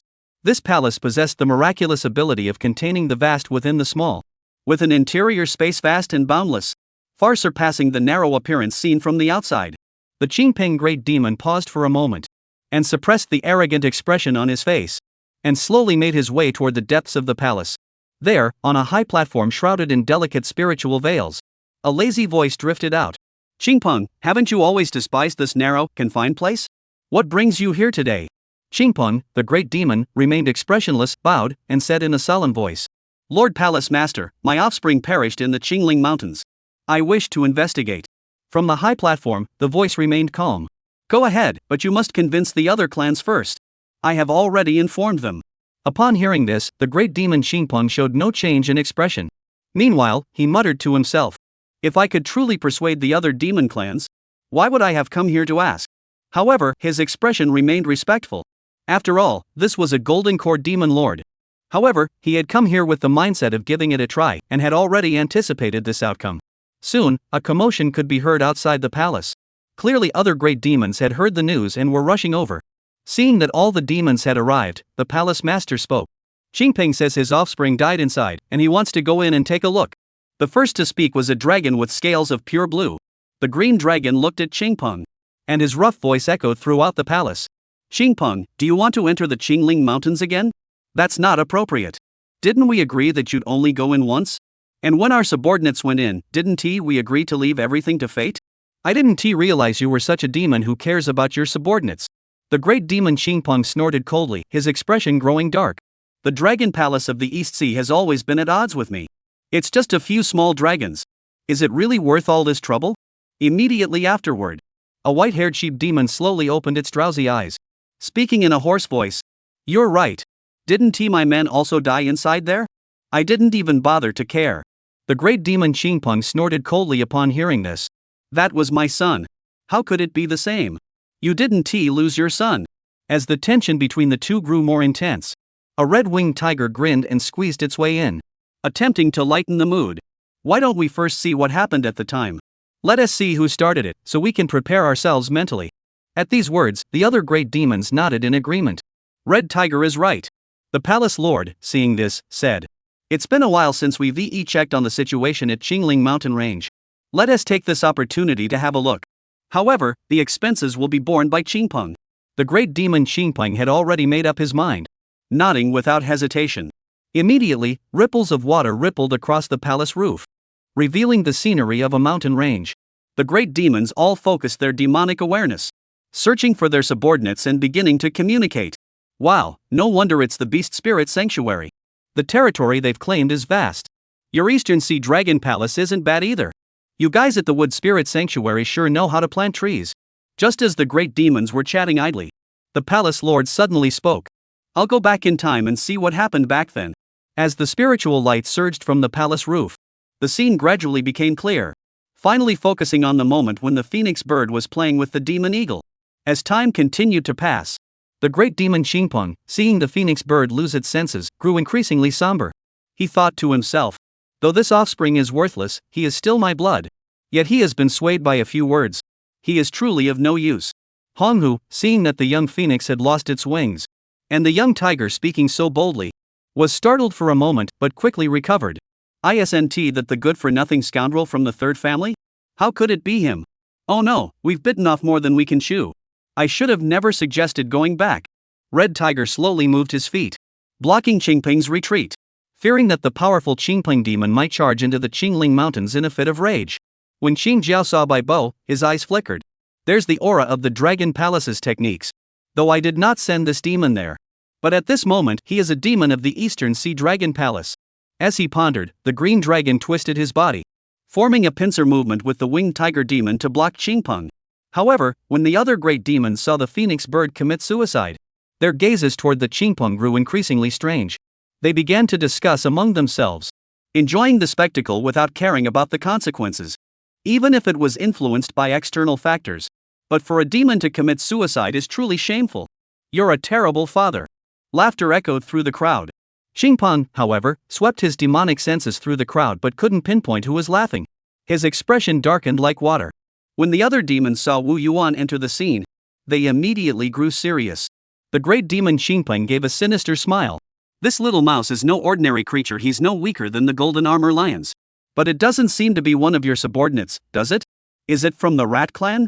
The eyes of the great demons all turned to a corner of the palace. There, to their surprise, stood a tea table, with several recliners around it. The most striking figure was a massive, one-person tall rat, its body covered in layers of fat that hung like water balloons, completely covering the lounge chair. Chapter 122, The Cat King. The fat rat demon was lying on the recliner, eyes closed, savoring the tea in his hands. You know, the things humans make are really great. Did you hear that? The son of the great demon Xingpeng died inside. Oh, right. I heard that your son and daughter also snuck off to the Qingling Mountains. What's the latest? I told you so. It's not safe in there. Look at me, I just sent my men in there a few days ago. They were locals, I don't care if they're dead. If they're still alive, with their contributions, I'll be satisfied with a piece of land. The fat rat muttered a bunch of nonsense, but received no response from his cronies around him. Confused, he opened his eyes and looked around at the other recliners. The corner that had been packed full just moments ago was now completely empty. The edge demons who had been drinking tea and chatting with him had all vanished. He scratched his head and looked up, only to discover that the fierce demons in the palace were staring intently at him. He was so scared that every muscle in his body trembled, and muttered to himself, "These demons, each hundreds of meters tall, are staring at me, a little mouse who came here just to make an appearance. I'm scared to death." The fat rat demon quickly reviewed his recent actions in his mind. I didn't provoke them. No, I don't even have the qualifications to provoke them. The blue phoenix demon, with a fierce glare, slowly approached the fat old mouse, who was no bigger than a bird's claw. Is this white mouse one of your subordinates? The fat rat trembled violently, its flesh quivering like ripples in water. No, I've never seen him before. Xingpeng looked at the fat meat before him with disgust. Disgusting. How did such a rat survive? He then spared the fat mouse, and slowly looked around at the other demons. It seems like wild demons who don't know how to sneak in. Why don't I go clean them up? You don't want your plans to be disrupted, do you? As soon as he spoke, the surrounding demons began to stir. This spirit energy depleted zone isn't easy to navigate. Xingpeng has experience. However, Xing Jiao and Hong Hu, the rabbit-like demon who had immediately stood at Red Tiger's feet after Little Gray appeared, were now fixated on Xingpeng, clearly unwilling to let it succeed so easily. The fat old rat hesitated for a moment before also standing beside the rabbit demon, muttering to himself, "Although I don't know that white rat, but at least it's a mouse. Maybe it's related to someone. I seem to recall the mouse elder mentioning. The mice he sent in before had a leader, could this be it?" Xingpeng the great demon looked at the few demons blocking his path, his expression wild and frenzied, just like a phoenix bird. Or perhaps the phoenix was deliberately imitating him. He sneered, "Do you really think you can stop me with just the few of you?" However, although the scene inside the palace was tense, no demon dared to act. "That white mouse is my subordinate, is that not acceptable?" Meow. Xingpeng suddenly turned his head to look at the black and white cat demon jumping down from the high platform in the palace, slowly composing his expression. "Who are you? I've never seen you before." "You can call me Cat King." The phoenix bird sneered disdainfully, thinking to himself, "Your aura is weak. If I didn't know your connection to the palace master, you wouldn't dare speak to me like that. You'd be dead the moment you stepped out." The phoenix bird's thoughts shifted. "Since you dare to provoke me, then giving that worthless cat demon a lesson shouldn't be a problem." A strand of demonic energy condensed into an invisible wind blade. It must be said that Xingpeng is truly reckless, daring to pull such tricks under the watchful eye of a golden core demon lord. I wonder what he's relying on. However, the Cat King's next words left him speechless. "My great-great-great-grandmother was the three-flower lady." The grand hall fell into complete silence. The Cat King continued to speak proudly. "She recently broke through to the Yuanling realm, and returned the imperial elixir to the heavens and earth. Do I have the qualifications to send my subordinates in? Little bird, look into my eyes and tell me." Hong Hu immediately jumped forward, pointing at the nose of the Qingpeng great demon and scolding. "How dare you speak to the Cat King like that? What expression did you have just now? Do you still want to fight?" He then turned to the Cat King with a fawning smile. "Does the Cat King need us to subdue this insolent phoenix? As fellow members of the Cat Clan, I'd be honored." The other great demon snapped out of it and quickly chimed in. "Exactly. What a joke. This is the offspring of a Yuanling. Back when they were just a bunch of Foundation establishment stage demons, they were this noble offspring as food. When would they ever have a chance to speak up? This is the perfect time to latch onto a powerful ally." The Cat King recalled how the phoenix had stirred up dust on the day of the imperial elixir, soiling his fur. And now it dares to show disrespect again. Just as he was about to agree with the other demons to capture it, when the palace lord above spoke up. "Stop this nonsense." The Cat King rolled his eyes, and dejectedly jumped back to the high platform, muttering under his breath, "If it weren't for the Empress breaking through and then going into seclusion, I would ve gone home long ago. Why would I be hiding here?" The palace master transmitted a message to the Cat King. "The Empress has a special status, and you're still in the demon realm and can't return. Try not to cause trouble or draw attention. Have you forgotten how you ended up wandering here in the first place?" The Cat King crawled back into his den, pulled out a handful of moon spirit grass, and chewed it while saying, "That white mouse is under my command. Keep an eye on him for me. The palace lord sighed helplessly.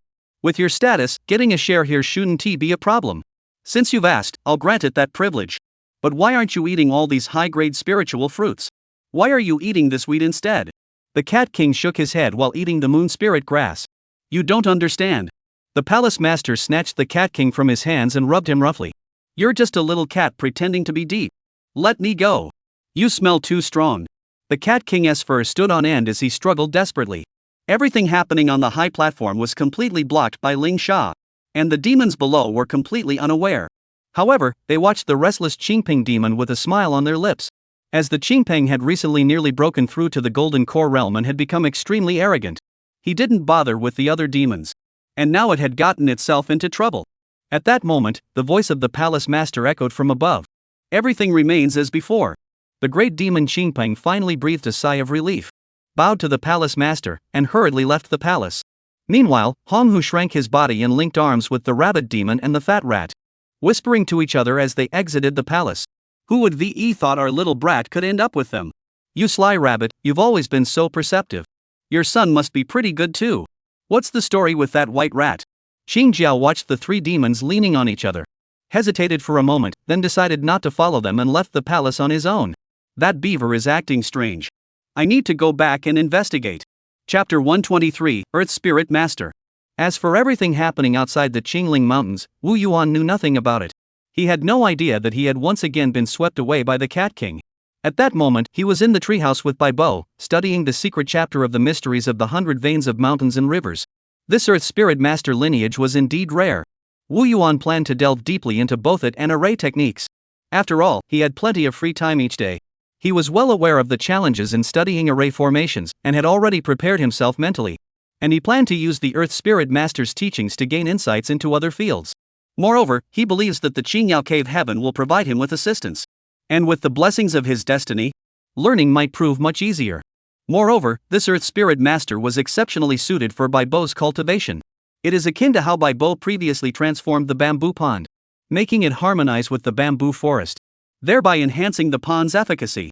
This action already hinted at the essence of the Earth Spirit Master.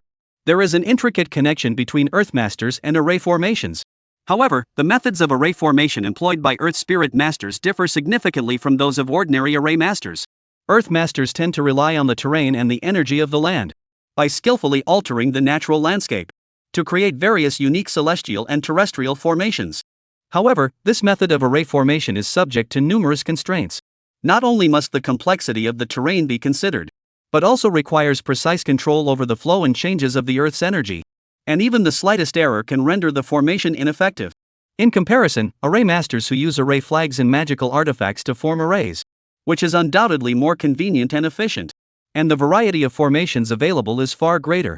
The secret chapter on the mysteries of mountains, rivers, and 100 veins. This text also covers content related to Earth veins. It provides a detailed explanation of the classification and characteristics of Earth veins. Earth veins are the blood vessels of the Earth, divided into various types such as spiritual veins and malevolent veins. Spiritual veins are places where spiritual energy converges, and the density of their spiritual energy and the patterns of its flow are thoroughly analyzed, allowing practitioners to arrange their cultivation caves according to the direction of the spiritual veins. Sha veins, on the other hand, represent the yin aspect of the Earth, containing powerful Sha energy. Ordinary cultivators would die upon contact, but they can also be used to forge special magical artifacts or cultivate unique cultivation techniques. There are also some special earth veins, such as dragon veins, which are the finest among earth veins, containing the great momentum of heaven and earth. If one can locate a dragon vein and utilize it, not only can one enhance one's own fortune, but also protect a region. This is also the foundation of some immortal dynasties in the cultivation world. The Jade Tablet also mentions some methods for determining the quality of spiritual veins and earth veins, such as observing the growth patterns of plants around the spiritual veins, the color and texture of the soil. One can roughly determine the density of spiritual energy and the quality of the spiritual vein. For example, when Wu Yuan first arrived at the Mineral Vein Valley, he noticed that no grass grew on the spiritual copper ore. The Jade Tablet also introduced various feng shui terrains, and explained the principles and functions of various unique geographical formations. For instance, the Treasure Basin Formation, surrounded by mountains on all sides, with a flat and open terrain in the center, where spiritual energy converges, making it an ideal location for building a treasure vault or a place for cultivation. Wu Yuan, upon seeing this, suddenly asked by Bo. Our mineral-rich valley resembles the treasure basin formation, surrounded by rock walls, with spirit copper mines below. Bai Bo pondered for a moment. The king is right. However, the surrounding rock walls are too low, which means the formation isn't complete, and the effect isn't as good as described in the jade tablet. Wu Yuan's eyes lit up, and he quickly contacted Qingyao Dongtian. When you transfer the spiritual energy next time, help me raise the surrounding mountains to form a treasure basin formation. What a great name! Qingyao Dongtian remained silent for a moment before speaking. It can be done, but you'll need to continue expanding your territory. You've been moving around a lot less lately. Wu Yuan agreed without hesitation to Qingyao Dongtian's demand, which made Qingyao Dongtian doubt whether he had set the bar too low. In fact, Xiaoqing Mountain had another plan. The pearl reflecting the sun formation at the Great Qing Stone, which has the effects of gathering energy, emitting brilliance, absorbing the spiritual energy of heaven and earth, and enhancing one's fortune. The large green stone at the peak of Xiaoqing Mountain resembled a jewel, shining in harmony with the sun and moon. Wu Yuan murmured to himself. So it was this formation that helped me stand out back then. At that moment, Bai Bo suddenly spoke. Your Majesty, we can combine the pearl reflecting the sun and treasure basin formations. One at the highest point, one at the lowest. One absorbs spiritual energy and fortune, while the other stores it. A perfect match. Wu Yuan suddenly fell silent. He looked at his own cause and effect pearl, feeling that everything in his life had been predestined. As if sensing Wu Yuan's thoughts, the causality pearl trembled slightly. Karma bead. Give me more of this kind of arrangement in the future. Don't worry about my feelings. If you don't arrange it for me, I'll lose my temper. The causality pearl suddenly came to a halt, turned around, and faced its backside toward Wu Yuan. Wu Yuan chuckled as he teased the causality bead. How could he doubt his own causality pearl? At that moment, Bai Bo continued his explanation on how to proceed. Your Majesty, I plan to adjust the terrain and topography between the two, and adding some structures or formations to channel and utilize the spiritual energy to achieve the flow of spiritual energy from the large green stone to our location. Bai Bo said excitedly. We can even plant specific spiritual plants and trees along the way to block the malevolent energy and attract auspicious energy. Wu Yuan shook his head and poured cold water on Bai Bo. Talking about such things is still too far-fetched. Let us focus on establishing the basic layout first. Only by establishing the foundational direction first, subsequent developments will flow naturally. Bai Bo heard this, took a deep breath, calmed down. The king is absolutely right. We must not aim too high, we must take one step at a time. Wu Yuan smiled broadly and spoke to an unknown point in the void. Master Xiaoqing, you are all-powerful and know everything. Give me the map of the earth veins of the Qingling Mountains. I have a crucial use for it coming up, and it will definitely be of great use. Wu Yuantian shamelessly continued to beg for help. Qingyao Dongtian was on the other side, left speechless by Wu Yuan's brazen words. Remained silent for a while before speaking. You really know how to find angles to take advantage of me. You know I can't just step in and help you. So you just treat me like a know-it-all and ask me about everything. Qingyao Dongtian's voice carried a hint of resignation. Wu Yuan, however, remained cheerful, completely unfazed by Qingyao Dongtian's complaints. Anyway, you're just sitting around doing nothing. Just help me collect some information while you're at it. It's no trouble at all for you. Qingyao Dongtian sighed helplessly. Every time we communicate, it drains the spiritual energy I've accumulated over the years. After all, communicating with you across the seal takes a lot of effort. It's not as simple as you just opening your mouth and speaking. From now on, try to ask only for crucial information. Don't bother me with trivial matters. This time, I'm only giving you the earth vein map of Xiaoqing Mountain. There is nothing else. Chapter 125, Reputation Damage. Qingyao Dongtian said impatiently. After speaking, he immediately sent a vast stream of information through the connection between him and Wu Yuan. Got it, little Chang. The information flooded into Wu Yuan's mind like a torrent, knocking him off balance and nearly causing him to lose his footing. Wu Yuan rubbed his head, muttering under his breath. Xiaoqing has been getting more and more lively lately. She's not as rigid as she was at first, but her temper is getting worse. For the sake of this earth vein map, I won't hold it against Xiaoqing. However, when Wu Yuan calmed down and carefully reviewed the information in his mind, he couldn't help but burst into laughter. This is way too detailed. The current flow of the earth veins in Xiaoqing Mountain, as well as those currently forming or disappearing. Even the evolutionary processes of these earth veins are crystal clear. It's simply amazing. Wu Yuan was very pleased. Xiaoqing, I know that those with great abilities in a divine realm have strong tempers. Feel free to vent your anger on me, I promise I won't retaliate. Wu Yuan began flattering the void once more. Shengyao Dongtian completely ignored Wu Yuan, this inconsistent fellow, calling him Master Xiaoqing when he needed something. And when there's nothing to do, he just calls him Xiaoqing. What a fickle creature. However, Shengyao Dongtian didn't mind Wu Yuan's behavior. After all, it has been sealed away for tens of thousands of years, and has grown utterly bored. It usually enjoys observing the various areas of the Qingling Mountains. But unfortunately, when the spiritual energy of the Qingling Mountains had not yet revived, there were only a bunch of wild beasts with little spiritual intelligence. And after watching them for so long, it grew tiresome. Now that Wu Yuan is specifically entertaining him, providing him with entertainment, it's the perfect way to pass the time. After obtaining the Earth Vein map, he immediately became enthusiastic and began studying it with Bai Bo. He also gathered all his subordinates to discuss how to utilize this geomantic map. Bai Bo stared at the detailed map in shock, his eyes wide open, and said in disbelief, "Your Majesty, this detailed geomantic map can't be fake, can it? How could such a thing exist in this world?" That such a map could cause the usually composed Bai Bo to lose his composure showed just how profoundly the Earth Vein map had shaken him. The old man scratched his head indifferently and said, "It's just a detailed map of the Earth's veins. What's the big deal? This is nothing for the boss. The boss must have even more powerful methods up his sleeve." The pangolin nodded in agreement, patting his chest and said, "What's there to be surprised about? When I use the Earth walking technique, I often follow the Earth's veins. I have some understanding of the Earth's veins. This Earth vein map is detailed, but it's not that unusual, is it? You two idiots." Bai Bo was so angry that he suddenly pulled out several of his own whiskers and said angrily, "You have no idea how valuable this Earth vein map is." Xiao Hui, however, looked serious and analyzed carefully. "This is no ordinary thing. I've seen one at my house. They don't even qualify as Earth vein maps. At most, they merely map the flow of spiritual veins and some spiritual energy convergence points. A map this detailed might be in the hands of those golden core demon lords, but they definitely won't have records of Earth veins that are currently evolving or disappearing. This Earth vein map is an invaluable treasure." The winged tiger suddenly perked up and said, "I've heard that the human race has a magical artifact that can detect Earth veins. Perhaps this Earth vein map was detected by such a magical artifact."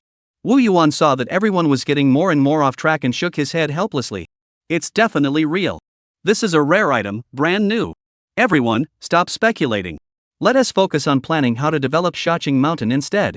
Bai Bo, feeling sorry for himself, touched his chin, which had lost a few more hairs, and excitedly said, "With this geomantic map, we can remodel Little Green Mountain however we like. Previously, our use of Little Green Mountain was mostly based on its natural features, dividing the area based on the distribution of spiritual energy, which was too limiting. Now we can transform it according to our own ideas." Bai Bo kept repeating himself over and over. Wu Yuan had never seen Bai Bo act so out of character before. Xiao Huang had been listening in a daze. But the moment he heard the word renovation, he perked up immediately, excitedly shouting, "I've always said that planting hydrangeas requires strong sunlight. That's why I've always planted them on the mountaintop. But the mountain peak where we're planting now doesn't have enough spiritual energy.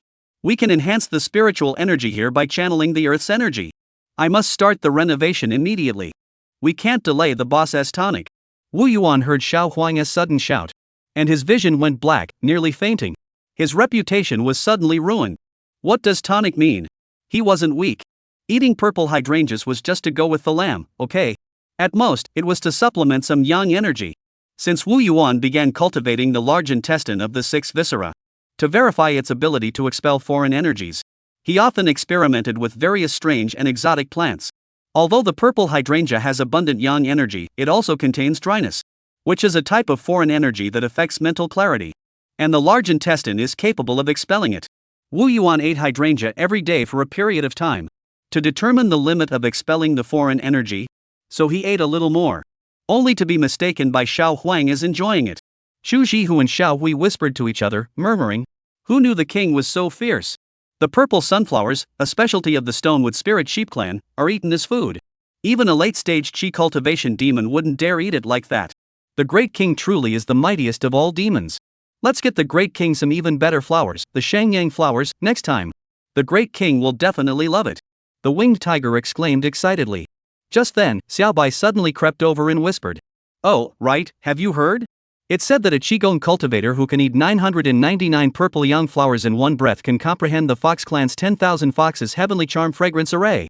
Those who successfully pass the array will be treated as honored guests by the Fox clan. The Fox clan is incredibly wealthy. Our leader might just succeed. Meanwhile, the old black man stared intently at Wu Yuan, asking eagerly, Great King, do you have any secret techniques to eat more purple young flowers? I tried before, but I couldn't handle the powerful effects, so I dared not eat anymore. The female rat demons have been getting stronger lately. Old Black always feels like he can't keep up.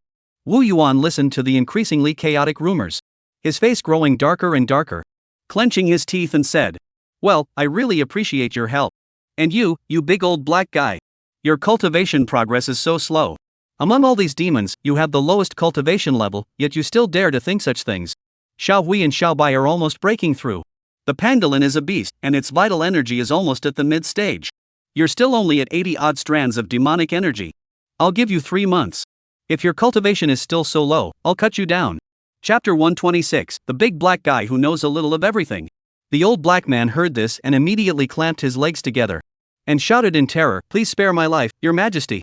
I will work hard to train and not disappoint the great king's expectations.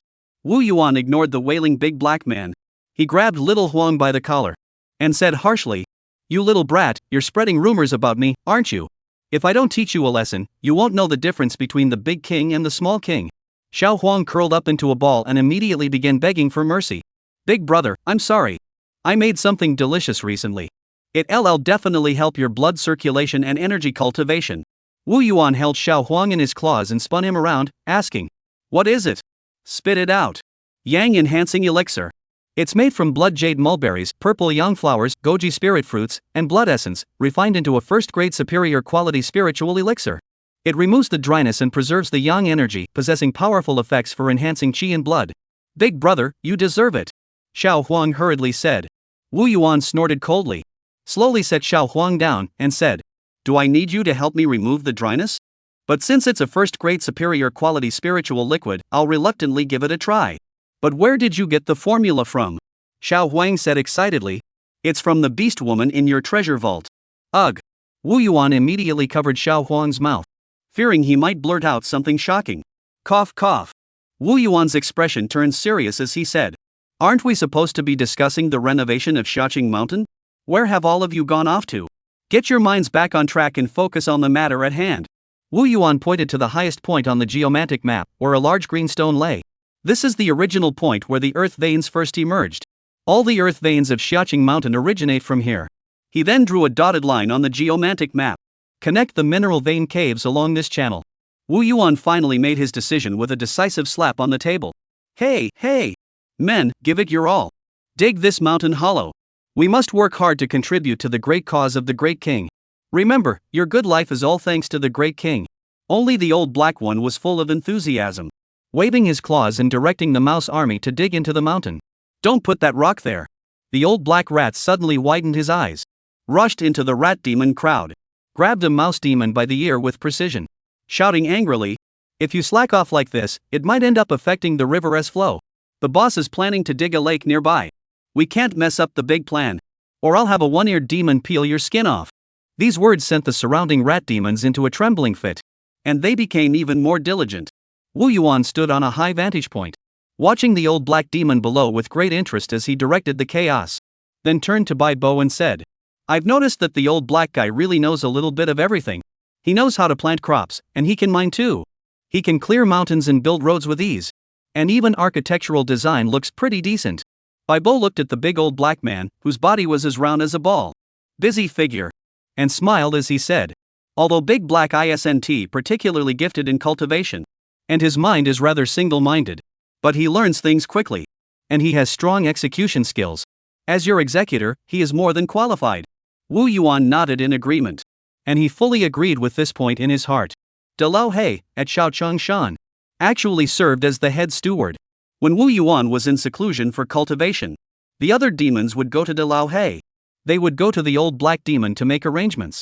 From the collection and preservation of various spiritual materials, to coordinating the management of various spiritual sites, to command and manage the rat hordes, and assigning tasks. Even the old black would go out of his way to personally expand the rat population, truly deserving of great praise for his hard work. The former steward, Bai Bo, due to his advanced age, he had finally broken through to the mid-stage of qi cultivation. His focus has been entirely on cultivating his cultivation. Wu Yuan also made this a requirement. Therefore, Bai Bo is now assisting the old black man in his duties, while also using his experience to guide the old black man. Although Xiao Huang is nominally the head manager, he has the mindset of a child, and he and Xiao Bai are always off somewhere playing, and can't be relied upon to handle affairs. Usually, Xiao Huang only oversees the spiritual plants that Wu Yuan consumes, and at most offers some guidance on other matters. One Ear, however, is too fierce and strict. He is usually assigned as Xiaoing Shan's executioner, responsible for training the rat pack, punishing errant rat demons, and even arrest those with inherently violent natures, disobedient and disruptive to the unity of the rat clan. The rat mountain behind Wu Yuanshu's house continues to grow steadily, and this growth is largely due to the strong support of One Ear.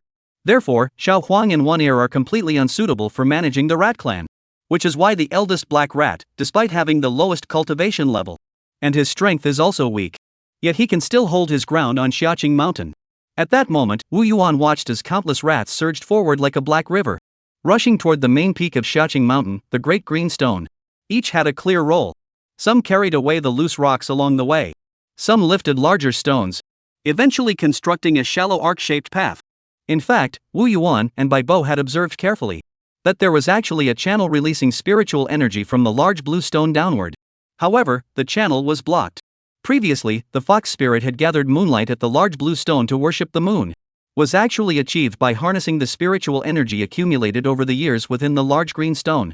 Wu Yuan pointed to a vast open area at the foot of the mountain and said, "Clear this passageway, and build a temporary station at the base of the main peak of Xiaqing Mountain to store the spiritual energy." Bai Bo furrowed his brows, and after a moment of thought, said, "The lake the king mentioned earlier would be perfect. The lake has plenty of water and is much gentler than a cave, and easier to maintain than a forest, making it ideal for storing spiritual energy."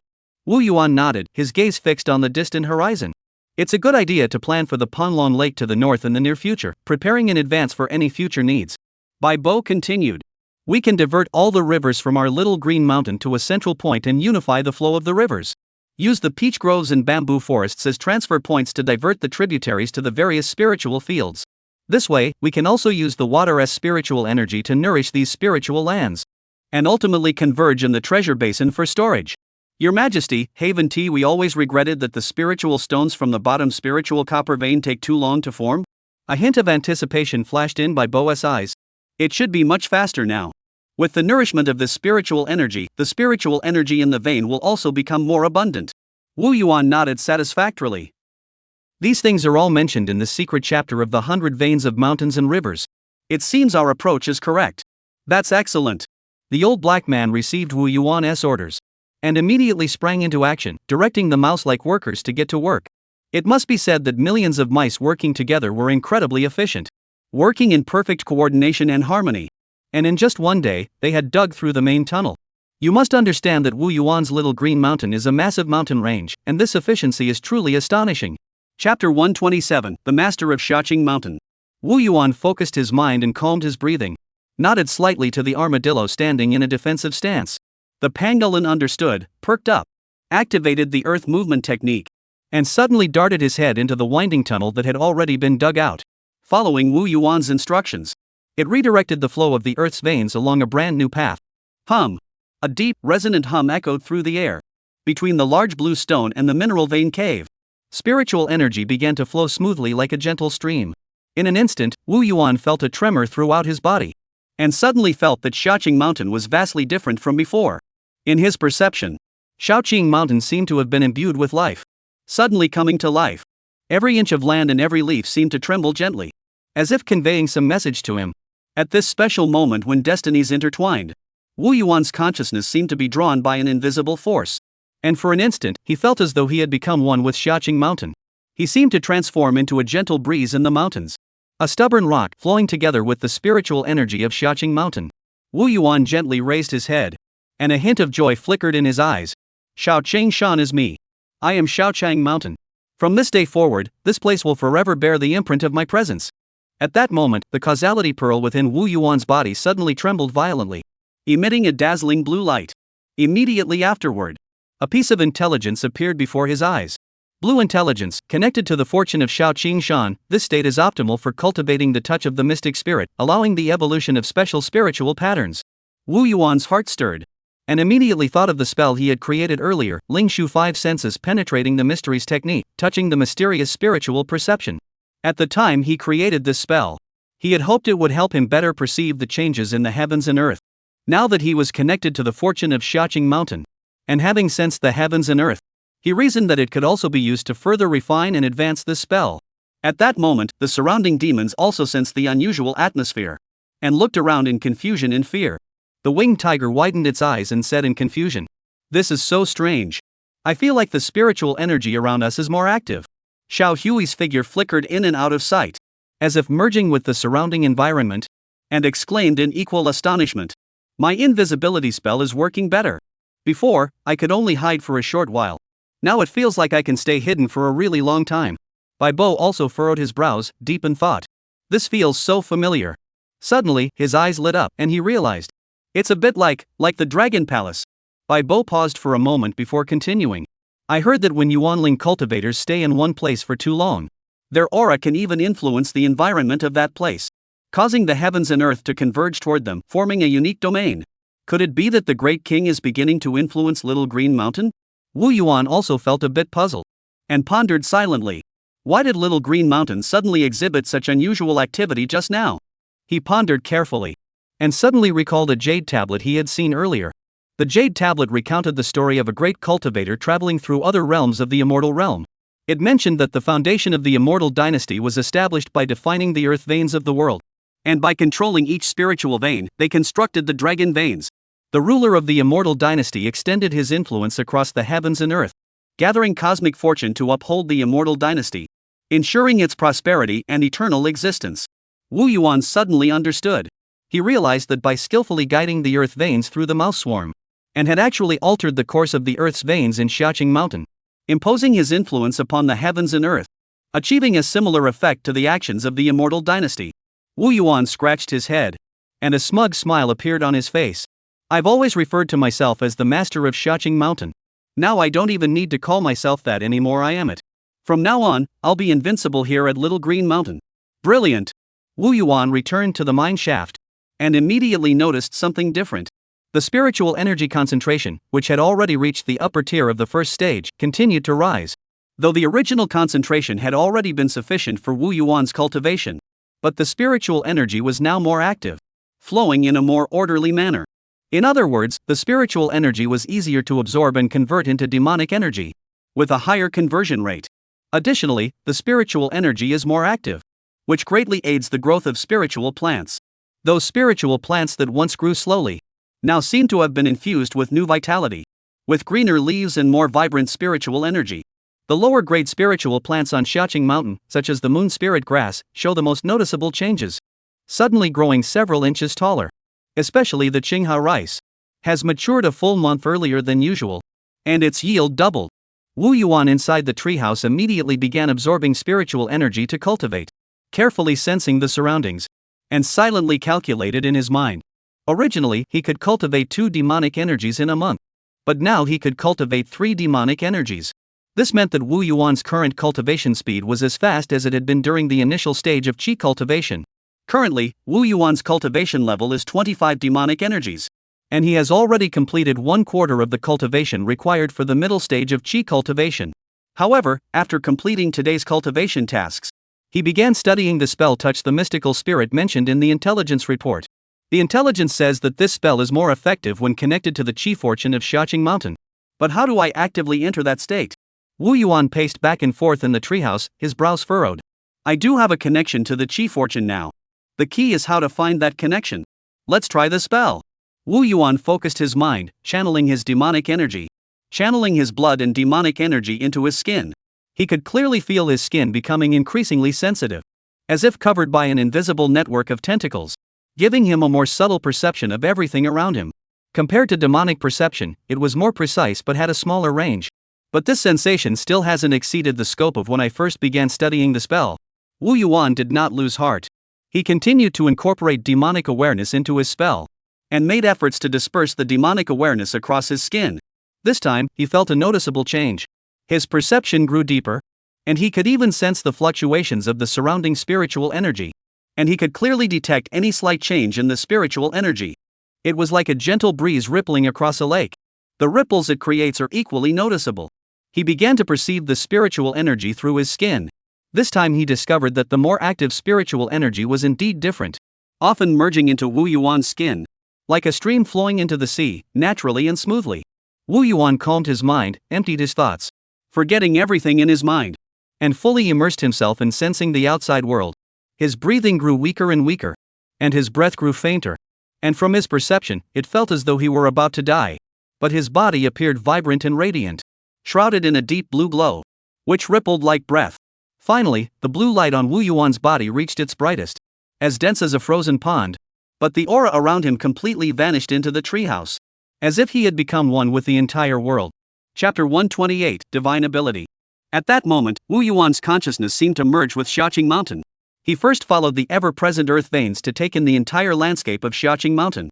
He saw countless mouse-like creatures, busily darting through the forests, vibrant spiritual plants of all kinds, nourished by the spiritual energy, emitting different hues of spiritual energy. The perspective gradually shifted outward toward the Wolf Mountains, and he saw a small wolf sleeping soundly in a cold ice cave. He continued to expand his perception outward from Wolf Mountain, though it grows increasingly slower, until he could only sense demonic energies surging skyward in all directions, like impenetrable walls, blocking his consciousness from entering.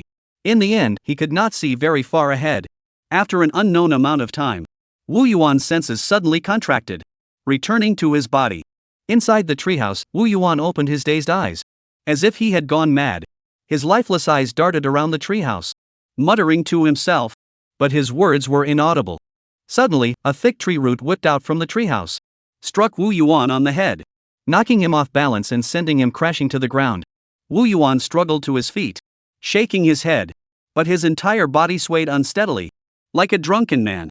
Wu Yuan simply lay on the ground and refused to get up, and it took him a long time to recover. That was close, almost drained me of all my energy, Wu Yuan said with a wry smile. This doesn't seem like the legendary enlightenment at all. I didn't gain any insight. It's just like looking at a panoramic view of a small mountain.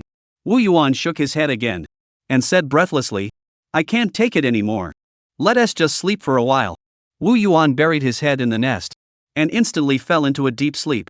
Wu Yuan didn't notice the changes in himself, and lost consciousness. At that moment, the faint blue light on his body flickered unpredictably, like a candle flame flickering in the wind, ready to extinguish at any moment. However, the surrounding spiritual energy surged into the blue light like a tidal wave. And with the infusion of spiritual energy, the green light suddenly brightened, but soon began to fade again, as if it lacked the strength to sustain itself. Wu Yuan's causality pearl suddenly burst into a purple glow, immediately followed by Purple Intelligence Report. The innate divine ability is evolving, but it lacks support from high-tier spiritual energy. The innate divine ability will degenerate into a spell. However, the causality pearl paused for a moment, and golden light began to flow across its surface, consuming all the spirit-gathering energy stored within Wu Yuan. The spiritual energied into the final sentence of the Purple Intelligence Report, twisting it into a new line of text. The final content of the report changed to Purple Intelligence Report. The innate divine ability is evolving, but lacks support from high-grade spiritual energy. The Qingyao Heavenly Realm will consume its own power to assist the host in condensing the divine ability seed. The causality pearl then fell silent, having completed an important mission. At this moment, the green light on Wu Yuan's body grew increasingly faint, and was about to disappear. Ah! A sigh echoed from within the treehouse, and the voice of Qingyao Dongtian echoed within the treehouse. You actually have such a tremendous opportunity to obtain a divine ability. Well, I'll give you a helping hand. I'm giving you the precious power of the cave heaven. Don't let me down afterward. A surge of deep blue high-grade spiritual energy suddenly erupted from the void, filling the entire treehouse. The faint green light on Wu Yuan's skin, which had been about to dissipate, surged like a powerful tonic, surging 3 feet out from his body, casting the entire treehouse in a deep green glow. The green light then swirled, condensing into Wu Yuan's body, finally disappearing without a trace, as if it had never been there at all. That was a good sleep. Wu Yuan rolled around in his nest for a while, before lazily getting up. He stretched his arms wide, just as he was about to take a step forward, but his body and mind felt disoriented, and before he knew it, he ended up doing a split on the ground. the pain making him wince in agony. Wu Yuan stared blankly at his crotch, muttering to himself, "Thank goodness I'm cultivating immortality. Otherwise I would have gone straight to heaven. What on earth happened while I was asleep? Why won't my limbs obey me?" Wu Yuan dared not stand up, so he sat down on the ground to sense the changes in his body. What's this? As his demonic awareness stirred, and he sensed a green seed deep within his mind. This green seed was covered in intricate spiritual patterns, like a peculiar scroll painting, flickering in sync with Wu Yuan's heartbeat. The spiritual patterns left Wu Yuan dazzled, and their complexity far surpassed that of many bloodline spiritual patterns. At that moment, Wu Yuan received a message transmitted by the causality pearl, and his eyes widened in astonishment. This is a divine ability seed. The divine ability is still evolving, but it's definitely related to perception. Wu Yuan immediately looked at his skin.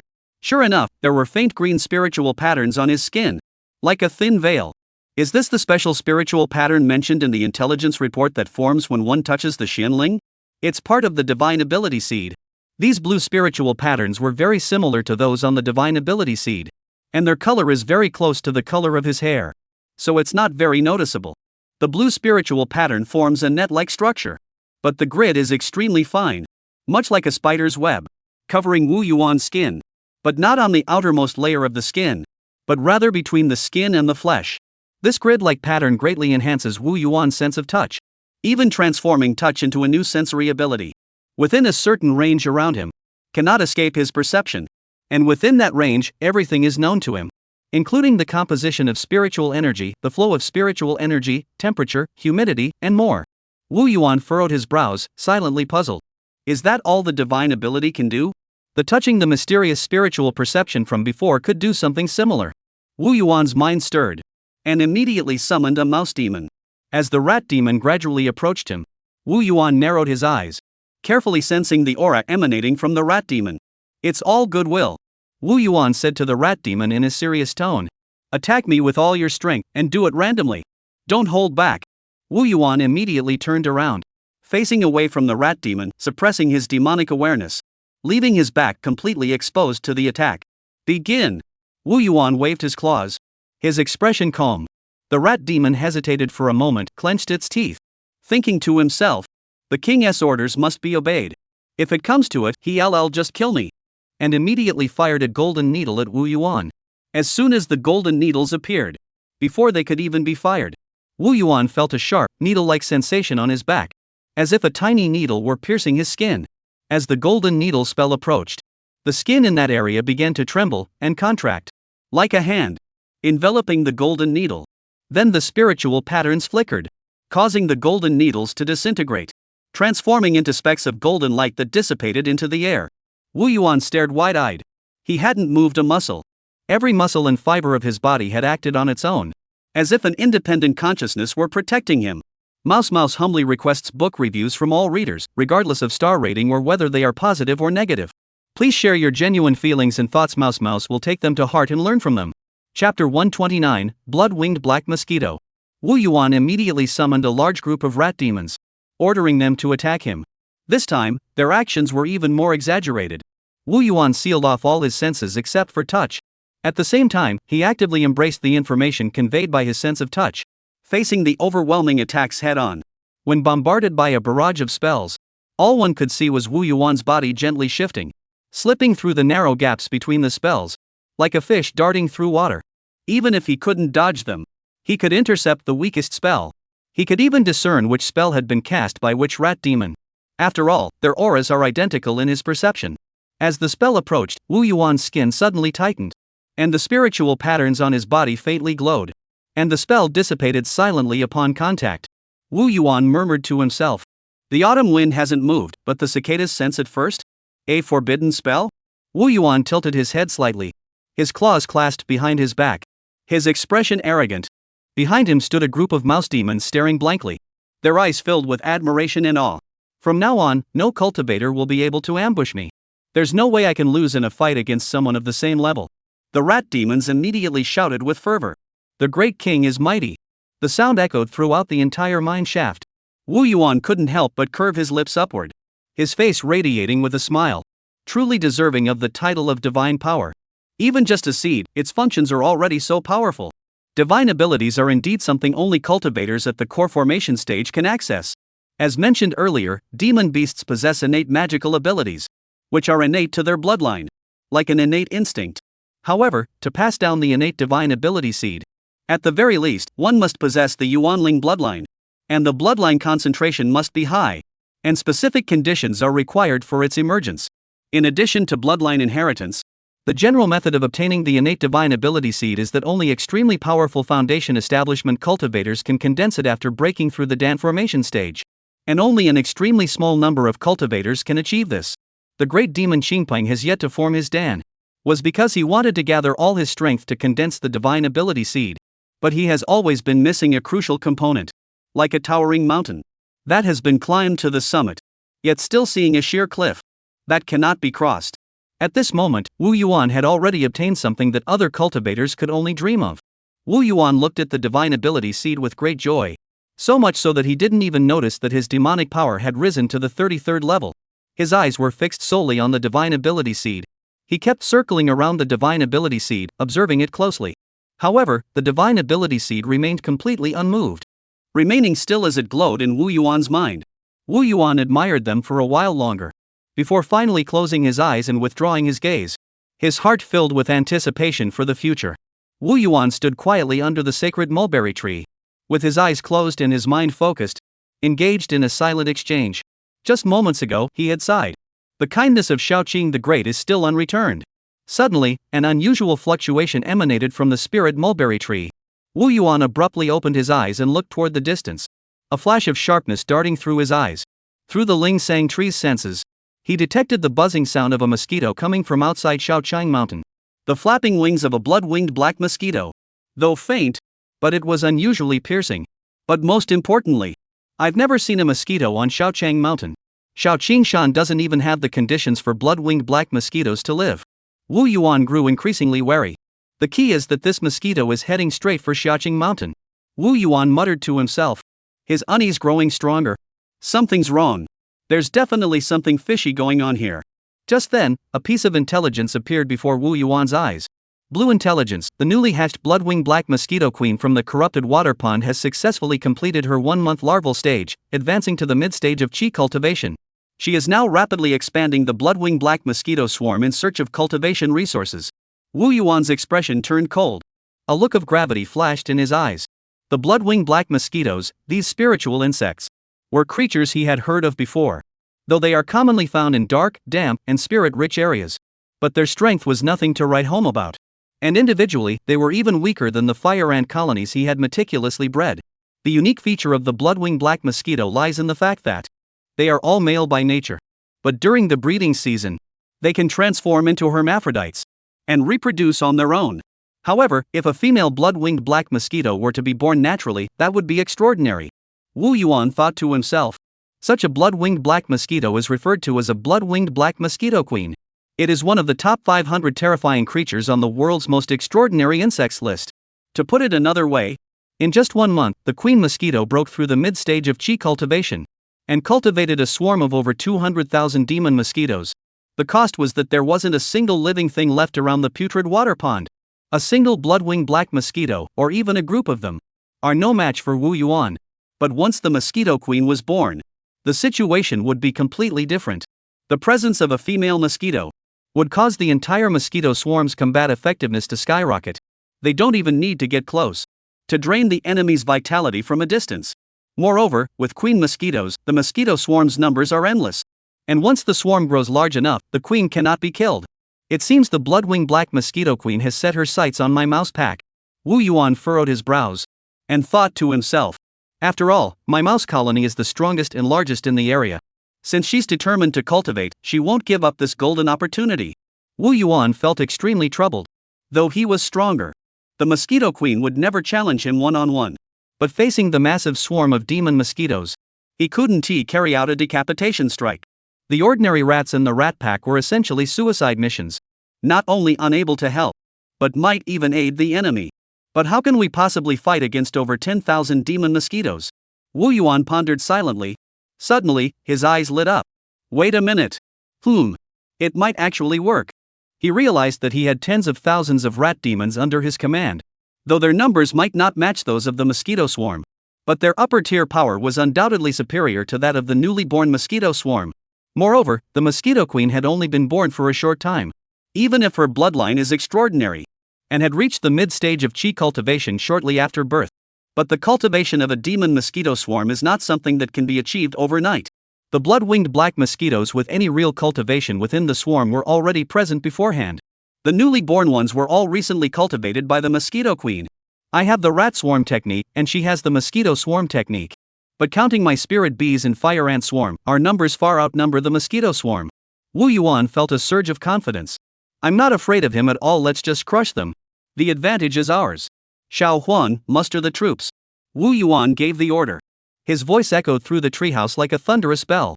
Xiao Huang, who was lazily lying on one side with his legs crossed, was deeply engrossed in sniffing a fruit that emitted an enticing aroma, occasionally sticking out his tongue to lick it a couple of times, looking as though he couldn't bear to eat it. Upon hearing Wu Yuan's loud voice, he jumped in surprise, dropping the fruit from his hands. But Xiao Huang didn't pick up the fruit either. Immediately pulled out the wood spirit horn, placing it to his lips and blowing it with all his might. A deep, resonant horn blast echoed throughout the entire little green mountain, as if it were a war trumpet, drawing the attention of all the rat demons. Chapter 130, Encirclement. All the rat demons working on Xiaoing Mountain heard the bugle call, immediately stopped what they were doing, herded the young rat demons they were teaching into the nearest rat burrow, ensuring their safety. The sentry rat demons quickly climbed to high ground, scanning the surroundings, and remained vigilant for any potential threats. Shadows darted out from the forests and cliffs surrounding the Lingsang tree, darting through the sky above Xiaoing Mountain. They were actually flying mice with transparent membranes on both sides of their bodies, grayish-white in color, about the size of a fist, flying silently through the air. They resembled ghosts in the silence, forming the aerial defense force of Xiaoing Mountain alongside the spirit bees. The battle-ready rat demons scattered across Xiaoing Mountain upon hearing the trumpet call, immediately converged toward the mineral vein valley. In an instant, endless black tides surged from all directions across Xiaoing Mountain, as if a vast black ocean were surging. One after another, massive rat demons lined up neatly in the valley, with 1,000 rat demons forming a square formation, their aura overwhelming. Each possessed over 50 strands of demonic energy. These were the most formidable rat demons in Wu Yuan's rat horde. Their bodies were covered in whip marks, their eyes blood red, each exuding a powerful aura, and are bloodthirsty and ferocious. Outside the mineral-rich valley, smaller rat demons have gathered. Tens of thousands of rat demons crowded together, their numbers stretching endlessly into the distance. The demonic energy converged, forming a gray cloud that obscures the sky. A foul wind swept through the valley, a harbinger of war. In the sky, tens of thousands of spirit bees gathered into a yellow cloud, their wings flapping with a thunderous roar. The swarm split open in the center, and the queen bee emerged from the center, circling around Wu Yuan in a friendly manner. She was enveloped in the sweet scent of honey, making the air around her sweet and fragrant. The fire ants on the ground flowed like a red river through the valley. The soil and rocks they touched were corroded and melted.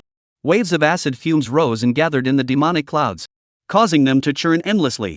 Meanwhile, several massive ant kings, clad in red armor, carried the pearl-like ant queen through the river, their presence awe-inspiring. Under the abundant resources supplied by Wu Yuan, their numbers surged dramatically. Among them, the queen bees and queen ants had already reached the mid-stage of chi cultivation. Their strength was no longer to be underestimated. Wu Yuan, unlike the human race, did not have to consider where to house the spirit insects or whether there were enough resources. He simply released them all into the wild, and let them reproduce freely. The Qingling Mountains were abundant in resources, and this insect swarm serves as Wu Yuan's tentacles extending outward. They don't claim territory, they just steal and resources. The death of a few thousand or even a million spirit insects is nothing to Wu Yuan. He doesn't even bat an eyelid. After all, the queen bees and queen ants reproduce quickly enough, and they can be replenished quickly. Meanwhile, Wu Yuan's rat colony expansion strategy has always been steady and methodical. Wherever the roots of the spirit mulberry tree spread, the territory expands, with extremely strong control.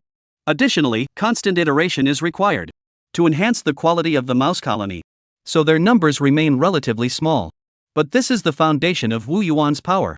When Wu Yuan first broke through to the mid-stage of chi cultivation, his chi fortune surpassed those foreign demons who had prepared long in advance, and rivaled some third-tier bloodline nobles. It was solely due to his overwhelming numbers and strength. Even if you were in the late chi cultivation stage, Daring to force your way into Xiaoing Mountain would leave you with nothing but bones. On Xiaoing Mountain, Wu Yuan is the sky.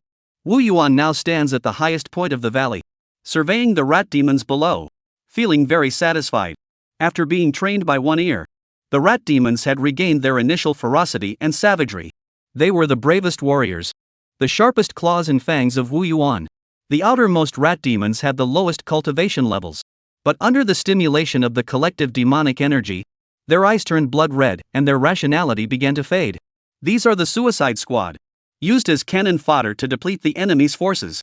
Further ahead are 108 smaller spirit-gathering rats, their eyes darting about, and each carried a feathered arrow on its back.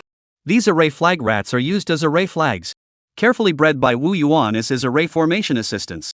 At the very front were the core members of the rat horde, by Bo, One Ear, and Big Black. Each of them is powerful and experienced, and are Wu Yuan's most trusted assistants. The Snowfield Wolf King and the Winged Tiger lead the wolf pack to block the passage on Wolf Mountain, keeping a watchful eye on external enemies to prevent a surprise attack.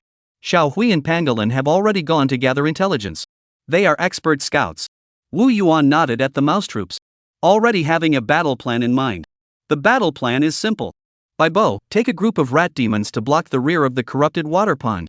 Keep the blood mosquitoes trapped in the corrupted water pond. Don't let them scatter. Big Black, you and I will control the formation together. Trap them all inside the corrupted water pond. Don't give them any chance to escape. Wu Yuan continued. Xiao Huang, take a group of rat demons. Activate your tracking ability. Search every mountain and see I1T let a single blood-winged black mosquito escape. Wu Yuan's eyes flashed with savage malice. One Ear, you activate your soul tide to counter the Mosquito Queen's divine power. I'll see if she can drain the soul of death. Wu Yuan sneered. Let us go. At Wu Yuan's command, the one-eared demon below swung the rat-tailed whip in his hand, emitting a series of sharp cracks, with a peculiar rhythm, urging the rat demons forward. Despite their numbers, the rat demons did not enter the tunnels, all charging full speed ahead on the wide open road. Swarms of spirit bees flew through the sky, devouring one blood-winged black mosquito after another, leaving no time for the mosquitoes to react. Wu Yuan intended to catch her off guard, leaving her no chance of survival. Hordes of rats and insects surged like towering waves, constantly splitting apart along the way, like a well-trained army, surrounding the putrid swamp from all directions. Those countless figures weave a terrifying web between the ground and the low sky, leaving a trail of destruction in their wake. Among them, one could occasionally spot blood-red mosquitoes with swollen black bellies, flapping their blood-red wings, moving slowly yet purposefully toward the putrid water pool. These blood-winged black mosquitoes are the frontline troops of the mosquito swarm on their hunting expeditions, carrying the essence of demon beasts back to the mosquito queens, serving as the cornerstone of the swarm's survival and growth. Each blood-winged black mosquito is followed by, carries a large swarm of demon mosquitoes. These demon mosquitoes are all defective individuals that either failed to awaken their bloodline or failed to awaken it properly. Their bodies are shriveled, their wings thin and fragile, and they are no match for any opponent. However, when working in tandem with the blood-winged black mosquitoes, their suicide attacks pack a significant punch, especially when led by the blood-winged black mosquitoes. They can also activate a portion of their blood-dissolving abilities, draining their enemy's blood drop by drop. These swarms of mosquitoes flying in the sky, resembling a dark red cloud of darkness, obscuring the sky and blocking out the sun. Wherever they pass, even the air is dyed red, carrying a sickeningly bloody stench that made Wu Yuan want to vomit. Chapter 131, The Mosquito Mother. There used to be quite a few demon beasts living around the putrid water pond, but now they are either dead or have fled, and no demon beast dares to face the terrifying swarm of blood-winged black mosquitoes. The blood-winged black mosquito queen should have become the ruler of the Qingling Mountains, but unfortunately, she was discovered by Wu Yuan too soon. Thousands of spirit bees, like golden arrows, surrounded the mosquito swarm and forced them into the putrid water pond. The spirit bees buzzed loudly, though their individual combat strength was inferior to that of the blood-winged black mosquitoes, but they outnumbered them and had the stronger rat demons to assist them. The swarm of spirit bees simply plunged the mosquito swarm from the sky with all their might, and the countless rat and ant swarms behind would handle the blood-winged black mosquitoes. The fire ants act swiftly, spraying fire ant acid into the sky. The acid forms a fine mist, carrying a scorching heat as it rises into the sky. Under the influence of the queen ant's acid, the fire ant acid undergoes a transformation, turning into a black, gel-like adhesive substance, clinging to the blood-winged black mosquitoes like spider webs, severely restricting their ability to fly. At the same time, the rat demons surged forward like a black tide, clawing and snarling, with their claws emitting a brilliant glow, tearing the blood-winged black mosquitoes into pieces, leaving them no chance to escape. During this time, not a single blood-winged black mosquito could escape the encirclement. Wu Yuan's plan was proceeding smoothly. In the morning, he set off from Xiaoing Mountain with his rat pack, marching swiftly all the way. By midday, they had completely surrounded all the blood-winged black mosquitoes at the putrid water pond. During this time, the mosquito queen also sensed something was amiss. After all, not a single blood-winged black mosquito that had gone out had returned, and this unusual situation filled her with unease. However, the mosquito queen did not choose to flee the corrupted water pond. In her eyes, the putrid water pond was her nest, where she had meticulously set up all her defenses. A familiar environment, and a well-established defense system. Why would she abandon a familiar place and flee in disarray because of an unknown enemy? The mosquito queen was confident in her own strength. She was determined to fight the enemy to the death here. Wu Yuan remarked that a mosquito mother only 2 months old was still too young. Buzz. Mosquito mother looked at the enemies closing in from all directions, and fell into silence. In her tiny mind, frantically trying to recall what she had done wrong, simultaneously offending the rat pack and colony and bee swarm. But no matter how hard she thought, she couldn't figure out what the problem was. After all, she had only been born a month ago. In fact, for the first half of the month, she hadn't let the blood-winged black mosquitoes leave the putrid water pond. She had been growing her strength and cultivating her mosquito swarm in the swamp in peace. When the resources in the putrid water pond were depleted, she finally allowed the mosquito swarm to venture out in search of food. And it's been less than half a month. Although she was aware of a nearby spirit bee swarm, which is powerful and widely spread, she knew that her current strength was no match for the spirit bee swarm. So she deliberately avoided the bee colony's territory, carefully building up her strength. Yet now she found herself in such a dire situation. Could it be that her luck has run out? She never imagined that one of her subordinates, a blood-winged black mosquito, had accidentally stumbled upon Xiaoing Mountain while chasing prey, attracted by the numerous rat demons inside, and even thought she had discovered a valuable resource for the mosquito queen, and wanted to bring some local specialties back for the mosquito queen. The mosquito queen, despite her thoughts, did not give up resisting. She quickly organized one attack after another, attempting to break through the encirclement. A flash of red light appeared on the mosquito mother's body, blending into the swarm like a drop of blood, causing the dark red swarm of mosquitoes to glow with a blood red light. As the blood light swirled, causing the nearby rat demons and spirit insects to turn into desiccated corpses, the blood light collided back and forth in the air, draining the life force from numerous rat demons, while the number of mosquitoes increased rapidly and the blood light grew increasingly intense. Meanwhile, from within the rat swarm, powerful fireballs or golden needle spells flew out, densely covering the mosquito swarm, shattering the mosquito's bloodlight into gaping holes. But it was clear that the effect was ineffective. Wu Yuan watched the mosquito swarm and suddenly laughed coldly. Greedy. Even at this point, you're still greedy for my mouse herd. On several occasions, the mosquito queens were almost successful in breaking through, just about to break through the rat's defensive line. But they instead charged toward the denser areas of the rat demons, leaving behind one rat demon corpse after another. Wu Yuan looked at the one-eared creature gritting its teeth in the distance. It's almost time. Activate the soul tide. The one-eared demon nodded heavily, and the wounds on its body began to twist, transforming into grotesque demonic faces, opening its mouth wide to emit a piercing soul-shaking scream. The sound echoed through the corrupted water pond, and white mist instantly formed on the corpses of the dead rat demons surrounding it. The demon souls let out piercing screams as they burst out of the rat demons' withered corpses, gathering in the sky to form a soul tide, with white mist rolling endlessly. Even in death, the rat demons were willing to sacrifice their strength for Wu Yuan. A one-eared demon flickered its rat tail whip, producing a series of sharp cracks. The demon souls suddenly turned their ferocious gazes toward the swarm of mosquitoes. Zzz. The soul tide engulfed the swarm of blood-winged black mosquitoes. Any blood-winged black mosquito touched by the soul mist instantly perished. The bloodlight couldn't stop the demon soul at all. The blood-winged black mosquitoes fell from the sky, like black raindrops. How could there be a soul disaster here? The bloodlight surrounding the mosquito swarm, shouting toward the direction where Wu Yuan was standing. Wu Yuan shrugged his shoulders, and said to the mosquito queen, "If you can cause a blood disaster, then another soul disaster wouldn't be too surprising, right?" By the end of his sentence, Wu Yuan felt his confidence waning. 2 of the 10 ancient disasters were present here, which could only mean that Qingyao Dongtian was truly a land of demonic geniuses and abundant demonic talent. In the soul tide, one after another, demon souls of rat demons struggled painfully, clutching demon souls of blood-winged black mosquitoes in their hands, shoving them into their abdomens. And soon, wings began to grow from the backs of the rat demons. And segmented limbs emerged from their abdomens. And black-red patterns appeared on their bodies. Exactly like the blood-winged black mosquitoes. The new demon soul seemed as though the rat demon and the blood-winged black mosquito had been casually molded together. The demon soul once again charged toward the swarm of mosquitoes. This time the blood-winged black mosquitoes were even more powerless against the newly formed demon soul.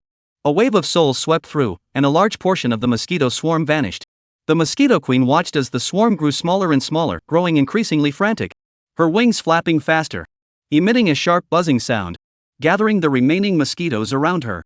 The mosquito swarm formed a black ball, surrounded by a glow of blood, barely keeping the soul tied at bay.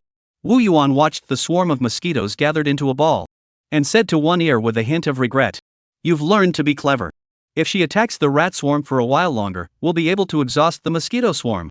The mosquito queen is now trapped in a dilemma.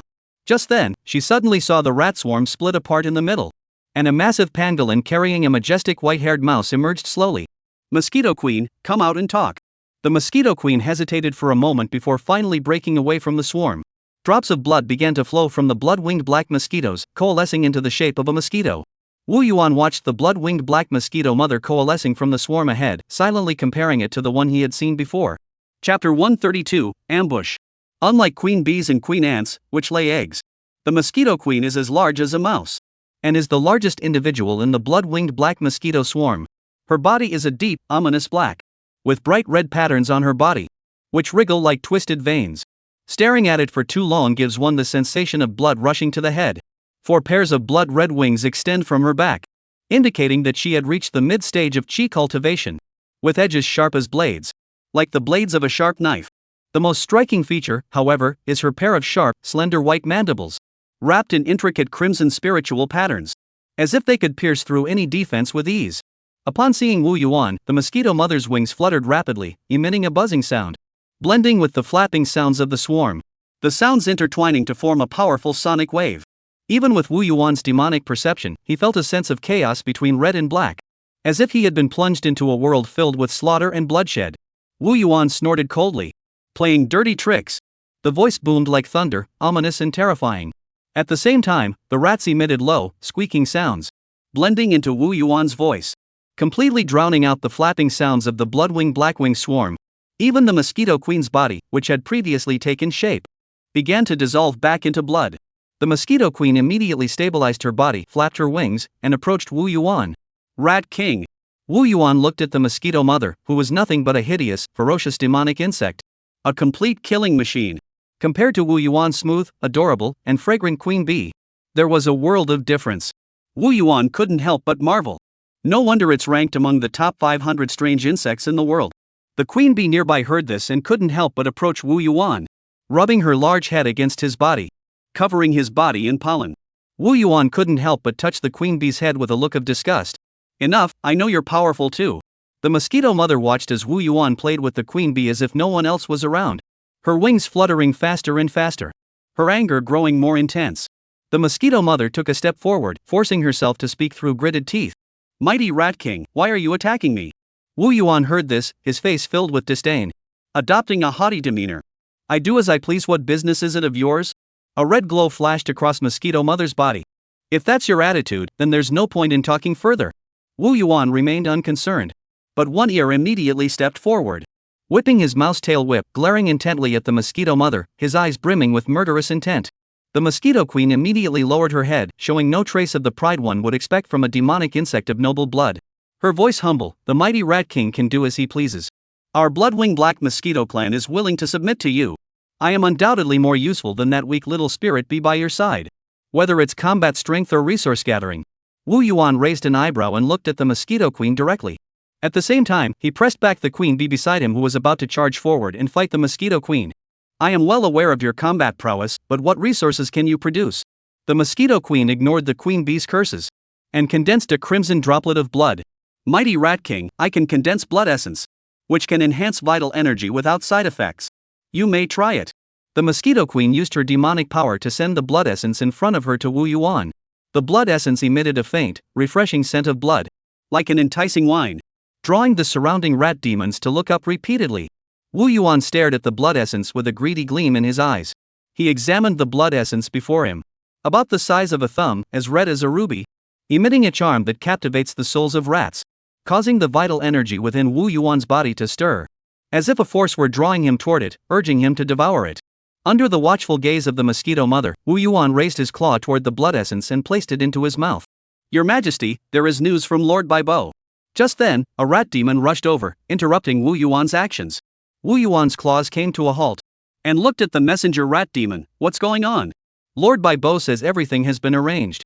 Wu Yuan nodded and dismissed the rat demon. Then he turned to the mosquito mother and said, "Did you hear that? I'm ready. There's no time for games." Before he finished speaking, Wu Yuan's demonic power surged. The blood essence before his eyes ignited without a flame, instantly transforming into a cloud of blood mist. At the same time, a demonic ear raised its head and roared. And the demonic faces on its body also roared in unison, identical in every way. The mosquito mother ahead suddenly emitted a piercing screech. White smoke rising from its body, as if enduring immense pain. Wu Yuan hesitated not a moment, unleashing a streak of green light toward the mosquito queen. None other than the magical artifact, the stonewood horn arrow. The blood-winged black mosquitoes behind it immediately rushed forward to protect the mosquito queen. They transformed into a blood-red light, appearing instantly before the mosquito mother, forming a black-red barrier. The mosquito queen endured the pain. A layer of blood armored on her body, which flickered with a crimson glow, as if capable of withstanding any attack. But it was still a moment too late. Roar! Squeak! Accompanying the stonewood arrows were Wu Yuan's 10,000 howling spirit sounds, and countless spells enhanced by the swarm of rats. This sound arrived before it was even heard, though clearly a mental attack. But under the rat's enhancement, the intangible sound gained tangible power. Like a massive hammer, it shattered the blood-winged black mosquitoes, blocking the way into a mist of blood. The blood mist filled the air, emitting a pungent, blood-curdling stench.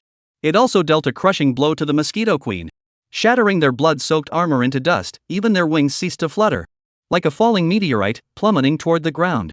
At the same time, a hidden mouse among the rat swarm swings an invisible tail whip. The whip's shadow appeared before the mosquito queen in a flickering motion, binding it firmly in mid-air, unable to break free. Elite rat demons with long-range spells unleashed countless spells, enveloping the blood-winged black mosquitoes behind them. Fireballs, golden arrows, water cannons. Far more powerful than the spells used in the previous battle. Demonic energies of different attributes dyed the sky in a kaleidoscope of colors, with demon souls colliding amidst the chaos. Without the queen's control, the swarm of blood-winged black mosquitoes began to die en masse, like black raindrops falling from the sky, and the ground was soon covered in a thick layer of mosquito corpses. Out of the original 20,000 mosquitoes, only a few thousand remained, flying sparsely through the air, colliding wildly like headless flies, being swiftly killed by the rat demons. At that moment, the stonewood arrows, controlled by Wu Yuan's demonic consciousness, darting through the mosquito queen's body like surgical blades. The mosquito queen's wings fell off silently, like steel blades, plummeting straight to the ground. Even the hardest mouthparts were torn out by the roots, blood flowing freely. Wu Yuan casually retrieved the magical artifact, the mosquito mother's wings, and its mouthparts, then picked up the mosquito's mouthparts to examine them closely. The spiritual patterns on this are truly breathtaking.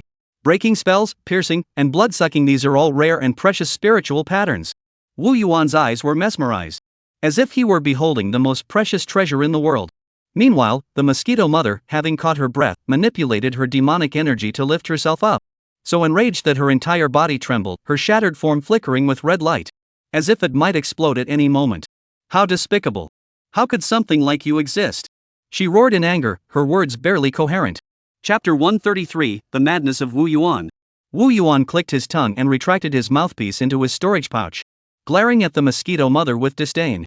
"Do you think I don't know there's something wrong with the blood essence you gave me? My tongue is almost jumping out of my mouth, and it feels like it wants to slap me. And I'm not one of those ignorant, useless demons. The blood essence given by the mosquito queen does indeed enhance one's vital energy. But this blood essence isn't proper blood, it's mosquito eggs. As mentioned earlier, the mosquito queen has a strong body and a streamlined form, and she doesn't have the large abdomen of an ant queen. So how does she expand her mosquito swarm? It's by condensing blood essence. A single blood essence may contain millions of eggs, which hatch and fight each other. Only those that transform into blood-winged black mosquitoes can successfully emerge from the blood essence. Moreover, the female mosquito adds something to the blood essence, imbuing it with demonic consciousness. Once Wu Yuan comes into contact with or absorbs it, The female mosquito can immediately activate the mosquito eggs inside, serving as a medium to unleash the blood transformation technique. At that point, it would be Wu Yuan who suffers. The mosquito mother, who had been furious, suddenly calmed down. Red light surged, and its injuries healed instantly. However, her wings and proboscis remained damaged, leaving her looking rather disheveled. She glared at Wu Yuan and said, "I'll take my punishment this time. Speak, Rat King. What must I do to spare my life? Spiritual plants, spiritual stones, even the true blood essence. Even I can submit to you. But don't even think about enslaving me. If it comes to it, we'll both go down together." As the mosquito mother spoke, another swarm of blood-winged black mosquitoes flew out of the putrid water pond. Most of them were likely newly hatched. Their blood-red wings were still pale red, not yet fully developed. Wu Yuan didn't respond to the mosquito mother's words but asked instead, "You heard what the rat demon reported to me earlier. Have you ever considered what it might be?" The mosquito mother's eyes flashed with red light, and she suddenly raised her head, fixing her gaze intently on the green glow emanating from Wu Yuan's hand. A sense of foreboding welling up in her heart. At that moment, a green spiritual light appeared around the outer perimeter of the corrupted water pond, growing from dim to bright, like a sun slowly rising in the sky. In an instant, it enveloped the corrupted water pond, forming a massive light barrier, trapping the mosquito mother and the swarm of mosquitoes within. The old black flew up from behind the corrupted water pond. Bai Bo appeared from the side, both holding wind feather magical artifacts, surrounded by a group of rat demons carrying phoenix feathers, each with a solemn expression and surging demonic energy. Behind Wu Yuan was another group of rat demons holding phoenix feathers, scattered haphazardly among the rat horde. Wu Yuan watched as the formation rose, and instantly shed his gentle facade, revealing a savage grin. "If I hadn't waited for the rat horde to alter the terrain around us and raise the formation. Who's playing with you here? How could I let you off? Not a single one of you will escape today." The mosquito queen fell silent for a moment, turned around, and led the swarm of mosquitoes into the putrid water pond. She knew that under this array, the putrid water pond was her last hope. Wu Yuan did not stop her, but instead watched with admiration as the array before him, the 100 feathers wind-controlling array, reached the mid-tier level of power. Feeling a sense of accomplishment. After all this time studying array formations, I have finally mastered the spiritual patterns that compose this mid-grade array formation. How wonderful! Let's use the mosquito mother as a test subject. The confinement array is complete. Now it's time to unleash the killing array. As Wu Yuan finished speaking, the area around the corrupted water pond was filled with the thunderous sound of collapsing rocks, as if an earth dragon were turning over. In the distance, small hills collapsed from time to time, while another mountain peak would rise from the ground. Under the combined force of tens of millions of rats, transforming the landscape was no small feat. Wu Yuan sensed an odd fluctuation beginning to permeate the air around him, and couldn't help but exclaim, "The Earth Spirit Master of the Emerald Waves truly has exceptional talent. She has actually managed to integrate the terrain and formations around the corrupted water pond." The terrain of the corrupted water pond was highly unusual, situated at the lowest point of the surrounding mountains, naturally becoming a place where various malevolent energies sink and accumulate, while also serving as a place for the Qingling Mountains to dispel these malevolent energies and facilitate the circulation of spiritual energy. In this extremely harsh environment, there is a glimmer of hope, combined with the unique characteristics of the Qingling Mountains. This is where the terrifying mutant species known as the blood-winged black mosquito was born. Additionally, this is where all the water flows from the surrounding mountains converge. Furthermore, many supernatural beings perished during the previous harsh winter. The warm weather caused the rotting corpses to mix with the rainwater and flow into the putrid swamp, filling the area with an atmosphere of death and decay. Originally, the swamp was home to various toxic creatures, but with the birth of the mosquito queen, all the blood was drained, leaving only desiccated corpses. But each was filled with, being inherently toxic and malevolent, making the environment of the putrid water pond even more dreadful. Additionally, miasma fills the air, and the blood poison of the blood-winged black mosquitoes. The corrupted water swamp had become a toxic pit, and without sufficient strength, anyone who enters will die. Therefore, Wu Yuan did not force the rat demon into the swamp. He didn't want his clan to die in vain. However, this unique swamp terrain is naturally where Earth Spirit Masters can showcase their abilities. Wu Yuan and the mosquito mother were struggling to buy time for Bai Bo to remodel the surrounding terrain.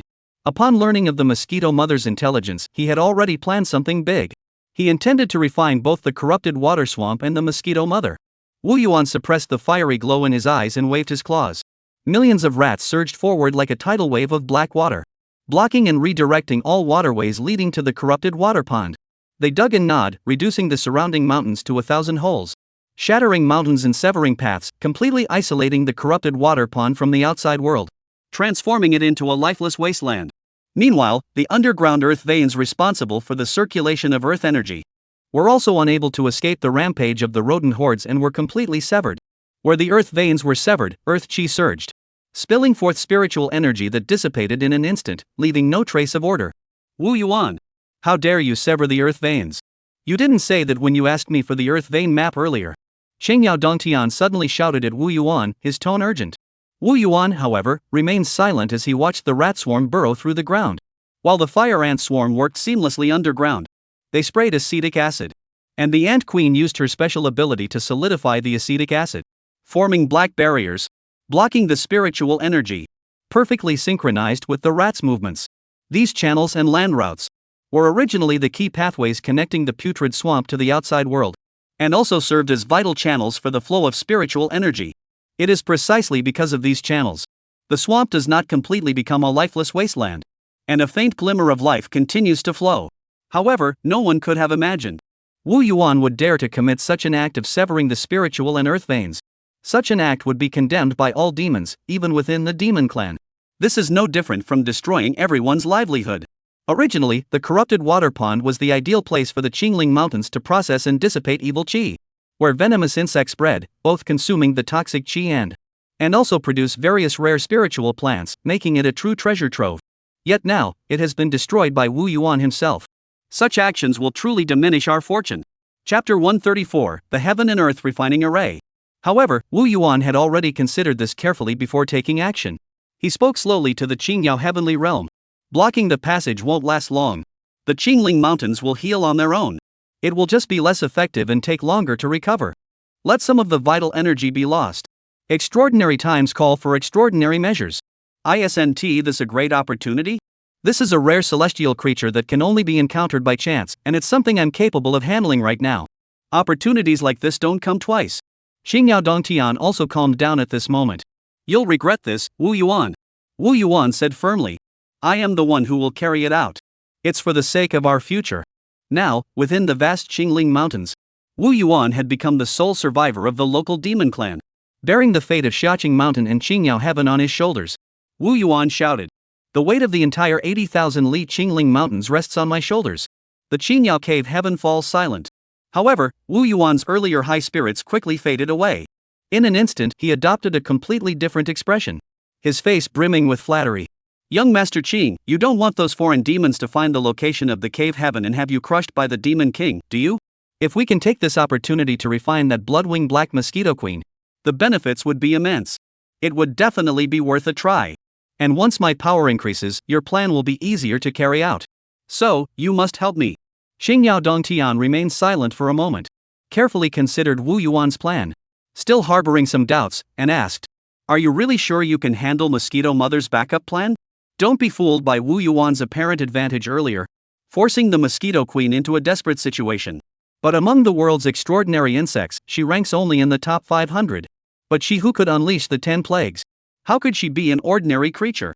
In the eyes of Xingyao Dongtian, Wu Yuan was no match for the Mosquito Queen. Wu Yuan nodded firmly, patted his chest, and assured, No problem. For me, the hardest part isn't subduing that Mosquito Mother, but how to refine it. You can rest assured. Xingyao Dongtian thought that Wu Yuan was a bit unpredictable in his usual conversations. But he was certainly not a reckless demon. After much consideration, he ultimately chose to trust him and said, Alright, since you're so confident, I'll give you a hand. At that moment, the spiritual energy flowing through the underground veins around the corrupted water pond had lost its pathway, like a flood about to burst its banks, beginning to accumulate in large quantities. Wu Yuan knew clearly, if this spiritual energy remained stagnant for too long, he would be unable to contain it with his current methods. He would not be able to sustain it for long, and would soon begin to circulate again. However, fortunately, at this moment, the rat demons were following Bai Bo's instructions, and have already used purple jade marrow as intermediate nodes for the Earth's spiritual energy.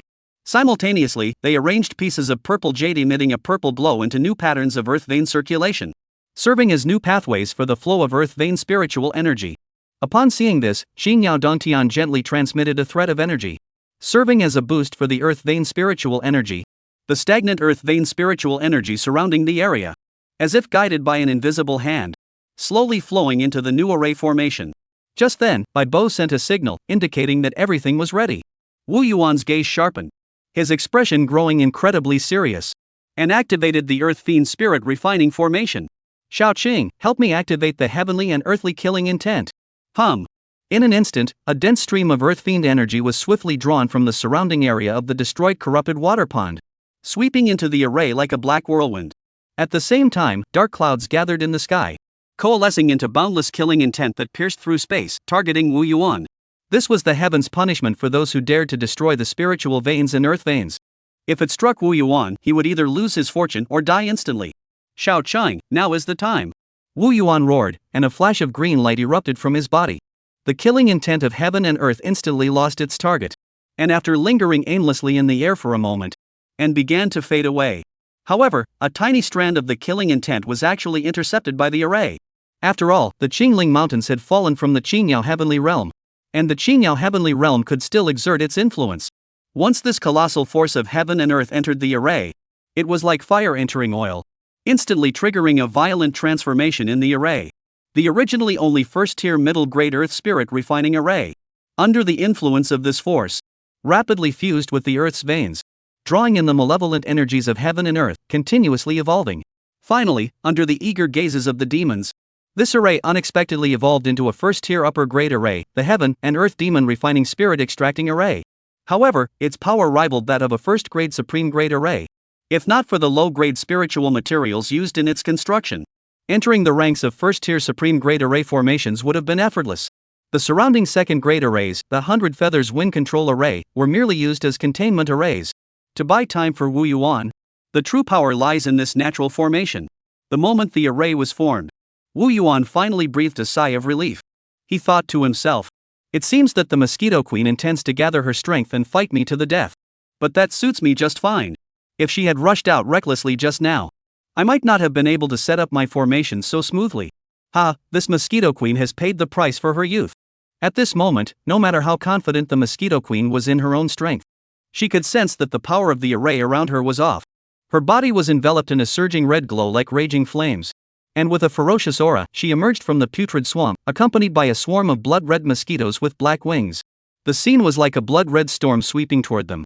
And once the over 1 million blood-winged black mosquitoes had all emerged, the water in the pond sank by half a meter. The Mosquito Queen's wings and proboscis had already regrown.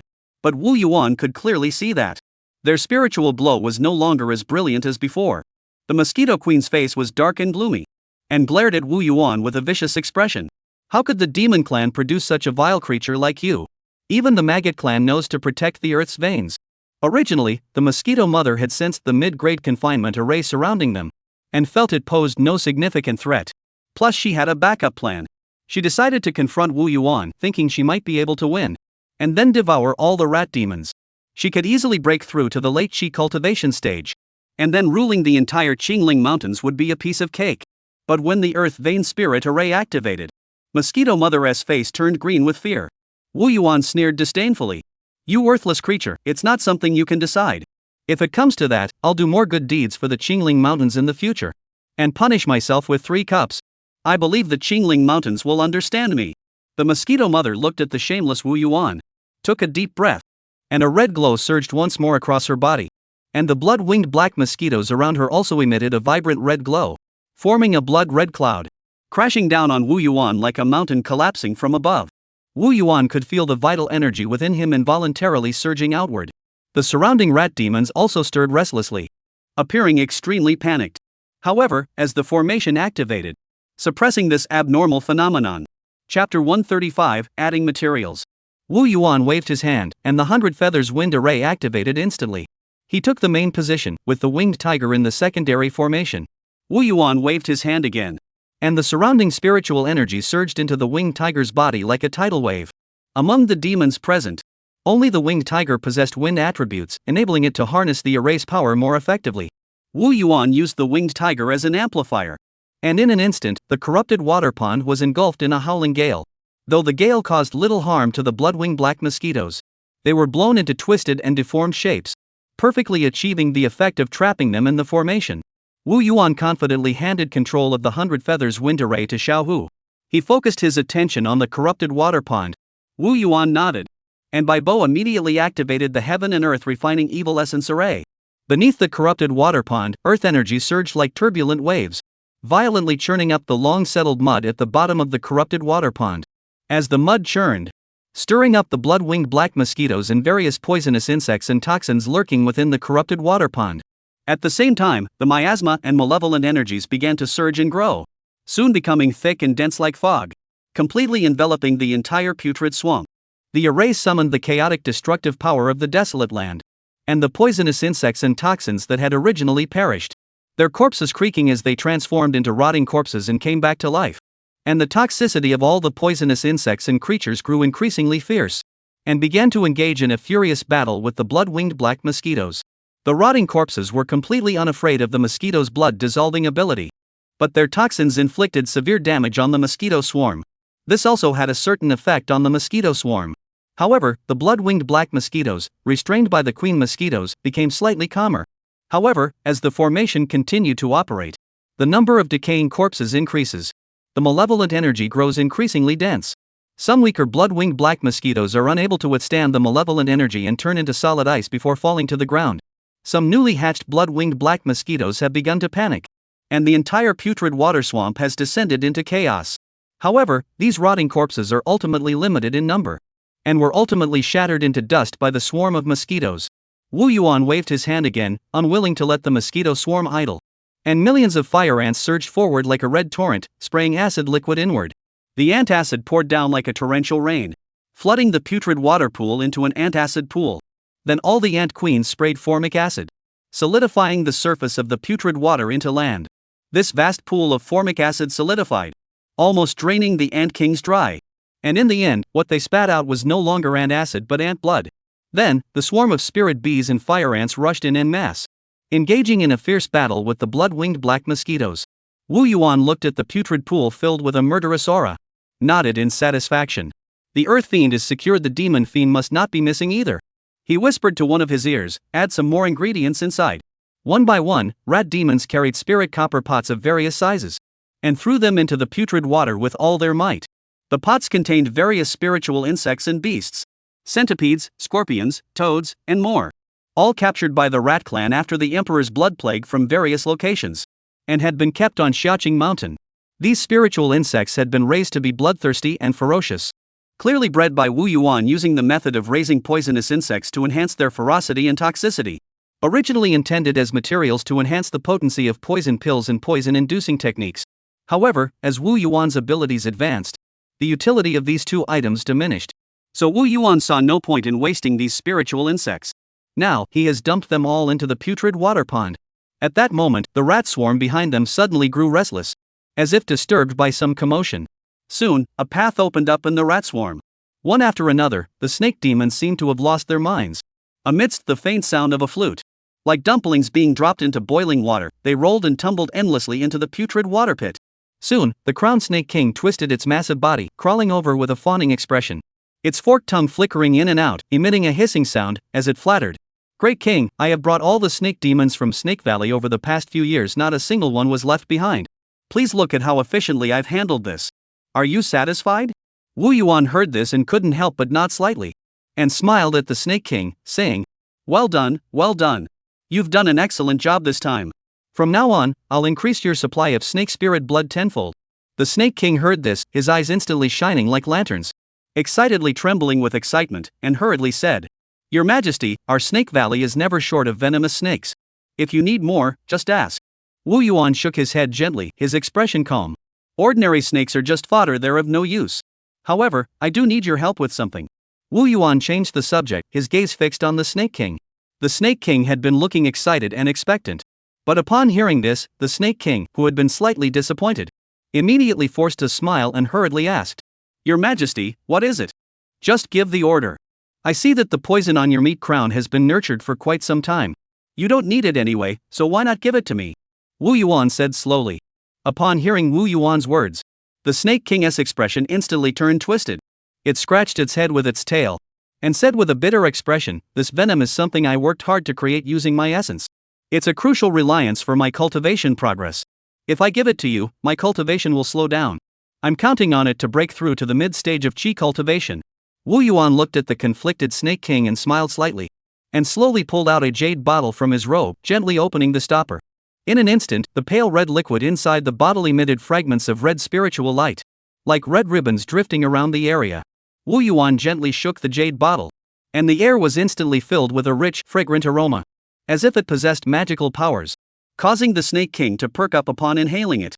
Instantly, the Snake King's eyes widened, staring blankly at the jade bottle, forgetting even to retract his snake tongue, and saliva trickled down the corners of his mouth. Wu Yuan smiled and asked, "How about the premium snake essence? Absolutely pure." The Snake King finally snapped out of it and replied in a dazed voice, "Excellent.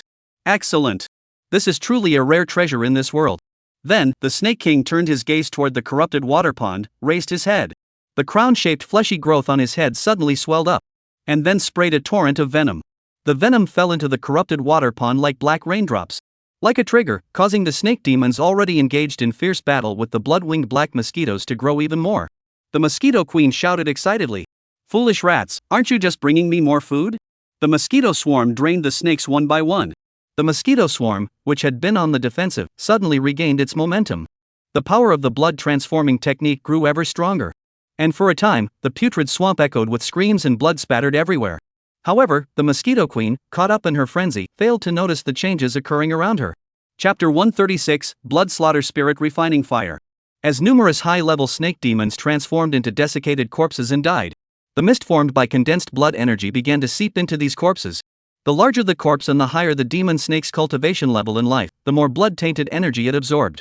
The snake demon corpses stiffened their bodies. Their black snake-like bodies gleamed with a lustrous sheen, and the snake patterns on their bodies faintly shone. They stood upright in the ground like black totem poles, emitting an eerie, wild aura.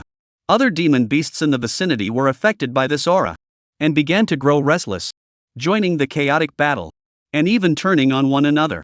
The entire corrupted water pond was in complete chaos. With poisonous insects intertwining and biting each other, the scene was utterly horrific. The sound of the gongs echoing through the corrupted water swamp grew louder and louder. At this point, the swarm of blood-winged black mosquitoes, which had previously gathered into a dense cluster, could no longer maintain their formation, breaking free from the control of the queen mosquito, and began to fight individually, flying wildly in all directions. Wu Yuan raised his eyebrows slightly at the Snake King and said, "I didn't expect your venom to have such a mind-altering effect." At that moment, the Snake King's body had shrunk by a full circle. The fleshy growth on its head had shriveled up, and the Snake King looked listless, gasped heavily a few times, then gave a cunning smile and said, "Great King, how effective is this mind-altering snake venom? This is my crucial tool for controlling the snake horde. It's just what you need to activate the array." The Snake King nodded proudly. Wu Yuan couldn't help but look at the Snake King with newfound respect, and secretly praised the Snake King for his insight, for having guessed his intentions. He immediately praised him, impressive. The snake demon, seeing Wu Yuan's admiring gaze, and proudly raised its head, ready to boast, "I am." However, the Snake King suddenly stopped him, and his eyes, which had been dazed from spewing so much venom, cleared up. Then, it stared intently at the snake spirit blood in Wu Yuan's hand, its throat convulsing as it swallowed saliva. Wu Yuan did not press the Snake King for the rest of his words, but instead paid close attention to the Snake King's words, then tossed the snake spirit blood in his hand to the Snake King. The Snake King was overjoyed, swallowing the jade bottle in one gulp, smacking his lips, and hurriedly said, "I won't keep the great king any longer.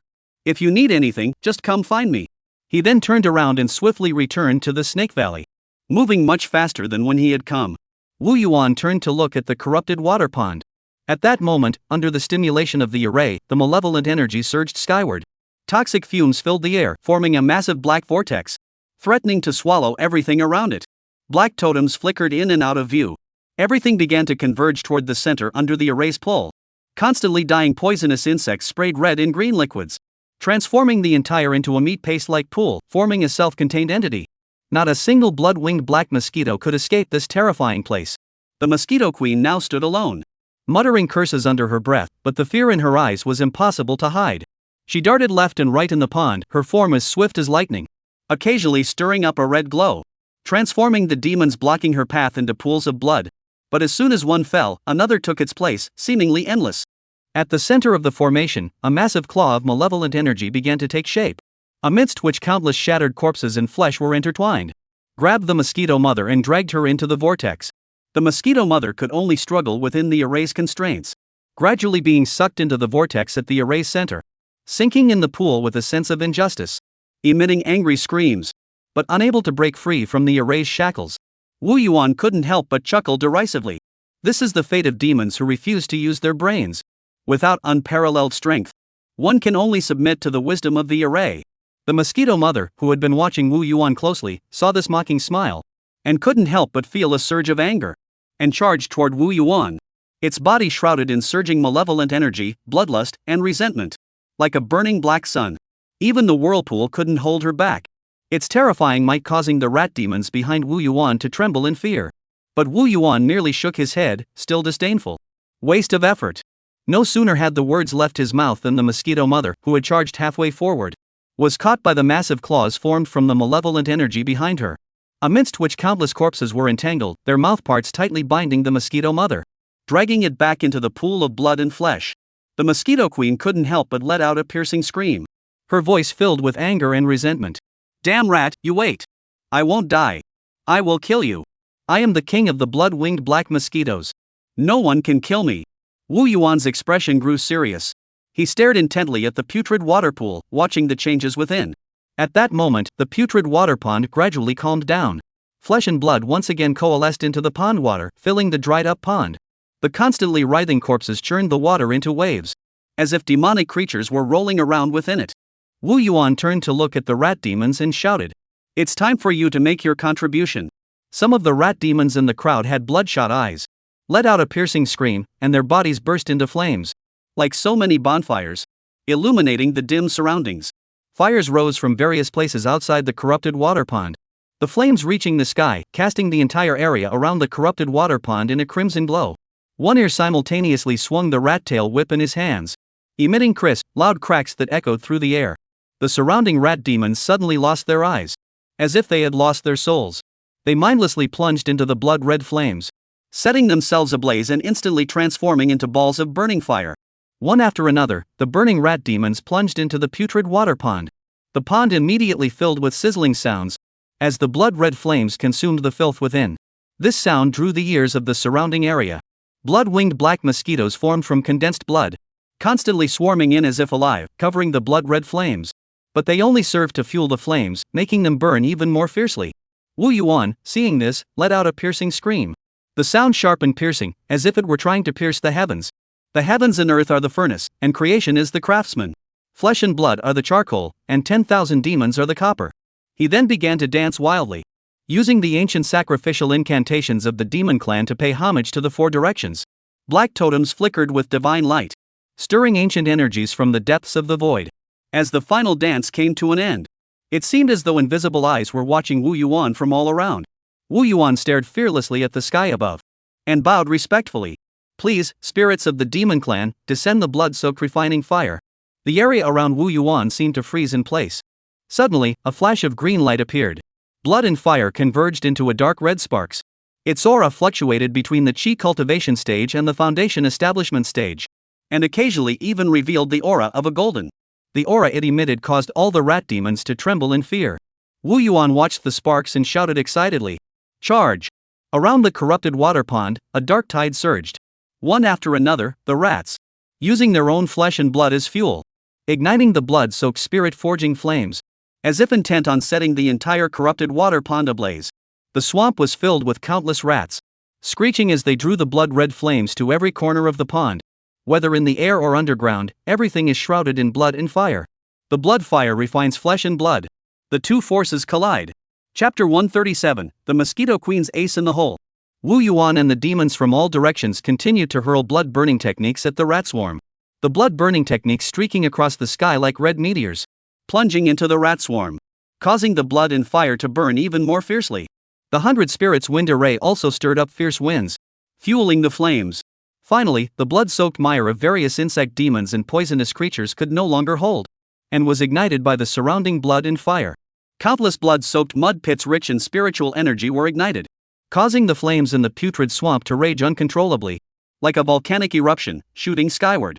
At the same time, the pitch-green toxic fumes, miasma, gray, and were scorched, causing the blood and fire to mix with gray-green hues, creating a bizarre yet vibrant tableau. The flames surge skyward, even scorching the array until it twists and deforms, as if it might shatter at any moment. Wu Yuan, seeing this, waved his hand, activating the heaven and earth purifying array to its fullest extent. A howling gale swept through the air, like the roar of a ferocious beast, compressing the ball of blood and fire at the center of the, forming a massive fireball. Wu Yuan watched the blood-red flames burn, constantly drawing in the surrounding flesh and blood to serve as fuel, causing the blood-soaked mud to gradually shrink, eventually transforming into a burning mass of flesh about 10 cubic meters in size. Wu Yuan exclaimed excitedly. A natural magical artifact embryo. But it still lacks spiritual essence.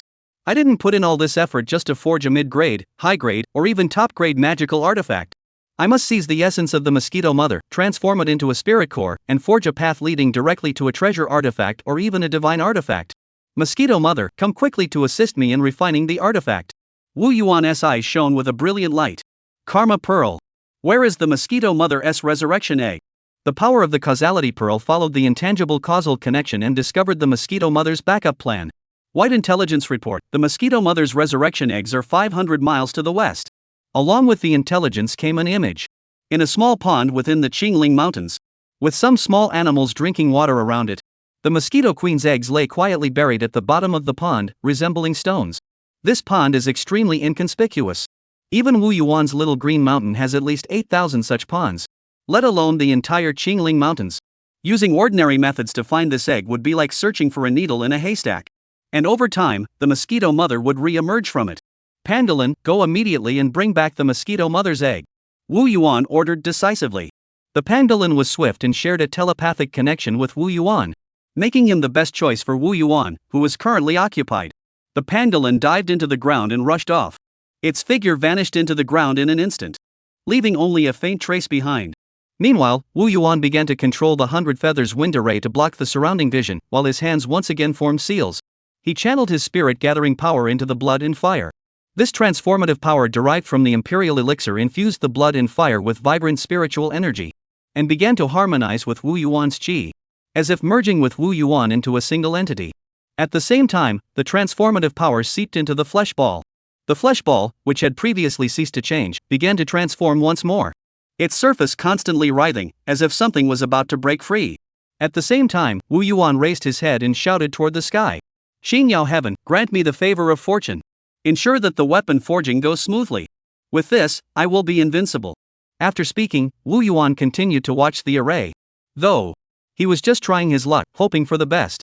And last time he said the Qingyao Heavenly Realm was sealed and couldn't provide assistance. But today it's been a huge help.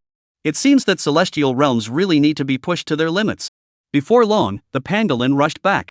It emerged from the ground, opened its mouth, and spat out a stone ball, covered in dirt, looking utterly unremarkable. Wu Yuan immediately picked it up, carefully peeling away the muddy shell to reveal the stone ball inside. Although Wu Yuan's demonic perception and 5 senses all indicated that it was a stone, he couldn't help but chuckle and say with unwavering conviction, Mosquito Mother, how long do you plan to hide?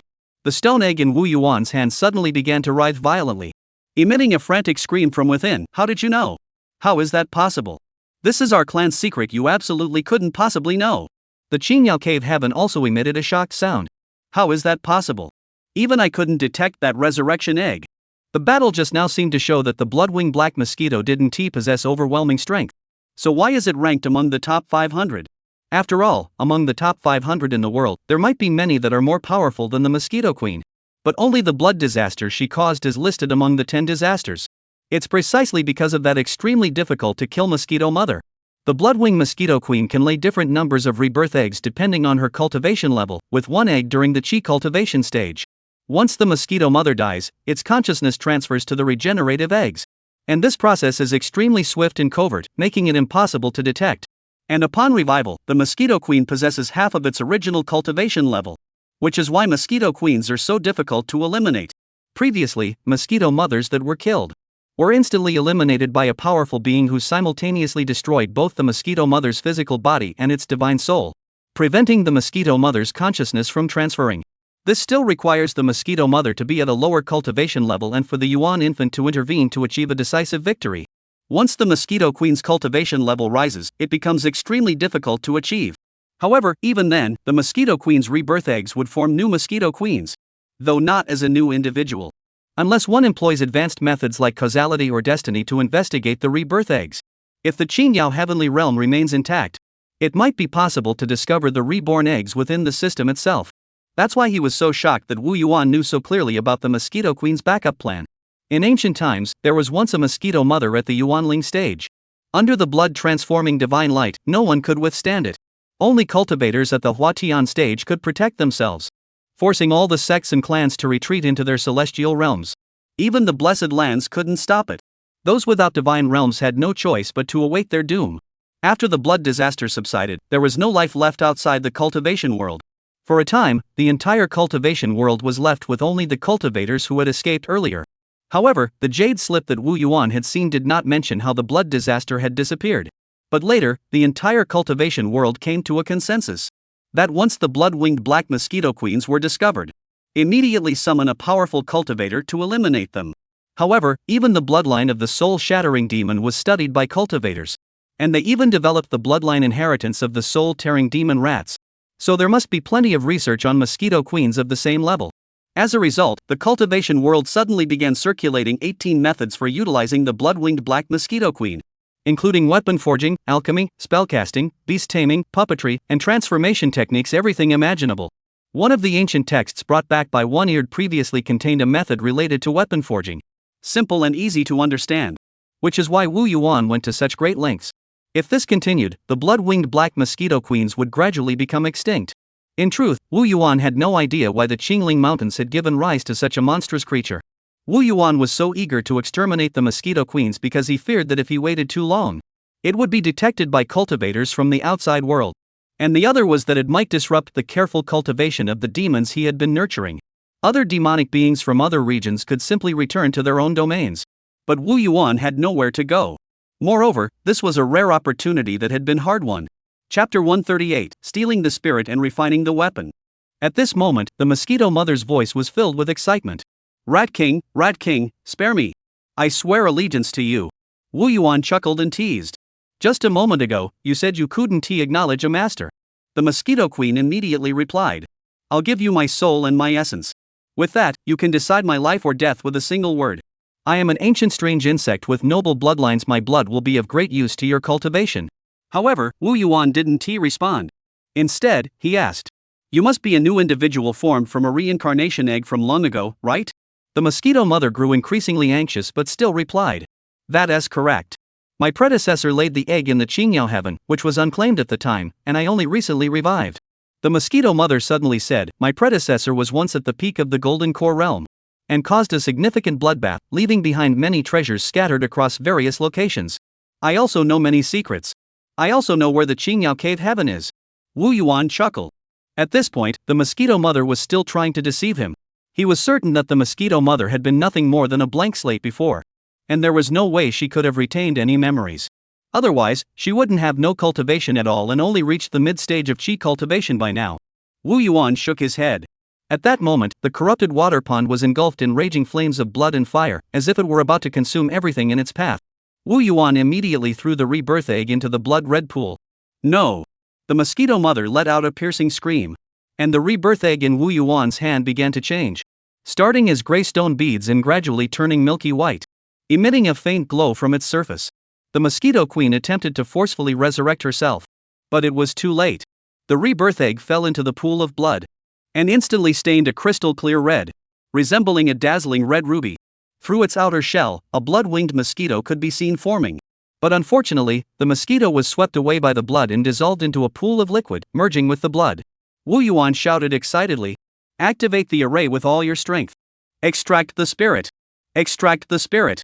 The array roared, and boundless celestial and earth leaky seemed to merge into the blood like threads, then struggled to pull, pulling out a dense cluster of blood-red spiritual patterns from the blood. The patterns resembled mosquitoes, even flapping their wings, striving to break free from the shadowy energy's constraints. Wu Yuan listened intently to the high-pitched creaking sounds emitted by the formation. Staring intently at the spirit patterns ahead, his mind racing, these spiritual patterns resemble bloodline spiritual patterns. That's right. Among demon beasts, bloodline is the essence. The mosquito mother is no exception. Under Wu Yuan's eager gaze, the spiritual patterns were finally extracted. Wu Yuan finally exhaled in relief. And the mosquito-shaped spiritual pattern was then imprinted into the flesh ball. With the aid of the spirit pattern, the flesh ball slowly began to wriggle and deform, and eventually took the shape of a pool of blood. Begin the spirit refinement. The surrounding black totem pillars emitted a dim spiritual glow. The blood demon spirit refining flames blazed fiercely, and the shape of the blood pool became increasingly distinct. From afar, it resembled a black-red pool with a thin layer of blood-red water at the bottom. But upon closer inspection, it could be seen to be composed of spiritual patterns, emitting a foul, blood-curdling stench. This ancient strange insect is truly extraordinary. Perhaps this is the last remaining female bloodwing black mosquito in the world that would make it even more extraordinary. Wu Yuan rubbed his claws excitedly, then pulled out one red crystal after another from his storage pouch and tossed them inside. These crystals were formed from the blood Wu Yuan had donated to the Lingsang tree, and could be used for blood replenishment in everyday life. Wu Yuan's physique was as sturdy as a beast. Drawing a dozen pounds of blood each day was no big deal. And Wu Yuan had no idea that the Lingsang tree had collected so much of his blood. With the infusion of Wu Yuan's blood, the blood water at the bottom of the pond began to rise, and the spiritual patterns within began to twist, eventually coalescing into the shape of a mouse. Wu Yuan watched as the blood-filled pool grew fuller, gritted his teeth, sliced open a large gash on his chest, reaching out with his claws to tear out a portion of his heart. Wu Yuan's body grew visibly pale, his breath fluctuating. Stomach storage of spirit. The injured heart immediately began to heal, allowing Wu Yuan to catch his breath. The heart fragments, carrying Wu Yuan's essence blood, were thrown into the blood pool's rat-shaped spiritual patterns, and the mouse-shaped spirit pattern immediately came to life, and eventually transformed into a red mouse-shaped shadow, which looked almost identical to Wu Yuan. Wu Yuan exhaled in relief. The spiritual essence of my life-bound artifact has finally been forged. But it's still not quite there. Wu Yuan's claw tips glowed with golden light, as if containing boundless transformative power. Awaken the spirit. Wu Yuan murmured silently in his heart. A faint golden glow flickered within the mouse-like shadow, its spiritual essence growing increasingly vibrant. And every strand of blood-red fur on its body became clearly visible, as if it were a real mouse. Wu Yuan's eyes grew hazy, his consciousness merging with his life-bound artifact. Before him seemed to transform into a blood-red ocean, raging and roaring. Wu Yuan was intoxicated by this powerful force. Then, Wu Yuan sensed something below that was extremely alluring. So Wu Yuan followed his instincts, and the blood water swirled around thee. In an instant, the blood-red pool erupted with a blinding light, frenetically drawing everything from the array. Spiritual energy, malevolent energy, resentful energy, blood energy, and killing energy, nothing was spared.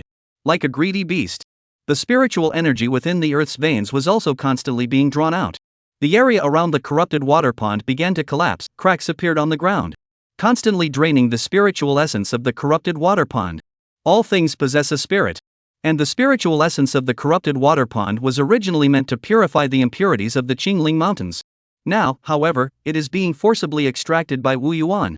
Originally, Wu Yuan's cultivation level was far too low to even touch the spiritual energy of the earth's veins. But within this array, the killing intent of heaven and earth permeates, isolating everything. The blood water pond was forged from this very place, sharing the same origin and lineage. With Wu Yuan's consciousness controlling it, everything seems to unfold naturally, as if it were destined by fate. As the aura of the blood water pond grows increasingly powerful, Wu Yuan faintly saw a massive green hand, extracting a golden spiritual pattern from the corrupted water pond and casting it into the blood water pond. As the corrupted water pond was destroyed, the sky grew dark, and a howling wind swept through the area, making the places near the corrupted water pond appear lifeless and gray, as if their vitality had been drained away. It was as though the once vibrant green leaves of summer had suddenly turned into the deep green of autumn, losing their former vitality. At that moment, Wu Yuan also sensed something was wrong. He never imagined that he had destroyed the corrupted water pond, for the corrupted water pond was an important purification site in the Qingling Mountains. However, Wu Yuan had no intention of turning back. He muttered to himself, "Just one more step, the spiritual essence of the blood water is sufficient, all that's left is the final vessel. We still lack a vessel for the blood water." The spiritual light from the shattered corrupted water pond gradually gathered toward the blood water, while the surrounding, constantly filling the bottom of the blood water pool. Wu Yuan burst into laughter. "It's done! I've done it!" Wu Yuan extended his hand, and the blood water pool shrank continuously, landing in his palm. Chapter 139, The Blood Red Pool. The blood water pond artifact had already revealed its extraordinary qualities. Its spiritual essence has already taken shape. though it is currently only a high-grade magical artifact. Its spiritual essence has already transcended the realm of ordinary magical artifacts. The artifact absorbs the celestial and earthly spiritual essence from the heavens and earth. Along with the essential spiritual patterns it has seized from the mosquito mother. Serve as the finishing touch, endowing this artifact with limitless potential. It can even evolve its own spiritual patterns. As long as the materials used are sufficiently refined, it can continue to advance until it reaches its limit. Given its current potential, it will inevitably transform into a second-tier treasure artifact, a feat that even most early-stage foundation establishment cultivators may not possess. If the right opportunities arise, it could even be further refined into a third-tier magical artifact. And Wu Yuan is least concerned about opportunity. However, while the Bloodwater Pond artifact is powerful, it also has some drawbacks that cannot be ignored. During its refinement, due to limited conditions, high-quality spiritual materials were not used. The materials used were merely purple jade marrow and spiritual copper, with the highest quality being mid-grade spiritual ore. These materials are sufficient for crafting mid-grade magical artifacts, but ultimately insufficient to form the foundation of a high-grade magical artifact, resulting in an unstable foundation for the Bloodwater Pond. However, this does not diminish the Bloodwater Pond's power in the slightest. Wu Yuan held the artifact in his hands, his eyes sparkling with intense light, admiring it for a while before reluctantly putting it down. He calmed his excited heart, raised his head, and looked into the void. Xiaoing, did you just help me? Though it was a question, his tone was filled with certainty. Especially the golden spiritual patterns you extracted from the heavens and earth, that wasn't a mistake, was it? After a long while, the voice of Qingyao Dongtian echoed faintly, tinged with reproach. You're too bold. You were walking a tightrope. Array formations, celestial and earthly killing intent, the mosquito mother's backup plan, artifact refinement. Each of these is a major hurdle. The slightest misstep and all your efforts will be in vain. I've almost depleted all the celestial energy I've accumulated over the years just to clean up your mess. As for the golden spiritual patterns, don't bother with them. Wu Yuan heard Qingyao Dongtian's string of words. He gave a forced laugh and hurriedly tried to calm him down. Young Master Chang, calm down. Isn't this a success? Look how powerful this magical artifact is. With it, we won't have to fear the powerful demons on those outsiders. Our plan can also be carried out faster. Qingyao Dongtian snorted coldly, his tone carrying a hint of sternness. At least you know their essay plan. What are your plans from here on? Wu Yuan didn't hesitate for a moment, speaking firmly. We're heading to Ponglong Lake. Once we control that area, we'll have nearly a third of the territory west of the Qingling Mountains. Then even if the other demon clans unite, I won't fear them. Qingyao Dongtian fell silent for a moment, his tone tinged with concern. You must hurry and improve your cultivation. I've noticed that the cultivation levels of other demon beasts are also getting higher and higher. Don't let the gap in cultivation become too great, or none of our plans will work. Wu Yuan nodded, his eyes sparkling with confidence. With the Bloodwater Pond, cultivating won't be a problem anymore. Qingyao Dongtian hesitated for a moment, and spoke to Wu Yuan with a serious expression. Once you've killed all the demon clan members, regardless of whether I can escape successfully or not, I will give you the opportunity to inherit the sealed legacy within Qingyao Cave Heaven. Although I cannot directly pass on the inheritance to you, but I can still give you a chance to try. This is knowledge accumulated by my master over tens of thousands of years. The voice of the Qingyao Cave Heaven then faded away. Wu Yuan stood there for a long time, his heart pounding wildly. He was deeply moved. He said without exaggeration, he had briefly considered rushing straight to the Qingling Mountains and slaughter all the demonic tribes there. However, Wu Yuan quickly calmed down and thought to himself, this is all just empty talk. We must take it one step at a time. And with the causality pearl, we won't lack any inheritance. But if there's a chance to obtain the inheritance, I definitely can't let it slip away.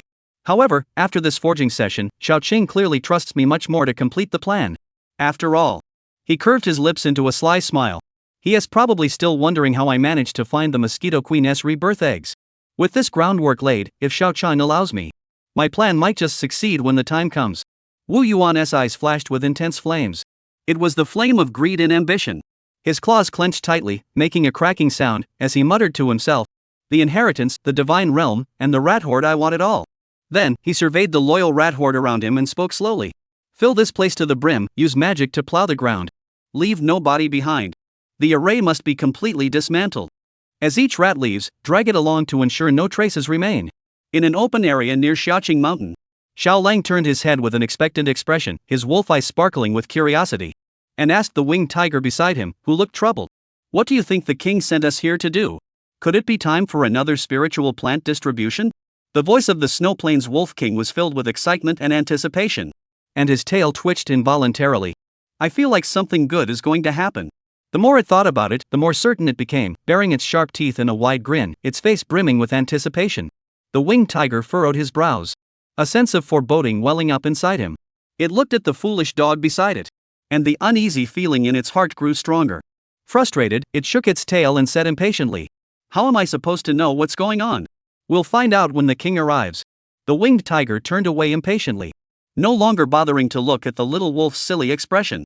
Just then, Wu Yuan strode out from the side. "I have a magical artifact I'd like you to help me test its power." Wu Yuan's voice was loud and clear, tinged with a hint of anticipation. "But it's just been forged, so it's a bit dangerous." He paused, his gaze sweeping over the snowfield wolf king and the winged tiger. The young wolf heard this and his eyes lit up instantly. It darted forward excitedly and shouted, "Great king, go ahead and unleash your full power. We can handle it."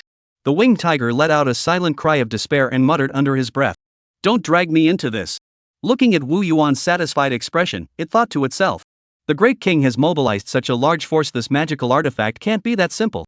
However, when it saw Wu Yuan's gaze turn toward it, it forced a bright smile, trying to make its voice sound as confident as possible. "That's right, your majesty, go ahead." Wu Yuan nodded in satisfaction, the corners of his mouth curling upward slightly, revealing a hint of a smile. "Don't worry, you won't die. Are you ready?" Chapter 140, Blood Essence. Wu Yuan crossed his arms across his chest. Xiaohu and Xiaolang immediately went on high alert. The demonic energy surged through their bodies like a raging river, giving it their all. After all, even as targets, they must fulfill their duties. And they couldn't afford to lose face in front of the king. Wu Yuan nodded, and the blood water pond appeared on his claws. In an instant, the area was shrouded in a crimson glow. The red light spread out like a tangible substance, giving the two demons a surge of vital energy. And the blood within their bodies seemed to transform into countless needles, pricking their bodies. The winged tiger sensed the powerful aura emanating from the magical artifact, and immediately dropped its head in despair. And the faint smile on its face vanished, leaving only a bitter expression. "Great king, have we done anything wrong recently?" He looked at Wu Yuan pitifully, his voice tinged with pleading. "Is this really necessary to discipline us with such a high-grade magical artifact?" Shu Ji, who felt deeply wronged. Wu Yuan chuckled. "Hurry up and run." As he spoke, he tossed the artifact in his hand, and the blood water pond instantly rose into the sky, like a majestic mountain peak spanning the sky. Below the mountain peak, the pond water cascaded downward like a waterfall, engulfing the two demons. The winged tiger, seeing this, immediately transformed into a gust of wind and vanished from the spot. However, it soon realized with horror that he couldn't escape the blood-red mist. Though it was merely a magical artifact in the sky, smaller than his palm, yet his body seemed to be pulled by an invisible force. No matter how much it struggled, it couldn't escape. The blood-red spiritual patterns merely flickered faintly, and the blood seemed to possess an endless suction force, tugging at the vital energy of the two demons. If they did not wish to explode and die, they must approach the pool of water. But the discerning demons knew immediately. Falling into it meant certain death. It seemed as though countless gazes were watching them from within the blood-red pool, sending a chill down his spine. The young wolf immediately looked up and unleashed all his demonic power, transforming into a massive ice wolf that charged upward from below, crashing into the pool. The ice wolf was enormous, emitting a bone-chilling coldness, freezing the air into ice wherever it passed. However, the blood-stained pool merely fell gently, and the ice wolf immediately dissolved into spiritual energy. The two demons felt as though they were bearing the weight of a mountain on their backs, their bodies creaking loudly, their bones seeming on the verge of shattering. However, the blood was about to burst out of their bodies, giving them a disorienting sensation, extremely painful. The pain was like countless ants gnawing at their bodies, with red and black swirling before their eyes as blood surged upward. Wu Yuan saw this and sighed inwardly, and immediately withdrew the pool of blood. He looked at the two demons in their pitiful state, shook his head helplessly. They couldn't even unleash half of their power, and the little tigers couldn't hold them off. The winged tiger looked at the unhidden look of regret in his master's eyes and felt like crying. He said with a bitter expression, "King, this high-grade magical artifact is already quite powerful even among Qi cultivation stage demons. Even mid-stage Qi cultivation demon beasts would be unable to escape if they encountered you. They'd have to wait to die. Why use us as test subjects?" The winged tiger felt deeply wronged. Wu Yuan shot the winged tiger a disdainful glance and said coldly, "Look at the little wolf, he didn't say a word. Why are you making such a fuss? Besides, I was planning to keep this as a trump card." How else would I know its power to make a proper plan? Chuazi glanced at the little wolf, whose eyes were glassy and drooping tongue, and knew it had been driven mad by excitement. Wu Yuan also saw the cub's pitiful state and felt a bit embarrassed. Quickly pulled out a bottle of moon spirit grass juice from his storage pouch and poured it into the wolf cub's mouth. The moon spirit grass juice emitted a faint, refreshing fragrance, and as it flowed into the young wolf's mouth, restoring some vitality to its spirit, Wu Yuan looked at the winged tiger, his expression growing serious. I called you here for another reason to immediately hunt down the demon beast. Select some solitary demon beasts. At least at the initial stage of Qi cultivation, the mid-stage is even better. There won't be enough inside Xiaoing Mountain. Go beyond Langshan Mountain and search there. One ear will also go to assist you. I need them to refine blood essence. Within the treehouse, Wu Yuan clenched a blood essence the size of a fist, examining it closely. The blood essence emitted a rich fragrance, and upon inhaling it, he felt a subtle increase in the qi and blood within his body. The blood essence condensed from the blood-filled pond is much larger than normally refined blood essence, and it's also extremely pure. Wu Yuan was highly satisfied. Blood essence is a fairly well-known spiritual herb in the cultivation world, possessing numerous benefits, including replenishing vital essence and blood, healing injuries, and can also enhance one's foundational cultivation and elevate one's cultivation level, much like a universal elixir. However, the blood essence must be pure to achieve these effects. Otherwise it may cause blood qi to rush to the heart, impairing mental clarity. Therefore, there are numerous methods and techniques for creating blood essence in the cultivation world, but they are primarily divided into alchemical methods and medical methods. The alchemical method involves using demon beasts as spiritual ingredients in alchemy, removing impurities and combining them with other spiritual herbs to refine blood essence. This method allows for large-scale production with high yields. The medical refinement method involves extracting essence blood from demon beasts and condensing it into blood essence, with low output but extremely high purity. Both methods have their advantages and disadvantages. However, how can these methods compare to those who specialize in manipulating fresh blood? Condensing blood essence as food? The blood water pond, which has condensed the mosquito mother's primordial essence, and even enhanced with array formations. It naturally inherits and optimizes the refinement of blood essence. Wu Yuan had already anticipated that the blood essence wouldn't be inferior. However, even so, Wu Yuan was still deeply shocked by the fist-sized blood essence. Over 100 low-grade demon beasts had been forcibly condensed into a fist-sized piece of mid-grade blood essence. The efficiency was simply astonishing. After all, to refine anything across grades requires both highly efficient utilization of spiritual materials and exceptional technical skill. Yet now, a single magical artifact could achieve this. This blood water pond is truly an endless source of spirit stones. Wu Yuan placed the blood essence into his mouth. The blood essence melted instantly upon contact, transforming into a beam of bloodlight, and immediately merged into his body. Instantly, a unique fragrance rose from his mouth, followed by a gentle and extremely pure blend of vital energy and spiritual energy throughout his body. Wu Yuan's spiritual patterns in his stomach immediately activated to absorb the essence. At the same time, the large intestine swiftly cleansed the blood essence of any impurities, and his body felt as though there was a blazing furnace within him, and demonic energy surged like a raging river. Wu Yuan felt his cultivation level surge dramatically. Streams of demonic energy surged rapidly within his body. 1, 3, 5. Wu Yuan was astonished to sense his cultivation rapidly increasing. A single drop of demonic essence equaled 2 months of his cultivation. Now, Wu Yuan's cultivation had reached 35 demonic energies. Crucially, as the demonic energy grew, his vital energy also continued to increase, and the growth effect was exceptionally good. Wu Yuan's vital energy and blood began to involuntarily seep out, enveloping his skin. If it weren't for the qi and blood still flowing slowly, it would be indistinguishable from mist. Once the qi and blood fully, Wu Yuan's physical cultivation would reach the late stage of the first rank. Chapter 141, The Little Yellow Fishing Boy. Moreover, the potency of the blood essence within Wu Yuan's body had only released its most intense wave. The remaining blood essence continued to grow like a steady stream, constantly enhancing Wu Yuan's cultivation. Wu Yuan's eyes sparkled with a gleam of insight. "This is amazing!" he exclaimed excitedly. "If I had a few more of these, I could break through to the late stages of both qi cultivation and physical cultivation.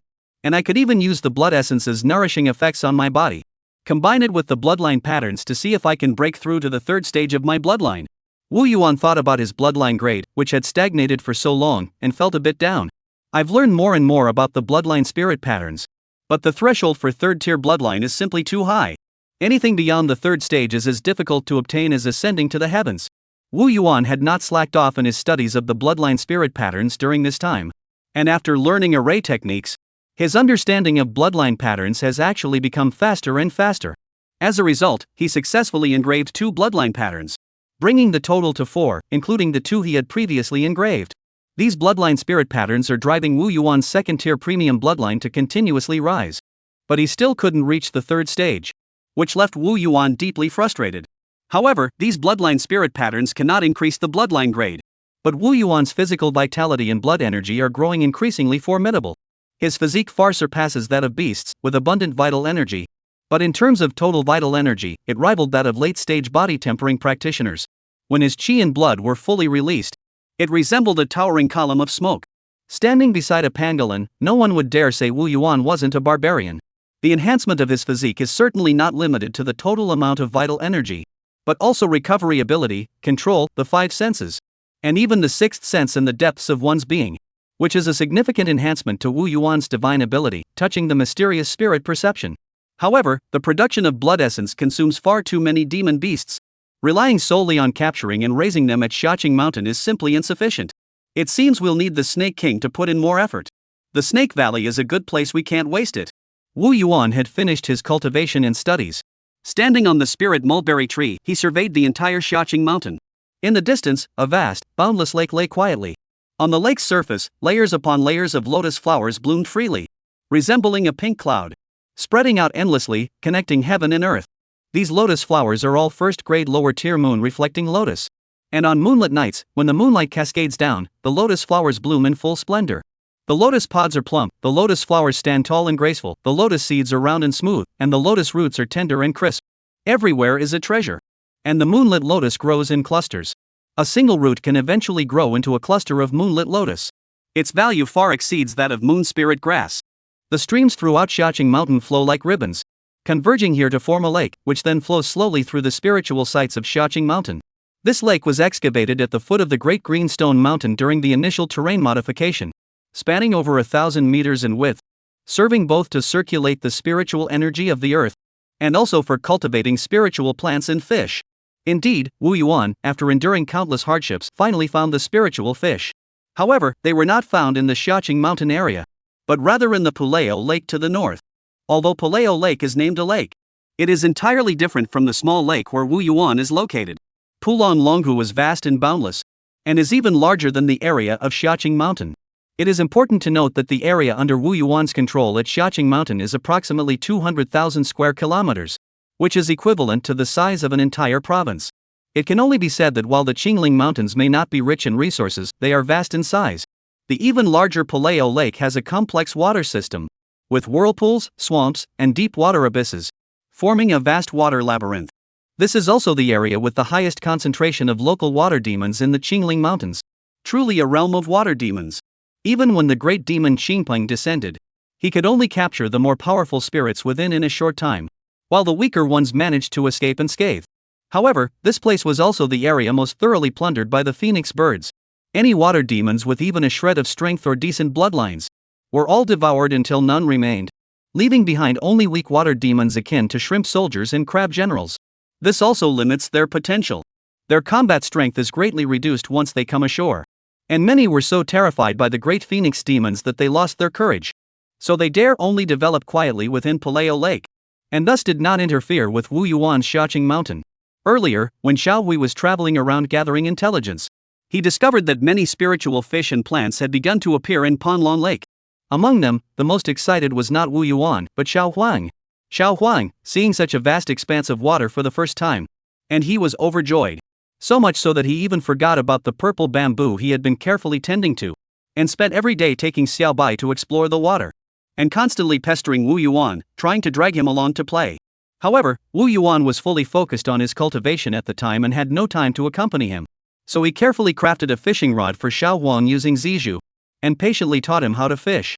This lesson opened up a whole new world for Xiao Huang. It must be said that Xiao Huang was incredibly lucky. He never came back empty-handed. And the fish he caught were at least low-grade spiritual fish, and medium-grade ones were extremely common. However, this raised a problem. While Xiao Huang can easily catch spirit fish, he can't stand up to those spirit fish. Xiao Bai, being narrow-minded by nature, not only refuses to help Xiao Huang, but also watches from the sidelines every day. Poor little Huang returns home every day soaking wet, crying and complaining to Wu Yuan. Wu Yuan watched little Huang crying every day, felt a headache coming on, so he came up with a plan. Little Huang, do you know how the human cultivators who invented fishing rods catch spirit fish? Little Huang looked completely bewildered. After all, he had never even seen a human before. He had only heard that they walked on two legs and had long claws. Curious, he pressed further. How do they fish then? Wu Yuan replied seriously. They hold a fishing rod in one hand and a talisman in the other. When the fish is hooked, they use the talismans to stun it. There's even a special fishing spell. I heard that among the 100 arts of cultivating immortality, there's a technique called dragon fisher, and they're especially skilled at fishing. Though it's been lost for ages, maybe you're the next dragon fisher. Xiao Huang's eyes lit up with excitement and he said, I don't have any talismans, can I use a magical artifact to stun it instead? Wu Yuan nodded approvingly, you're a promising youngster. Looking at the excited Xiao Huang, Wu Yuan continued. I'll use the finest spiritual materials from our little green mountain to forge a trident magical artifact for you. Specifically for catching fish, engraved with precise, armor-piercing spiritual patterns, one strike, one hit. I'll also forge a fishing net magical artifact for you, using the finest blood jade silk from the spirit silkworms. Guaranteed to catch every single spirit fish. When the time comes, you'll hold a fishing rod in one hand and a fish spear in the other. You'll dominate Panlong Lake with no rivals. Chapter 142, The Golden Carp. This completely confused little Huang. Even little White, who was eavesdropping nearby, couldn't help but be tempted while rubbing his carrot. Wu Yuan even arranged a bodyguard, a pangolin, for them, specifically tasked with secretly targeting any fish that little Huang couldn't handle. After all, these were precious spiritual fish, and they couldn't be wasted. After all, Wu Yuan loved fish more than anything. In the end, the ordinary fish that Xiao Bai caught were released into the large lake outside, while the spiritual fish caught by Xiao Huang were placed in the cold pond within Wu Yuan's underground chamber. In fact, Wu Yuan's plans for Panlong Lake went far beyond just sending Xiao Huang fishing. Panlong Lake possesses the water attribute resources that Wu Yuan's Shawqing Mountain desperately needed. So Wu Yuan sent many mouse-handed servants there. Among them were the newly awakened Baibo River beavers from the Mouse Clan. Given the massive population of the Mouse Clan, the number of Baibo River beavers was also quite substantial, nearing several thousand. Some of these Baibo River beavers even possessed the bloodline of spirit-gathering mice, with bloodlines reaching the first-tier premium grade. The leaders of the Baibo River beaver clan are the beavers that Baibo brought with him at the time. These beavers managed to survive and escape the Dragon Palace of the East Sea alongside Baibo, each possessing cultivation levels and exceptional natural talent. Over the past few years, under Baibo's meticulous cultivation, the strength and cultivation of these beavers have significantly improved, each possessing 50 to 60 strands of demonic energy. The most powerful among them is the son of the Emerald Waves, possessing 70 strands of demonic energy, nearly matching the cultivation level of the old black one. A level of strength that would place him among the top ranks even in Puleo Lake. They have integrated very well into Puleo Lake, quickly securing the waters near Shawqing Mountain, serving as a defensive line for Shawqing Mountain. However, during their occupation, some reckless water demons dared to attack. But upon seeing the dark, gleaming fangs of the beavers, they were so frightened that they fled at the first sign of danger. If any highly skilled water demons dared to approach, after dealing with the weaker ones, the older and stronger ones would arrive. They would face a sneak attack from the Emerald Waves lurking nearby. Over time, the demons of Poyang Lake all knew that the southern region was home to a troublesome group of emerald water beavers. The black water snakes and red fire snakes of Poyang Lake were still fighting fiercely over territory. While these foreign powerful demons are busy suppressing the local demons, they sensed the cultivation techniques of the Baibo River beavers, and mistakenly believed them to be foreign demons from the Dragon Palace of the East Sea. Though the black water snakes had never heard of them coming, they did not give it much thought. Seeing that they seemed relatively docile, had no intention of expanding further, and possessed decent strength, he acknowledged the beavers' territory. It could be said that during this period, Poyang Lake was in complete chaos. The local demons, the weak, were numerous and highly united, harboring great hostility toward outsiders, like a stick stirring up trouble, attacking everywhere. Moreover, these foreign water demons did not originate from the same faction, and they are also engaged in fierce competition with one another, all vying for the position of ruler of Poyang Lake, intending to unite the demon forces of Puleo Lake to launch a counterattack on the main peak. This is why the Baibo River beavers have the opportunity to take advantage of the chaos. The reason Wu Yuan dared to let Xiao Huang go fishing was because Puleo Lake had its own rat faction. It must be said that the resources of Puleo Lake are truly abundant. Now, Wu Yuan's cold pool is filled with spiritual fish. And even the bamboo ponds are planted with numerous mid-grade aquatic spiritual plants, while low-grade spiritual plants are now only planted in the outer lakes. Wu Yuan looked at all this and coveted Panlong Lake. The crimson flame snake glared fiercely at the carp in the deep pool within its elder brother, the black water dragon snake's lair. The pond water shimmered with ripples, bathed in the soft glow of the surrounding moonlit pearls. The scales of the carp shimmered with a mesmerizing golden red glow, as if draped in vibrant, colorful robes. Among them, the most captivating is the golden dragon scales on the carp's body. The diamond-shaped scales shimmered with golden light, with water-like patterns flowing through the diamond-shaped patterns on them. They shimmered brilliantly in the water, hard and noble. The crimson fire snake couldn't help but crawl forward slowly, driven by an intense desire for the carp. Yet it is blocked by a transparent yet impenetrable array formation. It clings desperately to the array's perimeter, its body pressed tightly against the invisible barrier, its eyes betraying a complex mix of fervor and hesitation, its body trembling slightly as if eager to break free. These 10 golden carp have already developed some dragon-like traits. By consuming them, I am certain I can awaken my dragon blood and become a noble dragon, no longer a lowly snake demon. The crimson flame snake muttered to itself, saliva uncontrollably dripping from its mouth, dripping onto the array, emitting a hissing sound of corrosion, causing the array to emit a faint white glow, resisting the crimson flame snake's intrusion. SSSS. The crimson flame snake emitted an urgent sound. Brother, how do you like the golden carp I've been raising? A cold, hoarse voice echoed from behind the crimson fire snake, carrying a hint of chill and murderous intent. The crimson flame snake, who had been looking eager and excited, immediately composed himself, slowly retreating from the array formation, coiling its body, and turned his head slowly, forcing a smile onto his face. This golden carp is indeed excellent. I wonder if I can have a share. The black water serpent grinned, but the smile held no warmth for the crimson flame snake. Of course you can, as long as you cooperate with me to conquer the entire Panlong Lake. With the blessing of divine fortune, this top-tier golden carp of this rank will surely have a chance to advance further. Awaken the second dragon form, and once we devour them, we might even shed our serpentine bodies and transform into dragons. The crimson flame snake's eyes instantly became intoxicated, as if he could already see himself, after transforming into a dragon, standing tall and proud, looking down on all the other demons. And hurriedly nodded, of course I can. But as soon as the words left his mouth, his eyes regained their clarity, staring intently at the black water dragon snake. But you must give me 3 golden carp in advance, and I will cooperate with you. Its needs were different from those of the black water dragon snake. The crimson flame snake only wanted dragon blood for now, so it believed that the current golden carp would suffice.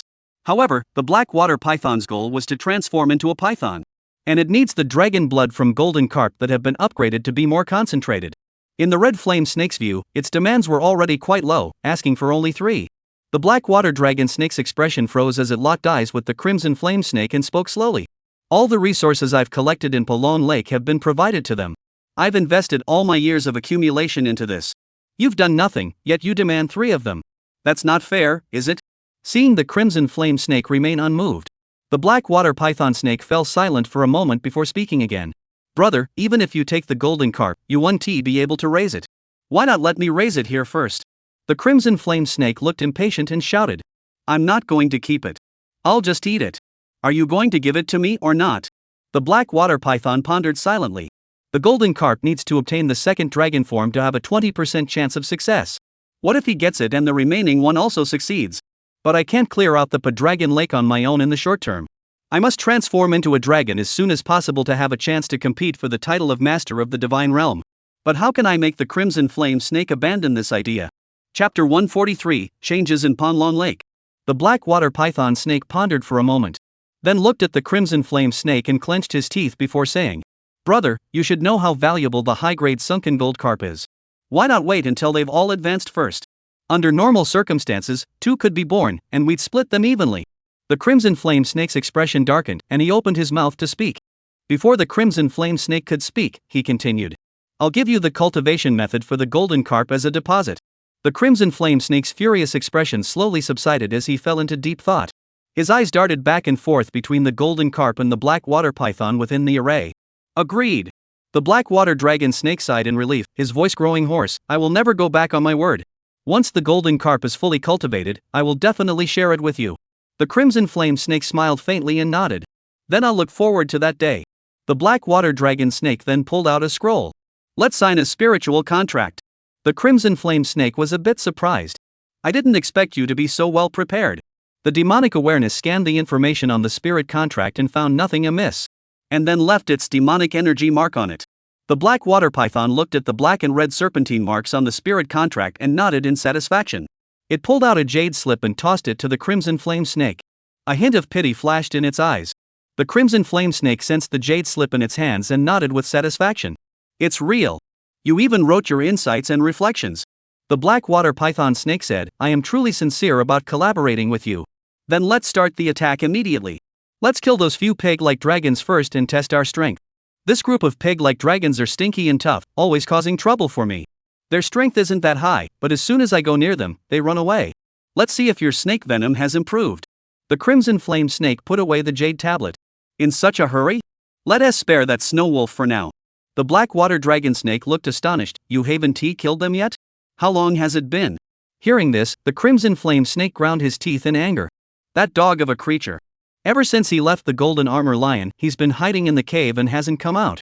The area is swarming with wolves, and I can't find a chance to kill him. The black water python snake comforted him. Never mind. Once you've transformed into a dragon, killing a mere dog is child's play. The Crimson Flame Snake's expression eased slightly, swallowing the empty promises his brother had made. Very well, let us focus on the important matters. The Crimson Flame Snake and the black water dragon snake slowly swam toward a murky swamp. The black water dragon snake looked at the area where dead trees were scattered, and the water surface constantly bubbling up. Now it's up to you, little brother. The Crimson Flame Snake said nothing, rising from the water, opening its orange-red fangs, and sprayed a jet of bright red venom toward the swamp ahead. As the venom hit the water, the surface erupted like boiling water, bubbling and gurgling. The toxin spread extremely quickly. Within just a few breaths, the surrounding water turned a pale red. The black water python looked thrilled. Excellent. Excellent. As expected, a large-scale attack still relies on you, my younger brother. The dried-out logs in the water suddenly struggled and screamed, breaking the surface. It turned out that the dead trees on the water's surface were actually pig dragon creatures. They let out a loud roar, fixating their gaze on the Crimson Flame Snake. Their bodies flickering with gray-green spiritual light, hoping to repel the toxic water clinging to their bodies. But soon they realized their efforts were in vain. At that moment, the gray-green scales on their bodies began to peel off. And one by one, water blisters emerged from their bodies, bursting open rapidly and oozing out red and green pus. The pig-headed dragons roared in anger at the spreading poisonous swamp. And all the pig-headed dragons charged madly toward the Crimson Flame Snakes. The black water python sighed. Brother, your fire poison is getting stronger and stronger. Without you, I wouldn't have been able to find them. The Crimson Flame Snake looked exhausted. Brother, stop wasting time. Let's act now. The black water python snake heard this, dived toward the water ahead, and his body swelled with the wind, finally growing to over 20 zhang in length. It landed in the water, causing the waves to crash and the sky to darken. The sky was filled with dark clouds, and soon black thunderbolts struck down, exploding the pig-like dragon into pieces. The pig-headed dragons that emerged from the water were no match for it. Touching them caused injury, and contact led to death. Truly possessing the fierce might of a dragon. The Crimson Flame Snake watched its older brother emerge unscathed from its venom, its gaze growing increasingly cold. Great King, something's wrong. A small beaver rushed into the treehouse, panting heavily. We've received urgent news. The black water dragon snake and the Crimson Flame Fire Snake are ruthless beyond belief. They have slaughtered all the pig dragon turtles and driven away all the green water turtles. They've enslaved the green-shelled crabs and crown sword shrimp, forming an army of shrimp soldiers and crab generals. They are now leading these shrimp soldiers and crab warriors in a sweeping cleanup of Poyan Lake. Wherever they go, no water demons can stand in their way. They have already occupied half of the entire Poyan Lake. Now, these water demons are fleeing in droves and rushing toward our side. Our beaver water fortress is on the front lines, in increasingly intense attacks. The defenses are on the brink of collapse and can't hold much longer. The young beaver's eyes were filled with fear and urgency. Lord Baibo is deeply concerned and has specially sent me to request reinforcements from the Great King. Wu Yuan listened to the young beaver's report, furrowed his brows and fell into deep thought. He muttered to himself, currently, the wolves and the young tigers are stationed at Wolf Mountain. They are tasked with monitoring the Golden Armor Lions for any suspicious movements, bearing a heavy responsibility. They cannot be easily redeployed. Even if I set up an array on Wolf Mountain, it would only delay the Golden Armor Lions for a short while. The old black one is too weak. Leave him to run errands and manage the Mouse Clan for now. If he were to be sent into battle, he would likely be unable to handle the responsibility, and his true value lies elsewhere. It seems we have no choice but to send one ear first. Wu Yuan silently calculated in his mind. However, Wu Yuan still felt some concern. Although after this period of careful treatment, One Ear's mental state had improved significantly. But since he had broken through to the mid-stage of Qi cultivation and absorbed too many demon souls in the corrupted water pond, there were signs that his mental instability was beginning to resurface. Wu Yuan feared that if One Ear went to the Panlong Lake, where he might lose control and unleash a bloodbath against the water demons, ultimately causing him to lose his mind completely. One Ear had been desperately suppressing his cultivation to prevent further breakthroughs, fearing that he would not be able to enter the Qingling Mountains. Once he returned to Xiaoqing Mountain, with no more restraints, he quickly broke through. This caused his talent for harvesting demon souls to grow increasingly powerful, making him appear sinister and menacing all day long, with soul-piercing screams echoing constantly around him. Wu Yuan sometimes looked at him and felt a chill run down his spine, his heart racing with fear. Chapter 144, Taking Advantage of the Chaos. Wu Yuan thought for a moment, clenched his teeth, and silently resolved. Let One Ear go. If it causes a soul disaster, so be it. After all, it won't be Little Chang Mountain that suffers. At worst, I'll wait until all the water demons in Poyan Lake are dead before I go to claim it. That won't be a loss. As for why Wu Yuan didn't go himself, he explained that he needed to stay and hold the fort at Xiaoqing Mountain and couldn't easily leave Xiaoing Shan isn't the same nameless place it used to be.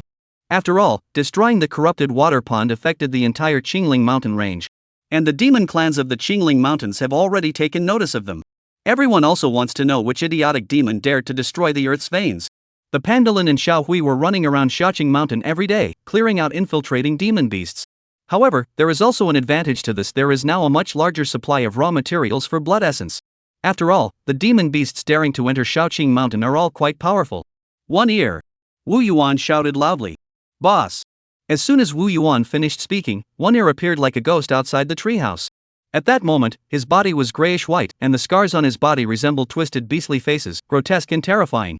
In Wu Yuan's demonic perception, the scars emitted piercing soul-shaking cries, sending shivers down the spines of even the bravest. Wu Yuan pinched the bridge of his nose and said helplessly, One Ear, can't you rein in your aura a bit? Look what you've done to the little beaver. As he spoke, Wu Yuan pointed at the little beaver lying on the ground.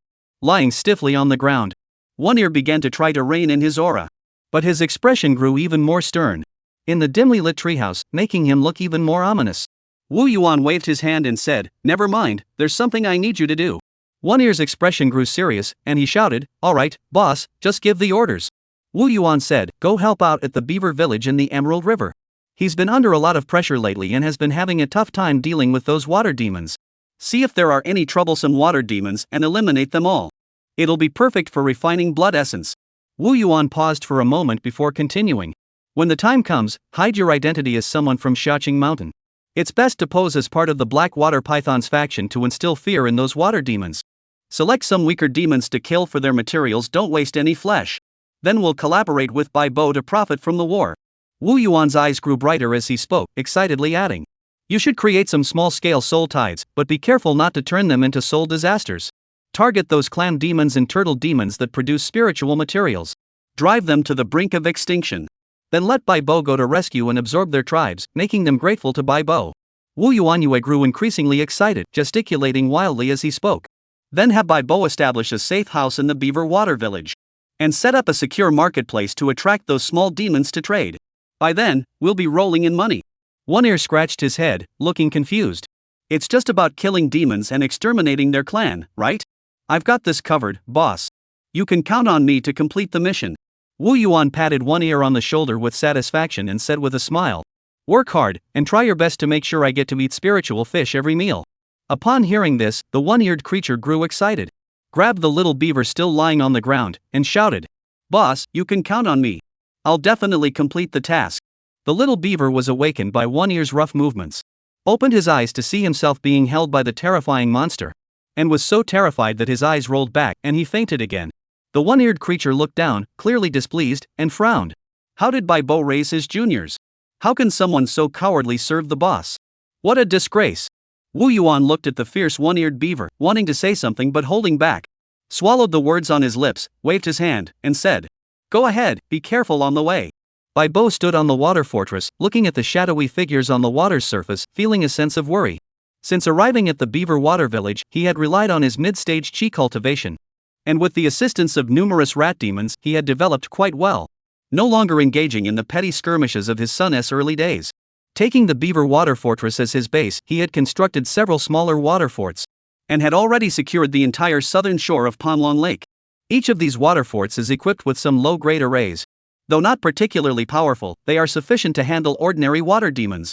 However, he has recently felt the pressure growing increasingly intense, and he has keenly detected the presence of shrimp soldiers and crab generals lurking nearby. The black water python has already begun to eye the beaver water fortress, leaving him unable to relax his guard for a moment. Just then, a thick fog began to rise from the water's surface, and in the blink of an eye, it became so thick that one couldn't see their hand in front of their face. Bo furrowed his brows and thought to himself, "Something's wrong." Although fog forming on the water's surface was a relatively common phenomenon, but the crucial issue was that his demonic senses couldn't penetrate the white mist, blocked by an invisible barrier. Bo immediately grew alert and shouted orders. "Activate the formation. Everyone on high alert. Stay alert and don't let those water demons take advantage of the situation." "Wait, I haven't gone in yet." Just as everyone was preparing anxiously, a familiar voice echoed through the air. Bo heard the voice, extended his claws, and a stream of water swept the speaking demon inside. It was the little beaver, soaking wet. It sniffled and said to Bo, "Grandpa, you scared me to death. I almost didn't make it back." Bo looked at his beloved grandson, and his furrowed brows relaxed slightly as he said, "Now you must address me as commander. I told you to go for help. This was your chance to impress the king. How did things get so bad?" Little Beaver finally calmed down and said, "I brought reinforcements, that huge, scary rat. But he left me at the door and disappeared, making me come in on my own. These are the king's instructions for you," the little beaver said, pulling out a communication stone and handing it to Bo. Such communication stones were common in the demon realm, and Wu Yuan had some among his war spoils. And by speaking into it, one could record their voice for later transmission. After listening to the soundstone, Bo's eyes lit up, and he couldn't help but praise in his heart. "Your Majesty's plan is indeed a bit risky, but it's certainly a good idea. One ear should be able to handle it, right?" At that moment, the thick fog suddenly echoed with the terrified voices of the hidden water demons. "Who's attacking me? There's a demon. Don't eat me."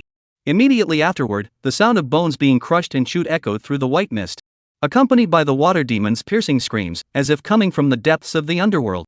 Then came waves of soul-shaking screams, like the haunting cries of a soul-stealing demon, sending shivers down the spines of the surrounding water demons.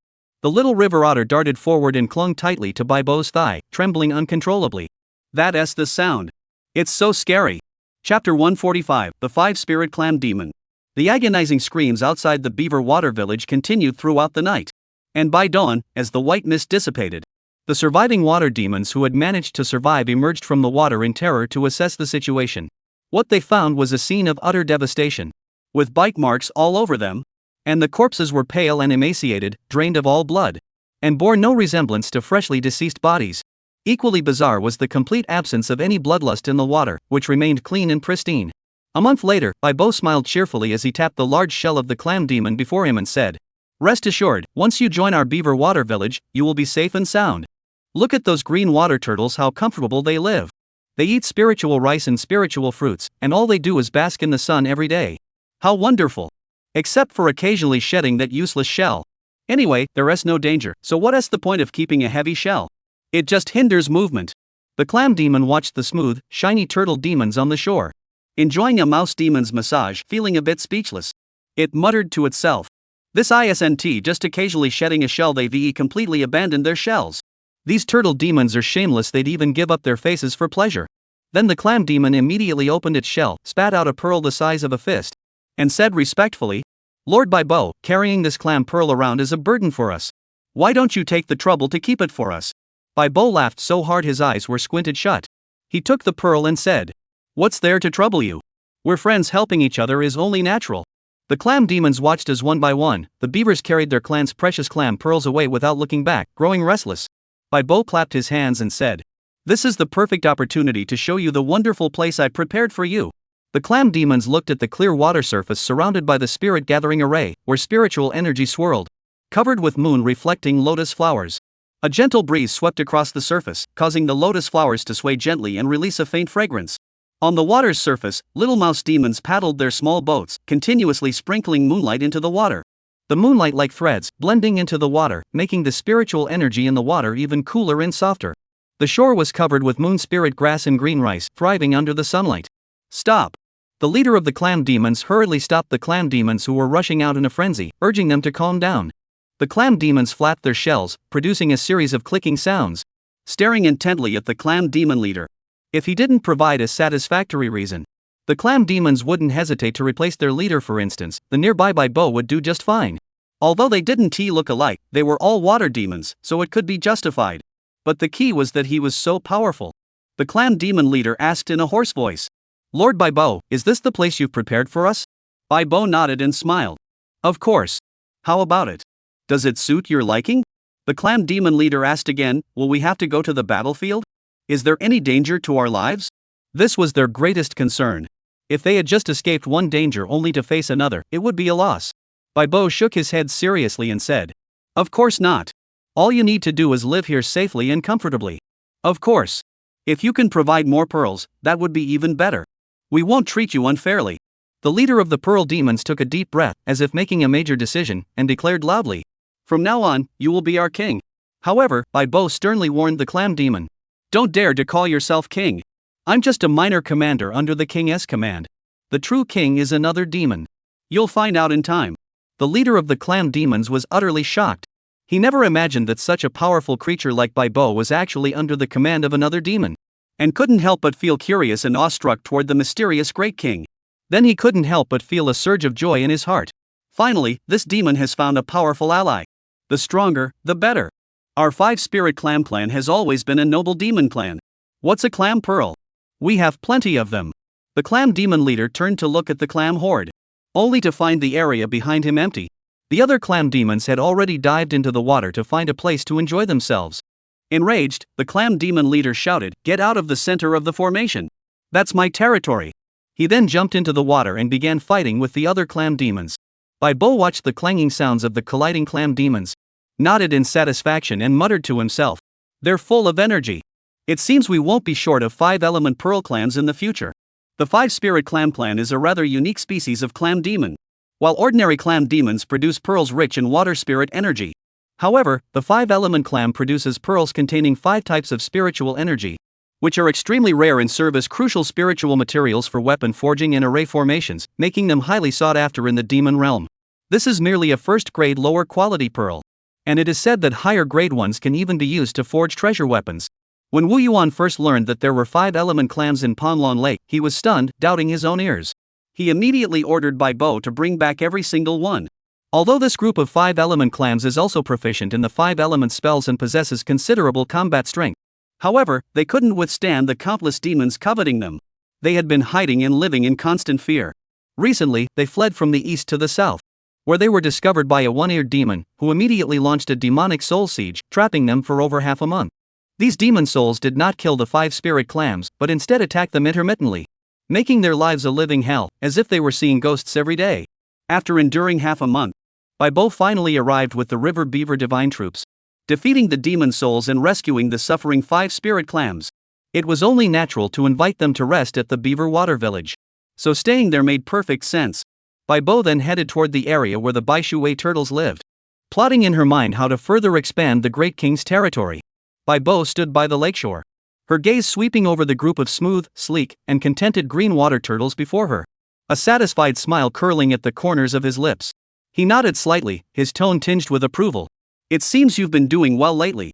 I can rest easy now." Before he could finish speaking, ripples began to spread across the lake's surface, and a massive creature slowly emerged. It was a green water spirit turtle, for Zhang in length and width, its shell covered in moss and rocks, resembling a small island moving at the center of the lake. The emerald water spirit turtle slowly opened its mouth, its voice hoarse and ancient. "I have lived in the Qingling Mountains for over 100 years. But it was only when I arrived here that I felt my life had not been wasted." Bo, upon hearing this, was filled with curiosity and hurriedly asked, "What was the Qingling Mountains like before?" The emerald water spirit turtle paused for a moment before speaking slowly. "In the past, the Qingling Mountains were devoid of spiritual energy. There were no spiritual beings at all, only ordinary beasts. I too only managed to transform into a demon by sheer luck. But this place is incredibly vast. I can't even leave if I want to. Moreover, the scarcity of spiritual energy has caused my cultivation to stagnate. I can only survive near Paleo Lake. Until a few years ago, when the spiritual energy began to revive, I finally broke through to the mid-stage of Qi cultivation thanks to over a century of accumulation." Chapter 146, Sowing Discord. Have you ever seen any peculiar treasures in Paleo Lake before? By Bo asked the Baishui Lingue carefully. I once saw a group of golden carp appearing in a certain body of water. Those are extremely rare dragon-like spiritual creatures. Unfortunately, their power was too great, I couldn't defeat them. A hint of regret flashed in the eyes of the Baishui Lingue. By Bo's eyes darted, and he hurriedly asked, "Do you know where the golden carp are now?" The Baishui Lingue shook its head, its tone tinged with helplessness. "I've only seen it once, but that area is often frequented by black water serpents. I suspect the golden carp was captured by one of them." After speaking, the green water spirit turtle reached beneath its belly and pulled out a turtle shell and handed it to Bai Bo with solemnity. "This is a map marking the distribution of spiritual materials in Panlong Lake. I compiled it over the past few days. Though it can only serve as a reference, it will certainly be of some help to you." Bai Bo quickly took the shell, his face lighting up with joy. "This is wonderful. With this map, we'll be able to find more resources without wasting time searching aimlessly. As a reward, I'll add 30% to the resources I give you in the future." The Baishui Ling turtle did not show any signs of joy, but instead sighed. "I am already quite old and may not have much time left. I only hope that you will take good care of my turtle hatchlings." Bai Bo was deeply moved, thinking of himself, and couldn't help but speak from the heart. "As long as they obey, I will ensure their safety." The green water spirit turtle nodded, his eyes filled with worry. "Though I can still care for them for another 70 or 80 years, I simply cannot rest easy." Bai Bo clenched the turtle shell in her hand tightly, her heart filled with resentment. "If I can't continue to break through, I might die even sooner than you. You truly live up to your reputation as a turtle demon with such a long lifespan." He snorted coldly and turned to leave, intending to hand over this precious turtle shell to the great king. The water spirit turtle looked at Bai Bo in confusion, then turned back and sprayed a stream of water at the small turtles basking in the sun on the shore, to prevent them from drying out. These stupid turtles, giving away their own shells to the beavers, just to get some spirit rice to eat. Now they have no protection at all. The water spirit turtle thought to itself. Then it dived back into the water to find its old lover, intending to continue expanding the turtle population and produce some clever and agile little turtle sons, so it could take care of those dull-witted older brothers. Ah, what a life of toil. The green water spirit turtle couldn't help but sigh. At the same time, Wu Yuan was carefully examining the turtle shell in his hands. The information on it caught his eye. Golden carp that was a top-tier resource with dragon blood. Even though he wasn't a dragon-type demon beast, consuming it would still enhance his vital energy and strengthen his primordial essence. The causality pearl flickered slightly, and the intelligence appeared before his eyes. Blue intelligence, the black water python and the crimson flame snake have joined forces, intending to seize the Poyang Dragon Lake and use their destiny to promote the golden carp to a higher realm, but their alliance is superficial. Wu Yuan looked at the intelligence and immediately understood the reason behind the black water python's recent expansion. "Is there anything we can exploit here?" Wu Yuan carefully considered the red lotus fire snake's objectives, searching for any weaknesses. Back in the consciousness space of Qingyao Heaven, he had already noticed that the black water dragon snake was far stronger than the crimson flame snake. The black water dragon snake was a demon beast of the same tier as him, while the crimson flame snake was only slightly stronger than the Snowfield Wolf King. The black water dragon snake's purpose in raising the golden carp must be to transform into a dragon. Although it has already reached the third tier bloodline, there is an immense difference between a dragon and a snake. However, the crimson flame snake lacks dragon blood, so it would need more golden carp to transform into a dragon. But it is weak and powerless. How could it possibly achieve such a goal? That is the crux of their conflict. After analyzing the situation, Wu Yuan asked the causality pearl, "Is my guess correct?" "Correct." The causality pearl's response was concise and clear. Wu Yuan smiled satisfactorily.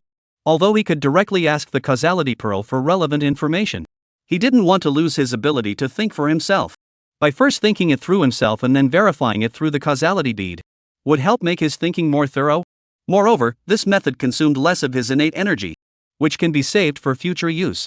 Then, how should I provoke the conflict between them? Wu Yuan suddenly had a flash of insight. Born in adversity, perish in comfort. They are currently in an expansion phase, and the crimson flame snakes have not shown any signs of movement. But if the black water dragon serpent is defeated, the crimson flame serpent may not be able to sit idly by. Thinking this, Wu Yuan said to Bai Bo, "I will continue to send you rat demons, and transfer the winged tigers to your command. The three of you, who are at the mid-stage of Qi cultivation, organize your forces to confront the black water dragon snake. Remember to concentrate your firepower on the black water dragon snake. The three of you should be able to handle it with some difficulty. Then secretly contact the crimson flame snake and lure it with a reward." Bai Bo heard this and immediately understood the king's intentions. I understand. Wu Yuan watched Bai Bo's departing figure and couldn't help but sigh. We still don't have enough demonic hands. I must remain at Xiaoqing Mountain. Wolf Mountain must not be left unguarded. On the other side, Bai Bo looked at the various water demons floating and sinking on the water's surface, thinking to himself. Besides the Bai Bo beavers and some rat demons who have awakened water attribute spells, the rest of the rat demons can't fight effectively in the water. We can only rely on this disorganized mob. Bai Bo thought to herself. But at least they can serve as cannon fodder to help the one-eared demon collect demon souls. It's not a waste of resources. With that thought, Bai Bo shouted at the water demons.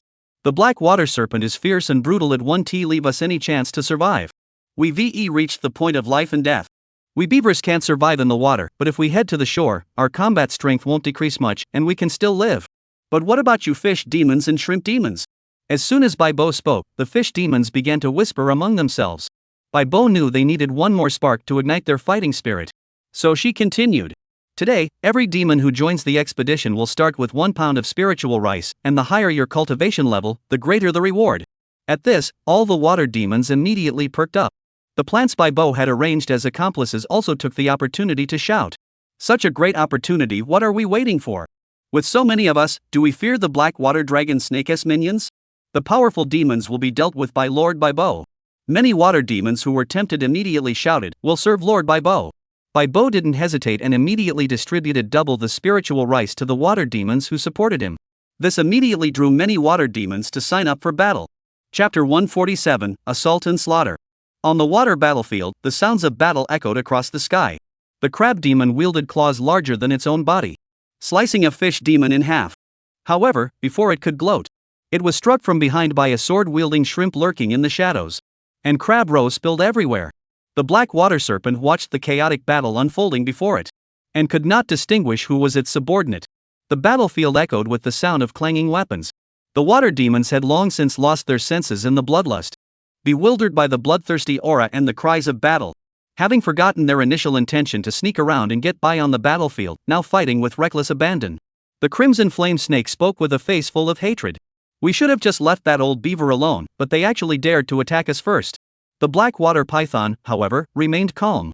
This way, we can eliminate the last of the resistors in one fell swoop. I've already discovered where the enemy beavers are hiding. Let's go together and kill him. Then it'll be over. The black water python was extremely cautious. Even when facing the much weaker Bai Bo, it did not lower its guard. It wants the two demons to attack together, while also ensuring that the crimson flame snake doesn't escape its sight. However, just as the black water python was about to move, it noticed that a white mist was beginning to spread across the battlefield. Its pupils suddenly contracted, something's wrong.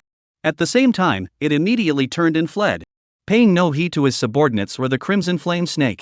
Leaving the crimson flame snake behind, looking utterly bewildered. It did not sense anything amiss with the white mist, but its body instinctively followed the black water dragon snake as it fled. The black water dragon snake turned to look, only to see the white mist surging and spreading outward, transforming into two massive arms that enveloped it. Feeling its demonic awareness restricted, it cursed furiously. Damn it! I was too careless. It's the soul-devouring mist of the underworld. I wonder how powerful the soul-devouring demon behind this is. Amidst the white mist, countless demonic souls began to emerge, too numerous to count with the naked eye. The demon souls emitted shrill, intangible screams as they charged toward the black water serpent. The black water serpent's expression changed drastically, and a protective black light appeared around its body, blocking the demon souls that were charging toward it. It finally breathed a sigh of relief. Thankfully, they're just some minor demon souls. Just then, a whip-like shadow darted out of the white mist and struck the black protective light, causing it to flicker unsteadily. The black water python immediately spat out a jet of black water infused with thunder in the direction the whip was coming from, but to no avail. The demon's senses cannot pinpoint the enemy's location. The black water serpent was filled with dread. At that moment, another whip-like shadow flew toward it, and the demon souls surrounding it ignited with soul flames that enveloped the whip's shadow, emitting a piercing soul-shaking scream. This time, it actually penetrated the black water python's protective black light and struck its body. The invisible shockwaves immediately assaulted the black water python's soul, causing its vision to darken and its body to twist uncontrollably. It had no means to defend against the soul-shaking impact. This was the true power of the soul-shattering demon rat. Few cultivators at the mid-stage of chi cultivation possess soul defense techniques, especially demon beasts. Bai Bo, hiding nearby, pulled a strand of his beard in astonishment. I knew the soul-shattering demon rat was powerful, but I never expected it could suppress the black water python. Bo had originally planned to hide nearby to assist the one-eared demon. But it seemed like One-Eared didn't need help, while the winged tiger, who was fighting the crimson flame snake, might need assistance. Bo was lurking in the dark water plants, watching the surroundings warily, and was about to turn around to find the winged tiger. Suddenly, a faint demonic consciousness transmission echoed in his mind.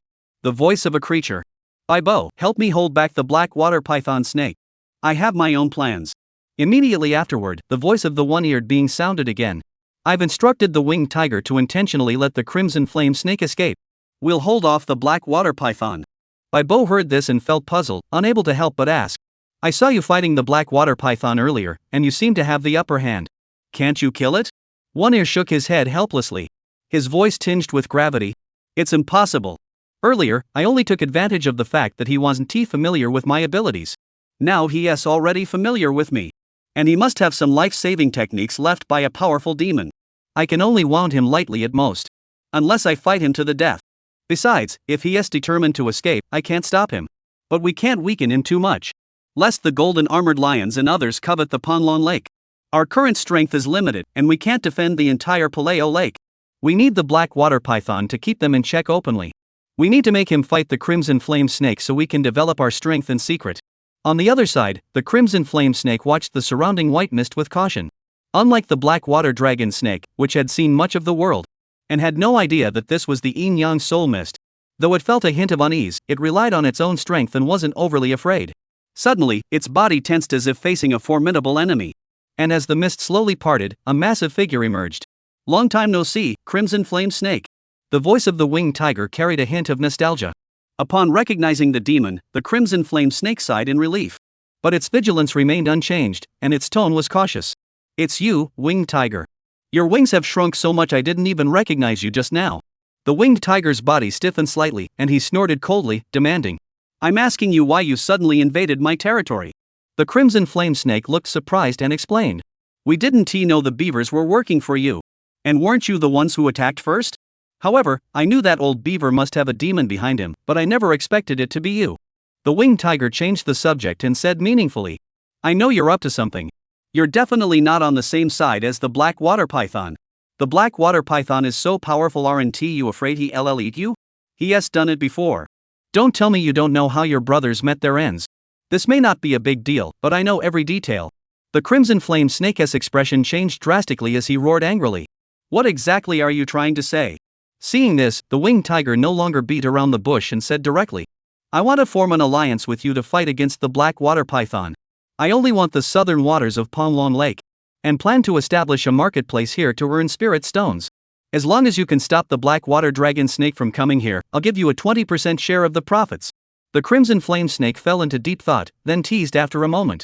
Are you planning to transition from an information merchant? The winged tiger scoffed. Being an information dealer has no future.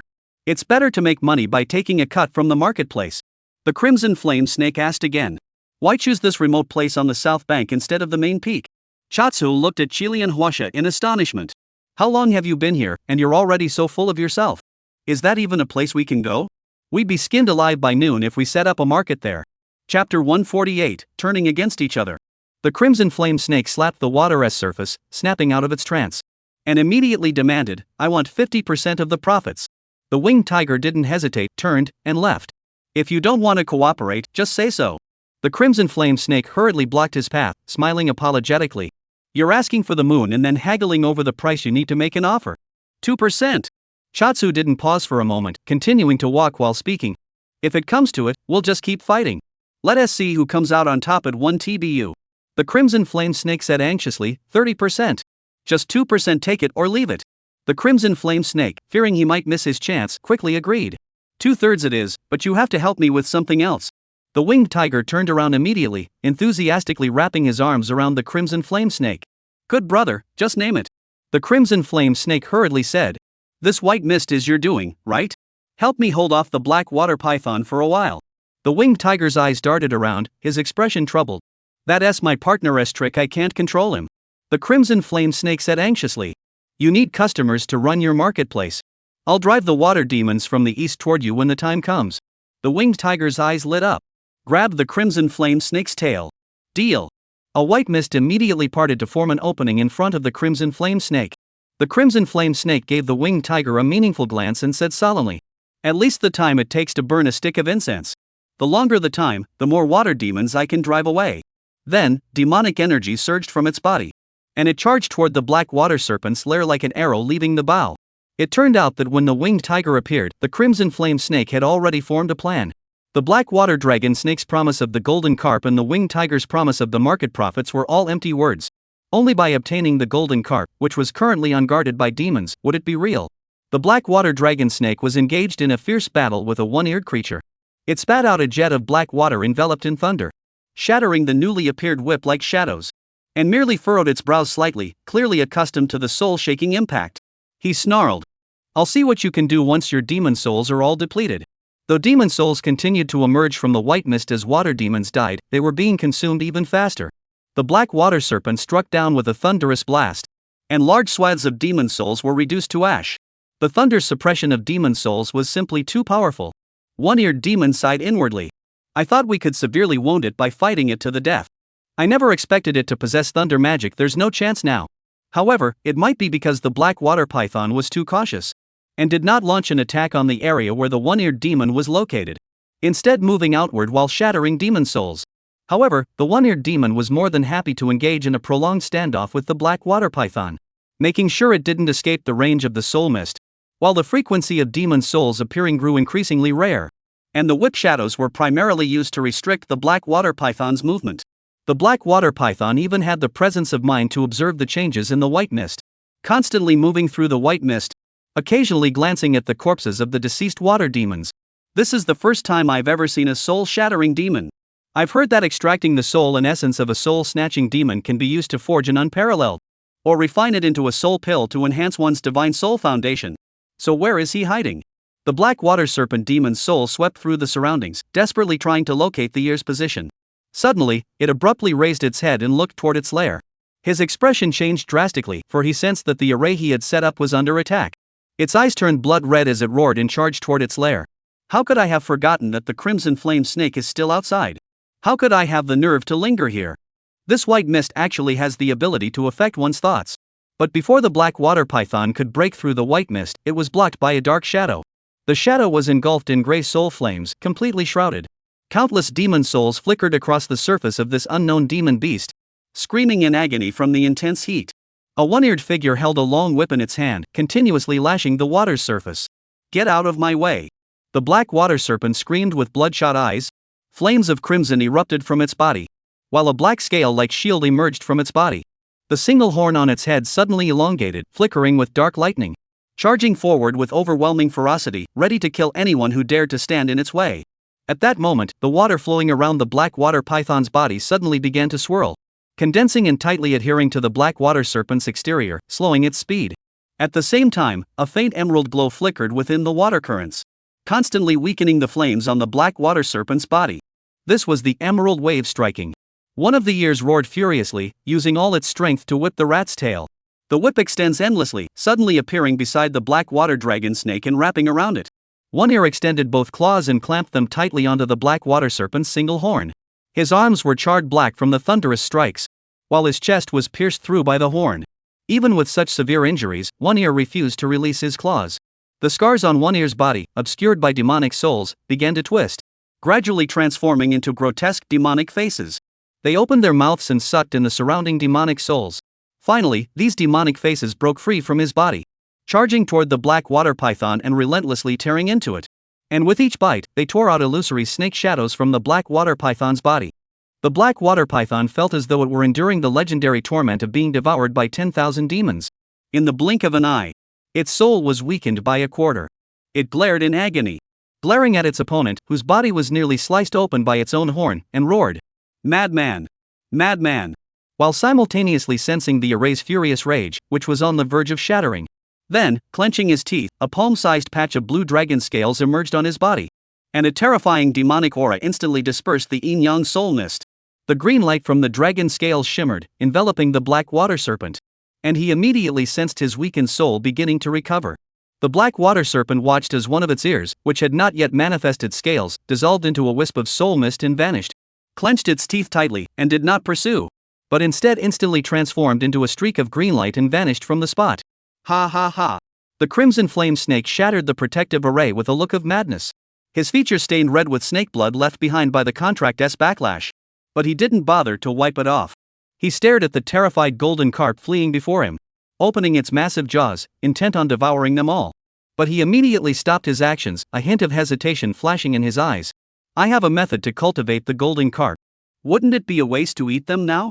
But if we leave them, they'll definitely be ruthlessly hunted down by the black water python. The crimson flame snake then slapped its tail against the rock. The bold will survive, the timid will perish. Let us keep it for now. The black water dragon snake would have chased me too. He then channeled his demonic energy to form a water sphere around the golden carp and immediately began to flee. A few minutes later, the black water dragon snake, shrouded in a green glow, watched as the golden carp vanished into thin air, its anger boiling over. It roared. Red flaming fire snake, I'll kill you. Chapter 149, Wu Yuan's huge improvement. Wu Yuan lay in his small nest in the treehouse, slowly opening his eyes.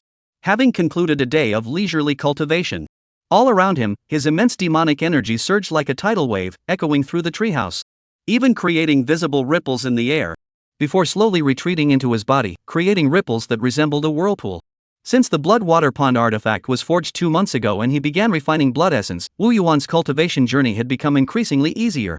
During the 2 months when by Bo and One Ear stirred up turmoil in Puleo Lake and battled the black water serpent, Wu Yuan never ceased to consume the blood essence, combining it with his daily cultivation. Now, his cultivation had risen from the initial 35 demonic energy levels to 60 demonic energy channels in a single leap. Such a rapid advancement truly astonished the demons. Wu Yuan carefully calculated that his 2 months of regular cultivation had added 6 demonic energy levels to his total. The powerful assistance of the blood essence alone had granted him an additional 19 demonic energy levels. However, behind this seemingly smooth cultivation process also brought Wu Yuan some minor yet troublesome challenges. Due to his immense demand for blood essence, the demon beasts in the early stages of Qi cultivation in the surrounding areas of his territory had almost been completely captured by him, while those with higher combat strength had already fled in caution. Even the demon beasts that had been carefully raised within Xiaoing Mountain to supply Wu Yuan with food had been depleted to the point of exhaustion. Unfortunately, most of these demon beasts were low-level Qi cultivation stage creatures, and the blood essence extracted from them was of poor quality, containing too many impurities. Even with Wu Yuan's extraordinary talent, they were completely unusable. It's not that Wu Yuan's talent was lacking, but it simply wasn't worth the effort. Wu Yuan remarked, I'm already a rat king, using such low-grade blood essence is just embarrassing for a rat. Wu Yuan could accept it, but the rat demons under his command couldn't. Therefore, these low-grade blood essences must be continuously refined through the blood water pond. However, they can still be used to supply the bloodbound spirit mulberry tree. Generally, 10 low-tier demon beasts at the initial stage of cultivation can produce 1 low-grade first-tier blood essence. 10 low-grade blood essences, after refinement, can yield a single medium-grade blood essence the size of a thumb. The medium-grade blood essence that Wu Yuan consumed last time contained the essence of numerous mid-grade demon beasts, and the cultivation levels of the other demon beasts within it were also quite high. For this reason, Wu Yuan cannot consume mid-grade blood essence at will. He must plan its use carefully to ensure no potency is wasted. Moreover, Wu Yuan must also provide blood essence to the Lingsang tree. Indeed, the Lingsang tree has an insatiable appetite for blood essence, which provides it with immense benefits. Under the nourishment of the blood essence, its growth rate is also astonishingly fast. However, the crux lies in the fact that compared to Wu Yuan's own cultivation needs, the Lingsang tree requires a far greater quantity of blood essence for its own advancement. After careful consideration, Wu Yuan ultimately decided to allocate a portion of the blood essence to the Lingsang tree. After all, in the subsequent plans, if the Lingsang tree lacks sufficient strength, it could very well become a liability. Wu Yuan couldn't help but sigh deeply, comforting himself. Let's just consider this as giving myself time to control this sudden increase in cultivation. In truth, this was merely self-comfort. With Wu Yuan's innate talent for coordinating his powerful stomach and large intestine, combined with the extraordinary control over his physical body granted by his touching the mystical spirit perception divine ability, he had never felt any signs of instability or poor control during his cultivation. At his current cultivation pace, he might reach the peak of the Qi refining stage in less than 3 years, and then seek to break through. This pace far exceeds the 5-year plan he had originally set for himself. At this moment, Wu Yuan was seated within the treehouse, fully focused on studying and researching array formations. Since obtaining the powerful innate talent of touching the mystical, he has become exceptionally sensitive to the flow of spiritual energy, and he could perceive every subtle trajectory of spiritual energy as it flowed through the air. This powerful advantage greatly aided his study of array formations. At the very least, the basic array patterns in the Nine Heavens Mystic Spirit Array Manual, Wu Yuan could easily replicate hundreds of them. If Wu Yuan did not seek a deeper understanding or attempt to study the spiritual patterns in detail, and instead simply used the array patterns to set up formations by copying them directly, he could still arrange 100 or so basic arrays. According to the evaluation standards of array masters, Wu Yuan's level is already considered extremely formidable among first-tier beginner array masters. Moreover, he had gained significant insights into more complex combinations of array patterns, and he could successfully set up many intermediate-level array formations. If he were more arrogant, he could even call himself a first-tier intermediate-grade array master. Within the array master community, he would be considered quite accomplished, worthy of respect from other cultivators, and naturally able to earn a substantial amount of spirit stones. However, Wu Yuan neither lacks spirit stones nor respect. He has countless mouse demons who worship and offer sacrifices to him with fervor. Therefore, he remained focused and delved deeper into the study of the spiritual patterns that compose array patterns. He knew that only by laying a solid foundation could he steadily advance to higher ranks of array masters. His goal had never been to become a first-tier array master. This made the process of learning array techniques exceptionally slow. To this day, regarding the spiritual patterns that compose array patterns, he had only managed to understand the spiritual essence of 10 types of array patterns, including the spirit gathering array, spirit binding array, forbidden array, and spirit nurturing array. Among these, it also includes the spiritual patterns of the Earth Vein Guidance Array, which is combined with the Earth Master's Inheritance. However, Wu Yuan has gained a general understanding of the spiritual patterns of some basic array formations. And with sufficient time, he could master more spiritual patterns. However, he remains completely baffled by the spiritual patterns of mid-tier array formations, with no clue as to how they work. As for Wu Yuan's first choice of cultivation art weapon forging, his progress was nothing short of remarkable. Initially, the blood and flesh forging technique brought by Bo, with the assistance of the Touching the Mystic Spirit Awakening, was mastered by him to a near-perfect level. Furthermore, with the assistance of the higher-grade forging technique, the Nurturing Spirit Forging method, Wu Yuan innovated the flesh and blood forging technique, creating his own unique style. As Wu Yuan often said while refining artifacts, "Whether this artifact is forged well or not, and how it should be refined, I know it all just by giving it a punch." Take, for example, the simplest artifact. Wu Yuan crafted a basic spirit copper spear with only a single set of spirit patterns. The old black master would pre-melt and refine the spirit copper. Wu Yuan would casually scoop up a ball of molten spirit copper, gently pinch and shape it in his hands, and the basic form of the artifact would begin to take shape. He grips the tip in his claw, and the skin and muscles in his palm twitch slightly, effortlessly shaping the razor-sharp spearhead. The other claw doesn't idle either, simultaneously scraping the spear a few times, and the spirit patterns are engraved clearly and neatly. It could be said that Wu Yuan completed this series of actions in less than the time it takes for a stick of incense to burn. The only factors limiting his forging speed were the rate at which the spirit copper or mother condensed into spirit copper, and the speed at which the old black figure melted the spirit bamboo charcoal to dissolve the spirit copper. Chapter 150, The Enormous Ling Sang Tree. Therefore, Wu Yuan would set aside some time each day to forge spears, which he would reward to some of the rat demons who had made contributions. To the point where the old black demon, who had been watching for a long time, felt like he had learned how to do it himself. Normally, he would take some scrap pieces of spirit copper and try to forge them. After trying for a while, he actually succeeded in forging one. When the old black demon succeeded, he was so proud. Carrying a spirit copper spear everywhere, poking here and there, utterly delighted. Once, he even showed off in front of Bo, nearly stabbing her in the butt. This gave Bo the perfect excuse to teach De Lao He a lesson. Bo could be said to have vented his frustration thoroughly at that moment. As for the specifics of the battle, Wu Yuan didn't go to watch, but he heard from Xiao Huang that the old black guy was beaten pretty badly. He didn't come out of his den for 3 whole days, hiding inside to recover. However, later, Wu Yuan heard from Cha Chi-hu that the female rat demon in Da Lo Hei's den was pregnant again. And judging by the timing, she must have become pregnant during the time Big Black was recovering.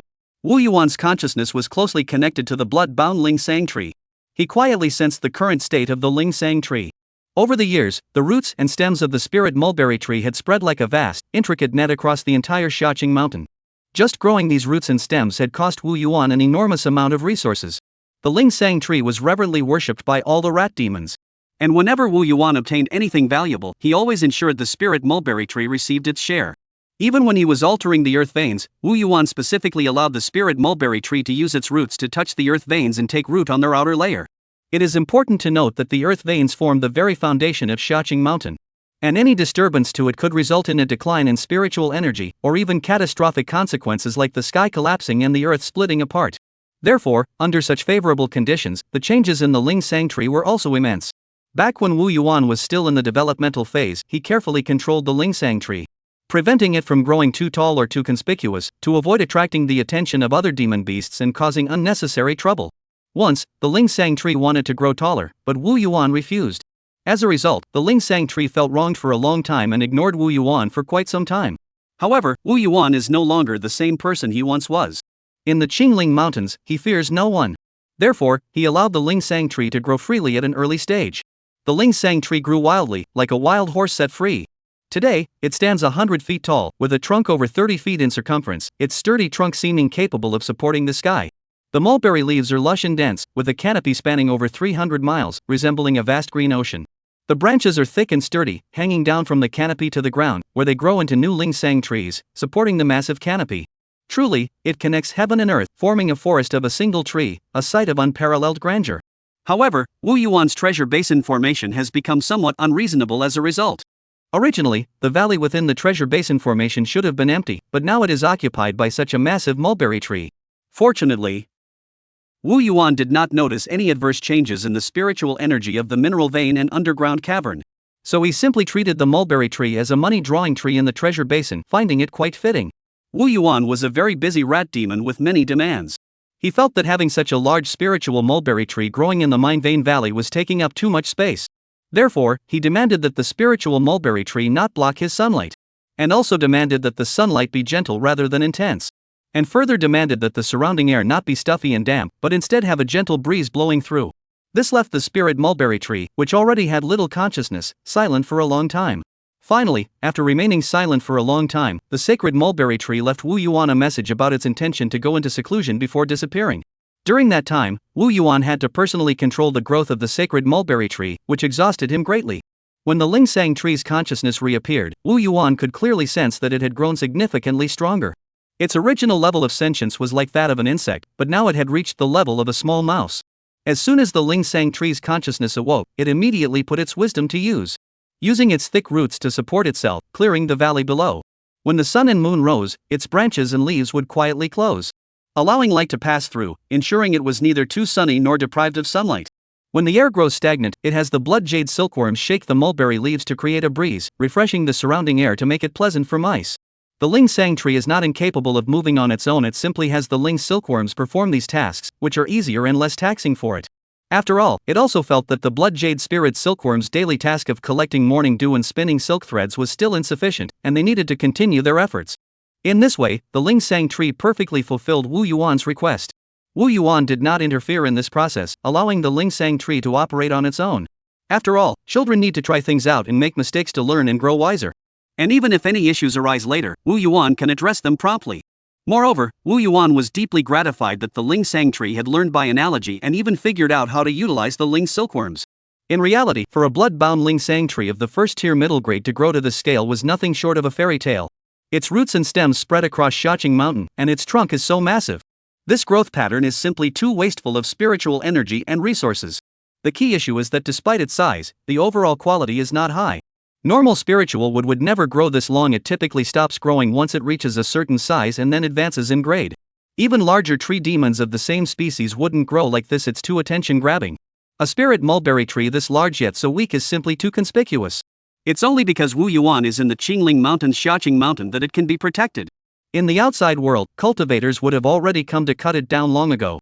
The main reason is that Wu Yuan consciously controls the Ling Sang tree to continuously grow in size. He aims to make the Ling Sang tree this vessel as large as possible. Moreover, the way the Ling Sang tree branches out is a perfect copy of Wu Yuan's technique. It has even grown numerous new Ling Sang trees to assist it in its tasks, including nurturing blood jade Ling silkworms, producing blood jade mulberry berries, and constructing the blood bind Xian silkworm array. It only needed to focus on accumulating spiritual energy and patiently await the opportunity to break through to the first grade upper rank. Wu Yuan sensed the Ling Sang tree's accumulation and nodded in satisfaction, whispering, "Actually, with your accumulation, you could have advanced long ago. But I insisted that you continue to increase your size and branch out into new spiritual mulberry trees. Don't blame me later." As he spoke, Wu Yuan gently stroked the roots of the spiritual mulberry tree and said firmly, "I'm sorry for putting you through this. This concerns our future." The leaves of the spiritual mulberry tree rustled in the wind, as if responding to Wu Yuan. It would always stand by him unwaveringly. Chapter 151, The Severely Injured One-Eared One. Wu Yuan furrowed his brows, his eyes filled with worry, as he stared intently at Xiao Hui and Xiao Bai. The two little creatures were fully focused on casting healing spells on the one-eared creature. Gentle green spiritual light flickered between their claws, constantly pouring onto the massive gash on the one-eared creature's chest, which had nearly split him in two. Wu Yuan had already used his transformative power at the beginning to eliminate the residual thunderous energy lingering at the wound site. His left abdomen had been torn open by a powerful force, but no blood flowed out. The wound had been reduced to charcoal by the black water serpent's thunder spell, blackened and emitting a pungent, burnt odor. Had it not been for the dense demon souls acting as shields to protect his spine and block the black water python's horn from slicing through, one ear would have been torn to pieces on the spot, his blood splattering in all directions. Even so, his spine was covered in terrifying cracks, ready to snap at any moment. Even the heart of the one-eared creature had been reduced to charcoal by the black water python's thunderbolts. However, Wu Yuan watched as the demonic face on one ear's body expelled streams of demonic souls that attached themselves to the heart, which then reformed into a new heart. However, this heart had an eerie shape, resembling a demonic face. In Wu Yuan's keen perception, the heartbeat sounded like the agonizing screams of demonic souls, causing him to furrow his brows. The demon souls within one-eared demon are becoming increasingly severe. This will severely impair his rationality. We'll have to figure out a way to stop this transformation. The old black man beside him wasn't idle either. He carefully pinched the medicinal plants for healing, stuffing one after another into the one-eared demon's mouth, his expression urgent. The roots and stems of the blood-bound spirit mulberry tree silently drooped down, piercing into the one-eared demon's body.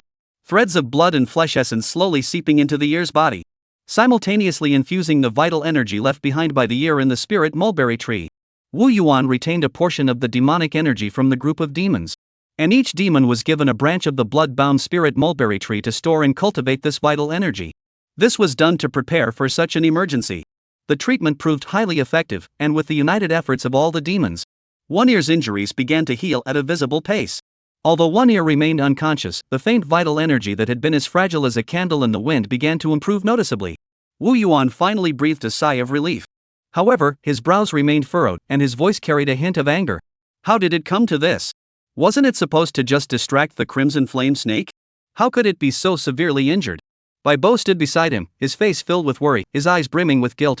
He explained softly, everything was going smoothly according to the plan. But ever since you told us about the Chenjin carp last time, One Ear has been obsessing over it. Originally, we only intended to weaken the black water dragon snake.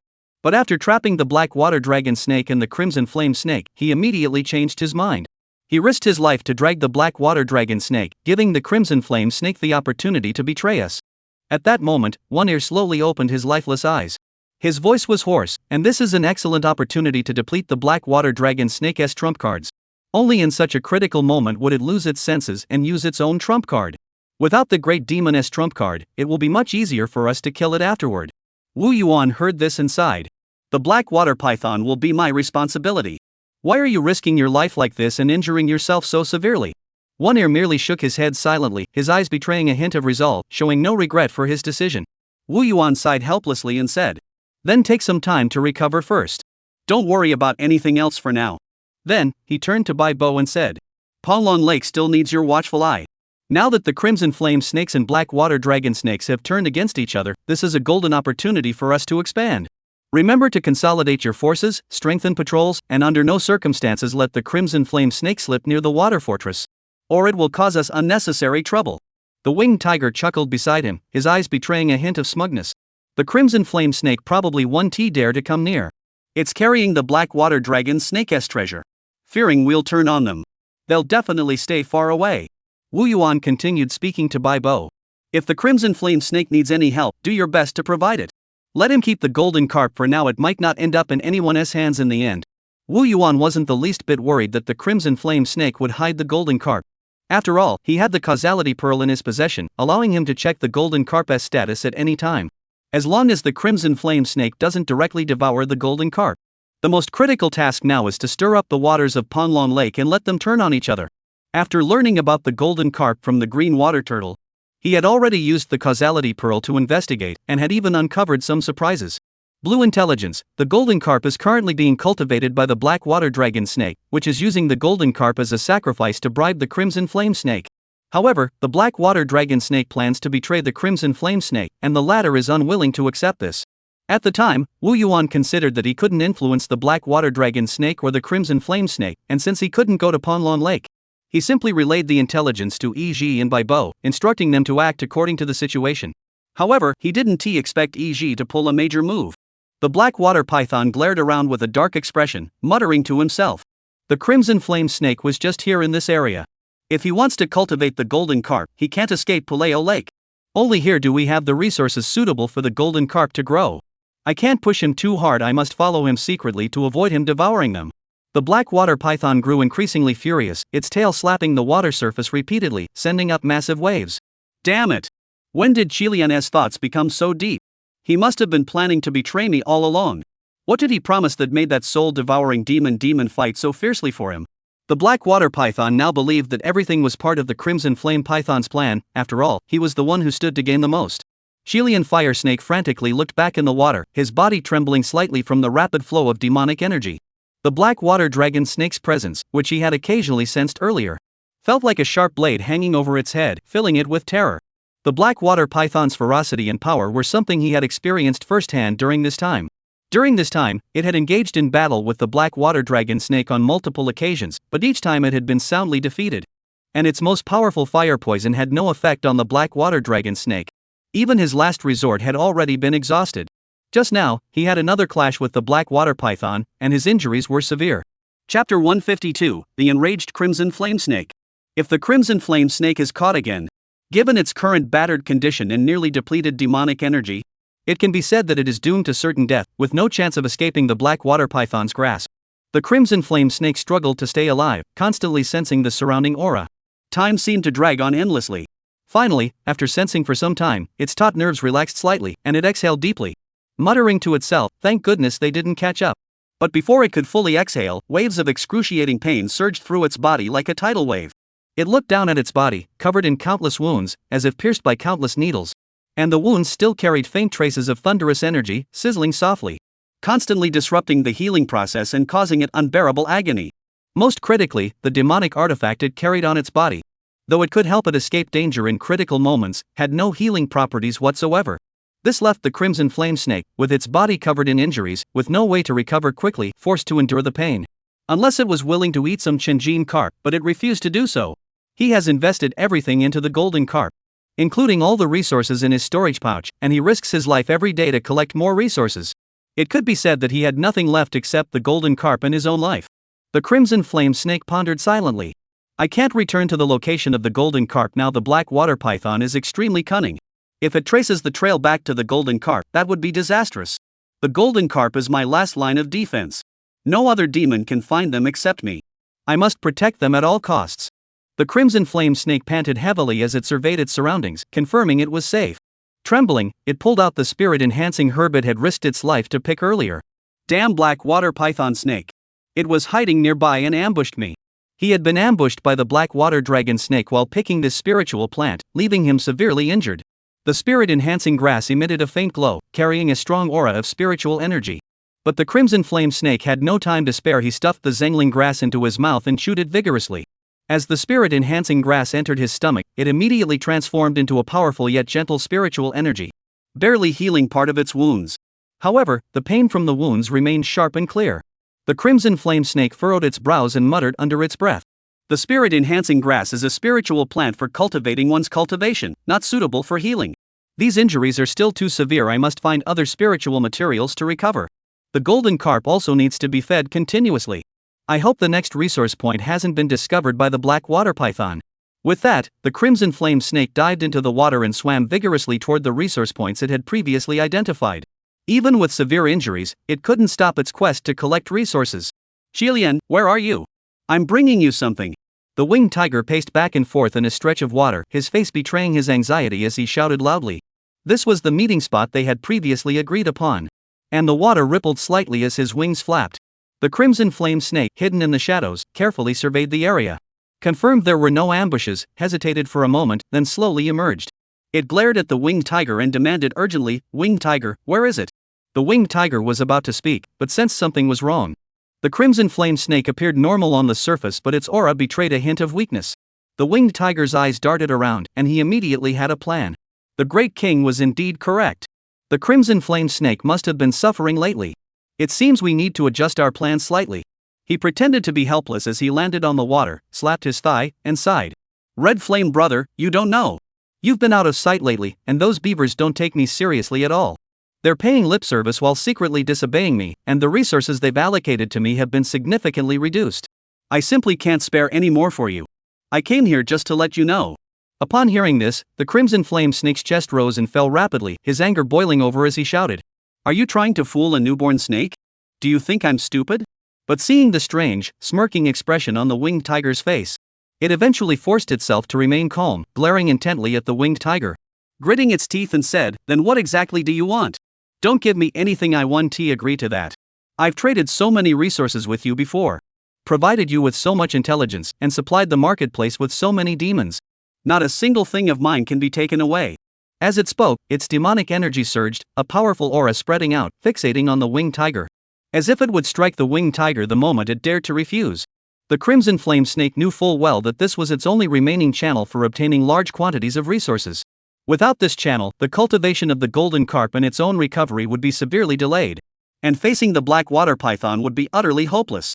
The winged tiger looked at the fiercely advancing crimson flame snake, his eyes darting about, and the corners of his mouth curled upward as he said, actually, there's another way. If it succeeds, we'll never lack resources again. You can also obtain a large amount of resources immediately. The crimson flame snake's eyes narrowed, and he grew wary, asking cautiously, what method? Don't try any tricks. The winged tiger cleared his throat and analyzed seriously. The root of all this trouble is that beaver harboring ill intentions. Why would it harbor such intentions? It's because you and Blackwater have been fighting nonstop lately, making him think he has an opportunity to act. Otherwise, how dare that old man dare to rebel? I chose him because I thought he was easy to control, but I never expected him to get out of control. As Chuanqi who spoke, faint flute-like sounds drifted from his body, reaching the ears of the crimson flame snake. But the crimson flame snake didn't notice a thing. Chu Ji who looked at the pensive Chilean fire snake and continued. Why don't we just kill him, take over the marketplace, and then use it as a base to resist the black water python? Then the resources will be ours to take as we please. The crimson flame snake listened to the winged tiger's words, his heart racing. He felt both tempted and worried. It cautiously asked, how can we kill the river beaver? Just the two of us demons won't stand a chance against the beaver's water fortress. The beaver's water fortress is heavily defended, and he has many followers. It won't be easy to deal with him. The winged tiger looked at the crimson flame snake, who seemed hesitant to speak further. And secretly rejoiced, knowing it had taken the bait. The crimson flame snake spoke impatiently. Just tell me the plan already. Stop stalling. The winged tiger pretended to hesitate for a moment before finally saying, why not use the pretext of renegotiating the division of interests to lure the beaver out? Then we'll strike suddenly and subdue him. The crimson flame snake sneered disdainfully and said, I don't even believe that myself. Beavers aren't little cuties. They won't fall for that so easily. Chapter 153, Deceiving the Crimson Flame Snake. The winged tiger rubbed his hands together and smiled at the crimson flame snake. All you need to do is pretend to attack the beaver water village to put pressure on him. That way, he'll consider negotiating later. When he sees you looking so fierce, he'll definitely be scared. Then, to seek peace, he'll agree to come out and negotiate. The crimson flame snake suddenly grew wary, his eyes filled with suspicion, and he shouted, why me? Why not you? The black water python is still blocking my way. The winged tiger continued, if I go too, he'll be too scared to come out. Only if I stay neutral and pretend I know nothing. The beaver sees you're a bit weak now, so he is considering negotiations. After all, he thinks you're too scared to act now. You figure out a way to lure the black water python to the other side, and we'll act quickly here, it'll be no problem. At the same time, the sound of the flute near winged tiger grew louder. The crimson flame snake didn't trust the winged tiger at all. After all, who knows if he might team up with that beaver and turn on us. But the crimson flame suddenly felt that he was far stronger than the two demons, and even if there was a trick later, he could handle it. He narrowed his eyes, staring at the small wings on the winged tiger's back, muttering to himself. A winged tiger who can't even protect the wings that symbolize his bloodline, and a beaver on the brink of death, what have I to fear? Even the black water dragon snake was left spinning in circles by me. How could two crippled demons pose a threat? The golden carp is still waiting to be fed. It really is such a glutton. Thinking of this, the crimson flame snake felt a mix of emotions, but quickly perked up. When the time comes, I'll raid the wealthy beavers in the beaver village and collect enough resources to help several golden carp advance. The timid starve to death, while the bold eat until they burst. With that thought, the crimson flame snake clenched his teeth and shouted, "All right. Let's do it." The winged tiger looked at the crimson flame snake, who had suddenly become so enthusiastic, and was a bit confused. But upon hearing its agreement, he couldn't help but laugh and hurriedly said, "Then I'll patiently await your heroic deeds, Crimson Flame, until you've accomplished your great feat." Bo watched as the winged tiger returned to the beaver water village and hurriedly asked, "What's the current situation with the Crimson Flame snake?"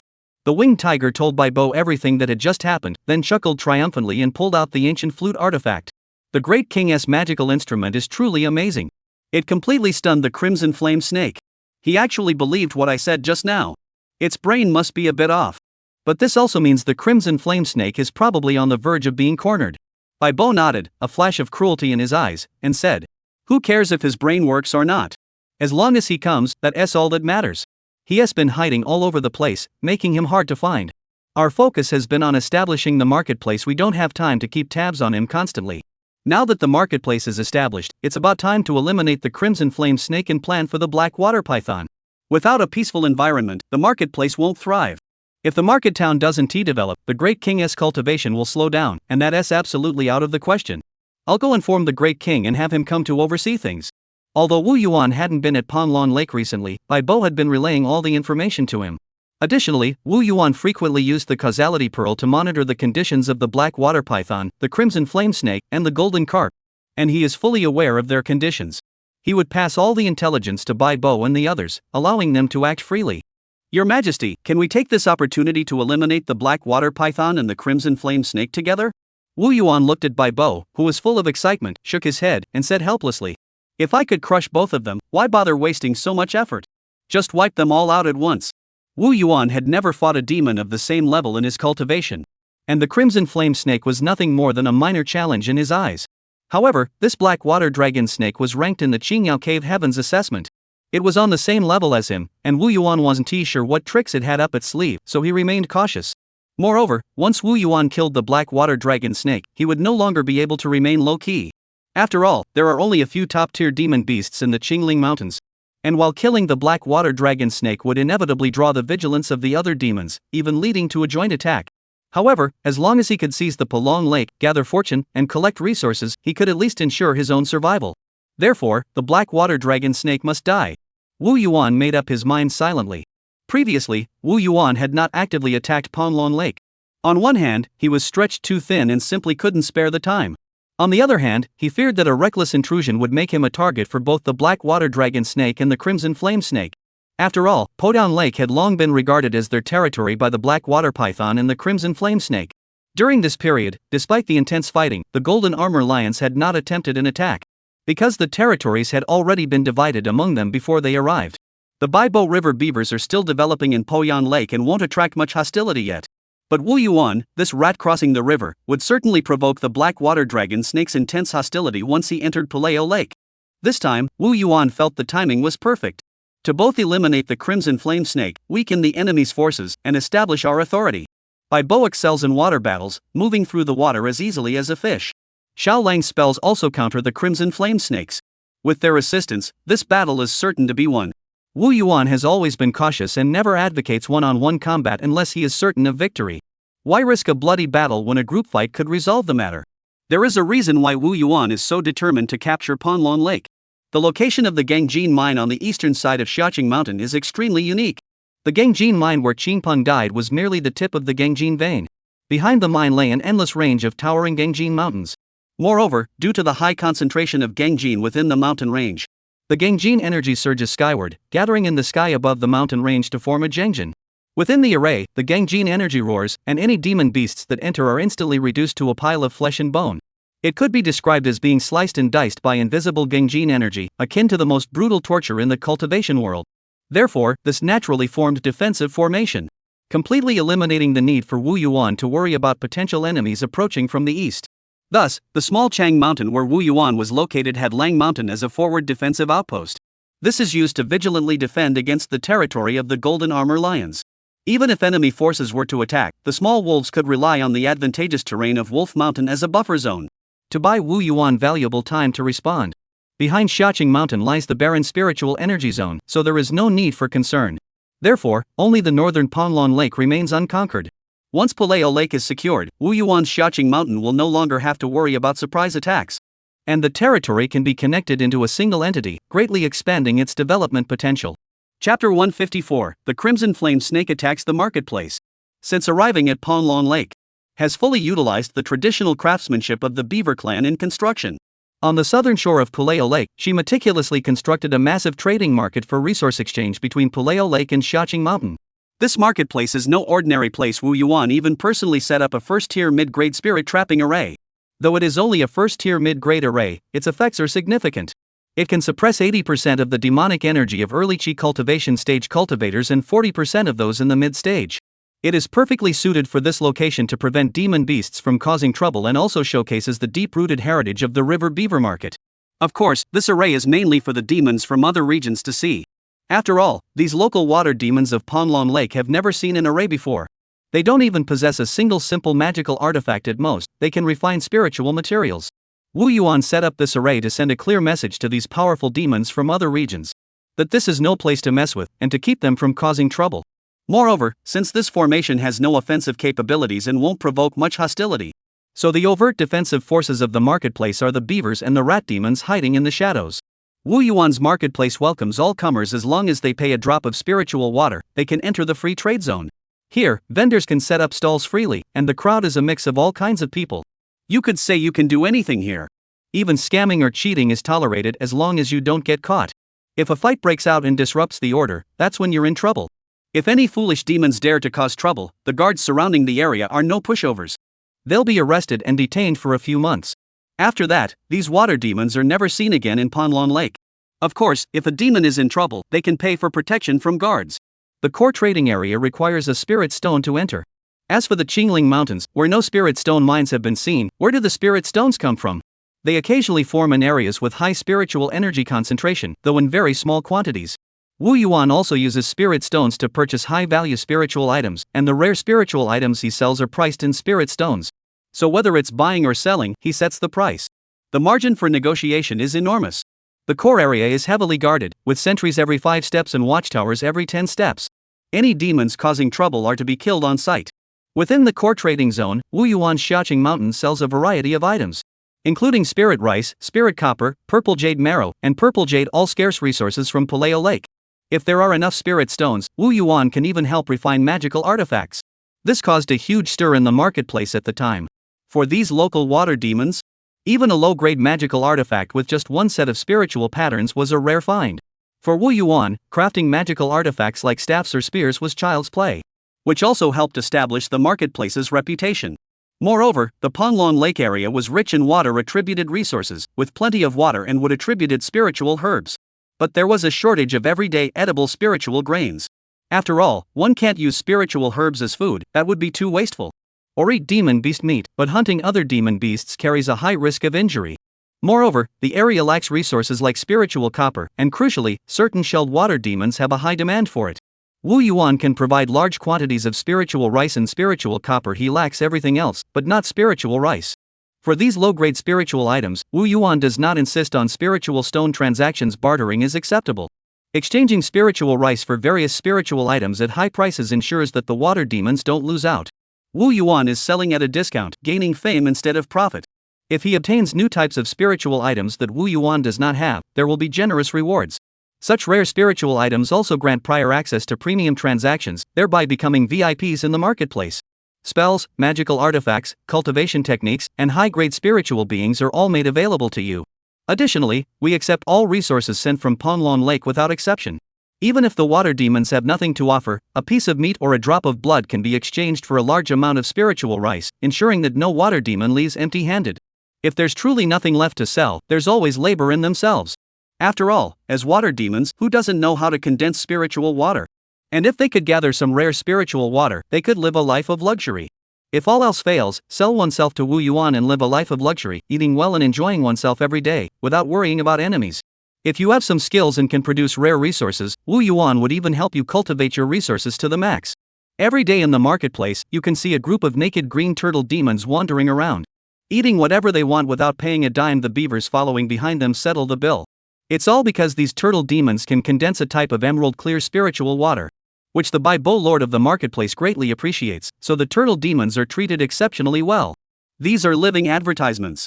In the end, many water demons chose to join the marketplace, truly allowing the blue waves to recruit many rare water demons.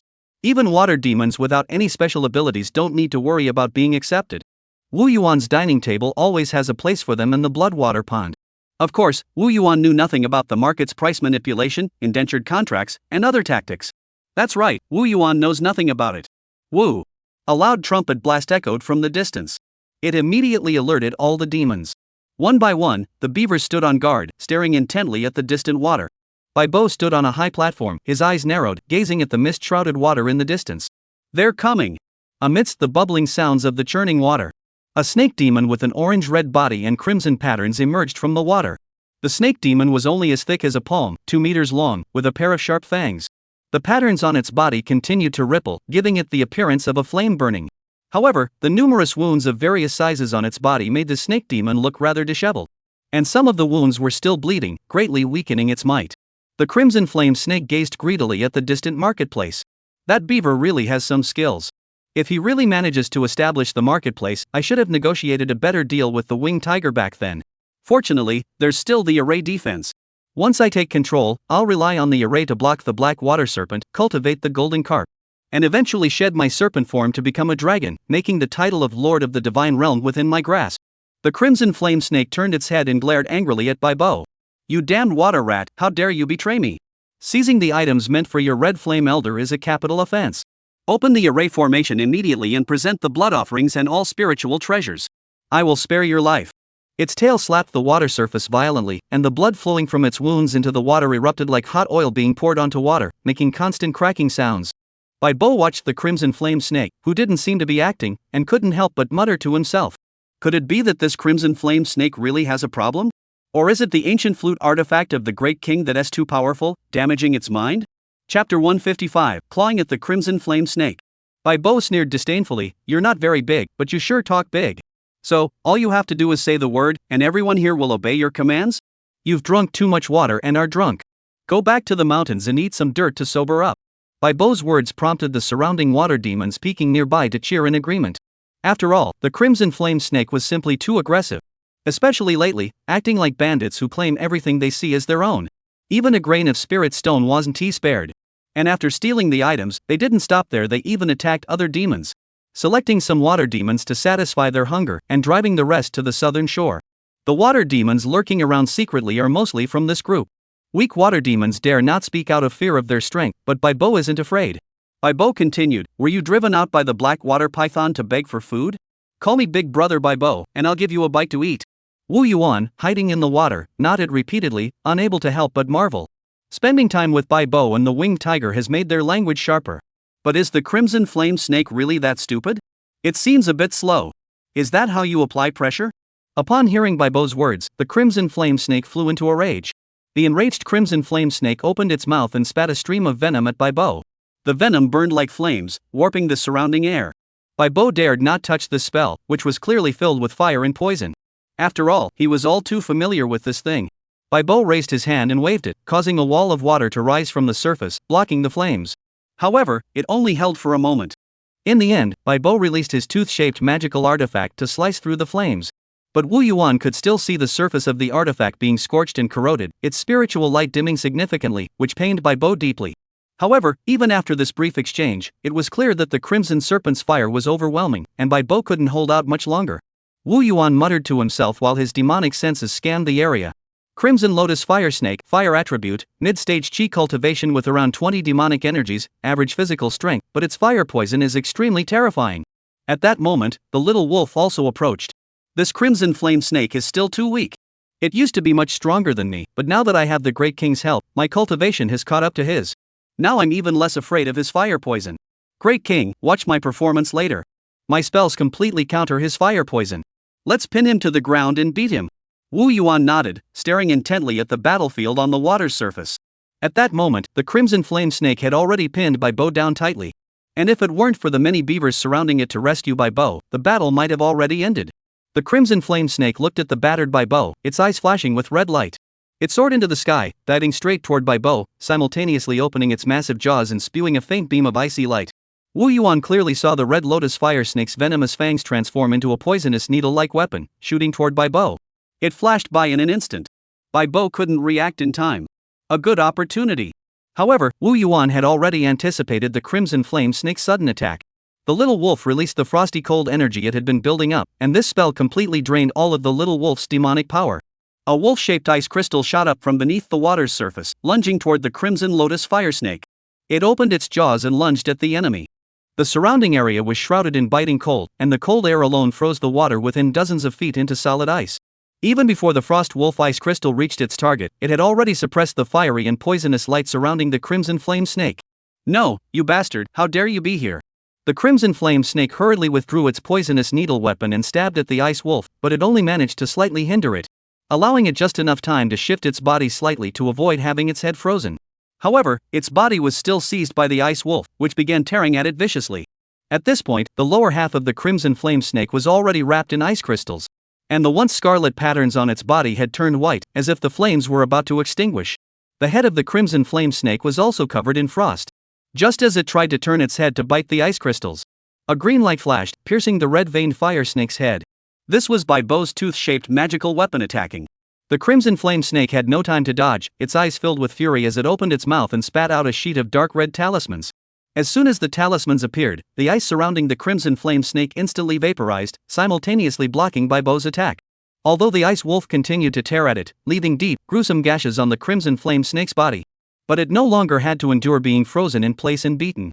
The crimson flame snake then looked at the talismans with a pained expression as their spiritual light faded completely. Upon seeing the dark red talisman, Wu Yuan's eyes lit up. Realizing that the crimson flame snake's final move had been revealed, he knew it was time to act. Wind walk.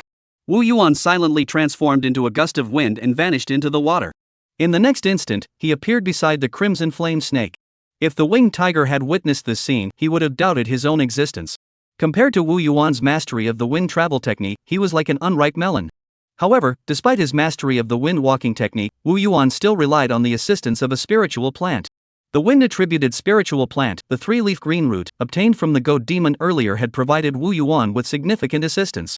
Originally, it only had 3 leaves and 30 years of medicinal power. After being planted in a high-quality spiritual soil and carefully cultivated by Xiao Huang, it grew 3 more leaves, greatly enhancing its effects. Additionally, Wu Yuan studied the spiritual patterns within the wind-walking technique. And by comparing them with the wind-attributed spiritual patterns on the Qingpeng skeleton, he improved his wind manipulation technique. Now, Wu Yuan's wind-walking technique far surpasses that of the winged tiger, allowing him to merge into the wind at an even faster speed and consume less demonic energy. Wu Yuan swiftly extended both claws toward the crimson lotus fire snake, gathering qi and blood in his palms, forming a highly condensed field of qi and blood that trapped the crimson flame snake's struggling body for a single breath. In that brief moment, Wu Yuan had already grasped the tail of the crimson flame snake with one hand and its vital point with the other. Wu Yuan's immense strength crushed the snake's body, causing it to explode and spurt blood. The claw embedded in the vital point pierced deep into the flesh, turning the already blood-red snake head purple. The crimson flame snake sensed danger, but with its neck clamped shut, it couldn't speak. And could only scream with its demonic consciousness, "Let me go, or my brother will definitely kill you." Wu Yuan heard the crimson flame snake's words, and a wild smile spread across his face. He laughed maniacally, "Die." He exerted force with both claws, tearing the crimson flame snake into 2 pieces. Due to Wu Yuan's unique technique, the entire snake's skeleton was completely extracted from the 7-inch area. The snake bones were as white as jade, with red spiritual patterns flickering on them, not a single drop of blood or flesh remaining. The other half was nothing but a blood-soaked, lifeless shell, limp and hanging from Wu Yuan's claws. The snake's blood, laced with fire poison, gushed out, spraying onto Wu Yuan's body. The snake blood slid off Wu Yuan's body without harming him in the slightest. And when it hit the water, it made a sizzling sound. Chapter 156, No Gains? Wu Yuan paid no heed to the venomous snake blood covering his body. Instead, he lifted the crimson flame snake's body and placed it before his mouth, enjoying the sensation as he squeezed the flesh with his claws, extracting more snake blood into his mouth. He then tossed the snake meat into his mouth, chewing it vigorously, his face betraying a look of satisfaction. It's still the taste of a demon beast at the mid-stage of chi cultivation that's the best. Let alone a snake demon. This reminds me of my beloved little black one. How I miss him. With him, this mission won't be in vain. Wu Yuan pulled out the poison sac of the crimson flame snake and his fire snake poison needle artifact, tossing them to Bai Bo. These 2 items are a gift to you. You handle your tooth-based magical artifact with great skill. This mid-grade magical artifact, the fire snake needle, should feel right in your hands. Baibo accepted the artifacts with a delighted smile, eagerly rubbing the snake tooth poison needle artifact in his hands. His mustache curling upward, how could it not be comfortable to use? I'm all too familiar with this fire poison scent. Wu Yuan tossed the snake bone, still attached to the snake's head, to the young wolf. Use it to sharpen your teeth. The little wolf raised its head, bit down on the snake bone, and also smiled broadly. Thank you, great king, for your generosity. They had long grown accustomed to the king's generosity and would never refuse such gifts. After all, they had chosen to sell their lives to the king, and by enhancing their strength, they could serve him even better. Wu Yuan licked the snake blood dripping from his lips, scanning the surrounding water demons lurking in the shadows. His gaze seemed to carry the weight of substance, causing the water demons' hearts to grow heavy. The brutal aura from his recent slaughter of the crimson flame snakes filled the water demons with both fear and envy. Wu Yuan's cunning, treacherous, and bloodthirsty methods left an indelible impression on these naive new demon clan members who had never seen the world. Despite being far stronger than the crimson flame snakes and having several allies, he still resorted to ambush tactics. Truly worthy of being the Rat King who commands so many powerful demon beasts. He was indeed full of cunning, treachery, and cruelty, with the scent of rats still lingering on his body. Wu Yuan's appearance made even the dumbest demon beasts realize that this powerful Rat King was the true master of the marketplace. However, the Rat King's overwhelming power and brutal, cunning actions made the water demons dare not reject him. At the same time, Wu Yuan's brutality awakened the bloodthirsty memories within the surrounding demon beasts, staining their eyes with madness. This made the newly awakened, innocent demon beasts realize how demons truly fight. Some of the more intelligent beasts began to grasp the truth. That there was no need to fear injuries or engage in mutual combat, but simply use their wits and coordinate with appropriate strength to defeat even powerful enemies. At this point, Wu Yuan had devoured nearly all of the crimson flame snake's flesh, leaving behind only a complete snake skeleton with its head intact. The surrounding water demons fled in panic, some glancing back at the Rat King, who was admiring the snake bones. His body seemed to be enveloped in divine music, and a thought arose in his mind. This is how a great demon should be. Wu Yuan sensed that all the water demons had completely departed and ceased his showy actions. He ran his fingers over the ancient sun flute in his hand, a smile playing at the corners of his mouth. This should create a different atmosphere in Panlong Lake. If we can stir up the water demons and cause some trouble for the black water python, that'll be enough.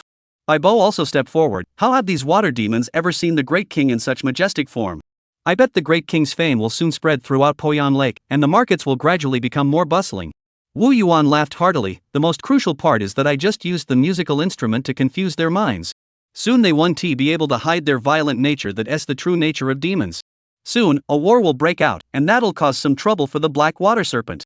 At the same time, the more chaotic Poyan Lake becomes, the better the marketplace will develop. Otherwise the water demons will hide their treasures, and how can we develop then? Now that chaos has erupted, we must quickly convert resources to enhance our cultivation and combat power. Otherwise, we might accidentally perish in the chaotic Poyan Lake. Baibo spoke respectfully. Your Majesty's mastery of the magical artifact is growing ever more refined, truly a feat of effortless mastery. How could these ants possibly withstand the Great King's mind-bending spells? Baibo paused suddenly, then asked nervously. Your Majesty, will the black water dragon snake attack us? Wu Yuan narrowed his eyes slightly, pondered for a moment, then spoke slowly. Those water demons were merely minor annoyances to the black water serpent. He paused again, his tone growing serious. However, the crimson flame snake died here, and the black water python cannot find the golden carp in Panlong Lake. It likely won't give up easily. Wu Yuan raised his voice and said solemnly. Therefore, it will definitely come to attack us. However, Wu Yuan suddenly broke into a smile and said. However, I'm the one who is going to let the black water dragon snake attack us. He raised the corners of his mouth, revealing a confident smile. I will create a situation where he cannot escape and must fight me to the death. Baibo's expression grew solemn as he clenched his fists and said seriously. Your Majesty, we will definitely kill him. But Wu Yuan shook his head, his gaze fixed on Baibo, speaking slowly and clearly. It's me. His voice was low and powerful. I will fight the black water python one-on-one. At that moment, Wu Yuan's eyes glowed red, and his voice brimmed with uncontrollable excitement as he shouted. I want to test the strength of this demonic realm's elite and gauge my own abilities. See if all the resources I've invested have been worth it. See where my advantages lie and what still needs improvement. The experience gained from this will be crucial for my future development. After all, one must first strengthen oneself before seeking external support. Relying solely on resources will never make one a demon lord. Baibo's face turned a bit pale, but since his own king had spoken, he dared not stop him from progressing. However, he hesitated for a moment before cautiously speaking up. King. Wu Yuan waved his hand, cutting Bai Bo off. My decision is final. He patted Bai Bo on the shoulder and comforted him. The outcome of this matter is already predetermined. I will win. The difference lies in how the black water python will die. Why don't you help me think of a way to deal with the black water dragon snake afterward? This is a dragon snake, you should be quite familiar with them from the Dragon Palace in the East Sea. Think of how we can use it. The unquestionable tone left Bai Bo with no choice but to silently step back. Wu Yuan clutched the storage pouch containing the crimson flame snake tightly in his claws, slowly withdrawing his demonic senses, and opened his eyes. His brows furrowed slightly, not only because there was nothing of value inside the storage pouch, but also because he found no trace of the golden carp or any clues to its whereabouts. This was the first time Wu Yuan had ever seen a demon beast so destitute, not even possessing a single spiritual herb or spirit stone. There were only a few jade slips, all of which were of little value. So Wu Yuan's final haul consisted of a demonic corpse and a fire snake venom needle. Chapter 157, Obtaining the Golden Carp. However, in the end, Wu Yuan merely satisfied his appetite. There was no spiritual artifact he could use. If other demon beasts were to see this grand operation would undoubtedly be a huge loss. However, Wu Yuan remained unfazed, silently pondering to himself. The causality pearl, where did the crimson flame snake place the golden carp this time? Soon, intelligence surfaced. Blue intelligence, the golden carp has been stored by the crimson flame snake in a beast taming bag and placed at the bottom of the still water pond. Wu Yuan raised his eyebrows slightly, his heart stirring. He knew about the still water pond. Formed at the junction of the eastern shore of Panlong Lake and Wolf Mountain, it was a spiritual pond where the emerald water spirit turtle had once lived. However, after being disturbed by 1 year earlier, the azure water spirit turtle had fled to the beaver water fortress, and no demons remained there. Most importantly, this place was not far from the beaver water village, making it a blind spot. Wu Yuan's heart stirred, and he said to Bai Bo, "You handle this place first. I've already gathered troops, and we'll have to fight the black water serpent next." With that, Wu Yuan transformed into a gust of wind and vanished instantly, hurrying toward the still water pond. This was a small pond clinging to the rock wall, with sparse spiritual energy, only of the first grade lower rank. Looking down from above, it was connected to Panlong Lake by a narrow waterway. In Wu Yuan's perception, there was a faint, foul-smelling snake-like odor. He wrinkled his nose and muttered to himself, "What a waste! How could they leave a trace? Not even a bit cautious." In truth, Wu Yuan was being too harsh. The crimson flame snake was a seasoned veteran, it wouldn't have failed to cover its tracks. The fact that the black water dragon snake hadn't noticed it for so long proved that the crimson flame snake was fine. The main issue was that Wu Yuan's divine seed, which enhanced his spiritual perception, primarily focused on improving his sense of touch but also slightly enhanced his other senses. Plus, he had a beast-like physique, with extremely keen senses, which is why he noticed something was off. Wu Yuan leaped into the clear water pond, his demonic awareness darting like tentacles to pinpoint a stone.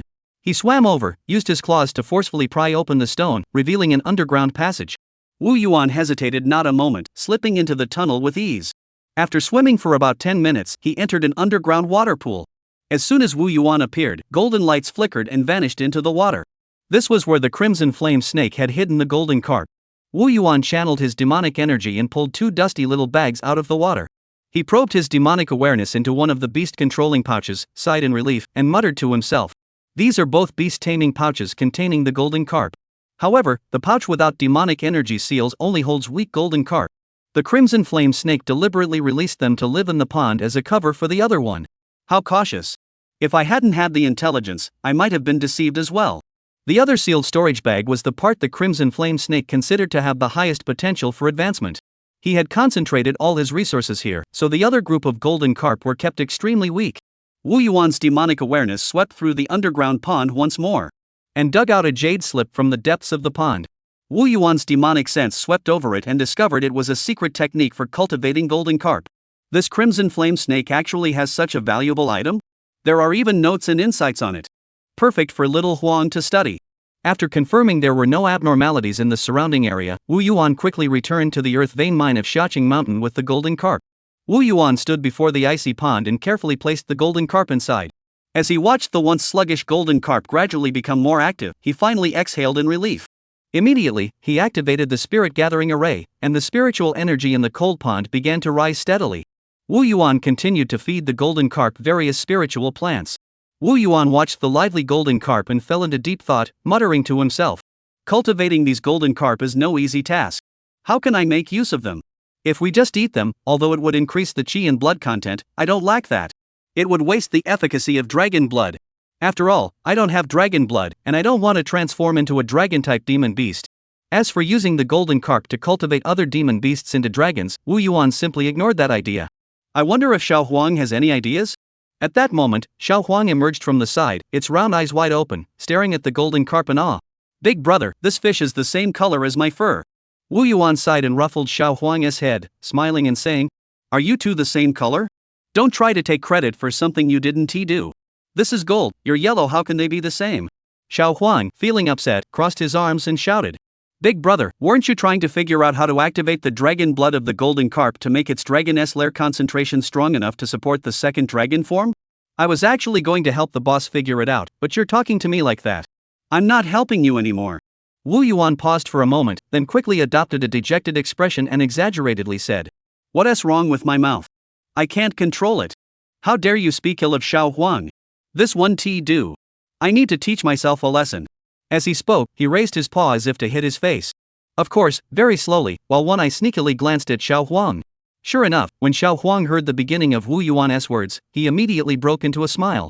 When he saw Wu Yuan raise his hand to hit him, he panicked and immediately jumped up to hug Wu Yuan's paw, urgently saying, Big brother, I forgive you. Don't hit me anymore. Wu Yuan's claws slowed down even more, but he still asked in a skeptical tone, You really forgive me? Xiao Huang clung even tighter to Wu Yuan, really? Wu Yuan finally stopped his claws and smiled, saying, Then I won't hit you anymore. Xiao Huang nodded vigorously, Alright. Seeing that Wu Yuan had stopped moving, Xiao Huang finally exhaled in relief and jumped down. Wu Yuan, seeing this, quickly copied Xiao Huang's earlier pose, placing his hands on his hips, and suddenly shouted loudly, Xiao Huang! Were you just accusing me? The shout startled Xiao Huang so much that he lost his balance and fell to the ground, nearly tumbling into the pond to feed the fish. Fortunately, Wu Yuan acted quickly, grabbing Xiao Huang's tail and pulling him up. Seeing Xiao Huang's face turn red with anger, Wu Yuan quickly asked, What was the method you mentioned earlier for activating the dragon blood? You've been here for so long, why didn't you mention it earlier? Xiao Huang's attention was immediately diverted, and he excitedly said, Big brother, I'm still just an idea at this point. I need to discuss it with you. But I think there's a good chance of success. Chapter 158, The Wild Demon Tribe Ceremony. Wu Yuan stood to the side, his eyes fixed intently on Xiao Huang. He saw Xiao Huang intently fiddling with a golden carp, muttering to himself. He couldn't help but speak up. Xiao Huang, can you really force this golden carp to mature prematurely? Don't waste this precious thing. Upon hearing this, Xiao Huang immediately stopped what he was doing, crossed his arms, and replied confidently, Master, please don't doubt my abilities. Put your mind at ease. Besides, you were the one who suggested this method. Don't you even believe in yourself? Wu Yuan scratched his face, his eyes darting around nervously, and laughed awkwardly. It was just a guess, a possibility. Wu Yuan wanted to obtain a promoted golden carp to attract the black water python. He knew that only such a creature could drive the black water dragon snake mad, and thus achieve the goal of luring the black water python into a trap. Earlier, after killing the crimson flame snake, Wu Yuan had searched its storage pouch, which was completely empty. Even a mouse would have shed tears. Aside from a few jade slips, there were no resources at all.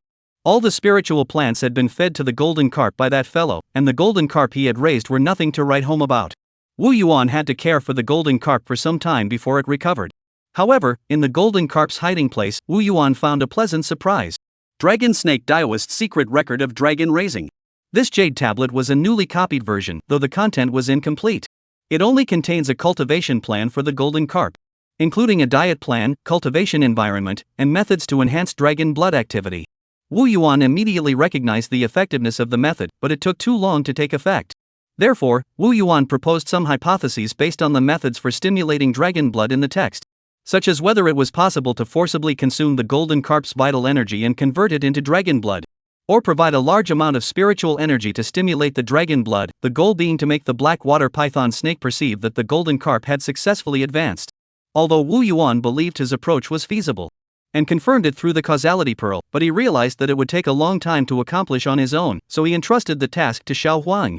Xiao Huang, with a wolf skull on his head, wearing a necklace of teeth, clad in a cloak adorned with the skins of 10,000 beasts, one claw holding a trumpet, the other a harpoon, jumping around and muttering incantations, looking quite comical. Wu Yuan looked at Xiao Huang's actions with a puzzled expression, thinking to himself, the more I look at him, the more he resembles a shaman. Moreover, looking at the cloak of 1,000 beasts on Xiao Huang's body, his eye twitched involuntarily, and he couldn't help but touch his own back, muttering to himself, I wonder which idiot told Xiao Huang that this thing is impressive. I'll pluck every last hair off him. The 10,000 beasts cloak was woven by Xiaoing himself, using feathers from the heads of various demon beasts on Xiaoqing Mountain. When Wu Yuan first saw the winged tigers and the old black one all with shaved heads, he thought he was still asleep. Those weren't the problem. The real issue was that Xiaoing was also bald, and he was eyeing Wu Yuan's head with intent. This completely shattered Wu Yuan's composure. Wu Yuan cherished his fur greatly and took pride in its beauty. Every day, after bathing in spiritual water, he would spend a lot of spiritual plants and resources to maintain his fur. After all, a person's face is their most important asset, and a mouse's fur is its most valuable asset. Wu Yuan firmly refused Xiaoing's request to pull his hair and imposed a confinement punishment on him. However, Xiaoing threw a tantrum, refusing to give up, and protested vehemently. He claimed that without the leader's fur, he wasn't worthy of being called the mantle of the 10,000 beasts. In the end, Wu Yuan hung Xiaoing upside down for several days, leaving a bald patch on his own back. While Wu Yuan was sulking in the treehouse, little Huang was happily hanging upside down, weaving his cloak. Attracting the attention of the other demon beasts, who marveled at Xiaoing's weaving techniques, such as wrapping and twisting, and were even more amazed by the animal-shaped patterns he occasionally sketched out. The noise was so loud that Wu Yuan couldn't hear it from inside the treehouse, which made him so angry that he increased the workload for all the demons by 100-fold. "Demon God, attack again!" Little Huang shouted, drawing Wu Yuan's attention back. Immediately, Xiaoing blew the wood spirit horn with all his might. Wu Yuan suddenly furrowed his brows. He sensed an odd fluctuation spreading around him. This fluctuation wasn't demonic energy or spiritual energy. This feels so familiar. It's somewhat like the fluctuations of destiny. Wu Yuan immediately recalled the demonic clan's fortune he had drawn upon when he had peered into the bloodline spirit patterns. He had some understanding of fortune. After all, he had encountered demon clan fortune, Xiaoing Shan's fortune, and Qingyao Cave's fortune, and had some experience with it. The fluctuations caused by Xiaoing's ritual were very similar to demon clan fortune. But it was much weaker and lacked the demon clan's aura of authority, instead carrying a wild, bloodthirsty intent. In Wu Yuan's eyes, it was as different as the distinction between a proper imperial dynasty and a tribal clan from the frontier. This wild demon tribe still has great potential worth exploring. Wu Yuan saw the golden carp before him suddenly convulse. Its scales cracking and splitting, muscles twisting and bulging, and dark red blood flowing out. And the once golden scales faded at a visible speed. Soon, it transformed into a mass of flesh that barely resembled a fish. With flesh still twitching on its surface, but its aura suddenly swelled, emanating a powerful dragon's chi. Wu Yuan widened his eyes in astonishment and exclaimed. Without even looking, just by the aura alone, it's definitely a top-tier first-grade golden carp, with a rich and powerful dragon's aura. Xiaoing, you're a damn genius. Xiaoing put away his horn, lifted his head proudly, and said. Recently, I studied some of the rituals of the wild demon tribe and gained some insights. Wu Yuan suddenly remembered that Xiaoing had suddenly become interested in the wild demon tribe a while back, and had tailored the relevant content to his abilities and taught it to him, including some fragmented rituals and incantations. He never expected Xiaoing to actually make such discoveries. Wu Yuan pinched Xiaoing's cheek and laughed. Good job, kid. With this much study, you're sure to succeed. I forgive you for shaving all the rat demons bald, ruining little Xiaoing Shan's good looks. Xiaoing grimaced. Around here, it's just you, the boss, who cares about such things as hair and looks. Are you eyeing some female demon from another clan? Wu Yuan's eyes widened instantly as he argued. How dare you slander my good name out of thin air? What innocence! I saw you studying a jade tablet about evaluating beast women just a few days ago. Xiaoing said with a smirk. Wu Yuan's face turned red, his beard bristling, as he argued. I was researching, evaluating, and organizing intelligence. And this is for it's all about appearance. It's for appearances. Then came Xiaoing's incomprehensible words about aura and dignity, causing Xiaoing to giggle quietly, filling the treehouse with a joyful atmosphere. On the entire Xiaoqing Mountain, only Xiaoing dared to tease Wu Yuan, and the key was that Wu Yuan was more than happy to play along with Xiaoing. Chapter 159, The Black Water Python Arrives. Wu Yuan's gaze was intense as he asked Bai Bo beside him. Bai Bo, have all the formations been set up? His voice boomed, reverberating through the air and causing ripples on the water's surface.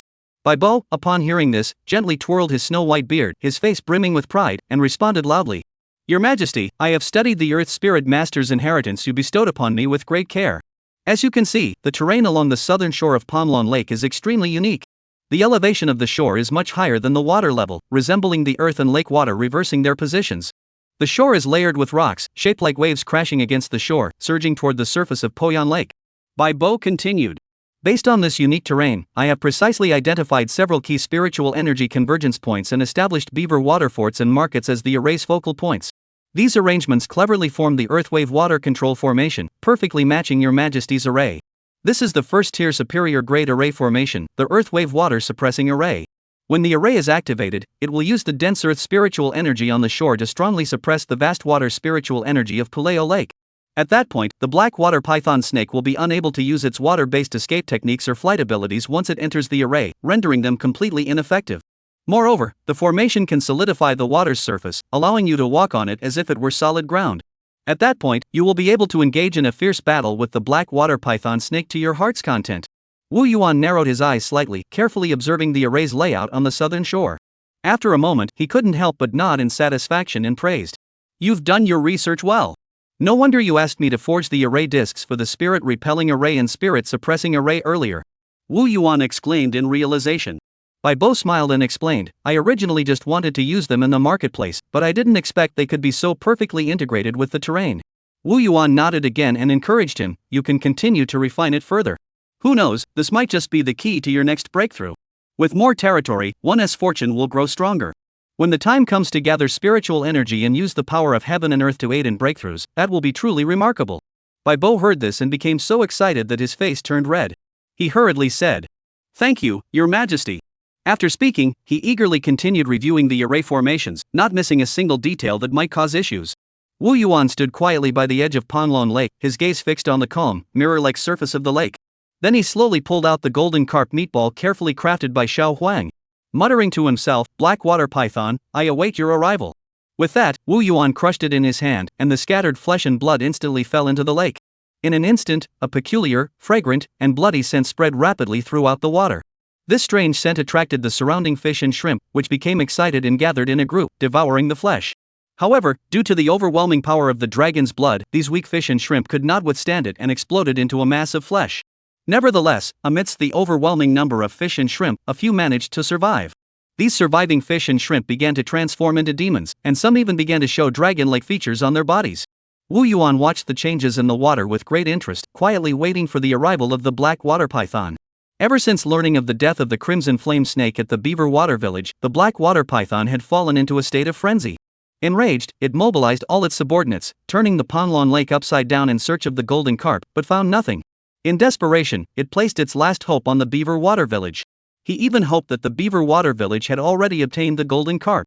After all, if the golden carp hadn't been fed for a long time, it would have degenerated. Just then, the black water python suddenly raised its head, its eyes fixed on the southern part of Poyan Lake. Its eyes glowing with excitement, and muttered, "Wonderful. It's the scent of dragon blood. Such a rich dragon's blood. Enough." The black water python snake danced wildly in the air, soaring into the sky in an instant. In an instant, the sky darkened with thick clouds. Under the influence of a strange demonic energy, the clouds began to violently churn and expand, gradually enveloping the surrounding waters. Soon, the sky was filled with lightning and thunder, growing dark and ominous, as if the end of the world had arrived.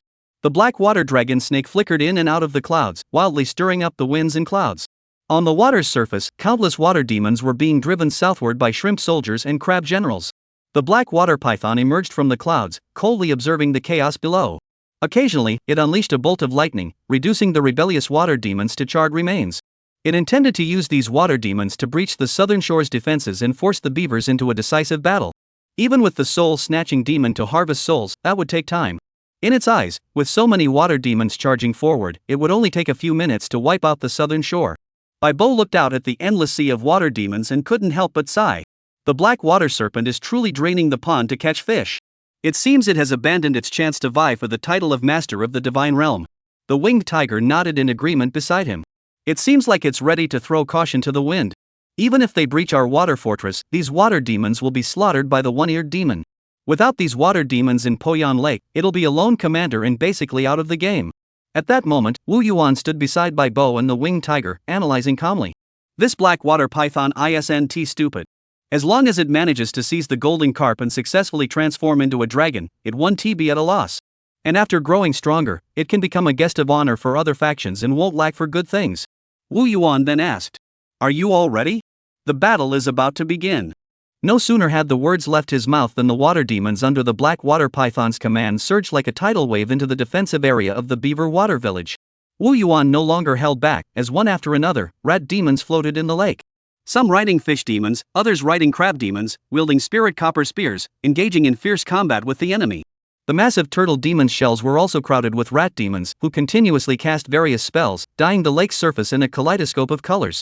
De Lao He, Xiao Hui, and Xiao Bai also swam about in the water, charging at stronger water demons and continuously slaying them. At this moment, only Wu Yuan's demon remained on the beaver water fortress. Watching the grand battle below with great interest, feeling a surge of boldness at the sight of the world unfolding before him. The black water python did not take the opportunity to attack Wu Yuan, but instead hid within the dark clouds in the sky, secretly observing him. Wu Yuan could clearly sense a bright, unhidden demonic awareness constantly scanning him. Sigh. Chapter 160, Black Water Mystic Thunder. Wu Yuan sighed, his mood ruined, and looked up with a displeased expression, shouting loudly. The black water serpent has already arrived. Why is it still hiding inside? Humph. The black water serpent sneered. I knew that old beaver was too weak to control the soul-shattering demon. So there's a demon behind him after all. Though the black water python spoke harshly. But sensing the suppressed yet powerful aura emanating from Wu Yuan, his heart sank to the depths of despair. He realized this was a rat demon no weaker than himself. However, he hadn't given up on finding the golden carp. His demonic senses frantically scanned the surroundings. Wu Yuan shook his head and taunted. What are you waiting for? Come down and fight. You won't find the golden carp anyway. The black water python gritted its teeth and said, as long as you return the golden carp to me, everything can be negotiated. Wu Yuan remained unmoved, speaking without emotion. Come down and fight me. Otherwise, you'll never find the golden carp. And don't even think about it. Once you leave, I'll devour the golden carp in an instant. The black water python glared at Wu Yuan in fury and roared, You're asking for death. As he spoke, the sky filled with pitch-black thunderbolts, which coalesced into droplets of water. Like a river from the heavens, pouring down upon Wu Yuan from the dark clouds. Wu Yuan looked up at the thunder river cascading like a waterfall, murmuring to himself. Black water Xian thunder, truly formidable. Facing the black water Xian thunder, the black water formed by the thunderbolts emitted a bone-chilling coldness, as if it could freeze his flesh and blood. Meanwhile, the Xian lake carried a scorching heat, making Wu Yuan feel as though he were in a sea of fire. The two completely opposite energies intertwined, creating a unique sense of oppression. However, Wu Yuan grew excited, channeling his qi and blood, which blazed fiercely throughout his body. His demonic energy surged like a river. As Wu Yuan's emotions soared, his qi and blood shot into the sky, transforming into a red spear that charged toward the river of thunder. In an instant, the black water Xian Lei transformed the area where Wu Yuan stood into a pitch-black sea of thunder.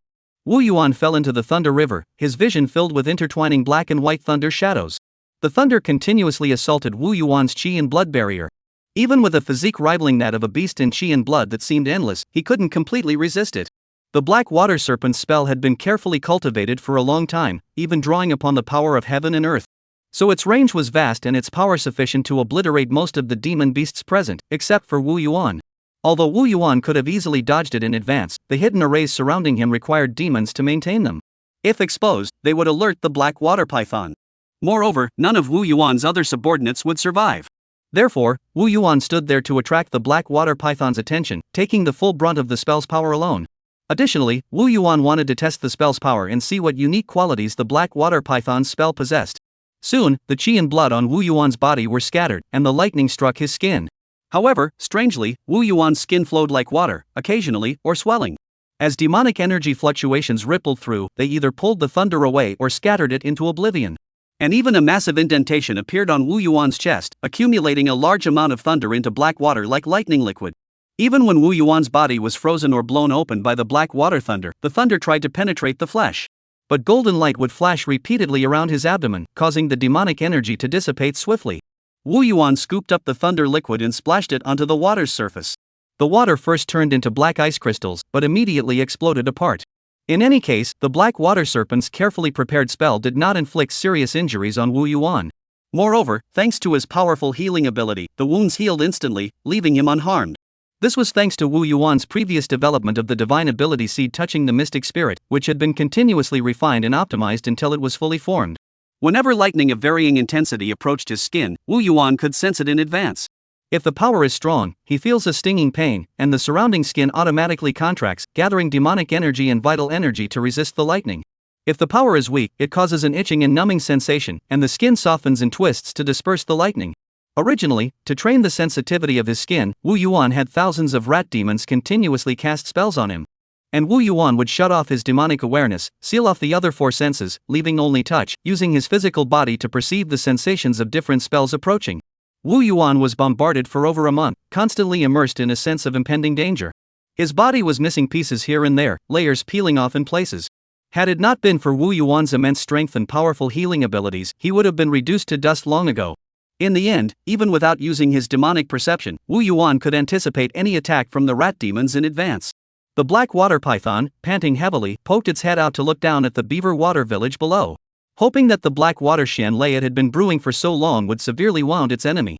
However, it saw a red glow piercing through the black thunder, which then revealed itself as a blood-red spear, piercing through the thunder and hurtling toward it. The black water python twisted its body, swishing its long tail, enveloped in deep blue demonic energy, and struck the spear, shattering it. However, the black water dragon snake's expression darkened, for the scales on its tail had begun to crack. He cursed inwardly. Damn it, what is this thing? How could it remain unscathed against my black water Xian thunder? Wu Yuan tore through the remaining thunder, gazing at the black water python, and burst into laughter. Snake brother, the appetizer is over. Let's move on to the main course. Wind walk. Wu Yuan instantly transformed into a gust of wind, vanishing from his original position. He reappeared above the black water dragon snake, raising his claws and striking down with all his might. Trivial trick. The black water dragon snake's ferocity erupted, and it didn't dodge. Instead, it raised its single horn and charged forward. It channeled its demonic energy into its horn, emitting a faint glow, which collided with Wu Yuan's red claws. Clang! A sound of metal clashing echoed before Wu Yuan's claws, causing the black water python's head to jerk backward. Meanwhile, Wu Yuan felt a tremendous force, no less powerful than his own, surging through his hands. Due to his smaller size, this force caused his body in the sky to involuntarily fly backward. Wu Yuan sighed inwardly. Among water-based techniques, dragon power is the strongest. Though this black water python hasn't fully transformed into a dragon yet, its strength isn't much weaker than mine. The key is that it can float in the air. Though I can fly using the wind walking technique, I lack a point of leverage, putting me at a disadvantage. The black water dragon snake, taking advantage of its momentum. Rushing dragon spear, horn stab. The black water dragon snake's single horn suddenly elongated and detached, transforming into a black spear adorned with water-like patterns, which flew toward Wu Yuan. Wu Yuan watched as the unicorn horn, nearly as thick as his own body, wrapped in dense demonic energy, charged toward him. Like a tidal wave crashing down, he shouted loudly, "Come on!" Chapter 161, Suppressing the Black Water Python. Wu Yuan's palm flashed with a burst of spiritual light, and the bone-shaped artifact instantly appeared in his hand. Under the surging demonic energy, the bone club emitted a dark yellow spiritual glow. Its blood-stained exterior emanating a savage aura. These were the marks left behind from countless demon beasts that Wu Yuan had crushed into pulp. Wu Yuan suddenly exerted all his strength, smashing the bone club viciously toward the black water dragon snake's dragon spear. At the moment of impact, the spiritual light erupted like fireworks, illuminating the dark waters around them. The two were evenly matched, and for a moment, neither could gain the upper hand. However, the black water dragon snake suddenly revealed a cunning smile and mocked. "Your magical artifact is of poor quality." Wu Yuan's face darkened like storm clouds. He knew the black water dragon snake was speaking the truth. But he did not back down, instead swinging his bone club with even greater force to block the dragon spear's increasingly fierce thrusts. At the same time, demonic energy surged around him, defending against the water spears that suddenly appeared at any moment. As the magical weapons collided, sparks flew in all directions, growing more intense, as if foretelling something. Finally, the first great inferior bone club began to show signs of wear under the dragon spear's relentless attacks. It was pierced with pitted marks, and with each collision, fragments of spiritual copper fell off. It turned out that the spiritual light that had scattered during the collisions was actually the spiritual copper fragments from the bone bud. However, Wu Yuan had already prepared himself mentally. In fact, he was surprised that a first-tier lower-grade magical artifact could withstand the attacks of the black water dragon snake's upper-grade magical artifact. Could it be that my demonic power is more profound, enhancing the artifact's power? That's right, my cultivation is higher. Wu Yuan suddenly looked at the black water python with a smile, his expression brimming with confidence. He took a deep breath, his chest swelling as he gathered immense power. This caused the black water dragon snake to grow suddenly alert, but before it could react, Wu Yuan had already opened his mouth and roared. Roar! A cacophony of demonic awareness, vital energy, and demonic power surged toward the black water dragon snake like a tidal wave. This spell had been refined by Wu Yuan after he obtained the Heavenly Demon's enchanting sound, adding subtle changes to its originally brutal impact. The sound waves were as tangible as a physical entity, tightly enveloping the black water python and penetrating its body, leaving no opening untouched. The black water python's eyes turned white, and it felt as though the world before it was twisting and spinning. It was as though countless demonic beasts were screaming madly in his ears, yet he heard no sound, causing an intense sense of disorientation. He screamed in terror, "What kind of demonic spell is this?" Now, the tide had turned, and Wu Yuan, taking advantage of his advantage, showed no mercy to the demon. He swung his bone club and struck the black water python snake's head with all his might. "Get out of here!" Wu Yuan roared. The bone club collided with the serpent's head, producing a dull thud. The black water serpent's face was smashed into a pile of mud, its skull cracked open, and its already chaotic mind became even more confused. The entire demonic body was struck by Wu Yuan's bone club, sent flying into the sky, and crashed heavily into the water, causing a massive wave to surge upward. Wu Yuan examined the bone club in his hand, which had been flattened on one side, clearly showing the immense force he had exerted, enough to flatten a low-grade magical artifact. At the same time, he felt a mix of emotions. The first magical artifact I forged in my life has successfully retired. He gazed at the direction where the black water serpent was falling, murmuring to himself, "Truly worthy of a dragon snake so tough." As he spoke, he had already transformed into a streak of light and dived downward, continuing his pursuit. He didn't believe the black water dragon snake was that weak it couldn't possibly be dead. However, as Wu Yuan approached the water's surface, his expression suddenly changed, sensing a hint of danger.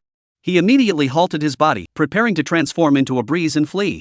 However, a black dragon's mouth appeared silently below him, and in an instant, it swallowed him whole. The pitch-black jaws were filled with concentrated demonic energy, emanating an invisible suction force that prevented Wu Yuan's body from moving even an inch. This caused Wu Yuan's expression to change, and the wind-walking technique he had begun to cast was forcibly interrupted. He stared at the massive jaws covering him, his eyes widening in shock. His demonic energy surged, and his vital energy erupted from his body. His entire rat-like body swelled to twice its size, appearing incredibly formidable. "Stop!" Wu Yuan roared, his claws clamping down on the black water dragon's two massive fangs like lightning. His chi and blood condensed on his skin, and a faint spiritual light flickered around his abdomen. His claws pressed against the top of the serpent's mouth, while his feet braced against the bottom, forcefully blocking the black water serpent's powerful strike. He forced the black water dragon snake's already closed jaws back open. The black water dragon snake, its jaws held open, flashed a moment of surprise in its eyes. He hurriedly continued to forcefully activate the dragon devouring technique, while a stronger suction force attempted to draw all of Wu Yuan's vital energy away. Additionally, a strange demonic energy fluctuation emerged from the dragon's mouth, disrupting Wu Yuan's demonic energy circulation. The black water dragon snake clamped its jaws shut with all its might, intending to crush Wu Yuan to pieces. Wu Yuan felt his vital energy and blood continuously dissipating, his body being squeezed until it creaked. His body shrank by a few inches, and a faint reddish hue began to spread across his skin. He felt the immense force on his claws, his eyes widening as the corners of his eyes split open. "This power is nowhere near mine." Wu Yuan's beast-like physique generated an endless supply of vital energy, stabilizing the chi and blood fluctuations on his skin and growing increasingly vigorous. This vital energy even began to suppress the power of the black water python. At the same time, Wu Yuan channeled his demonic energy into the black water python's mouth, dispelling the effects of its dragon mouth spell on himself. Wu Yuan's cultivation was superior to that of the black water dragon snake. He straightened his body, slowly widening the dragon's mouth, and a fierce gleam flashed in his eyes. His tail suddenly elongated, forming a silver spear-like blade of unparalleled sharpness. It was wrapped in a thick layer of demonic energy, piercing toward the black water dragon snake's throat. The black water dragon snake suddenly sensed impending doom. Lightning bolts erupted from its throat as it expelled a blast of thunderous energy to defend itself. He couldn't even control the backlash caused by his dragon mouth spell being forcibly halted. However, Wu Yuan's tail was faster. Before the black water dragon snake's thunder breath could fully form, it was pierced by Wu Yuan. The tail then slammed into the black water python's throat. Put! A dull sound of flesh being pierced echoed. Roar! The black water dragon snake's throat was pierced, and it frantically shook its head in an attempt to escape the pain. But Wu Yuan clung tightly to its teeth, then his tail contracted and thrust repeatedly, piercing the black water python's throat until it was riddled with holes. Blood gushed out, filling its throat. Wu Yuan's demonic perception pierced through the holes, searching for the black water dragon snake's brain. This time, the black water python was startled, and it quickly summoned the dragon spear that had fallen into the water nearby, which darted toward Wu Yuan like a rushing river, heedless of whether it might accidentally harm itself. Wu Yuan felt the icy chill piercing his back like needles, and a flash of regret crossed his eyes. Chapter 162, Capture. But Wu Yuan ultimately transformed into a gust of wind and vanished without a trace. He then appeared near the black water python, gazing coldly at it. The black water dragon snake had dared not stop Wu Yuan from leaving earlier. It retracted its dragon spear and transformed back into the single horn on its head. Cough, cough. He spat out the blood in his mouth, his voice hoarse and ominous as he said, "Very well, very well. Who are you, you powerful demon? How dare you be so formidable? He raised his face, which was already a mangled mess, and the area around his left eye socket was also a bloody mess. Wu Yuan's earlier blow to his head had shattered his left eye. His remaining right eye glared menacingly at Wu Yuan, who was largely unharmed, and spat out each word slowly. I surrender to the Snake Clan. I renounce the Golden Carp. From now on, the Panlong Lake will recognize you as its leader. Wu Yuan looked at the black water serpent snake, whose eyes were almost overflowing with hatred, and suddenly burst into laughter. Ha ha! You don't really think I'll let you off just because you said a few words, do you? Did you really think we were just playing around earlier? The black water dragon snake's expression changed drastically, and it transformed into a stream of water, disappearing into Poyan Lake. Wu Yuan didn't pursue it, merely mocking the spot where the black water python had vanished. Ridiculous! Wu Yuan sneered. The air in the surrounding waters suddenly grew dim, with both the sky and the water surface emanating a faint yellowish hue. From the southern shore behind Wu Yuan, light pillars shot into the sky from the beaver water villages. The figures of Bai Bo, Chai Chihu, Shui Yuan Lang Wang, and Air gradually materialized. Demonic energy surged from their bodies, enhancing the power of the light columns. They then coalesced into an invisible barrier, enveloping the water and forming a sealed battlefield. At the same time, the nearby water suddenly ceased to ripple and turned a dark yellow, resembling land. However, this yellow hue was more ethereal and did not actually exist. Roar! The black water serpent was suddenly forced out of the water by the Poyan Lake dragon. It frantically surveyed the surrounding formations. When did you set up this formation? He sensed the thick water essence in the air gradually weakening, and suddenly felt that he might truly die here. Let me go, and I'll leave Puleo Lake immediately. I'll never set foot here again. He had previously believed that his mastery of water magic would keep him safe, so he had been completely unafraid. But now, trapped by the array, he was like a turtle in a jar. Even with the advantage of the terrain, he had been struggling to defeat the rat demon before. Now, without that advantage, how could he possibly resist? I have the Dragon Palace of the East Sea behind me. Don't make a mistake. At the same time, the black water serpent transformed into a streak of light, using its horn on its head as a spear to strike the array. The collision caused the array to ripple like flowing water. But the array, which was being activated by several mid-stage Qi cultivation practitioners using a first-tier mid-grade array, was not something that a single demon like the black water python could destroy in an instant. Wu Yuan looked at the black water python, whose fierce exterior hid its cowardice, and sensed that his Qi and demonic energy had fully recovered. He flexed his body and revealed a savage grin. The second round begins. He pulled out the ancient sun artifact, channeling his demonic energy, and the array resonated with the melodious sound of the sun. The heavenly demon's enchanting sound. The black water dragon snake suddenly changed color. The keen senses inherited from its dragon bloodline made it sense impending doom. He knew there was no escape, and his chi and blood began to burn, transforming him into a red and black thunder dragon. With a fierce and desperate momentum, he charged toward the array. In its desperate struggle, the black water dragon snake truly caused the array to flicker unsteadily, sparking a glimmer of hope in its eyes. But Wu Yuan remained unfazed as he watched the colossal creature rampage within the array, coordinating with the ancient sun instrument to unleash the heavenly demon's enchanting sound with all his might. He knew these cunning demonic beings would never engage in a life or death battle with him. Moreover, during the previous battle, he had already discovered that while the black water python's demonic power, magical artifact, and physical form were all formidable, its divine soul was its weakness. Though it was stronger than most mid-stage demon beasts, its divine soul was far weaker than Wu Yuan's, who had been constantly draining his divine consciousness to mimic the bloodline patterns. After fighting for so long, the only spell that had the best effect was the one Xiaoling from earlier. Needless to say, the heavenly demon's soul confusing sound, which specifically targets the soul, was even more devastating. The black water python snake, in its frenzy, fell into an illusory dream and couldn't escape, its body slowly losing its lightning, and its body fell into the water. Wu Yuan entered the water, using one claw to support the black water dragon snake and the other to grip its long spear, his expression filled with excitement. He continuously assessed his own strength in his mind. Both my cultivation and physical body are superior to the black water dragon snake, and its divine soul is far inferior to mine. Wu Yuan finally nodded in satisfaction. He now knew his place in the food chain. Having captured the black water dragon snake alive, his strength at the mid-stage of Qi cultivation was unmatched.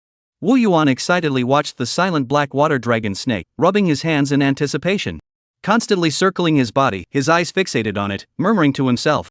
Beautiful, so beautiful. What beautiful spiritual patterns. Wu Yuan madly stroked the black water dragon snake's scales and horn, as if admiring a work of art. He trembled as he extended his claws, piercing the gaps between the scales of the black water dragon snake, attempting to peel off another scale for study. He felt the scales before his claws were as tough as thick leather, blocking his further exploration. Wu Yuan exerted some effort before finally prying off a scale. He enveloped it with his demonic awareness and examined it closely. No wonder it's a scale taken from a living creature. The spiritual patterns are active and clearly visible. He exclaimed, it possesses both durability and self-healing properties. Goodness gracious! This is a forbidden technique, and it also has the ability to turn into water. It even has a spirit-enhancing effect. Excellent! The winged tiger and the snowfield wolf king trembled as they watched Wu Yuan, who seemed possessed by a demon. The winged tiger trembled as he asked Bai Bo, "What's wrong with the king?" Bai Bo paused for a moment and replied vaguely, "Perhaps the king is simply overcome by the sight of his prey." At that moment, Wu Yuan reached out and plucked off several scales, revealing a large patch of fresh, crimson flesh. The flesh around the cut wounds twisted and closed, with faint golden light flickering in the center. Wu Yuan caressed the flesh before him with the tenderness of a lover, marveling. What a vibrant piece of flesh! Completely different from that of a beast. This is the unique vitality of demon cultivators. The physical strength of beasts lies in their resilient, thick muscles, abundant vital energy, and rapid healing abilities, which amplifies the most basic aspects of the physical form, such as regrowing severed limbs. In contrast, the bodies of demon cultivators who refine their bodies focus on vibrant vitality and greater adaptability, evolving toward multifunctionality, such as having 3 heads and 6 arms. As for why Wu Yuan knows all this so clearly, that is thanks to the pangolin. After being on Wu Yuan's operating table once, the pangolin dared not appear before Wu Yuan again, fearing another such agonizing experience. Especially the vitality of the dragon body has become more aggressive, capable of infecting demon beasts with dragon beast traits, making Wu Yuan dare not underestimate it.